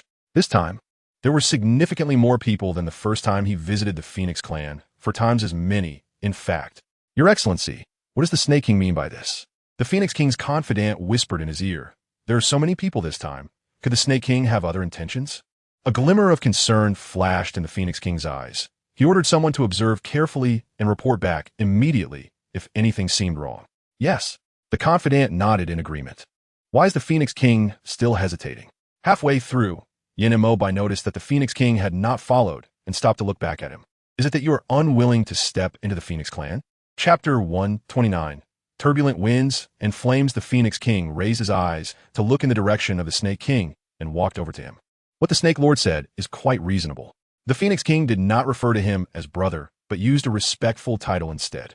It was evident that he had sensed something amiss, so he had lost the enthusiasm from earlier. The Phoenix clan is the foremost clan. How could they not welcome guests? Please. Yin Bai gave a wicked smile and chose not to speak further. The two walked side by side into the hall. Is what you said true? The Snake King really came to the Phoenix clan? In the confinement room of the Phoenix clan, Princess Qing Feng learned from her confidant that Yin Bai had come to the Phoenix clan again, and her heart immediately began to race. Do you know what he came to the Phoenix clan for? The confidant shook her head. I didn't find out, but the Snake clan's display is quite grand this time. So it seems they must have something significant to discuss with the Phoenix Lord. No, I must go out. Princess Qing Feng said in a daze. Ali, you must help me. Princess Qing Feng grasped her confidant's hand, looking at her with pleading eyes. Currently, the only person she could turn to for help was this confidant. Can you help me plead with father? As long as Ali helps her plead, she should no longer be confined. The confidant looked troubled. You don't need to. Princess Qing Feng said impatiently. I'm asking you, do you want to help or not? The confidant suddenly knelt down. Your Highness, I am but a lowly servant. I fear I cannot persuade the esteemed lord. Please do not make it difficult for me. You. Princess Qing Feng looked at her confidant with frustration. Then what do you think I should do? Princess Qing Feng threw the question back at her confidant. You don't help me with this, nor with that. Princess Qing Feng said with great dissatisfaction. Then tell me what you want me to do? The confidant could only helplessly say, I do not know. She spoke the truth. You. Princess Qing Feng was once again frustrated by her confidant's words. She realized that her confidant was merely a decoration, unable to do anything. "Your Highness, where are you going?" The confidant hurriedly called out to her as she tried to leave. Princess Qing Feng completely ignored her shouts and strode forward. At that moment, Yanmo Bai, led by the Phoenix King, arrived at the Great Hall of the Phoenix clan. Many rare treasures were also brought in at the same time, all placed in boxes and carried in to be displayed in the hall. What is the Snake King doing? The Phoenix King looked at Yanmo Bai in confusion, not understanding why he suddenly sent so many rare treasures. Yanmo Bai smiled. A marriage proposal. The Phoenix King's golden pupils filled with shock. He clearly did not expect Yanmo Bai to come for this matter. "I have admired Princess Qing Feng for a long time." Yanmo Bai's smiling eyes fixed on the Phoenix King as he spoke word by word, not knowing whether the Phoenix King would be willing to part with her and marry her off to me. After the initial shock, the Phoenix King quickly regained his composure. He observed Yanmo Bai seriously, trying to glean something from his eyes. However, all he could see in those snake-like pupils was amusement, leaving the Phoenix King somewhat perplexed. Didn't the Snake Lord already have someone he loved? The Phoenix King asked hesitantly. The implication was, "Why are you here seeking my daughter? Are you sure you are not joking with me? So what if I am?" Yanmo Bai replied nonchalantly. "Does the Phoenix King see that man without 3 wives and 4 concubines? Isn't that normal? He marries his, she gives birth to hers, and both sides do not interfere with each other. Isn't that great?" The Phoenix King, he frowned. The Snake King should think this through. Yanmo Bai's carefree demeanor struck the Phoenix King as somewhat reckless, and he suddenly lost his good temper. "Madame Yu is currently pregnant and about to give birth," the Phoenix King said with annoyance. If she knew that the Snake Lord came to the Phoenix clan to propose marriage, she might not be able to accept it. "So I plan to hold the wedding directly in the Phoenix clan," Yanmo Bai shamelessly said. "This way, it won't provoke her, and I can fulfill my wish of being united with Princess Qing Feng for 100 years. Isn't that wonderful?" "Shameless." The Phoenix King cursed inwardly. He never imagined that such shameless words would come from the Snake King. If it weren't for their interaction over tens of thousands of years, he would really want to just leave in a huff. This matter cannot be agreed to.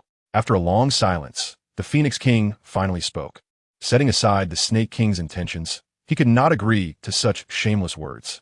Otherwise, if he really lost his mind and handed his daughter over to him, who knows how she would be mistreated.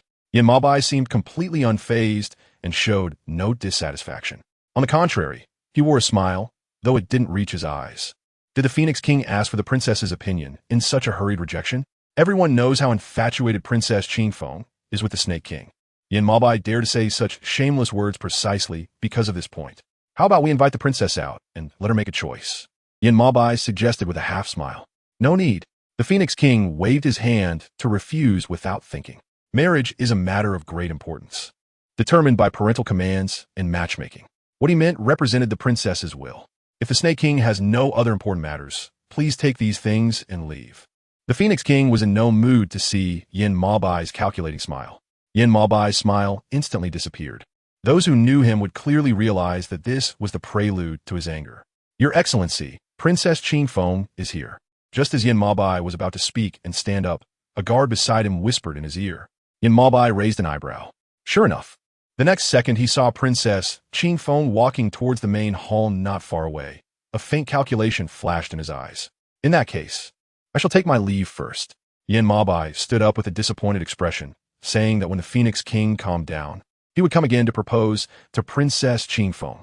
The Phoenix King initially thought Yanmo Bai was somewhat perceptive, but when he saw Princess Qing Feng striding into the hall, he instantly understood what the other party was up to. His face darkened completely. "Father." Princess Qing Feng arrived just in time to hear what Yanmo Bai had said earlier, and she rushed in excitedly from outside the hall, looking very much like a princess, full of energy. Chapter 130. Strong opposition. "What are you doing here?" The Phoenix King's face looked quite grim. Clearly, he hadn't expected Princess Qing Feng to suddenly show up at this critical moment. Now, even the tone he used to speak to her turned colder and deeper. "Aren't you still under my confinement? Who allowed you to come out?" Facing the Phoenix King's questioning, Princess Qing Feng not only did not realize her mistake, but also awkwardly twisted her body, glanced at Yanmo Bai beside her, and pouted in discontent, complaining, "Father, I've been confined for so long. Why can't I come out? I haven't committed any grave mistake." Princess Qing Feng muttered in dissatisfaction. "Why should I be confined for a lifetime? It's clearly unfair to me. You. The Phoenix King almost fainted from anger at Princess Qingfeng's words. Is he really discussing fairness and unfairness with her now? Can't she see that he doesn't want her to appear in the hall at all? Since Princess Qingfeng is here, it's just right that I have something to ask her. Seeing that the father and daughter had almost finished their conversation, Yin Maobai interjected. Princess Qingfeng's small face instantly turned rosy. The Snake King wants to ask if I am willing to marry into the Snake Clan, right? Yin Maobai raised his eyebrows in feigned surprise, since the princess already knows. I wonder. Before Yin Maobai could finish his sentence, Princess Qingfeng interrupted him with a shy expression. I am willing. If one didn't know better, they might think Yin Maobai was some coveted prize that everyone was competing for. This made the Phoenix King seated at the top quite angry. Shut up. The Phoenix King had never seen a woman so eager to marry, showing no shyness at all in front of a man. What kind of behavior is this? Those who didn't know would think that the women of the Phoenix clan were not reserved at all. Father. Princess Qingfeng's shy face turned dissatisfied and unhappy when she met the Phoenix King's furious expression. The Snake King already has a wife. What does it mean for you to marry into the Snake Clan? The Phoenix King sternly reminded her. But didn't the Snake King already say it just now? Princess Qingfeng actively stepped forward to defend Yin Maobai. It's normal for men to have multiple wives. That's just one wife. Besides, isn't the position of the Snake Clan's consort still vacant? What would happen if I married over to be the Snake Queen? Does father not want to see his daughter happy? Yin Maobai had not said a word from start to finish, just smiling faintly. With Princess Qingfeng acting as a spokesperson for him, why would he worry that this marriage wouldn't work out? Impudent. In front of outsiders. The Phoenix King did not expect his daughter to say such hurtful words. He was so angry that he shattered the teacup beside him. Father. Princess Qingfeng shrank her neck. She had never seen her father so furious. But her desire to marry Yin Maobai had not been a day or two. Even if her father disagreed, she would still insist on marrying him. Go back to your confinement room. Facing Yin Maobai's expression of enjoying the show, the Phoenix King once again suppressed his anger and coldly ordered. Who would have thought that Princess Qingfeng would refuse without a second thought? I won't. She raised her eyes to the Phoenix King seated at the top and seriously said, Father, I just want to marry the Snake King. Bang! The Phoenix King slammed the table and stood up. Come here. This time, the Phoenix King did not give control to Princess Qingfeng. He directly ordered the Phoenix clan guards outside. Father. Princess Qingfeng began to feel nervous. At this moment, Yin Maobai stepped forward, actively hiding Princess Qingfeng behind his broad back. What does the Phoenix King mean? His eyes fell on the Phoenix King with a half-smile, clearly not intending to let his hopes be dashed. He wanted to escalate the matter. Only then did the Phoenix King turn his gaze to Yin Maobai. This is a family matter of my clan. I asked the Snake King to show restraint. It was clear that the Phoenix King no longer had any goodwill towards Yin Maobai. The Phoenix King's wish was likely to be dashed. Yin Maobai's calm gaze fell on the hand that Princess Qingfeng had placed on his arm. Princess Qingfeng has already agreed to my request. Now she is already the Snake Queen of the Snake Tribe. Yin Maobai said proudly. If the Phoenix King wants to reach out to the true Snake Queen, he should probably consult the true one first. Yin Maobai's arrogant demeanor made the Phoenix King's face even more awkward. Yes, father, I am now the Snake Queen of the Snake Tribe, and you can no longer confine me. The Princess Qingfeng said, her face filled with indescribable joy and surprise. She never expected Yin Maobai to stand up to the Phoenix King for her. This further solidified her determination to marry into the Snake Tribe and become his Snake Queen. The Phoenix King wore a stern expression. He had never been disrespected like this before. Now, he was being disregarded consecutively by Yin Maobai and his own daughter. No matter how good his temper and patience were, they were exhausted at this moment. So you're determined to marry into the Snake Tribe? The Phoenix King asked in a deep voice again. Yes. Princess Qingfeng answered decisively, without any hesitation or second thoughts, fearing that the Phoenix King would change his mind. Upon seeing this, the Phoenix King took a deep breath and did not stop her. In that case, from today on, you're no longer my daughter. Princess Qingfeng's eyes flashed with surprise. Father. The Phoenix King did not look at her, but closed his eyes and turned his back. This is your own choice. Hurry and roll away. Princess Qingfeng was stunned. All she wanted was to marry someone she loved. Why did her father oppose her so fiercely? Father. Princess Qingfeng looked at the Phoenix King, who had turned his back to her, puzzled, wanting to know why he disagreed. However, the Phoenix King never turned to look at the two, as if they did not exist. Let's go. Yin Maobai urged her with a hint of impatience as he held her shoulder. The Phoenix King will understand in the future. But Princess Qingfeng, who was deeply affected, did not notice this at all. Instead, she glanced at him with a hint of grievance and left the great hall with him. At that moment, the Phoenix King's shoulders visibly slumped. After watching the two leave, he finally couldn't hold back his anger and smashed everything he could in the hall. Why doesn't the Lord tell the princess the truth? His confidant found it hard to understand the Phoenix King's actions. It was obvious that the Snake King wanted to marry Princess Qing with ill intentions. Chapter 131. Expulsion. Do you think she can still take it in at this point? The Phoenix King said with a gloomy face. He knew very well what kind of character his daughter had. Since she had made up her mind about GiantWolf, she would never give up easily. Otherwise, she wouldn't have boldly broken out of her confinement as soon as she heard about GiantWolf coming to the Phoenix tribe. Then what should we do? The confidant hesitated to ask. Are we going to let Princess Qing go unchecked like this? After all, Princess Qing was the youngest daughter of the Phoenix King and his most beloved one. Would the Phoenix King really let her go? The Phoenix King glanced at his confidant. If I remember correctly, you and Qing were childhood sweethearts. The confidant's eyelids twitched. Did the Lord mean? Ahem. The Phoenix King coughed lightly and sat back down on the throne. I am getting old. From now on, this world can only belong to you young people. As for you, I cannot help but worry about Qing. The Phoenix King fell into deep thought. If you have the chance in the future, could you take good care of the princess for me? The confidant raised his eyes, thinking the Phoenix King was still healthy. So why would he need his subordinate to take care of him? Huh? The Phoenix King sneered. Haven't you seen the situation today? He reminded.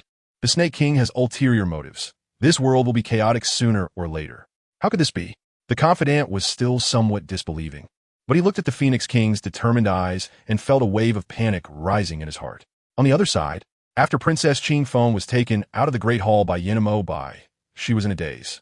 She had stayed in the Phoenix tribe for almost 100 years, and her father had never spoken so harshly to her like today. At this moment, she began to doubt whether she was really wrong. But what was wrong with loving someone? Why couldn't her father understand her? What are you thinking? GiantWolf could see her distracted expression and deliberately asked. Don't worry, just because the Phoenix King doesn't accept it now doesn't mean he won't in the future. GiantWolf actively reassured her. Once he cools down, he will come to understand. Don't take it to heart. Really? As soon as Princess Qing thought of what happened in the Great Hall, she still felt a little frightened. But I don't think my father was faking it. What if he really doesn't acknowledge me anymore? Princess Qing asked worriedly, will you still marry me as your Snake Queen? At this moment, Princess Qing's concern was not about anything else. She was worried that without the identity of a princess, would GiantWolf still marry her as a Snake Queen? GiantWolf smiled. What do you think? A hint of mockery flashed in his eyes, quickly undetectable, but his words were still comforting her. Since you are so determined to marry me against opposition, I certainly won't let you down. Princess Qing smiled shyly in satisfaction. Lord, where are we going now? The attendant beside them asked. They originally planned to stay in the Phoenix tribe, but given the unpleasant situation between Princess Qing and the Phoenix King, it was already a blessing that they hadn't been immediately expelled from the Phoenix tribe. Did your father not arrange accommodation for you? Princess Qing looked at the attendants in shock. The attendants remained silent. How can my father do this? Princess Qing widened her eyes. You are esteemed guests. No, I will go ask my father. After saying that, Princess Qing turned to head back to the Phoenix tribe's Great Hall, but was stopped by GiantWolf, who grasped her arm. Princess, have you forgotten? The Phoenix King is still angry. If you go find him now, it will only make him more furious. Then what should we do? Princess Qing said unhappily. Are we supposed to let you all sleep outside in the Phoenix tribe? She wouldn't agree to that. GiantWolf smirked. We can go back to the Snake tribe first. He suggested, aren't you about to become my Snake Queen? I plan to take you back to get familiar with the environment in advance. That way, you won't feel out of place when the time comes. Hearing this, Princess Qing couldn't help but blush. But we haven't married yet. Princess Qing said worriedly, if I go back with you now, will the people in the Snake tribe accept me? Will they acknowledge me as their Snake Queen? The name is not right, so the words are not smooth. Princess Qing is also afraid of others gossiping. What is there to be afraid of? GiantWolf took the initiative to encourage her. With me here, who dares to deny it? Even if there is, I will resolve it for you. What if it's related to you? Princess Qing hesitated and asked, what do you plan to do, master? She had heard that GiantWolf was very good to this Lady Yu. He even stole the Emperor's Xianjing coffin to go to the East Sea to find a cure for her. She was unsure how competent she would be in front of this Lady Yu. GiantWolf was silent for a moment, saying lightly, why compare her to you? Are you afraid that I will favor her? Don't worry, you are my queen. GiantWolf emphasized in front of her. and she is only treated well because she is carrying my child. Once she gives birth, I will definitely expel her for you. Is what the master said true? Princess Qing did not expect Yin Mohite would go to such a length for her. The heart that hung in the air suddenly fell with a thud. Actually, I am not without the capacity to accommodate others.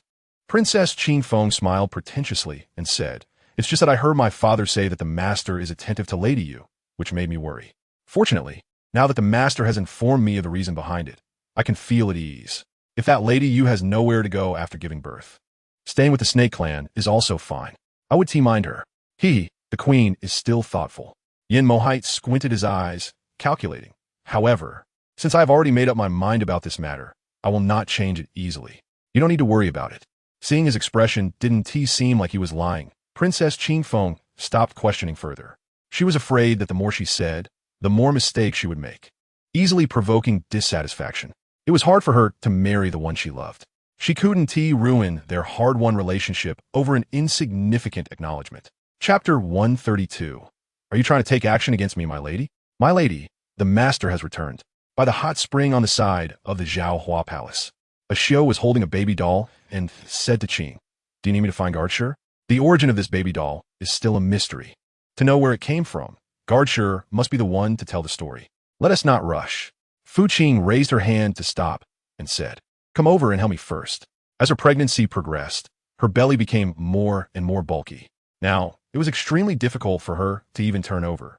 At this rate, she was afraid that she might have to stay lying down before the baby was even born. A Xiao hurriedly handed the child in her arms to a nearby maid and stepped forward to help, saying, "Madam, is this okay? Does it feel any better?" Just like this, Fu Qing said, lying on her side and waving her hand. Have the arrangements for the delivery been made? Fu Qing still didn't know when exactly she would give birth, but she had to be fully prepared. In case something happened suddenly during this period, it would be troublesome. Before these ladies became pregnant, the master had already made arrangements.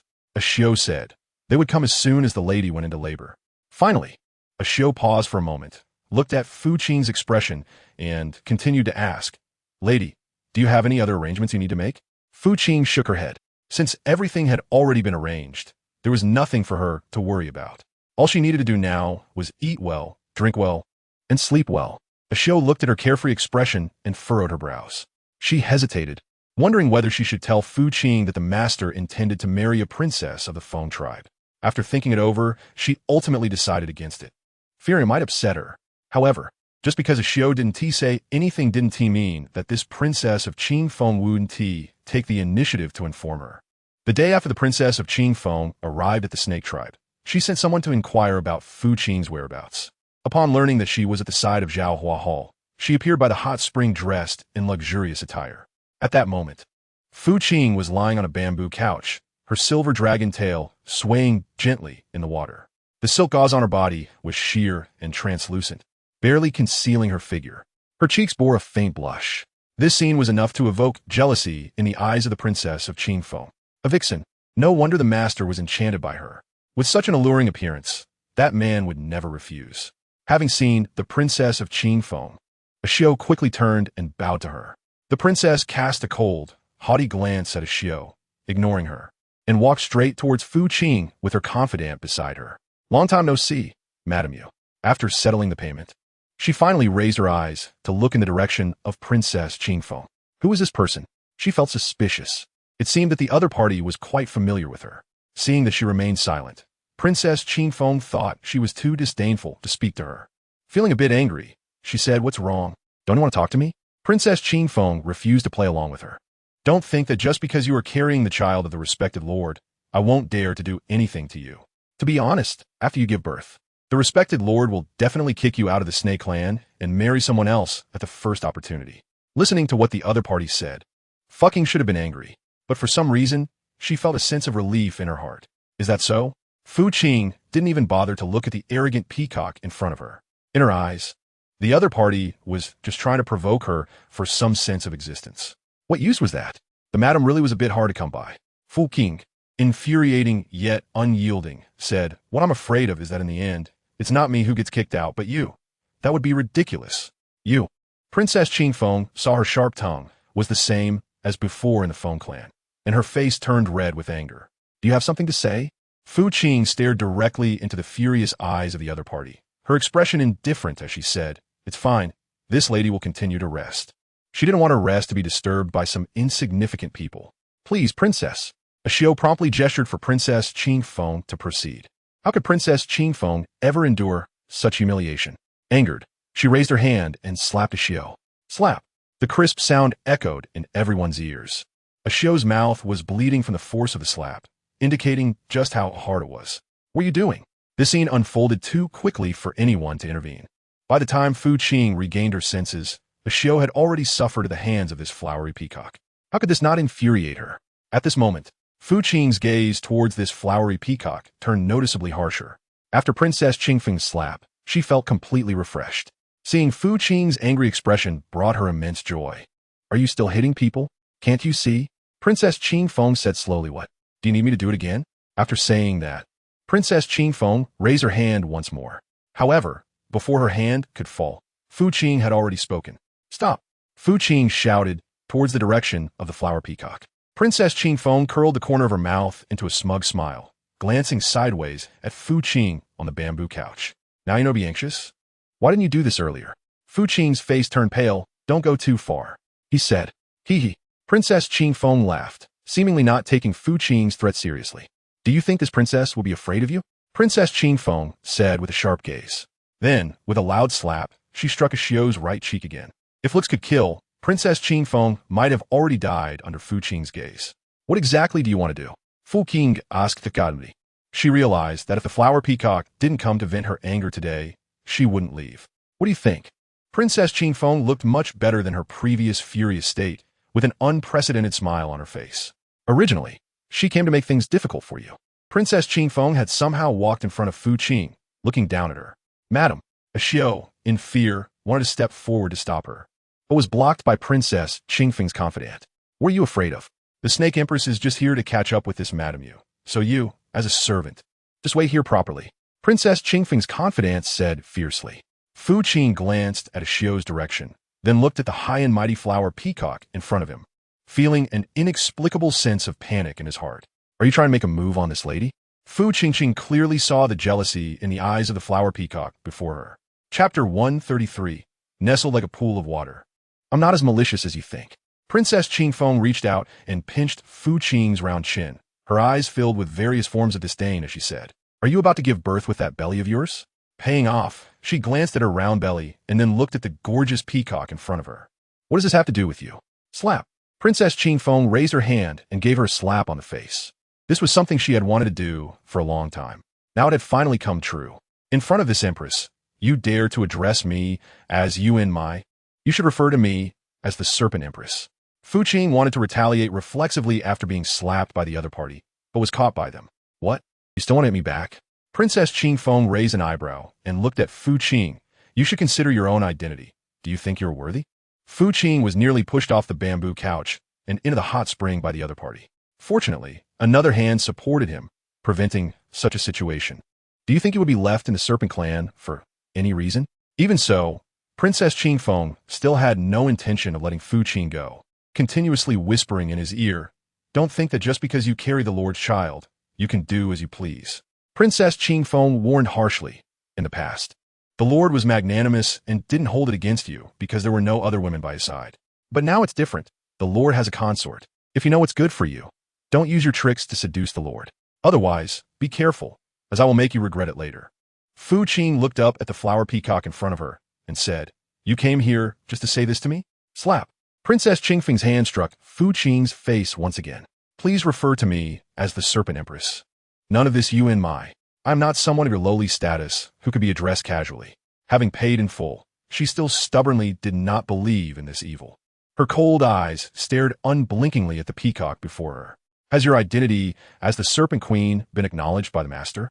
Fu Qing opened her lips lightly. Princess Qingfeng felt a tingling sensation in her spine under her intense gaze.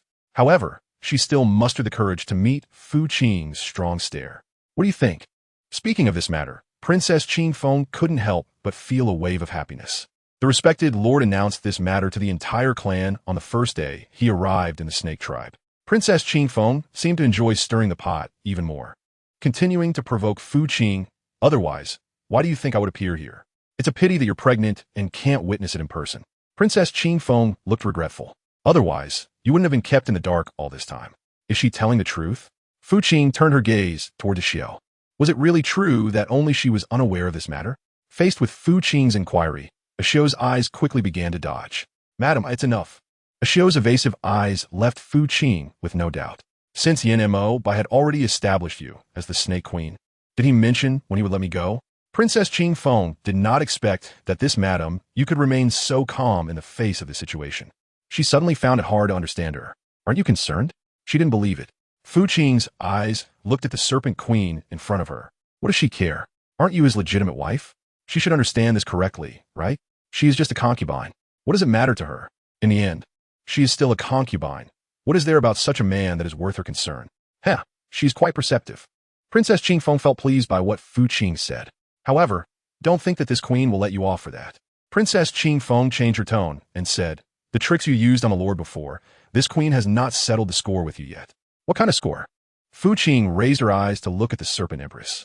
Princess Qing Feng smirked and said, it's simple. As long as you say I'm sorry to me 3 times today, I will let you go. Otherwise, what do you plan to do, Serpent Empress? Fu Qing didn't take the Serpent Empress's threats seriously at all. Kill me? Do you dare? Not to mention that she was carrying Yin Ma Bai's child. Even based on how well Yin Ma Bai treated her before, he would never allow her to be harmed while pregnant. The Serpent Empress wanted to take action against her, but she had to weigh her options carefully. Sure enough, Fu Qing's words changed Princess Qing Feng's expression immediately. Princess, perhaps we should go back first. The princess's confidant released Xiao's hand and ran to her side, reminding her, we have just arrived at the Serpent Clan. Our foundation is unstable, and it's not suitable to confront this Madame Yu. Otherwise, if anything goes wrong, we will definitely be the ones getting hurt. Princess Qing Feng was not a fool. She could see the current situation clearly. Fine, I will let you go for now. At that moment, Xiao stepped in front of Fu Qing to protect her, fearing that she might be harmed by the other party. Let's go. Princess Qing Feng left in a huff, while Fu Qing and Xiao both had bruises on their faces, looking quite miserable. Madam, Xiao called out to Fu Qing with some concern, afraid that she might become upset over this matter. She paid off the debt without a hint of concern, waving her hand at Xiao and saying that in the future, if such things happen, she must inform her lady at the first opportunity. This way, they would have to suffer each other's slaps like today. I understand, my lady. Xiao also recognized that it was her fault. She shouldn't have kept it from her lady from the very beginning, but she was only thinking of her lady's well-being, fearing that it might upset her pregnancy. Now, seeing her lady appear unfazed as if nothing had happened, Xiao felt that her worry seemed unnecessary. Your Grace, do you need me to send someone to inform the Serpent Empress? The news that Princess Qing Feng had brought people to Zhaohua Palace had naturally not escaped Yin Mo Bai's eyes. That's why the guard suggested this before him. No need. Yin Mo Bai rejected it without a second thought, wanting her to be proud for a few more days. Later, he would make her pay for the mistakes she had made. The guard frowned upon hearing this, but remained silent. In the evening, Yin Mo Bai stayed in Princess Qing Feng's palace as he had for the past 2 days. This time, Princess Qing Feng behaved very obediently, snuggling up to Yin Mo Bai like a pool of water in his arms. Chapter 134. Remorse, Your Grace, you're here. As she spoke, Princess Qing Feng looked up at the man she admired for so long with great affection, saying, do you know how much I miss you? Yin Mo Bai's eyes were filled with coldness and disdain. What had happened? Every time Princess Qing Feng said this, it meant she had something to confess to him. Therefore, he didn't indulge in too much tenderness and went straight to the point. Princess Qing Feng pouted and leaned back into his embrace, speaking slowly. I went to see Madame Yu today. Oh. Yin Mo Bai's eyes immediately darkened, and his indifferent tone couldn't tell if it was good or bad. He casually asked, did she make you uncomfortable? Princess Qing Feng shook her head. Not really. She said unhappily, it's just that the maid by her side was a bit too arrogant. Just thinking about her makes me a little angry. She is just a maid. Not a big deal, Yin Mo Bai said lightly. If you don't like her, then don't go to her in the future to avoid her annoying you. Upon hearing Yin Mo Bai's words, Princess Qing Feng immediately sat up from his embrace. What do you mean, Your Grace? Are you warning me not to disturb that wretched girl? Yin Mo Bai's deep gaze swept over her face. You're about to leave the Serpent Clan? Why bother with her? He said coldly, if you don't like that maid later, just take her with you. Wouldn't that be better? Princess Qing Feng, who had a somewhat unhappy expression just a moment ago, immediately smiled upon hearing Yin Mo Bai's next words. I knew your grace wouldn't want me to be wronged. She pouted and clung to Yin Mo by S arm, saying if that's the case. I won't bother with that maid anymore. Once madam you gives birth, everything will be handled by you, your grace. Yin Mo by S eyes held a faint smile, but it didn't reach his depths. In fact, there was a hint of bloodthirstiness in it. However, the woman immersed in this romance failed to notice and continued to fantasize about a beautiful life in the Serpent Clan. My lady, do you need me to go to the storeroom to get some ice for you? Ashio looked at her swollen face, which resembled 2 steamed buns, and was almost in tears. That Princess Qing Feng was truly too much. How could she lay hands on her lady? Ashio still felt a lingering fear when she thought back on it. Is your grace blind? How could he choose such a person as the Serpent Empress? Putting aside her character, just looking at her troublemaking methods, it was clear she was not a good person. She might come back to cause them trouble in the future.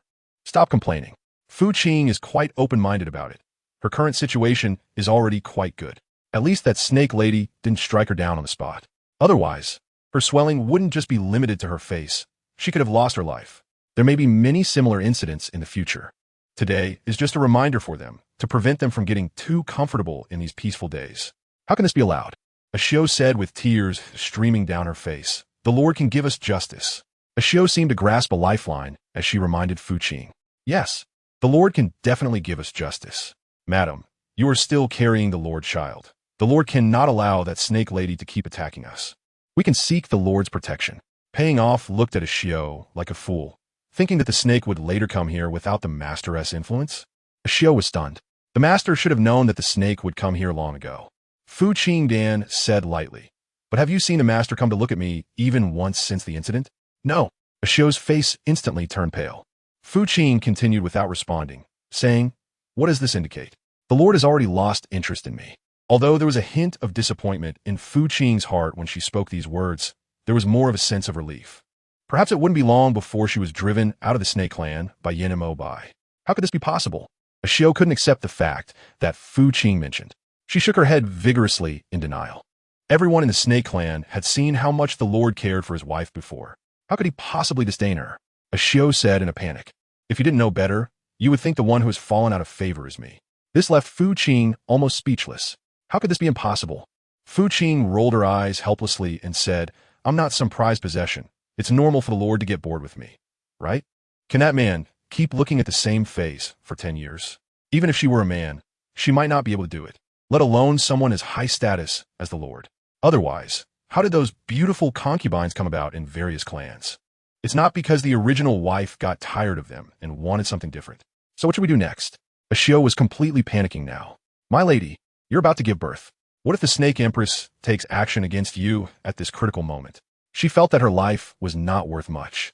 But her lady had so many offspring of the Snake Clan in her belly. They were all hopes for the Snake Clan. If they were to be killed in her womb, it would be a huge disaster for the Snake Clan and for her lady. She won't. Fu Qing asserted. The Snake Clan values offspring, and the Lord currently has no children of her own. She wouldn't act against me and the child in my belly at this critical moment unless she is foolish. And foolish to the point of no return. Otherwise, she wouldn't touch something that would lead to her own destruction. Just as Fu Qing inferred, Princess Qing Feng did not come to trouble Fu Qing afterwards, leading people to think she had almost forgotten about her. Your Highness, staying in the Snake Clan like this might not be appropriate. The trusted aide of Princess Qing Feng said worriedly, we need to quickly think of a way to seek forgiveness from the Phoenix King.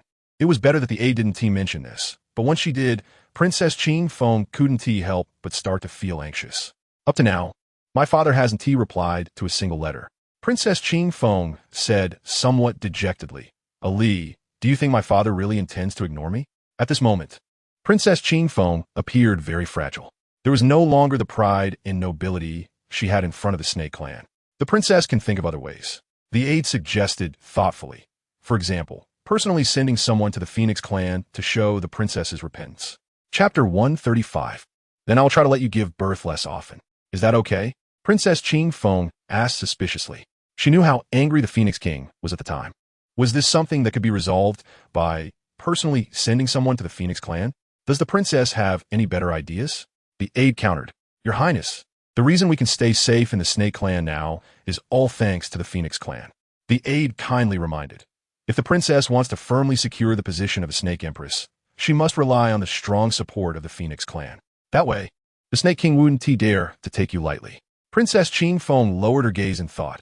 She wasn't foolish. She was very aware of the importance of the Phoenix clan to her. If she were not the princess of the Phoenix clan, there would be no possibility with Yan Mo Bai, let alone becoming his Snake Empress. Ali, you need to send someone to take some things to the Phoenix clan now. Princess Qing Feng looked at her aide and said, make sure they sincerely deliver the items to my father, regardless of whether he accepts them or not. They must not show any resistance or complaints. Yes. After receiving Princess Qing Feng's orders, the aide did not dare to hesitate and immediately turned to prepare the orders. Should I take this opportunity to send a significant gift to the Phoenix clan? After Yan Mo Bai learned about this from the attendant, a calculating gleam flashed in his eyes. Have those spirit snakes in the snake cave not eaten for a long time? Once Yan Mo Bai said this, the attendant understood immediately. I will arrange it right away. The news that Princess Qing Feng was sending a significant gift to apologize to the Phoenix King quickly spread across the clans.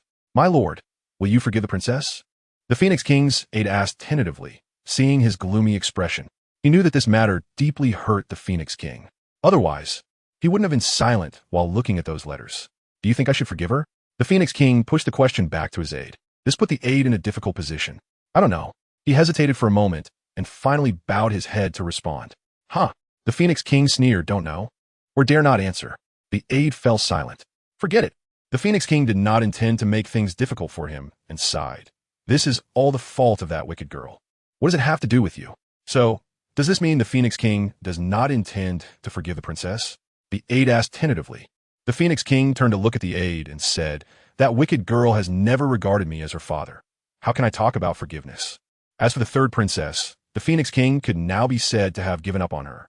What should we do with those things sent by the princess?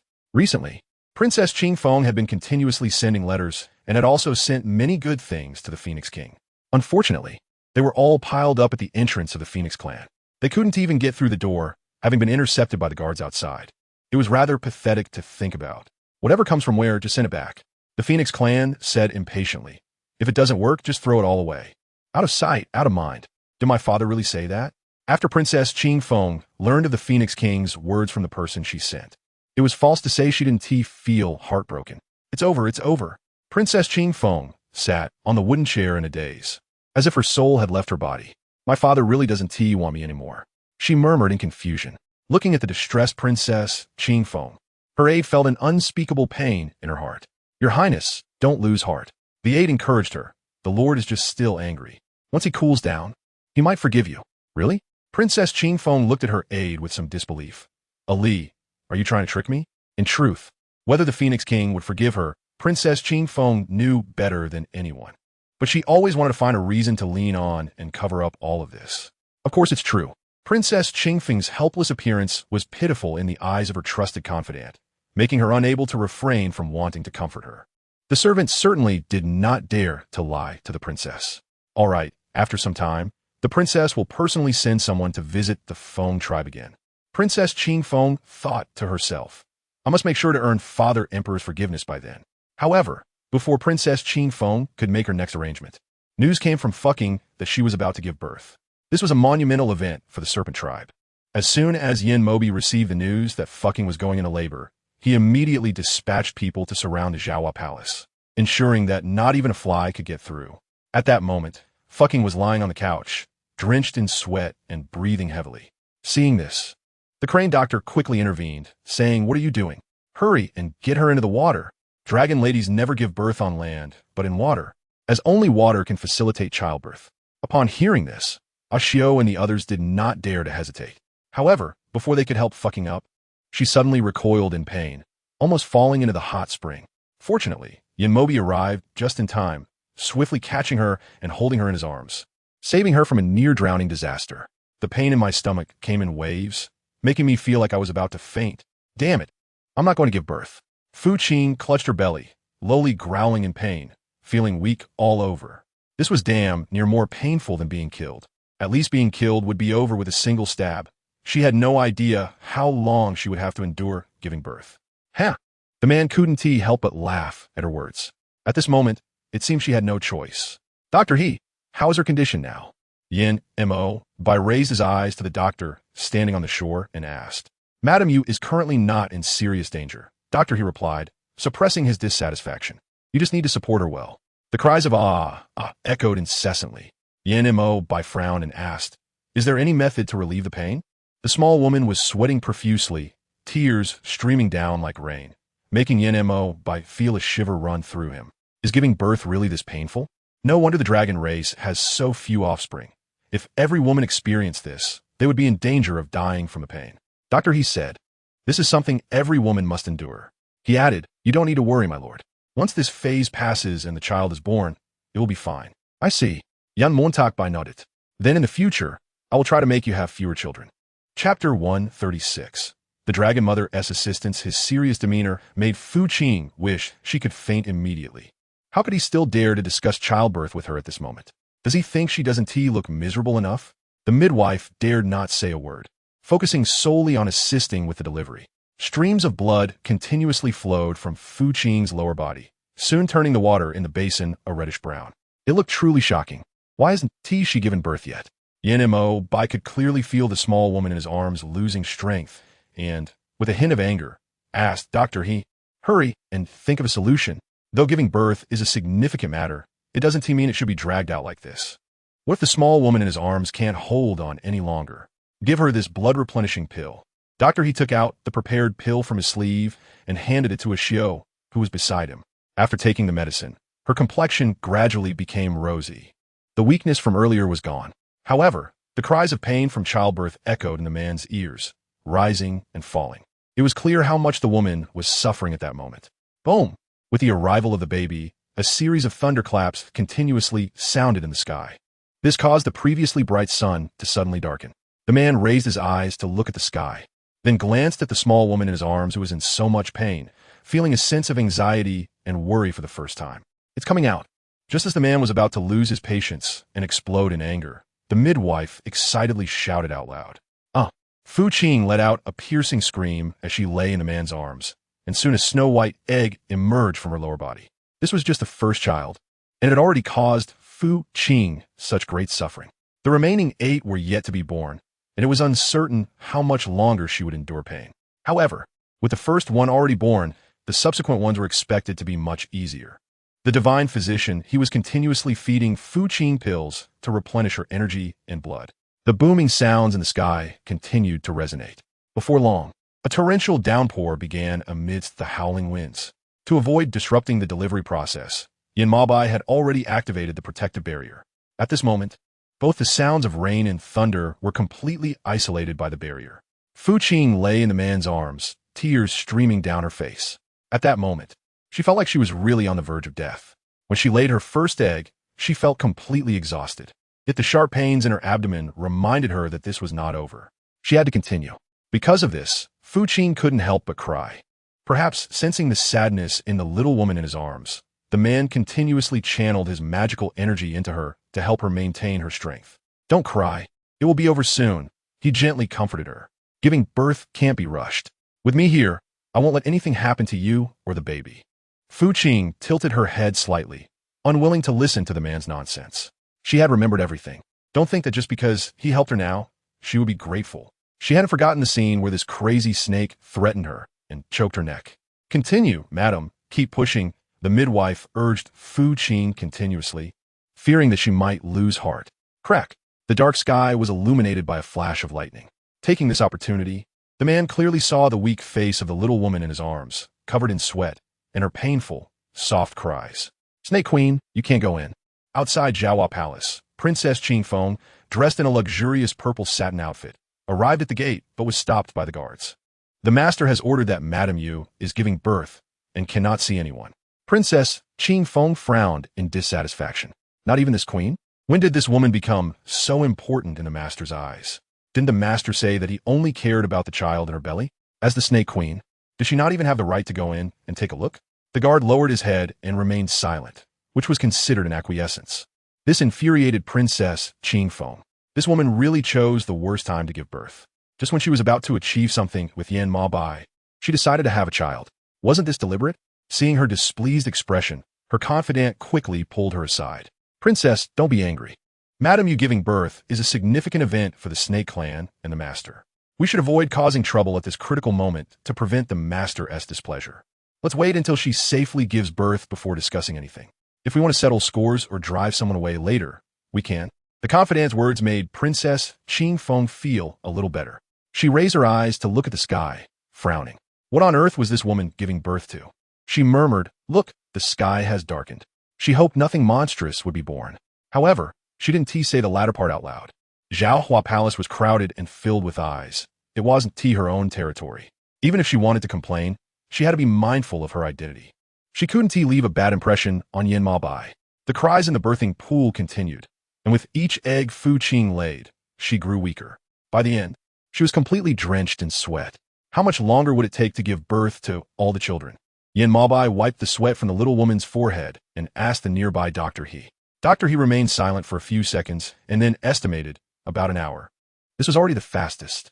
Fu Qing had given birth to 5 eggs and still had 4 inside her. She needed to continuously replenish her energy to maintain her strength.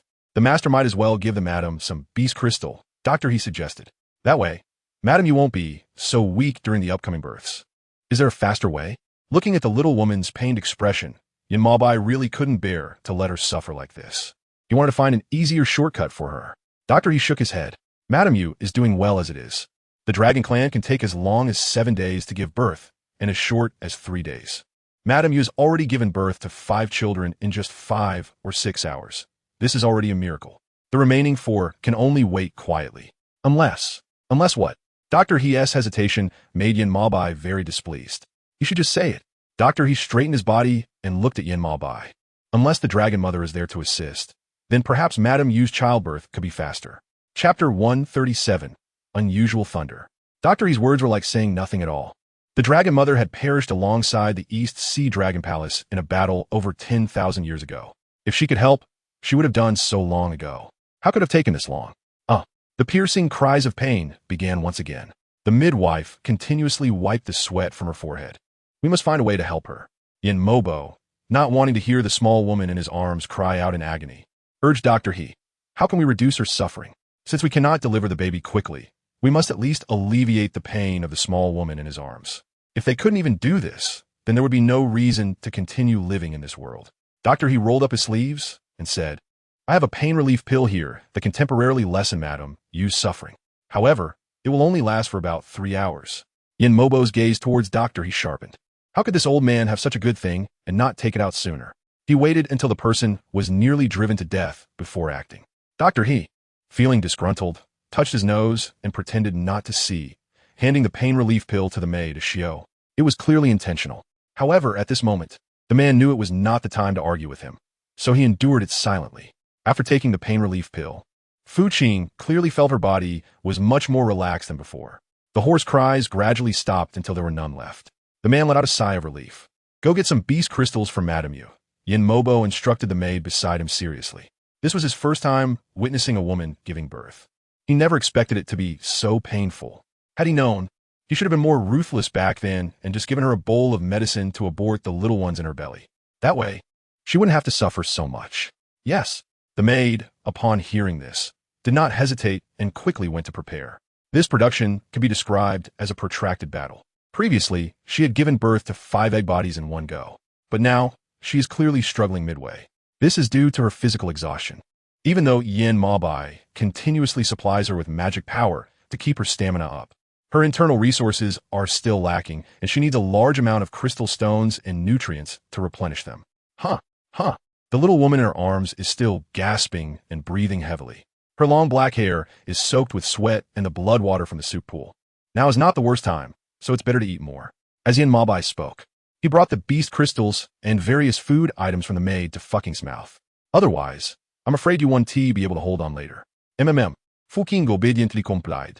At this moment, she did not dare to be pretentious, nor did she dare to refuse to eat. The 4 eggs in her belly were still waiting for her to regain her strength to continue the next round of production. However, halfway through her meal, Fu Qing found she could no longer eat. The heaviness in her lower abdomen once again distracted her attention, causing her beautiful willow-like brows to furrow. Madam Yu, inhale, exhale.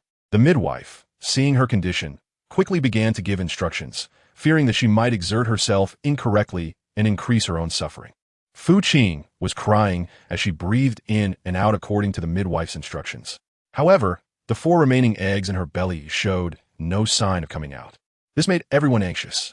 Outside, the thunder rumbled continuously, and dark clouds gathered over Fu Qing and Yanmabai. It was clear that the thunder and torrential rain were aimed directly at Fu Qing's belly. "Madam, be careful," Ashio quickly reminded her upon seeing the situation. Unfortunately, that bolt of lightning seemed to have eyes of its own, striking down towards Fu Qing with a crack. Bang! The intense lightning hit the barrier above the hot spring, creating a spark like a shooting star and making a crackling sound. Fucking frowned. Giving birth felt like going through a tribulation. Each bolt of heavenly lightning struck her directly. What had she done to deserve such wrath from the heavens? If it weren't for that snake-like mental barrier above her, tirelessly protecting her, she feared she would have been reduced to ashes by the lightning long ago. "Don't be afraid," the heavenly thunder continued.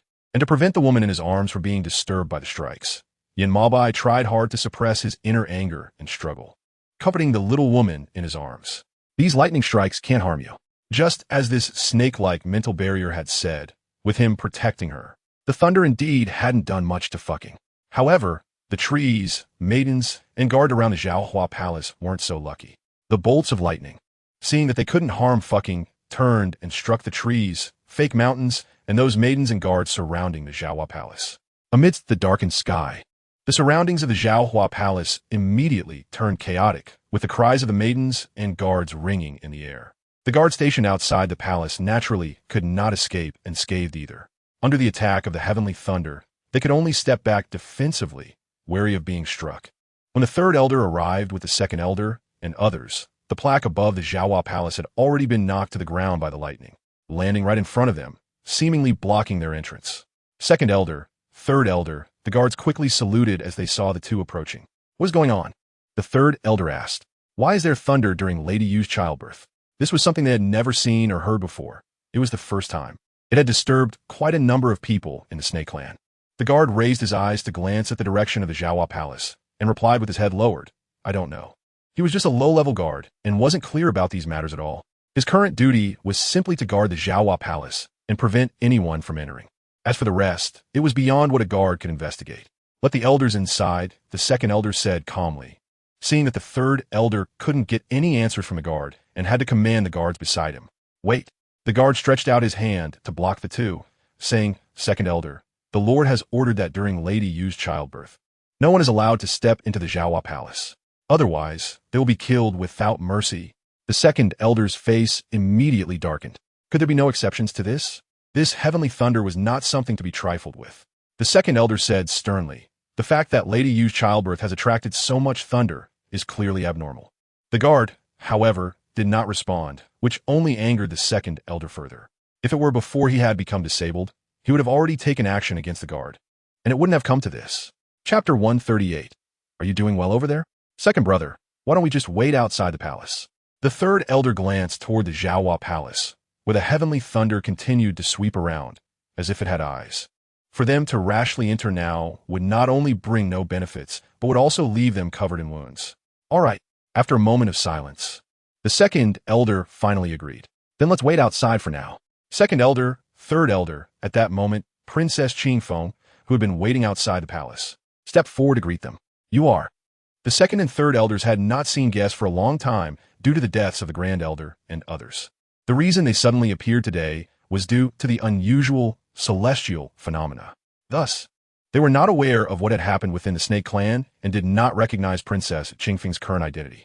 They only felt that the woman before them was dressed lavishly, like a noblewoman.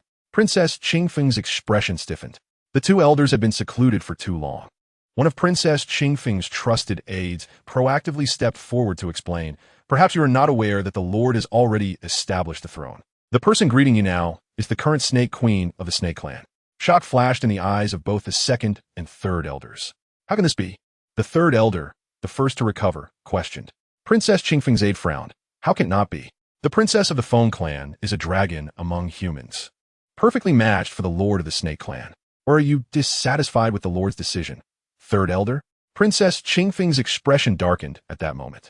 She stared unblinkingly at the 3rd elder, as if warning him that if he dared to say the Lord's decision was wrong, she would immediately kill him. third brother. The second elder, sensing the tension, softly called out, breaking the awkward atmosphere. Snake Queen, please don't take offense.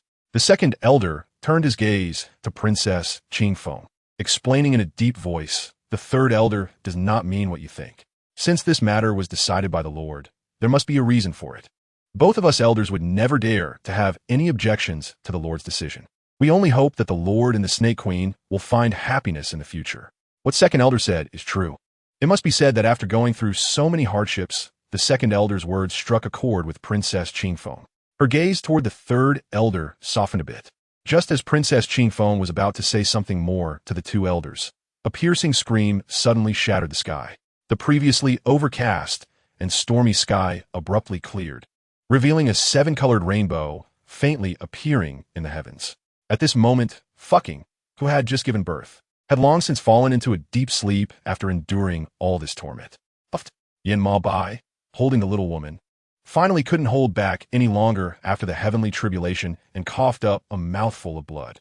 My lord, when Princess Qing rushed over, she happened to see this scene. She wanted to step forward, but was stopped by Yin Ma Bai raising his hand. Who allowed you to come in? Yin Ma Bai's eyes turned to the guards pursuing her behind her. I'm sorry, my lord.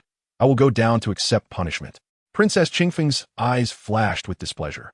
My lord, are you okay? She asked worriedly, her gaze tightly fixed on Fucking's face in his arms. If she could, she really wanted to pull this woman out of the Lord's arms right now. My lord, Lady Yu is currently not in any serious condition. She just needs a few days of rest to recover. At that moment, Dr. He retracted his hand and respectfully reported to Yin Ma Bai. Have someone clean up the Zhaohua Palace. Yin Ma Bai carried the person out of the hot spring, and throughout the process, he didn't look anywhere else. This made Princess Qing feel frustrated. My lord, she initially wanted to turn around and chase after him, but was intercepted by the guard Shi. Snake Empress, please move aside. The guard Shi said sternly. The Lord has more important matters to attend to, so please do not make it difficult for me. You. Princess Qing was clearly infuriated by the guard's words. Princess, her trusted aide gently tugged at her sleeve. Don't act rashly. The Lord is likely injured right now. Let's go back and discuss it. Princess Qing took a deep breath, fully aware that now was not a good time for inquiries, and reluctantly decided to back down. Let's go. She regained some of her composure and reluctantly ordered. Lord, what should we do with these 9 eggs? After being carried back to his chamber by Yin Ma Bai, the 9 eggs were also brought to his quarters. Yin Ma Bai stared at one of the eggs. It was surprising that so many heavenly thunders had failed to crack the shell, and they still needed to be incubated. This was unexpected for him. He had already borne so many heavenly thunders for these little ones, yet they remained unperturbed. Was this intentional, or had they sensed something was wrong and thus were unwilling to act? Put them on Madame's bed. After all, they're her offspring. Even if she has fainted after giving birth, if she doesn't see her children by her side, she might fight with me. At this moment, Yin Ma Bai did not have the time to deal with her. Having endured so many heavenly thunders, he was not entirely unscathed. On the contrary, he needed to recuperate properly. During this time, he hoped nothing would go wrong. Yes, the maid quickly followed Yin Ma Bai's instructions and placed the 9 eggs beside Fu Qing. This matter was settled. Fu Qing, still unconscious, was unaware that she had been carried to his chamber. She looked at the wide expanse before her, feeling a bit lost. Where was she? Wasn't she just giving birth? How did she end up here? You're here. Just as Fu Qing lifted her foot to walk forward, a clear voice sounded from behind her. She turned around, and her dark pupils widened in surprise. Who are you? Her voice trembled slightly, not for any other reason, but because the woman who appeared looked exactly like her. Not only that, but the other woman was dressed in modern clothes, white short sleeves paired with blue jeans. This made it hard for Fu Qing not to be shocked. How long had it been since she had seen herself in such modern attire? Are you doing well over there? The woman did not answer Fu Qing's question, but instead kept asking her about the situation in the Snake Clan. It seems you're very weak right now. Chapter 139, The Return of the Belongings. Fu Qing really wanted to roll her eyes at the other person. How did you end up here? She looked around and questioned, and where exactly is this place? The woman glanced around and smiled. This is naturally in your dream, and I was personally summoned here by your dream. Fu Qing was taken aback. Really? How could you not know? You weren't very satisfied staying with the Snake Clan, were you? The woman asked her tentatively. It's a pity that all of this is something you should bear. Fu Qing frowned and asked, what do you mean by that? How could she, a counterfeit force to take the place of the genuine article and suffer, end up being considered as doing what she was supposed to do? If this were to be said out loud, people would probably think the original owner was shameless, right?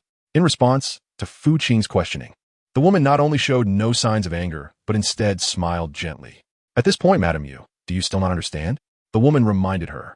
You are the true original owner, and I am merely an innocent person drawn into this mess by you. Fu Qing, who the hell is this bastard joking with her? Wearing a book and bringing trouble. She directly became the original owner. How could the real original owner be so shameless? Saying such green tea words right in front of her. I know you don't believe me. The woman seemed to have anticipated that Fu Qing wouldn't believe what she said, but she didn't give up because of that. But everything I said is true. She emphasized repeatedly, I am the real Fu Qing. The battle from tens of thousands of years ago caused chaos in the human world, which is why you took the wrong position and came to modern times to take my place. However, I do not blame you. The woman said lightly, at least you have shown me the cruelty of ancient wars, which is why I cherish my days in modern times so much. This is my gift to you. The woman took a gift box out of her pocket and handed it to Fu Qing. A hint of doubt flashed in her eyes. What is this? The woman smiled and said, just open it and you'll know. It might be of great help to you. Fu Qing had no doubts and opened the treasure box in front of the woman who looked exactly like her. A blinding golden light instantly burst forth from the treasure box. Soon after, Fu Qing closed her eyes and fainted. This is the dragon pearl within you. The woman's melodious voice continued to reach her ears. When I married into the Fox tribe on your behalf, I secretly hid the dragon pearl within you, which is why the Fox King was not able to succeed. Now that you have returned, this dragon pearl is of no use to me. I hope your days in the snake tribe will be smooth and unobstructed, and that you won't come back to compete with me again. When Fu Qing opened her eyes again, there was no trace of the woman in front of her. She was jolted awake, frightened, because at the moment she fainted, she had seen a huge golden python chasing after her. She couldn't help but wake up. Madam, you're awake? Aishio, who was attending to her, heard Fu Qing shout and quickly walked over. Fu Qing looked around, wondering where she was. After spending 8 or 9 months in the hot spring, she had grown accustomed to the surrounding water. Now, suddenly seeing the magnificent palace and the bed, she felt a bit dazed. Had she returned to normal? Just as she thought this, she quickly lifted a corner of the blanket to check her fair legs. She no longer felt pain or heat from the absence of water, nor did she transform into a dragon tail due to the lack of it. This made her heart feel a bit happy. Finally liberated. Madam, this is the Lord's bedroom. Ashio answered honestly. A few days ago, you gave birth, and the Zhaohua Palace was left in ruins after being struck by heavenly thunder. It is currently being repaired under the Lord's orders. I see. Fu Qing let out a sigh of relief, but soon became tense again. What about the child? That crazy person wouldn't have taken advantage of her unconsciousness to harm the children, would they? If that were the case, she would definitely fight that crazy person to the death. Ashio chuckled softly, Madam. You should first look at what's beside you. At Ashio's reminder, Fu Qing turned her gaze to her side. She hadn't looked before, but now she saw 9 shiny egg orbs lying right next to her. If she hadn't been careful just now, she might have shattered those egg orbs. Just thinking about it made her feel a bit frightened. How did they end up here? Fu Qing asked, does the master not consider finding another place to settle them? Ashio knew that Fu Qing had misunderstood and quickly explained. The master is afraid that if the lady wakes up and can't see them, she will be unhappy, which is why he specifically asked us to place them by the lady's side to keep her at ease. Ashio's explanation made Fu Qing feel a little better. However, she still couldn't accept such an arrangement with the snake spirit. Wasn't he afraid that she would accidentally harm the children when she woke up? Go find a better wooden bed. Fu Qing instructed Ashio beside her. Make sure it's soft. It can't be bumped. Madam, that's probably not possible. Ashio said, feeling troubled. The master said these eggs still need the lady to hatch them. If we move them now, it might make them feel uneasy. Hatch. Fu Qing widened her eyes. Is it the kind of hatching that a hen does for chicks? She swallowed a bit of saliva. Do you know how many days it takes to hatch? Carrying a child is about 10 months, which is longer than any female protagonist in Beast World novels. She thought she would be relieved once the baby was born. She never expected to face the problem of hatching them. This really frustrated Fu Qing. The servant didn't know. Ashio lowered her head and said, it probably takes about 3 months. Fu Cho twitched his lips. Ashio's words were as good as not being said at all. Snake Empress, you cannot go in. Just as Fu Qing was about to stand up to speak, a servant girl's urgent voice suddenly came from outside the hall. Following that, Princess Qing Feng's figure appeared in front of Fu Qing. You're awake? The moment Princess Qing Feng saw Fu Qing awake, a hint of arrogance and displeasure flashed in her eyes, and there was even a trace of jealousy. "I'm sorry, Aunt Ashio." The maidservant couldn't stop the Snake Empress. The maid who hurried in afterwards quickly knelt in front of Ashio to apologize. "You could go out first." Ashio knew that the current Snake Empress looked down on everyone. How could a mere maidservant stop her? She only hoped that the Snake Empress would not make things difficult for the lady in the Lord's chamber. Chapter 140. Have you been neglected? Madam Yu is quite imposing. Princess Qing Feng started to assert her authority the moment she arrived, waking up and refusing to see anyone, even letting the maid block the door, falsely claiming she had not yet awakened. Does she think that because she gave birth to the Lord's offspring, she can disregard me? Fu Qing raised her eyes. You have become the queen of the snake tribe? There was a tone of disbelief in her words. It wasn't that she didn't want to believe it. Rather, everything the snake spirit was doing now was astonishing. This made her start to doubt the purpose behind the snake spirit appointing Princess Qing Feng as the queen. What was he after? Or perhaps he was secretly planning a larger conspiracy. What do you mean by that? Faced with Fu Qing's questioning, Princess Qing Feng felt quite displeased, mistakenly thinking that she was looking down on her, and a hint of anger appeared on her delicate face. Seeing her like this, Fu Qing knew she had misunderstood. Without explaining, he simply said lightly, "Don't you think this is strange?" Princess Qing Feng frowned and remained silent, seemingly waiting for Fu Qing to continue. "Regarding the attitude of the sect master toward you during the previous competition, I think you should be very clear about it in your heart." Fu Qing hinted. In front of the Phoenix King, he directly refused a marriage alliance with the Phoenix clan. Do you think after such a long time, he would change his mind? Princess Qing Feng's heart skipped a beat. What do you mean by that? She said a bit flustered. Are you jealous? Humph. Don't think that just because you are here sowing discord, I will believe you. Now, I am the queen of the Serpent Clan, and it's not something you can easily stir up with just a few words. Then why are you flustered? Fu Qing raised his eyes to meet Princess Qing Feng's evasive gaze and said, It seems you have already suspected something in your heart, haven't you? What nonsense are you talking about? Princess Qing Feng's expression was flustered, and she said nervously, I don't understand. Princess Qing Feng was clearly pretending to be confused while already knowing the truth. She just didn't want to admit certain things. Paying off was not urgent. She leisurely tidied her sleeves and raised her gaze again. Can't understand, can you? A faint smile curved her lips as she said, It's okay. When you go back and sit down to think it over, you'll understand. The confidant beside her watched the two of them playing a riddle and felt a bit confused. Princess, she gently called out to the still distracted Princess Qing Feng. Let's go. Princess Qing Feng came back to her senses and urged her confidant beside her anxiously. The master and servant hurriedly came and then quickly left. Madam, does this Princess Qing Feng already know that this lord is not the same as that lord? Ashio was not foolish. From the conversation between Fu Qing and Princess Qing Feng just now, she vaguely guessed something and curiously asked aloud. A complicated expression flashed through fucking's eyes, perhaps. All right, let's not pay attention to these matters for now. Paying off the debts now is not what I want to focus on. I'm hungry. You go check the small kitchen to see what food there is, and hurry up and have him bring all to me. Princess, what are you doing? Upon returning from Yin Mabai's palace, Princess Qing Feng immediately began to pack her things as soon as she entered her own palace. This left her trusted aide somewhat baffled. Return to the Feng clan. Princess Qing Feng said briefly, Hurry up and pack your things. The aide was stunned. How could the princess, who seemed fine just a moment ago, suddenly be talking about returning to the Feng clan? Wasn't she unhappy in the Snake clan? The aide tentatively asked. Otherwise, why would she be thinking about going back to the Feng clan?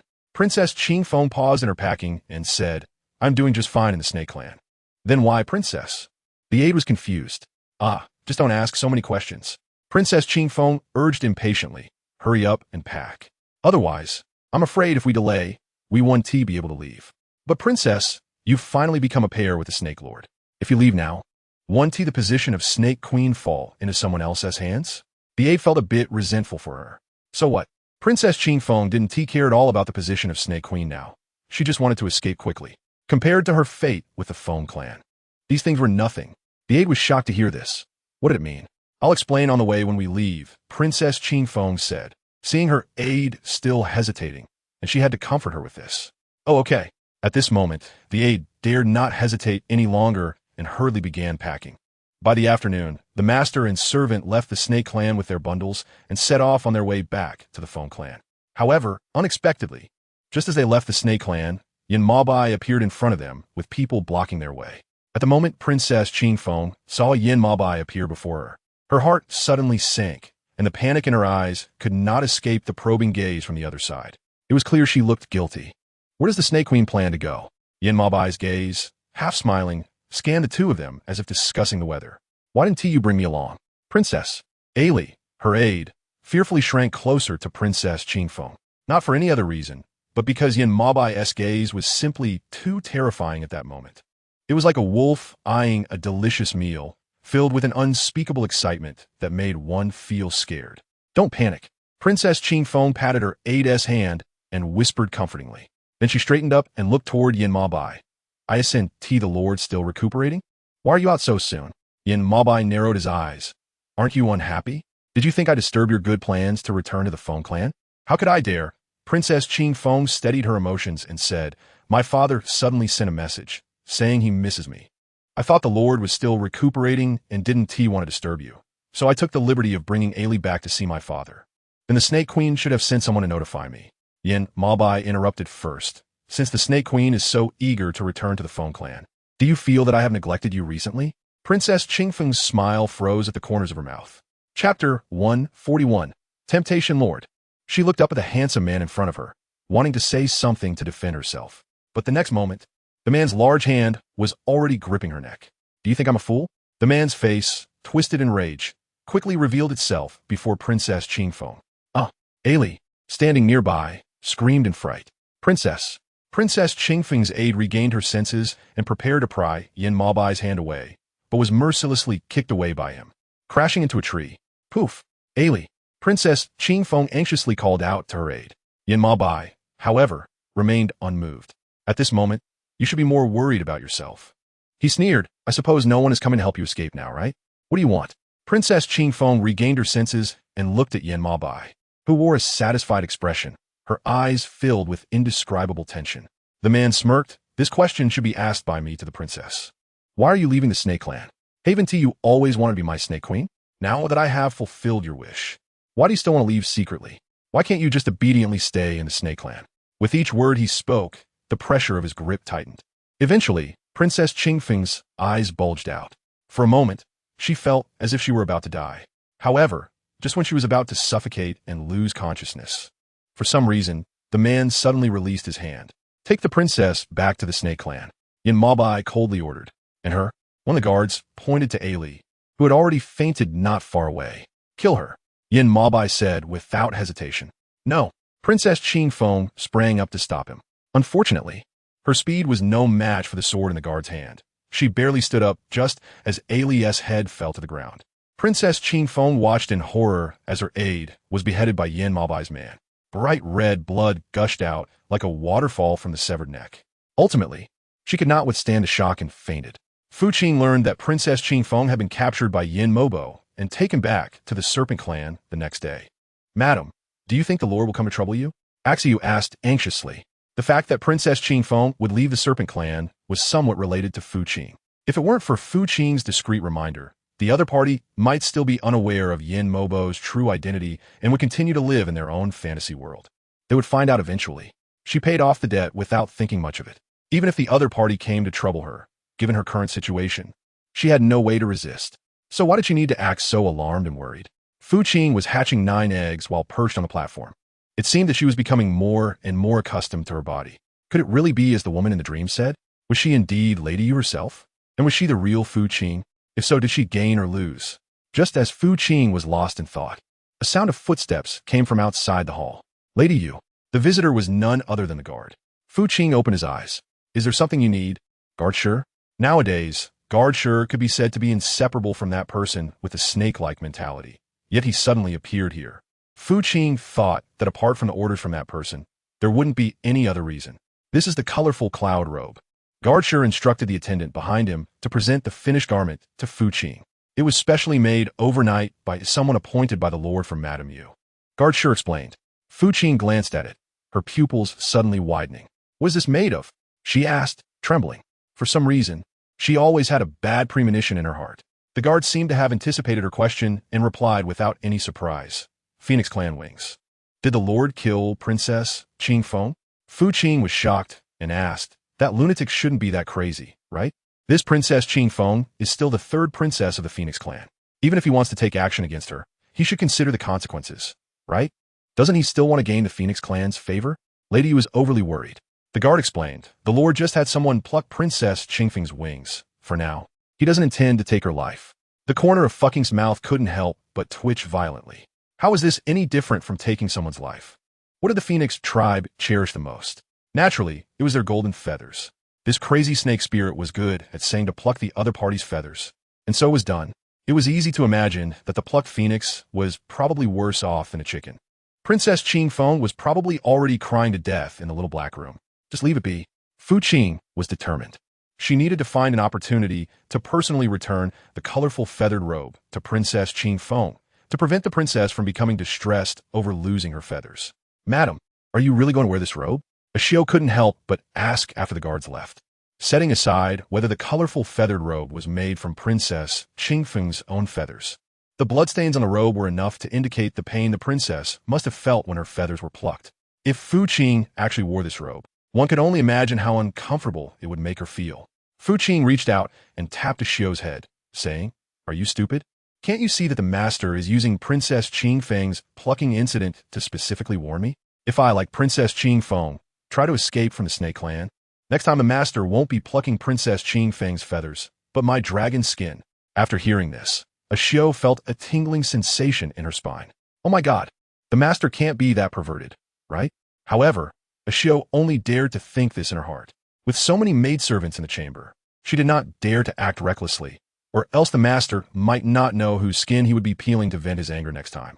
At that moment, the plucked Princess Qingfeng looked like a weak, boiled chicken.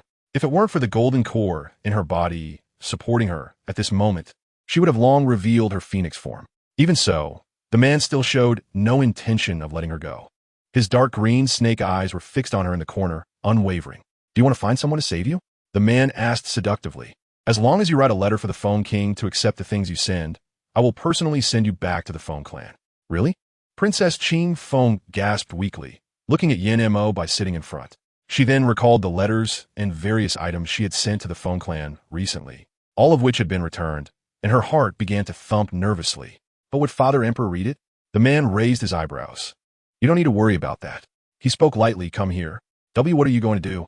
Princess Qingfeng looked at the several guards approaching her with fear in her eyes. "Don't come over! Don't come over!" The scream instantly pierced through the entire cell. The once weak Princess Qingfeng was immediately transformed into a plucked white chicken under the suppression of the guards, with blood gushing from one side of her wing. "Master, we have obtained the item." The guard who successfully retrieved the finger of Princess Qingfeng respectfully reported to Yin Mo Bai. The man smiled, glanced at the tortured Princess Qingfeng who could no longer maintain her form in the corner, and said, "Take it to the Phone Clan. Remember to be quick. He can't wait that long." "Yes." The man's words were like an imperial decree to them, and they naturally dared not delay for a moment. "Madam, do you want to come down and eat something?" Ashio asked with concern in the chamber. Fu Qing has been sitting on the nest for 7 days now. At this rate, if the little princes don't hatch soon, she might just become a fossil. "Sure." Fu Qing made a quiet gesture to Ashio. "You could just put the food wherever." She instructed, "This lady will eat when she gets hungry." Ashio had no choice but to follow her instructions and place the food on one side. "Madam, the little princes should not be coming out for a while." Ashio advised, "Why don't you come down and move around a bit? If you keep this up, I will worry that your body can't take it." This lady will be mindful." Fu Qing, upon hearing this, did not take it too seriously and simply said, "Don't worry about it. As for when these 9 little ones will come out, that depends on fate. As long as nothing else happens, it's fine. Mother, your Dragon Ball has returned, right?" As soon as the words were spoken, the sound of a small, sweet voice suddenly echoed in her mind. "Can you all talk now?" Curious asked. She hadn't heard the voices of these little babies for a long time. Hearing them suddenly now really made her heart race with excitement. "We've always been able to talk." "Mother," the little voice said firmly. Feeching twitched her mouth.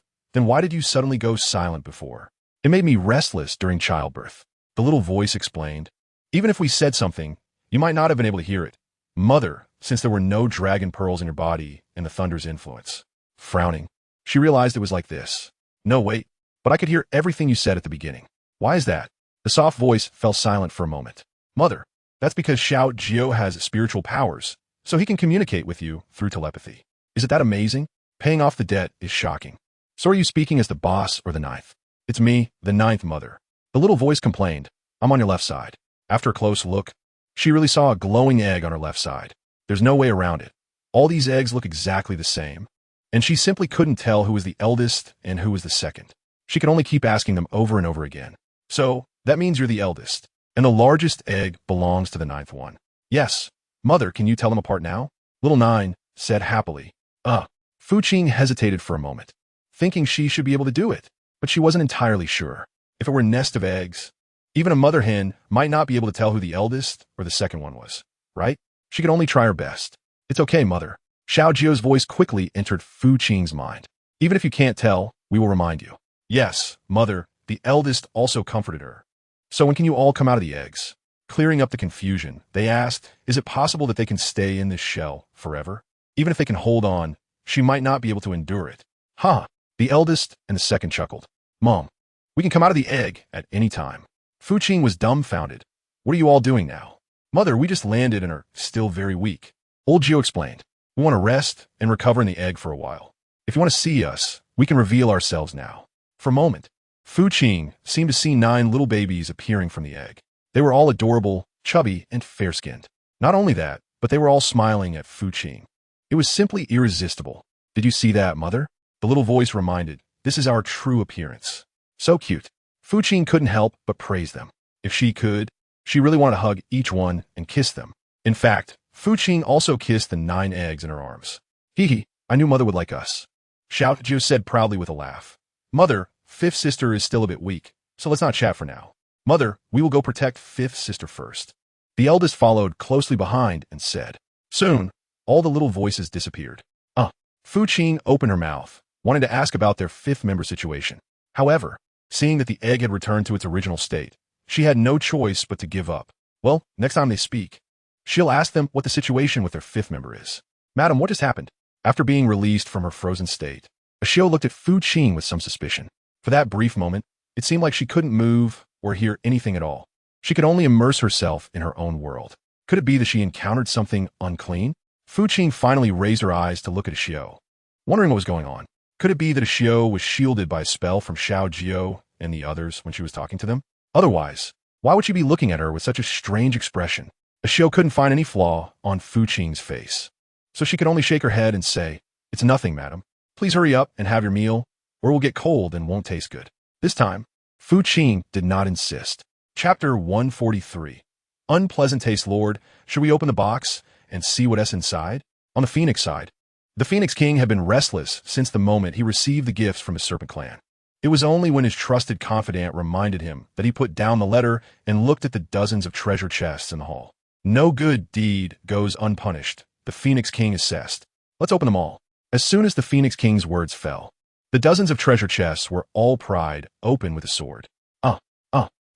The hall of the Phoenix Clan was immediately filled with screams. At the moment the chests were opened, countless spirit snakes surged out. These spirit snakes bit at anyone they saw. Some ran directly onto the maids, while others jumped onto the guards' hands. Outrageous! The Phoenix King, seeing this, angrily slammed his palm on the nearby Phoenix chair and stood up. Soon, more Phoenix guards rushed in from outside the hall to drive away the chaos. The guards did not dare to relax their vigilance. Waves of spirit snakes moved around the hall like the tide. Several maids fell to the ground and died under the attacks of these snake swarms, their bodies tightly entwined by the snakes. The Phoenix King had never been schemed against like this. Once the snake swarm in the hall was completely cleared away, he was utterly furious and spoke aloud. This is too much. Lord, what should we do now? A guard asked, his face showing signs of injury. This scene was clearly orchestrated by the Serpent King. The guard analyzed. The princess is likely in danger. This was not only something the guard thought of. As the king of a clan, the old Phoenix King also realized it. However, as the Phoenix King, how could he dare to joke with the lives of all his clan members? Who can we blame? The Phoenix King was furious, saying, if that child had listened to me from the beginning, how could she have ended up in this situation? The confidant raised his eyes to look at the Phoenix King. Does this mean we won't go save the princess? How to save her? The Phoenix King retorted, the Serpent King is not a fool. How could I fall into his trap? What about the princess? The confidant asked. The Clear Phoenix Princess was the 3rd princess of the Phoenix clan. Now, however, she was suffering in the Serpent clan. If this got out, it would surely be a disgrace to the Phoenix clan. The Phoenix King remained silent for a moment. observing the situation. I cannot risk the lives of all for her alone. Did the Phoenix King receive the items? Yin Mo learned from the guard that the letter and treasure chests sent by the Serpent Clan had all been taken by the Phoenix King's confidant, a smile unable to be suppressed in his eyes. Do you think the Phoenix King will be furious when he sees them? The guard lowered his head and said nothing.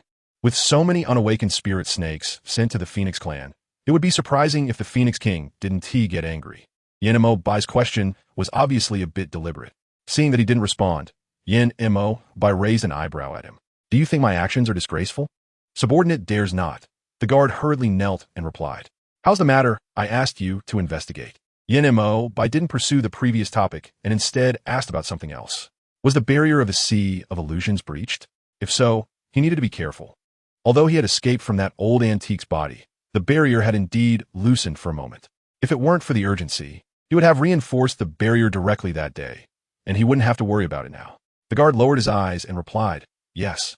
Someone has drilled a hole in the center of the Sea of Illusions. It seems it has been some time. Yin Mo's eyes flashed with a just-as-I-thought expression. Tell me, if he comes back, will you side with him or with me? The man asked the guard unhurriedly. He was curious to see what choice the guard would make. One was the former master, and the other was the current master. Just thinking about it was exciting. The guard frowned. You and the Lord are the same person. He said very seriously, no matter who I follow, I am serving the Serpent Clan, implicitly meaning he could follow anyone. The guard's words made the man feel a hint of dissatisfaction, yet he couldn't point out any mistakes. He and that old antique were indeed the same person. The difference was that their personalities were different. That old antique was rigid and conservative, unlike him, who was free-spirited and did whatever he wanted without so many constraints and rigidity. Compared to him, he didn't think he was inferior to that old antique. On the contrary, in his eyes, that old antique was not as good as him. Everything was still under his control, and everyone would ascend together. But what if you had to choose between me and that old antique? The man asked with a smirk, would you choose me or that old antique? The guard lowered his head in trepidation. Subordinate does not know. If he really had to make a choice, he would definitely choose the original lord, not the current one. However, how could the guard dare to say this in front of the current master? Unless he didn't want to live anymore. I don't know. The man's dark eyes flashed with a glimmer, repeatedly savoring these 3 words. Does that mean you would? The guard suddenly raised his eyes to look in Yin Mo's direction. Lord, take this pill. Yin Mo had suddenly conjured a colorful pill in his hand. With a casual wave, the pill quickly fell in front of the guard.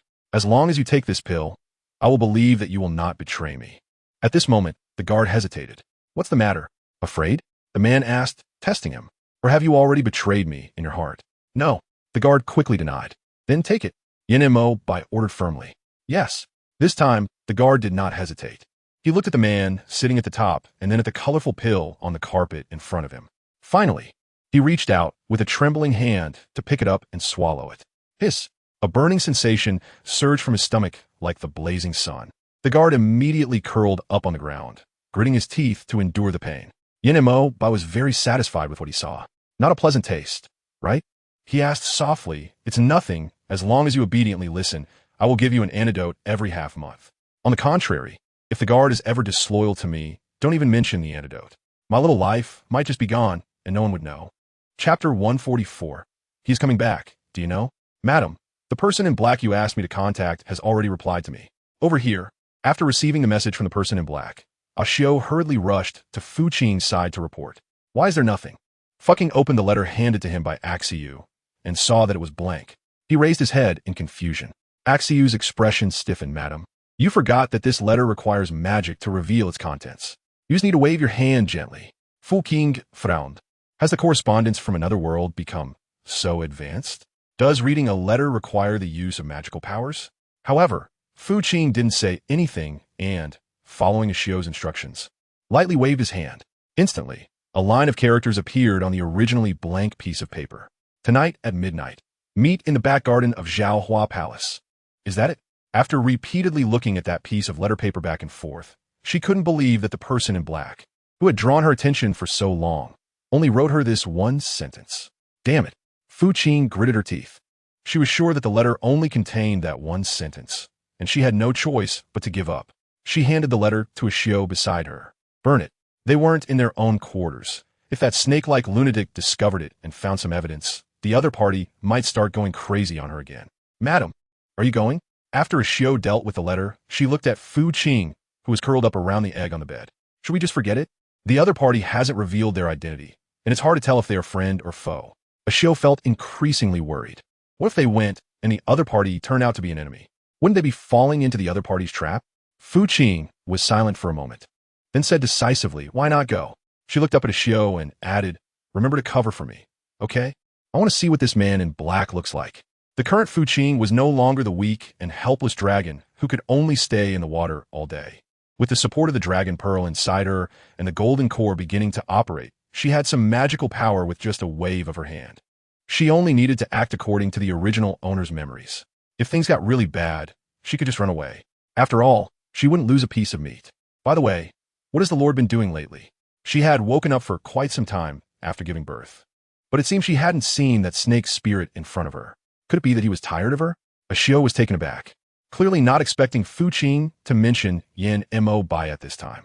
She cautiously lowered her head and said, "It seems that since the madam gave birth, the Lord has been in seclusion, likely injured by the thunder that day." Nonsense. He wouldn't believe it until it's paid off. If he has been in seclusion all this time, why would he have sent the guard to deliver that colorful robe to warn her? In her opinion, although he was injured, he probably never stopped monitoring his clan members. Otherwise, how would he have known right away that Princess Qingfeng was leaving the Snake Clan to return to the Phoenix Clan and personally led people to intercept her? Is the lady trying to appeal to the master? Xiao suddenly asked her a question when she saw her silent. With a dark look in her eyes, she said, "Which eye of yours saw that I wanted him?" She looked at Xiao with great confusion. Is greeting someone really considered wanting that snake spirit? If I were to greet him 10 times, wouldn't he, Xiao, think I admire him? "Madam, that's enough." Fu Qing hurriedly raised his hand to interrupt her, saying that the lady had just casually greeted her and did not mean what she thought. "Oh," Xiao replied softly, clearly not convinced. Fu Qing furrowed her brows, not intending to continue explaining, but instead calculating what she should do next. The child was born. The real Yin Mabe still didn't know when he would return. At this moment, escaping seemed a bit unrealistic. Not to mention that people from various clans were watching the Feng clan. The Fox clan would not let her off easily. Where could she escape to after leaving the Snake clan? Moreover, there were still 9 little treasures present. She couldn't possibly take them with her while hiding everywhere. This kind of life was not what she wanted. The only solution was to wait. Wait for the real Yin Mabe to come back. But when would he return? Just thinking about this made Fu Qing's head droop down. What are you daydreaming about? Just as Fu Qing was about to raise her head to sigh at the sky, a low and rising voice suddenly rang in her ears. "Inhale." Fu Qing took a deep breath and turned her head to look. That familiar face belonged to none other than that crazy person. When did you arrive?" she asked nervously, looking around the hall. There were no signs of Xiao or the maidservants. They had all vanished. Yan Mo Bai watched her tense expression, a flicker of light in his eyes, and he reached out to gently stroke her disheveled hair. "Why aren't you wearing that colorful cloud dress? Don't you like it?" His light, floating voice carried an indescribable meaning. "Paid in full. Is your injury better, my lord?" Fu Qing asked with feigned concern, wanting to shift the heavy topic. The man suddenly smiled for some reason upon hearing this, still somewhat conscientious. The woman's caring words instantly cleared the gloom in the man's heart. "You look much better." Fu Qing is not used to such gentle touches from the snake spirit, wanting to evade. However, the bed is only so big. Where else could she hide? In the end, she can only maintain eye contact with him. "Are those little ones doing well?" Yin Mabai continued to ask. "Have you communicated with them?" The man's gaze suddenly shifted to the 9 eggs on the couch. There was an indescribable excitement and thrill in his eyes. "What do you think would happen if I had someone peel them out right now?" Fu Qing gets ses pupilles suddenly dilated. Has this snake spirit gone mad again? "Calm down, Lord." Fu Qing was desperately trying to suppress the anger in his heart and persuade him. Hee. The man smiled with satisfaction and retracted his hand. "He's coming back. Do you know that?" The man's light and airy words carried a hint of melancholy and depression. "Pay off a zombie." Without saying a word, she already knows who the he is that this snake spirit is talking about. "It seems you are looking forward to his appearance." Seeing that she was silent, the man's eyes hardened, and with a twisted expression, he reached out and grabbed her neck, saying, "Do you dislike me this much? As soon as you hear news about him, your eyes light up, and yet you don't like me at all?" Paying off made her feel so wronged. She hadn't even had the chance to speak. Yet how did this crazy person see that her eyes were shining? Chapter 145, Space-Time Rift. "Let go." She kept reaching out to slap his hand that was gripping her neck in frustration. Unfortunately, Her little strength was useless against Yin Ma Bai, and instead, it only further ignited the anger within him. Am I really not as good as him? The man's eyes gradually began to redden with rage. Letting each of you think of him like this. Fu Qing's face turned red as she struggled continuously. However, the man's grip only tightened. Eventually, she calmed down and didn't want the lunatic to continue going crazy and hurting her. So, she raised her palm and fiercely slapped it against the man's chest. Bang! The man was unexpectedly slapped away by Fu Qing's powerful strike. Cough, cough. Fu Qing was coughing uncontrollably while holding his neck on the bed, tears streaming from the corners of his eyes. The man steadied himself, wiped the blood from the corner of his mouth, and suddenly looked in Fu Qing's direction. Your Dragon Ball is back? Fu Qing didn't understand how he knew about the Dragon Balls, but she still locked eyes with the snake spirit's certain gaze. You want to kill me? The two questioned each other without holding back. Huh. The man laughed. You figured it out? He admitted it readily. That's right. Just a moment ago, I really did want to kill you. But unfortunately, weren't you the one who stopped me? After paying off, the spine couldn't help but start to feel cold. This snake spirit really never thought of letting her go. It seems that his condition is getting worse and worse. Fu Qing was afraid that one day he would not even forgive himself. Don't be afraid, mother. He doesn't dare to hurt you. The voice of a small milk tone suddenly appeared in Fu Qing's mind. Fu Qing was taken aback and said, Are you Xiao Jiu, or are you my dear mother? I'm the eldest. The little voice unhappily replied. Xiao Jiu is currently protecting Wu Mei. Oh, with a smile of apology, he said, Boss, why did you speak up? Don't you need to help Little 5 protect them? Little 5 can manage with Little 9 and the others. In a cute, soft voice, she said, But I still need to protect you, dear mother. She was talking to those little brats again. The man clearly noticed Fu Qing's pause and hesitation. He turned his gaze towards one of the vaguely visible egg bodies on the couch, his eyes carrying a hint of ferocity. Fu Qing stretched out her hand to block in front of the 9 babies. What do you want to do? She warned, I tell you, don't mess around. They're all your babies. If you dare to hurt them, I will never forgive you. No matter whether she initially married into the snake clan willingly or not. These 9 babies were at least born from her. No matter what, she couldn't let them come to harm. Protected them, huh? The man scoffed, don't worry. Since you acknowledge they are your children with me, I won't lay a hand on them. But if they have any ulterior motives, I won't let them off so easily. Mommy, Daddy is clearly out of his mind. A small voice reminded Fu Qing in her mind, Your helper, Daddy. The payment left her dumbfounded. How can I help? I'm afraid she hasn't even gotten close to that lunatic, and she might be killed by him with a single strike. The little voice paused for a moment and said, Father has become this obvious because of the time-space rift. Time-space rift?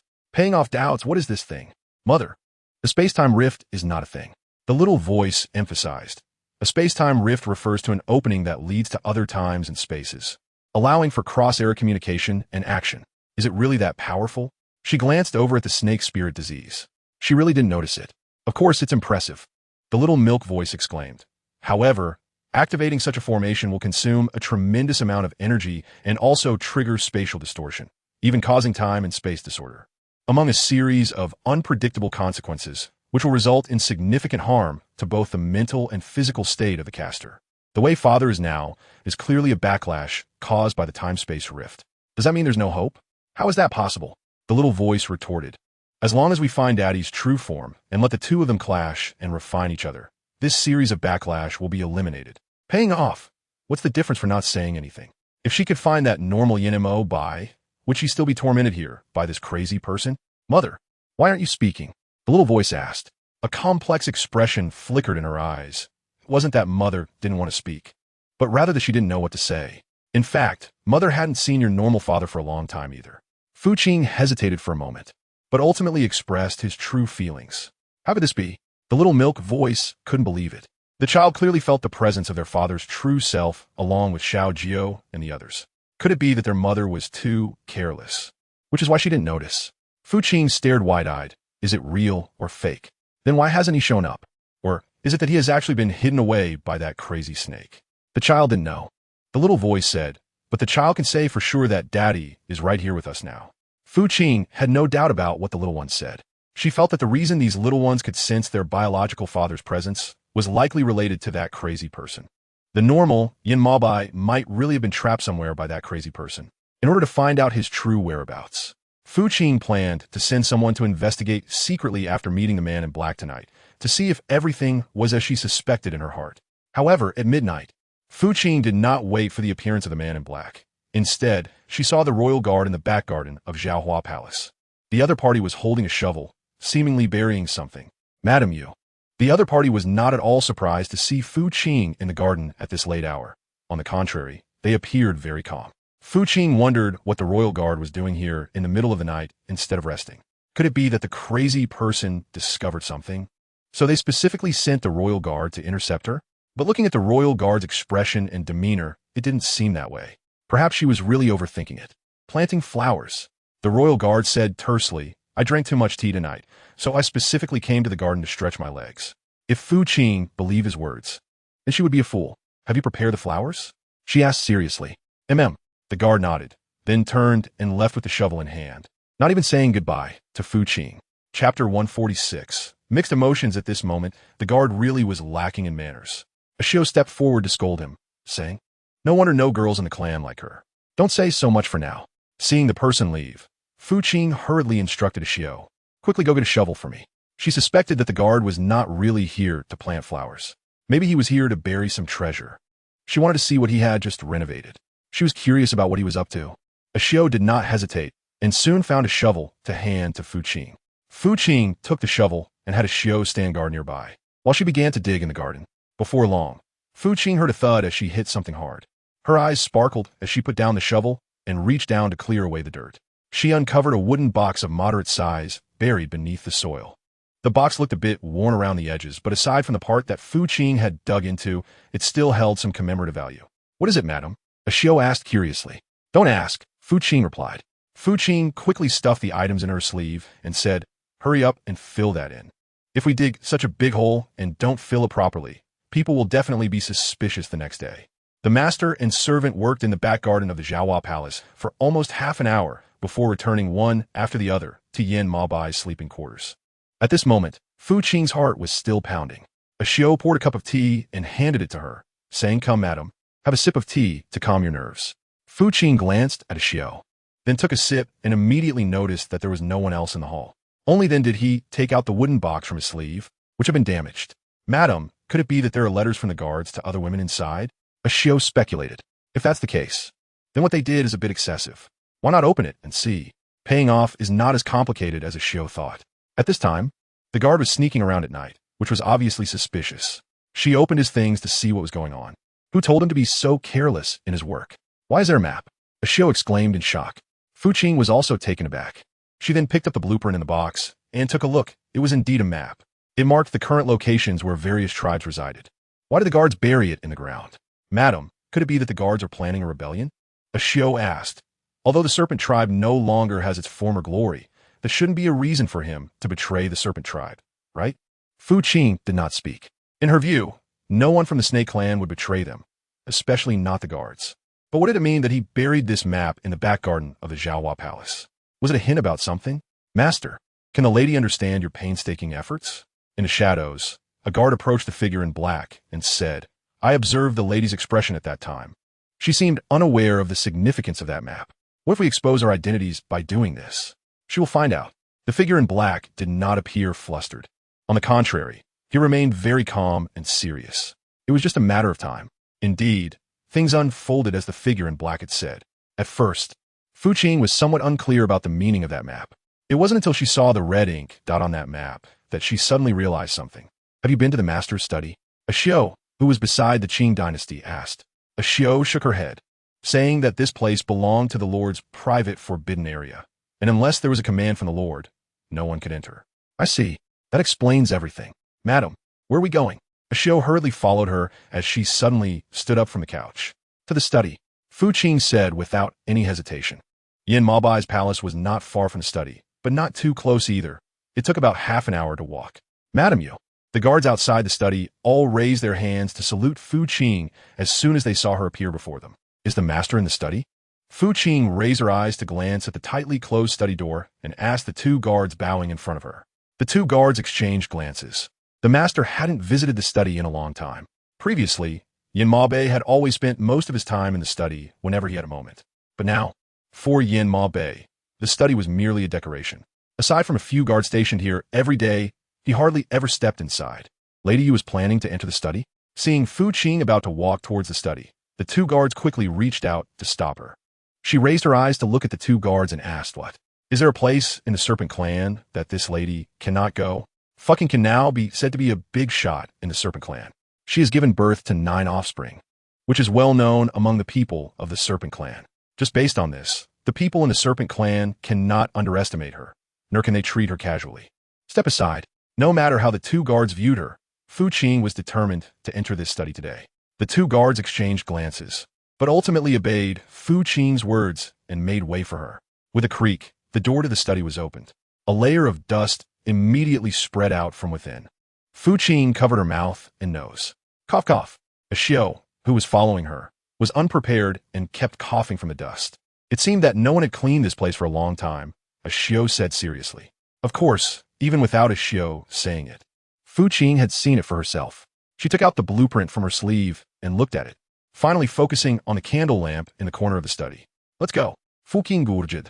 Seeing her heading towards the candle lamp, a Xiao followed her. With a whoosh, as Fu Qing twisted it, a door behind the candle lamp opened. Paying off was quite shocking. She looked at the drawing from last night. Although it marked the positions of various tribes, the most clearly depicted was the Snake Tribe study. Not only was it outlined with red ink dots, but also indicated its specific location. At first, fucking was just trying it out with a casual attitude. But now, seeing the open door to the secret room, she instantly felt that it was very likely that someone had arranged all of this behind the scenes. The guard was merely a puppet in this scheme.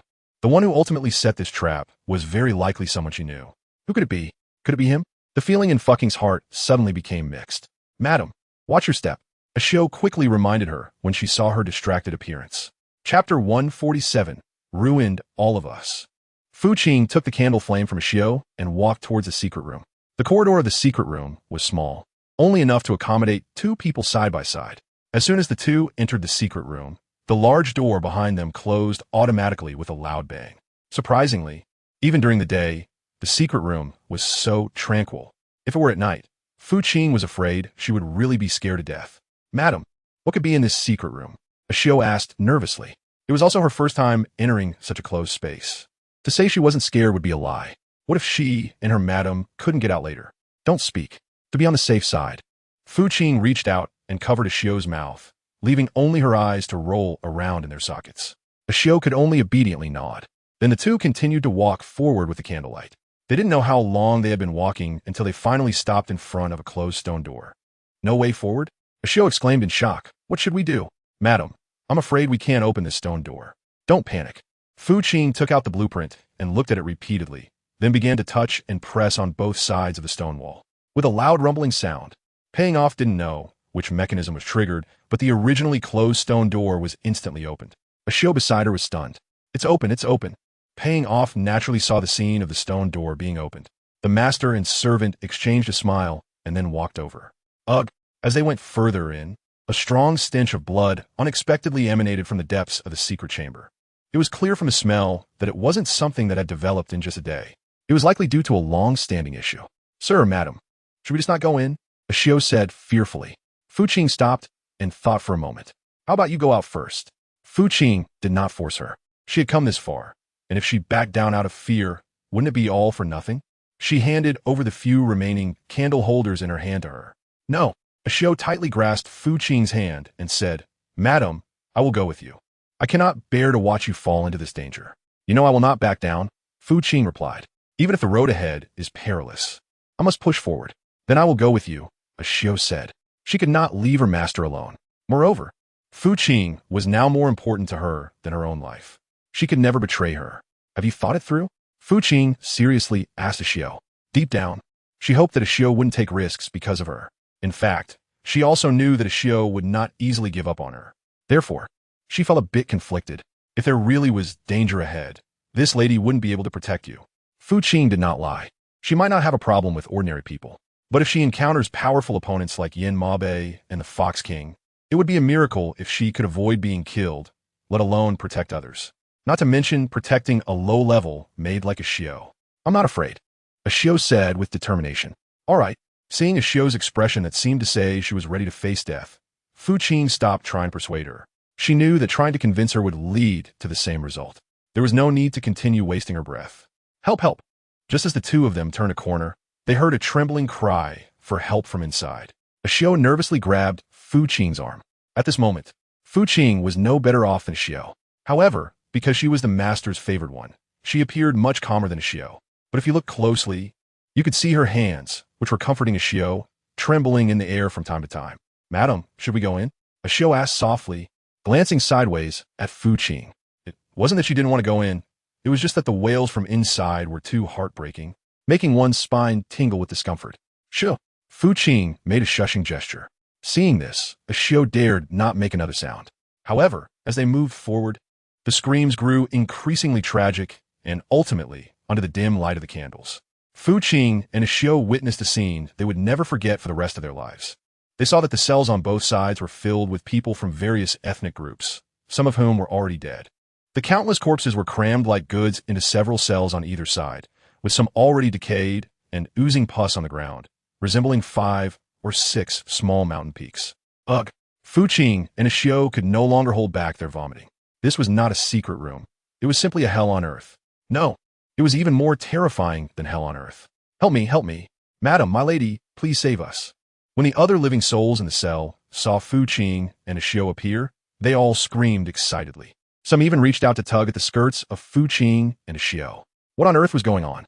Fu Qing struggled to suppress the fear in his heart and asked those who still had a breath left. Xiao was completely scared silly. She could only hold tightly onto Fu Qing's arm and wouldn't let go. "Madam." At this moment, how could she still manage to control Xiao? She just wanted to know what was going on in this scene. You are Lady Yu." Suddenly, a voice of surprise echoed from the prison cell, though it was unclear who it belonged to. After clearing through the dense mass of corpses, I finally saw a somewhat familiar face at the corner of the fence. However, that face no longer bore the smile it once had. "You're Piggy?" Fu Qing was not quite sure. She was just guessing. As for whether the other party was the Pig Clan's Pig Queen, that would depend on the other party's answer. Yes. I am the Pig Queen of the Pig Clan." The Pig Queen was quite excited to see that Fu Qing finally recognized her and nodded in acknowledgement. "How did you end up here?" Fu Qing couldn't believe it. These were all the kings of various tribes. How could they suddenly be imprisoned here? And not a single piece of news has been leaked? This is clearly abnormal. What on earth is happening outside? Upon hearing Fu Qing mention this, the tears of the Pig Queen couldn't stop flowing. It's ruined. All the low-level cultivators have been destroyed. Paying off the debt sounds like it's in a fog. Does pig behind mean that you have all been schemed against? The pig behind raised its face, covered in filth and blood. Doesn't Lady Yu know? She doesn't believe it. Should she know? Paying off doubts. All of this was done by the Serpent Lord. The Pig King gritted his teeth and said, "It was he who destroyed everything we had." By the end, the Pig King let out a low roar. Chapter 148, Reverse Scale. Fu Qingxin was shocked. Although she had long suspected that all of this was likely related to that crazy person, she still couldn't help but feel a bit disappointed when she heard it directly from the pig's mouth. "So what do you all need me to do for you now?" Fu Qing asked doubtfully. She might not be able to help with bigger matters, but for small favors, as long as they don't violate any principles, it shouldn't be a big problem for her. Zhu Ho shook her head. "Our greatest wish right now is to see our children and husbands. Madam Yu, could you help us, please?" Zhu Ho didn't care about the reasons Fu Qing appeared here. Like everyone else, she just wanted to know whether her husband and children were alive or dead. Or perhaps they were actually alive. They just didn't know. Zhu Ho kept hoping in her heart, and her pleading eyes sincerely fell upon Fu Qing. I beg you, Madam Yu." As Zhu Ho's words fell, the other ladies joined in the plea, listening to their heart-wrenching cries for help. Fu Qing couldn't help but feel a chill in her heart. Only then did she raise her eyes to carefully observe the surroundings of the cell. Indeed, there were no signs of the Pig King or any other rulers inside. What on earth was going on? Fu Qing was filled with doubts. They actually didn't lock you up together? Even though Fu Qing had already confirmed it in the cell, she still couldn't believe it and sought confirmation from Zhu Ho and others. What on earth was that snake-like lunatic trying to achieve? Zhu Ho, with tears streaming down her face, said, "We have been separated for the past 2 months since we came in. Everyone has suffered serious injuries. Those held here are basically either on the verge of death or already dead. My husband and children might still have some value to each other, which is why they didn't confine the kings and children of various races with us. So that's how it is." Fu Qing nodded, wondering why that snake spirit was doing this. This was what puzzled Fu Qing the most. Ever since the appearance of this snake spirit, everything seemed to have changed. What was its purpose? Why treat the various clans this way? The pig queen was taken aback, clearly not understanding who the snake spirit Fu Qing was referring to. After coming to her senses, she felt a bit uneasy under the strange gaze of the pig. Only then did she realize what she had just said and quickly try to smooth things over. What I meant was, why is the snake lord doing this? What is his goal? Do you know, pig? This snake demon can't possibly attack all the races for no reason, right? There must be some facts here that I don't know. The pig was silent for a moment and then said, I heard my husband mention a couple of things before. It seems that the other party wants to rebuild their kingdom. Naturally, the Pig King and others do not support the Snake King's proposal. Rebuilding a kingdom is such an important matter. Thousands of years ago, the brutality of the Candle Dragon made everyone suffer, and now that history is repeating itself. How could the kings of the various races agree? A clear understanding flashed in fucking size. Does madam you have a way to save them? Naturally, the others referred to the Pig King and other rulers. They're the backbone of their respective clans, and if they all die like this, it would likely lead to another wave of chaos for everyone. After a moment of silence, Fu Qing said, I need to confirm where they are first. You all wait here. She carefully comforted them. This lady will go check elsewhere. All right. Zhu Ho and the others did not refuse. However, just as Fu Qing was about to leave, she had the good intention of unlocking the iron chains around the cell to let them all come out and breathe a little, so they wouldn't feel so suffocated waiting to die. But she was stopped by Zhu Ho. We appreciate your kindness, Madam Yu, Zhu Ho said, but as you can see, this place has already become a hell on earth. Once the chains are opened, countless corpses will surge out of this cell. At that time, the narrow corridor will surely be congested. Naturally, you and your maid beside you might never be able to leave. Zhu Ho spoke the truth. They were all people on the verge of death. Even if Fu Qing let them out now, they wouldn't survive for many days. It would be better for them to quietly wait for death in this cell.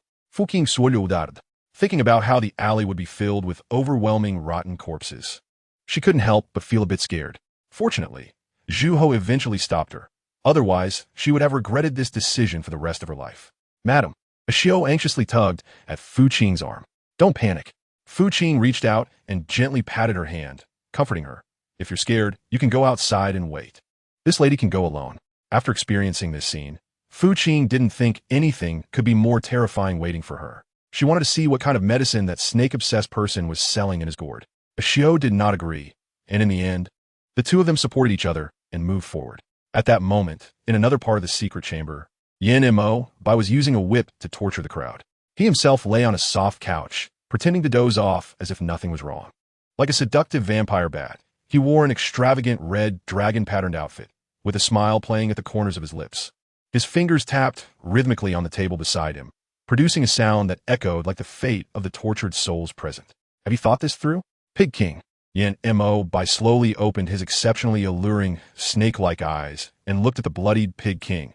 Are you planning to submit to me like the Insect King and others? Or will you continue to resist? His patience was running thin now. So many kings. He had already spent nearly half a month dealing with the Pig King. If this continued, he was really afraid he would have to take action against the Pig clan. Bah! The Pig King opened his murky old eyes and spat in the direction of Yin Mo Bai without any courtesy. Even if he died, this old pig would not submit to a fake. The term fake successfully touched Yin Mo Bai's reverse scale. The man's expression darkened, and a vacant teacup on the table shot towards the Pig King's right eye with a whoosh. The scream instantly echoed throughout the secret chamber. After losing his right eye from the blow, the Pig King trembled all over, cold sweat breaking out on his forehead. Even so, he did not utter a word of plea for mercy. Chapter 149. As a woman, what do you think I want? Indeed, very spirited, the man praised. But I wonder if, once your pride is stripped away later, you will still look down on everything like you do now. Soon, the Pig King was taken away by Yin Mo Bai's men. Your Honor, Princess, she ran requests an audience. At that moment, a guard entered from outside the secret chamber. The Pig King's screams continued to resonate within the chamber. One can only imagine the severity of the pain in his wrist. It was a torment that even a 3-foot man might not endure. Let her in, Yin Mo Bai waved his sleeve and sat up straight. When Princess She Ran was brought in, the various screams in the secret chamber were still incessant, sending chills down one's spine. Once dressed in finery, Princess She Ran had become dull and lifeless over the past 2 months. The pride and nobility in her eyes were gone. I have seen your honor. Princess She Ran respectfully bowed to Yin Mo Bai, completely lacking the casualness from their previous meeting. Does Princess Ran have something to discuss with me? Bai looked straight at her with his handsome, straight brows, his eyes carrying an indescribable interest. Are you here to persuade me again? The man had not forgotten the naive girl who had been brought to the secret chamber to plead with him. Have I not told you that what you said cannot stop me, but will instead make things more difficult? I dare not. Princess Ran respectfully raised her head to look at the man in front of her, whose methods were somewhat sinister, and firmly said, I only want to know how long your honor plans to keep us imprisoned. They had been here for almost 2 months. Before this, aside from the initial meeting, they had hardly had any information about each other. They did not know if the others were alive or dead, only that their current lives were certainly not easy, as could be heard from the screams in the secret chamber. Do you want to go back? The man asked knowingly, then you should help them prepare mentally. Princess Ran frowned. You must already know my identity. The man did not hide it. It seemed that the clans were unwilling to submit. After a pause, he focused his gaze on Princess Ran. They were still discussing how to deal with me behind my back. Bai's lips curled into a smile as he continued. If I were to just let them go, wouldn't that be unfair to me? Why don't you go and persuade them? The man softly tempted her, suggesting they hand over the soul-settling pearl to him. What soul-settling pearl? Ran did not know. Princess Ran guardedly replied, even if I did know, I would never let everyone hand it over easily. This is the method to treat the Snake Lord's soul separation. Once handed over, it would mean the Snake Clan's Lord has lost the remedy. The smile on the man's face froze. It seems you're also one of those who hope for his return. Naturally, however, Princess Ran did not say this in front of Bai, only answering in her heart. The current Snake Clan Lord could be said to be a perverted individual who had been separated. He was no different from the Zhu Long spoken of 10,000 years ago. No, he was even more despicable than Zhu Long. The Zhu Long from 10,000 years ago killed anyone he saw. This one, however, struck from behind. Looking at the inhumane methods he used against the various clans was enough to show what a perverted person he was. If such a person were left unchecked, it would be a great disaster for all clans. In that case, you can only watch them suffer, Bai said coldly. Princess Ran suddenly raised her eyes to look at the man sitting above.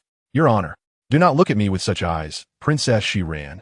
The man raised an eyebrow teasingly. It's easy to misunderstand. After all, aside from Huan Er, I cannot accommodate any other women in my heart. I hope Princess Ran will be more self-respecting. The latter part of the sentence was intentionally said by the man to humiliate her. Shameless, even with her good temper. Princess Ran turned pale with anger at the man's shameless words. Hee. The man sneered. So this is your true nature, Princess Ran? Bai looked seriously at the princess who had once bowed to him and said mockingly, what you did previously to please me was not just a trick to deceive me. Now that you can no longer bear it, it has finally been revealed. Hasn't it? So what if it is? Facing such a perverted person who would not listen to reason, Princess Ran felt there was no need to continue pretending. Someone like you, cruel and vicious, should not exist in this world. You are a disaster and should be sealed away forever. Is that so? The man, instead of becoming angry, showed a smug expression and shrugged, saying, it's a pity that I can't fulfill your wish. What do you want to do? Princess Ran continuously stepped back in fear as she watched the man approach her step by step. You, a woman, what do you think I want to do? The man's unrestrained gaze swept over Princess Ran, and a flicker of disdain and murderous intent flashed in his eyes. Haven't you all tasted a woman's flavor in a long time? All the jailers in the secret room raised their eyes towards Princess Ran. The implication was obvious. Bai intended to throw her to them for their amusement. With nothing left to hide, they all approached Princess Ran. What do you want to do? Don't come any closer. Princess Ran shouted, but her gaze kept drifting towards Bai. You bastard, make them stop. Do you hear me? Princess Ran ordered Bai loudly. She was no longer like the powerful figure she once was. Her magic had been sealed away long ago when she was brought here.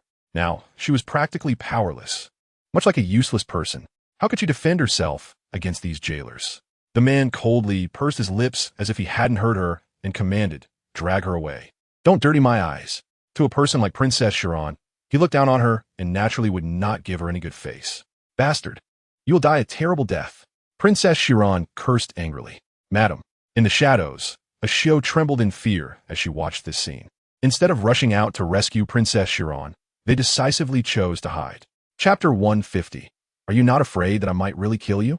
With their current magical powers, even if they went out, it would be a death sentence. It was better to stay hidden and protect themselves. Ashio was constantly signaling to stop speaking. The meaning was clear. She should hold her tongue for now. If the people inside heard them, they would be done for. Who? However, the moment Ashio spoke, her faint voice had already reached Yin Mabai's ears. Fu Qing was taken aback, seemingly not expecting that Ashio's whisper would be overheard by the snake spirit. Watching the snake spirit steadily approaching them, Fu Qing felt her heart pounding like a drum, continuously retreating with Ashio. It's over, it's really over. My lord. Just as Fu Qing was about to resign herself to being discovered by this snake spirit, the guard suddenly walked in from the secret room. The man stopped his tracks. What are you doing here? He frowned, his tone cold and displeased. Did I not say there was nothing to keep you near here? What? Do you treat my words as mere wind in your ears? This subordinate does not dare. The guard immediately knelt before Yin Mabai, explaining. The guard in the study sent a message saying that Madame Yu entered the study and hasn't come out since. This subordinate is worried about Madame Yu's safety. So I specifically came to report. Yin Mabai squinted, as if he could see through the thick wall that Fu Qing and Ashio were standing across from him. This made Fu Qing and Ashio's hearts, which were hanging in the air, tighten again. What was the reason for the guard's actions? Fu Qing didn't understand. After all, it was he who deliberately gave her hints, and it was also he who led her here to discover everything. But what was he doing now? Selling her whereabouts in front of the crazy woman? Was this the result he wanted? Let's go. Just as Fu Qing was confused, the man outside the wall spoke up. Madam, what should we do? Ashio asked anxiously, her intuition telling her that the Lord must have discovered them. The reason he hadn't come over was likely because he didn't want to personally expose them. Let's hurry back. Once the person disappeared, Fu Qing felt a bit of relief. But thinking about how the man would immediately go to the study after going out made her rush back with Ashio along the same path. Although they encountered Zhu Ho and others who were imprisoned again on their way through the secret passage, Fu Qing had no time to chat with them. She simply said, "You're all still alive," and quickly left. Naturally, Zhu Ho and the others noticed Fu Qing's odd behavior, and after she said that, they all closed their eyes in peace. After fucking and Ashio came out of the secret room, Yin Mabai's figure naturally appeared at the door of the study. The two quickly tidied themselves up and then heard a series of knocks at the door of the study. Fu Qing cleared his throat, steadied his emotions, and then walked towards the tightly closed door with Ashio. With a creak, the door was opened from the inside by Fu Qing. Yin Mo stood silently outside the door, staring at her, which startled Fu Qing inside. Master. Yin Mo lifted his foot and walked in from her side, leaving no hint of what he was thinking. He calmed himself down and walked in. Why be so nervous? The man glanced around the study and finally sat slowly in the wooden chair at the head of the table. But what kind of guilty deed had he done behind the true self? Fu Qing raised her eyes to glance at the snake spirit sitting at the top. Isn't the Lord still recuperating? Why did he suddenly come over? In order not to be led by the nose by the man any longer, Fu Qing chose to take the initiative. The man didn't seem to mind. I heard you've been in the study for quite a while, he asked in a low voice, his right hand casually flipping through some unimportant documents on the desk. But did you discover anything? Fu Qing's heart suddenly skipped a beat. What did the Lord mean by that? She knew that this cunning snake spirit was very intelligent. He must have found out that she had just been in the secret room with Ashio, which was why he came to inquire specifically. But even so what? As long as she didn't admit it, what could he do to her? This servant has been in the study reading some ancient texts. So, she ended up taking some time. Does the Lord want to blame this servant for that?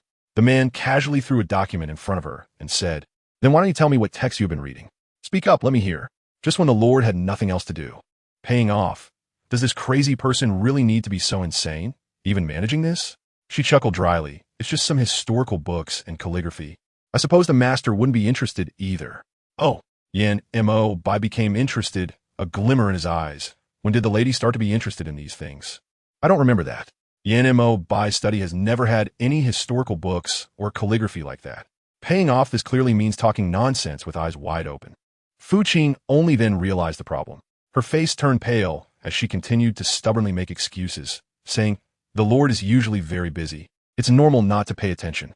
Could it be that he hadn't noticed everything she did? Bang! The man slammed the table and stood up. When did the lady become so calm when lying? He questioned, his suspicious gaze shifting to Ashio, who was beside her. Was this girl taught by her? When Ashio was named, she immediately knelt down with a thud. The Lord is wronged. The Lord is wronged. Seeing the man plan to use Ashio as a pawn, she felt a bit angry. What exactly do you want? This crazy person. Can he not go mad at the drop of a hat? Does he know how frightening he is like this? Did you go to the secret room? The man asked softly, yet his footsteps kept approaching her direction, like a tiger waiting for the right moment to pounce. Fu Qing was startled, although she had long anticipated that the man knew about her visit to the secret chamber. She still felt a jolt in her heart when he actually spoke it out loud. Instinctively, she lowered her head. Whatever the Lord says, this servant does not know. Fu Qing planned to deny it. The man sneered, seeing that the little woman still wanted to hide it, and was completely enraged. Do you think that if you deny it, I won't know? The man's rough hand gripped the woman's round and fair chin tightly, chillingly saying, Do you think I am as foolish as you? You took that wretched maid to the secret chamber and aren't afraid that one day I would find out and kill you? Or do you think I am as reluctant as that old fossil? Chapter 151. Is the defense of the Phoenix clan already this week? Fu Qing kept reaching out to slap her chin, gripping her hand tightly. If she could, she really wanted to use a knife to cut him down. He was so annoying.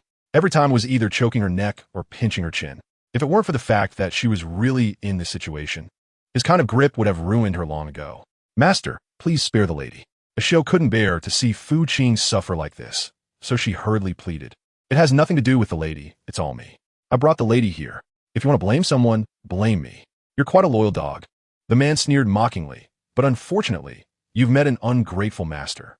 Ashio hadn't even had time to react to Yan Mo Bai's words before he kicked her hard in the chest. Huff!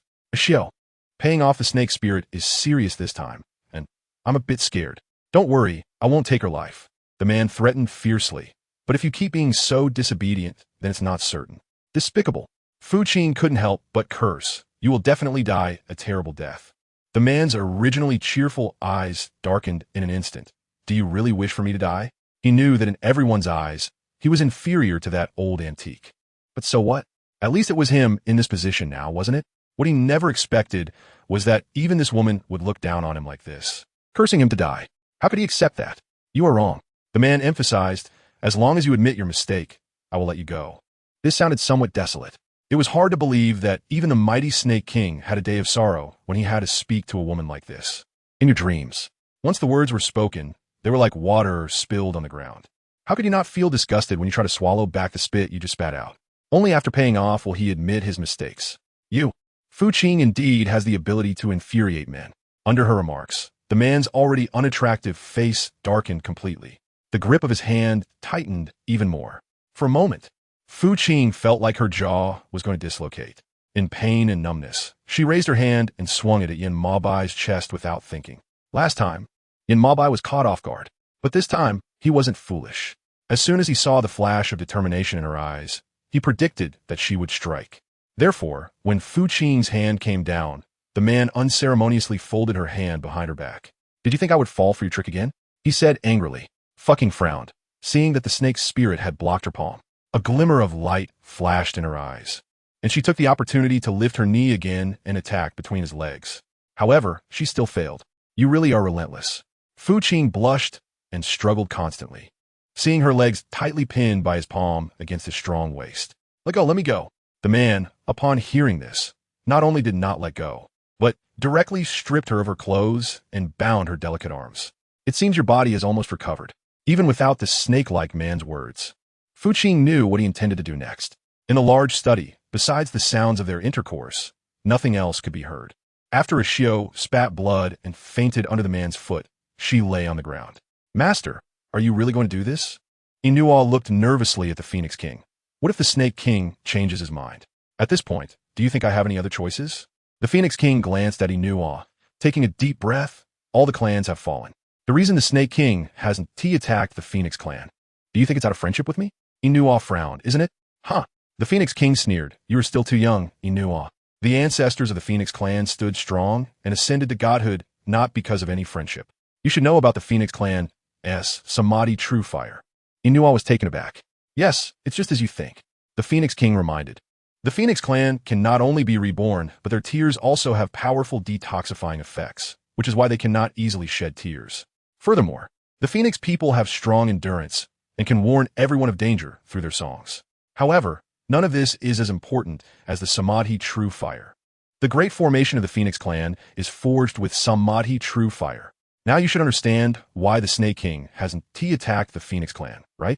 Samadhi True Fire is not ordinary fire. It cannot be extinguished by water or blown out by wind. Otherwise, given the current temperament of the Snake King, He would have attacked the Phoenix clan long ago.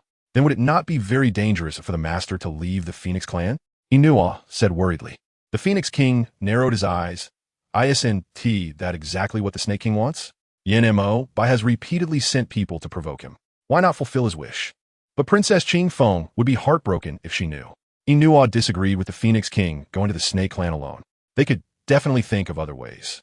The Phoenix King raised his hand to stop him, saying solemnly, I have made up my mind. When Qing Feng returns, you will tell her that I am in seclusion. This was the only way he could save Qing Feng. Master, Inua still disagreed. Inua, you don't need to worry. At this moment, a man dressed in black and wearing a black felt hat walked in boldly from outside the hall. With me accompanying the Phoenix King, he should be safe. Who are you? Why are you here? Inua looked at the black-clothed man with suspicion, feeling terrified. Had the defenses of the Phoenix clan become so weak? He didn't even notice when this black-clothed man arrived. Where were the guards? Where had they gone?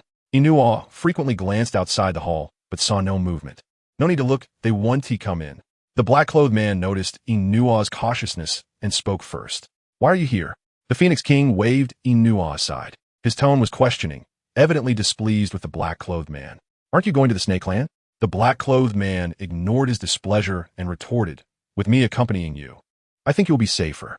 Inua, seeing how familiar the Phoenix King was with the other party, felt a bit confused. When did such a person appear beside the master? Why didn't he know? You can leave now, Inua, the Phoenix King ordered. I have some words to discuss with this gentleman. Yes.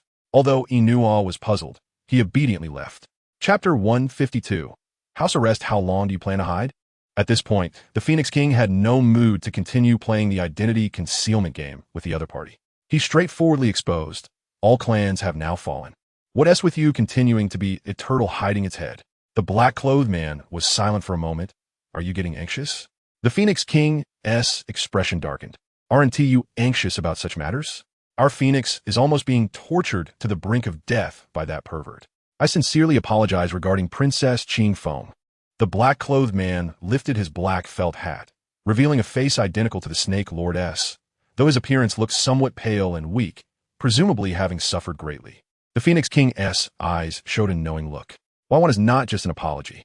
The Phoenix King said lightly, how do you plan to resolve this matter? Not to mention whether that person was truly the Snake King.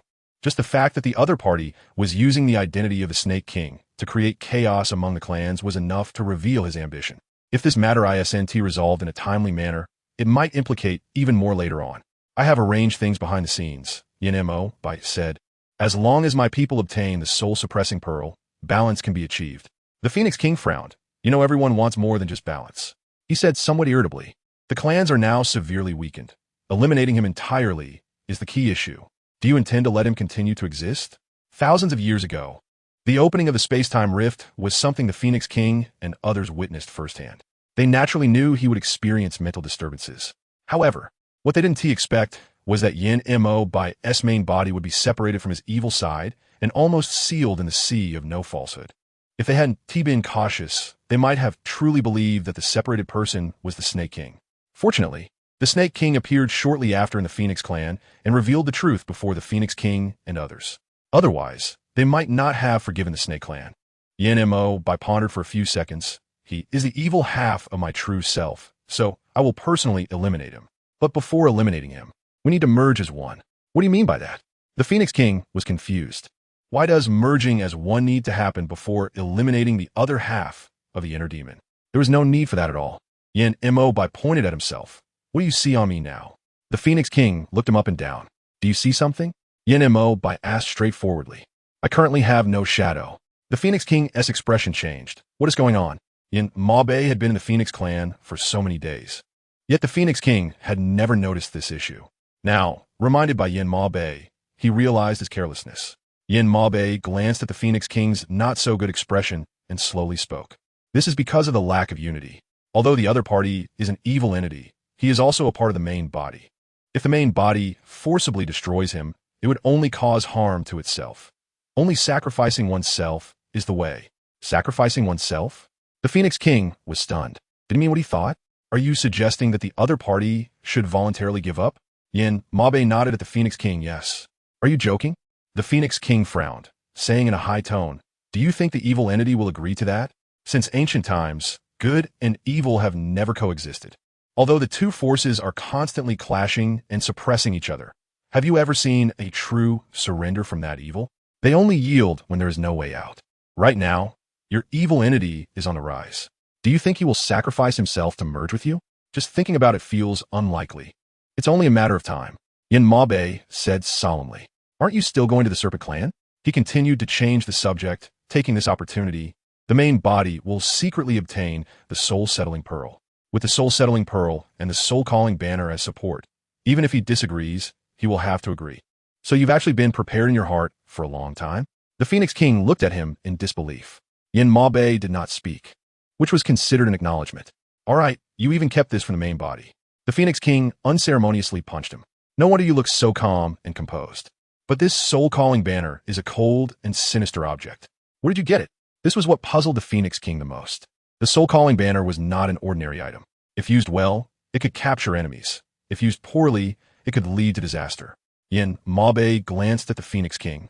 What if I told you that I obtained it from the Sea of Misfortune? The belongings of the dead? This truly shocked the Phoenix King. Yin Mabe lowered his eyes. Something like that. It was also thanks to having this item that he could break through the barrier in the depths of the Sea of Misfortune and see the light of day again. Otherwise, he might still be sealed in a coffin somewhere in that deep sea. Madam, please eat something? In the inner palace, a maid was holding a steaming meal in front of Fu Qing, pleading with her. However, Fu Qing didn't even glance at the food. She stared straight at the maid and coldly asked, "Where did Xiao go?" Since being tormented awake by that crazy snake, fucking hadn't seen any trace of Xiao. She couldn't help but start to worry. "Go find her for me," she said. "If you can't find her, I won't eat." The maid looked troubled. Lady Yu was unaware that Xiao had been seriously injured and likely wouldn't have time to take care of her in the short term. Another maid, standing nearby, stepped forward to explain the situation. Fu Qing's mind flashed with understanding. "Have you found a snake doctor to take a look at her? She is worried that the snake's spirit might involve Xiao because of her, letting her fend for herself." The master had already sent Dr. He to examine her. The maid reported in a panic. "It seems that Auntie Xiao should be fine after resting for a while." "Madam, where are you planning to go?" Seeing her lift the blanket, the maid hurriedly followed. "I am worried," Fu Qing said. "Hurry and take me over to have a look." "That is not possible, madam." The maid forcibly grabbed Fu Qing's arm and said, "The master has instructed that from now on, without the master's order, you cannot step out of this chamber. Please, Lady Yu, do not make it difficult for us." Chapter 153. The Treasure Toad Garment. "Huh?" Fu Qingling sneered. "Is this planning to confine me? How can this bastard be so despicable?" "Madam?" The maid beside her thought Fu Qingling was angry about this matter, and she couldn't help but feel a surge of fear in her heart. "All right, you all can leave now." Fu Qing waved her hand in annoyance. She had realized that once that crazy person made a decision, it would definitely not change. Why should you make things difficult for these maids? "Mother, don't worry." Just as Fu Qing's mind was in turmoil, a small, childish voice suddenly appeared in her head. Fu Qing then turned her attention to the 9 egg bodies at the edge of the bed. "You're awake?" She gradually walked towards them, feeling relieved that the snake spirit didn't use them to threaten her. Otherwise, she would definitely have fought with them. Lao Ju nodded in response. "We woke up as soon as our mother asked about Aunt Xiao." There was no way. Fu Qing's voice was just too loud. Her emotional fluctuations infected us all. "Last time you mentioned protecting 5 treasures, our mother hasn't asked what happened to 5 treasures yet." Fu Qing asked curiously, "Is she sick?" "No, mother," the eldest answered, flashing her egg body. "Fifth sister is not sick." "Then why does she need you to protect her?" Fu Qing asked in confusion. "If it's not caused by sickness, was it caused by?" The several little ones fell silent for a few seconds.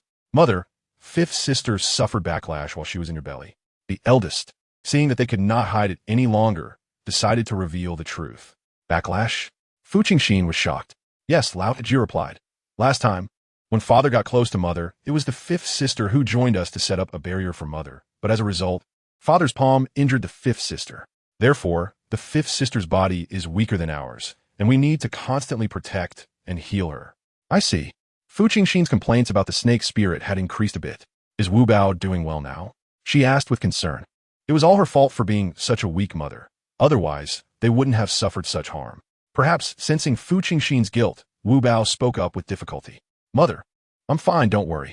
Compared to Debao's, Wu Bao's voice was indeed a bit weaker and lacked some strength, but it didn't stop her from continuing to comfort Fu Qingxin. "I'm just a little tired. I'll be fine after resting for a while. Yes, mother, with me and my brothers here, Wu Mei won't have any problems. So you don't need to worry. Good children, you are all good children. Fu Qing couldn't help but shed tears. Perhaps it was because she had become a mother, which led to her shedding more tears than usual. Mother, we can feel father's presence. In order to prevent Fu Qing from continuing to wallow in guilt, the Bao chose to change the subject. With tears in her eyes, she paused and asked, "Where is he? Can you feel him? Since this dog of a man has come, why doesn't he show up? Why does it have to be so awful? It's something that mother has to sense herself." Xiao Jiu said, "We can only feel the presence of Father Esmaine's self. But as for where he is, given Xiao Ba's current situation, we can't explore that yet. We still have to wait a few weeks." Fu Qing's eyes flashed with a hint of disappointment, but her mother simply couldn't go out right now. If she could go out, she would naturally go searching. But since she couldn't go out, where could she find that scoundrel Yimao? What was so difficult about that? The Bao said, "Second, show your strength." The second one, being called out, immediately rolled up to Fu Qing's side and froze. In an instant, Fu Qing seemed to see a powerful flow of energy spilling out from the egg's body into the surroundings. "All right, mother." The elder brother's sweet little voice once again echoed in Fu Qing's mind. Mother was confused. What does it mean? Mother. Big brother used the time-stopping technique to freeze everyone around the sleeping quarters. Xiao Jiu explained. However, this spell can only last for half an hour. Mother, you can come and go freely in the sleeping quarters during this half hour, so you can go find father's main body. All right, then mother will go first. Paying off. She dared not delay. After all, such a spell could only last half an hour. During this half hour, she intended to check if that dog snake man was really nearby, as these little treasures had said. In the hall of the snake clan, the Phoenix King stood alone, staring at the man seated above him. Now that the main deity has arrived, when does the Snake King plan to release my daughter or the queens of other clans? This was the condition agreed upon in the letter by Yin Mo Bai. Otherwise, the Phoenix King wouldn't be here. The Phoenix King had courage and bravado. The man sitting above clapped his hands, exclaiming in admiration. "Kumin." Soon, a guard walked in from outside the hall. "Your Excellency, go bring Princess Qing Feng and the queens of various clans to the hall." "Yes, please take a seat, Phoenix King." Seeing the guard leave, the man extended his hand to invite the Phoenix King to sit. Naturally, the Phoenix King did not stand on ceremony and took a seat beside him. Before long, Princess Qing Feng and the queens of various clans were brought in slowly by the guards, some being carried and some supported. Moreover, the queens being carried emitted a strong odor of decay. What is going on? The Phoenix King stood up in anger. He never dreamed things would turn out this way. He thought that even if the other party was evil, they wouldn't harm women. But now it seemed this person had no gender restrictions. Just looking at the corpses being brought in was enough evidence. Why is the Phoenix King so agitated? The man smirked, casually saying, "Didn't I bring them for you? What do you mean by looking at me like that? Do you think what I did is inappropriate? You." The Phoenix King was nearly enraged by the man's indifferent attitude. How could they have turned out like this? He struggled to suppress his anger and asked the man above, "Didn't you say they were all fine? They've already decayed to this extent. How can you still say they are fine?" The man glanced at the corpses covered with white cloth in the hall, nodding. "Indeed, they were fine." He said innocently, "Look, I didn't even touch them." You shameless." The Phoenix King couldn't help but curse at the man's words. "All right, Phoenix King, I have fulfilled my promise to you," the man said impatiently. "Now, shouldn't you also hand over the precious toad robe as per our agreement in the letter? The precious toad robe is not with me." The Phoenix King did not indulge the other party, coldly saying, "If the Snake King wants it, he can come to the Phoenix clan to get it himself." The man was not surprised at all. It seemed he had expected the Phoenix King to make this request. "Do you think the main deity has such a good temperament?" The man raised an eyebrow, questioning something as crucial as the precious toad robe. "And you didn't even bring it with you. Do you think the main deity wouldn't dare to do anything to you? Or did the Phoenix King never intend to hand over the precious toad robe at all?" The Phoenix King sneered. "How you interpret it is up to you. You didn't hand over the people I wanted in good condition either. Among them were some decaying corpses. How can you demand that I hand over the precious toad robe without any issues?" The Phoenix King's words completely darkened the man's expression. "So, from the beginning to the end, you never intended to hand over the precious toad robe, did you?" The Snake King seemed not too foolish. The Phoenix King mocked coldly. The man sitting above, no matter how patient or tolerant he was thoroughly enraged by the Phoenix King's words. Boom! The man's icy gaze suddenly turned frigid, and, unexpectedly, he swung a palm towards the Phoenix King. Fortunately, the Phoenix King was prepared, and his palm struck the barrier he had set up, producing a loud noise. Is the Snake King angry because he couldn't win the argument? The Phoenix King didn't take the man's sneak attack seriously, as if it had been anticipated. Not only did he not hold back, but he also became even more disdainful of the other party's actions. Even if your palm injures me, so what? The Phoenix King said lightly, what I said is all true. Do you think that by silencing me, no one will speak behind your back? Save it, Snake King. You will only make people dislike you even more. Father. Just as the Phoenix King was enjoying himself, Princess Qing, who had just woken up, suddenly shouted. The Phoenix King stiffened, finally remembering his daughter, who had been brought to the hall unconscious by the Snake Clan guards. Father, save me. Princess Qing weakly reached out her hand to the Phoenix King. She knew all too well what kind of life she had been living in the Snake Clan. Besides her left hand, which still had 3 fingers left, the rest had been chopped off by GiantWolf's orders and sent to the Phoenix Clan. The purpose was to force the Phoenix King to come to the Snake Clan personally. Now, seeing the Phoenix King, Princess Qing felt as if she had found a lifeline. This meant she wouldn't have to continue living in fear in the Snake Clan. How could she not be happy? The Phoenix King's eyes flashed with complexity, and he did not speak. The man seated above, due to this interruption, had his anger slightly eased. He glanced at the Phoenix King's pained, yet complicated expression, and a smirk appeared on his lips. Why are you just standing there, Phoenix King? The man urged. That's your daughter, Princess Qing. Shouldn't you hurry over and embrace her? The man's amused demeanor made the Phoenix King feel somewhat irritated. Yet, he did not want to show too much concern for Princess Qing in the hall, lest the other party spot any flaws. Father. Seeing the Phoenix King still coldly standing there without looking at her, Princess Qing felt a pain in her heart. She knew this was all her own doing. If she had listened to her father's advice back then, she wouldn't be in such a situation today. She cried on the ground, feeling utterly miserable. Is the Snake King really taking care of the main deity's daughter like this? Despite the Phoenix King's dissatisfaction with Princess Qing, seeing her in such a miserable state still made him feel a pang of heartache and anger. His narrow phoenix eyes were fixed on the man seated above, filled with a look of wanting to kill him. The man appeared calmer than the Phoenix King, and he spoke leisurely. What? Do you think I'm not taking care of her enough?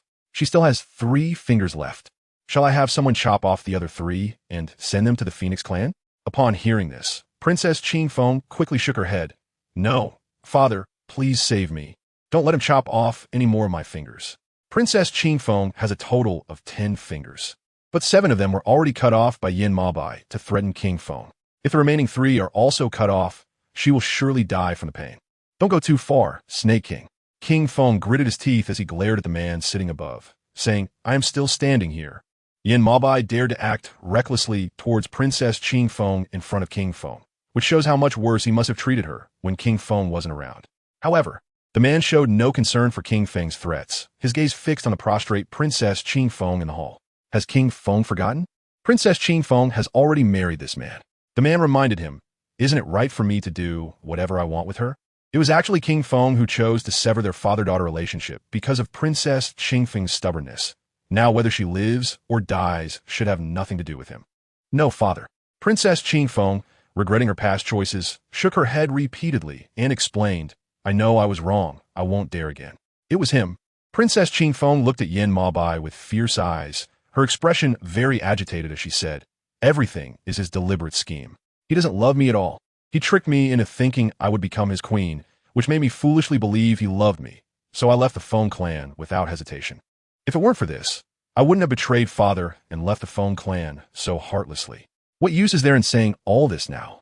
King Feng's steady gaze fell on Princess Qing's pale face, expressing his disappointment as he said, everything is just your own doing. He waved his sleeve in frustration. Father. Although Princess Qing had expected King Feng to be angry upon seeing her like this, when she heard the words your own doing from him, her heart still ached. Yes, everything was indeed her own doing. When her father had earnestly advised her, she didn't listen. Now that she has ended up like this, who can she blame? Princess Qing's sobbing voice immediately echoed in the Grand Hall. Chapter 155. You really came out. King Feng ignored her, his gaze fixated on Yin Mabai sitting above. I'm taking her away now. The man raised his sword-like eyebrows. Is King Feng speaking to me? King Feng's expression darkened. In this vast snake hall, is there anyone else besides the Snake King? Yin Mabai smirked. Of course, there are many standing beside me. How would I know if King Feng isn't asking them? You.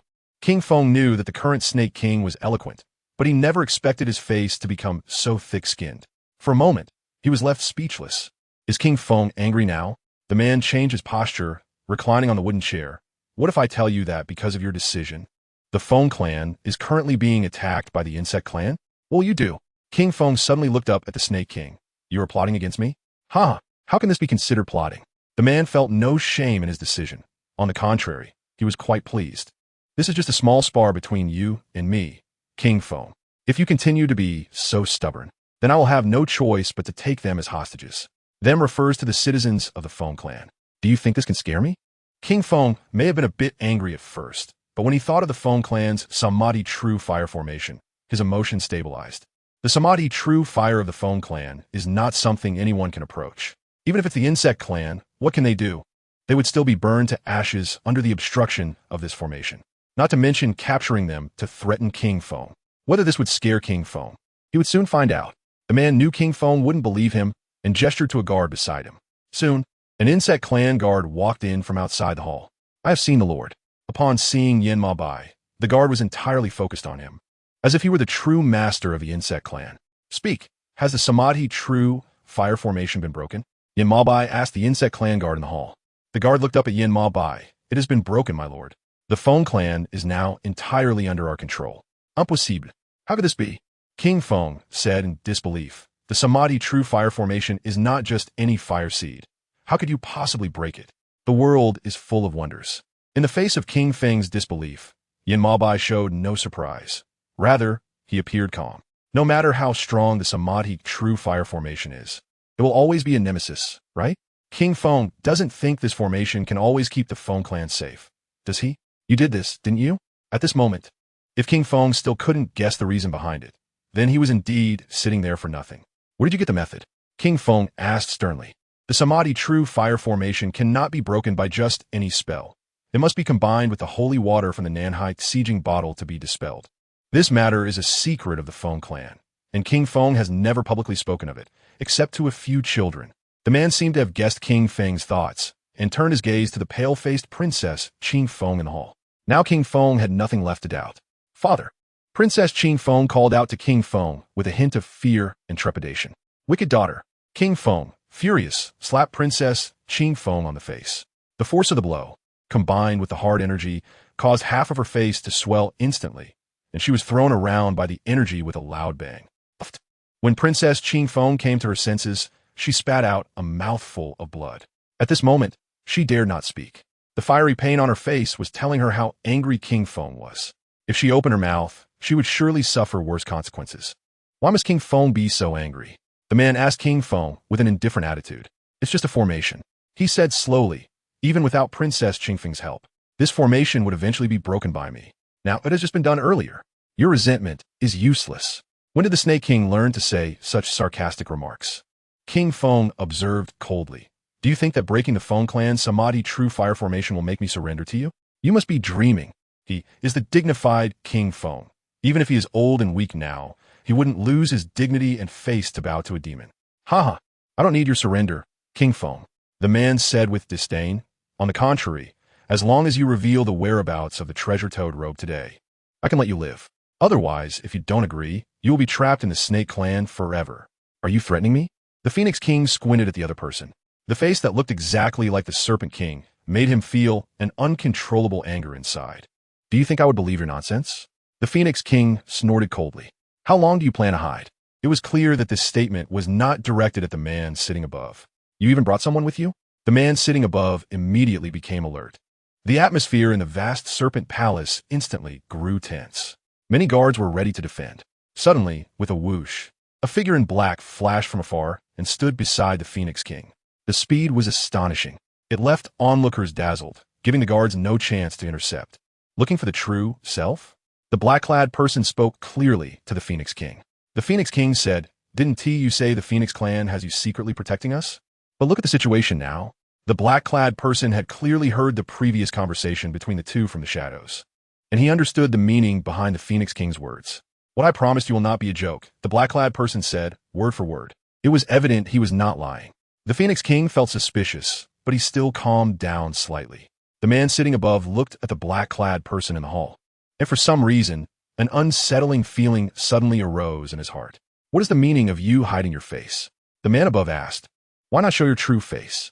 Is there someone you can't meet? The black-clad person's gaze suddenly fixed on the man above, and then he slowly lifted the black hood from his head in front of the man. A face identical to that of the man above appeared before everyone's eyes. Lord!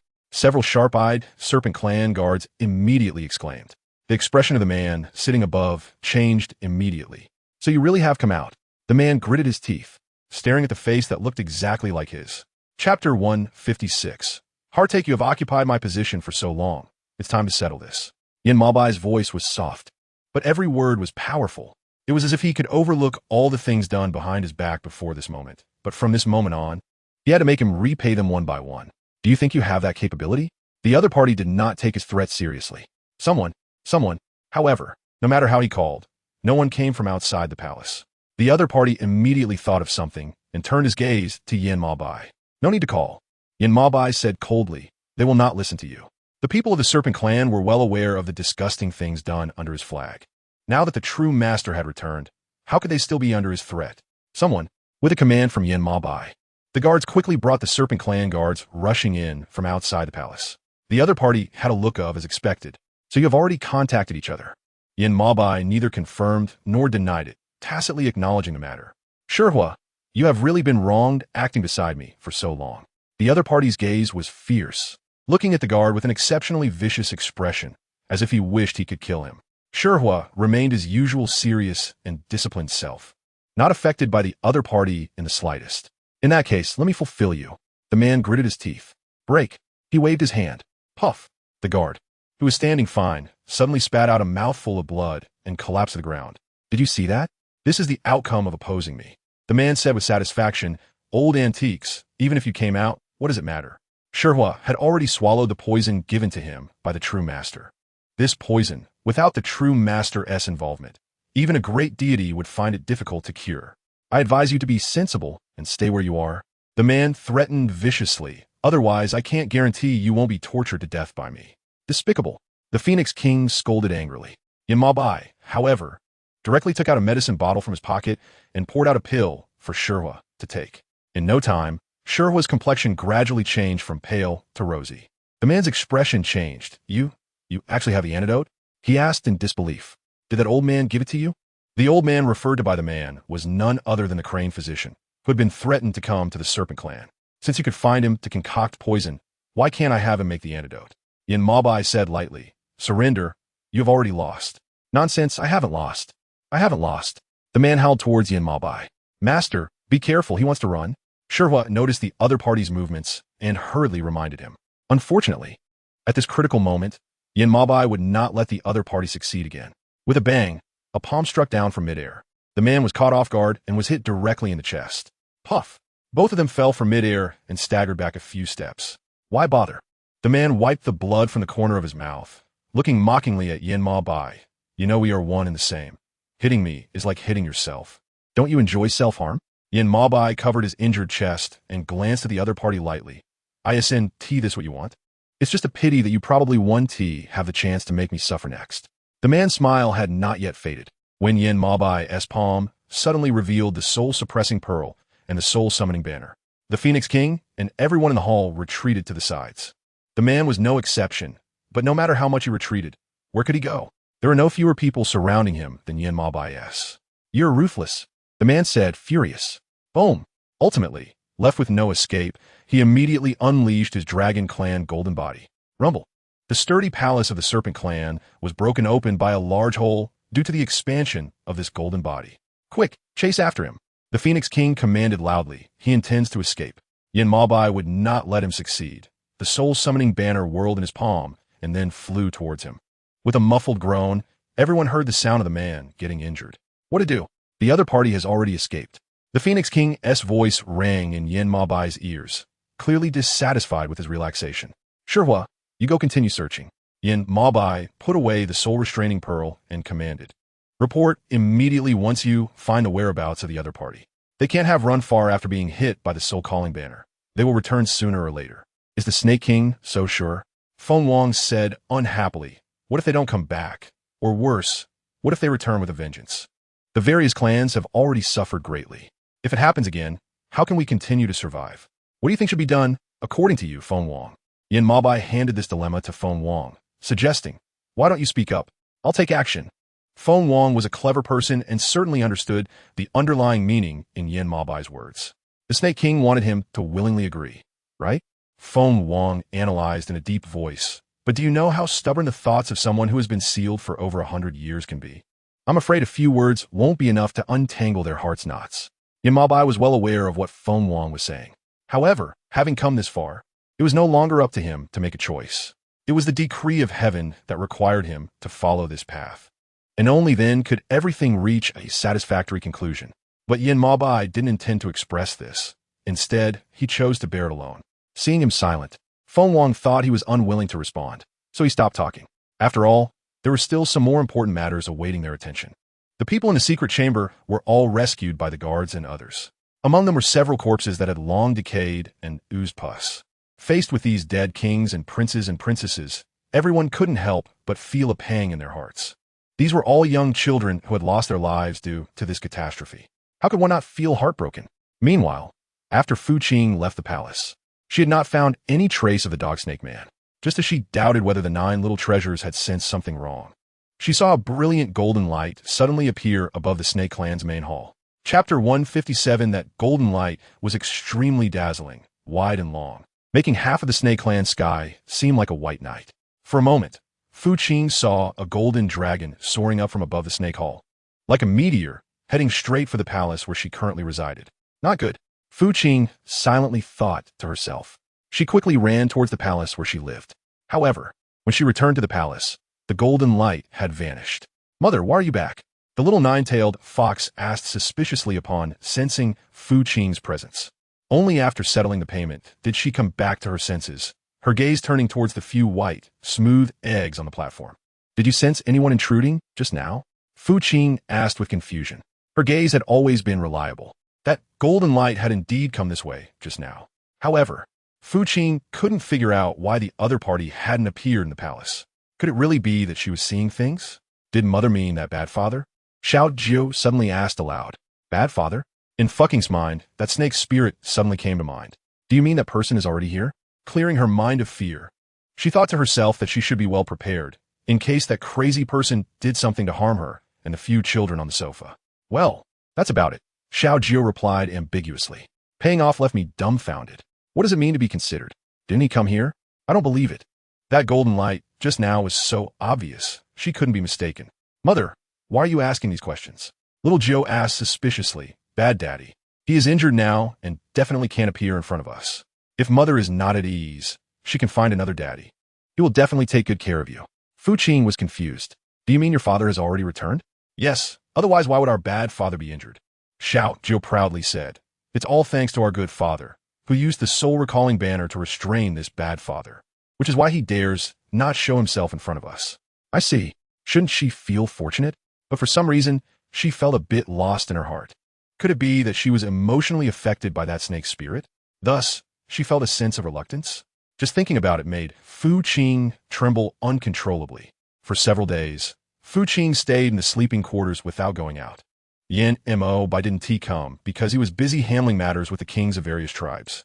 This gave the snake's spirit more opportunities to rest and recuperate in the shadows.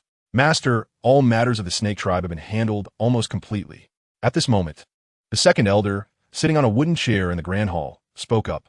I and the third elder should also be leaving soon. Yin Mo Bai furrowed his brow. Was the second elder resentful of him? The second elder shook his head, saying that after going through so much, he and the third elder were indeed tired. So they wanted to live in a different way. Previously, they had been too self-righteous, thinking they could assist each other in achieving great things. But after all that had happened, they realized that in the face of great power, mere ambition was not enough. Moreover, they were now old. Since Yin Mo Bai had already become a dragon, it meant they no longer needed to worry. The future of the snake tribe would depend on fate. They could no longer decide this matter. Since the two elders have made up their minds, Master, it would be better to let them leave. Suddenly, someone in the crowd stood up and said, Good.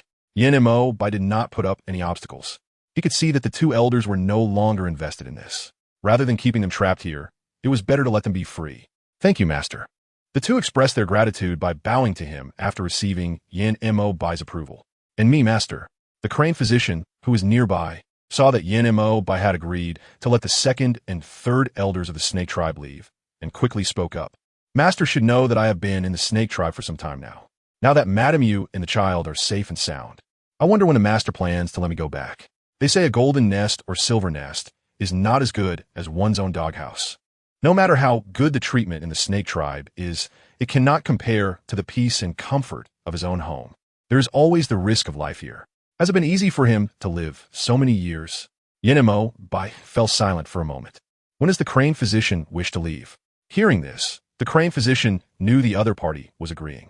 He initially wanted to answer that the sooner, the better. But thinking about how the people of all tribes were still seriously injured, if he left at this time, it would clearly be abandoning the lives of the tribesmen.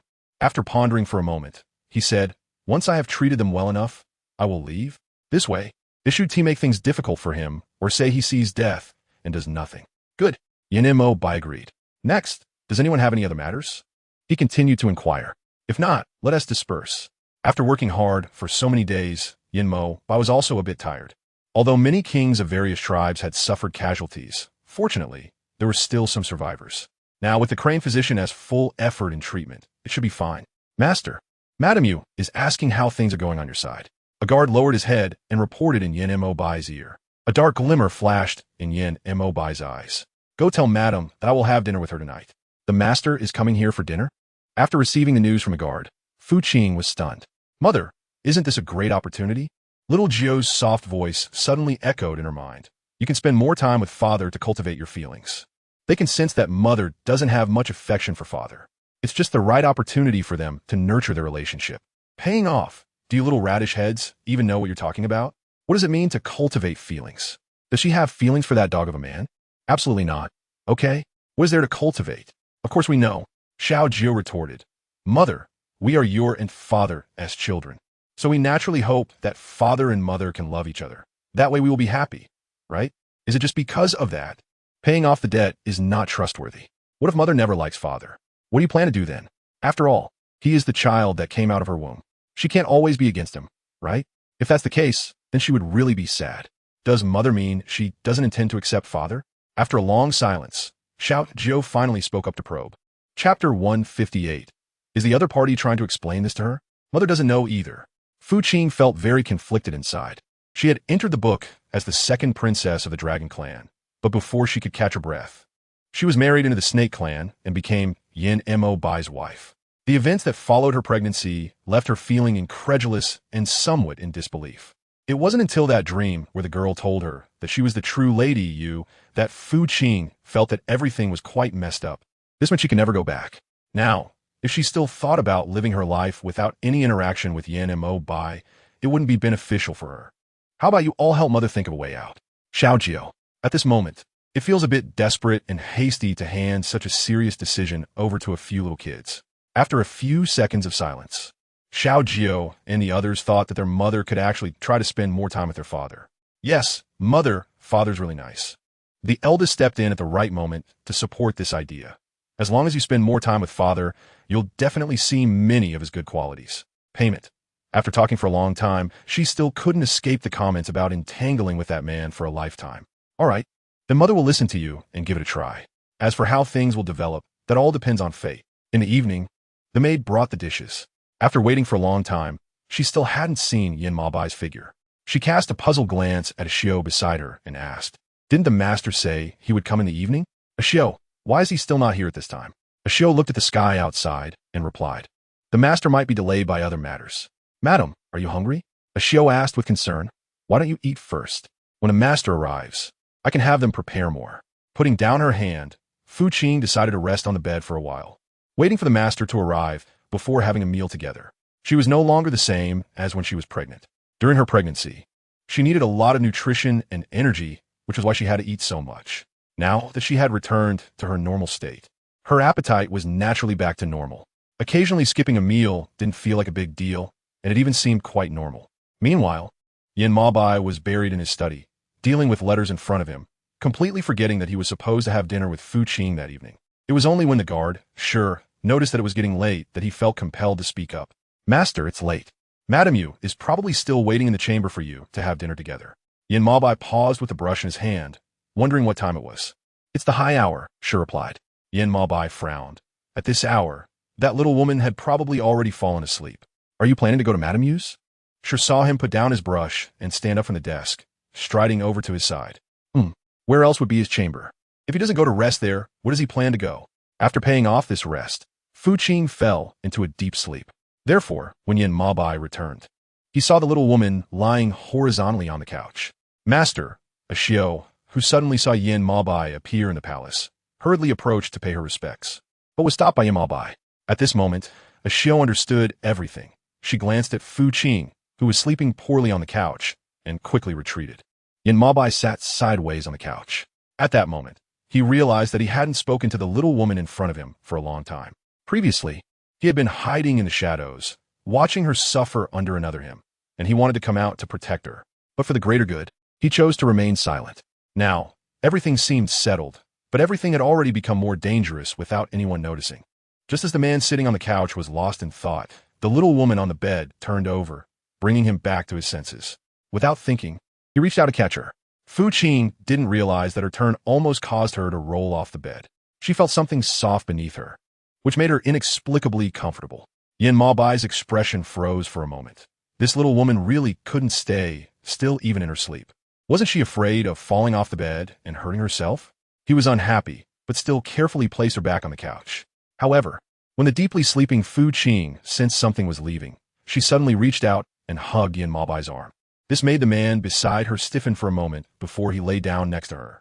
The next day, when Fu Qing woke up, she felt warm all over. Not only that, but she also felt as if there was an additional warm wall in front of her.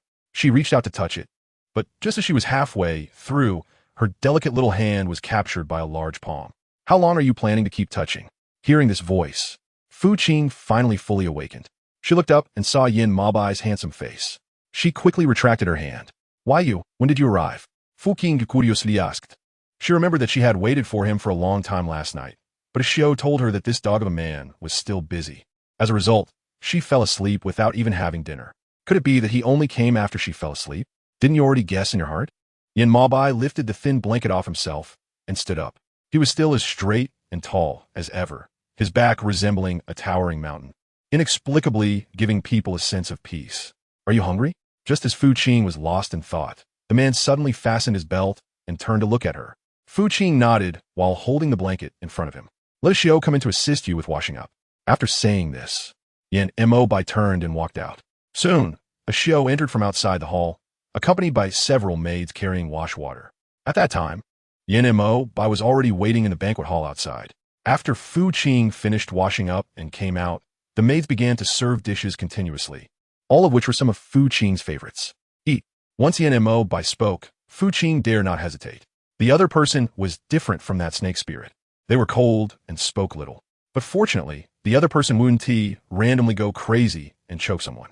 This way of getting along was somewhat awkward for Fu Qing, but it was better than being tortured at any time. I heard from those below that you didn't eat anything last night. Yin Maobai picked up a piece of food with his chopsticks and placed it in Fu Qing's bowl, asking seemingly casually, but with a hint of concern. The real body had been busy dealing with matters yesterday, and had forgotten for a moment. Fu Qing was taken aback. Is the other person explaining this to her? She uncertainly raised her eyes to glance at Yin Maobai, and by coincidence, she met his deep gaze that was looking over at her, causing her heart to skip a beat. Chapter 159, no compromise. Has the matter with that lord been taken care of? Pay off while eating and asking questions. With an utterly indifferent demeanor, Yin Maobai did not respond. Fu Qing noticed that he had not spoken, so she turned her gaze towards him. Are you harboring resentment towards the true self?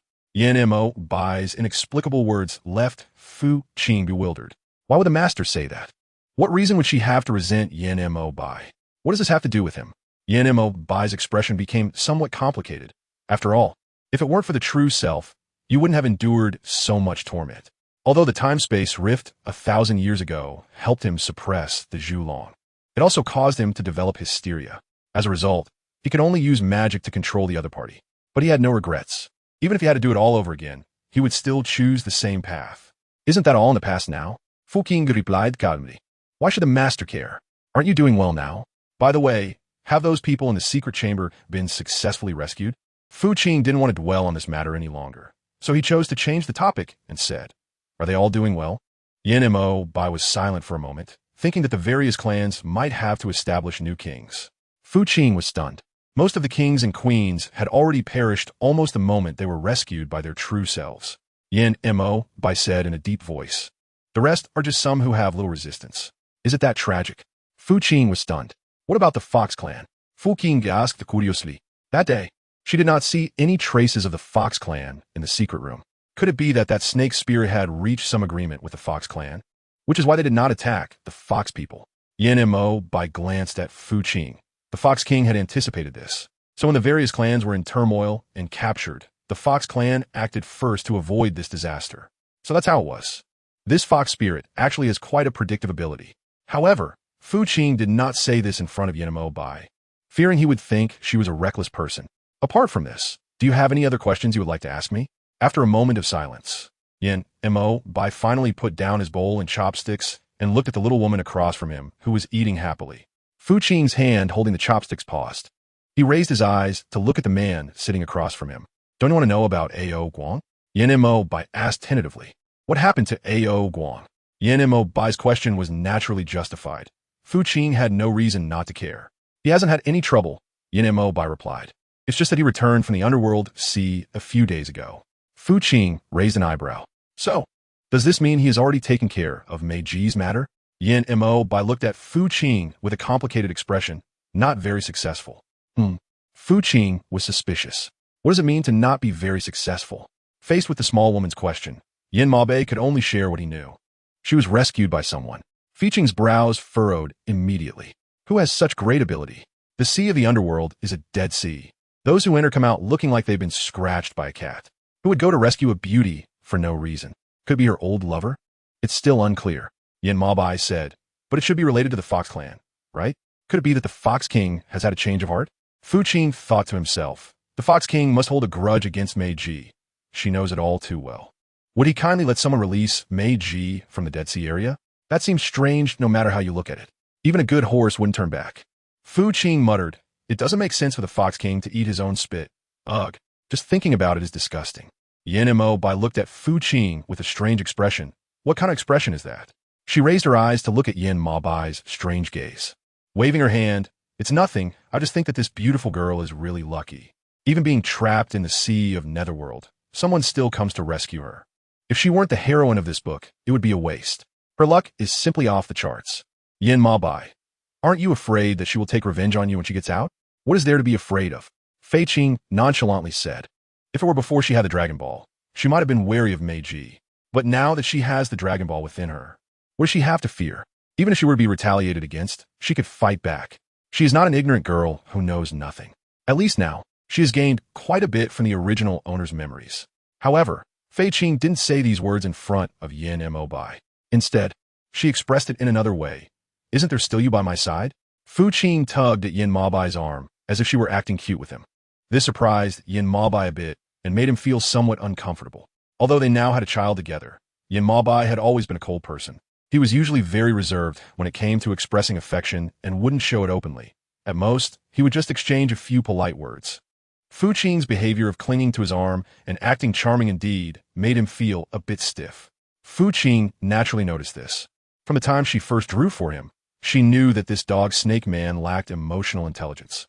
However, she didn't expect that even now, with a child between them, he would still show a look that seemed indifferent to intimacy. This made Fu Qing somewhat unhappy. Did the master not want to be close to his servant? She released the hand that was gripping Yin Mo Bai's arm and looked at him seriously. It seemed that as long as he said the word yes, she would immediately turn against him. Yin Mo Bai naturally noticed the little woman's displeasure. He narrowed his eyes and denied it, saying, "You're overthinking it. We already have a child now, so how could I not want to be close to you?" He was just a bit unaccustomed to the way the little woman was being affectionate with him. Really? She didn't believe it completely. However, looking at the appearance of the dog-snake man, he really didn't seem to be lying. So she gave up on the idea of continuing to make things difficult for him. All right, you promised me one thing. Yin Mo Bai's eyes darkened, you say. He seemed not to have expected that at this moment, the little woman would still make a request to him. Fu Qing took Yin Mo Bai's hand. In the future, When no one is around, Lord, hold my hand like this. She emphasized to Yin Ma Bei in a serious tone. Yin Ma Bei frowned. Why? This felt a bit too clingy for him. Only those who indulge in tenderness would do such unconventional things. As the great Snake King, he was concerned about the future development of the entire Serpent clan. How could he compromise over such trivial matters? This represents the good feelings between me and the Lord. Fu Qing said earnestly. Or do you not wish to continue with me? What nonsense are you talking about? Yin Ma Bei scolded Fu Qing. You are now my wife. If I do not continue with you, who else would I continue with? Chapter 160. Let Shiran marry me. Then you cannot refuse my request. Fu Qing was strong-willed.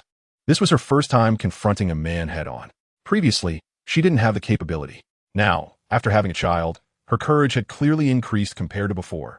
This was something not only Fu Qing noticed, but even Yin Ma Bei could see it. For a moment, both of them fell silent, and the maidservants in the hall didn't dare to make a sound. Finally, Yin Ma Bei spoke up in response, which was a form of compromise towards her. Paying off. He frowned a little and didn't quite hear. Yin Ma Bei looked at the small woman's face, which was filled with suspicion, and said firmly to her, in the future, when there are no people around, I will try to hold your hand like today. After the quarrel, they felt an unusual tacit understanding, and neither of them spoke again. Madam, you seem a bit different today. After the meal, Ashio could clearly sense that Fu Qing was in a good mood today and couldn't help but say, Is it because of the Lord? Fu Qing paused as she tidied her clothes and teased, You have sharp eyes. Be careful. One day if you provoke me, I might just find someone to marry you off. A shy smile appeared on Ashio's face. That won't happen, my lady. Blushing, she lowered her gaze and said, I know you wouldn't want to. How do you know whether I would or not? Fu Qing quickly countered. If one day in the future you really meet someone you admire, even if I don't want to, I would still ensure your happiness with him. Fu Qing's words were not a joke with Ashio, but rather came from the heart. Although she needed someone close to her, it did not mean she would joke with Ashio's lifelong happiness. If she really met someone she liked in the future, she would support her. In this way, it could be seen as fulfilling their master-servant relationship. Thank you, madam. Ashio was greatly moved and knelt down to Fu Qing. What are you doing? Fu Qing hurriedly reached out to help Ashio up from the ground. Get up quickly. Ashio wiped the tears from the corners of her eyes and stood up. Don't kneel down for no reason in the future, Fu Qing advised. You know this lady doesn't like that. Understood. My lady, Ashio nodded obediently.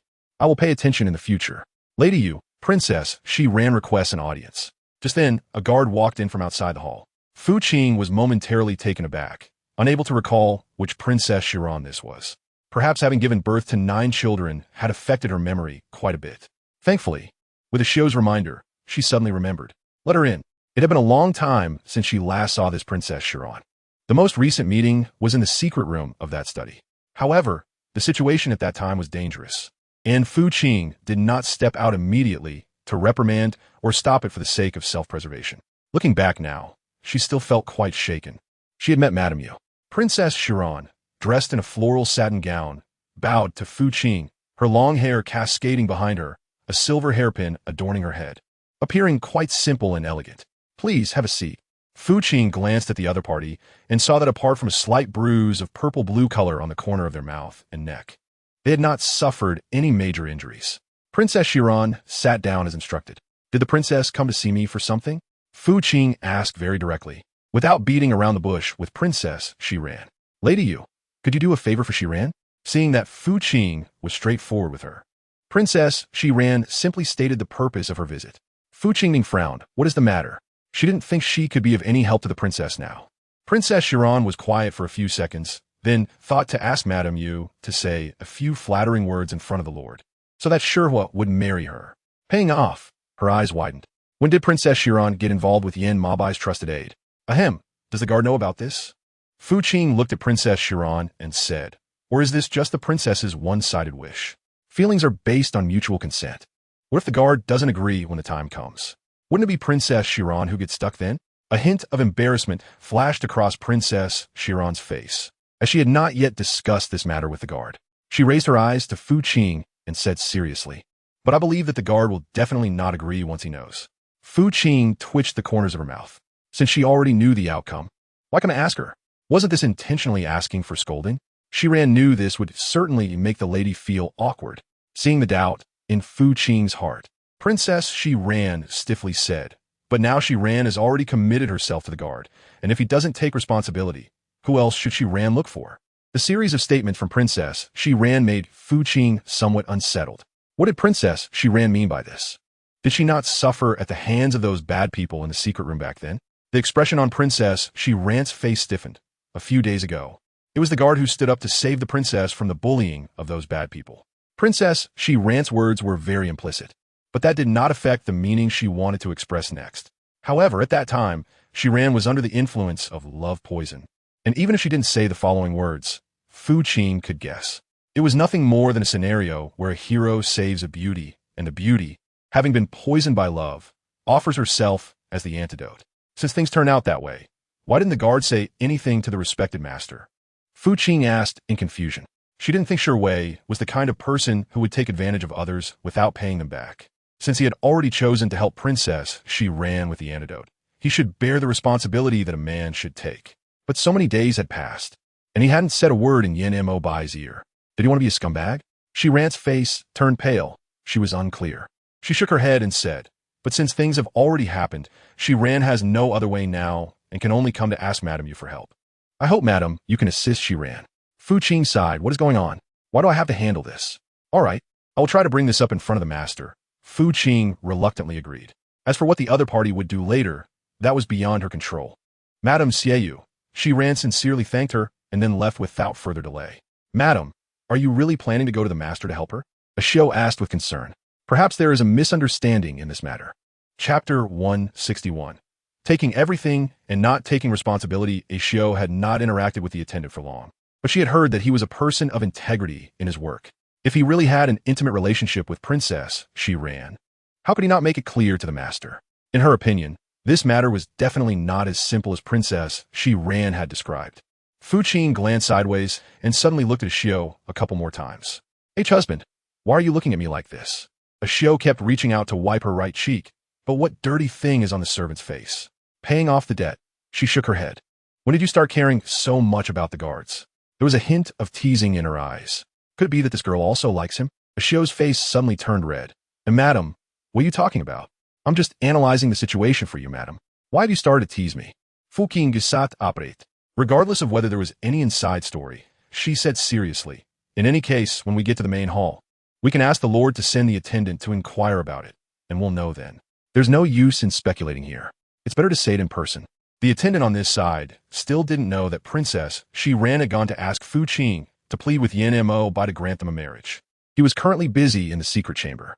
Although all the people from various tribes and the corpses had been cleared out, the secret chamber was still filled with a terrible stench, and Shursun was responsible for having it cleaned. What no one expected was that he had only had half of it cleaned when he received the message from Yin Mo Bai to go to the main hall. At this critical moment, there shouldn't have been anything for him to do. However, as a subordinate, he did not hesitate and simply gave a few brief instructions before turning to head towards the exit of the secret chamber. Lord, soon, the attendant appeared in the main hall. He stood tall and looked dignified, not at all resembling a mere attendant. Instead, he had a hint of Yin Mo Bai's cool demeanor about him. Perhaps it was because he had interacted with Yin Mo Bai more, so he had been influenced by him. Go ahead. Yin Mo Bai's words were clearly directed at Fu Qing. It was then that the attendant noticed Fu Qing's presence in the hall, and a hint of confusion and doubt flashed in his eyes. Ahem. Fu Qing clenched his fist and coughed lightly twice at the corner of his mouth. How has Gardshur been lately? Gardshur furrowed his brow, unsure of what Fu Qing meant by this question. However, he still nodded honestly and replied, not bad. Fu Qing furrowed her brows, and seeing that he was so oblivious, she suddenly found herself at a loss for words. Had the guard done something recently that wronged someone? After much contemplation, Fu Qing finally mustered the courage to ask. His affair with Princess Shi Ran shouldn't be a trivial matter, right? Since he had taken advantage of someone, he shouldn't forget so quickly. Otherwise, how was he any different from scumbag? The guard looked confused, wondering what Madam was referring to. Shi Yin recalled his recent activities. Aside from being busy, he was still busy. What did Madam mean by this? It left him somewhat puzzled. It wasn't just Shi Yin who was confused. Yin Ma Bai, sitting at the top, was also puzzled. From a moment the little woman came to his hall, saying she wanted to see Shi Yin, he knew something was amiss. Now, seeing the little woman looking like she was about to accuse someone, he wondered if the guard had done something behind his back that displeased her. Princess Shi Ran, do you know? Seeing him still playing dumb, Fu Qing kindly reminded him. Looking at his nonchalant demeanor, she felt uncertain. Could it be that what Princess Chiron said was all false? Had Yin not had any relations with her? After all, the guard's current reaction didn't seem like someone hiding something. The guard lowered his eyes. Did Princess Chiron say something to Madame? Even Yin, no matter how foolish, finally understood at this moment. What Princess Chiron said was not true. Sure, Yin repeatedly emphasized, I saved her at that time, but it was not I who detoxified Princess Chiron. Yin was not someone who took advantage of others' misfortunes. Moreover, given the urgency of the situation, how could he become so foolish as to jeopardize the master's grand plan for a woman? Did you come here just to ask about this? Yin Mabai finally reacted, frowning as he turned to the little woman beside him. The payment was settled with a nod, and she murmured a response. I originally didn't want to manage this matter, she said with a headache. It's just that Princess Chiron has been emphasizing to me that it was the guard who helped her with the poison. That's why I wanted to come and confirm with you and the guard. If the situation is true, the guard might as well marry Princess Chiron. On the contrary, if this matter is not true, then let it be as if she never said it. Did Princess Chiron send you to ask? Yin Mohite immediately saw through the mastermind behind this matter. Fu Qing glanced at Yin Mo Bai, but remained silent, feeling guilty and tacitly agreeing. She often had her thoughts written all over her face, and without her saying a word, Yin Mo Bai already knew what was on her mind. This matter would be explained by the original self. Yin Mo Bai promised. As for the time guard, he has followed me for thousands of years, and I know very well what kind of person he is. He would not do such a thing. Then who could it be? Fu Qing asked inadvertently. After asking, she felt something was off. Wasn't she clearly expressing her disbelief in the time guard? What to do? Fu Qing secretly glanced toward the direction of the guard, and indeed saw that the other person's expression had turned somewhat serious. At that moment, Yin Mobo reached out and lifted the chin of the little woman beside him, asking, Who do you hope it is? Fu Qing was taken aback. Could it be that whoever she hoped for, he would send that person to Princess Chiron? What did the Lord mean by asking this? Fu Qing asked with confusion. From what Yin Mabai said, it seemed he didn't want her to know the truth about this matter. Seeing her gaze turn towards him, Yin Mabai released her. Anyway, you don't need to worry about Princess Chiron, he said lightly. There will be someone to take care of her when the time comes. In other words, he was telling her not to meddle. However, the more he said that, the more curious Fu Qing became. So, does the master know the person who harmed Princess Chiron? Yin Mabai lowered his gaze and remained silent. This only made Fu Qing a bit unhappy. Who is this person? Fu Qing questioned. How could he do such a thing? Doesn't he know that a woman's chastity is extremely important? Since he has been intimate with Princess Chiron, he should be responsible and marry her. What does it mean to hide like this? The person I despise the most is someone like this. Chapter 162. These are 9 Buddhist beads, representing the unity of 9 suns. Dare to act, but not to admit it. What's the difference from a cowardly turtle? Such a person standing out is easily spat upon by others. Yin Mabai had a serious expression. All right, stop talking. Fu Qing glanced at Yin Mabai's strange face and frowned. Are you two very familiar? Otherwise, how could his cold face look so unpleasant? Ao Guang is back. Do you want to go see him? Yin Mabai tried to change the topic, and it was clear that he didn't want to spend more time discussing this matter. Fucking frowned. When did this happen? Why didn't Yin Mabai mention it to her before? Is he trying to divert her attention by bringing it up now? You'll know if you go take a look. Yin Mabai pondered. He is injured now.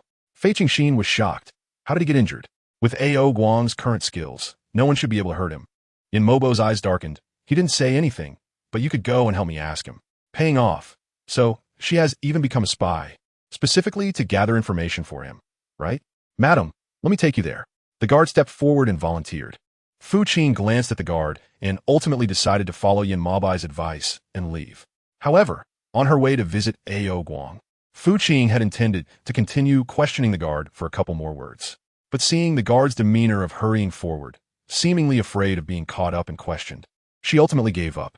When she arrived at the lady's place, the guard stood at the entrance of the listening snow hall and reported to Fu Qing. All right, guard.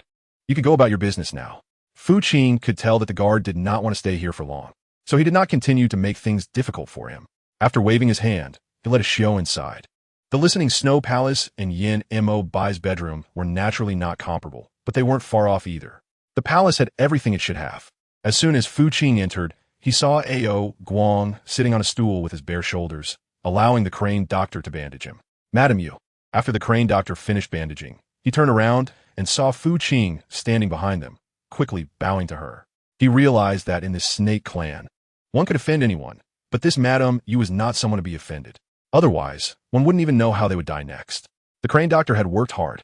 Fu Qing said a few comforting words to the divine healer He, and then turned his gaze to Ao Guang. Compared to a year ago, Ao Guang now appeared much more mature and composed. The childishness between his brows had faded, leaving only traces polished by time. Why is my second sister here? Ao Guang quickly got up and put on his clothes, turning to look at Fu Qing. Where's my brother-in-law? Why isn't he with you? He glanced behind Fu Qing and indeed did not see Yin Mabai's figure, which made him furrow his brows slightly. Fu Qing sat down heavily on the wooden bench, ignoring what he had said. What happened to your injuries? She asked sternly. Who did this to you? Ao Guang was taken aback. Did his second sister come here just for this? He looked at Fu Qing in disbelief. Fu Qing raised an eyebrow, and what about it? Ao Guang touched his nose. Feeling indifferent, it was just a minor injury. He wore an expression that made it clear he didn't take it seriously at all, saying, It's just that you've worried about it, second sister. That's good to know. Fu Qing didn't have the time to beat around the bush with him. Just tell me, who hit you? Ao Guang didn't expect Fu Qing to be so relentless. This left him at a loss for words. Speak up. Seeing him silent and frowning, fucking asked, Are you not speaking because the injuries on you were caused by someone you know? The first suspect to be cleared is Yin Mabai. Only his strength is above Ao Guang's. Could it be that the injuries on Ao Guang were caused by him? Facing Fu Qing's pair of lively little eyes, Ao Guang immediately saw what she was thinking. Where are you heading with this second sister? Ao Guang timely interrupted her thoughts, saying, This injury on me has been left since the time of sealing Big Sister in the underworld sea. It wasn't caused by anyone else. Is that true? If you don't believe it, with your profound magic, how could the sealed person still get hurt? Ao Guang helplessly said, This was not even the full resistance of the elder sister, which caught me off guard for a moment, and that's why I fell for her trick. Reflecting on that scene, Ao Guang still thinks it was his own carelessness that caused it. Otherwise, how could he have been backfired by the barrier? Pay attention to carefully distinguishing the truth and falsehood in his words. Looking at him, he indeed doesn't seem to be lying. So why is your injury not healed after such a long time? Logically, the backlash from the barrier shouldn't be recurring, right? There should be good days, after all. Ao Guang was taken aback. Wasn't it just a few days ago that he encountered a little cat and got scratched? He casually said, Second sister, are you and those kids doing well? He tried to shift the topic. I heard from brother-in-law that those kids still haven't hatched. Do you want me, as their uncle, to bring them back to Long Quan Cave to hatch? What do you need to bring them back to Long Quan Cave for? There's no need. Fu Qing disagreed, saying, They're doing just fine in the nest. I believe they will hatch out soon. What are you trying to do? Paying off saw him take out a sandalwood box from the side cabinet and place it in front of her, unable to help but ask curiously. Oh, Guan Smirke. This is a gift I prepared for those little guys. Second sister, why don't you open it and see if you like it? Fei Qing looked at Ao Guang with suspicion, but still followed his advice and opened the box. A dazzling golden light flashed out from the box. Inside were 9 Buddha beads, representing the unity of the 9 suns. Ao Guang explained, as long as each of the 9 suns wears one, it will bless them with peace in all matters and a smooth life. Where did you get all these? Curious, fucking asked. There shouldn't be any in the Dragon Clan, right? Ao Guang sat down and said, You don't need to worry about that. In any case, as their uncle, I only give them good things, never defective items. Paying off. Having a capable uncle is really different. I wonder why she didn't have such a powerful uncle in the modern world. Then let me thank you on their behalf first. Fu Qing stood up and said, You rest well. I won't disturb you. Second sister. Don't you want to know how eldest sister is doing now? Seeing her about to leave, Ao Guang couldn't help but ask. The footsteps paused for a moment as she heard the master say that she had been rescued by someone. She looked straight at Ao Guang and asked if he had any plans to bring her back. Even if he couldn't bring her back, it didn't matter. Considering Mei Ji's current situation, she probably wouldn't survive long outside. Chapter 163. Too busy to handle this. Who did the second sister hear this from? Brother-in-law? Ao Guang fronted. The poison that the eldest sister had was already cured by someone. Fu Qing. Is she really that lucky? Could she be the lucky one in this book?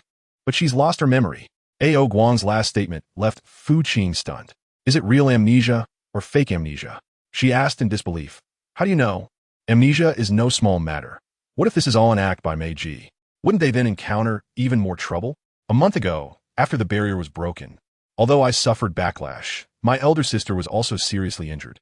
Ao Guang recalled, but she was injured in the head, so it shouldn't be fake. How can you prove that? Ao Guang's words clearly indicated that he had someone test it. Otherwise, he wouldn't be so certain in front of her. After my elder sister was rescued, I once tried to send someone to hunt her down, A.O. Guang said in a deep voice. However, those who returned told me that she didn't remember anything from the past. Even if they tried to kill her, she didn't evade. If this isn't amnesia, then what is it? Given Mei Ji's past character, let alone someone trying to kill her, even the slightest dissatisfaction from others would make her make their lives miserable. So, are you planning to let her go? A.O. Guang's words clearly indicated that he didn't intend to be harsh on Mei Ji. Otherwise, why would he suddenly bring this up in front of her? A.O. Guang's eyes darkened. Letting her go was out of the question. He just didn't want her to live too comfortably. Otherwise, wouldn't that mean that Emperor Father and the others died in vain? Fu Qing. So what do you plan to do? A.O. Guang glanced at Fu Qing, still unsure. Second sister, do you have any good ideas or suggestions? He asked. You can share them with me, so I can follow your advice. Fu Qing twitched the corner of her mouth. Can she say that she has no thoughts at all? Her biggest thought right now is how to win the heart of the dogman, so that he doesn't have to hide from others in front of her. As for the rest, she really doesn't care much. This matter is something you should figure out yourself. Fu Qing honestly said, I really don't have that much energy right now. A.O. Guang naturally thought of this. But in order not to make Fu Qing unhappy, he still asked for her opinion first. As a result, he was indeed not disappointed. I knew my second sister is soft-hearted, A.O. Guang said with a smile. Don't worry. My younger brother will definitely give you a satisfactory answer to this matter. After all, just because Fu Qing doesn't care doesn't mean Yin Maobai won't care. All the previous events have been remembered by Yin Maobai with resentment. He wouldn't possibly spare Meiji. After sending Fu Qing away, A.O. Guang finally had some leisure time. Come out. This was naturally directed at the person hiding in the shadows. Soon, Princess Chiron, dressed in colorful clothes, walked out from behind the screen. You knew I was coming? She asked with some surprise in her brows. She had been very careful, not making a sound at all. How'd he know she was already hiding behind the screen? A.O. Guang sat down, picked up the teapot on the table, and poured himself a cup of tea, drinking it leisurely. If you want to keep something from others, you must not do it yourself. A.O. Guang said, You made such a scene just to force me to marry you? Princess Chiron's expression stiffened. Indeed, nothing could be hidden from the Lord's eyes. She was indeed forcing A.O. Guang to marry her. But the Lord could refuse, couldn't he? Princess Chiron countered. She wasn't holding a knife to his neck on purpose. A.O. Guang's sharp gaze swept over her for a second. I remember Princess Chiron didn't say that back then. Princess Chiron's face turned red. She indeed didn't say that back then.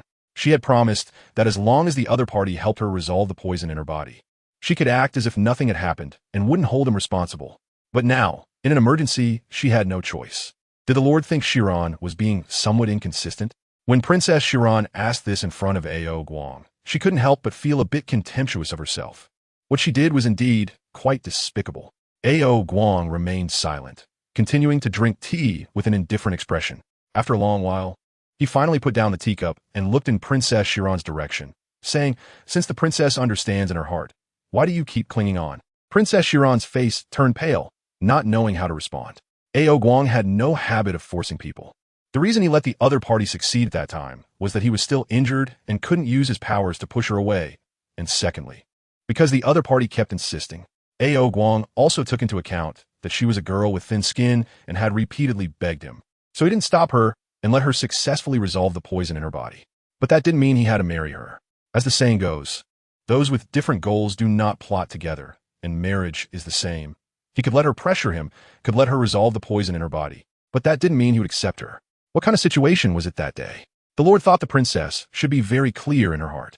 A.O. Guang continued, At that time, the situation was urgent, and I can understand what Princess Chiron did to me.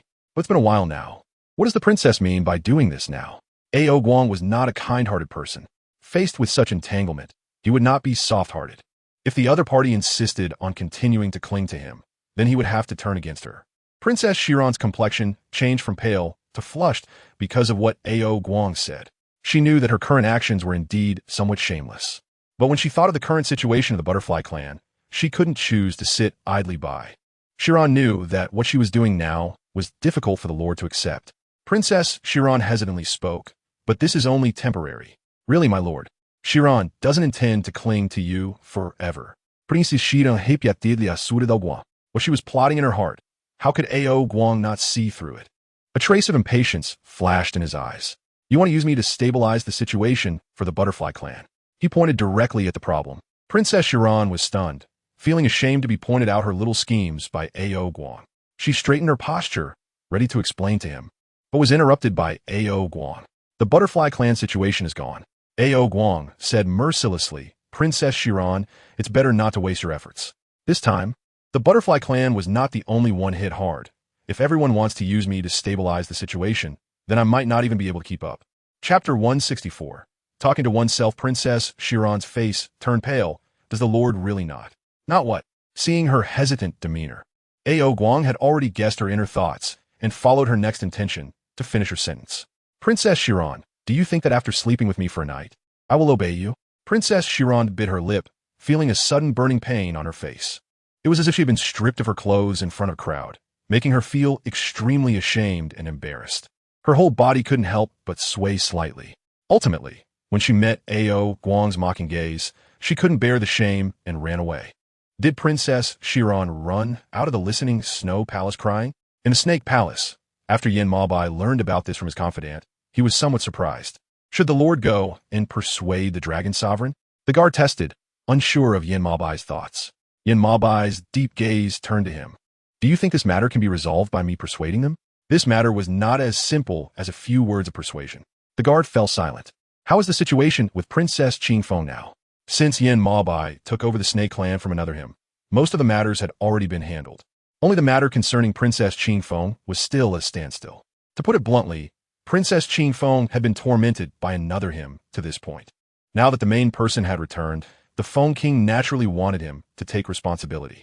However, judging by Yin Mabai's unyielding nature, the matter concerning Princess Qing was likely to be difficult to handle. As before, the guard said lightly, I heard that the Feng King sent more maidservants to serve Princess Qing. Yin Mabai raised an eyebrow. Is he afraid that I will neglect this princess? You go find someone to continue protecting the princess, he ordered in a low voice. If anything seems off, report it immediately. After all, the other one is still hiding in the shadows, like a bomb that could explode at any moment. Once it escapes, the consequences are unimaginable. Madam, why do you want me to take out this colorful dress? Here, after enough time has passed on the couch. Fu Qing has Ashio bring out the colorful dress that was previously given to her by that snake demon. But do you want to wear it? Ashio asked in confusion. This colorful dress is still stained with a lot of blood, and even if worn, it might not be comfortable. There will also be some particularly unpleasant smells. What are you thinking? Fu Qing glared at Ashio. Isn't Princess Qing still in the snake clan? A flash of light crossed Ashio's eyes. Does the madam mean to personally return this dress to her? After all, it's not hers. Keeping it would be a waste, and it would be better to be generous and return it to her willingly. But what? As she arranged the colorful feather robe, she asked, to speak your mind. There's no need to beat around the bush. Will Princess Qing hold a grudge against you because of this? Ashio finally voiced the worries in her heart. Although this colorful feather robe was given by another master, the recipient was the lady, and the other party might never be able to let go of it. After all, this was a feather that the previous master had literally torn from her. The hand that was tidying up her clothes paused for a moment. You say that, and I can't help but worry that Princess Qing might be ungrateful. She pondered and said, in that case, you go and deliver this colorful cloud robe to the guard, so he can take it to the esteemed master. That way, the esteemed master will understand my intentions. Did madam you really say that? Yin Mabai's eyes flashed with complexity upon seeing the colorful cloud robe placed on the tray by the guard. This robe was brilliantly colorful, resembling the clouds at the edge of the sky. One can only imagine how eye-catching it would be on a petite woman. Yes, esteemed master. The guard only took on the responsibilities of running errands and delivering messages, and he dared not speak freely about anything else. Just put it down for now. Yin Mabai had no intention of summoning Princess Qing to retrieve her wings, nor did he mean for the guard to return the item. This left the guard somewhat puzzled about the esteemed master's intentions. Was the esteemed master not planning to return this colorful cloud robe to Princess Qing? The thought made the guard feel a bit alarmed. Can Longxi be handed back to Shilong and Princess Yushi? Yin Mabai ignored the guard's assessing gaze and asked sternly. The two, along with the old Wolf King, were rescued by Yin Mabai from another's hands. Unfortunately, the old Wolf King was too old and could not hold on. However, because of Yin Mabai's timely rescue, Shilong and Princess Yushi were unharmed. That could be considered a stroke of luck amidst misfortune. The guard then remembered this matter and quickly took out a letter from his sleeve, handing it to Yin Mabai. This is a letter that the third prince asked me to deliver to you before he left. Please take a look, esteemed master. Yin Mabai took the letter and glanced at it, but did not open it immediately. You can leave now, he commanded loudly. Yes. The guard did not dare to hesitate, and quickly turned to leave. Fu Qing felt very happy because the issue with the colorful cloud dress had been resolved. This good mood was felt by her several little treasures on the bed as well. Mother looked very happy today. The little voice suddenly guessed in Fu Qing's mind. Is it because of the matter with the colorful cloud dress? Fu Qing glanced at the few eggs on the couch, and finally turned his gaze to the shiny egg in the corner. Did you see that? Xiao Jiu? He. Xiao Jiu's cute little voice echoed continuously in Fu Qing's mind. Not only did Xiao Jiu see it, but she also guessed it. Mother, we will definitely make you a prettier dress in the future. Paying off, she was almost unable to close her mouth from being coaxed by several little ones. All right. I appreciate your kindness, my dear children. She said seriously, as for the clothes, I actually have some to wear. As long as you all are well, that's enough for me. Which parent in this world doesn't hope for their children to be well? How many parents are truly willing to let their children spend? Paying off debts is no exception. She couldn't fully understand this feeling before becoming a mother. But now that she has 9 children, she deeply realizes the profound love her parents had for her in modern times. Madam, who are you talking to? Ashio was startled to see Fu Qing sitting alone, mumbling to herself. Chapter 165, Sorcery. Could it be that Madam has encountered something unclean? She had been observing Madam for some time and noticed that she often acted this way. Could it be a side effect left over from giving birth to several princes and princesses? If that's the case, she must report this situation to the master. Fu Qing heard Ashio's voice and turned her gaze toward her, seeing the worried look on her face. She knew that Ashio must be overthinking after witnessing her earlier behavior. Did you see them? Fu Qing pointed to a few smooth and round eggs on the couch. At this point, she decided not to hide it from Ashio any longer. Otherwise, Ashio might truly think she had lost her mind. Ashio nodded. I saw them. Could it be that Madam was talking to the little prince and the others just now? Fu Qing saw Ashio looking enlightened and felt quite pleased. Just as you thought, I was just speaking with them. Mother, does Aunt Ashio still think you've been possessed? Xiao Jiu's voice suddenly echoed in Fu Qing's mind. Aunt Ashio, don't worry. Mother isn't possessed. She's talking to us. The sound of the little voice suddenly rang out in the hall. This left Ashio stunned. The little prince and princess can talk? How is that possible? Or am I hallucinating? She was amazed. For Fu Qing, this scene was nothing unusual. When she gave birth to these children, she faced dark clouds and thunderous tribulations. What was this compared to that? Ashio nodded. Under normal circumstances, the little prince and princess should still need some time before they could speak. This was indeed the first time she had seen them speak so early. Perhaps they were exceptionally gifted. Fu Qing joked. So that's why they started talking early? Aunt Ashio, do you like us? Xiao Jiu suddenly asked Ashio. Of course I like you, Ashio replied. These are all Madam and Lord's children. How could I not like them? By the way, where's that little baby I asked you to take care of last time? Fu Qing suddenly remembered that she had a little baby in the snake clan before she had children. Now that so much time has passed without her care, she wondered how the baby was doing. Were the maids in the snake clan treating her well? Does Madam refer to the young Prince Longxi? Prompted by Fu Qing, Ashio suddenly recalled. Is his name Longxi? Fu Qing was taken aback. She had only held the child a few times and truly did not know his name. She only knew to call him baby. Now, hearing from Xiao that his name is Lang, she really surprised her. Yes, madam. He is the child of the 3rd prince of the wolf tribe and Princess Yushi, Ashio reminded her. Ashio had only learned this matter a few days ago. As for why she hadn't mentioned it to Fu Qing, it was because she felt it was not important to her. Additionally, Ashio had been busy with some trivial matters in the kitchen recently, so she completely forgot. If Fu Qing hadn't suddenly brought it up, she might not have remembered it all. What a coincidence. A gleam flashed in fucking size. So, are they all in the Serpent Clan now? A hint of difficulty crossed Ashio's face, as they should have been there just yesterday. She hesitated and said, Today, I'm afraid it's uncertain. Fu Qing sat up straight. What does it mean? Could it be that they have left? Ashio nodded and glanced at Fu Qing. They must have left early this morning before it got light. All right, since we are fated not to meet, it just proves that they do not have this fate. It's not good to force it anymore after it's been paid off. Mother, why do you suddenly smell strange? Just then, Xiao Jiu on the bed suddenly spoke up. Fu Qing was taken aback. What is that strange smell? She lowered her head and sniffed, but couldn't detect anything. Did you smell it wrong? Ashio, come quickly and sniff me to see if it's really as they say. In the end, Fu Qing didn't forget to give Ashio an order. Ashio was so close to Fu Qing that it was impossible for her not to notice any strange smell on her. So she stepped forward and sniffed. Other than a faint fragrance, there was no strange smell on fucking. Did you smell it? She asked Axiu beside her.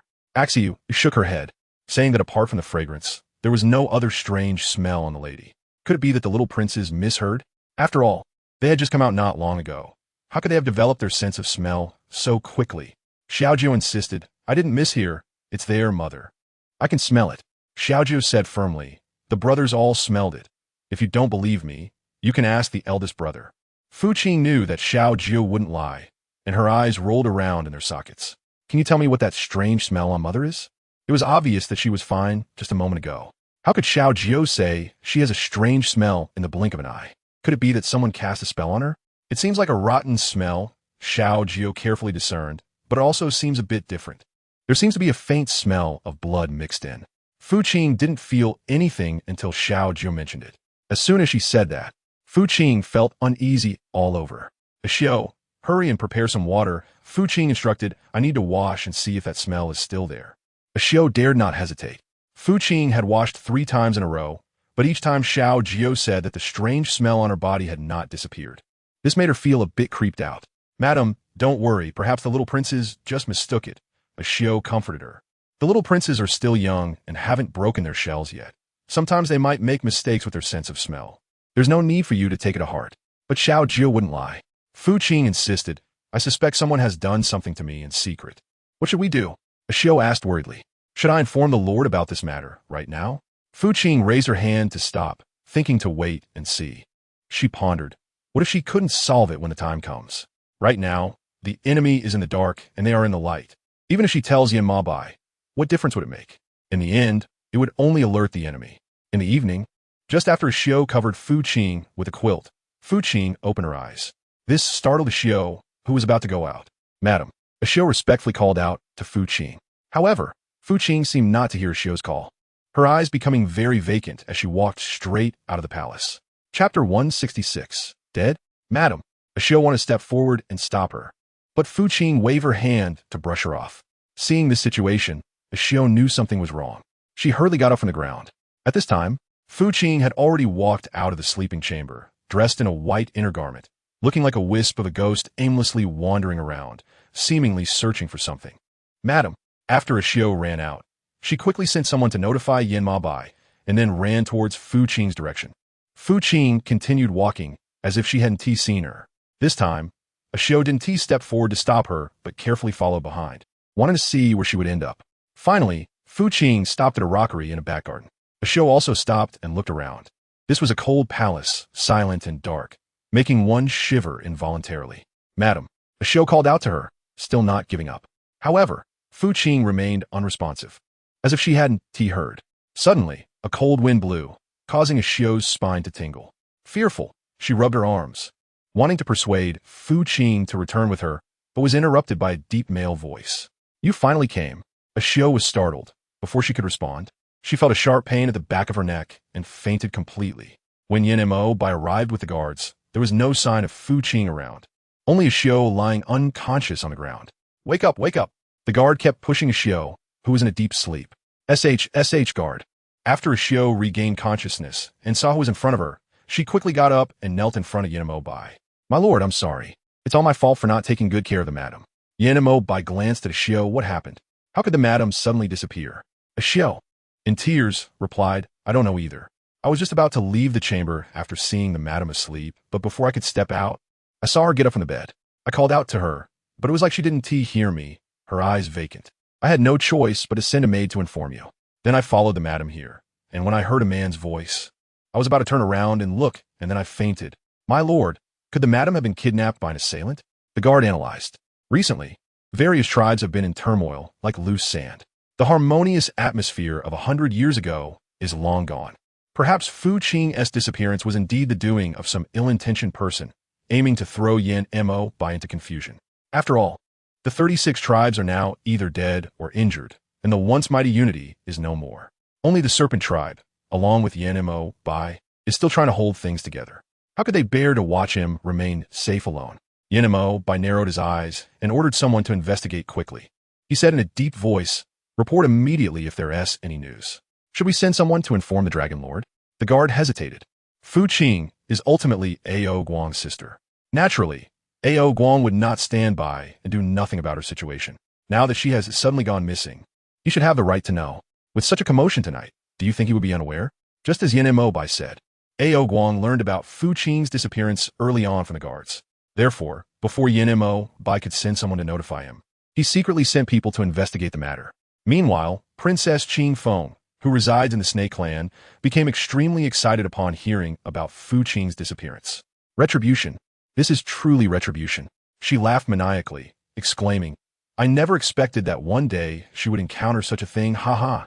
The maids in the palace looked at her crazed demeanor with a sense of familiarity.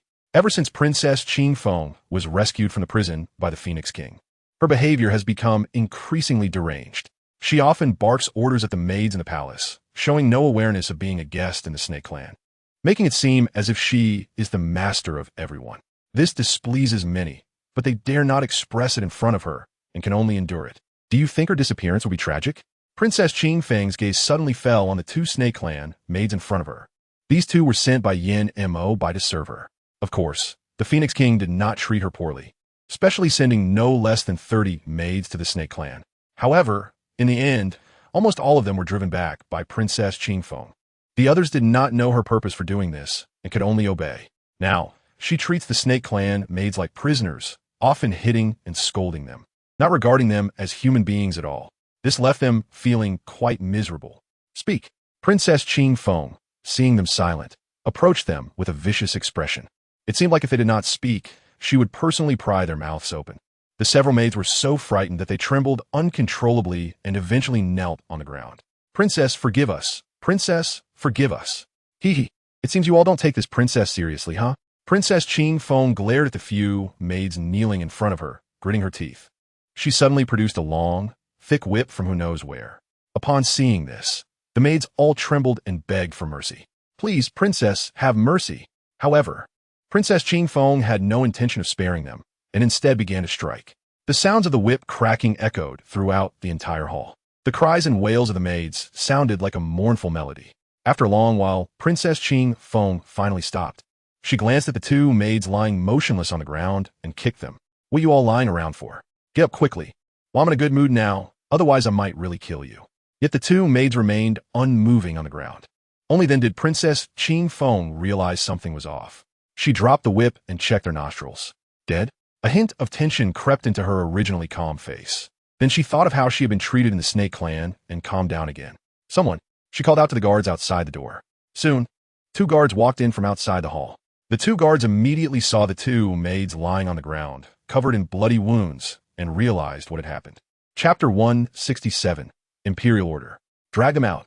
Princess Qing Feng's tone was devoid of any hesitation, as if she were speaking about an unremarkable matter.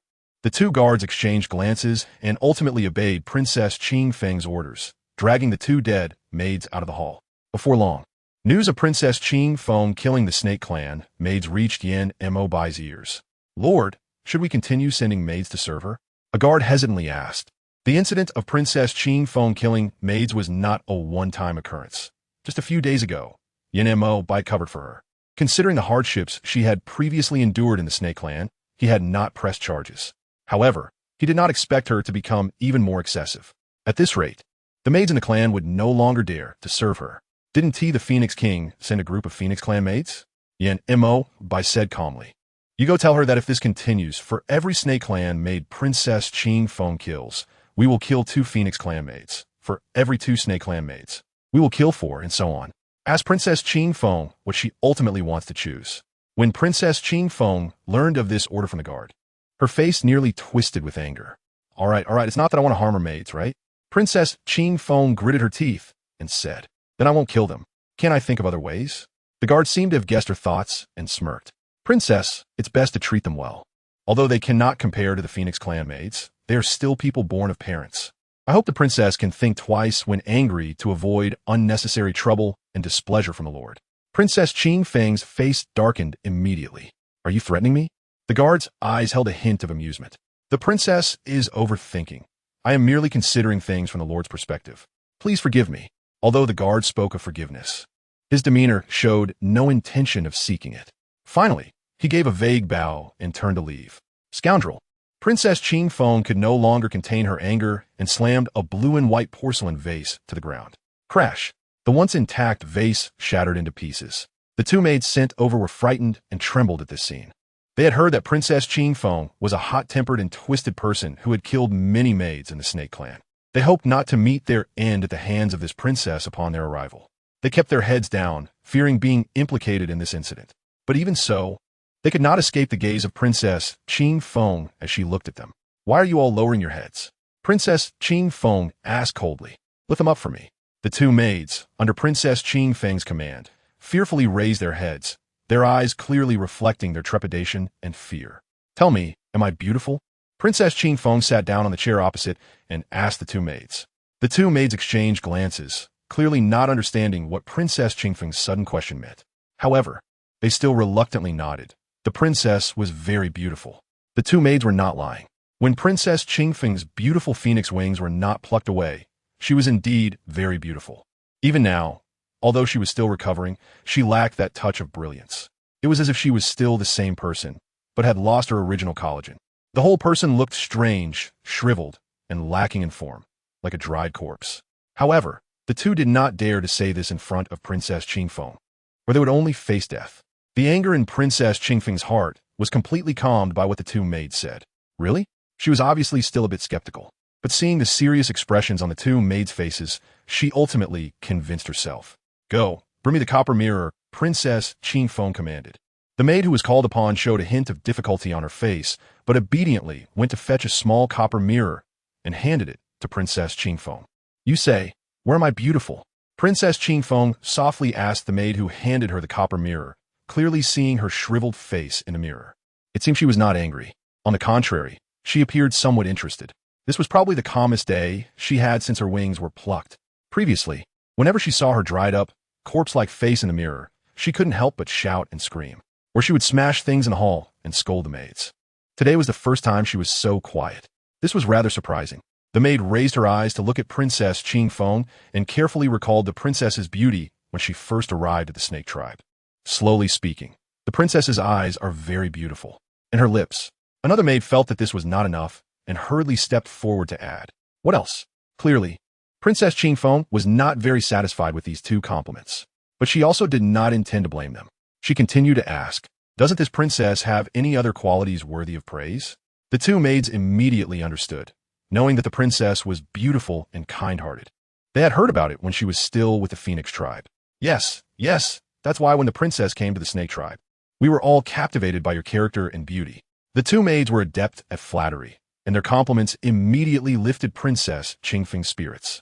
Her mood blossomed, and even her previous dissatisfaction with the guards disappeared. "All right, from now on, you two will follow me closely." With this statement from Princess Qing, it meant she would no longer scold them. This made the two maids so happy that they repeatedly bowed in gratitude. Thank you, Princess. Thank you, Princess." "All right, get up." The two maids looked obedient and sensible, so Princess Qing weighed the situation in her mind and decided not to make things difficult for them anymore. Meanwhile, on the Fox tribe side, Meiji learned from Yuk that the Lord had brought back a beauty from the Snake tribe and had been clamoring to see her, but was stopped by Yuk. "Jier, it's not that I don't want you to see her, but this matter is of great importance," Yuk said seriously. "You must have the Lord's order. But aren't you the most trusted person beside the Lord?" Meiji was confused, since Yuk was the most trusted person beside the Fox King. Why couldn't he even handle such a small matter? Or did the Lord never trust him from the beginning?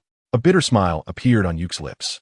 If he hadn't gotten involved with Meiji before, he would have indeed been considered the most trusted and capable person beside the Fox King. But ever since the Fox King learned about his relationship with Meiji in the East Sea, the trust he once had was gone. This was evident from the moment he returned from the EC, and the Fox King assigned someone to follow him for every task. However, Yuk did not want Meiji to know about this.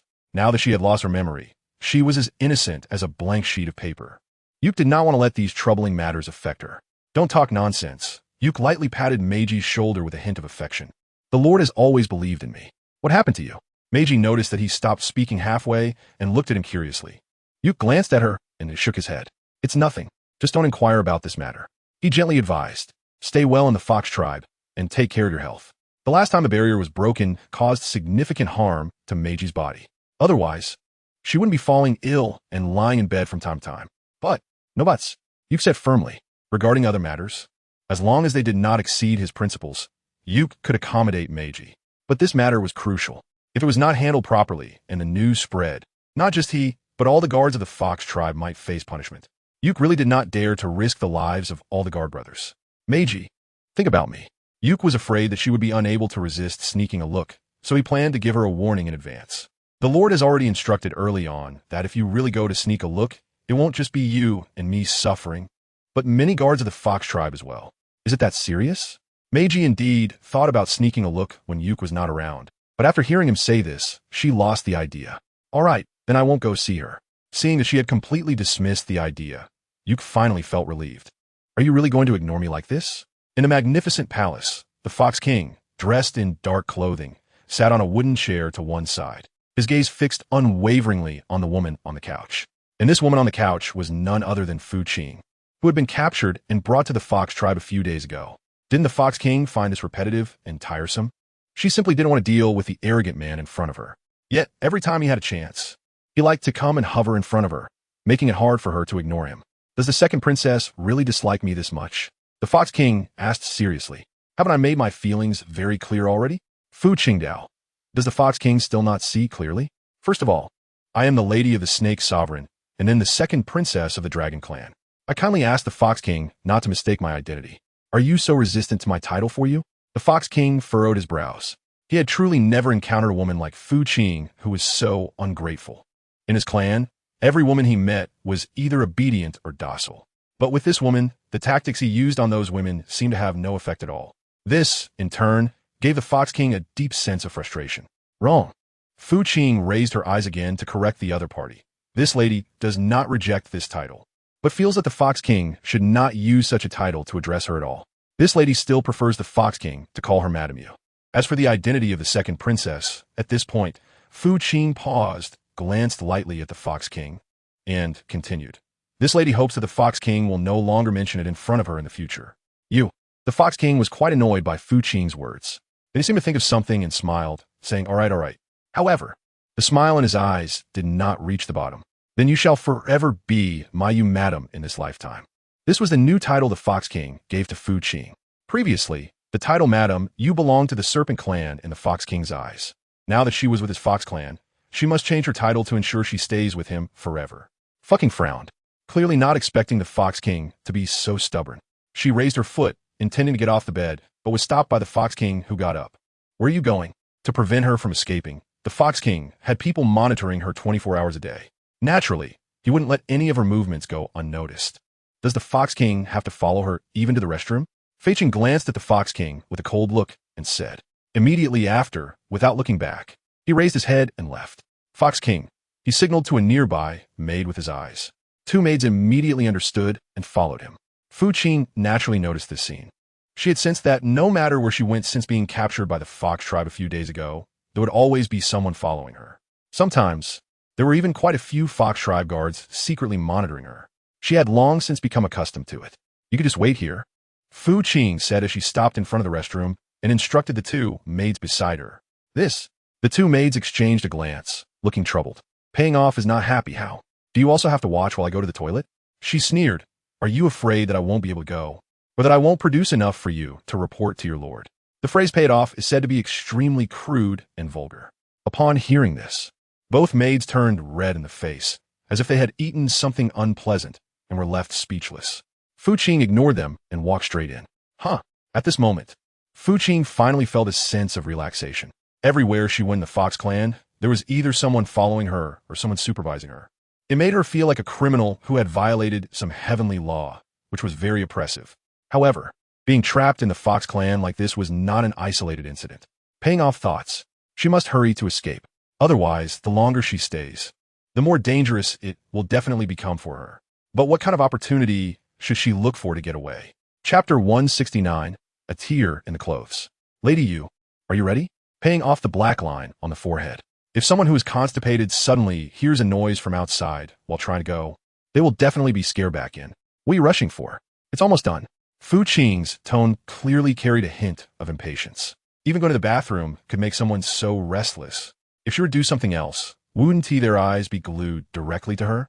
Fu Qing cleared her throat with a suppressed cough, pretending to straighten her clothes. The maid outside saw Fu Qing coming out of the toilet with an unpleasant expression and knew that their earlier urging had displeased the lady. However, as maids, they had no choice. The Lord had instructed them that if this lady were to disappear right under their noses, they would no longer have a reason to live. For the sake of their own lives, they had to keep a close eye on her. "Let's go." Fu Qing put down her hands that were tidying her clothes and urged the two maidservants. Although there was no smell in this restroom, it was not a place where one could stay for long. She wanted to leave, but she needed to think of a way while walking. "My lady, ahead is the forbidden area of the Fox clan. You cannot go there." The two maidservants saw Fu Qing walking with her head down, not looking at her direction, just going wherever there was a path. She almost walked into the forbidden area of the Fox clan. So the two quickly reached out to stop her from moving forward before a major mistake was made. Fu Qing finally came to her senses. She glanced at the two serious-looking maids in front of her, then looked at the closed-off area not far from the intersection, feeling a flicker of curiosity in her eyes. What could be inside? She asked in confusion. How could it suddenly become a forbidden place? It must certainly contain something unspeakable. The two maids were taken aback, seemingly not expecting Fu Qing to ask them this question. Logically, since they had blocked her path, she should have been displeased. But her current inquisitive demeanor, asking them questions, left the two maids unsure of how to respond. "Don't want to say?" Fu Qing noticed that they were stunned for so long without speaking, so she didn't press them. If they didn't want to talk, then so be it. She waved her hand and pretended to turn away casually. However, when the two maids weren't paying attention, she suddenly dashed towards the forbidden area. "Madam," the two maids didn't expect things to develop like this. By the time they wanted to reach out and intercept her again, she had already entered. What to do? What to do? "The master will definitely kill us if he finds out," one of the maids said with a pale face, looking like she wished she could die immediately. "Don't panic. Let's hurry and notify the master," the other maid said, trying to steady her nerves. "This forbidden area of the Fox clan hasn't been entered by anyone for thousands of years. If this madam rushes in and gets hurt, we will be held accountable even if we die 1,000 times. Who doesn't know how important this madam is to the master now? Even a bowl of soup has to be served with care. If something really happens to her in the forbidden area, our good days will be over."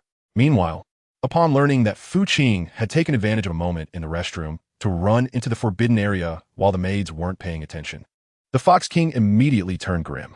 Impudent. He was so angry that he overturned the table in front of him.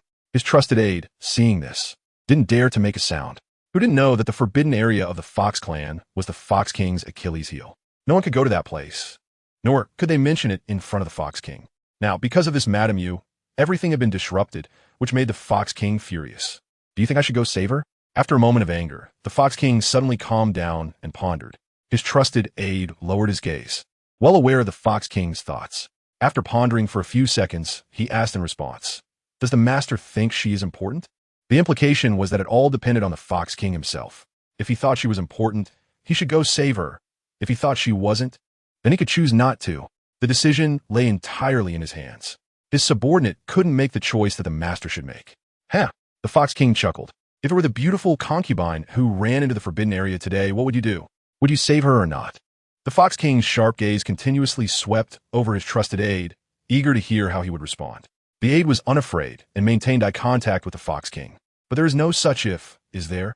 he said lightly. He understood very well the meaning behind the Fox King's question. No matter how his relationship with the beautiful concubine developed next, he had to listen to him. One must never lose one's composure over a woman. But what was the Fox King doing now? After hearing his words, the Fox King immediately dispatched a group of people to go out. As for where they were going, it was naturally towards the direction of the forbidden area where Fu Qing had fled. At this moment, Fu Qing, who had just entered the forbidden area, was still unaware of the impending danger. After running 100 meters in one breath, she was panting heavily, her tank top soaked with sweat. In the end, she didn't forget to look back, fearing that the two maids would take the opportunity to catch up. Fortunately, there was no one behind her, and she finally felt at ease. However, the place she was in was densely wooded, and not a single ray of sunlight penetrated.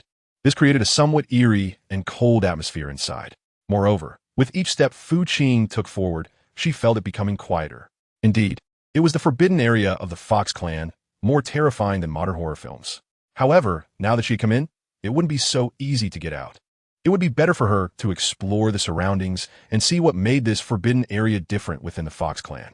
However, the reason this place was forbidden was that it was filled with danger. She had already experienced this when she encountered those man-eating flowers upon entering.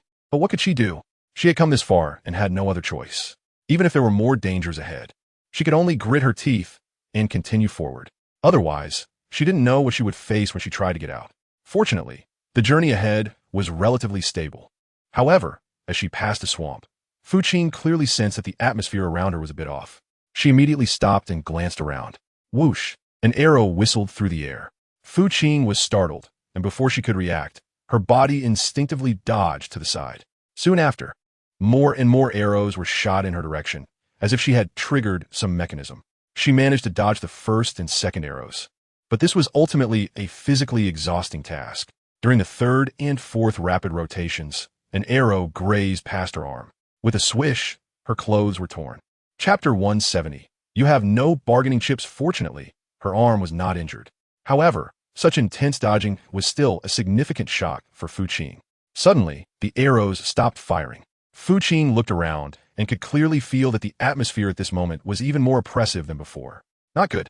Before she could speak, the ground began to shake violently. Her eyes widened as she saw a brown bear, larger than a person, running towards her from not far away. With each step the bear took, the ground trembled, as if it were a giant. Qing hurriedly flew up and hid in a 10-meter-tall tree. Even so, the brown bear still wouldn't let her go, constantly attacking the tree she was standing on. Bang, bang, bang. Each time the brown bear struck, the tree shook violently, almost causing Qing to fall off. Fortunately, she was tightly gripping a branch with her right hand, which saved her.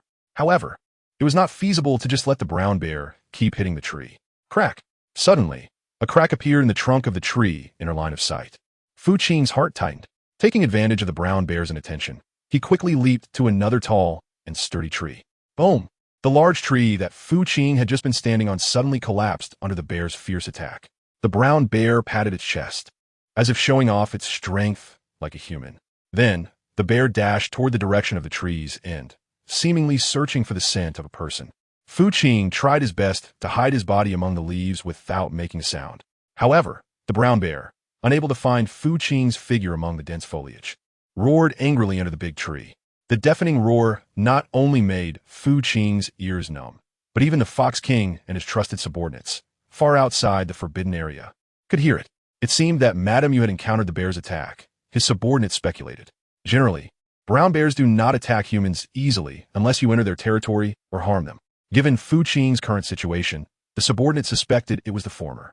You all stay here, the Fox King ordered coldly, and then he leaped forward, rushing towards the roaring brown bear.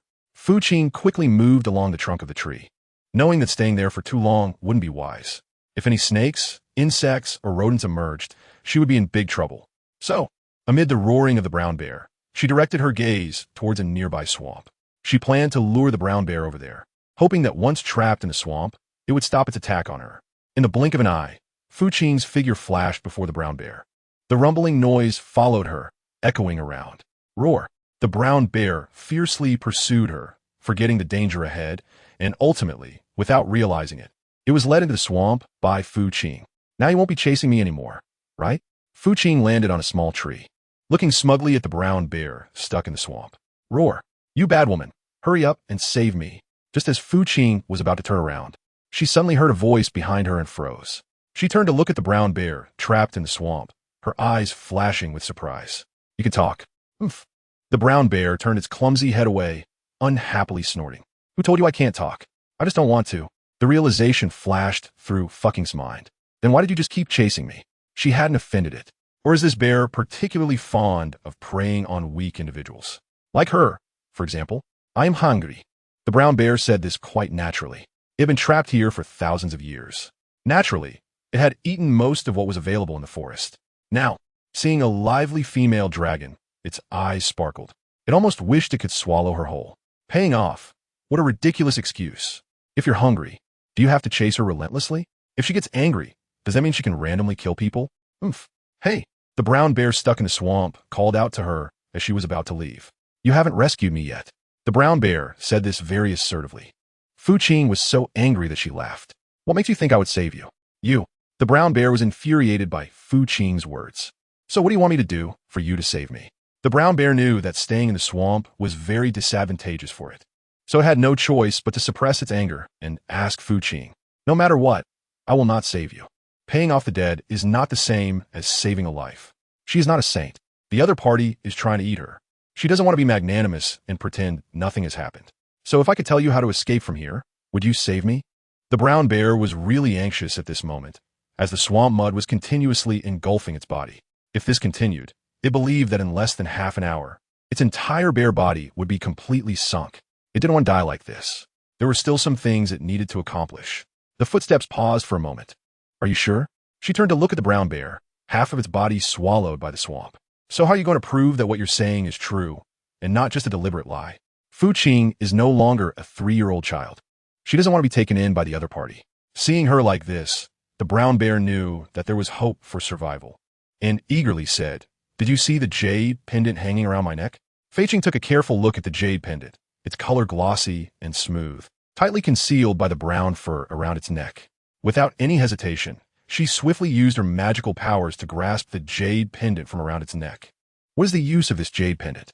She raised her eyes to inquire of the brown bear in the swamp. No matter how she looked at it, she felt the pendant was quite ordinary, yet the moment it was in her hand, it felt icy cool, almost like jelly. It made her feel incredibly comfortable all over. "If you save me, I'll tell you," the brown bear threatened. "Paying off. Do you think you have any bargaining chips to negotiate with me at this moment?" Qing threatened softly. "Or do you want to continue being stuck in the swamp with me?" She had no problem with it, as her place was quite safe. But for the brown bear, that was not necessarily the case.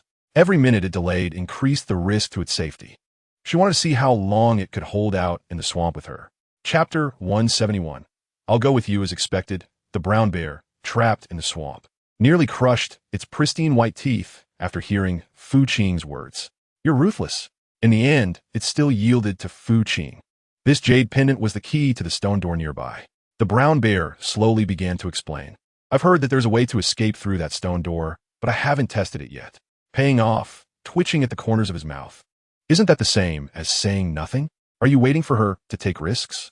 The brown bear, with a dark expression, asked, "What do you want then?" He said unhappily, "I've already told you everything I know. Whether you believe it or not is up to you. I haven't lied to you." Qing stared at the jade pendant in his hand, and indeed it looked like a key. "All right, I'll save you." Qing nodded and sighed. "But you have to swear that once I pull you up, you won't repay kindness with enmity and try to kill me. Otherwise, all right."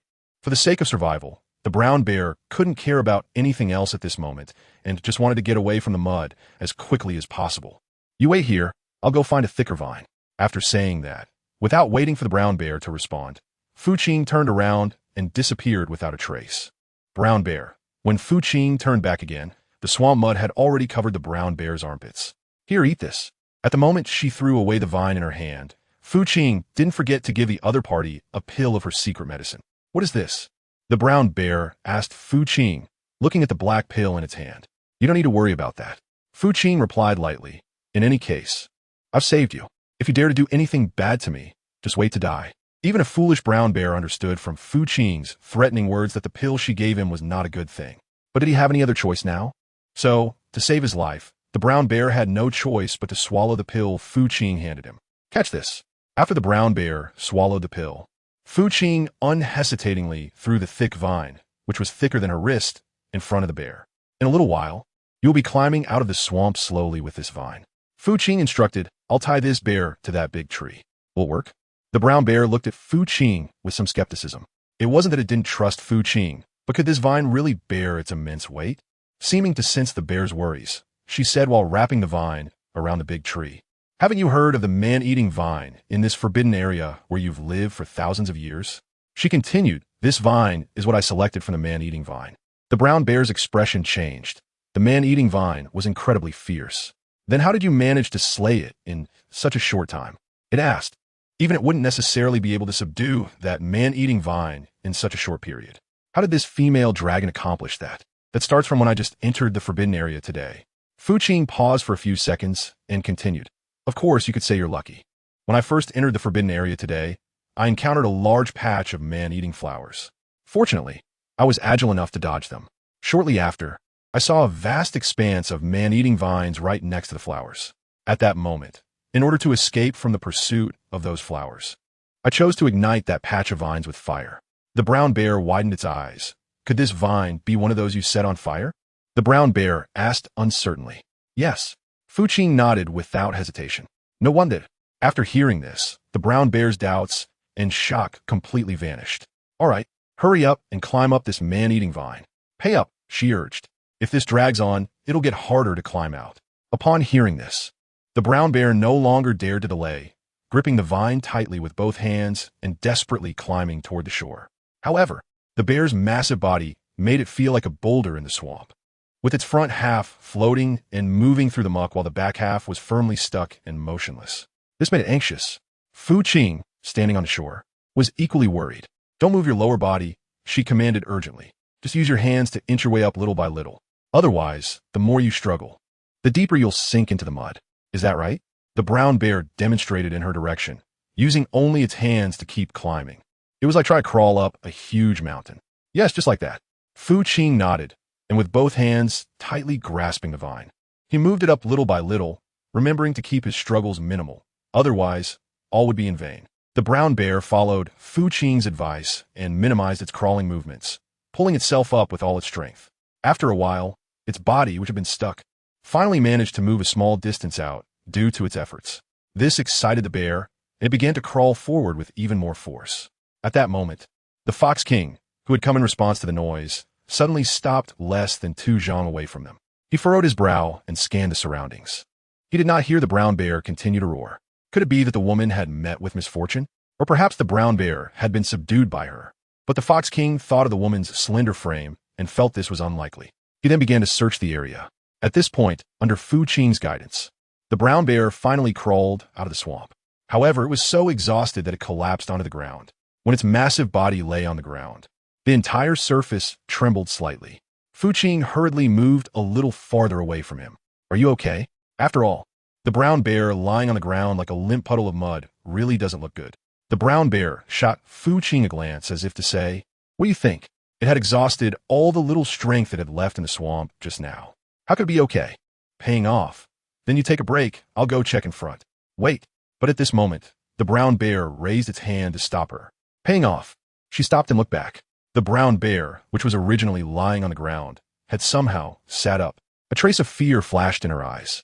I'll go with you, the brown bear suggested. Fucking frown, can you do it? She looked up and down at the brown bear. It wasn't that she underestimated it, but she had some idea of how much effort it had just expended. At this moment, would it be able to stand up and leave with her? Chapter 172. Friction Fire the Brown Bear. Who are you looking down on? The brown bear proved with its actions that it was not as weak as fucking appeared to think. In no time, that tall bear stood up. Fu Qing cast an approving glance at the brown bear. Let's go. I'll lead the way, the brown bear said impatiently. With a guide ahead, Fu Qing felt much more at ease.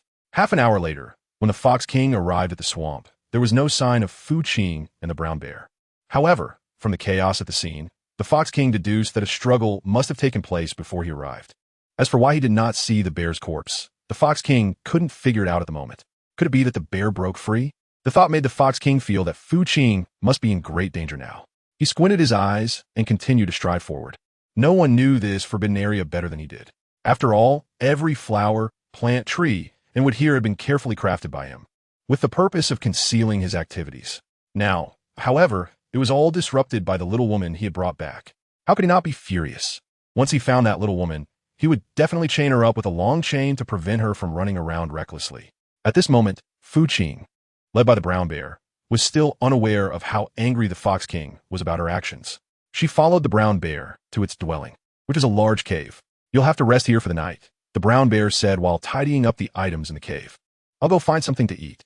Do you have a fire in this cave? Fu Qing gasped. It's pitch black here, and she doesn't have X-ray vision. How could she see clearly? Unlike the brown bear, which has lived here for thousands of years and knows everything about this place. Why do you need fire? The brown bear said with a hint of caution. Of course, to illuminate. Fu Qing replied helplessly. It's so dark in this cave. Do you think I can see everything around me without lighting a fire like you? The brown bear awkwardly said, I don't have fire here. Otherwise, I wouldn't have been eating raw food every day for thousands of years. Why don't you just make do for one night? The brown bear advised. After all, we will leave in the morning. Paying off. It's pitch dark. How can she manage? She can't even tell where the bed is. I've already used my fire stick today to deal with those man-eating flowers. Paying off whispered. Then you go find some dry firewood and flammable leaves and thatch. The brown bear looked wary. What are you going to do? Fu Qing glanced at the dark cave and said, what can I do in this pitch-black cave? You'll know when you go find it. She urged impatiently. The brown bear couldn't voice a single complaint about Fu Qing's impatience. There was nothing it could do. It was now under someone else's control. It was no longer the imposing big brown bear it used to be. Every move it made was under Fu Qing's watch. It had no choice but to seriously follow her arrangements. After a while, the brown bear came over carrying some wood and straw. Can you start a fire by drilling wood? Fu Qing looked at the trees and some flammable materials in front of the brown bear and asked it. Forget it, I'll do it myself. The brown bear looked at Fu Qing with a puzzled expression. Ignoring the puzzled gaze of the brown bear, I crouched down. Do you have a small knife in this hole? Since we're going to drill wood to make fire, we definitely need to sharpen a stick to extract the fire. Is this what you mean? The brown bear unexpectedly took out a seemingly sharp stone from the shadows. Fu Qing's mouth twitched violently for a moment. Is this the knife you usually use? A knife? The brown bear thought this title was quite nice and nodded, saying, don't be fooled by its unremarkable appearance. I've used it for thousands of years, and it feels pretty good. All right, then take the stick and sharpen it a bit. Fu Qing gestured about this thick will do. The brown bear followed her instructions, and soon a sharpened wooden stick appeared in front of Fu Qing. Is this right? The brown bear asked uncertainly. It had lived here for so long that it had gotten used to being alone. Now, with an extra person around, it felt a bit out of place. Yes. Nodding. You go and bring that piece of wood over. The tall brown bear walked toward the piece of wood. Can you really make fire like this? He asked doubtfully. Of course I can. Fu Qing didn't doubt the brown bear's abilities and quickly started drilling. With a whoosh, a wisp of light yellow flame, accompanied by thick smoke, shot out from the wooden hole that Fu Qing had just drilled. It worked. Fu Qing said happily. The brown bear beside him had its eyes wide open. It had been trapped here for thousands of years and had tried to make fire by drilling wood, but each time ended up in a mess. Eventually, it gave up.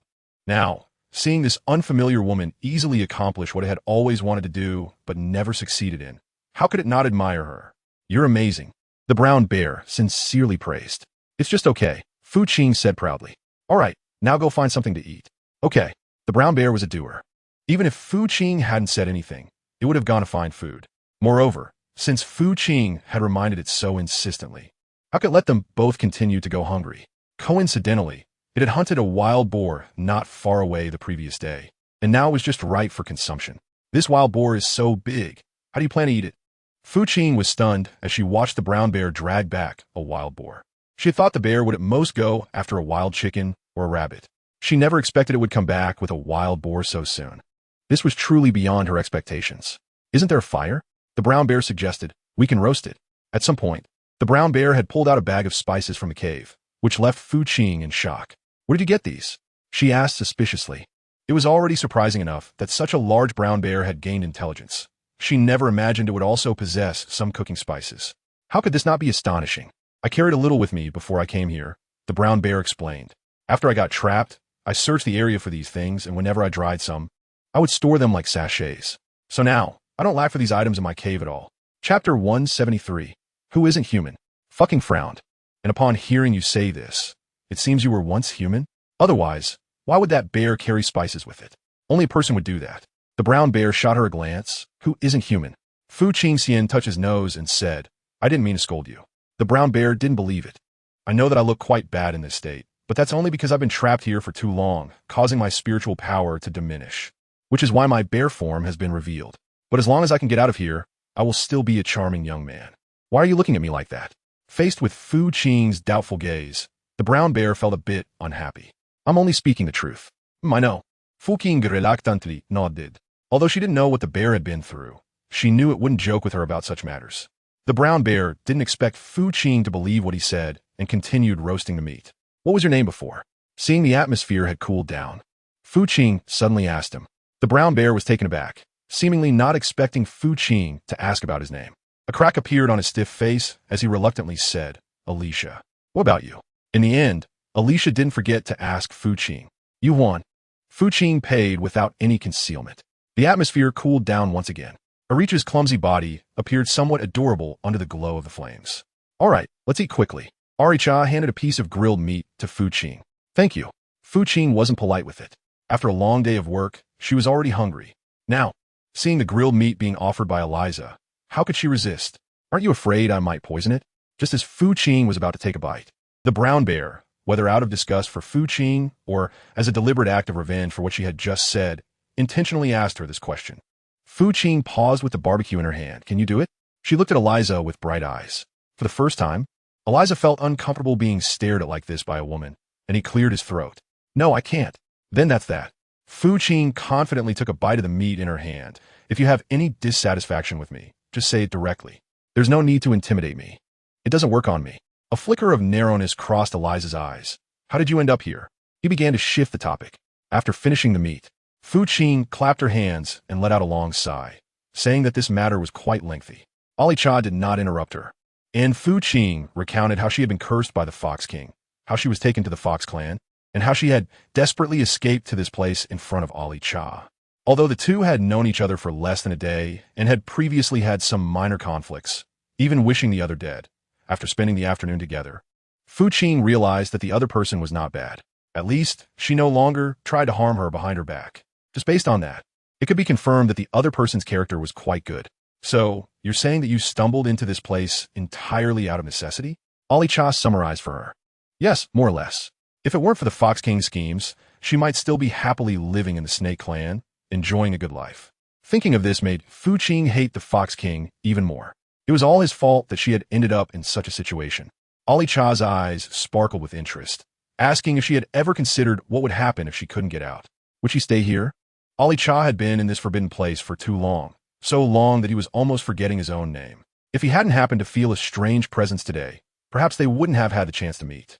When you think about it, this could be considered their fate. Perhaps so.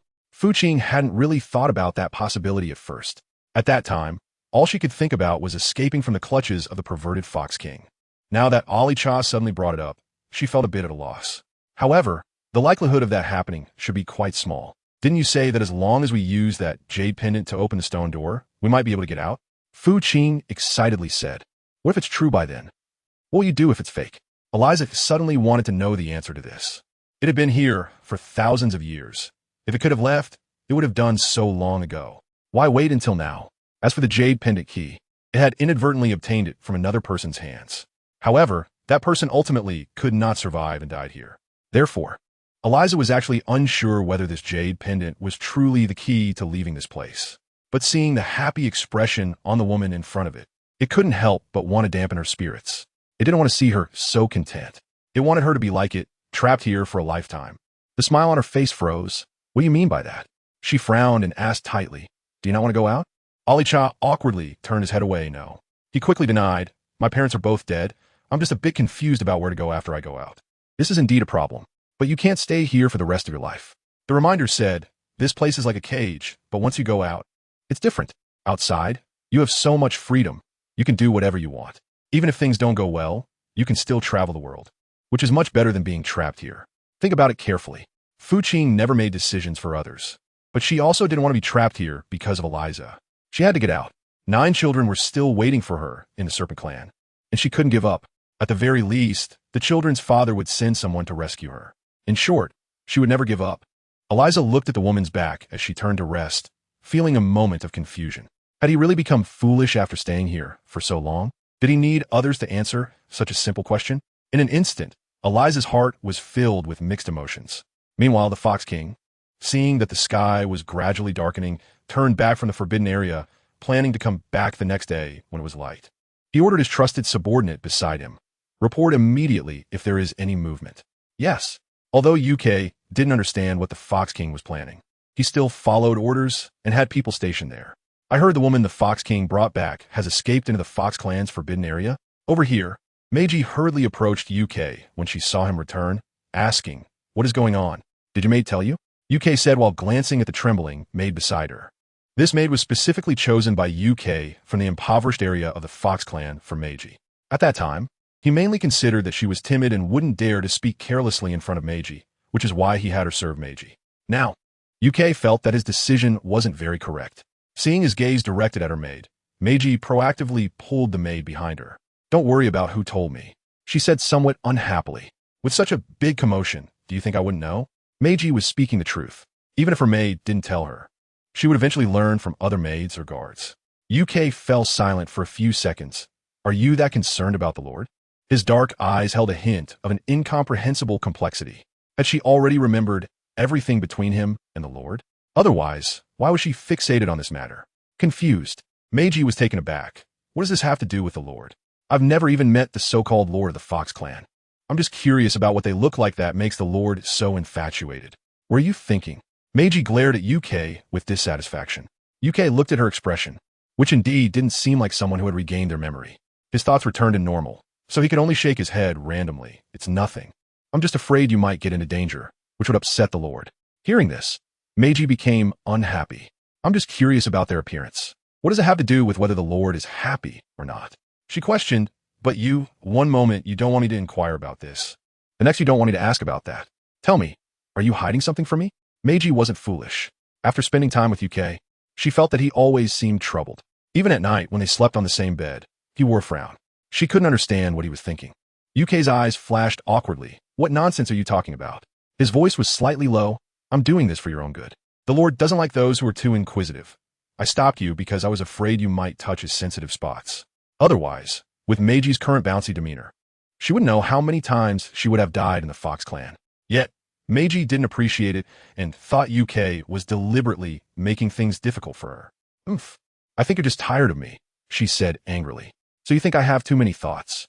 Then I'll just leave. UK, they say distance makes beauty. For a moment, UK felt that a life without distance was the true state of living. However, this state of living made him anxious. Stop messing around, Meiji. Without thinking, UK reached out and grabbed Meiji's hand. I really don't want you to be in danger. Otherwise, with the Lord's temper, she would have ended you with a single palm the day you came out of the seal. How could she let you live until now? Let go. Meiji didn't want to hear his explanation and shouted angrily. Seeing her this way, UK knew she was really angry. He quickly pulled her into his arms. I won't let go, unless you promise me not to be angry. Meiji struggled hard in UK's embrace, but her strength was insignificant to him. I am sorry, Mivi. UK whispered an apology in her ear. Please don't be angry with me. Okay? Each time UK used this tactic, Meiji's anger would dissipate. This time was no exception. As soon as UK reached out to hug her, she knew he was compromising. But out of pride, she didn't say anything. Now hearing UK's apology in her ear, how could she keep up her facade? Then you can't be mean to me in the future. Meiji turned to look at UK, her tone carrying a hint of a spoiled child's meaning, which made UK's heart soften instantly. Okay, I won't be mean to you. At that moment, as long as the woman in his arms didn't mention anything about the Lord, regardless of whether she was right or wrong, he would agree to her request. The next day, as dawn broke, Qing walked out of the cave. Eliza, who was squatting at the cave entrance, furrowed his brows when he saw her up so early. Why don't you sleep a little longer? He hesitated and said, the morning fog is thick, and setting off to the stone wall at this time might encounter a lot of dangers. Why don't you go back in and rest for a bit? He suggested. After all, there was nothing to do at this time. Qing shook her head and stretched lazily to refuse. She just wanted to simply enjoy the scenery of the forest in the morning. He could do his own thing. Upon hearing this, Ali-chan no longer paid her any mind. He first started a fire, then boiled water, while Qing stood on the mountaintop watching the sun slowly begin to reveal itself in the distance. She felt an indescribable excitement and surge of emotions in her heart. At the moment the sun broke through the clouds and cast its rays, Qing was filled with a sense of renewed energy. This feeling left her both shocked and exhilarated. Do you need to wash up? Ali-cha asked, looking at her in a state of high spirits, unable to understand why she was so happy. It's just the sun, isn't it? Is it really worth staring at for so long? Has she never seen the sun before? Of course, Ali-cha couldn't ask her this directly, so he phrased it differently. You seemed really happy and excited just now. Did you think of something wonderful? After settling the payment, she finally came to her senses and walked towards Eliza. No, she admitted frankly, I just thought the sunrise today was beautiful, which put me in a good mood. It's not that I was thinking of anything wonderful. Is that so? Eliza listened to her words and glanced at the sun hanging in the sky not far away, seemingly not feeling its beauty. You've lived here for thousands of years. Haven't you ever seen the sunrise and sunset yourself? Pay off the doubts and questions. Shouldn't it be? Aricha smirked. So what if he had seen it? So what if he hadn't? The sunrise and sunset are just like that. For Aricha, who has lived here for thousands of years, every morning he wakes up facing the sunrise, and as for the sunset, it merely indicates that the day's time has passed. He has long since grown numb. Why would he care about these things? Chapter 175. There is no turning back. You feel novelty in this way now. Aricha candidly said, if you stood in my shoes, facing the same situation as I do, you would find that the sunrise and sunset only serve to make one feel even more lonely and restless. If you pay off and don't speak anymore, Ali is telling the truth. If a person stays in one place for a long time, watching the same scenery year after year, day after day, they will indeed get bored. So what do you plan to do after you go out?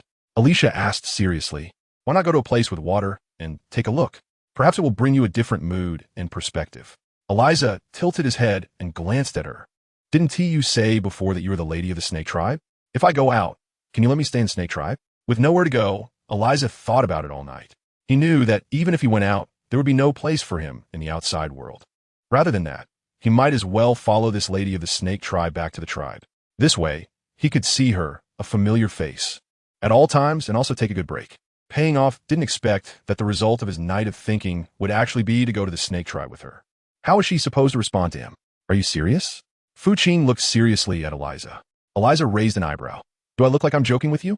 I already made it very clear yesterday that my parents are dead, and there's nothing worth my concern anymore. If you don't mind, I can accompany you to the snake tribe and help you out along the way. Do you know about the poison I was cursed with? Paying off the trial path.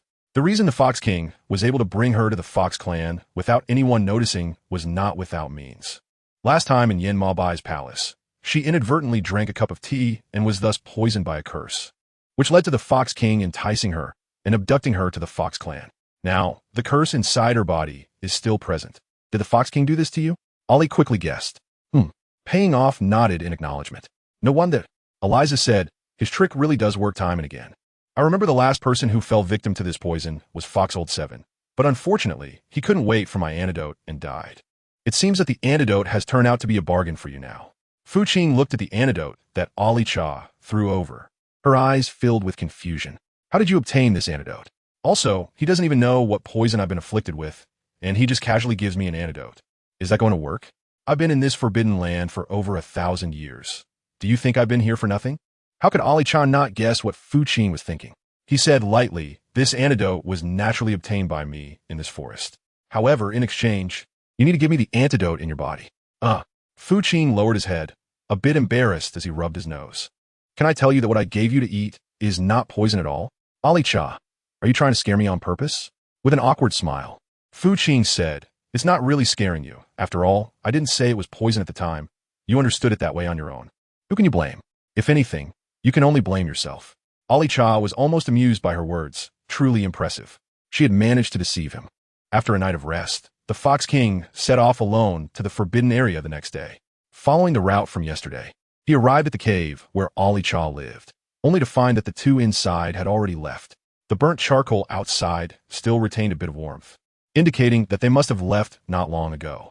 As for where they might have gone, the Fox King pondered for a moment before heading deep into the forest.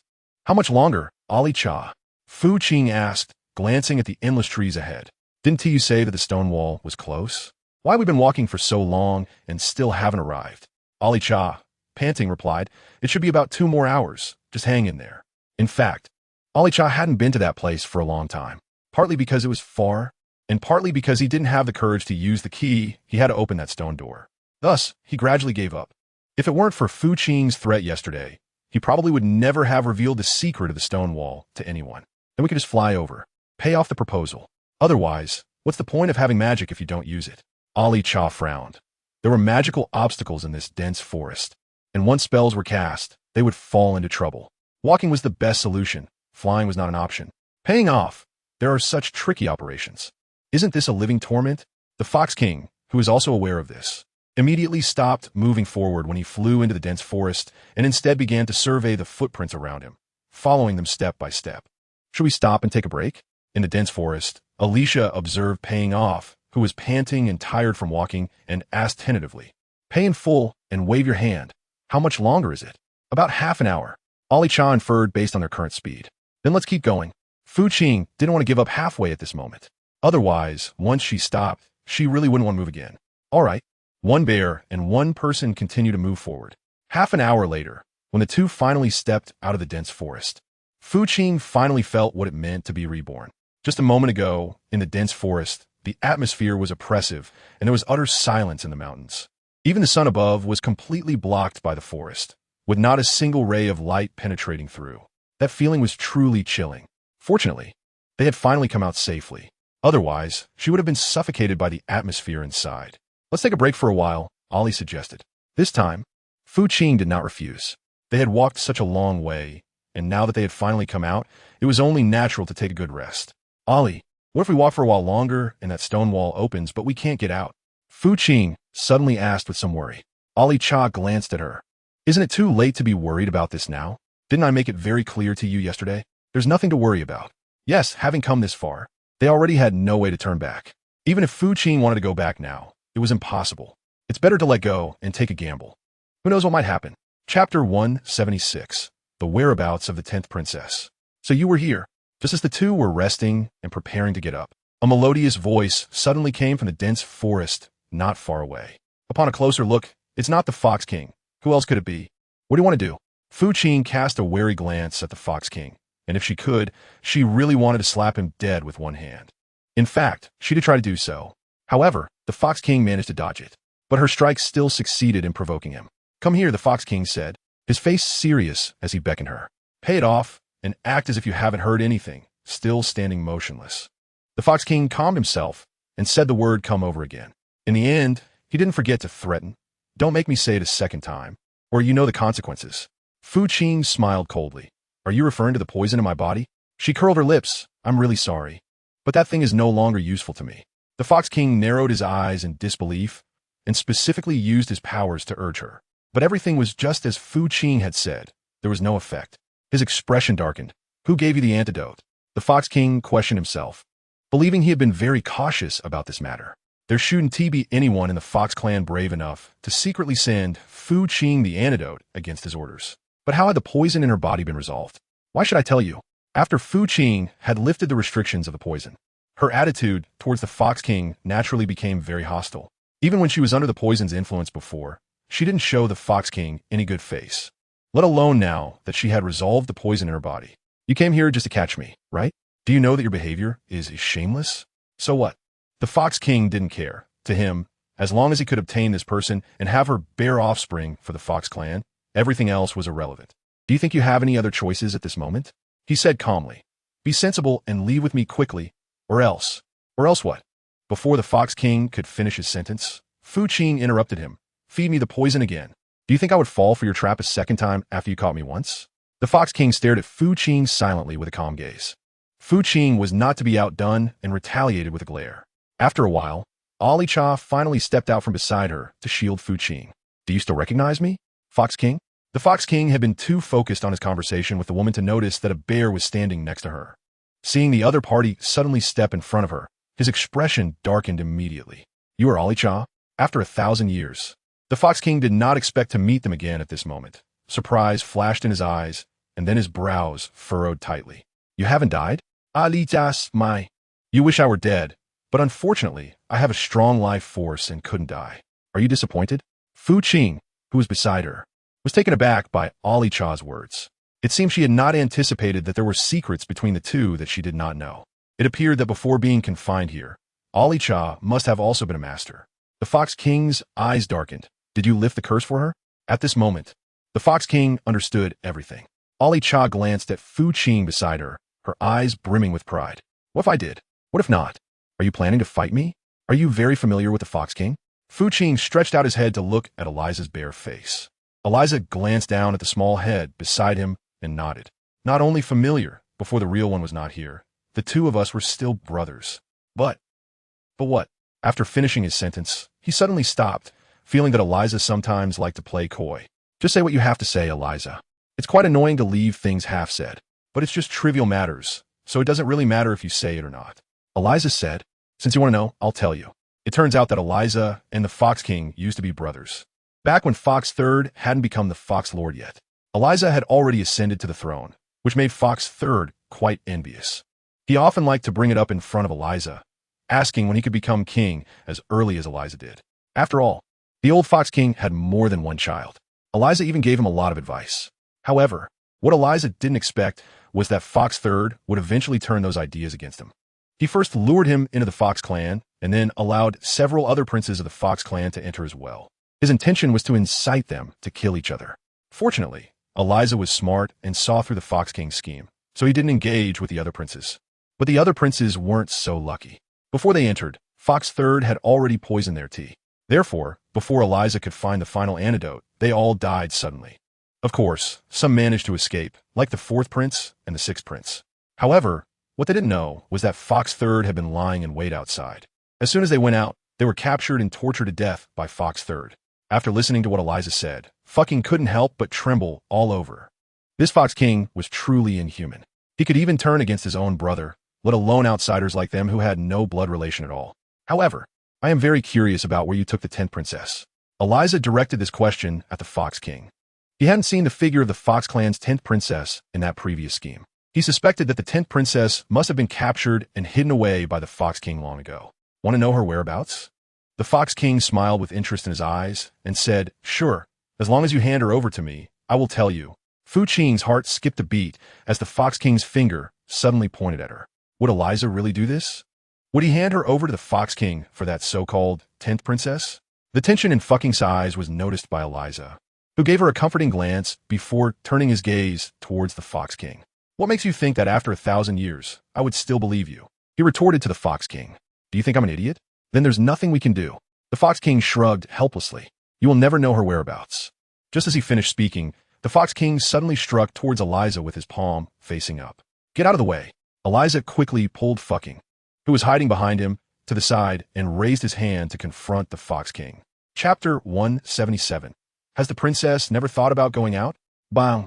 The two streams of magical power erupted around them, producing a deafening sound.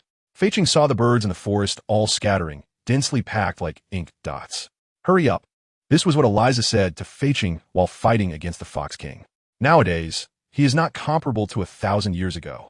His magical power is constantly weakening. Unlike the Fox King, who is full of strength. Who knows if he will be pushed back by the Fox King in the next moment. These are all unpredictable. "So what will you do?" she asked with concern. She could see that Eliza was not a match for the Fox King right now. If this continued, she feared that Eliza would suffer a serious blow from the Fox King. "Don't worry about me."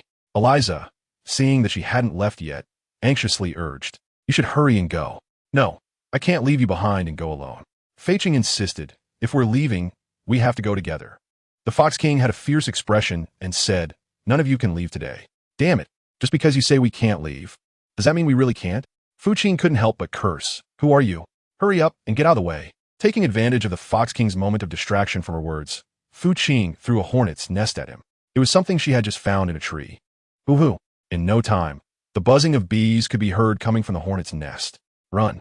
Fu Qing urged Eliza, who was holding the bare paw, to hurry. At this moment, Eliza would not hesitate any longer and quickly followed her to escape, even if the Fox King wanted to chase after them. It was difficult to free his hands at this moment due to the commotion caused by the swarm of bees. After paying off and escaping from Eliza, the two did not slack off because of it. "What should we do now?" Paying off the breath of inquiry, Eliza glanced at her and said, "What do you think? Let's go. First open the stone wall. After all, isn't that the purpose of their coming here?" Paying off didn't dare to hesitate, and the two walked towards the stone wall one after the other. The stone wall that Eliza mentioned was not large, resembling a small gatehouse. It looked like it could only accommodate one person's silhouette. After a while, it opened. "Should you go first, or should I?" Paying off the question. "It's fine if she walks in front, but if she walks behind, all she'll see is Eliza's brown fur. Let me go first." Eliza thought for 2 seconds and said, "What if there's danger inside later? With my current strength, I can still help you block it." "All right." Fu Qing didn't hold back with Eliza. She knew that Eliza was doing this for her own good. Therefore, she felt there was no reason to argue with him over this matter. The moment the fish-shaped jade pendant key was placed on the stone wall, both of them were blinded by a dazzling light and couldn't open their eyes. After a while, the brightness finally subsided. Paying off, and Eliza looked up, and with a rumble, the stone door opened above. "Let's go," Eliza urged. Fei Qing responded with a low voice. By the time the Fox King arrived, the two had already entered the stone door. This made him feel extremely irritable. "Wait for me. I will make sure you won't have it easy." Fei Qing and Eliza were unaware that the Fox King had already sent people to set an ambush outside the stone gate. The two of them first followed the stone cave forward. At first, the entrance was narrow, and both of them felt uncomfortable, especially Eliza, whose bare body seemed unusually large in the cave, as if it were blocking the air. But as they went further in, the entrance suddenly seemed to widen. Eliza, why do you think the entrance is so narrow, yet it gets more spacious as we go deeper? Asking with confusion, what is the mindset of the person who designed this? Could it be that they want people to give up? I don't know. Eliza honestly said, let's take a look inside. Fu Qing agreed. However, as they ventured further in, Ali Cha and Fu Qing discovered that there was still a hint of smoke and fire in the air. This surprised them and also brought them joy. Did this mean that besides the two of them, there was a third person in the cave? Just as they were feeling happy, a soft and weak voice suddenly came from not far away. Who are you? Cough, cough. The person was dressed in a light yellow outfit, with gentle eyes but a wary expression. Her black hair flowed down her back, giving her a fragile appearance. The 10th princess? Ali Cha immediately recognized the woman who was speaking. Fu Qing was taken aback. She looked at Eliza, then at the woman who had just been referred to as the 10th princess. What did you just call her? 10th princess? Is she the same 10th princess I know? Eliza did not respond to Fu Qing's question, her eyes fixed on her without blinking. The 10th princess, who had lived here for over 1,000 years, clearly did not expect anyone to remember her. A hint of confusion flashed in her eyes. You are. Eliza's eyes sparkled with amusement. Clearly the princess had forgotten her true self.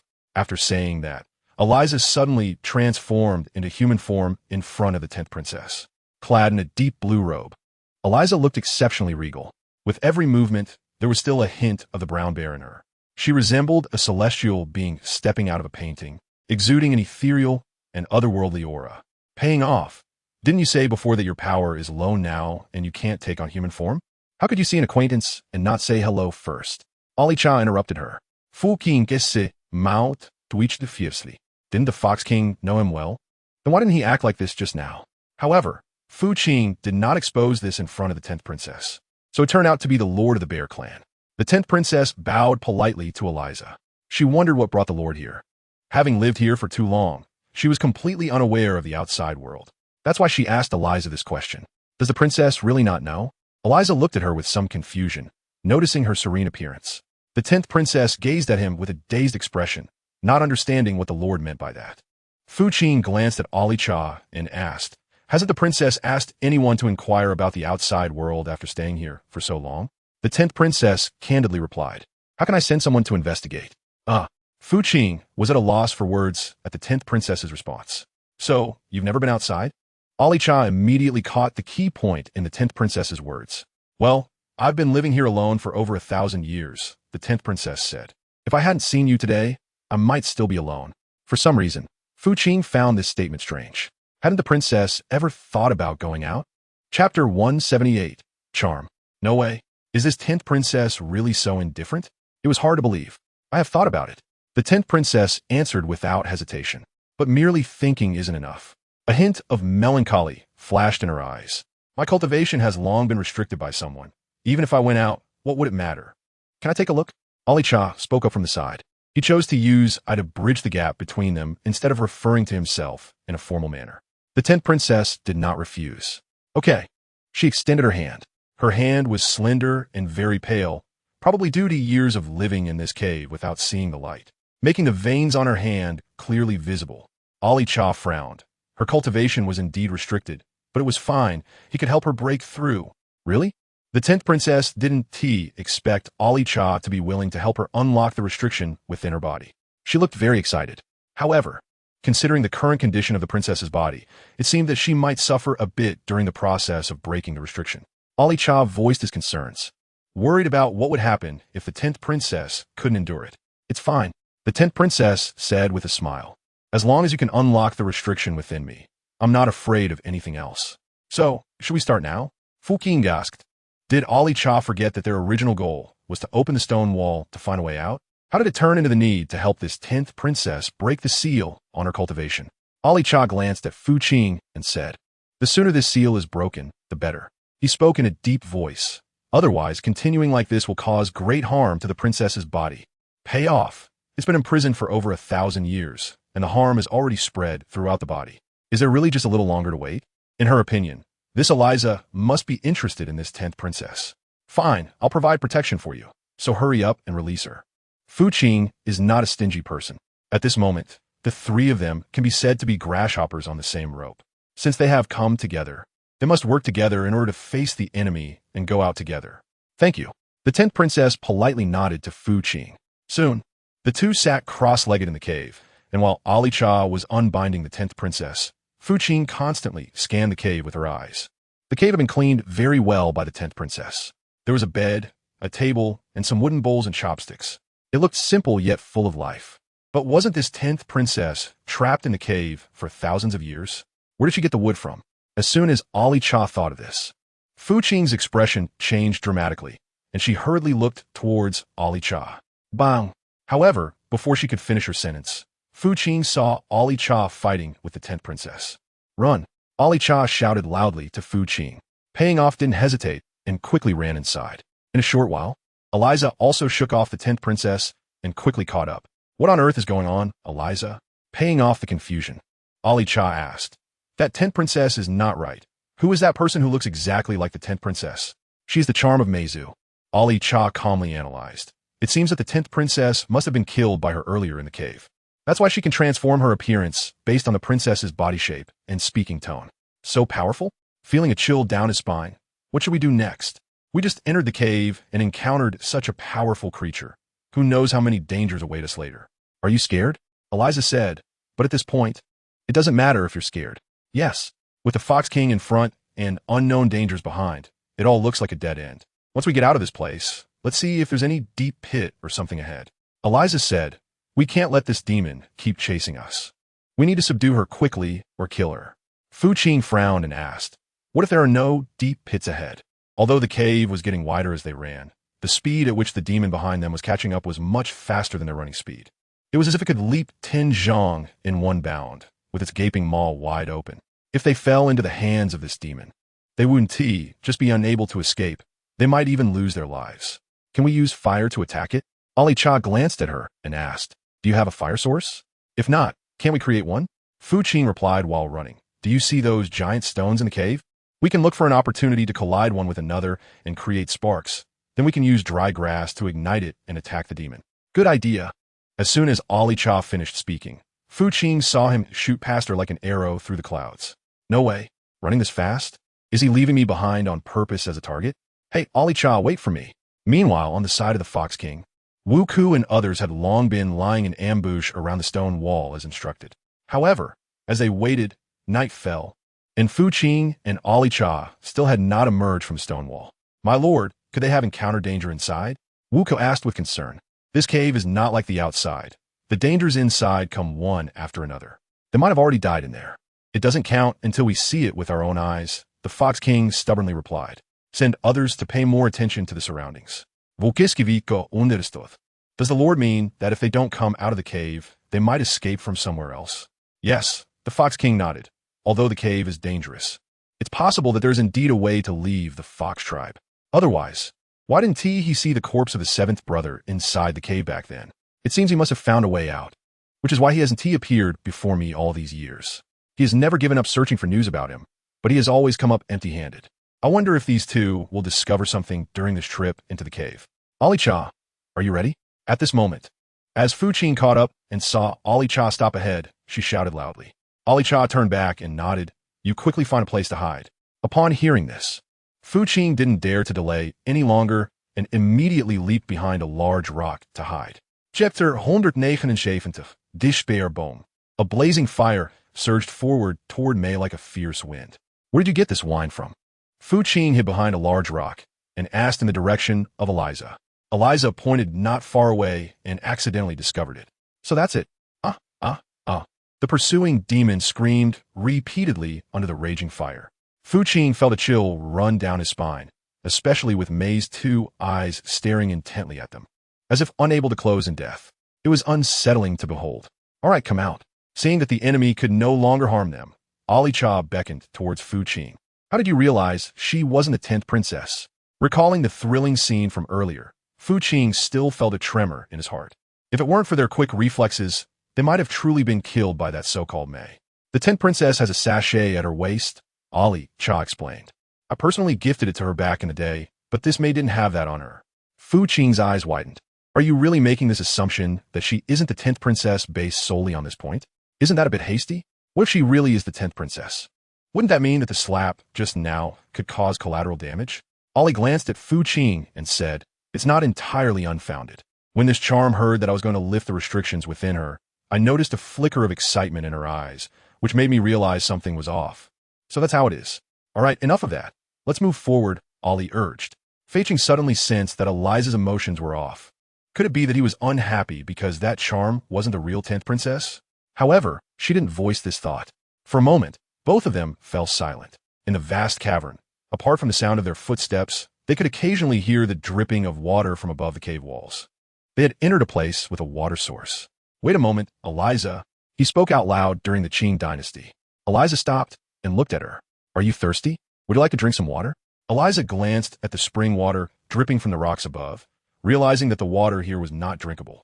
Just after Fu Qing had just picked up a handful of water and hadn't had the chance to drink it, she was suddenly stunned by Ollie Cha's words. Why? She thought the water looked quite clean, and they were in a cave, so it should be sweet and refreshing spring water. How could it be undrinkable? There's something in the water. After hearing this, Fu Qing immediately threw the handful of water he was holding into the air and asked, "What is it?" "A blood-sucking bug," Ollie Cha said word by word. Fu Qing took a deep breath. Just now, she was so focused on her thirst and wanting to drink water that she didn't pay attention. After hearing Ollie Cha's words, she began to look closely. Indeed, there were quite a few worms wriggling in the small puddle in front of her. This frightened her. "How'd you find out?" Clearing up the doubts, Ollie glanced around at the rock walls. "Don't you think it's too smooth here? It seems like water is dripping everywhere, yet the ground is dry, with no traces of being wet at all. So where did the water in this small puddle come from?" "Yes, it looks like water is dripping all around, but there are no water stains on the ground, and it shows signs of cracking. How could there possibly be water in this small puddle? This is clearly an illusion. Once someone falls for it, they might be doomed." After paying off the debts, a chill ran down her spine, giving her a sense of having survived a disaster. "Thank you, Eliza. If it weren't for him, she might have really fallen into the trap just now. Let's go, let's check ahead." Eliza said, "Staying here might be very dangerous." Fu Qing, upon hearing this, didn't dare to stay here any longer. The two continued forward through the cave, but it felt like an endless abyss. No matter how far they walked, they couldn't reach the end. This made Fu Qing feel increasingly restless. "Ah, Li Jia, do you think this cave is a bottomless pit?" she said impatiently. "We've been walking for so long and still can't see the end. We're not going to keep walking like this forever, are we? If that's the case, I really might go crazy." "Absolutely not." In response to Fu Qing's agitation, Ollie Cha remained calm. Seeing Ollie Cha's serious and composed demeanor seemed to soothe Fu Qing's restless heart. They had been walking in the cave for an unknown amount of time, feeling parched and exhausted, with their feet nearly numb. Even so, they did not give up. Suddenly, a gust of wind blew in from ahead. Fu Qing faintly caught a whiff of osmanthus fragrance. This brought a moment of clarity to her mind. "Are we about to go out, Eliza?" Fu Qing asked excitedly. "I can smell the osmanthus. Can you smell it too?" In the end, Fu Qing didn't forget to greet Eliza. "Yes." This time, Eliza did not hesitate. He also smelled the osmanthus fragrance, not just Fu Qing. His emotions surged. How long has it been? How long has it been since he last smelled the fragrance of flowers? In this dense forest, apart from the man-eating flowers and vines, Eliza had never smelled any other floral scents. How could he not be excited? "Let's hurry up." This time, there was no rebuttal to Eliza's words. The two unconsciously quickened their pace, until a small light suddenly appeared in front of them. Only then did they become more certain the exit of the cave was ahead. "Eliza, let's have a good meal after we get out." Fu Qing has already started to imagine the scene of indulging in a feast after going out, to the point where his face is filled with indescribable excitement and smiles. Ollie Cha also wears a smile on his face. No problem. As they watched the light spot grow larger until it became a beam of light that illuminated the area before them, they realized they had arrived at a paradise. There are mountains and water, as well as various trees. When they turned back to look behind them, there was no sign of the cave they had just walked through. What on earth is going on? Fu Qing was bewildered. Had he given them hope only to plunge them into despair? Heaven wouldn't play such a joke on them, right? Eliza frowned, unsure. In fact, this scene was something he hadn't anticipated.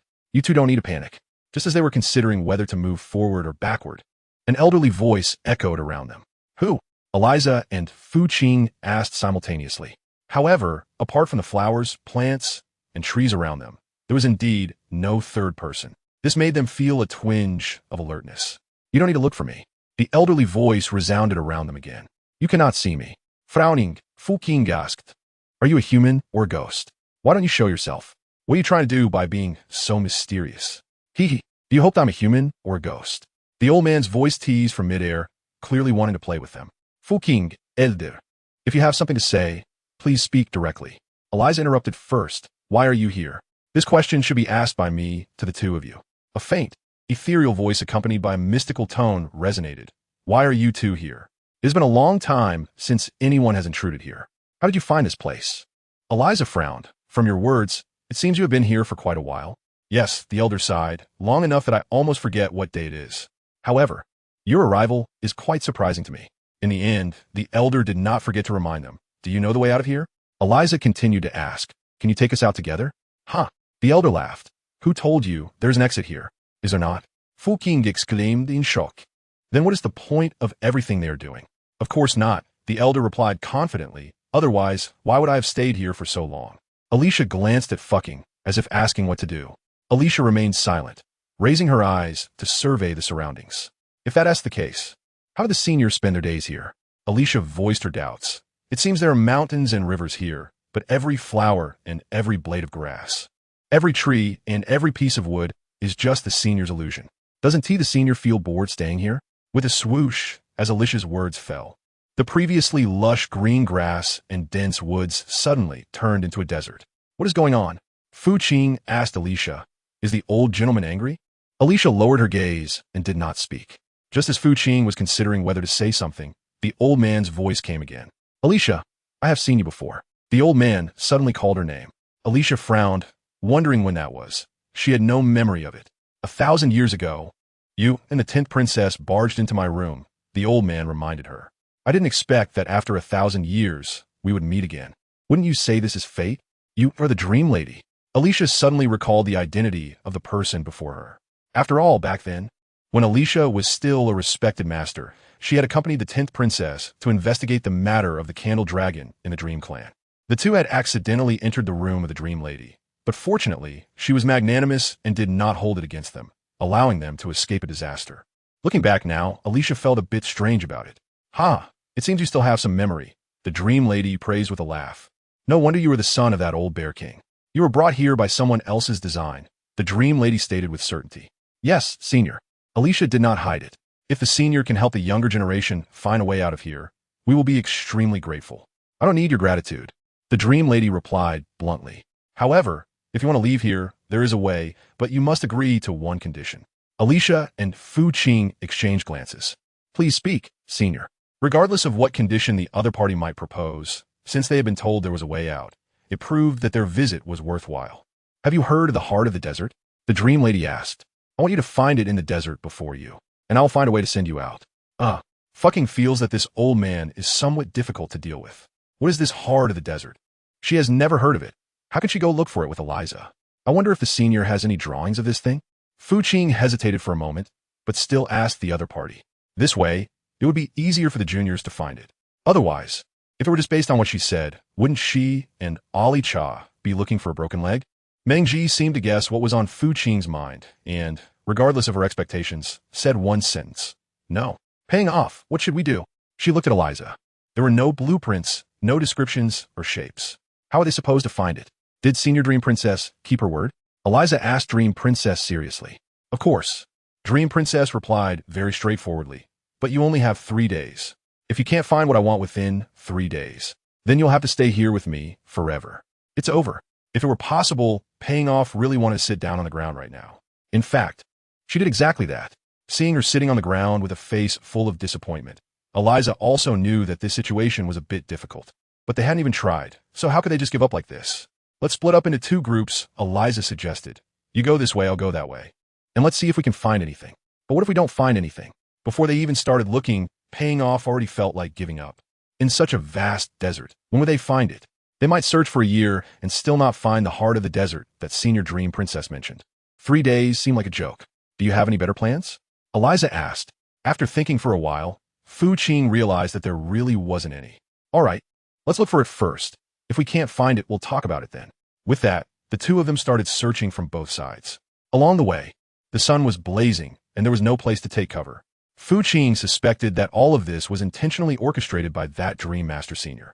However, she couldn't voice her thoughts and could only vent her frustrations in her heart towards that Dream Master Senior. On the other hand, Eliza had also gained nothing. The two finally sat down after meeting at the location they mentioned. At that time, the sun was still hanging in the sky, seemingly determined not to let them off easily without a good roasting. Chapter 181. Return to the East Sea.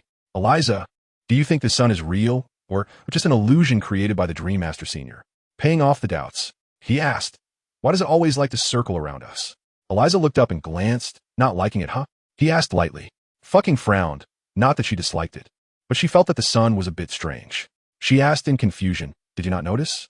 The desert heart we were searching for all this time. This sun has been following us all the way. I suspect this sun has come to life.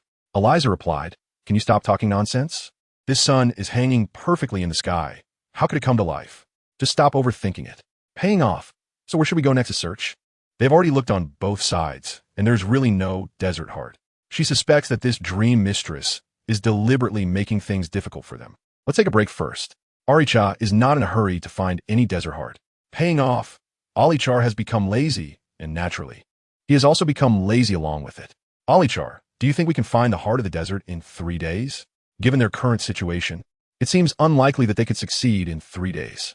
It might even take 3 years. Are you very worried? Alichar asked with a smile. Pay off. Nonsense.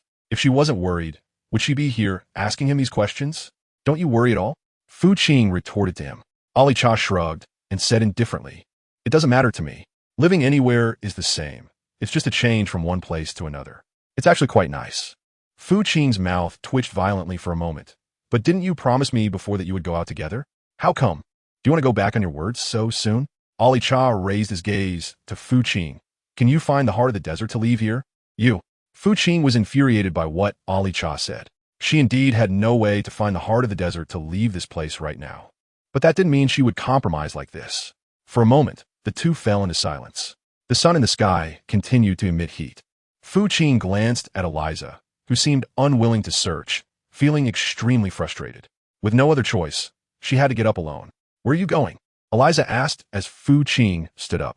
Don't waste your effort. You won't find the heart of the desert. Fu Qing, I haven't even tried yet. How do you know I won't be able to find it?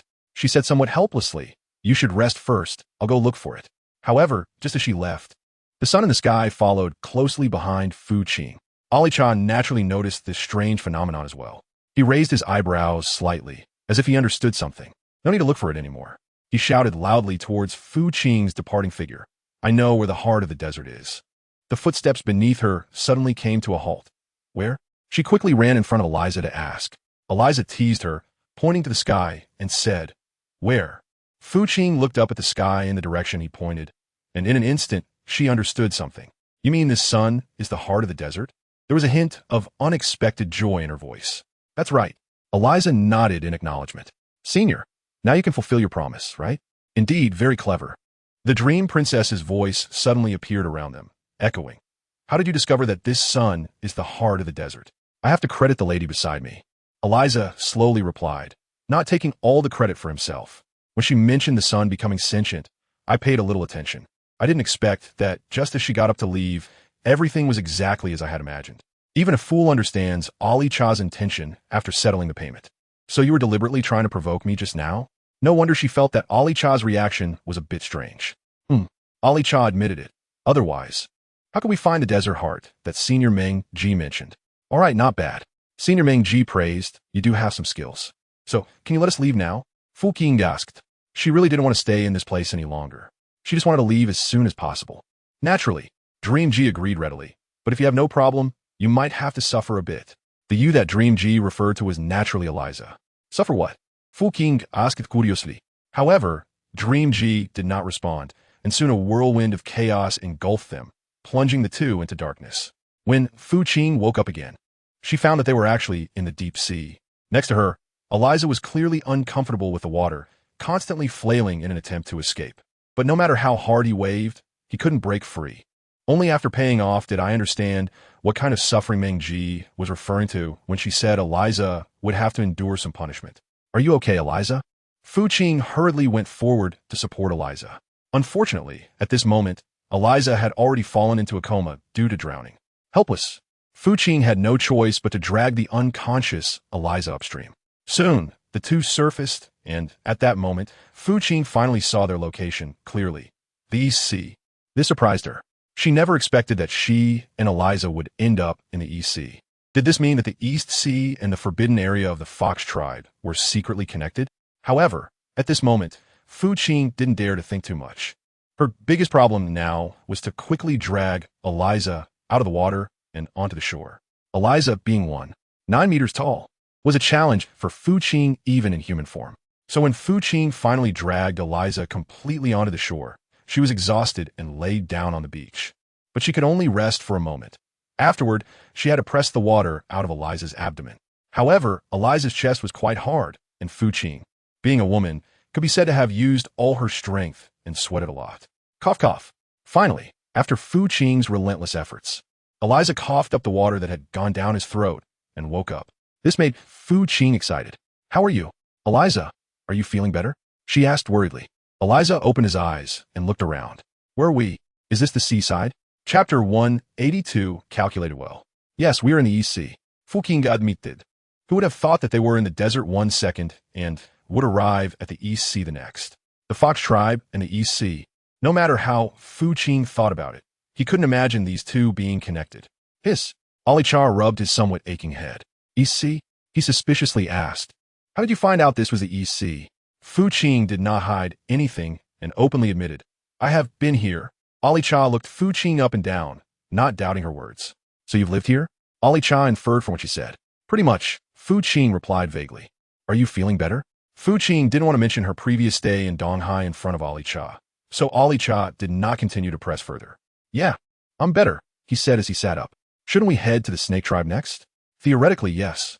In front of Ali Cha, Fu Qing did not hide her thoughts and added, "If you don't want to leave, I can stay here and hang out with you for a couple of days." "No need," Ali Cha refused without thinking. "Let's go now." They had already spent too much time in the Fox tribe.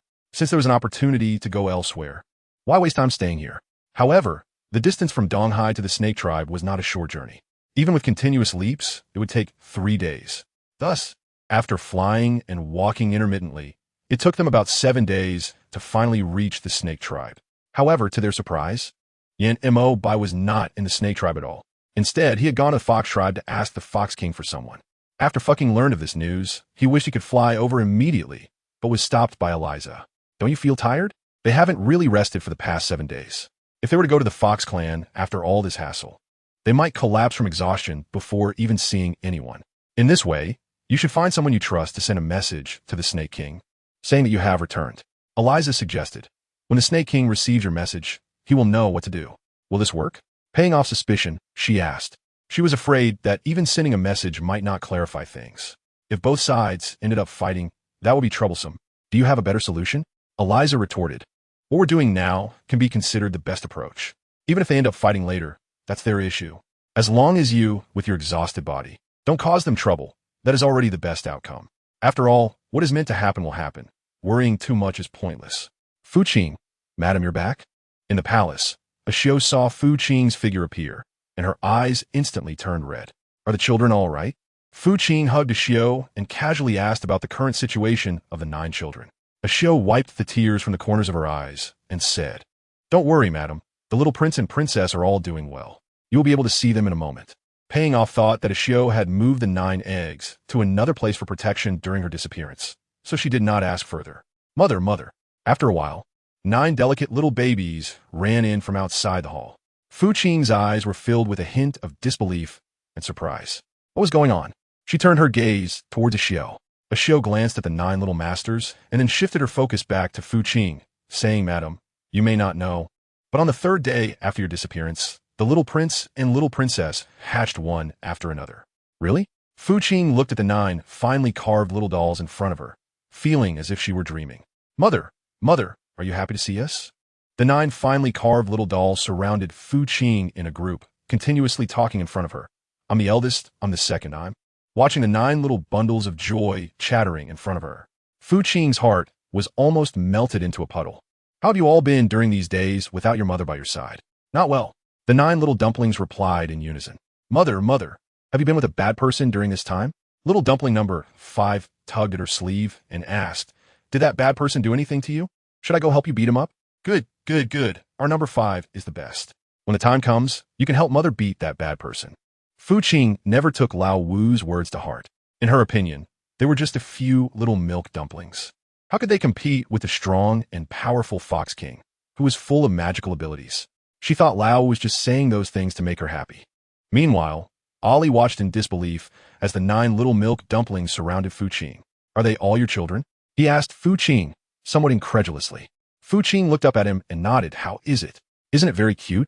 Mother, what's going on with this brown bear?" The eldest standing on her right asked. "How did it come here with you to the snake tribe?" Fu Qing raised her eyebrows. "How do you know he's a bear?" She hasn't mentioned Eliza's identity in front of these little milk dumplings. How do they guess? The eldest pouted. "Of course, we saw it with our own eyes." He said proudly, "Mother, we're not just ordinary children. You can't treat us like kids anymore." "Oh, is that so? Then do you know about your father's trip to the Fox clan?" Fu Qing asked. "We do." The eldest admitted honestly this was actually proposed by the 9th brother. "He told father that you were at the Fox clan, paying off. Aren't you afraid that dad will get hurt? That Fox King is almost like a madman now. Even if Yin Mo Bai is strong, he might not necessarily gain any benefits from him. This is all something dad should bear." "Shout," Gio said angrily. "Who told dad not to protect mom well? He deserves to be punished. Paid off. But mother, you don't need to worry too much." In the end, a few little milk dumplings were still worried that Fu Qing might be angry because of this matter, and hurriedly explained to comfort her. That Fox King, even if he devoured someone else's golden core to enhance his magical power, he couldn't cause any harm to father. Yes. At most it would just leave a little mark on father's face. It won't hurt him. This point has already been calculated by Lao Jiao. Chapter 183. The true self is the best evidence. Calculated? Fu Qing looked at Xiao Jiao with a strange expression and asked, "Xiao Jiao, when did you learn to tell fortunes?" She was puzzled. Hee. A shy smile appeared on Xiao Jiao's face as she replied, "Mother, I was just joking with Big Brother and the others. How could I possibly know how to tell fortunes? If you want to talk about fortune-telling, you should look at Lao Qi. He can predict people's life and death. Isn't that right, Xiao Qi?" The corner of Fucking's mouth twitched fiercely. "Is what you said true, 9th brother? Xiao Qi, you can deduce a person's life and death. Why does this sound so fantastical?" Xiao Qi didn't expect that the matter would actually involve him. He was taken aback for a moment and said seriously, "Yes, but this can only be calculated when the other party is in the most dangerous situation, and it must be sworn by blood." "Very dangerous?" Xiao Qi thought for a moment and nodded. "This is someone else's fate. And peeking into someone else's fate inherently involves the leakage of heavenly secrets, which naturally carry certain dangers." All right. Fu Qing was initially thinking of asking Xiao Qi to help her deduce Yin Ma Bai's fate. At this moment, hearing his words, she lost all desire to calculate. Meanwhile, after Yin Ma Bai arrived at the Fox clan with Shi and the guards, the Fox King did not come out to greet them immediately. Instead, he chose to let UK deal with it. After meeting with the Snake Lord, UK stepped forward to bow to Yin Ma Bai. Yin Ma Bai's indifferent gaze swept over UK. "Where's the Fox King?" It was obvious that Yin Ma Bai did not intend to waste time on a minor character like UK. UK was taken aback upon hearing this. "The Lord has business and just stepped out," he replied respectfully. "What a coincidence." Yin Ma Bai's voice was low, clearly not believing UK's words, and he intended to force his way into the Fox clan, but was blocked by UK and his men. "What are you doing?" Yin Ma Bai frowned at UK, his tone displeased and cold.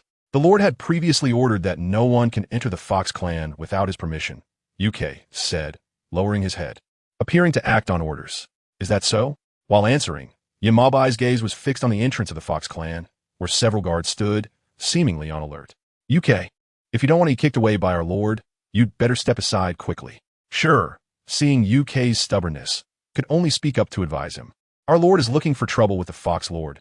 You, a mere guard, coming out is just asking for trouble."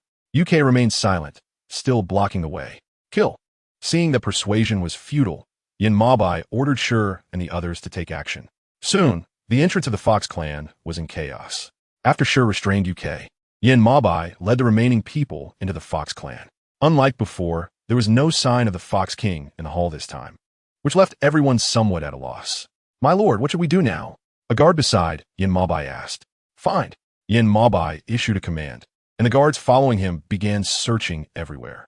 Yin Ma Bai stood motionless in the hall of the Fox clan, as if waiting or pondering something.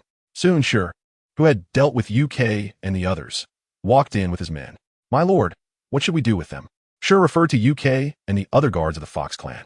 At this moment, UK and the Fox clan guards were all being escorted by the Snake clan guards, unable to struggle or move.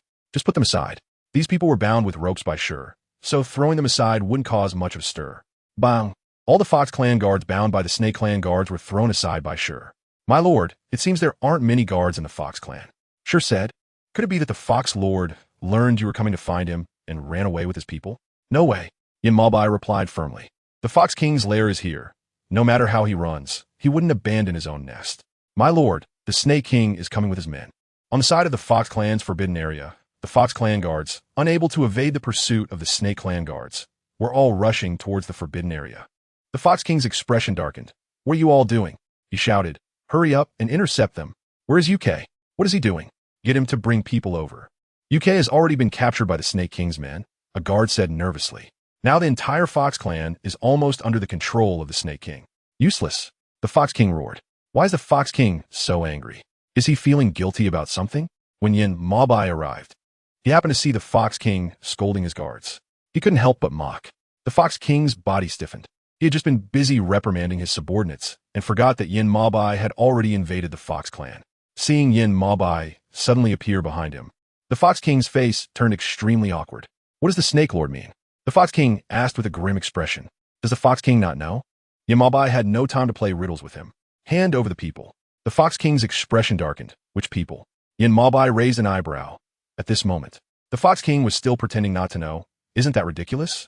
Isn't my wife the one you personally captured and brought to the Fox clan?" "Huh. Does the Snake Lord have any evidence?" The Fox King thought his actions were flawless, and no one would know. But he forgot. The 9 cubs born by Qing were not ordinary cubs. It had long been deduced that the person had been captured by him and brought to the Fox clan. How could there be no evidence? "Want evidence?" Yin Maobai asked. "I'm the best evidence." As soon as he finished speaking, golden light shot quickly towards the Fox King. Bang! The Fox King turned to evade, but the guards behind him were unfortunate. They were instantly scattered by this golden light. "You!" The Fox King hadn't had time to speak when Yin Maobai's figure shot towards him. The two immediately began to clash in midair. The sky was filled with fire and the sound of collisions echoed throughout the Fox clan. The Fox clan guards, seeing the two great lords fighting, all took a defensive stance. They had not forgotten the Fox King's order to guard the so-called forbidden area of the Fox clan. Chapter 184, Mother. Are you really going to the Fox clan? In the Snake clan's palace, Xiao Ju looked at Qing's serious expression and couldn't help but worry, given your current condition. Going to the Fox clan won't help father at all. It might even make him worry. Qing, do you all really think so little of Mother? After all, she is the second princess of the Dragon clan. Previously, she lacked substantial magical power because there was no dragon pearl within her. But now that her dragon pearl is full, it means her magical power is quite good. It's really surprising that they look down on her like this. No, Mother. Xiao Jio and the others, seeing Qing's misunderstanding, quickly explained. It has nothing to do with how much we believe in her. Yes, Mother. The eldest added. It's just that the Fox King is no longer the same as he used to be. He has someone else's golden core within him. And even father might only be able to reach a stalemate with him now. Qing twitched the corners of his mouth. Does your father know about this? The 9 little milk dumplings nodded in unison. Of course, father knows. But it seems that father doesn't take the Fox King seriously at all. Paying off. Sometimes she really couldn't understand whether Yin Maobai was so powerful that he didn't take any difficulty seriously, or if he truly didn't care about the possibility of getting hurt. Mother, where are you going? The 9 little milk dumplings in the palace quickly called out to her as they saw her walking outside. Qing glanced at the 9 little dumplings and said, Mother wants to go out to cool off. Do you want to go with her? The 9 little dumplings exchanged glances and nodded. Soon after, a long tail appeared behind Qing. Meanwhile, on the Fox tribe side, Yin Maobai and the Fox King were locked in a fierce battle.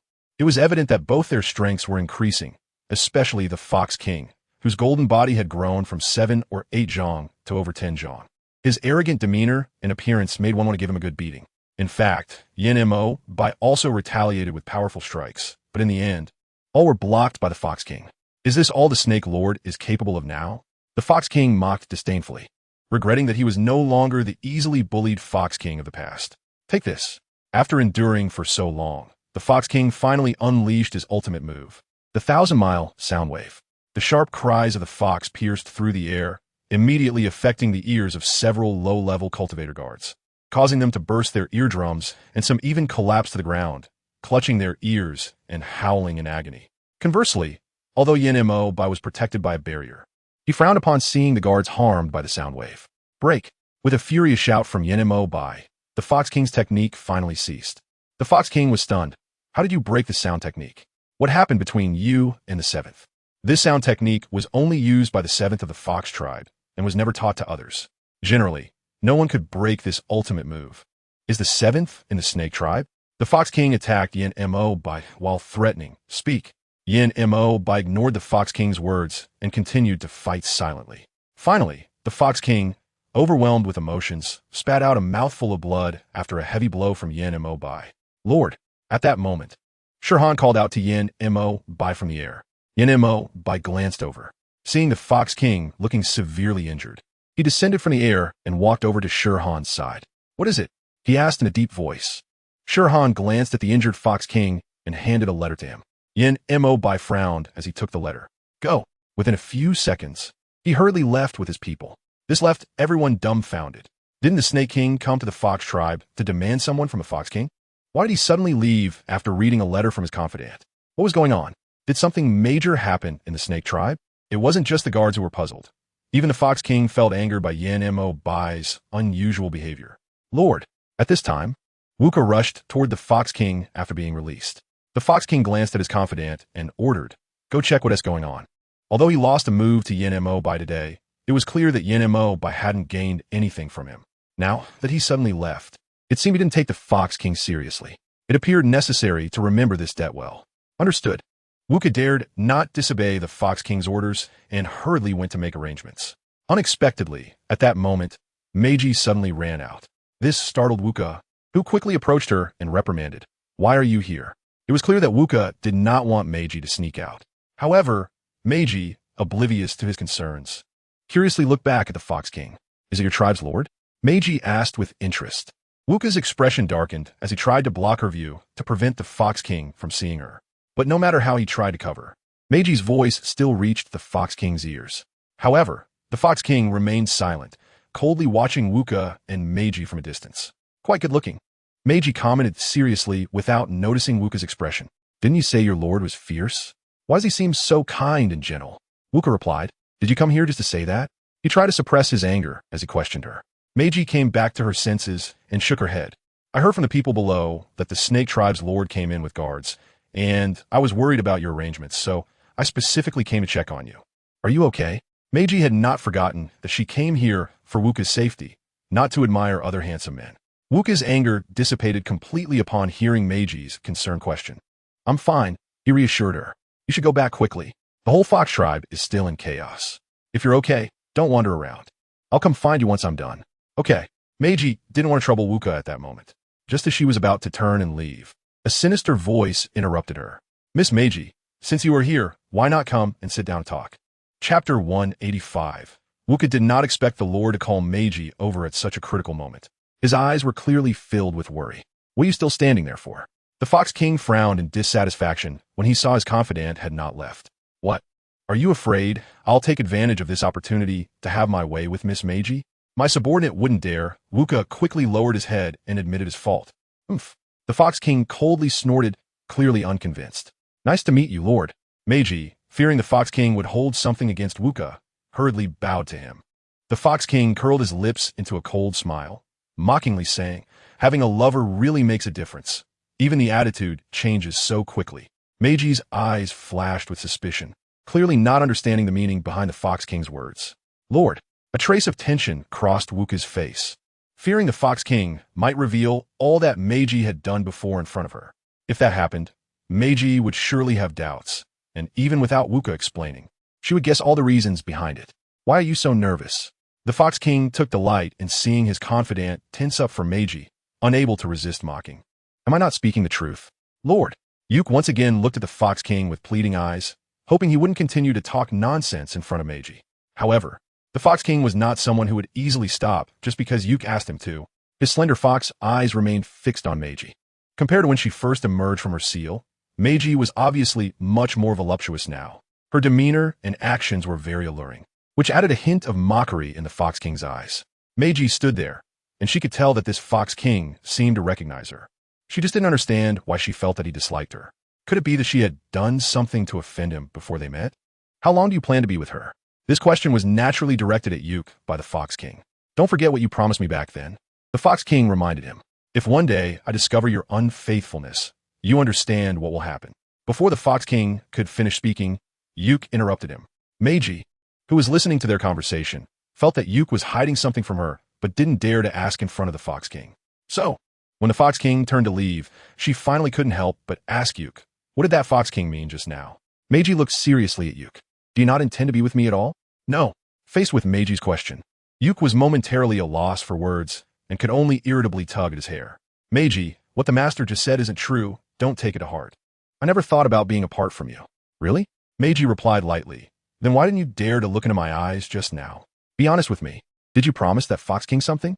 Yuke's expression turned serious. Don't ask so many questions, okay? Meiji, I won't leave you. Just believe me this time, all right? Seeing Yuke's troubled expression, Meiji knew that continuing to press would only make him more upset, so she decided not to dig deeper. All right, then I'll believe you this time. Meiji said earnestly, but if later you really want to separate from me, I won't mind. She was very clear that in everyone's eyes, she might be the villain. But in Yuke's eyes, she was not. She didn't want to make him sad, nor did she want to put him in a difficult position. That won't happen. I will never be apart from you. Yuke asserted his stance first. Since the day he decided to be with Meiji, he had never thought about separating from her. Not even if the master ordered it. Unless he died, he would absolutely never agree to it. Mother, father is back. In the garden, Xiao Jiu quickly spotted Yin Maobai rushing over from distance. It seemed he had just returned from the Fox tribe. He was still wearing the same robe he had left in that morning, without having had time to change. Master, Fu Qing saluted Yin Maobai in the direction. You're back. Yin Maobai asked as soon as he saw her. His indifferent eyes kept scanning Fu Qing, as if he was wondering if she had been injured during this trip. Fu Qing nodded and said, I heard from Xiao Jiu that you went to the Fox clan. Is it because of me? Yin Maobai bit his lip and replied, Not entirely. A hint of disappointment crossed Fu Qing's eyes. Dad, why are you so bad at speaking? Little Seven interjected. You went to the Fox clan, clearly for Mom. How can you answer so ambiguously? Yeah, Dad, hurry up and answer Mom again, urged the second child and the others. Why are all of you out here? Yin Maobai's gaze suddenly shifted to the 9 little dumplings. Didn't I tell you to stay in the room and cultivate? Hee. The fifth child made a face, Dad. Why are you so fierce? We saw Mom happy and came out to see what was going on. Exactly, Dad. As the saying goes, cultivation is not achieved in a day. It needs to be gradual. How can we stay in the training room all the time? Aren't you afraid we'll get bored? Facing the criticism from the 9 little dumplings, Yin Maobai ignored them and instead looked at Fu Qing. See? I say one thing, and he has to say several. Puffed. Fu Qing couldn't help but laugh when she saw him complaining so seriously in front of her. Aren't they right? In this regard, Fu Qing stood with the 9 little milk dumplings. Cultivation is not something that can be achieved in a day. Since they are tired, it's perfectly fine for them to take a good rest. Why do you insist on having them stay in the training room all day? Daddy is clearly being harsh on us. Little Gio complained. Mother, you have to stand up for us. Daddy is not good to us at all. During the time you weren't here, Daddy didn't come to see us.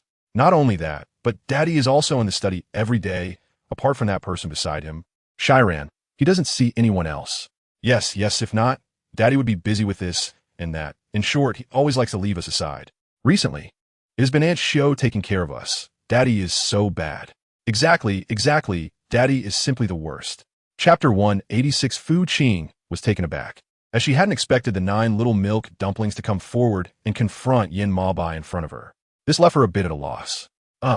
She raised her gaze to glance at Yin Maobai, seeing that there was no expression on his face. It seemed as if he felt no guilt at all for what he had done before. This made it difficult for her to speak. Mother, are you too afraid to blame Father? Little Gio seemed to see through Fu Qing's thoughts and proactively undermined her. Who said that? Paying off the random denial. The eldest suggested, then you say Dad in front of us.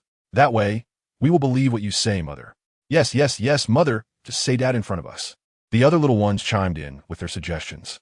They were well aware that their mother was somewhat timid in front of this father. They needed to get their mother to break this routine. She couldn't continue being this timid. Pay off.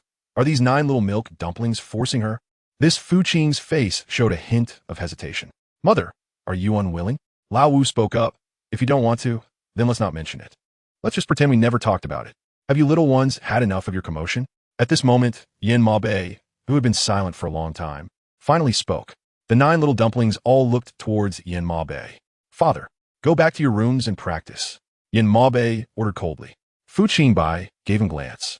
Why are you so fierce? Look at how scared they are. Yin Ma Bai's eyes carried an ambiguous depth. Are you feeling sorry for them? Of course. Fu Qing replied to Yin Ma Bei with irritation. They are my children, and I don't feel sorry for them. Should I keep them here for you to feel sorry for? Will you feel sorry for them? Of course, Fu Qing didn't say this out loud. Xiao Jiao and the others secretly gave Fu Qing a thumbs up. Their mother was really impressive. Just look at their father, who was now silent and clearly stunned. So, do you want them to stay here forever? Yin Ma Bei hesitated for a few seconds before slowly speaking. What do you mean? Fu Qing furrowed his brows. Could it be that their presence here was bothering the Lord? Paying off is clearly a misunderstanding of Yin Ma Bai's meaning. Yin Ma Bai was silent for a few seconds. The real one wants to have a private talk with you.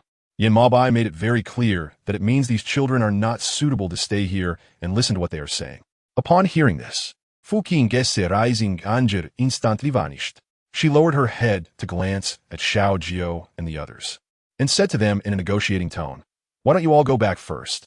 Wait until mother and father are done, then you can come out. Xiao Jiao and the others looked at Yin Ma Bai and then at Fu Qing. All right, then we'll go back to the room first, mother. Goodbye, mother. Goodbye, mother. Goodbye, mother. The 9 little ones waved goodbye to Fu Qing in turn. After they left, Fu Qing retracted her smile and then looked towards Yin Ma Bai. All right, they have all left. If the respected lord has anything to say, just say it directly. Please sit. Yin Ma Bai did not get straight to the point, but politely invited her to sit down first. She paid off without being pretentious and sat down on the stone bench in front of her.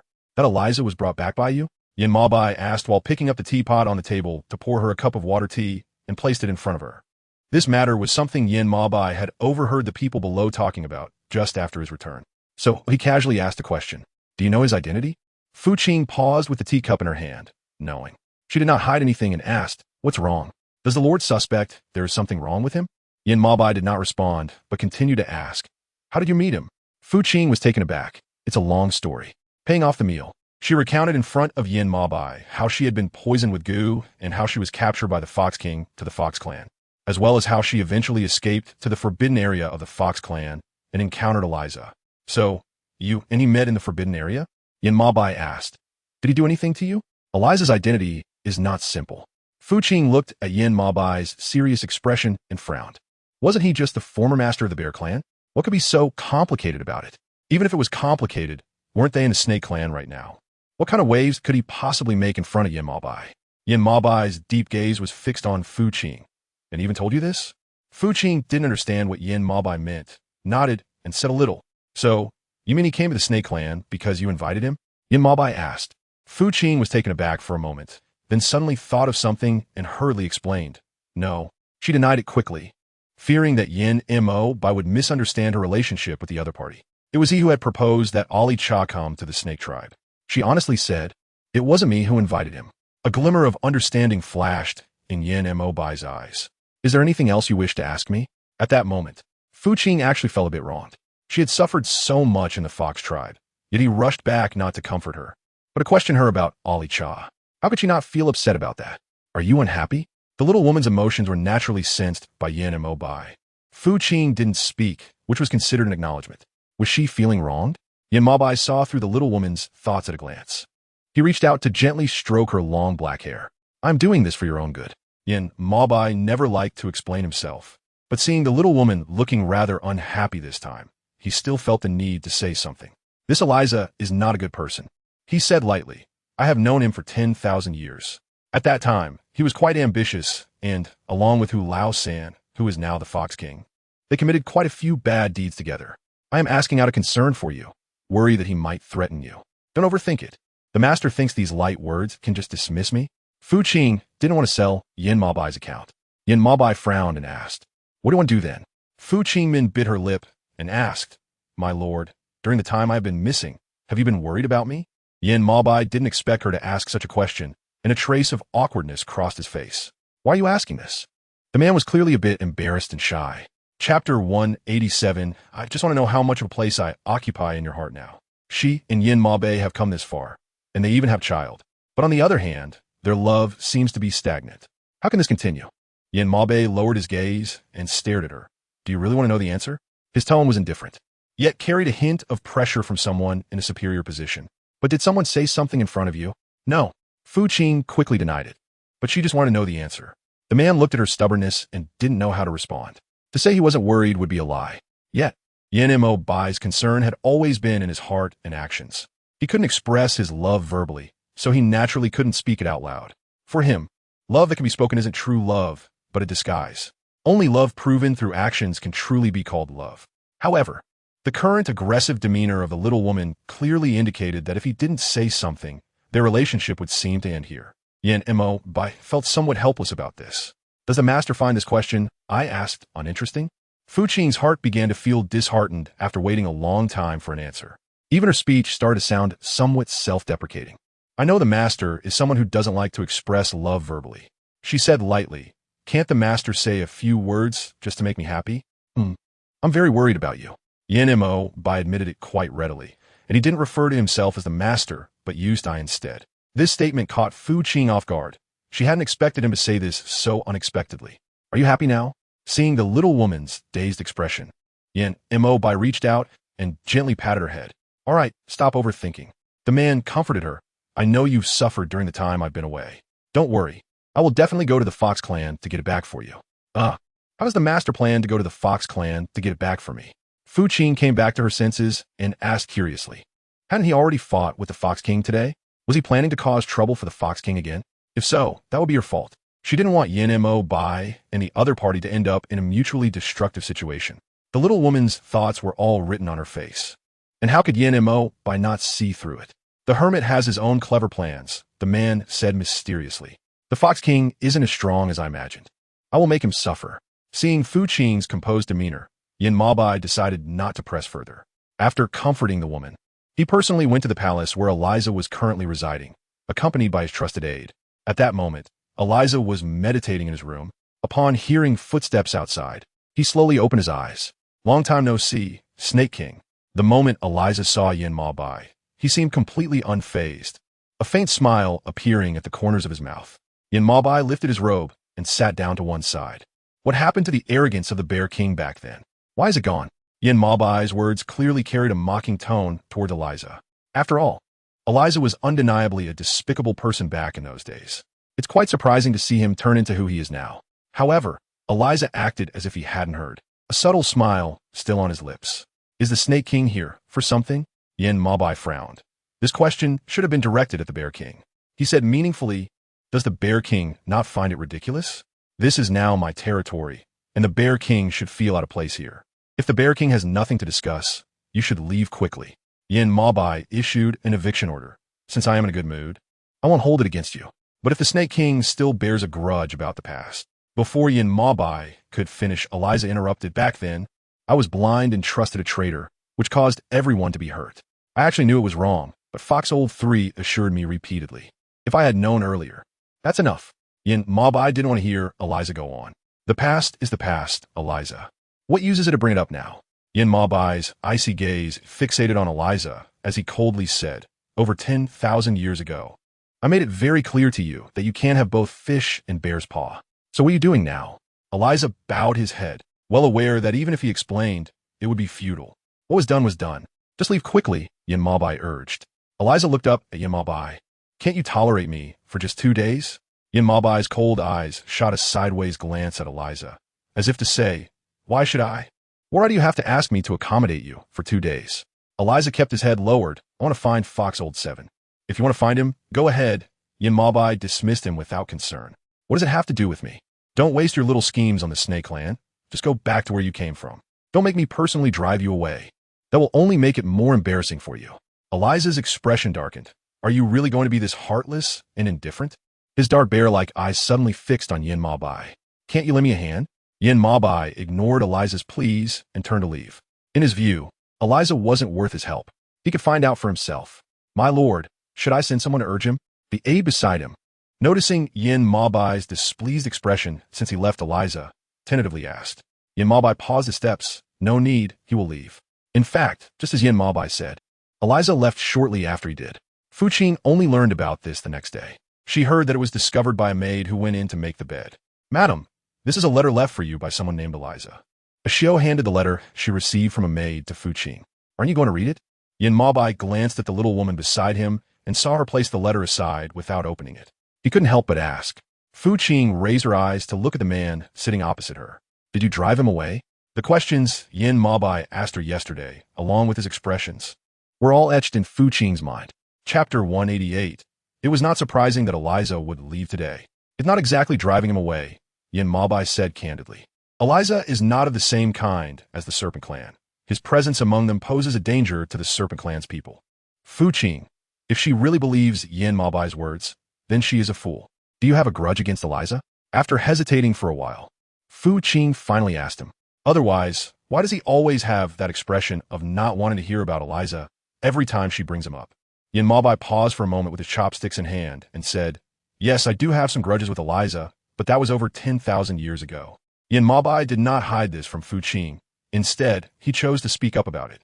This surprised Fu Qing, as she did not expect him to be so straightforward and candid. "What kind of grudge?" Fu Qing tentatively asked. Yin Mobo raised his eyes to glance at Fu Qing, and after a moment of hesitation, he said, "You will know in the future." Upon hearing Yin Mobo's words, Fu Qing realized that he was unwilling to mention the past, so he did not continue to ask. "In a while, you accompany me to meet someone." After pondering for a while, Yin Mobo suddenly suggested. A hint of confusion flashed in Fu Qing's eyes. "Who?" Yin Maobai didn't say who it was. "Only, you'll know when you go." "Baha?" After finishing breakfast, Fu Qing, under Yin Maobai's introduction, met someone she didn't expect. Wasn't he cultivating in the Sea of Yumming? "Why is he back?" "Madam." Baha looked less immature than before, and overall seemed much more mature and steady. "What does this mean?" Fu Qing's puzzled gaze fell on Yin Maobai. "Madam, I am here specifically to protect you." Baha looked at Fu Qing seriously and said, "I heard from the Serpent Lord that Madam has been vulnerable to harm recently. So the Serpent Lord sent me to protect you for a while." "What about your cultivation then?" Fu Qing asked. "Will following me hold you back?" "Bahar's cultivation has greatly improved compared to before." Yin Mo Bai reminded, "It's actually you who should take the opportunity to consult Bahar when you have time. He can help you." Paid off. Does this mean that she's being looked down upon for her low cultivation? The lady is exceptionally wise, and I believe that even without Ba's help, she would still reach new heights. Ba said with a grin. Fu Qing could no longer speak. In the end, it was unclear what Yin Maobai and Baha had discussed. In any case, after Yin Maobai went off to attend to his matters, Baha closely followed her, looking as if he feared she would disappear again. "Madam, would you like to take a look at the letter from that young master Eliza?" Ashio, who was nearby, did not forget the letter that Fu Qing had set aside earlier that morning and could not help but remind her. She was worried that Fu Qing would not remember where she placed the letter when she needed it later. "Bring it here." Now that Yin Maobai was no longer present, she felt no need to hold back. This morning, she had refrained from opening the letter immediately because Yin Maobai was having breakfast with her, fearing the other party would overthink it, so she chose to set the letter aside. Now, with Ashio's reminder, she naturally took the letter from Ashio's hand and began to read it. The content of the letter was very simple. It was nothing more than thanking Fu Qing for spending a very pleasant time together during this period. Eliza then informed her that he would not be bothering the Snake Clan for a while due to an important matter he needed to attend to, and advised her to take care of herself, saying he would be leaving. "Madam, would you like to write a letter to contact this young master Eliza?" Ashio tentatively asked, seeing her frown. "No need." Fu Qing refused without a second thought. Since he wants to leave, let him go. Not to mention the grievances between him and Yin Maobai. Just based on the tone Yin Maobai used to speak to her this morning, she knew this was not something a woman like her could intervene in. "Has anything happened with the Snake Clan recently?" Fu Qing casually asked the question. Ashio's eyes flashed with confusion. Did the lady mean that Princess Qing Feng is still with the Snake Tribe? Fu Qing straightforwardly asked. Ashio suddenly realized and nodded yes. "Ma'am, I heard that it won't be long before the Phoenix King comes to take her away." "What does that mean?" Fu Qing looked at Ashio in confusion. Seeing this, Ashio didn't continue to hide it. This Princess Qing Feng has changed completely since being rescued by the Lord. She had killed quite a few Snake Tribe maids before, and after being warned by the Lord, she had restrained herself for a while. However, yesterday, this Princess Qing Feng seemed to have gone mad and tortured the two maids sent by the Lord recently to the point of exhaustion. It is said that when the guards found those two maids One of them had her eyeballs gouged out. Upon hearing this, Fu Qing couldn't help but break out in goosebumps all over her body. This is so perverse. In her opinion, Princess Qingfeng's psyche must be twisted. Otherwise, how could she do such crazy things? What did the Lord say about this? Fu Qing, filled with confusion, asked, should there be a punishment? With such a big incident happening, could Yin Maobei really remain indifferent? That doesn't seem to be his style. After all, those maidservants were also raised by their parents. Princess Qingfeng's actions clearly challenge Yin Maobei's bottom line. Xiao lowered her gaze. The Lord had said nothing at that time. She calmly replied. He only said to let the Feng Wang personally come to take the person back. Otherwise, he would deal with Princess Qingfeng according to the rules of the Serpent Clan. I see. Then Princess Qingfeng should be in the prison now, right? Yin Maobei's statement clearly showed that he was angry. However, he did not do anything excessive to Princess Qingfeng in front of the Feng Wang. If the Feng Wang continues to remain indifferent, then he could only kill Princess Qingfeng to vent the anger for the families of many serpent maidservants. Madam, are you asking this because you want to see Princess Qingfeng? Asu curiously asked Fu Qing. Fu Qing shook her head, deciding against it. This Princess Qingfeng was now a person devoid of reason, and visiting her might only drive her further into madness. It was better not to provoke her.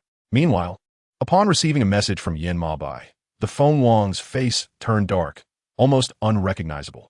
Damn it!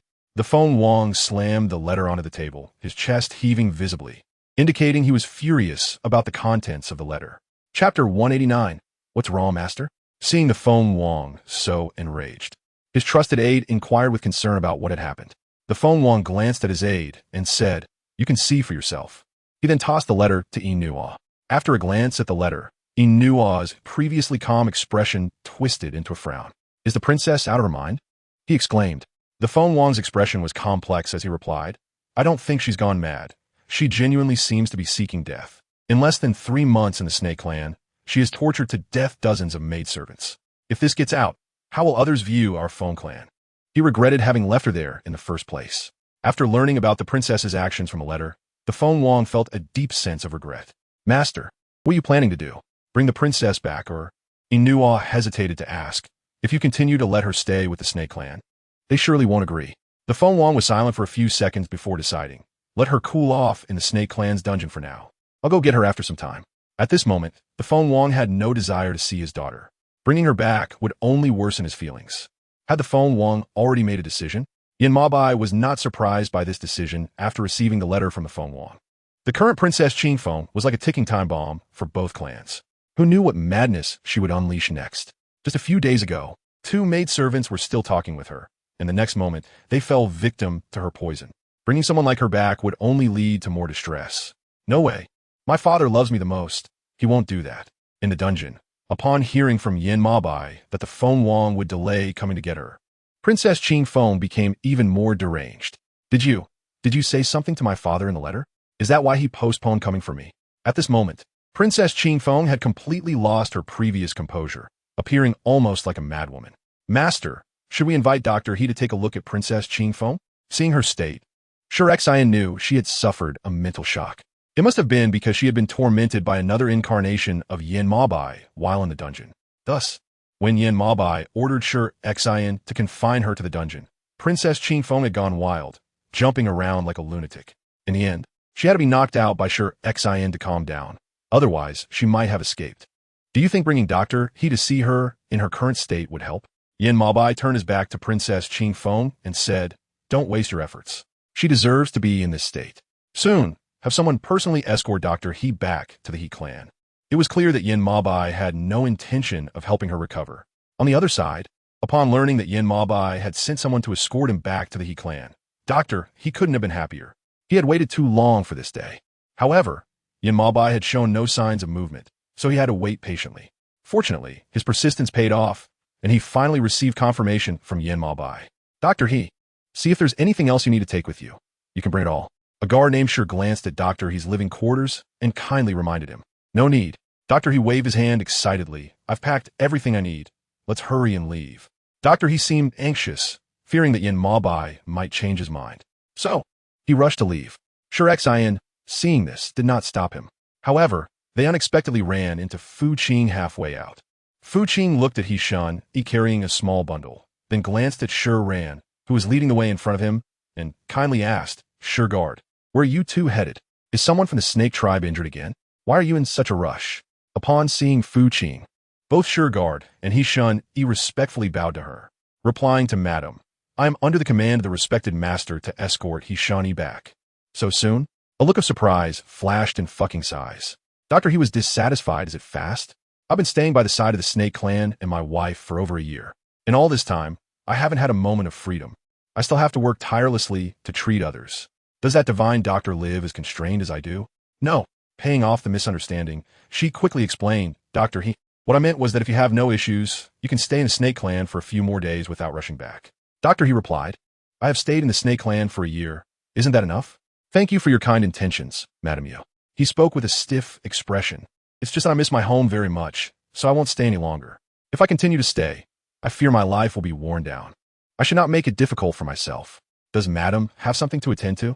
Sure Ran observed her frowning expression, contemplating whether to follow the Lord's instructions and send Dr. He back. What if Madam needed help?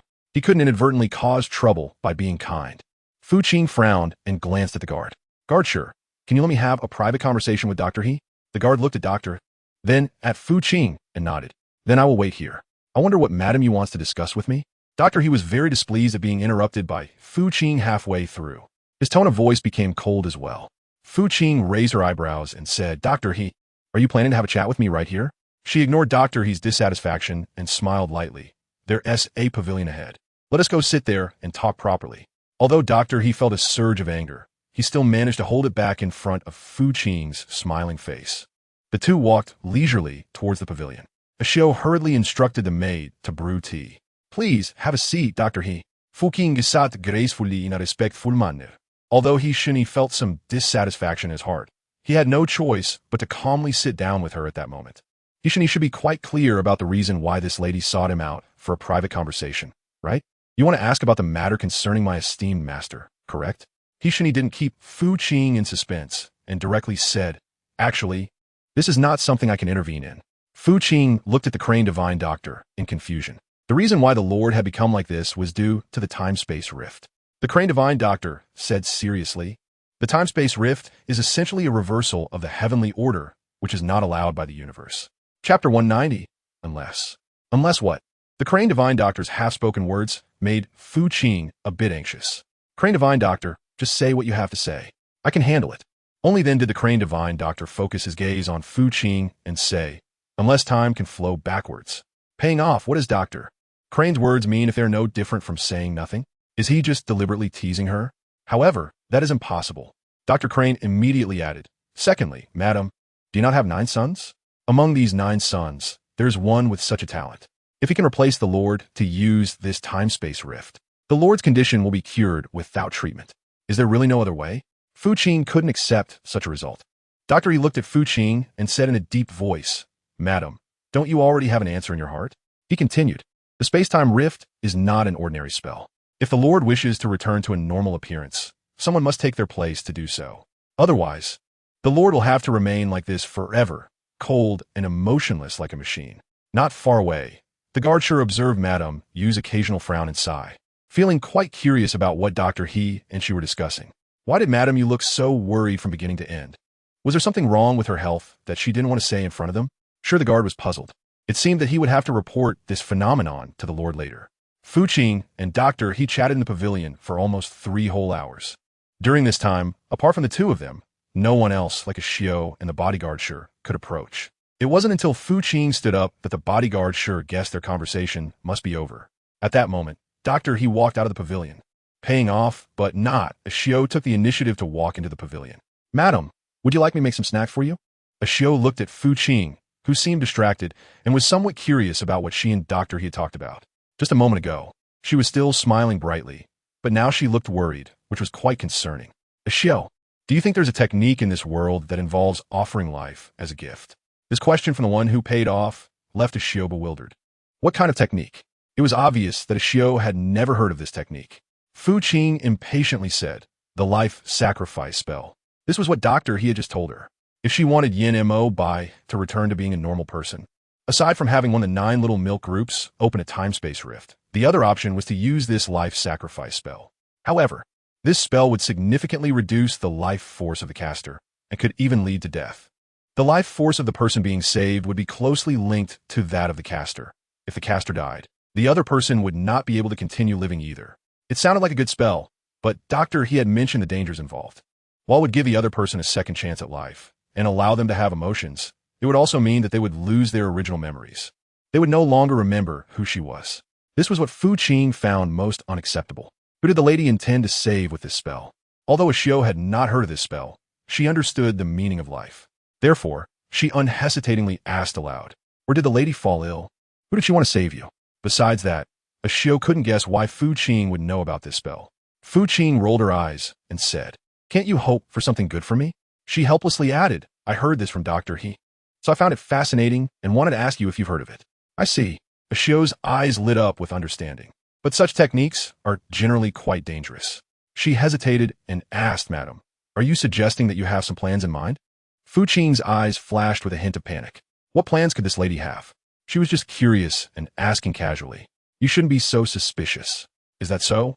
Ashio didn't believe it, but seeing Fu Qing's unwillingness to continue the conversation, she didn't press further. However, privately, she still informed the master about this suspicious point. After Yin Mo Bai heard about this matter, he did not seek out Fu Qing immediately. Instead, he first dealt with the affairs of various clans before sending someone to summon Fu Qing. At this time, Fu Qing was still unaware that the information she had inquired about with Yishun had already been figured out by Yin Mo Bai. Therefore, when she arrived at Yin Mo Bai's study, he dismissed all the guards in the hall. "Did you call for this servant, my lord?" After paying his respects to Fu Qing, Yin Ma Bei straightened up and met his gaze. He came over to sit down. Yin Ma Bei put down the ledger in his hand and waved to Fu Qing. Fu Qing was taken aback for a moment, but still walked over in his direction. She didn't expect that as soon as she got close, Yin Mo Bai would suddenly pull her down to sit on his lap. "I heard that you chatted with Dr. He in the pavilion for quite a while recently." The man didn't beat around the bush and went straight to the point with Fu Qing. "Can you tell me what you both talked about?" Fu Qing's eyes flashed with surprise, as she hadn't expected Yin Ma Bei to ask her about this matter. Then she thought about how the area around the snake tribe was surrounded by his people, so it was not surprising that he would know about it. However, she still felt a moment of discomfort in her heart. Did the Lord not hear what his subordinates said? Since Yin Ma Bei was already aware of this matter, he should have found out the details of their conversation. Why did he need to go through the trouble of asking her? "I want to hear you speak," Yin Ma Bei insisted. For him, the words of his trusted aides were not as important as what this little woman in front of him had to say. The woman closed her eyes but did not speak. The man was not in a hurry. "Were you planning to use your life to perform a ritual to save your true self?" In fact, when Yin Ma Bei learned about this from his confidant, he was very shocked. Then he felt that the little woman was quite foolish. But now, seeing the silent demeanor of the little woman in his arms, he realized that things might not be as he imagined. This gradually calmed his astonished heart. "No." Fu Qing raised her eyes to meet the man's clear gaze and answered decisively. She indeed had no intention of sacrificing herself to save Yin Ma Bai. She was merely inquiring with Dr. He about possible methods to treat him. This did not mean she would sacrifice herself. The man noticed this. Although there was a hint of disappointment in his heart, his gaze towards the woman remained clear without a trace of anger. It seemed he felt it should be this way. This, in turn, made Fu Qing feel a bit awkward. "Chapter 191, I'm sorry." She lowered her head apologetically. The man remained silent, quietly staring at the woman's head in his arms for a long while before finally asking, "Why do you say sorry?" Fu Qing raised her eyes to meet the man's dark gaze, feeling a bit awkward because her actions had led to a misunderstanding by the Lord. "So you want to say sorry to me?" Yin Mo Bai smiled, saying that in the face of life, no one owes anyone anything. "You were just looking out for yourself, so what is there to apologize for?" Though he said this, Fu Qing still felt that her decision was quite selfish.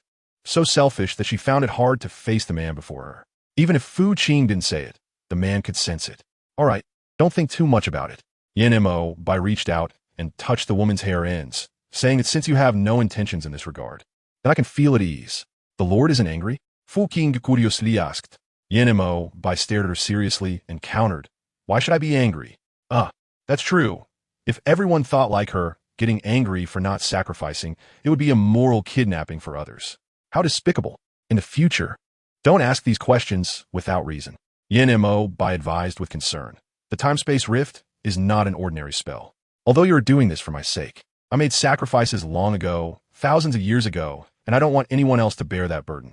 For some reason, hearing Yin Mo Bai's words made Fu Qing feel a twinge of pain for him. Is the master planning to continue like this? She asked unwillingly. Right now, he was like a machine without any emotions. His words were cold, and his actions were the same. The way he looked at people was so indifferent that it made strangers tremble. Fu Qing didn't want him to keep this up. Yin Mo Bai was silent for a moment, then said no. He lowered his head to look at the woman in his arms, and added, I will secretly send someone to find a remedy for healing. Even if it can't heal, I will quickly drag out the one who is hiding in the dark. However, Yin Mo Bai did not say this in front of the little woman. After clarifying this misunderstanding, Yin Mo Bai became busy and rarely returned to the palace to rest. Fu Qing noticed this as well. She didn't ask because she knew Yin Mo Bai was genuinely busy and not intentionally avoiding her. Currently, all the major clans were waiting to rebuild their families. Although the deceased Pig King and others had died, they still had 1 or 2 offspring somewhere. All of these were in the process of reorganizing their clans, and, as the Snake Lord, Yin Mo Bai naturally had to help. After all, their parents' deaths were because of him. Even if he didn't participate, he still had to ensure their safety now. Mother, why are you unhappy again? After finishing their training, the little Jiao and Lao Qi came out and saw Fu Qing sitting in the palace lost in thought. The 2 brothers exchanged glances and ran towards Fu Qing. The 2 little dumplings ran with a duda sound, looking very adorable. When Fu Qing came back to her senses, the 2 little dumplings had already hugged her hands and feet. Have you finished your tasks? Recently, the 9 little dumplings had been busy with their training, so Fu Qing felt it was not good to disturb them too much. She didn't expect these 2 little guys had even learned to slack off. Didn't your father say you can't come out of the meditation room for 3 months? A sly glint crossed Fu Qing's eyes as she said, How'd you come out so quickly? Tell me, was this your idea, little Jiao? Fu Qing's gaze shifted to Lao Jiao. She could tell that among the 9, the one with the most clever ideas was probably this little Jiao. The others likely didn't have as much courage as he did. Hee, mother, this time you've guessed wrong. Little Jiao said with a fearless smile.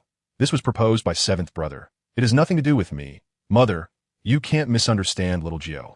There was a hint of surprise in fucking sighs. She raised her gaze to look at Xiao Qi. Is it really you? Xiao Qi shyly nodded and said, It's me. Mother, this time, this matter has nothing to do with 9th brother. Fu Qing smiled gently, raising her hand to tenderly stroke Xiao Qi's nape. What are you thinking about coming out? She asked with concern. Are you feeling tired? Xiao Qi hesitated and said, Mother, can you ask father not to let people watch us so closely? My elder brother, 2nd brother, and I will be very obedient and won't come out. Fucking frowned, clearly not understanding what Xiao Qi meant. Mother, what 7th brother means is that we are quite nervous about how father is doing things now. Zyogiem explained from the side, actually, things were pretty good before. Now, this feels like a constraint for us, and both 7th brother and I are having a hard time with it. Have you all talked to your father about these feelings? Fu Qing said in confusion. Mother can see that your father is not an unreasonable person. As long as you calm down and talk to him properly, he will definitely not act like this. Is that so? Xiao Qi widened her eyes, looking at Fu Qing in disbelief. But we are all worried about father. Worried about what? Fu Qing looked at the 2 brothers' troubled expressions and directly interrupted. Your father is not some man-eating tiger. He will understand you. So, does that mean mother doesn't plan to help us? Xiao Qi said somewhat dejectedly. Their original intention was to have their mother convey their message. If she was unwilling, then they would have to go find their father to discuss it themselves. Fu Qing smiled and asked, When does mother not want to help you anymore? She replied, What mother means is that when you express yourselves to your father, mother will be there to support you. Support? Xiao Qi and Xiao Jiao exchanged glances. It was clear that both of them were hearing such a term for the first time. Yes, Fu Qing nodded. If your father gets angry later, mother will speak up for you, so your father won't be mad at you. Can it really be like that? Xiao Qi exclaimed with wide eyes. Mother, how did you think of that? Why didn't they think of it? Isn't it obvious? Fu Qing said, It's just a small matter. All right, you and Xiao Jiao stop overthinking. When the eldest comes out, mother will take you to the garden for a barbecue, okay? Xiao Qi frowned and asked, What is barbecue, mother? Fu Qing thought for a moment and said, It's something grilled over charcoal.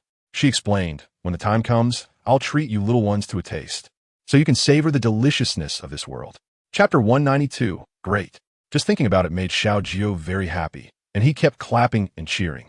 Meanwhile, Yin Maobei furrowed his brows after hearing from the maid that Fu Qing wanted to speak with him in the back garden. Did the lady say what it was about? He asked in a deep voice. The lady didn't say. The maid replied, only that you should hurry. Master, are you going? His confidant hesitated to ask. Let the pig king wait for now, Yin Mabe said as he stood up, leaving the document in his hand. I'll go take a look. Yes. With Yin Mabe saying that, the confidant dared not voice any further objections and could only obediently turn to leave. At that moment, in the back garden, the 9 little ones came out of the meditation room and surrounded Fu Qing. Mother, ninth brother said you're going to prepare delicious food for us. What exactly is it? The 9 little ones chattered nonstop in front of Fu Qing. Barbecue. Fu Qing simply said a sentence. The little ones, hearing these 2 fresh words for the first time, hurriedly asked, what does barbecue mean, mother? It means cooking things over charcoal fire. Xiao Jiao and Xiao Qi chimed in. Mother said that things cooked that way are very delicious. Really? Mother, I want to eat it. And me, mother, I want it too. Me too, mother. You can't forget about me. The little ones all surrounded Fu Qing, each taking turns to speak. Fu Qing was incredibly happy and content inside, but kept saying, okay, each of you will get a share. Soon, a show followed Fu Qing's instructions and brought the ingredients. Come and see how your mother makes it. Fu Qing picked up a piece of meat and a skewer and demonstrated in front of the 9 little ones. Do you see this piece of meat and the skewer? What we need to do now is to thread the meat onto the skewer. The same goes for the other ingredients. You can take whatever you like to put on the skewer. Once you're done, place it on this charcoal grill, then brush on some seasoning and oil while grilling. When it starts to sizzle with oil, it's ready to eat. Is it that simple? The 9 little ones responded with excitement. Come on, let's try it using Mother S method. Before long, the empty grill was filled with various delicious barbecue ingredients. Xiao Jiao, you can brush on the oil now. Xiao Wu, you can brush on the seasoning now. Big brother, yours is ready to eat. Under Fu Qing's guidance, the little ones were busy and having a great time. When Yin Mo Bai arrived, the little ones had already started to eat the grilled food they had made. Wow, it's so delicious, Xiao Qi exclaimed with wide eyes. The first to praise, Mother, you are truly amazing. This is simply too tasty. Fu Qing was flattered by several people to the point where she was almost at a loss for words. All right, you all should stop praising me, she said a bit shyly. If you keep it up, my mother will blush. These were just things she had learned in the mortal realm. Now she was merely using them flexibly. She wasn't as amazing as they said. Their compliments made her feel somewhat guilty. Master. Just as the little ones were about to say something else, Yin Mo Bai's appearance interrupted their conversation. Master, paying off the debt. He put down what he was holding and bowed to him. Father. The 9 little ones, upon seeing Yin Ma Bai, instantly wiped the smiles off their faces and respectfully bowed to him. Hearing from a maid that you were looking for me about something urgent, Yin Ma Bai said while glancing at the grill beside him. It seemed they shouldn't have anything urgent to find him for after all. They were still having so much fun. Fu Qing glanced at the barbecue grill beside her, then looked at Yin Ma Bai's expressionless face and said in a deep voice, Can the Lord sit down and talk? Standing like this is just a competition of who is taller, isn't it? Go ahead. Upon hearing this, Yin Ma Bai sat down on one side, his gaze fixed directly on Fu Qing. This made Fu Qing feel an immense pressure all over her body. The few little ones who were previously full of laughter and joy now stood silently to one side. The atmosphere instantly became strange. Ahem. I've heard from the people below that the Lord has been very busy lately. Seeing the other party staring at her intently, Fu Qing could only stiffen her neck and speak up. Since Little Bao and the others are also tired from their training today, I would like to ask if the Lord has time to join us for a barbecue. I also want to discuss their matters with the Lord. What matters? Yin Ma Bai deliberately ignored the first half of Fu Qing's statement and focused on the latter half. Fu Qing, this man really knows how to pick the key points to question. You let Xiao Bao and the others practice in the Zen room every day? She asked seriously. Yin Mo Bai glanced at the 9 little ones, then shifted his gaze back to Fu Qing. What do they all tell you? With the conversation reaching this point, Yin Mo Bai had nothing left to misunderstand. The 9 little dumplings felt particularly comfortable under Yin Mo Bai's gaze. Their instincts told them that their father might be angry. Sure enough, the next words that came out of Yin Mo Bai's mouth made the 9 little ones stiffen. From now on, no matter what they tell you, don't take it to heart. What do you mean by what you said? Fu Qing was a bit unhappy. After all, they are all my children with you. As their mother, how can I just stand by and do nothing? Yin Mo Bai looked at Fu Qing with her expression. But what they told you may not necessarily be the truth. Fu Qing was stunned. The 9 little milk dumplings all lowered their heads, feeling guilty. Did they tell you that the real one was oppressing them in their cultivation? Yin Ma Bai bluntly exposed their lies. Then you can accompany them to the meditation room later, and you'll understand what's really going on. After saying this, Yin Ma Bai didn't linger and got up to leave, leaving Fu Qing and the 9 little milk dumplings swaying in the wind. What was going on here? Fu Qing turned her gaze to the 9 little milk dumplings in front of her. Although Yanamo Bai was cold, he was not unreasonable. It was clear that what these 9 little milk dumplings had said before was problematic. Little Jiao. In the end, Fu Qing's gaze landed on Little Jiao. Little Jiao, who was suddenly called out, froze all over, raised his eyes to look at Fu Qing, and then pouted pitifully. I'm sorry, mother. Little Jiao knows he was wrong. Chapter 193, with Little Jiao taking the lead and admitting his mistake, Little Qi quickly lowered his head and said, Me too, mother. I shouldn't have teamed up with Little Jiao to deceive you. Paying off. In the end, she was the fool in the whole chess game of emotions. What is going on here? Fu Qing was really angry this time. She genuinely wanted to mediate between them and hoped for harmony between father and son. But in the end, what were these 9 little rascals doing? Were they treating her, their own mother, like a fool? Xiao Jiao and Xiao Qi didn't expect Fu Qing to be this angry. Now both of them were a bit scared. Sorry, mother. It's all Xiao Jiao and Brother Qi's fault. Xiao Jiao honestly said, I wanted to go down a mountain to play with my brothers, but father wouldn't allow it, so you lied? Fu Qing really feels a sense of frustration that can't be contained. Do you know how dangerous it is outside? She reminded them. Do you know how many people from various clans died recently? At this time, if you go out, don't say that your fathers won't agree. I won't agree either. The 9 little milk dumplings all lower their heads. But we can't stay in the Serpent Clan forever. When the 9 little milk dumplings suddenly said this, pay off. Mother, why don't you talk to father and let him agree to let us go out? Little 7 suggested. We feel very bored staying in the Snake Clan like this. Yes, mother, we want to go out and see the outside world. Little 9 also chimed in. I heard the outside is quite nice. Are you trying to drive me crazy? Fu Qing is really about to be driven crazy by these little guys. They're so young and already thinking about leaving. If they grow up, what will happen then? But Uncle said that the outside should be our world. Xiao Wu said with determination, we shouldn't always hide in the Snake Clan. Fu Qinghe had a dark expression on her face. When did you become so familiar with your uncle?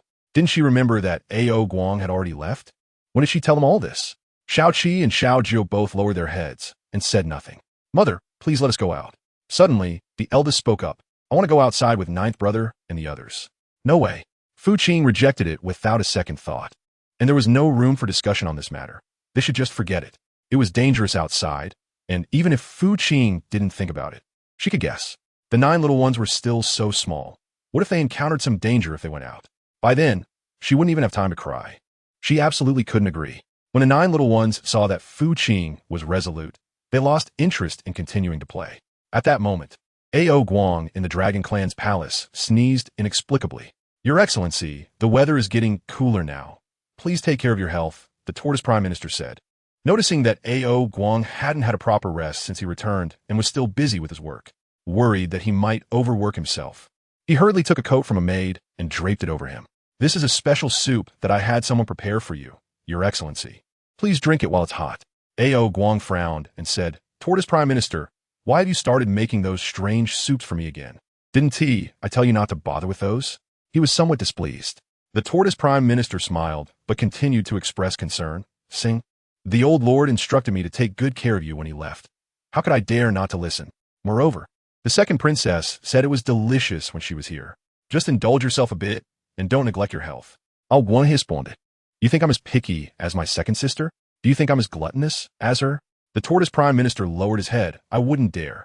A.O. Guang stopped talking, and seeing the Tortoise Prime Minister's sincerity, he reluctantly drank the bowl of dark soup.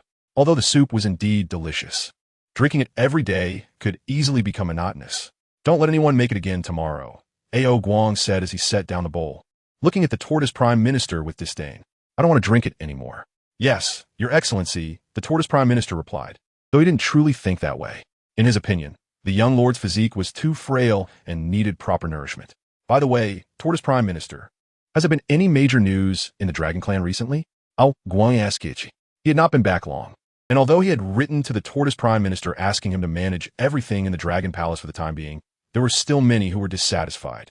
Upon returning, A.O. Guang had dealt with quite a few issues, but he didn't know when those hiding in the dark would make their move. Everything is relatively calm, the Tortoise Prime Minister answered honestly. Aside from a few individuals who have some complaints about me, the rest have already been dealt with by you, Your Excellency. There is nothing to stir up any trouble. A.O. Guang nodded in satisfaction. That's good. Remember to help me send this letter to the Snake Clan later.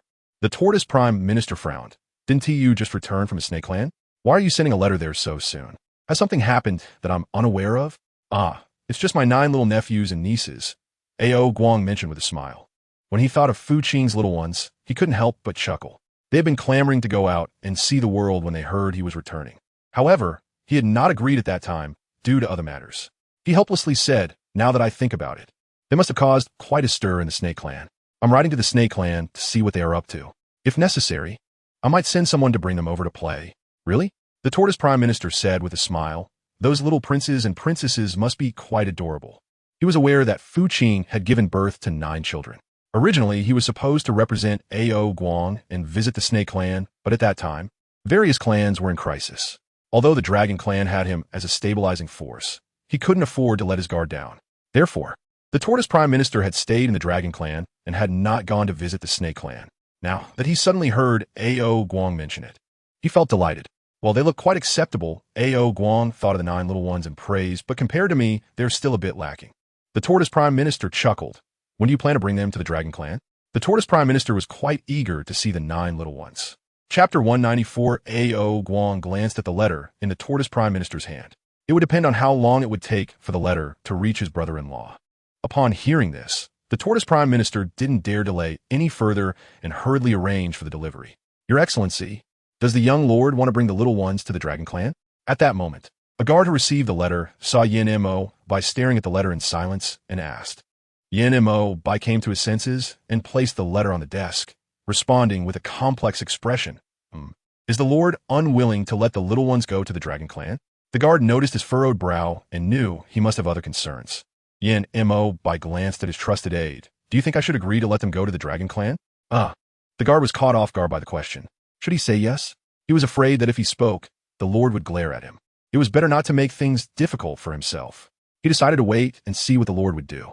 The guard replied ambiguously, I won't comment on that. Yin Mo by looked at him, as if to say, haven't you commented enough already? The guard rubbed his nose awkwardly. Actually, letting the little ones go to the Dragon Clan is a good thing. He couldn't help but express his opinion. Yin Mo bai's gaze fell on the guard again. The guard, under pressure, explained, think about it, Your Excellency. The 9 little princes now have their own thoughts and opinions. They know what they want to do. If you keep stopping them, it will only make them feel annoyed. It's better to let them pursue what they enjoy. This time, letting them go to the Dragon Clan is a great opportunity. The guard continued, letting the 9 little princes experience the outside world isn't a bad thing.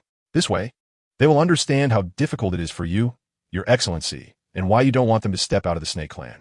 It will help them grow. But what if they encounter danger? Yin Mo by finally voiced his worries. The Snake Clan had finally welcomed the 9 little princes. If something happened because of his decision, it would be hard for him to reconcile with himself, let alone explain it to the little woman. Isn't there still the young lord? The guard muttered. Could it be that the young lord, as their uncle, would be heartless enough to see them suffer? Yin Mo by replied, Your Excellency, can you please stop looking at me like that? The guard felt a chill run down his spine and said, that's quite frightening. So, are you in favor of Xiao Jiao and the others going to the Dragon Clan? Yin Mabai returned to the main topic and discussed it with the guard. The guard wasn't exactly in favor, but he felt that the young masters staying in the Snake Clan wouldn't be beneficial for their future development. If they could take this opportunity to gain some experience, that would be quite good. The guard's words made Yin Mabai fall into deep thought. As a result, that night, he lay on the bed for a long time without falling asleep, which also disturbed Fu Qing beside him, waking him up. Is the master troubled? Fu Qing noticed that the man beside her had been deep in thought all night. She didn't know what had happened to him, but made her unable to focus on falling asleep. Aren't you going to rest? Yin Mabai glanced at the little woman in his arms and asked hoarsely, paid in full, what is the lord thinking about that troubles her? She did not answer the man's question, but took the initiative to ask him. But has something major happened in the clan? Yin Mo Bai's gaze fell on the canopy above the bed. A.O. Guang had sent a letter. Fu Qing was taken aback, seemingly not expecting that the reason the man had not slept all night was actually because of A.O. Guang. What did he say in the letter? Could it be something bad? Yin Mo Bai looked down at the small woman in his arms, tightly holding her waist with both hands. Are you willing to let Xiao Jiao and the others go to the Dragon Clan? He asked in a deep voice. Upon settling the payment, she immediately understood why the man couldn't sleep all night. Her younger brother wanted to take them to the Dragon Clan for fun? She asked, her tone revealing neither happiness nor displeasure. Yin Mo Bai nodded in acknowledgement without any concealment. Of course, This was still under consideration by the main entity. If you disagree, the main entity will immediately write a letter of refusal tomorrow. Fei Qing's eyes narrowed, neither agreeing nor disagreeing, only Ly asking. Do Xiao Jiao and the others know? Yan Mo Bai's gaze darkened. Such a big matter. They should be aware of it. Otherwise, why would those little brats have been clamoring to go out? They were just being incited by Ao Guang. Are you willing for them to go to the Dragon Clan with Ao Guang? The small woman in his arms had been silent all day, which was within Yan Mo Bai's expectations. After all, they all understood how dangerous the outside world could be. Even though Ao Guang was powerful, he might not be able to protect them completely. Fu Qing pondered for a moment. Can my younger brother guarantee their safety? She slowly asked. This was what Fu Qing was most worried about. Going out to have fun was secondary. The main concern was to avoid harm and danger. This had to be asked of him. Yan Mo Bai answered ambiguously. However, with Ao Guang's current skills, as long as nothing unexpected happens, it should be fine. So, there is still no definite guarantee. Fu Qing thought, then can I ask what the Lord truly thinks? Yan Mo Bai fixed his dark eyes on Fu Qing. Do you really want to know? After paying his respects, the Lord said it was no problem. Yan Mo Bai lowered his gaze and thought. As a father, he naturally did not want his children to face the various dangers of the outside world. However, as the king of a clan, he bore too many responsibilities. In the near future, these responsibilities would fall on them, and it would be impossible if they did not possess strong abilities. So, does this mean that the Lord agrees for them to go to the Dragon Clan? Fu Qing, no matter how foolish, understood the meaning behind the man's words. Xiao Jiao and the others were indeed the prince and princess of the Snake Clan. They had carried the heavy responsibilities of their clan since birth. If they simply prevented them from going out, it would actually be detrimental to them. Out of selfishness, the true self did not want to. Yan Mo Bai honestly said, but in the face of righteousness, I have no choice but to do this. It all depends on whether you are willing. Chapter 195, Yan Mo Bai was pushing the dilemma to Fu Qing. If the concubine is unwilling, does that mean the Lord would not agree to let them go? He asked tentatively, will it be okay? Yan Mo Bai said in a deep voice, I will let Xiao Jiao go to the Dragon Clan alone. Fu Qing's heart jolted. The meaning of the Lord was that there was no need for guessing. Yan Mo Bai interrupted, saying, it's exactly as you think in your heart. No matter what, the Serpent Clan must choose a suitable heir, and Xiao Jiao is the one that this Lord has chosen. Why is it Xiao Jiao? Fu Qing was puzzled and shocked. Couldn't Ada and A heir do the same? Yan Mo Bai glanced at Fu Qing and explained, Xiao Jiao is deep-minded, the most steady and calculating among them. Putting the Snake Clan in his hands would prevent the clan from declining. But wouldn't this be too difficult for Xiao Jiao? Such a small child has to bear so much. It is hard to imagine how exhausted Yan Mo Bai will be when he truly hands over the Snake Clan to him. To wear the crown, one must bear its weight. Yan Mo Bai's expression looks much more serious and solemn. Historically, all great kings have gone through this. Xiao Jiao is merely walking the path he is meant to take. If you cannot bear it, just keep him hidden in your heart. Paying off, in this case, the Lord has already made up her mind. She said coldly, if that's the case, why bother telling me these things? Do you think it's amusing to tease me? Seeing the little woman angry and not wanting to pay attention to him, a hint of helplessness crossed the man's eyes. The brother-in-law actually only agreed to let Xiao Jiao come to the Dragon Clan alone. At this moment, Ao Guang received a reply from Yan Mo Bai 3 days later.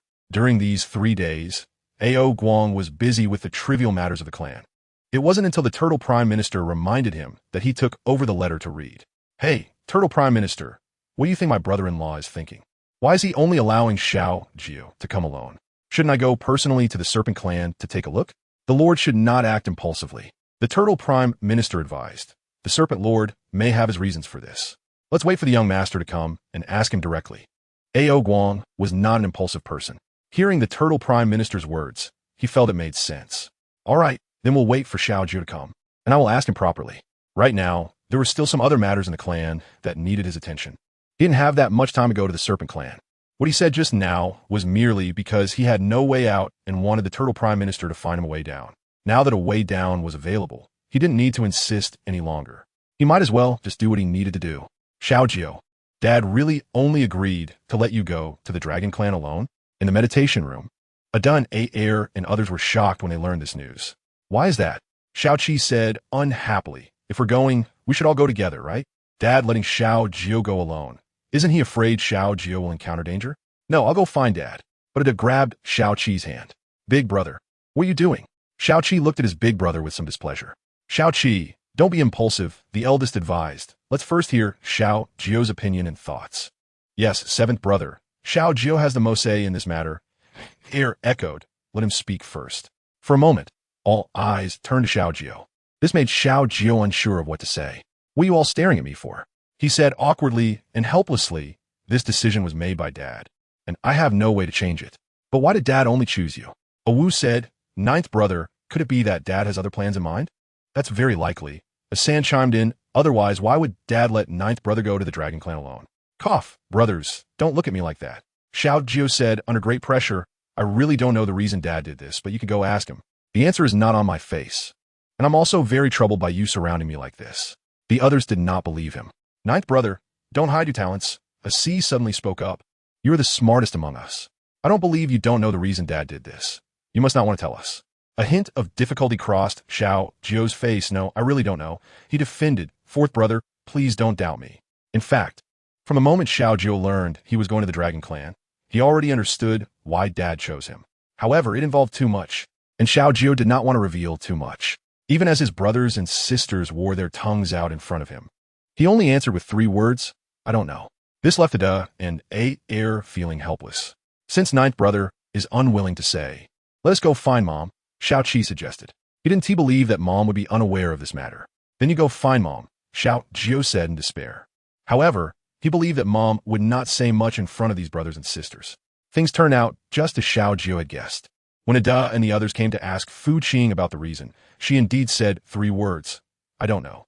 Although this sentence was a bit hurtful, it was still better than having the truth laid bare and suffering. Mom is lying, Xiao Qi insisted. You clearly know why Dad chose ninth brother to go to the Dragon Clan. Why do you favor us? Fu Qing's eyes flashed with a complex expression. What benefit would it be for your mother to deceive you? She feigned helplessness and said, this matter is decided by your father. If you want to know the reason, you can go ask him directly. If you ask your mother, she has no say in this. So how would she know why your father made such a choice? Ada observed that Fu Qing didn't seem to be lying. So, does that mean father didn't tell mother about his reasoning for choosing Jiodi to go to the Dragon Clan? Ada still had some doubts. Aren't father and mother a couple? Shouldn't couples know about each other's matters? How could mother not even know about this? Didn't father sleep in the same bed as mother? Fucking frowned, wondering why her father would tell her mother that he chose her and ninth brother to go to the Dragon Clan. This was a political matter. How could her mother, a mere woman, dare to inquire about such things? Even if she knew, she wouldn't say in front of these little milk dumplings. She feared they wouldn't be able to accept it and would worry about ninth's safety. Chapter 196 soon. The people of the Serpent Clan learned that their ninth prince was going to the Dragon Clan. The Lord and the young Lord have come to personally pick him up. A guard hurriedly entered from outside the hall. Long time no see, brother-in-law. A.O. Guang's voice reached them before he even stepped into the hall. Mother, is it uncle coming to pick me up? A glimmer of excitement flashed in Ninth's eyes. A complex expression flashed in fucking's eyes as he let out a low HM. After a while, A.O. Guang, dressed in a white robe, slowly walked in from outside the hall. Please have a seat. Yin Mabe did not engage in too much superficial small talk and directly invited him to sit down. A.O. Guang was not polite either. So this is Xiao Jio, right? He smiled as he looked in Xiao Jio's direction. One would think it was his first time meeting his nephews and nieces. He was really good at pretending. Uncle. Xiao Jio shot over to A.O. Guang like a rocket. Did you deliberately send them to your Dragon Clan? The first sentence is not a greeting, but a direct question. A.O. Guang's expression stiffened, and he said somewhat guiltily, how can this be called meddling? Second sister, I just want them to see the outside world. He said nonchalantly, think about it. For them, the snake tribe is just a gentle shell. Now that they have brother-in-law and the people of the snake tribe protecting them, they basically won't encounter any danger. After that, it won't be clear. My younger brother's actions are also meant to let them see more of the outside world and understand the malice of human nature, so that in the future they won't be deceived and led in circles by others. All right, you don't need to explain it here anymore. Although Fu Qing knew that everything A.O. Guang said was true, she felt uneasy at the thought of Xiao Jio leaving her side to go to the Dragon Clan. In any case, I will leave Xiao Jio in your care, and if he gets even a little hurt, I will not forgive you. In front of her own brother and her own flesh and blood, Fu Qing would unhesitatingly choose her own flesh and blood. After all, this was her own flesh. A.O. Guang did not expect that his second sister would distrust him so much, and his feelings became somewhat complicated. Understood, he replied lazily. Uncle, can we leave now? Xiaojio was eager to leave this place and explore new one. Xiaojio, are you really in such a hurry to leave with your uncle? Fu Qing, who was originally a bit sad, found it hard to feel sad after hearing Xiaojio's words. This is a case of the child growing up and not listening to the mother. The 9 little ones now have their own thoughts and opinions. She realized this. A hint of embarrassment crossed Xiaojio's face, and he defended himself, saying, I'm just worried about making you sad, mother. But rest assured, mother, once I get to my uncle's place, I will definitely write to you. All right, stop talking and hurry up. Fu Qing gurged. She was afraid that if Xiaojio stayed for another second, she would really be unable to help herself and pull him away from Ao Guang. It seemed that Ao Guang sensed Fu Qing's thoughts, so he didn't dare to stay any longer. After chatting with Yan Mo Bai for a moment, he hurriedly took Xiaojio and turned to leave. Ada and A stood there in the great hall, watching with wide eyes. Only after they could no longer see Xiaojio's figure did they shift their gaze to Yan Mo Bai and Fu Qing. Fu Qing was taken aback. Why are you all looking at me like that, just like your grandpa? You little troublemakers, don't you know that staring at someone like this is really scary? Ada pouted and said, Mother, we also want to go with Xiaojio to Uncle's place. Clearly, when we were making a fuss, we were all together. Why did they end up staying with the Snake Clan while Xiaojio got to go out and play? It's unfair, and all of us little ones feel wronged. Paying off. Your uncle can currently only take care of Xiaojio. It was not Paying Off who spoke, but Yan Mo Bai who was sitting beside him. You still have other tasks to do. The originally listless 8 little ones, after hearing what Yan Mo Bai said, all opened their eyes wide with excitement. What task is it, Daddy? Aer was the first to ask. Do we need to leave the Snake Clan? Fu Qing, do you really want to leave the Serpent Clan like this? Do these little ones know how dangerous it is outside? Why can't they just be a little obedient? After meeting Fu Qing's questioning gaze, Aer felt a bit intimidated. It's not that we want to leave because 9th brother is already gone. We just wanted to see the outside world. Aer said pitifully, if you don't agree, then forget it. The way he said it made it seem like Fu Qing was the bad person causing trouble. She felt like she was struggling to keep up with the thought process of these 8 little ones. What task was the Lord planning to assign them? Unable to handle the 8 little ones, Fu Qing could only shift her gaze to Yan Mo Bai. He probably wouldn't do anything to upset her. All clans are in need of helpers now. Yan Mo Bai immediately expressed his thoughts in front of Fu Qing and the 8 little ones without hesitation. The Lord intends for the 8 little ones to help them quickly establish their clan. Fu Qing twitched the corners of his mouth. So, are they still going out? What's the difference between that and sending them to Ao Guang? Of course, there's a difference.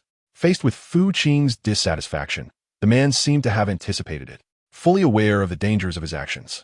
However, in order to train the 8 little ones, he could only continue to hold on to his ideas.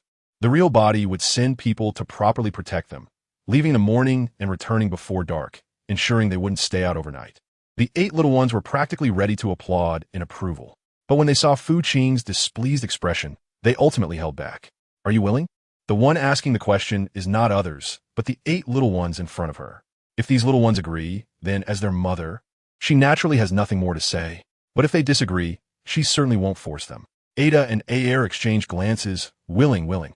They kept nodding, afraid of missing such a good opportunity. Fu Qing was completely in despair now. None of these 9 children were quiet. What could she do?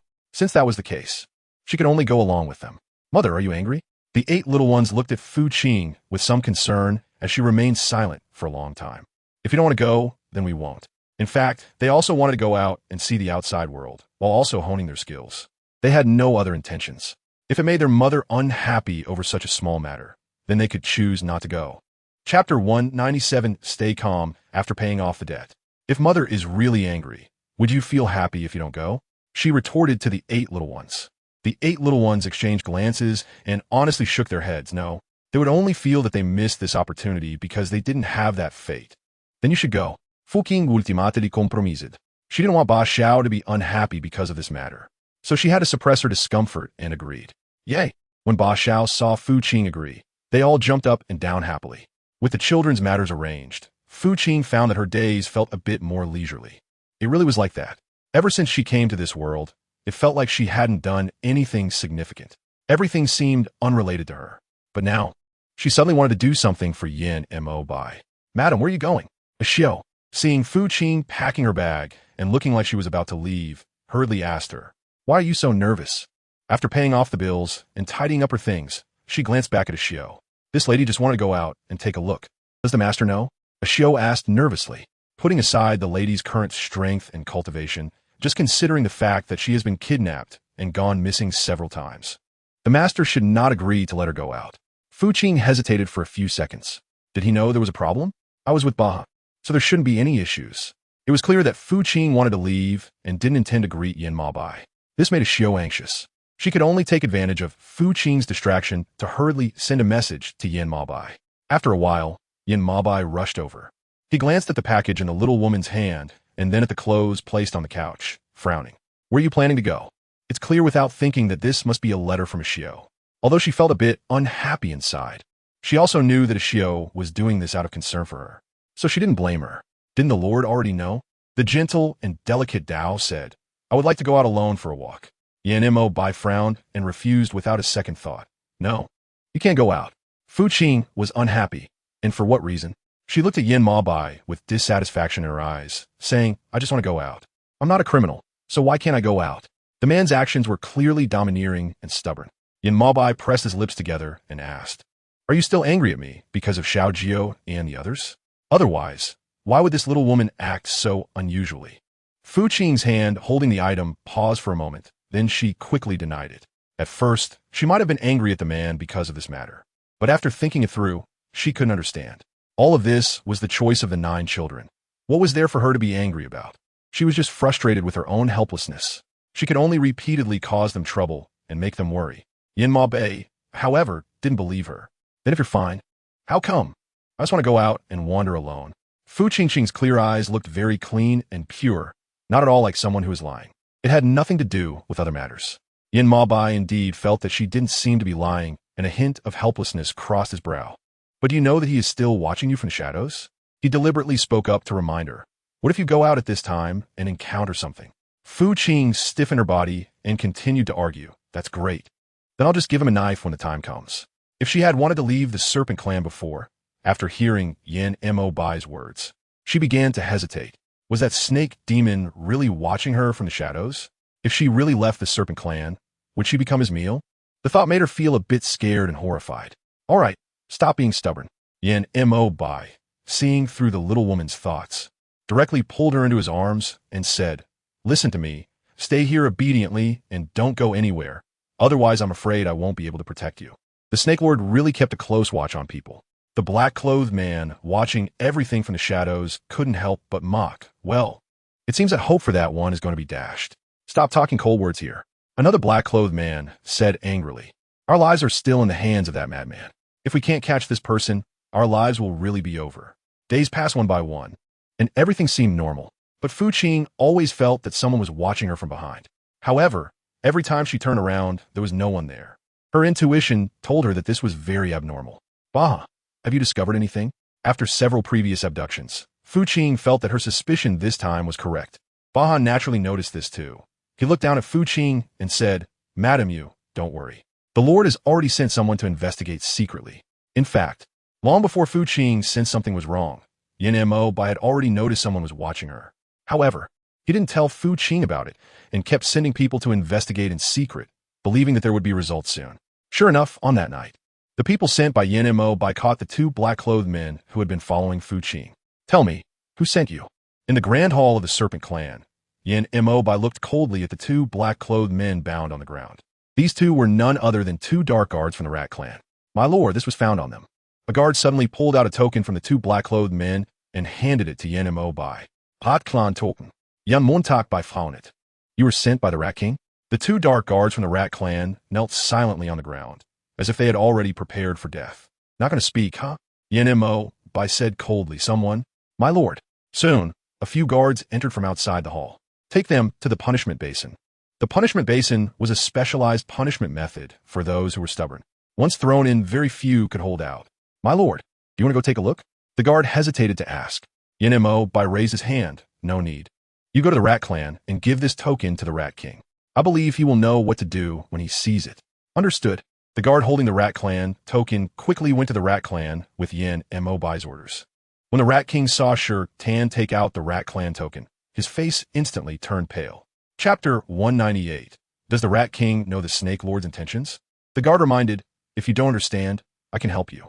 The Rat King's face quickly regained composure. The two dark guards were indeed from the Rat Clan. Now that the situation had reached this point, even if the Rat King wanted to hide or argue, he had no chance. However, they no longer listened to his commands. The guard frowned. What do you mean by that? The Rat King spread his hands and said listlessly, "Can't you see? I have already been sidelined." In fact, the moment the chief steward betrayed the Rat King, his position in the Rat Clan became very passive. Although the chief steward was later dealt with and lost his life, the Rat King's position was no longer as strong as before. He had long lost the vigor of his youth.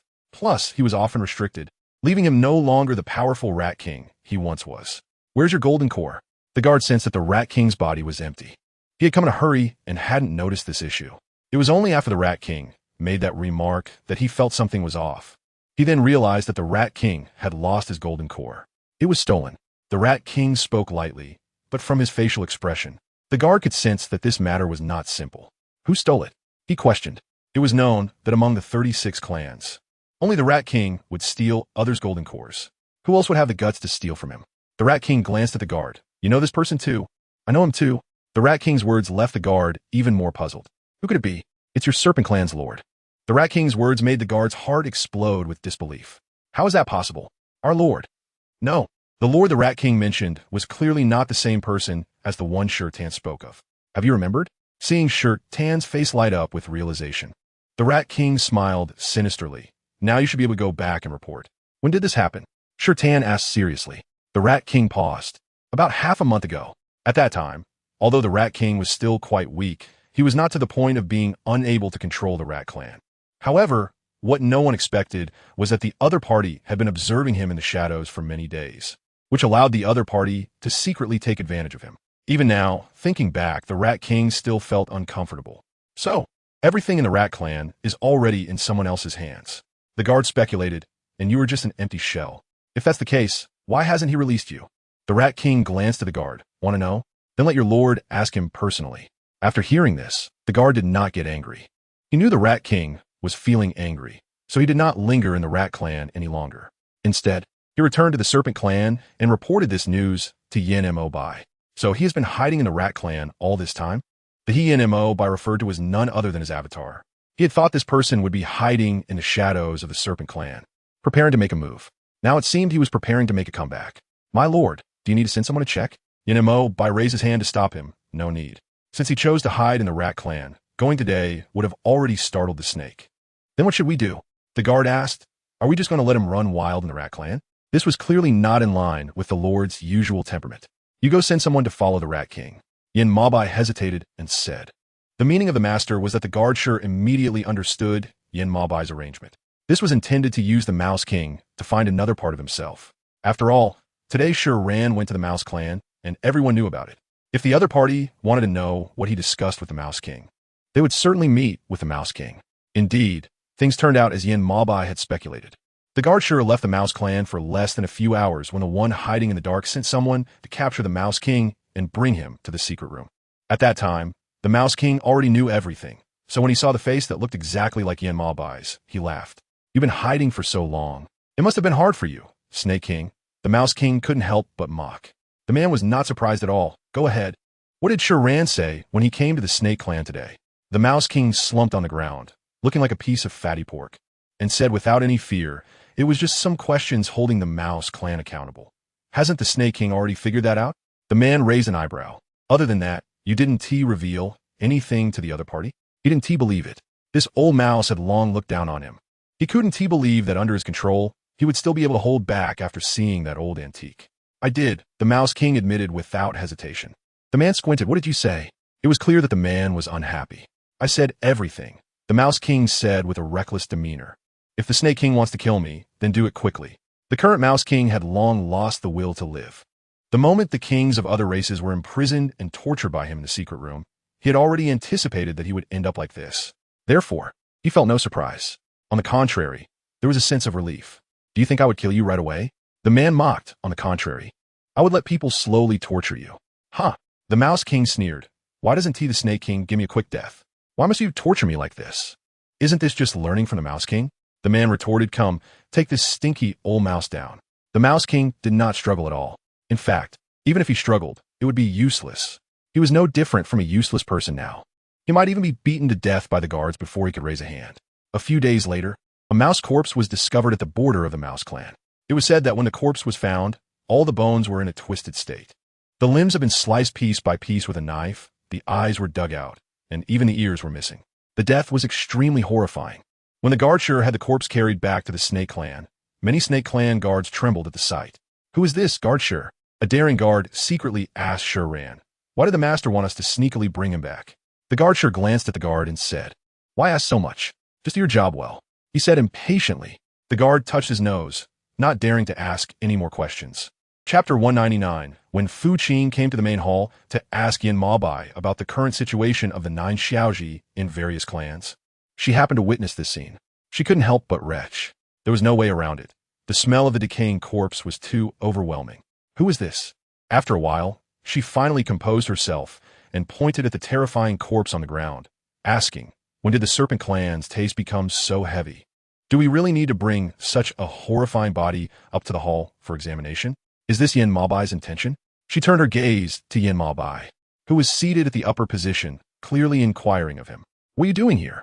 The man was surprised that Fu Qing would come to find him at this moment, and there was evident concern in his expression. "I'm currently dealing with important matters. If you're not feeling well, you should wait in the side hall for a while. Staying here, I'm afraid you might retch even more. Does the Lord think that I am disturbing you?" Fu Qing said somewhat unhappily. If she had known she would see such a terrifying scene, she wouldn't have come even if it killed her. There was no need for him to disdain her. "No." Yin Maobai seemed to sense her displeasure and hurriedly denied it, saying that he was worried the corpse would scare her. "If you don't want to go to the side hall, then come up and sit with me. This is much better." The uneasiness in my heart instantly decreased a lot. Who on earth is this person?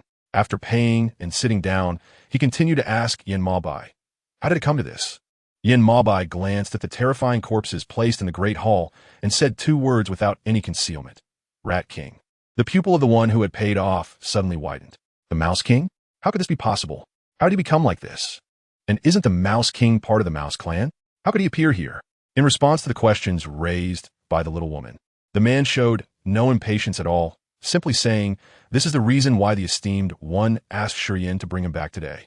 Madam, you was unaware that the Mouse King had long lost his inner pellet." At this moment, the attendant Shur Yin stepped forward to explain. His transformation into what he is now was already foretold. What foretelling? Fu Qing once again looked at Yin Maobai. Could it be that everything was within his expectations? He went to the Mouse clan. At first, Fu Qing didn't understand who he was in Yin Maobai's words. It wasn't until she met the man's deep black eyes that she realized. So, the Mouse King becoming like this was all caused by that madman? Yin Maobai frowned and said, "Well, you could say that." It was obvious that he felt somewhat uncomfortable being described with such a term regarding his other half. "What should we do then?" Fu Qing asked worriedly. "Have you thought a way to deal with him? What if the other side tries to make a comeback with the Mouse clan? Such things have happened before." She was really worried that the madman would do something even crazier next. "Do you trust the real me?" Yin Maobai asked her. Fu Qing was taken aback and believed. At this moment, did she still have any reason not to believe? The answer was no.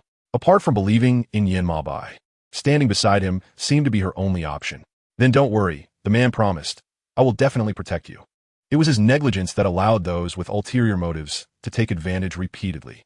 Now, the area around the Serpent clan could be said to be fortified, and anyone who dared to come would shed a layer of skin.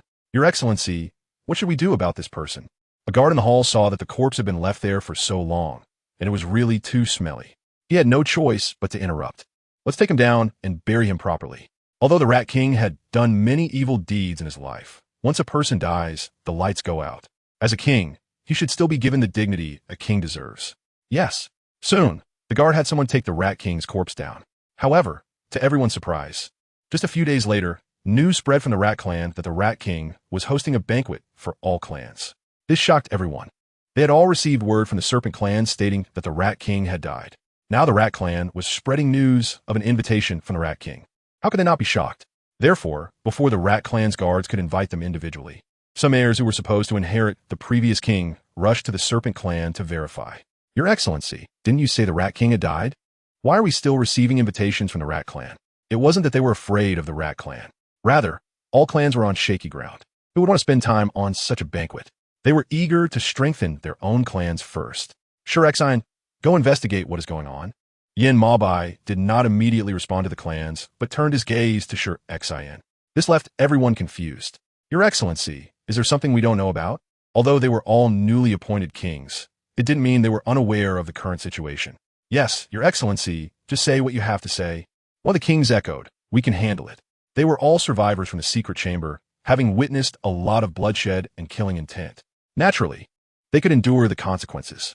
The fact that the Rat King is dead is indisputable, Yin Mabai slowly began. As for why you're still receiving invitations from the Rat Clan, I have just sent someone to investigate quickly. The implication was that there was no need for everyone to panic. After hearing Yin Mabai's words, all the clans fell silent. Even if they were not the brightest, they could sense something was amiss. Does Your Excellency mean someone is impersonating the Rat King? One of the quicker-thinking kings blurted out. With his remark, the other kings began to speak up. Does Your Excellency know who this impersonator is? They had all heard that the Serpent Lord Split had run away. Could it be that this impersonator of the Rat King was the Split of the Serpent Lord? The more they thought about it, the more panic filled their hearts. They had not forgotten what they had suffered in the secret chamber a few months ago. If they had to go through that again, they feared they would no longer have the courage to endure it.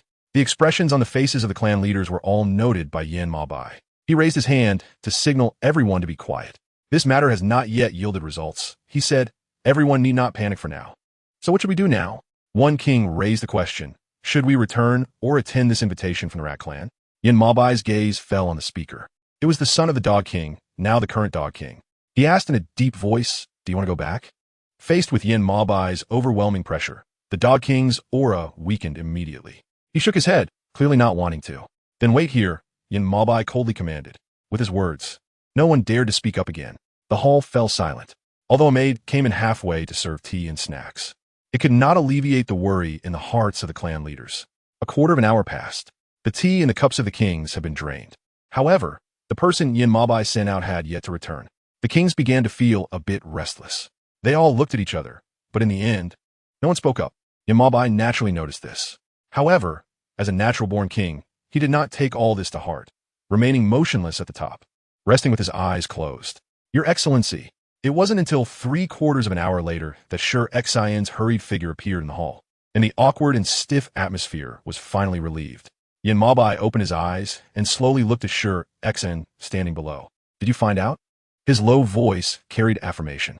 Sher Xian lowered his head, which was a tacit acknowledgement. Your Excellency, the Rat Clan has been controlled. Yin Mabai's gaze sharpened. It's him, isn't it? The him Yin Mabai referred to was none other than his other split. These invitations were also sent by him. Yes, Your Excellency, Sher Xian answered without hesitation. But have you found out why he did this? For the other him, Yin Mabai found it difficult to grasp. The other's thoughts and ideas were more cunning and insane, easily triggering chaos. But isn't he afraid of bringing trouble to everyone in the Rat Clan? Not yet, Sher Xian said honestly. I have already tried to send people to investigate. Serpent Lord, what should we do now? The kings of various clans were still in the hall, hearing Sher Xian's words. How could they not understand? The madman who had killed their loved ones was now in the Rat Clan, and they were powerless against him. This made their inner anger impossible to quell. Yin Mabai glanced at the clan leaders sitting in the hall. I want to hear your opinions first. He said in a deep voice, do you want to go with me to the Rat Clan or return to your own clans? If they went with him, it would naturally mean a hard battle to fight. But if they returned to their clans, they would be safe. Of course, this was just Yin Mabai's speculation. Perhaps before they even reached the Rat Clan, the other side would have already escaped. In short, there were many unknown factors. The clan leaders all looked at each other, and in the end, they decided to follow Yin Mabai to take a look. After all, what if they could lend a hand at that time? That was also uncertain. After hearing about this matter, Fu Qing also suggested to go together, but was rejected by Yin and Mabai. Given your current situation, it's best to stay in the clan. He pondered, if you follow me to the Mouse Clan, it will inevitably cause a disturbance. After all, my goal has always been you. If chaos ensues, I might not be able to protect you properly. It's okay, I can protect myself, Fu Qing replied earnestly. Yin Mo-Bai was unhappy with Fu Qing's decision. However, seeing the determination on her face, he realized that if he continued to stop her, even if she agreed not to go to the Mouse Clan in front of him, she would inevitably sneak away later. Rather than that, it would be better to keep her by his side. It was better than letting her venture out alone. All right, Yin Mo-Bai agreed after a moment of contemplation. In Fucking's eyes, surprise flashed, as if he didn't expect him to agree so quickly. Axie, hurry up and pack your things. Fu Qing hurriedly instructed a Xiao beside him, fearing that Yin Mo Bai might change his mind because of this. Thus, under the leadership of Yin Mo Bai, the group headed towards the direction of the Mouse Clan. Report, my lord. The Snake Lord has brought many people to the Mouse Clan. Meanwhile, on the Mouse Clan side, the guards rushed to report after learning that Yin Mo Bai was coming to visit with the kings of various clans, afraid that any negligence might cause turmoil. Oh, the Mouse King, sitting at the top, responded lightly, appearing unconcerned. Did you tell them that this lord is unwell and not suitable for visitors? The Mouse Guard lowered his head and said cautiously, I did, but what? The Mouse King, seeing the guard hesitating, expressed his impatience with a frown. To say directly, why hide it? Yes. After hearing the Mouse King's words, the guard quickly reported, however, it is the Snake Lord who requested to meet with you. He heard that you were unwell and wanted to see if you were real or fake. It was evident how scared and anxious the guard was while saying this, to the point that after the series of words, his head never lifted again. I see. Unexpectedly, the Mouse King, after hearing the guard's words, did not get angry. Instead, there was a hint of amusement in his eyes. Go, according to my previous instructions, take them to the back garden first. Although the guard did not understand why the Mouse King was so lenient, he still followed his orders and turned to leave. On Yin Mo Bai's side, he and the more than 10 kings arrived at the Mouse Clan and were arranged in the back garden. Although everyone felt suspicious with Yin Mo Bai present, they managed to calm down. Before long, the maidservants brought them tea and snacks. The several kings sat on wooden chairs, looking at each other, not understanding the purpose of the Mouse Clan's actions. Isn't the Lord afraid of ambushes here? Looking around, the atmosphere was serious and cold. She quietly asked Yin Ma Bai beside her, Are you scared? Yin Ma Bai glanced at the little woman with concern and replied, Don't worry. With me here, he can't hurt you. It wasn't meant to be this way, but seeing the man's hand placed in hers, she still didn't explain. She just picked up the tea on the side and started drinking. Why hasn't the person in charge of the rat tribe come out yet? After a quarter of an hour, the people sitting here began to feel restless. They started to whisper and discuss among themselves. Chapter 201, yes. Everyone has already had 3 or 4 cups of this tea. The other kings echoed. But why hasn't this person come out yet? Could it be intentional? Everyone in the room looked dissatisfied as they raised their eyes to glance around. Despite their loud commotion, no one nearby paid them any attention. Could the person hiding in the shadows be observing them opportunistically? What should they do? Fu Qing tugged at Yin Ma Bai's sleeve. Are we going to continue staying here? Yin Ma Bai frowned and glanced around, wondering how long the rat tribe's steward planned to hide. As soon as Yin Ma Bai spoke, everyone from the rat tribe tensed up. Not long after, a steward from the rat tribe approached and bowed to the crowd, saying, Esteemed lords, I apologize for the delay. I had a little matter to attend to, and I kept you waiting. Everyone had mentally prepared for battle, waiting for the one controlling the rat tribe to appear. But now, this minor character had shown up, leaving everyone stunned. Who are you? The first to recover was the Dog King, who asked the rat tribe steward, Where is your lord? Although everyone already knew from Yin Ma Bai that the Rat King had died, they still felt uncertain without seeing the evidence.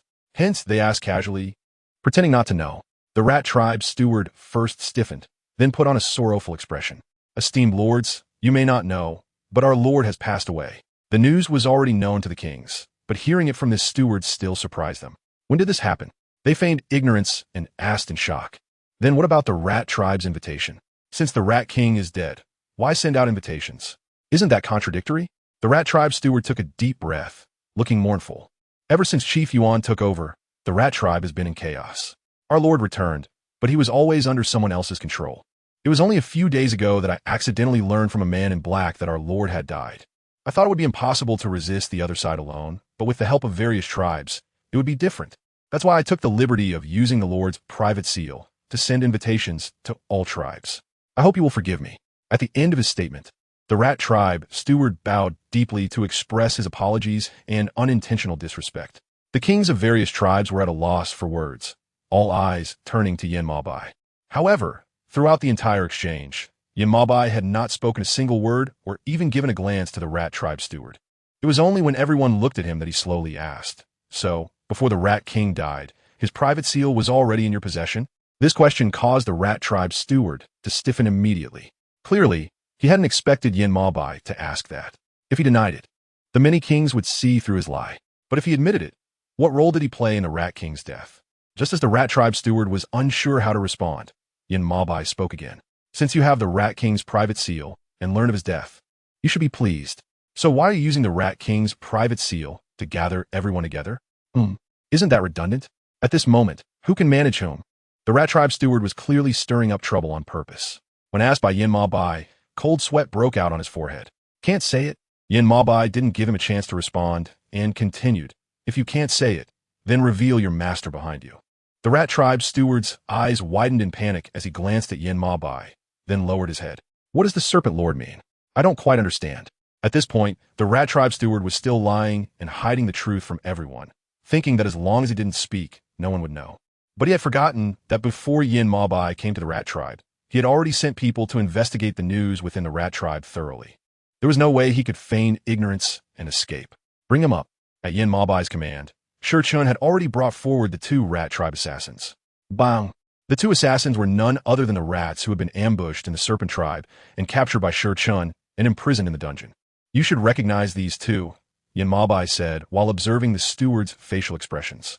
Clearly, when the steward saw the 2 assassins being thrown to the ground, his eyelashes trembled violently, indicating they were familiar and close.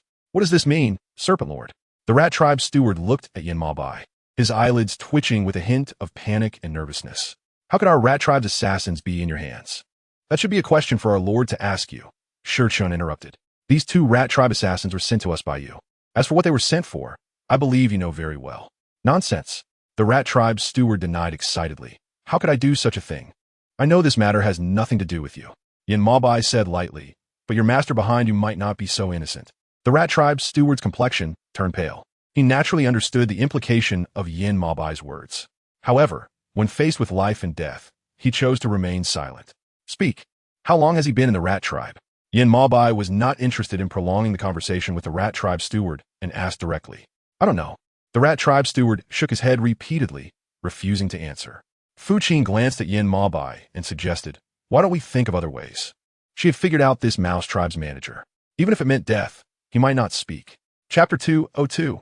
Look, what happened to this Mouse Tribe's manager? Among the kings, someone suddenly shouted, and everyone noticed that a dark brown blood had inexplicably flowed from the corner of the Mouse Tribe's manager's mouth. This left everyone astonished. Have you been poisoned? Yin Ma Bai softly inquired. The Mouse Tribe's manager's eyes flashed with terror as he touched his mouth and nose, seemingly unaware that he had already been poisoned. Before he could even scream, he collapsed backward with a thud. Inhale. Everyone took a deep breath at this scene. Snake Lord, what should we do now? The kings turned their attention to Yin Ma Bai upon seeing the Mouse Tribe's manager die like this. They had come to the Mouse Tribe to demand an explanation and to verify some of their suspicions. Now, the manager was dead. Who were they supposed to ask? Yin Ma Bai surveyed the surroundings and said, Search. Since the only one who could manage this is dead, we'll have to rely on our own efforts to find out what's going on. The Mouse Tribe members, seeing their only capable manager dead, were frightened and scattered. Thus, a once bustling Mouse Tribe became desolate under everyone's thorough search. Lord, no findings. Lord, nothing here either. Lord, nothing over here. In total, the dozens of people sent out returned empty-handed. Snake Lord, could it be that we guessed wrong? One of the kings expressed doubt, saying, There is no one in the Mouse Tribe like you described. Yes, Snake Lord, look at how many people we sent out to search. Another king echoed. If that person was hiding in the Mouse Tribe from the beginning, we might have discovered them during our search. But they had searched for so long and still found nothing. Didn't that indicate their earlier assumptions might be wrong? Then how do we explain the dead manager? Before Yin Ma Bai could speak, Fu Qing had already voiced her thoughts. How could he die like this? And with such a potent poison? If it weren't for someone manipulating from behind, how could he have been silenced? The words of the one who settled the matter left all the kings momentarily speechless. Indeed, if there was no one manipulating the situation, how could this steward have died? Perhaps it was intentional. One of the kings present suddenly spoke up. Didn't the Serpent Sovereign just say that? Since this steward of the Rat Clan possessed the private seal of the Rat King, it indicates he had long harbored rebellious intentions. It just so happened that the Serpent Sovereign exposed him in front of us all, which left him with no face to keep, leading him to poison himself to death. Your speculation is quite good. Fu Qing did not sarcastically respond to the other party immediately. Instead, she found their speculation quite agreeable. However, judging from the expression of the Mouse Tribe steward just now, he clearly had no idea that he was already poisoned, so how could he possibly commit suicide by poison? Isn't that contradictory? The king who spoke earlier quickly fell silent. For a moment, the atmosphere in the garden became stiff and awkward. Your Excellency, just then, Ran hurriedly approached with several guards from short distance away. I just discovered a secret chamber in the Mouse King's training room. Let's go. Yin Maobai did not hesitate and led the group toward the training room. The Mouse King's training room was neither particularly large nor small, but it was luxurious. The floors were covered with high-quality plush carpets, and every pillar was embedded with various gemstones, looking extremely dazzling. Even Fu Qing, who had seen plenty of luxury in the original owner's memories, was astonished by the Mouse King's modest training room. How much manpower and financial resources would it take to create something like this? Do you like it? Yin Maobai's deep voice inquired in her ear. She came back to her senses, glanced around, and noticed that everyone was focusing on the location of the secret chamber, not looking their way. She nodded seriously. It's okay. After all, no matter how luxurious it is, it can't be eaten. Just looking is enough. Yin Maobai did not respond, but led everyone toward the entrance of the secret chamber discovered by Ran. The entrance to the secret chamber was small, only accommodating one person at a time. With Yin Maobai at the forefront, everyone followed closely behind him. Paying off is no exception. She walked in the middle, sometimes accompanied by some elite guards from the Snake Clan for protection. This secret chamber seemed to be carefully arranged by the Rat King. One of the kings walking behind, Yin Maobai analyzed. I wonder what else is in here. We'll find out soon enough, another king replied. The secret chamber created by the Rat King was originally designed for escaping and storing various exquisite treasures. But now he no longer needed it. Therefore, when Yin Maobai and the others reached the last part of the secret chamber, they found that the room was filled entirely with various jewelry and ornaments. There are also some weapons like swords and spears. For example, the Qing sword, the god of war spear, and the butchery knife are all famous artifacts among the clans. Who would have thought that in the end, these things would be hidden here by the Rat King? It was inevitable to feel envious. These items had probably been sitting here for quite a while, as they were covered in a layer of fine dust. Everyone felt a bit regretful. These were all things they had longed for. Now, they could only look at them here. How could they not feel heartbroken? Want them?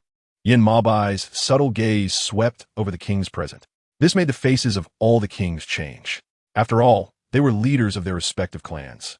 To say they wanted these items would seem a bit beneath their dignity. It would make them appear lacking in kingly grace. If they said they didn't want them, they would feel a bit unwilling. Thus, everyone fell into silence.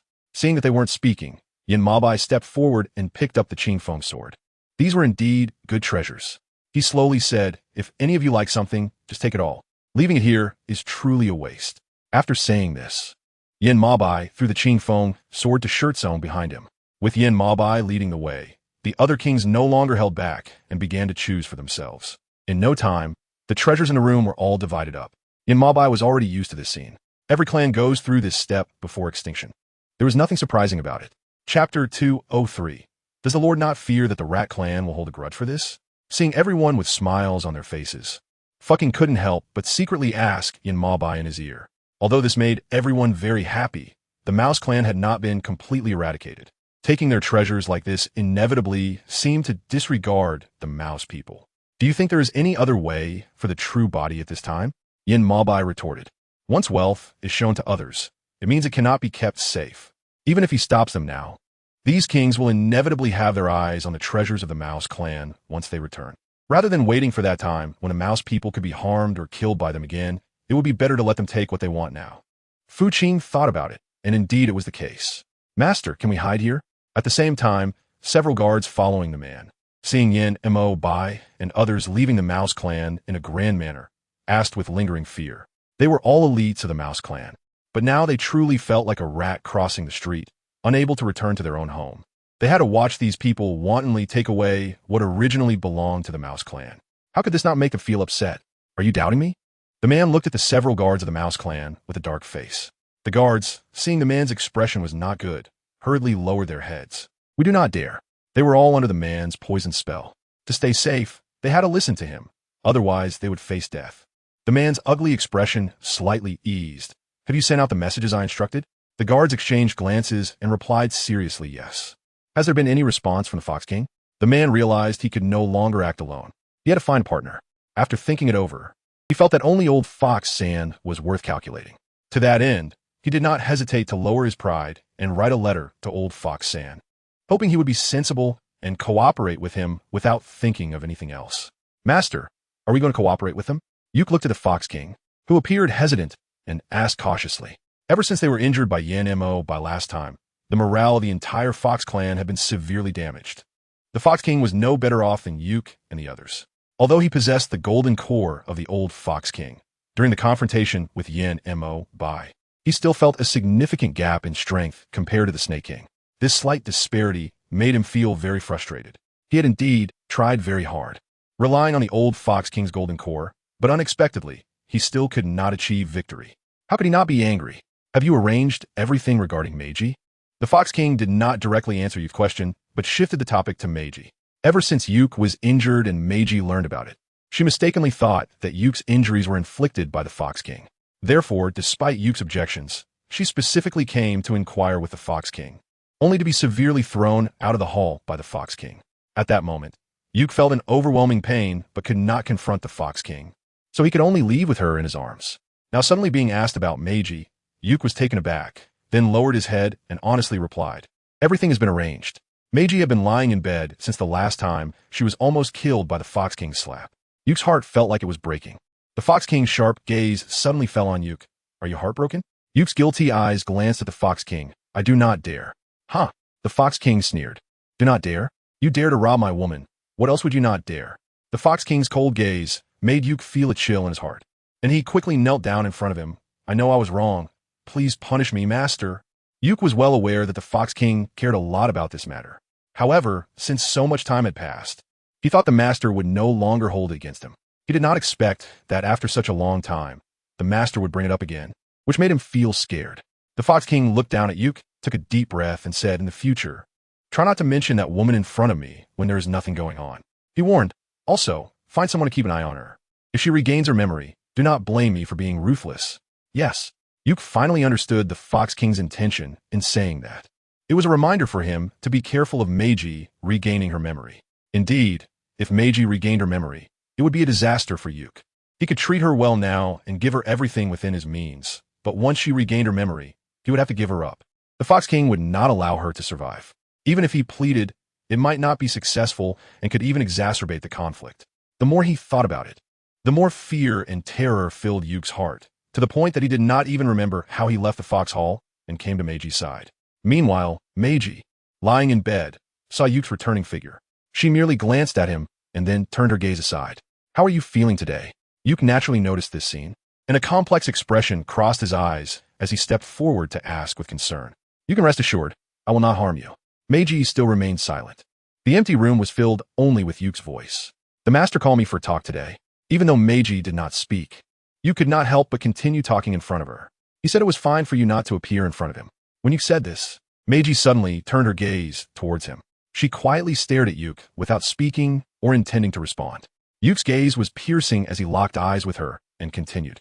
"I know you have your own thoughts, but since you were saved by me in the sea of Netherworld, you should know that you are no longer the Meiji you once were. If you want to live, stay by my side obediently. Although I, Yuke, cannot give you great wealth, I will do my best to give you everything you want. But if you have other thoughts in your heart, then just pretend I never said this today. You know I have regained my memory, right?" This was the first thing Meiji said after waking up, her voice a bit hoarse. Chapter 204 A look of awkwardness flashed in Yuke's eyes. In fact, ever since Meiji was injured and he carried her back to the room while she was murmuring the words Fox King in her coma, Yuke had already suspected that she might have regained her memory. However, Yuke had been too busy with his affairs to think deeply about it. It was not until today when the Fox King reminded him in such a manner that he vaguely felt something was off. "What do you plan to do?" Meiji's straight gaze fell on Yuke as she asked, "Are you going to hand me over or keep me?" A troubled look crossed Yuke's face. "You should have heard what I just said, right?" After hesitating for a moment, he slowly said this. "I want to know what you were thinking." Meiji remained silent for a few seconds before slowly looking up at Yuke. "Do you want me to continue pretending to have amnesia?" Yuke awkwardly nodded. "If you are unwilling, I will not force you." In short, once he recovers from his injuries, he will find a suitable opportunity to send her out of the Fox clan. This is certainly better than her losing her life in the Fox clan. Then I'll listen to you. In this matter, Meiji did not make things difficult for Yuke. She did not act willfully or cause trouble. After going through so much, what is there that she cannot understand? Yuke's actions are clearly for her own good. Even if Meiji wanted to act out, she had to weigh the pros and cons. She couldn't make the same kind of foolish decisions that would lead to losses. A look of astonishment flashed in UK's eyes. All right, then take care of your injuries. I'll get busy. After saying this, UK quickly turned and walked out. Meiji lay on the bed, watching UK's departing figure with a hint of melancholy in her eyes. After everything she had been through, she had considered using UK. After all, she had turned out this way because of that despicable Yuan. She had heard that the despicable one was now living happily with Yin Ma Bai and had 9 children. These should have been hers. But because of Yuan's schemes, she had fallen to this point. How could she accept that? Currently, recovering from her injuries in the Fox clan is the first step, but once she is healed, she will definitely go back to settle the score with that despicable person.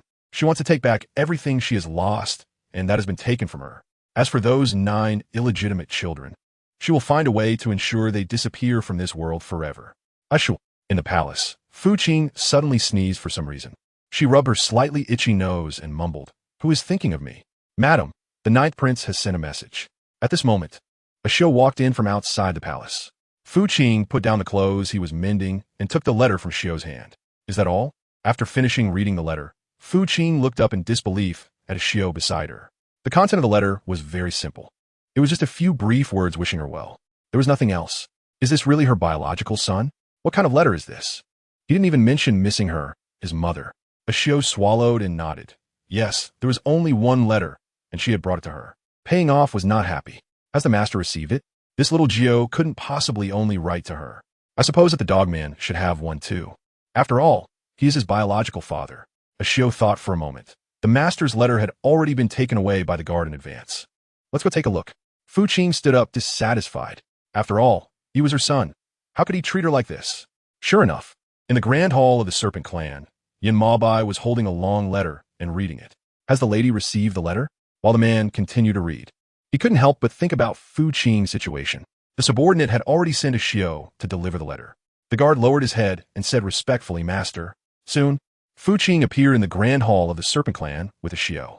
The man happened to put down the letter and raised his eyes to look at the woman standing in the hall, his brows slightly furrowed. "Did you not receive the letter sent by Xiao Jiao? Otherwise, how could this woman be in such a hurry to come to me?" Fu Qing glanced at the letter on the man's desk and walked toward him. "I received it, but it doesn't have as much content as the one from the Lord." As she spoke, Fu Qing handed the letter she received to the man. It contained only 2 sentences. One was, "Mother, the Dragon Clan is doing well." The other was, "Mother, I am fine." And that was it. There was no need to look closely. The man frowned. Shouldn't we have Xiao Jiao write a few more lines next time? Just these 2 sentences really aren't enough. What about the Lord's letter? He ignored Yin Ma Bai's words and instead focused his gaze on the densely written letter on the desk. The man signaled with his eyes. Paying off the debt, he took it up actively. "Compared to you, Xiao Jiao at least asked you how you were doing, but here it's just various trivial matters." Indeed, the letters from Yin Mo Bai only talked about interesting happenings from different clans. For example, how the Dog King took a few concubines, or how the Pig King married a wife, and so on. There was no inquiry about how he, as a father, was doing these days, as if his role as a father was not important at all. Fu Qing was taken aback. She didn't expect that Yin Ma Bai's situation here was even worse than hers. The slight sense of imbalance in her heart disappeared instantly. Ahem, Xiao Jiao is still young, and it's normal for him not to think of so much at once. Why are you, as a father, still holding against him? Speaking of this, Fu Qing felt a bit embarrassed for herself. If it weren't for her sense of imbalance just now, she wouldn't have come here to look at these letters. Perhaps she wouldn't have to face such awkwardness. Indeed, if one doesn't act recklessly, one won't suffer the consequences. But your expression just now didn't seem to convey that. The man said directly, "Do you think you're not very important in Xiao Jiao's heart?" Fu Qing's face turned red, but she wouldn't admit to being petty just now. It didn't matter if she didn't admit it. The man didn't care and said, "Anyway, don't have such doubts next time, otherwise Xiao Jiao will be very sad when he finds out." Among the 9 children, Xiao Jiao's thoughts were the deepest, and he cared the most about Fu Qing, his mother. If she misunderstood him because of a letter, he would definitely feel upset. Meanwhile, on the Dragon Clan side, Xiao Jiao had been in the Dragon Clan for some time now.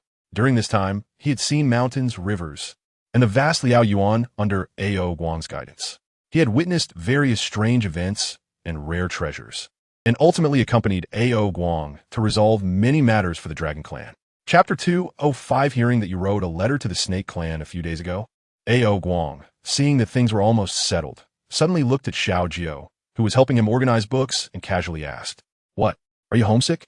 Since Xiao Jiu came to the Dragon Clan, he had never left Ao Guang's sight. The uncle and nephew were either busy with political affairs or handling some serious matters that other clans couldn't deal with. They were as exhausted as two spinning tops. Sitting together like this to talk was indeed the first time. Xiao Jiu raised his eyes to look at Ao Guang and nodded without hiding anything a bit. A complex expression flashed in Ao Guang's eyes. Have you thought about going back? He asked tentatively. Xiao Jiu was still young, and Ao Guang didn't want him to bear so much at such a young age. Yet this kid always showed I can do it. You don't need to worry demeanor, to the point where Ao Guang no longer asked him if he could do it, because he knew that if he asked, Xiao Jiu would definitely reply with I can. So it was better to save that effort and not ask. Xiao Jiu shook his head. I haven't thought about it. Indeed, although Xiao Jiu missed home a bit, he hadn't considered returning. He felt that staying in the Dragon Clan was great. He could learn many things he didn't know with his uncle and witness things he couldn't otherwise. But once he returned to the Snake Clan, he would definitely not be able to experience these anymore. Uncle, do you want to send me back? Xiao Jiu stopped organizing the books and asked Ao Guang. Ao Guang smiled down. I haven't thought about it. He denied. I just suddenly heard from Prime Minister Gui that you wrote a letter home, and I was worried you were homesick, so I asked. Oh, I see. Xiao Jiu nodded. Then, Uncle, don't let Prime Minister Gui spy on me in the future. If you want to know something, just come and ask me directly, and I will tell you proactively. Prime Minister Gui, watching him every day, was quite unbearable. Hee hee. Ao Guang laughed. You little rascal, you really know how to give suggestions. Since you don't want Prime Minister Gui to keep an eye on you, you need to behave a bit more. I heard that the crystal stone I gave you a while ago got broken. Xiao Jiu didn't hide it and answered very frankly. That piece of amethyst was too fragile. I just squeezed it lightly and it shattered. At this point, Xiao Jiu paused and seriously suggested to Ao Guang. Uncle, next time when you give me crystals, try to choose ones with better hardness. Don't get something like this that shatters with just a squeeze like an eggshell. Ao Guang. That amethyst was dug up from an extremely rare place when your grandfather was still around. Its hardness is no less than steel. Ao Guang couldn't help but complain, yet you broke it in one squeeze. Should I praise you for your strength or call you wasteful? Xiao Jiu, however, casually looked up and said, Doesn't Uncle have many rare treasures in the palace? It's just an amethyst. If you're upset when I return to the Snake Clan, I'll have my dad give you 10. Ao Guang's furiad instantly tvitchit. He felt a sense of miscommunication. Your Highness, the 7th Prince seeks an audience. Suddenly, Prime Minister Gui walked in from outside the hall. 9th brother. Before Xiao Qi even entered the hall, his voice had already come in. Xiao Jiu looked up and immediately threw the books in his hand aside. Uncle. When Xiao Qi saw Ao Guang, he quickly bowed to him. Ao Guang responded lightly and didn't pay him much attention. 7th brother, aren't you in the Horse Clan? Why are you here? Xiao Jiu asked curiously. He knew that 8th brother had gone to help another clan. He just didn't expect 7th brother to come to the Dragon Clan to see him at this time, which really surprised him. I thought Yuan came. Xiao Qi answered without any pressure. How are you doing here? Is Uncle bullying you? Ao Guang glanced at Xiao Qi. For some reason, this glance made Xiao Qi feel a chill in his heart. Before he could speak, Ao Guang interrupted him. In Xiao Qi's eyes, was his uncle that terrifying? Would he abuse Xiao Jiu at any moment? No, uncle. Xiao Qi hurriedly explained, but was stopped by Ao Guang. Has your father sent you to handle the matters in the Horse Clan? He couldn't help but question. If I remember correctly, the Horse Clan is currently in trouble. And you come here at such a critical time. If this gets back to your father, do you think he would punish you? Xiao Qi twitched his mouth. Uncle. Let go. He muttered quietly. I was just worried about Xiao Jiu. That's why I spoke without thinking. Why did you take it seriously? Oof. Ao Guang didn't listen to his explanation. I see you just want me to take the blame for abusing people. So your father and mother can come personally to scold me. Not all. Xiao Qi defended. Father and mother are reasonable people. How could they scold you? All right. Stop arguing here. Ao Guang interrupted him.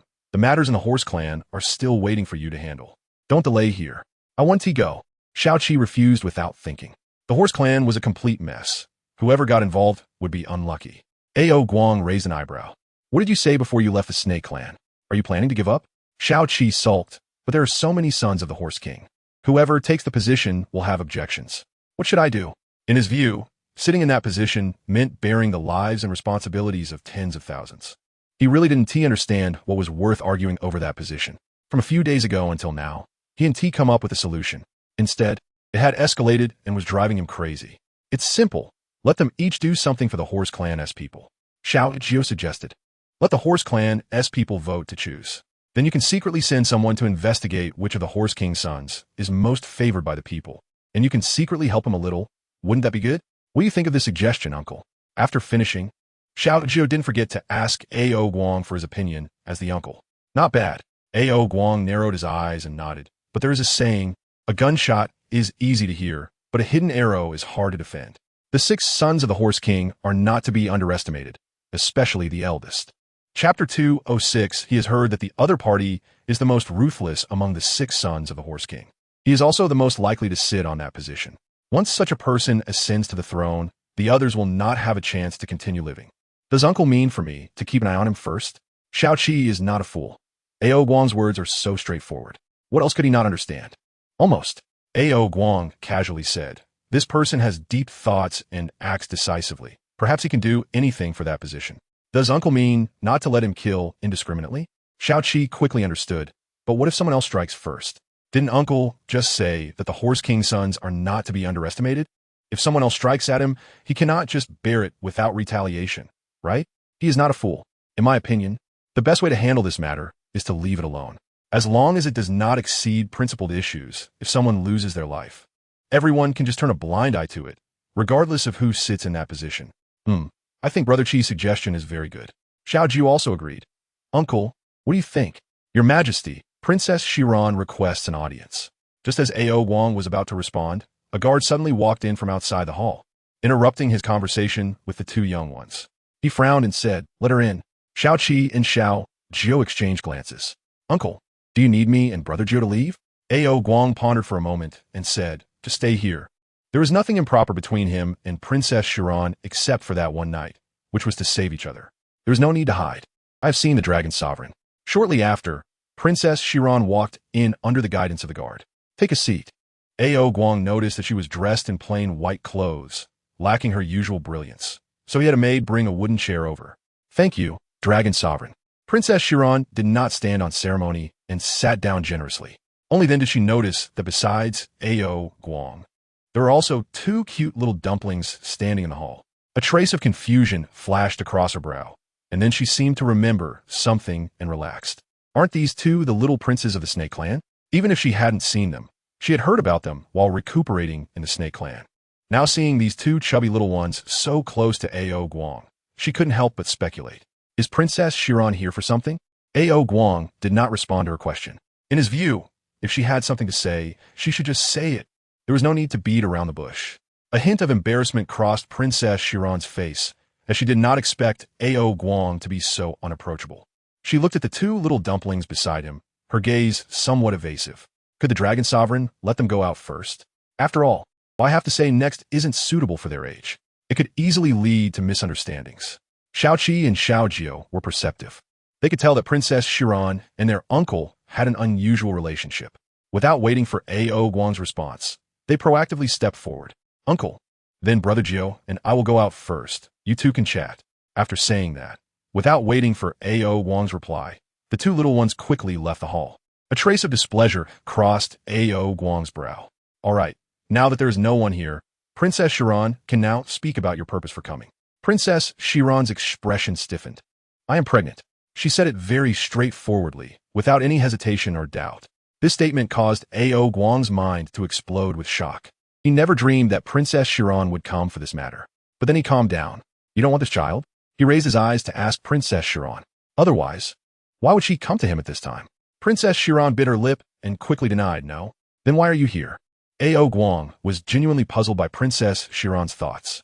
Are you looking for me to take responsibility? He asked in a flat tone.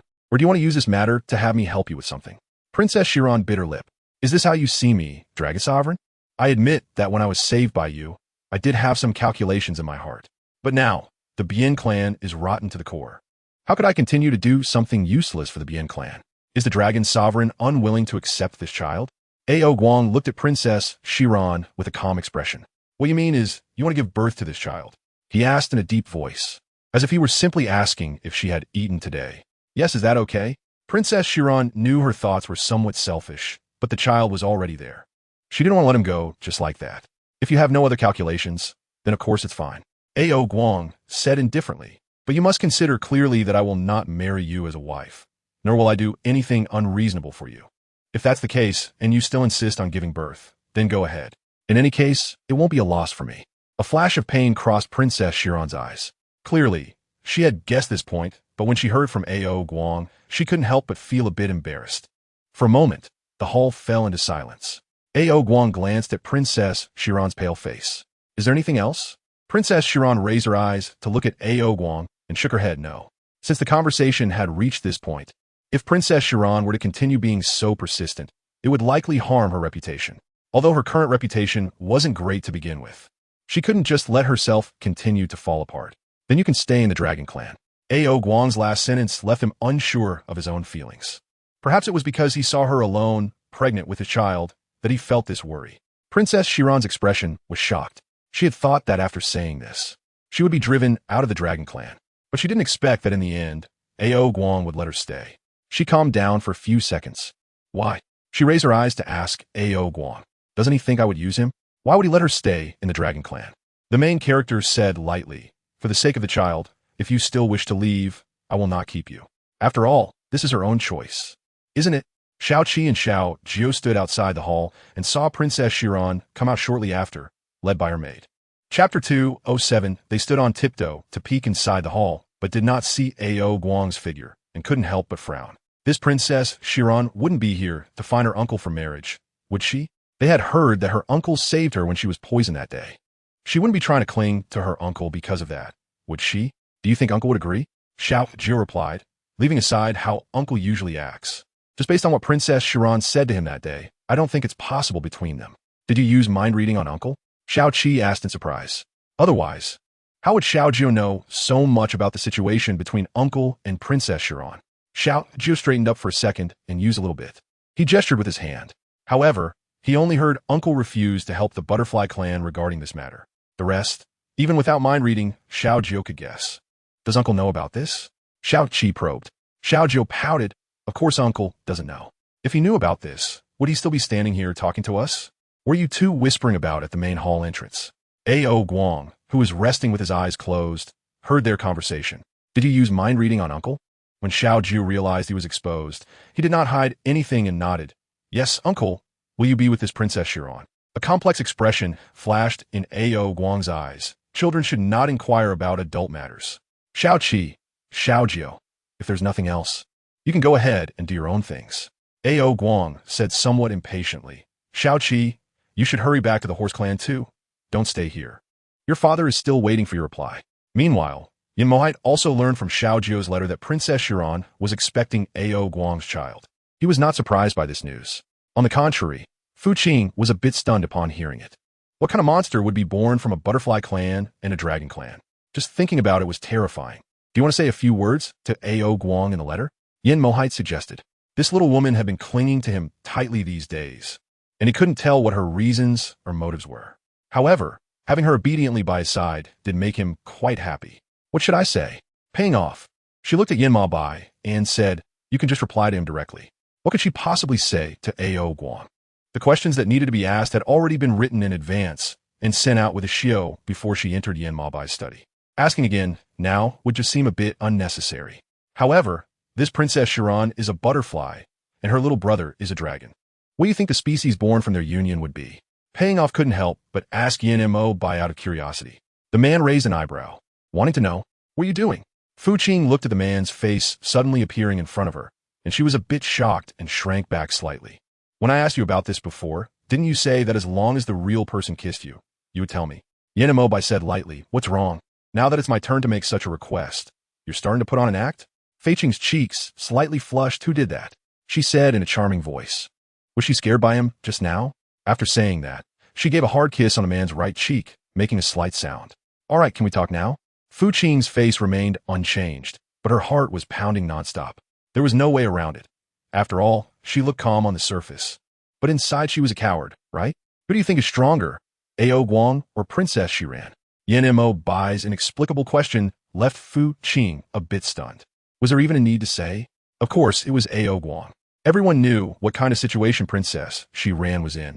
Since losing her wings in the last arena competition and then being imprisoned and drugged, it was clear that this princess no longer had the strength she once possessed in the Butterfly Clan. Are you saying that if the two combine, The resulting offspring would be of the same kind. Paying off the debt, I suddenly realized the truth. Well, theoretically, that's how it is. Yin Maobai nodded and said, but in the end, it still depends on the child born to make the decision. Fu Qing's gaze suddenly became resentful. So, it seems that all the children I gave birth to take after you, and none of them resemble me. Are you unhappy? Noticing the little woman's displeased mood, the man frowned. Should I have them come back and apologize to you? Paying off. Did they do something wrong? Why do they have to come and admit their mistakes to me? Didn't you say none of them followed you? Yin Maobai said very seriously. I want to ask them why they did this. The cleared head instantly flashed 3 black lines. Who can clearly explain what's going on in the belly? Don't make unreasonable demands. It made her seem a bit unreasonable as well. So, you're not angry anymore? The man asked seriously. Fu Qing glanced at him, wondering who was angry. It seems the main deity made a mistake. Yin Maobai nodded and said, all right. Now let's take a look at the letters sent by the boss and the second in command. Since Yin Maobai returned from the Mouse Clan, he had been staying in the study. He would only take Fu Qing out for a stroll when there was nothing to do. As for Shichun, he had been investigating the matter of Yin Maobai's avatar all along. It was only a few days ago that Shichun finally got some news. However, in the end, he lost track of the person. Because of this, Shichun felt quite guilty. Fortunately, Yin Maobai did not blame him. As a result, he became even more dedicated to investigating this matter. Leader Shi, this is the letter we obtained from that inn. The 2 attendants following him proactively took out a letter from their bosoms and handed it to Shichun. Do you want to open it and take a look? The 2 attendants asked. Shichun took the letter and glanced at it. Has anyone discovered it? The 2 attendants shook their heads. Our arrangements were very proper. No one found out. Hearing this, Shichun finally felt relieved. He looked over the letter in his hand repeatedly before finally reaching out to open the envelope. Not looking was fine, but once he saw the contents inside, he was shocked. What's wrong, Leader Shi? The 2 attendants noticed his face was not looking good and worriedly asked, knowing that the letter must contain some bad news. Shichun put the letter away and shook his head. It's nothing. Have you found the person who forged the letter? Chapter 208. They were so discreet that nothing could go wrong at this critical moment. We found him, Guard Shi. The person is currently waiting in the pavilion not far away. The 2 attendants reported respectfully. Let's go. Guard Shi, where are you planning to go? Just as Shichun was about to leave with the 2 attendants behind him, a sinister voice suddenly sounded from behind him. Who else could it be but the avatar of Yin Maobai? His people had been hiding here for a while, and now he finally caught this opportunity to seize him. Shichun's eyes flashed with surprise. How did you get here? Wasn't he hiding in the dark? In response to Shichun's question, the man did not answer, but instead looked at the letter in his hand with a half-smile. What do you think of the contents of this letter? Is it interesting? He asked meaningfully. This was all specially prepared to lure someone like Shichun. Shichun looked shocked. You did this on purpose. Huh. The man laughed proudly. Isn't it too late to realize this now? The 2 attendants next to Shichun were quickly subdued by the man's people. Do you know? I've been waiting for this day for a long time. The man stepped closer to Shichun. Each word he said sending chills down one's spine. What do you want? Shichun knew he had no way to escape now and could only face him directly. What do you think? The man said with a gloomy face. Shouldn't you accept punishment for betraying me? Master, the matter has been taken care of. Just then, a man in black suddenly appeared beside the man. Yin Maobai glanced at Shichun. Have someone send the news of his disappearance to that old antique. The man in black glanced at Shichun and then respectfully lowered his head. Yes, Shichun was captured in the Snake Clan's main hall. Fu Qing was stunned upon hearing this news from Yin Maobai. She knew Shichun's cultivation level. Among the entire Snake Clan, apart from Yin Maobai and the 9 little ones, there probably wasn't anyone who could match him. Yet he was captured. Could it be that the opponent had a grudge against Yin Maobai, hence deliberately using him as a pawn? Have you found out who captured him? Fu Qing was really curious. Who would want to go against Yin Maobai? Yin Maobai's pitch-black eyes seemed bottomless. Perhaps only he could see through them. The he in question immediately made Fu Qing think of that neurotic person. How could that be? Fu Qing exclaimed. Hadn't he been hiding in the dark all along? How could he go after the guard? Yin Maobai glanced at Fu Qing and said, with the enemy in the dark and us in the light, it would be too easy for him to track our movements. It was expected that the guard would be captured by him. What should we do? Fu Qing asked worriedly. He wouldn't harm the guard, would he? Fei Qing did not forget the look that the snake-like person shot at her and Shichun when leaving. That gaze contained unwillingness and anger, even mixed with a bloodthirsty, killing intent. If Shichun really fell into the hands of that snake-like person, it would probably be dire. Yin Maobai did not respond. Your Excellency, there is a letter from His Highness the Seventh. At this moment, a guard walked in from outside the hall. Yin Mohite took the letter and glanced at it. What did Shao Qi say in the letter? Curious asked. Yin Mabe didn't speak, but directly handed her the letter in his hand. Has the Ma clan fallen into chaos? Upon receiving the letter, Fucking was stunned by the words he saw. Isn't Shao Qi currently with the Ma clan? How could there suddenly be chaos in the Ma clan? Yin Mabai lowered his gaze, seemingly deep in thought. Aside from himself, who else knew about this? He asked the guard delivering the message in a deep voice. The guard lowered his head and replied. Prince Seven also wrote a letter to Dragon Sovereign. A look of understanding flashed in Yin Mabai's eyes. So, aside from writing to himself, Shao Qi had also informed A.O. Guang. Master, should we go to the Ma clan and take a look? Fu Qing asked with concern. Although Shao Qi's strength was there, he wouldn't be harmed. However, the sudden chaos in the Horse clan still made people uneasy. After all, the Horse clan was fine before. Why did it suddenly become chaotic? Fu Qing really didn't believe that there was no trickery involved. What are you looking at? In response to Fu Qing's suggestion, Yin Mo Bai seemed to disagree. This was an internal conflict of the Horse clan, and going there might not help at all. He said straightforwardly, let Shao Qi train for now. It might help his future growth. But there is no but. Yin Mo Bai said seriously, if Shao Qi can't solve this little problem, what could he do in the future? Don't worry, he will handle it well. In fact, just as Yin Mo Bai said, the chaos in the Horse clan had no effect on Shao Qi at all. He just needed to watch them not kill each other. As for how they wanted to create chaos, that was their business. In short, as long as they didn't cause trouble in front of him, he would pretend he didn't know anything. Your Highness, can we really do this? The servant following Shao Qi felt nervous seeing that he didn't take the internal conflict of the Horse clan seriously. What if this matter was known by the Snake Sovereign? Shao Qi glanced at the servant beside him with displeasure. Are you threatening me with my father? Does he look like someone who would be threatened? I wouldn't dare. The servant immediately knelt down in front of Shao Qi. All right, get up. Shao Qi didn't have a habit of punishing people. However, the servant who followed him to the Horse clan, kneeling on the ground, made him quite unhappy. In the future, unless there's something important, don't kneel so often.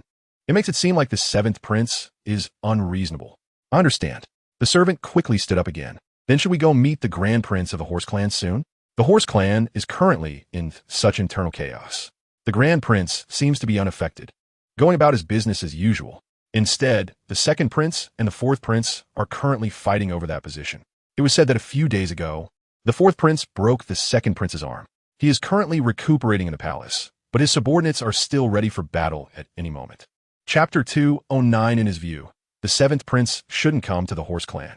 These matters belong to the Horse clan alone. He can only watch without intervening or helping anyone. It would be a waste of his time to be here for no reason. Why not meet? Shao Qi stood up and said, their internal conflict is their business. We should meet the princes we need to meet, like the Grand Prince. He has seen clearly that among the many sons of the Horse King, the Grand Prince has the deepest schemes, but also possesses the most kingly aura. If he doesn't meet, the other side might think he is trying to help that prince. Your Highness, the seventh prince has arrived. Soon, under the guidance of the attendants, Shao Qi arrived at the Grand Prince's palace. I have seen the seventh prince. Although Shao Qi was not as tall as the other, he still took the initiative to step forward and raise the other's hand. Grand Prince, no need for too many formalities. We are both princes, so let's skip the formalities. The Grand Prince smiled lightly. Please sit. He made a gesture for Shao Qi to take a seat. Shao Qi naturally didn't stand on ceremony. I wonder what the Grand Prince wants to discuss with me at this time. He had just arrived at the Horse clan and had not interacted with anyone. All were busy with their own matters. Yet this Grand Prince threw him an olive branch at this critical moment. He wouldn't want him to stand on his side, would he? Ha! The Grand Prince smiled lightly. What's wrong with us chatting? Shao Qi raised an eyebrow. That is true. However, there seems to be nothing much to talk about between them. But he didn't say this out loud, waiting for the other to speak. The current situation of the Horse clan, I believe the seventh prince has already seen. After a moment of silence, the Grand Prince finally spoke, wondering what suggestions the seventh prince might have. Logically speaking, the matters of the Horse clan shouldn't involve outsiders. But since the Snake clan has sent someone, the Grand Prince should give the other party some face, even if not for the sake of the Snake clan, then for the sake of the Snake Sovereign. After all, the other party is the head of many clans, and even the current Phoenix clan does not dare to underestimate them. How could his small Horse clan act recklessly under the other's watch? Didn't the Grand Prince already have an idea in his heart? Shao Qi didn't want to care too much about the Horse clan's affairs. So many princes became detestable because of that position. He didn't want to become someone they hated. So, does the seventh prince also support the current internal chaos? The Grand Prince implied. Shao Qi glanced at the Grand Prince. What does my support matter? He said nonchalantly. Isn't this your horse clan's family matter? My task is to assist the next king in managing the horse clan. As for who that next king is not something I, an outsider, can interfere with. Do you understand what I'm saying, Grand Prince? Shao Qi's meaning was very simple. You want that position? Go fight for yourself. I won't stop you. All I can manage is myself. As for anything else, I can't help. A glint flashed in the Grand Prince's eyes, and he immediately understood. Come, let's have some tea. He smiled warmly and raised his teacup toward Shao Qi. Meanwhile, the second prince and the third prince, upon learning that the Grand Prince had invited Shao Qi to the palace for tea, were so angry that they smashed their teacups into several pieces. The eldest is quite a deep scheme, quietly inviting someone over. The second prince gritted his teeth and said, Do they think we are dead? Someone, Your Highness, go, bring that person over to me. The person the second prince referred to was none other than Shao Qi. Yes, at this moment, Shao Qi had just exited the Grand Prince's palace and encountered the servants of the second prince and the third prince. Without needing to think, he already knew what was going on and guessed what the scene would be. However, don't you all feel bored standing here? Shao Qi mocked. Go back and tell your masters that this prince has come to the horse clan to resolve external troubles, not to meddle in your horse clan's family matters. If several princes want to sit in that position, they should solve it themselves. Don't drag me into it. Upon hearing the words brought back by the attendant, the second prince and the others looked somewhat better. So, does this mean that his visit to the eldest was merely an accident? The second prince speculated. I knew that the eldest was restless. I didn't expect that in the end, he would be just like us. Your Highness, do we need to report back to the sixth prince? The attendant asked tentatively. Report what? The second prince replied impatiently. That fool, the sixth prince, only knows how to place all his hopes on others. How can someone like him sit in that position? In my opinion, he should just stay in his palace for the rest of his life and not wander around. Did the second prince really say that? In the darkness, the sixth prince's expression was inscrutable. His tone was particularly calm, as if discussing a matter unrelated to him with the attendant. Yes, Your Highness. The attendant answered nervously. Your Highness, should we contact that person? After dismissing the attendant, a confidant turned to the sixth prince and asked, perhaps with that person's help, we can ascend to the throne quickly. By then, not even the first prince or the king would be able to stop us. Do you think that person is reliable? The sixth prince countered. The confidant was momentarily taken aback, seemingly not understanding the sixth prince's meaning. That person only wants to use me. The sixth prince was not a fool. From a moment the other party extended an olive branch to him, he knew that for anything to succeed, a price must be paid. Since the other party could help him, they would certainly require something of equal value in exchange. For example, the other party might stay by his side to control the horse clan for him or secretly command events. What difference would that make between ascending to the throne and being a puppet? He was unwilling to be someone else's wedding dress. Then what should we do? The confidant asked worriedly. The second prince and the third prince are ambitious. If they ascend, the horse clan will truly be finished. These princes are not the king's first choice. If they take that position, the horse clan will be thrown into chaos. Isn't there still the eldest? The sixth prince retorted. With him around, the horse clan won't fall into chaos. But the first prince has always been at odds with us, hasn't he? The confidant said anxiously. What if he makes things difficult for us then? He won't make things difficult for me. The sixth prince said firmly. Chapter 2:10. As for where this firmness came from, even his confidant could not discern, only sighing inwardly. He refused? In the end, the man learned from his subordinate about the refusal of the sixth prince of the horse clan to cooperate with them, and he was not surprised at all. I didn't expect the horse king to have such a principled son. The man spoke confidently. Lord, what should we do next? The black-clad person beside him asked. It seems that this sixth prince will not allow us to control him. The man glanced sideways at the black-clad figure. What's there to panic about? There is still the second prince, the third prince. Among these princes, there will always be one we can use. What about the first prince? The black-clad figure inquired. I've heard that the first prince is ruthless. Not long ago, he discussed plans with many of the youth in the clan, presumably to deal with the horse clan. No need to worry about him. The man dismissed the first prince with a wave of his hand. He's just a wolf cub that hasn't grown teeth yet. Not to be feared. However, the black-clad man wanted to say something more, but was interrupted. But what? Do you think I would let him continue to grow? The man turned and sat on the wooden chair behind him, leisurely saying, Don't worry, he won't live long. With the pawns I have arranged beside him. How long he can live depends entirely on his mood. He might just decide to have him killed the next second. Although the black-clad man did not understand why his master was so confident, He chose not to press the issue further. How is the matter I asked you to investigate? The man suddenly remembered something and asked the black-clad man, how is she doing among the snake clan? That heartless woman must be thrilled to be with that old fossil, right? It's a pity she won't be happy for too long. Eventually, she'll obediently return to my side. Just thinking about it made the man quite excited. The lady has been doing well in the snake clan. The black-clad man replied honestly, is the Lord planning to take action? They have arranged so many people in the snake clan. Although they were eventually removed, there are still a few who remain. They can still be useful if something happens. Not yet. The man raised his hand to stop him. You first go contact the other 9 sons. The black-clad man frowned. Lord, don't you think this is the best way for me to get close to the 9 sons? The man planned. As long as he becomes familiar with those 9 little rabbits, he can easily break through later. What is there to fear from that old fossil? It might not be easy to deal with the 9th prince. The black-clad man said worriedly, not to mention who among these princes is the smartest. Just the 9th prince's thoughts are not easy to decipher. If we contact them at this juncture, they might become suspicious. What are you afraid of? The man clearly did not worry about this issue. As long as he did not contact the other 8 sons or the snake clan, even if they sensed something, so what? If they have no opportunity to confirm it, it will be useless work, right? All right, hurry up and go do it. Don't waste time here. Seeing his master's impatience, the black-clad man did not dare to continue the discussion and quickly went to carry out his orders.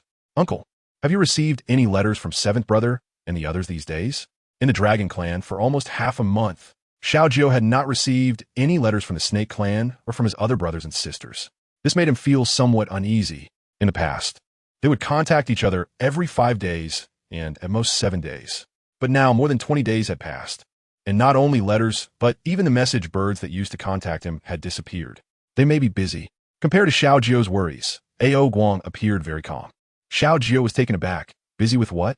The horse clan is in chaos. Ao Guang calmly revealed 5 words. What do you mean? Xiao Jiu had heard some things about the chaos in the Ma clan from 7th brother before, but he didn't expect it to come so quickly. The eldest prince of the Ma clan was dead. Ao Guang noticed his persistent questioning and had to speak the truth. It was said he was poisoned, and his death was extremely gruesome. Xiao Jiu frowned. Have they found the murderer? Ao Guang glanced at Xiao Jiu. No.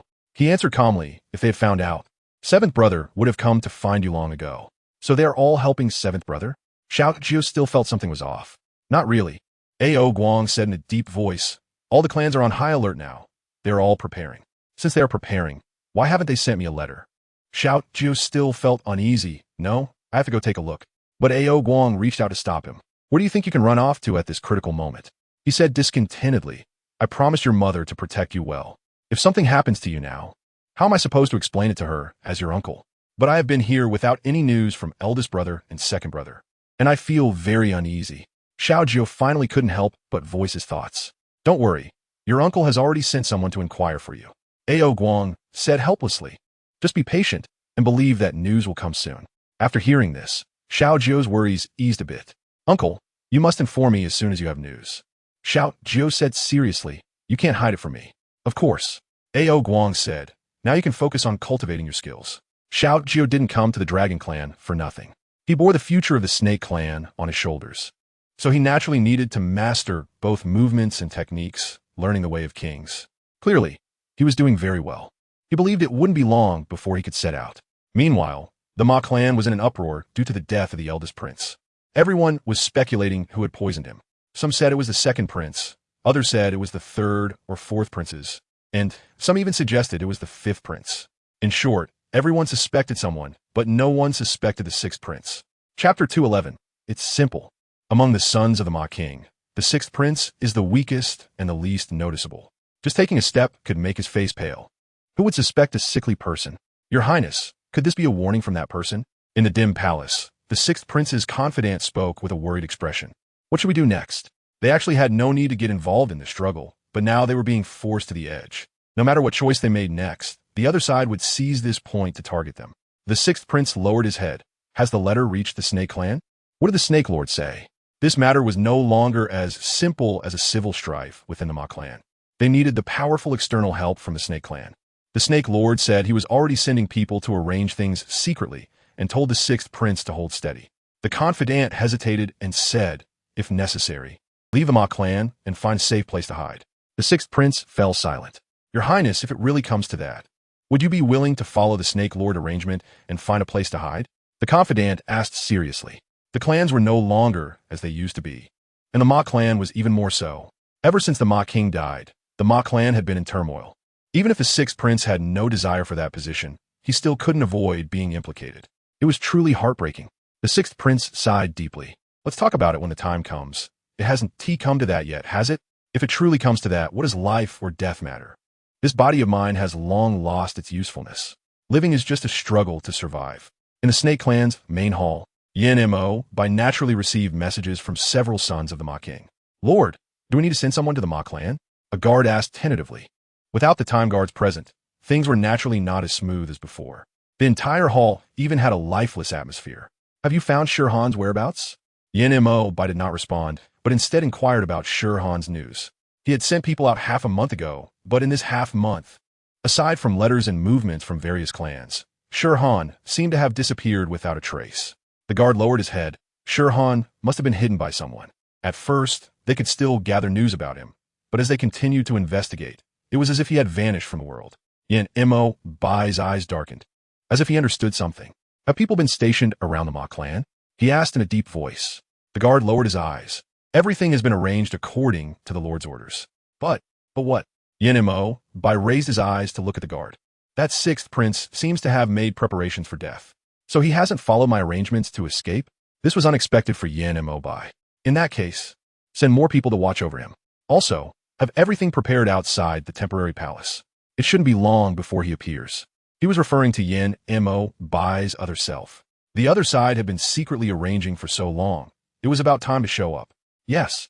The guard received the order and quickly turned to leave. Madam, the Lord has been busy lately. We should make some nourishing soup for him. Over here. Ashio couldn't help but suggest as she saw Fu Qing sitting in front of the bed, embroidering. Hasn't he already entered the fasting period? Why bother? Fu Qing replied. No matter how well I do, that cold man will still treat me with indifference. It's better not to do anything. But madam, you didn't say that a while ago. Ashio countered. How could you forget so quickly? With a clap of her hands, she raised her eyes to Ashio and asked, what is wrong with you today? Why are you always speaking up for him? Or have you taken something from him? Of course not. How could I dare? Ashio quickly waved her hand. I just don't want to see the relationship between the lady and the Lord too cold. Fu Qing continued to be busy with her needlework. It seems that we might have to live like this for the rest of our lives, with nothing to worry about. Is the lady really content with this? Ashio asked. Fu Qing paused again. What do you mean by that? Facing Fu Qing's gaze, Ashio did not flinch at all and said, I read in a book a few days ago that actually master can return to normal without sacrificing life to the great ritual. Pay off the raised eyebrows, right? Where's that book now? Can you bring it for the lady to see? How does she not know? Ashio frowned and said with difficulty, it's gone. Gone? Fu Qing's tone carried a hint of doubt, wondering if Ashio was just playing with her. Seeing that Fu Qing didn't believe her, Ashio could only honestly explain. That book was something the maid had stumbled upon in the attic, where she had seen the method to heal the master. She said seriously, but before I could report back to the lady from the kitchen, the book vanished without a trace. Thinking back on it now, Ashio still felt it was a bit strange. She remembered clearly placing the book in a certain spot. Who would have thought that after a trip to the kitchen, it would be gone when she returned? It was as if it had disappeared into thin air. She suspected it had definitely been taken by someone. All right, just stop talking. If that book really contained a way to restore Yin Mabai to normal, I imagine that Snake's spirit lurking in the shadows has probably discovered it long ago. There wouldn't even be a chance for Ashio to see it. Seeing that Fu Qing was still skeptical, Ashio decided not to explain further. She knew that without evidence, no matter how much she said, the lady wouldn't believe her. It was better to say nothing at all, as if she had truly never seen it. By the way, how is Shao Qi doing now? As fucking spoke, he suddenly remembered something. Hearing that the Ma clan was in chaos and the eldest prince had died of poisoning, he wondered if Shao Qi could handle it alone. Don't worry, my lady. The master has already gone down to arrange this matter, Ashio reassured. Prince Qi is a dragon among men. I believe he'll be fine. I hope so. Fu Qing felt that her role as a mother was too leisurely. Aside from being kidnapped and giving birth, she hadn't done anything particularly useful. It seemed that her existence didn't hold much significance for them. This truly left her feeling quite defeated. Madam, would you like to take a stroll in the garden? Seeing Fu Qing's sorrowful expression, Ashio couldn't help but suggest. Chapter 212. Staying in this palace every day isn't good for your health either. He paid in full, but shook his head in refusal. Go check the kitchen and see what else there is to eat. Bring me some. Taking advantage of Yin Mabai being busy, she embroidered these few items before he got too occupied. Yes. Ashio nodded and immediately turned to leave. How is it, Shur-chun? Doesn't it feel terrible to be tortured? In the dark, damp dungeon, Shur-chun was tied to the torture device, covered in blood and looking extremely disheveled. You said if you had chosen the real deal back then, how could you have fallen to this state? Stop pretending here. Shur-chun knew he couldn't walk out alive, so he naturally wouldn't continue to be polite to this madman. Don't think I don't know what you're thinking? He looked at the face that was identical to the Lord's and mocked. Dream on. Even if you tie me up, how will you end up winning against the Lord? The man's face darkened instantly. Your bones are quite hard. He gritted his teeth and mocked. It seems that old thing has given you quite a lot of benefits, making you unafraid of death. Under the man's force, Shur-chun's wounds tore open again, gushing blood. You say if you had been more sensible and pledged allegiance to the Lord before he caught you, there wouldn't be so many issues now. The pressure from the man's hand on Shur-chun's chest gradually increased with every word. But you just had to be so uncooperative. The man's thoughts of Shur-chun's betrayal darkened his brow, and his sinister face kept staring at him. This really makes me very angry. At this moment, Shur-chun was in so much pain that he couldn't speak, his face devoid of color. Sweat poured down his forehead, just as he was on the verge of collapse. A black-clad man interrupted. Isn't the Lord still planning to use him to lure the Snake Lord into our trap? Upon hearing this, the man's hand on Shur-chun's chest slowly retracted, and he casually said, I almost forgot without your reminder. The black-clad man trembled. At that moment, a large hole appeared in Shur-chun's chest, revealing his ribs, clearly showing how brutal the man had been. Consider yourself lucky. The man glanced at Shur-chun's chest, a smirk on his face as he said, whether you can last until then depends on your own fortune. Lord, we received a letter from the Monkey Clan. The black-clad man took out a letter from his sleeve and handed it to the man. What about the Ox and Pig clans? He had set such a grand scheme this time, and logically, there should be some returns. But he had waited so long without any news. Could it be a failure? They're still in the planning stage. The black-clad man respectfully replied. I believe news should come soon. The man didn't seem satisfied with this answer. Tell them to speed up. While looking at the letter in his hand, he ordered, My time is limited. I can't wait that long. Yes. The black-clad man nodded in response. Meanwhile, within the Horse clan, after the death of the eldest prince, several princes suddenly became timid about the position of the Horse King. Not for any other reason, but because the eldest prince had been a formidable opponent for them. Now that their strongest rival was dead, if anyone were to emerge at this critical moment, wouldn't that just make them the next target for attack? They might end up like the eldest prince, poisoned without anyone knowing. Thinking of this, the prince's attitudes towards that position instantly cooled. Little Seven naturally noticed this situation. He quickly wrote a letter to the Snake Clan to inform Yin Mabai and also inquired about how his brothers were doing in other clans. Unfortunately, the letter he sent out never received a response. Until one day, when a fatigued attendant returned, Little Seven finally received a letter from the Snake Clan from his hands. What happened to you? Before the 9 princes left the Snake Clan, Yin Mabai had sent several elite members of the Snake Clan to accompany them, aiming to ensure their safety during dangerous times. The current attendant was selected from this elite team and had been with Little Seven for some time. However, Little Seven had never seen him in such a disheveled state, which made him feel uneasy. Your Highness, I encountered a black-clad man on the way back. The attendant replied solemnly. That's why I was delayed for a while. A black-clad man? Little Seven murmured. What did he look like? Do you know? The attendant shook his head and speculated. The person was wrapped in a black veil, so I couldn't see clearly, but judging from his figure and skills, he seemed to be a master. Did you get hurt? Little Seven asked. Normally, a master wouldn't let someone go so easily unless their strength was strong enough to evade them. The attendant lowered his head. I was clever enough to escape this disaster. Really? Little Seven suddenly squinted, slapping the attendant hard. Bang! The previously even ground instantly cracked open a large pit. What is your Highness doing? The attendant looked at Little Seven in shock. What do you think? Little Seven continued to strike at the attendant. What is your purpose in disguising yourself as an attendant to approach me?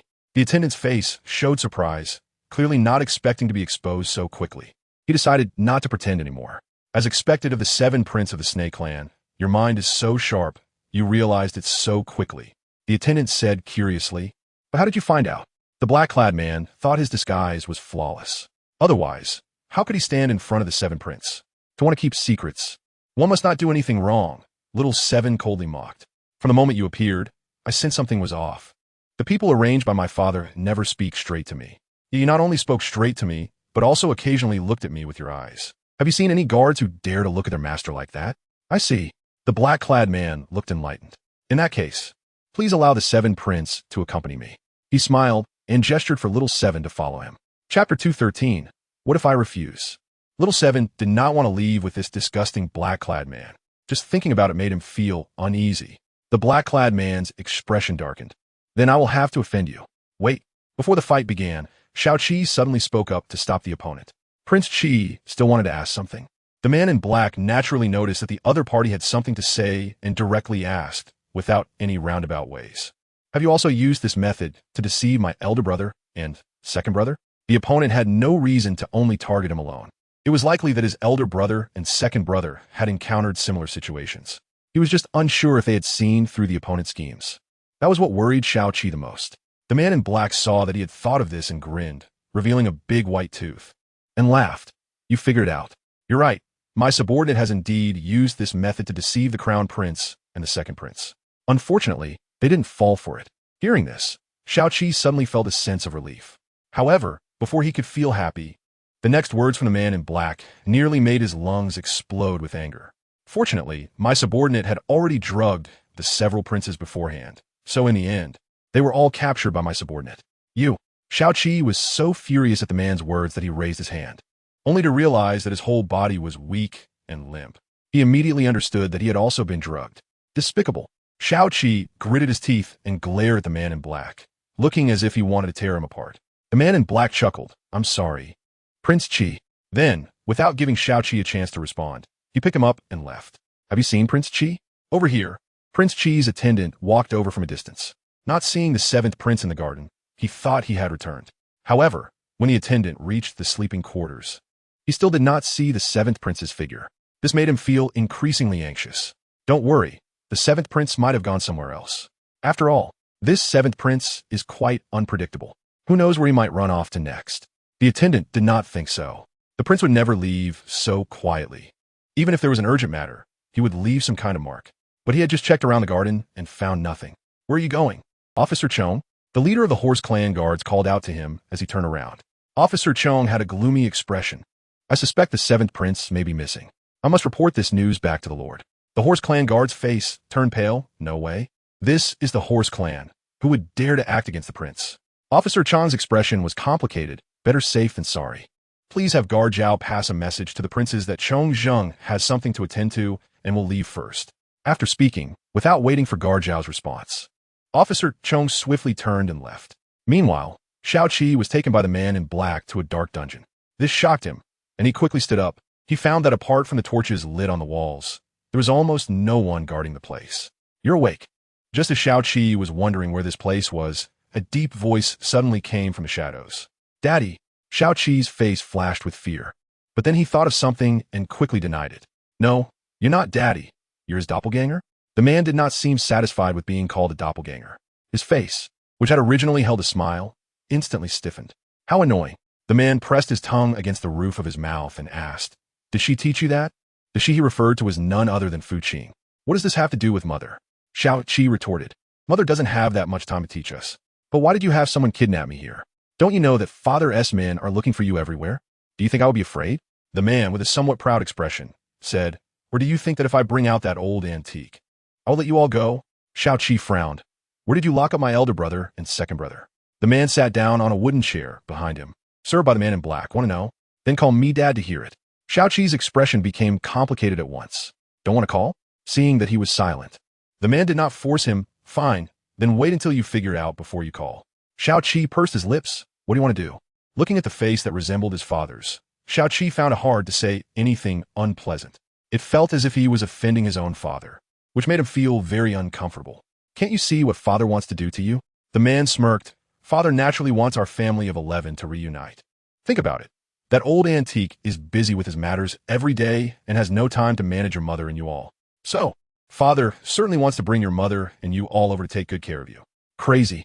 This was the first thought that appeared in Xiao Qi's mind. You won't succeed, he said firmly. Facing the face that looked exactly like his father's, a sense of disgust and anger rose in Xiao Qi's heart. No wonder Mother always said he was a madman. Such thoughts that exceeded ordinary people's understanding could only belong to a madman. The man was not angry. Instead, he looked at Xiaoqi leisurely, then let us wait and see. He smirked, carrying a charming smile. I hope that by then, you can still hold on to your thoughts like you do now. Why doesn't the Lord just explain everything to the seventh prince? The man in black asked as he saw him getting up to leave. The man appeared to be in a good mood and did not blame him. What's the point of saying it too early before the plan is completely successful? The man replied with a playful look. The man in black fell silent upon hearing this. The man did not care whether he understood or not and reminded him. Let them all be vigilant and not let them escape. These little brats are hard to catch. And if they escape, it would be troublesome for me. Yes. The man in black respectfully lowered his head. Next, we just need to deal with Xiao Jiao. The man said meaningfully, act according to my plan and don't let me down. Chapter 214. What did you say? The elder brother and Xiao Qi have both gone missing? At the Serpent Clan, Fu Qing nearly fainted upon hearing this from Yin Mohite. They were all fine just a few days ago. How could they suddenly disappear? Could it be that he was plotting something behind the scenes? Yin Mohite lowered his eyes and did not reply, which was tantamount to admitting it. Is he really insane? Fu Qing felt very frustrated and said, what does he want to do? That madman has already targeted me, and now he's even set his sights on these children. She really suspected that the madman wanted to take everyone down with him. Don't be angry. I've already sent someone to investigate this matter, Yin Mabai calmly reassured her. Xiao Qi and the others will be fine. Yes, madam. Don't worry, a nearby attendant added to comfort her. From start to finish, the target of this matter has been the Lord alone. As for the young masters, they will surely be safe. Of course, this was merely comforting words for Fu Qing. No one knew whether the other party would actually target the few young princes of the Serpent Clan. However, at this moment, the attendant didn't want to let this matter disturb everyone's peace of mind. Lord, at that moment, an attendant entered the hall, dragging a dark-colored treasure box and an envelope. Yin Mabai glanced at Fu Qing and said, you should go back first. I will have someone notify you immediately when there is news. Without waiting for Fu Qing to respond, he ordered the attendants to escort her back to her chamber. Fu Qing knew very well that staying here was of no use.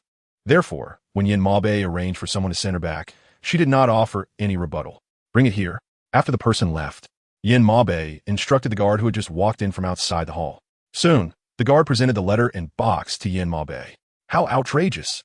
After reading the letter, Yin Mabai could no longer contain his anger and slammed his hand on the table, standing up.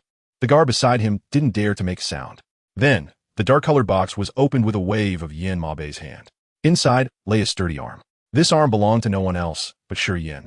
The sender of the letter demanded that Yin Mabai go to the East Sea alone, or he would kill Shi Yin. This arm was a warning. Master, do you think that person will come? The person in black referred to as none other than Yin Mabai himself. Although Shi Yin's arm had been severed by them, it didn't mean that their plan would succeed. Perhaps before anyone arrived, Shi Yin would have already been tortured to death by their men. Huh, the man sneered coldly. Isn't he the one who values loyalty and righteousness the most? What reason do you think he is not to come? Maybe that old antique is already furious to the point of no return. It would be great if he could just die from the anger. Then I wouldn't have to go through so much trouble to find a way to seal him. How is Hu Laosin doing now? At this moment, the man suddenly thought of something and asked the person in black beside him, did that bastard follow my instructions? The person in black lowered his head. It seems that the Fox King has already been controlled. The man furrowed his brows. Who has such great ability? He said coldly, why didn't you mention this before? The person in black also felt sorry for his carelessness. I only found out about this yesterday. Bastard. The man's palm wind struck the face of the person in black without hesitation. With a loud slap, the person in black's face was turned to the side. 5 clear handprints, like dark-colored paintings, were deeply imprinted on his hard face, with thick blood dripping from the corner of his mouth. Have you found out who is controlling him? Although the man did not like matters beyond his control, he had not forgotten his upcoming plans and goals. He took a deep breath to calm the anger in his heart and asked the person in black beside him. I heard it's someone named Eliza. The person in black replied seriously, he has a grudge against the Fox King. The man couldn't help but sneer upon hearing this. It's him. He elongated his tone meaningfully. The person in black remained silent with his head down. Find a time for you to meet him. The man commanded, see what he wants to do. If he is only targeting Hu Laosin, I have no objections. But if he has other intentions in mind, that's another matter. In short, this unexpected situation must not disrupt all his plans. Yes, the person in black complied and turned to leave. The Fox clan, Hu Laosin never imagined that one day he would be controlled by a bear. He had merely been practicing in the meditation room when he suddenly lost his focus. He did not expect to be ruthlessly attacked from behind at such a critical moment. When he tried to rise and counterattack, he was restrained by the opponent. "It's you. Hulao-san instanti zikogin alida." After Eliza sealed his acupoint, he sat down beside him. Surprised? Compared to Hu Lao-san's anger and surprise, Eliza appeared much calmer. He crossed his arms over his chest and stared at him with cold bare eyes. "Did you not expect me to come find you?" "Humph." Hu Lao-san snorted lightly and turned his head aside. "What do you want?" While speaking, Hu Lao-san did not forget to exert force to break free from the restraint within his body, but the backlash caused his face to twist in pain. "Don't waste your energy." Every move he made did not escape Eliza's eyes. "You cannot break the restraint I've set for you." "You." Hu Lao-san was infuriated at Eliza's words, his eyes wide with rage, as if he wanted to tear him apart. "Are you in cahoots with that person?" The person Eliza referred to, besides Yin Mabei's other half, could only be him. However, Hu Lao-san did not catch on. "What do you mean?" Eliza quickly took out a letter from his pocket and threw it at Hu Lao-san's face. Hu Lao-san frowned as it landed. "This is the correspondence between you and that person, right?" Hu Lao-san immediately understood, and his face darkened. "What did you find out?" He asked coldly. Eliza didn't play coy. "I started paying attention to you from the moment you learned I escaped from the Forbidden Land." The implication was that every move he made in the Fox clan had not escaped Eliza's eyes. The Fox King's expression turned awkward. He had not expected to be monitored so quickly. "So now you come to find me. Is it for revenge?" Hu Lao-san asked uncertainly. Chapter 215. This person has committed evil his entire life. He has done everything he should and shouldn't have done, even if the other party comes for revenge now. He is not afraid. After all, from the moment he took action, he had already considered the consequences, hadn't he? Eliza seriously looked at the Fox King. "Where have you locked her up?" The Fox King raised an eyebrow. "Who are you referring to?" "Don't play dumb," Eliza said impatiently. "You know who I'm talking about." "Are you referring to the 10th princess?" Hu Lao-san smiled. "She has long been killed by me.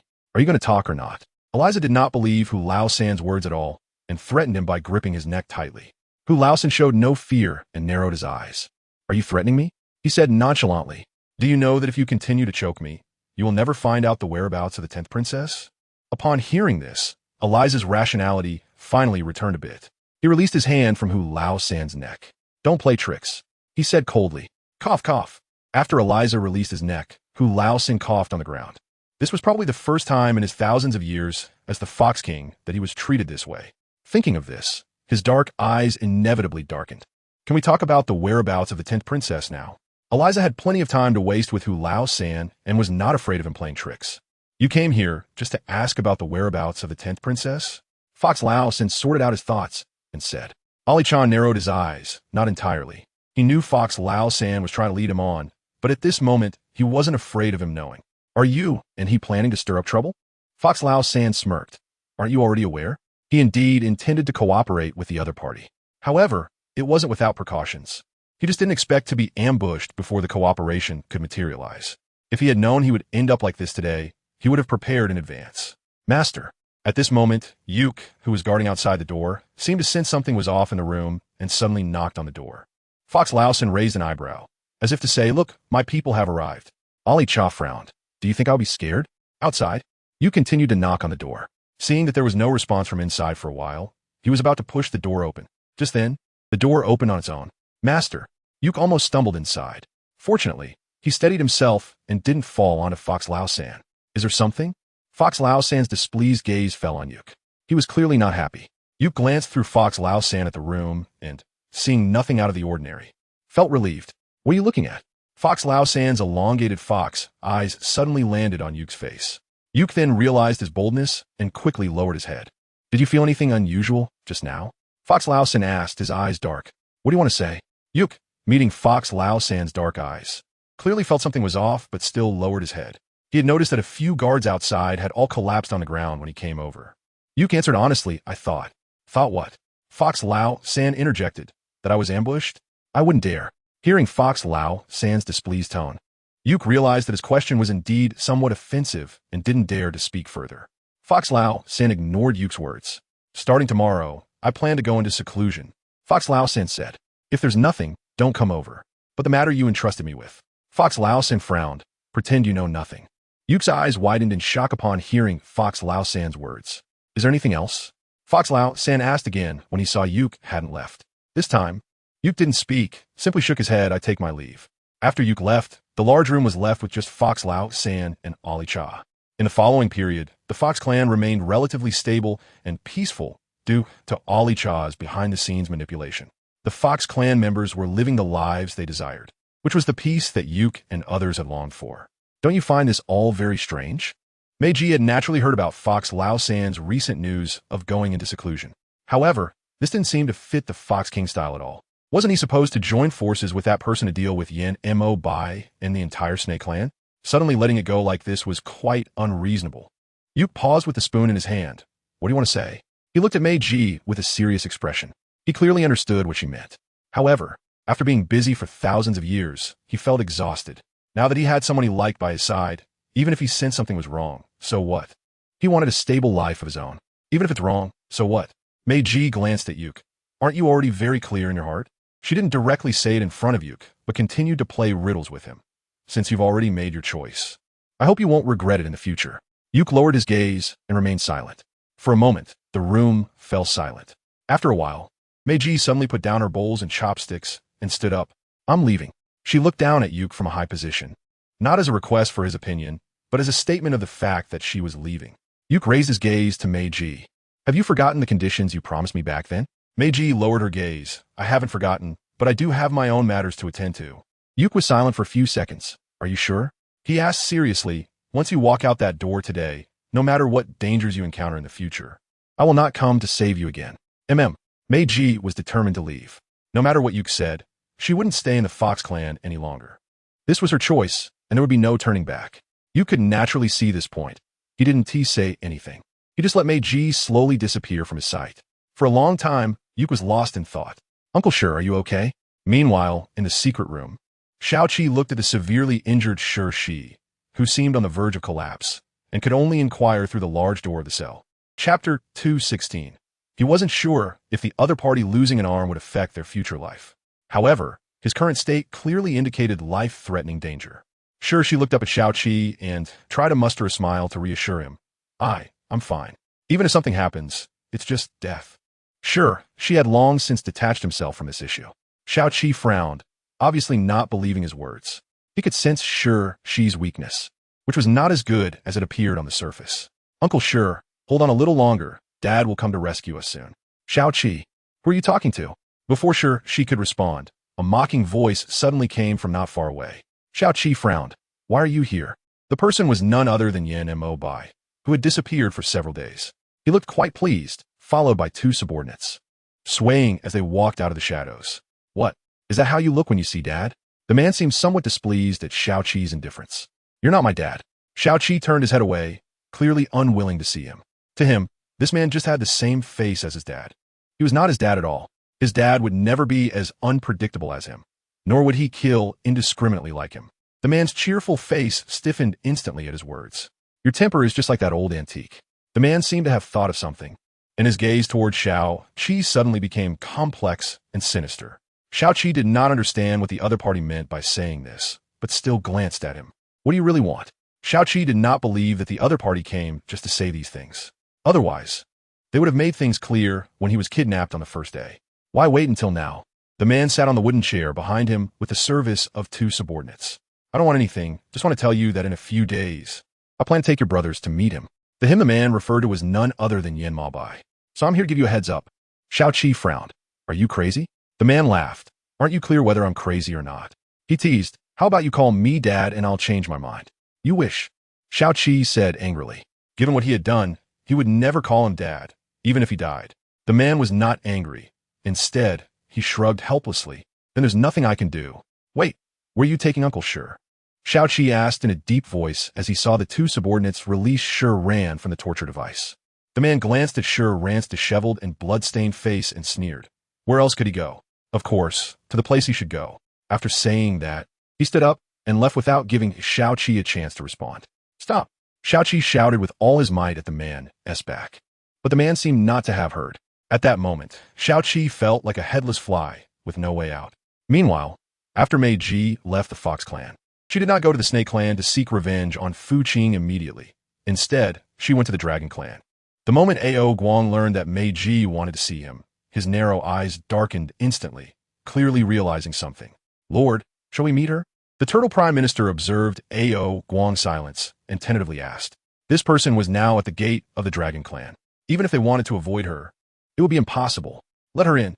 After much consideration, Ao Guang decided to have the Turtle Prime Minister relay the message to let Mei Ji in. In the past, Mei Ji always wore vibrant colors, but now, after experiencing so much, whether out of remorse or feeling guilty toward the Dragon Clan, she entered the great hall of the Dragon Clan dressed in white.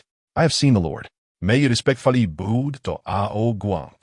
Seeing Mei Ji, the eldest sister, Ao Guang felt an indescribable complexity in his heart. He quietly watched her for a while before speaking. You have regained your memory? His cool voice carried a tone of affirmation. Mei Ji's body stiffened. Thanks to her little brother, she had already recovered. She calmly admitted it without haste. This made Ao Guang somewhat confused. Then what were you doing here? Did she not know what she would face once she regained her memory? To admit my mistake. Mei straightforward gaze met Ao Guang's. Ao Guang frowned. He might not have believed this before, but now, Mei Ji's sincere demeanor made him confused.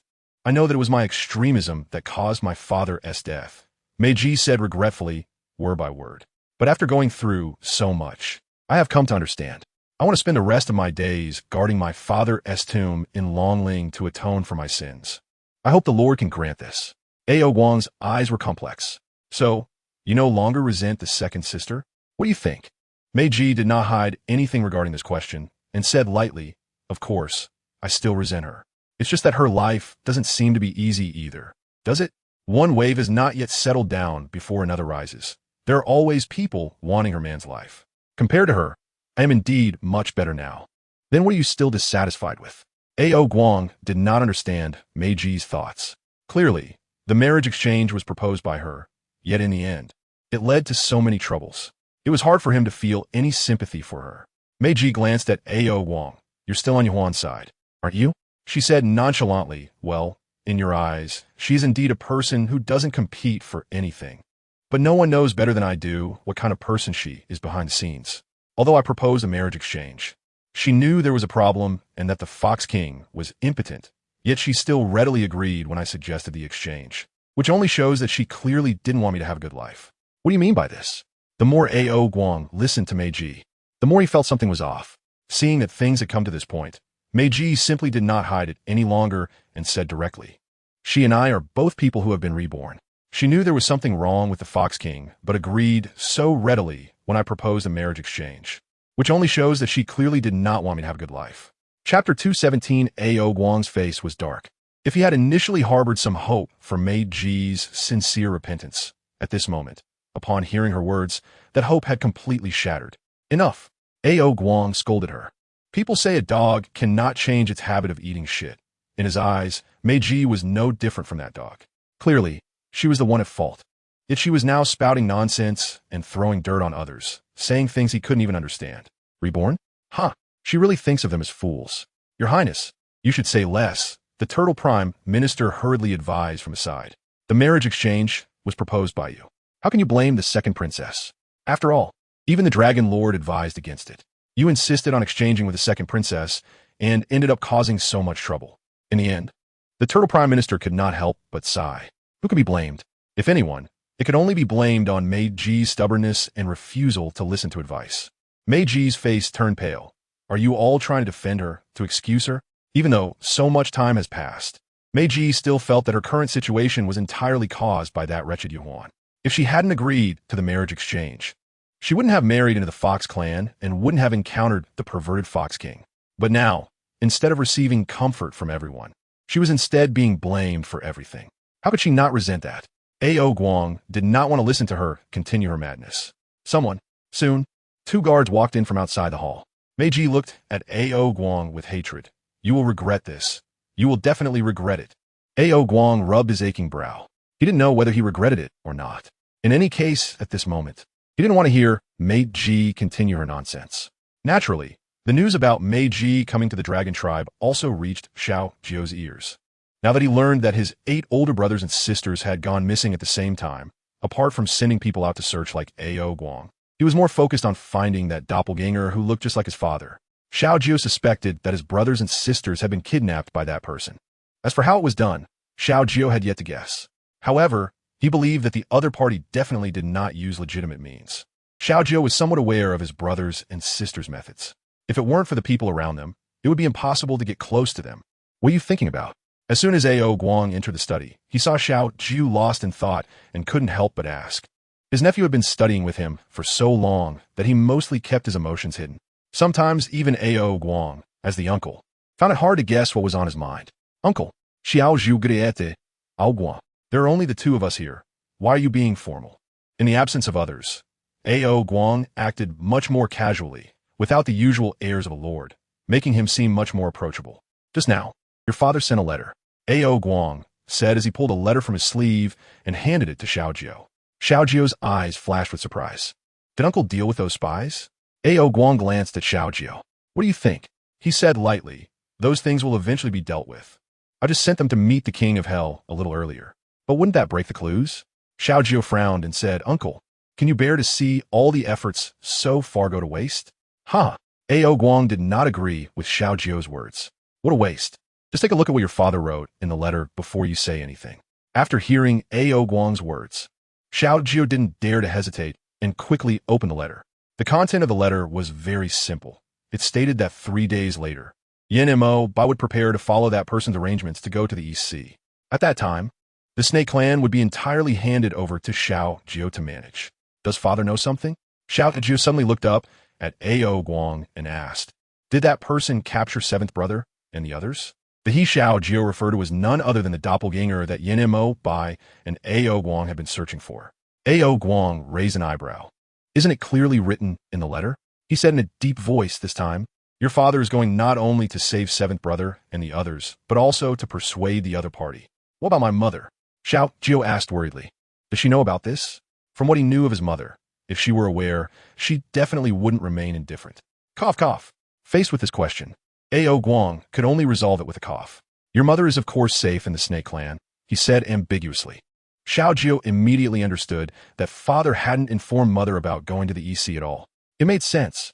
The EC was so dangerous that even if he told mother, she wouldn't be able to help father in her current condition. She might even cause more trouble for him. Uncle, will you help father when the time comes? Xiao Jiu hoped that A.O. Guang would assist Yin Mo Bai, not for any other reason, but because the other party was so cunning that persuading them seemed impossible. A fierce battle would likely await Yin Mo Bai. A.O. Guang's expression darkened. Your father might not need uncle's help at that time. Why? Xiao Jiu looked at A.O. Guang in confusion. A.O. Guang explained to Xiao Jiu. He is your father's doppelganger. If I help your father, he will be severely injured as well. This was also why A.O. Guang had been watching without intervening for so long. Once he intervened, there would be no survivors. But if that were the case, wouldn't his nephews and nieces be left without a father? Just thinking about it was a headache. What should we do? Xiao Jiu asked anxiously. Are we just going to let them fight endlessly? Just imagining that scene made Xiao Jiu very uncomfortable. A.O. Guang sighed, yes, what can we do? There really wasn't a good solution to this matter, unless someone could sacrifice their life or reverse time. But who would do such a thing? Those were all life-threatening matters. Then, Uncle, can you stop those enemies who might secretly harm him? Since they couldn't let Uncle directly help Father remove the hidden dangers, they could at least have Uncle help Father deal with those who might strike from behind, such as that Fox King. Despite the fact that the Fox King was currently living well in the Fox Clan and hadn't done anything bad, if they learned that Father went to the EC, they might strike from behind. He must help his father prevent that. A.O. Guang smiled slightly. That's not a problem. Chapter 218. Even if Xiao Jiu didn't say it, A.O. Guang would arrange it this way. Who knew what would happen in the EC? As the little uncle, he naturally had to take good care of his brother-in-law. In the blink of an eye, 3 days had passed. Following the other party's instructions, Yin Mo Bai arrived at the East Sea early. However, the surroundings of the East Sea remained silent. He knew the other party must be hiding in the shadows. He looked around and spoke in a deep voice, come out. What's the point of hiding like this? Father, father. But not only did no one appear around him, he also heard the voices of the eldest and second siblings. Soon after, Yin Mo Bai saw the eldest and 6 siblings appear before him. He frowned. His true self had already arrived. What did that imply? Why hadn't they released the others? Father, don't worry about us, the eldest advised Yin Mo Bai. The more you act like this, the less likely they are to let you go. That's right, father. You can't fall for their tricks. Hurry and leave. The other little ones also urged him repeatedly. They knew very well what the other party wanted to do. Because of this, they didn't want their father to take risks. Bai did not heed the words of the little ones. His gaze remained fixed on the surroundings. Is this what you want? His low voice carried an inexplicable coldness. Seeing them, shouldn't you be happy? The man's figure never appeared before Bai, but his voice seemed to penetrate the entire sea surface. Father, don't worry about us. Hurry and leave. The eldest spoke again. Haha, truly a filial father and son. The man's mocking voice reappeared around them. These little bunnies had been locked up for so long that they hadn't even called out for their father. Seeing you. This old relic seems to know how to handle things. You're crazy, let us go. The little ones struggled upon hearing this voice. But the more they struggled, the tighter the ropes binding them became, eventually sinking deep into their flesh. Stop wasting your energy. You can't break free from these ropes. The man seemed to have anticipated that the little bunnies would struggle, unable to suppress a cold laugh. Bai frowned, asking, what do you want in order to let them go? Don't you already know? The man replied coldly. Do you see that path ahead? As long as you walk in and seal yourself, I'll let them go. Isn't that a good deal? No, Daddy. The little bunnies simultaneously refused. You can't listen to him. Right, we don't need you to save us. Just go back quickly. Mommy is still waiting for you. Yes, Daddy, just listen to us and go back. Don't make Mommy worry about you. Shut up. Perhaps the words of the little bunnies irritated the man, as he roared angrily before they could finish speaking. The little ones looked at each other and finally retaliated in unison. The one who should shut up is you. Exactly. If it weren't for you, my daddy wouldn't be so passive. If it weren't for you, my daddy wouldn't be so exhausted. If it weren't for you, Daddy wouldn't have been separated from Mommy for so long. The little bunnies accused the man one after another. The air fell silent for a moment. Perhaps the man was so angered by the little bunny's words that he didn't know how to respond. As the atmosphere around them quieted down, the little bunnies couldn't help but feel a chill run down their backs. Have you said enough? After a long while, the man finally spoke, but his voice held a hint of coldness. It was evident that the man was genuinely infuriated by the little bunnies. You really are fortunate. He sneered through clenched teeth. These little brats are all on your side. The more it was like this, the less he wanted to let them go. He wished for everyone to be destroyed together. Come at me. With the man's words, black-clad figures from all directions charged toward Bai. Kill. The roar echoed across the sky. It was clear that the man truly wanted Bai dead. Unfortunately, before these black-clad figures could get close to Bai, they were all sent flying away by a protective energy like cotton being popped.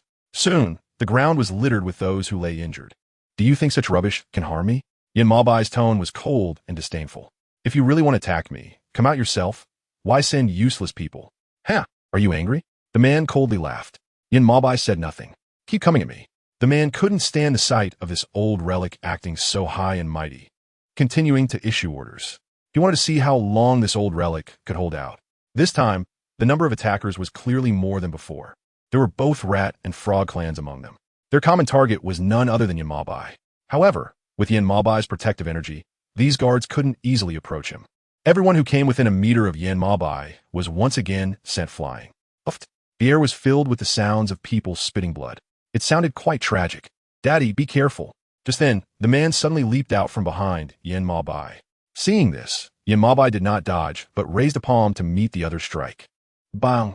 The deafening sound echoed across the entire sea area, causing dozens of splashes to erupt from the surface of the EC. One could imagine the magnitude of the power between the two. Ugh! Both retreated a few steps, clearly showing signs of internal injury from the blow. How does it feel? Even injured, the man didn't forget to boast, mocking Bai. Bai frowned. Did you break the soul-summoning banner? Do you think your little tricks can control anyone? The man proudly declared. The soul-summoning banner was already in my possession half a month before I escaped. Did you not expect that? In that case, let's not delay any longer. It was evident that Bai was truly prepared for death this time. Seeing this, the man did not dare to be careless. Whether they hit each other, the one who would ultimately be injured was still himself. At the moment, both of them spat blood toward the sky simultaneously. A black-clad figure who had been following the man suddenly struck him from behind. This only added to the man's already severe injuries. Chapter 219. You betrayed me? The man gritted his teeth, glaring at the confidant he had carefully chosen from the Frog clan, angrily saying, So what? The black-clad figure who attacked from behind showed no fear or cowardice, instead calmly gazing at him. You such a monster should have died long ago. He was well aware of how the Frog clan was destroyed, all thanks to the very master he had always obeyed. If it weren't for his orders to have the Rat Clan defeat the Frog Clan, how could over 70,000 of his kin be wiped out in just 3 days? Leaving him alone? He had long wished for this man to die. Now that he finally had an opportunity for revenge, how could he let it go? How does it feel to be on the brink of death? The black-clad Frog Clan member looked at the man with murderous intent. After all, those who had died at the man's hands had once felt the same. It was uncertain if the man felt even a moment of regret at this moment. The man showed a grimace. Do you think this can defeat me? Under the black-clad figure's gaze, the man gritted his teeth and slowly stood up despite his suffering. There was a hint of fear and panic in the eyes of the black-clad figure.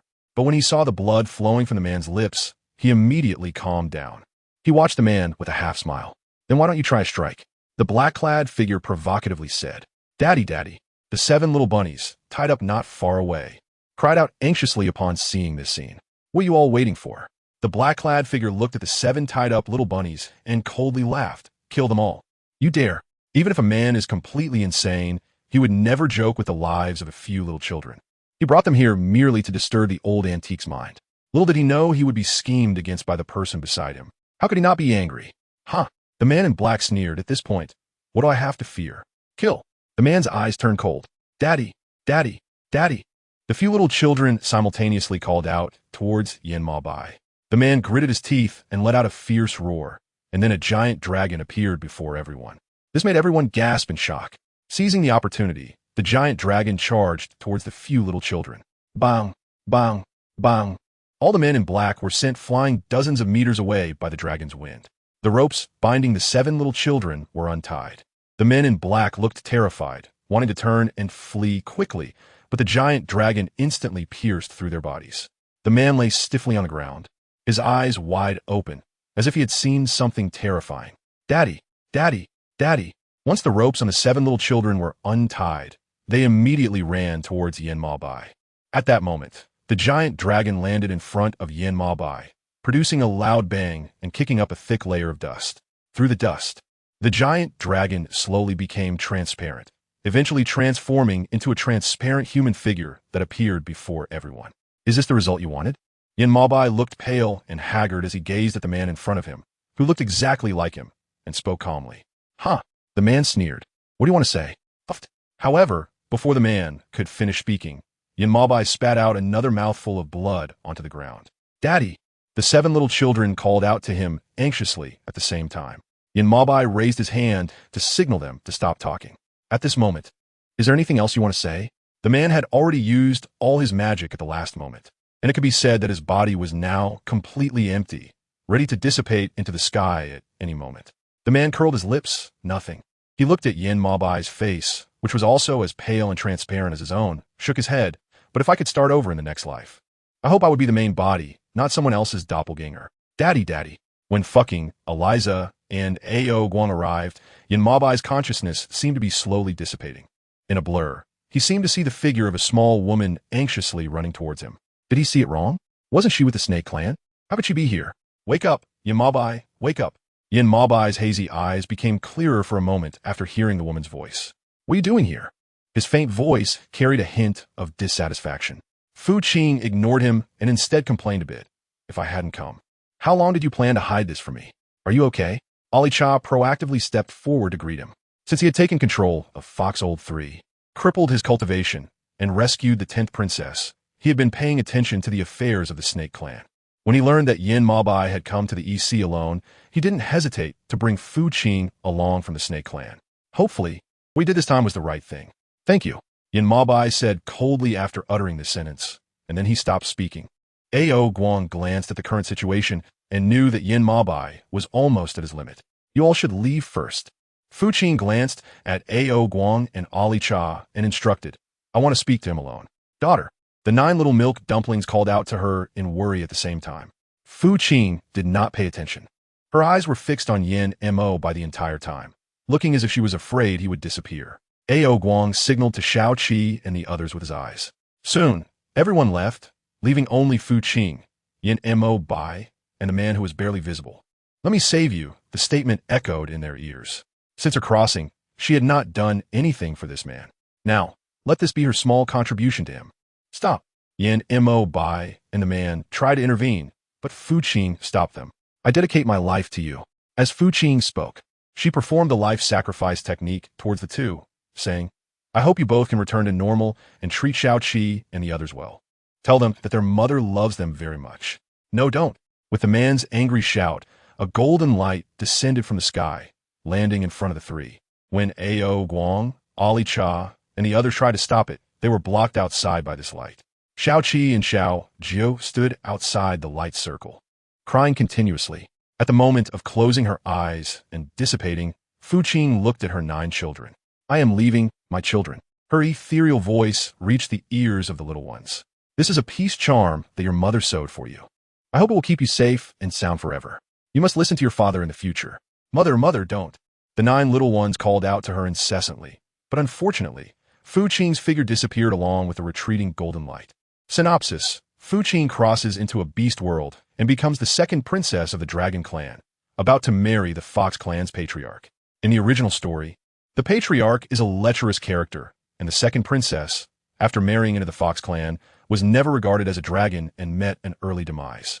However, what Fu Qing did not expect was that her older sister, the eldest princess, would actively want to switch brides with her, choosing to marry the perverted Fox Clan patriarch instead of the high-quality man from the Serpent Clan.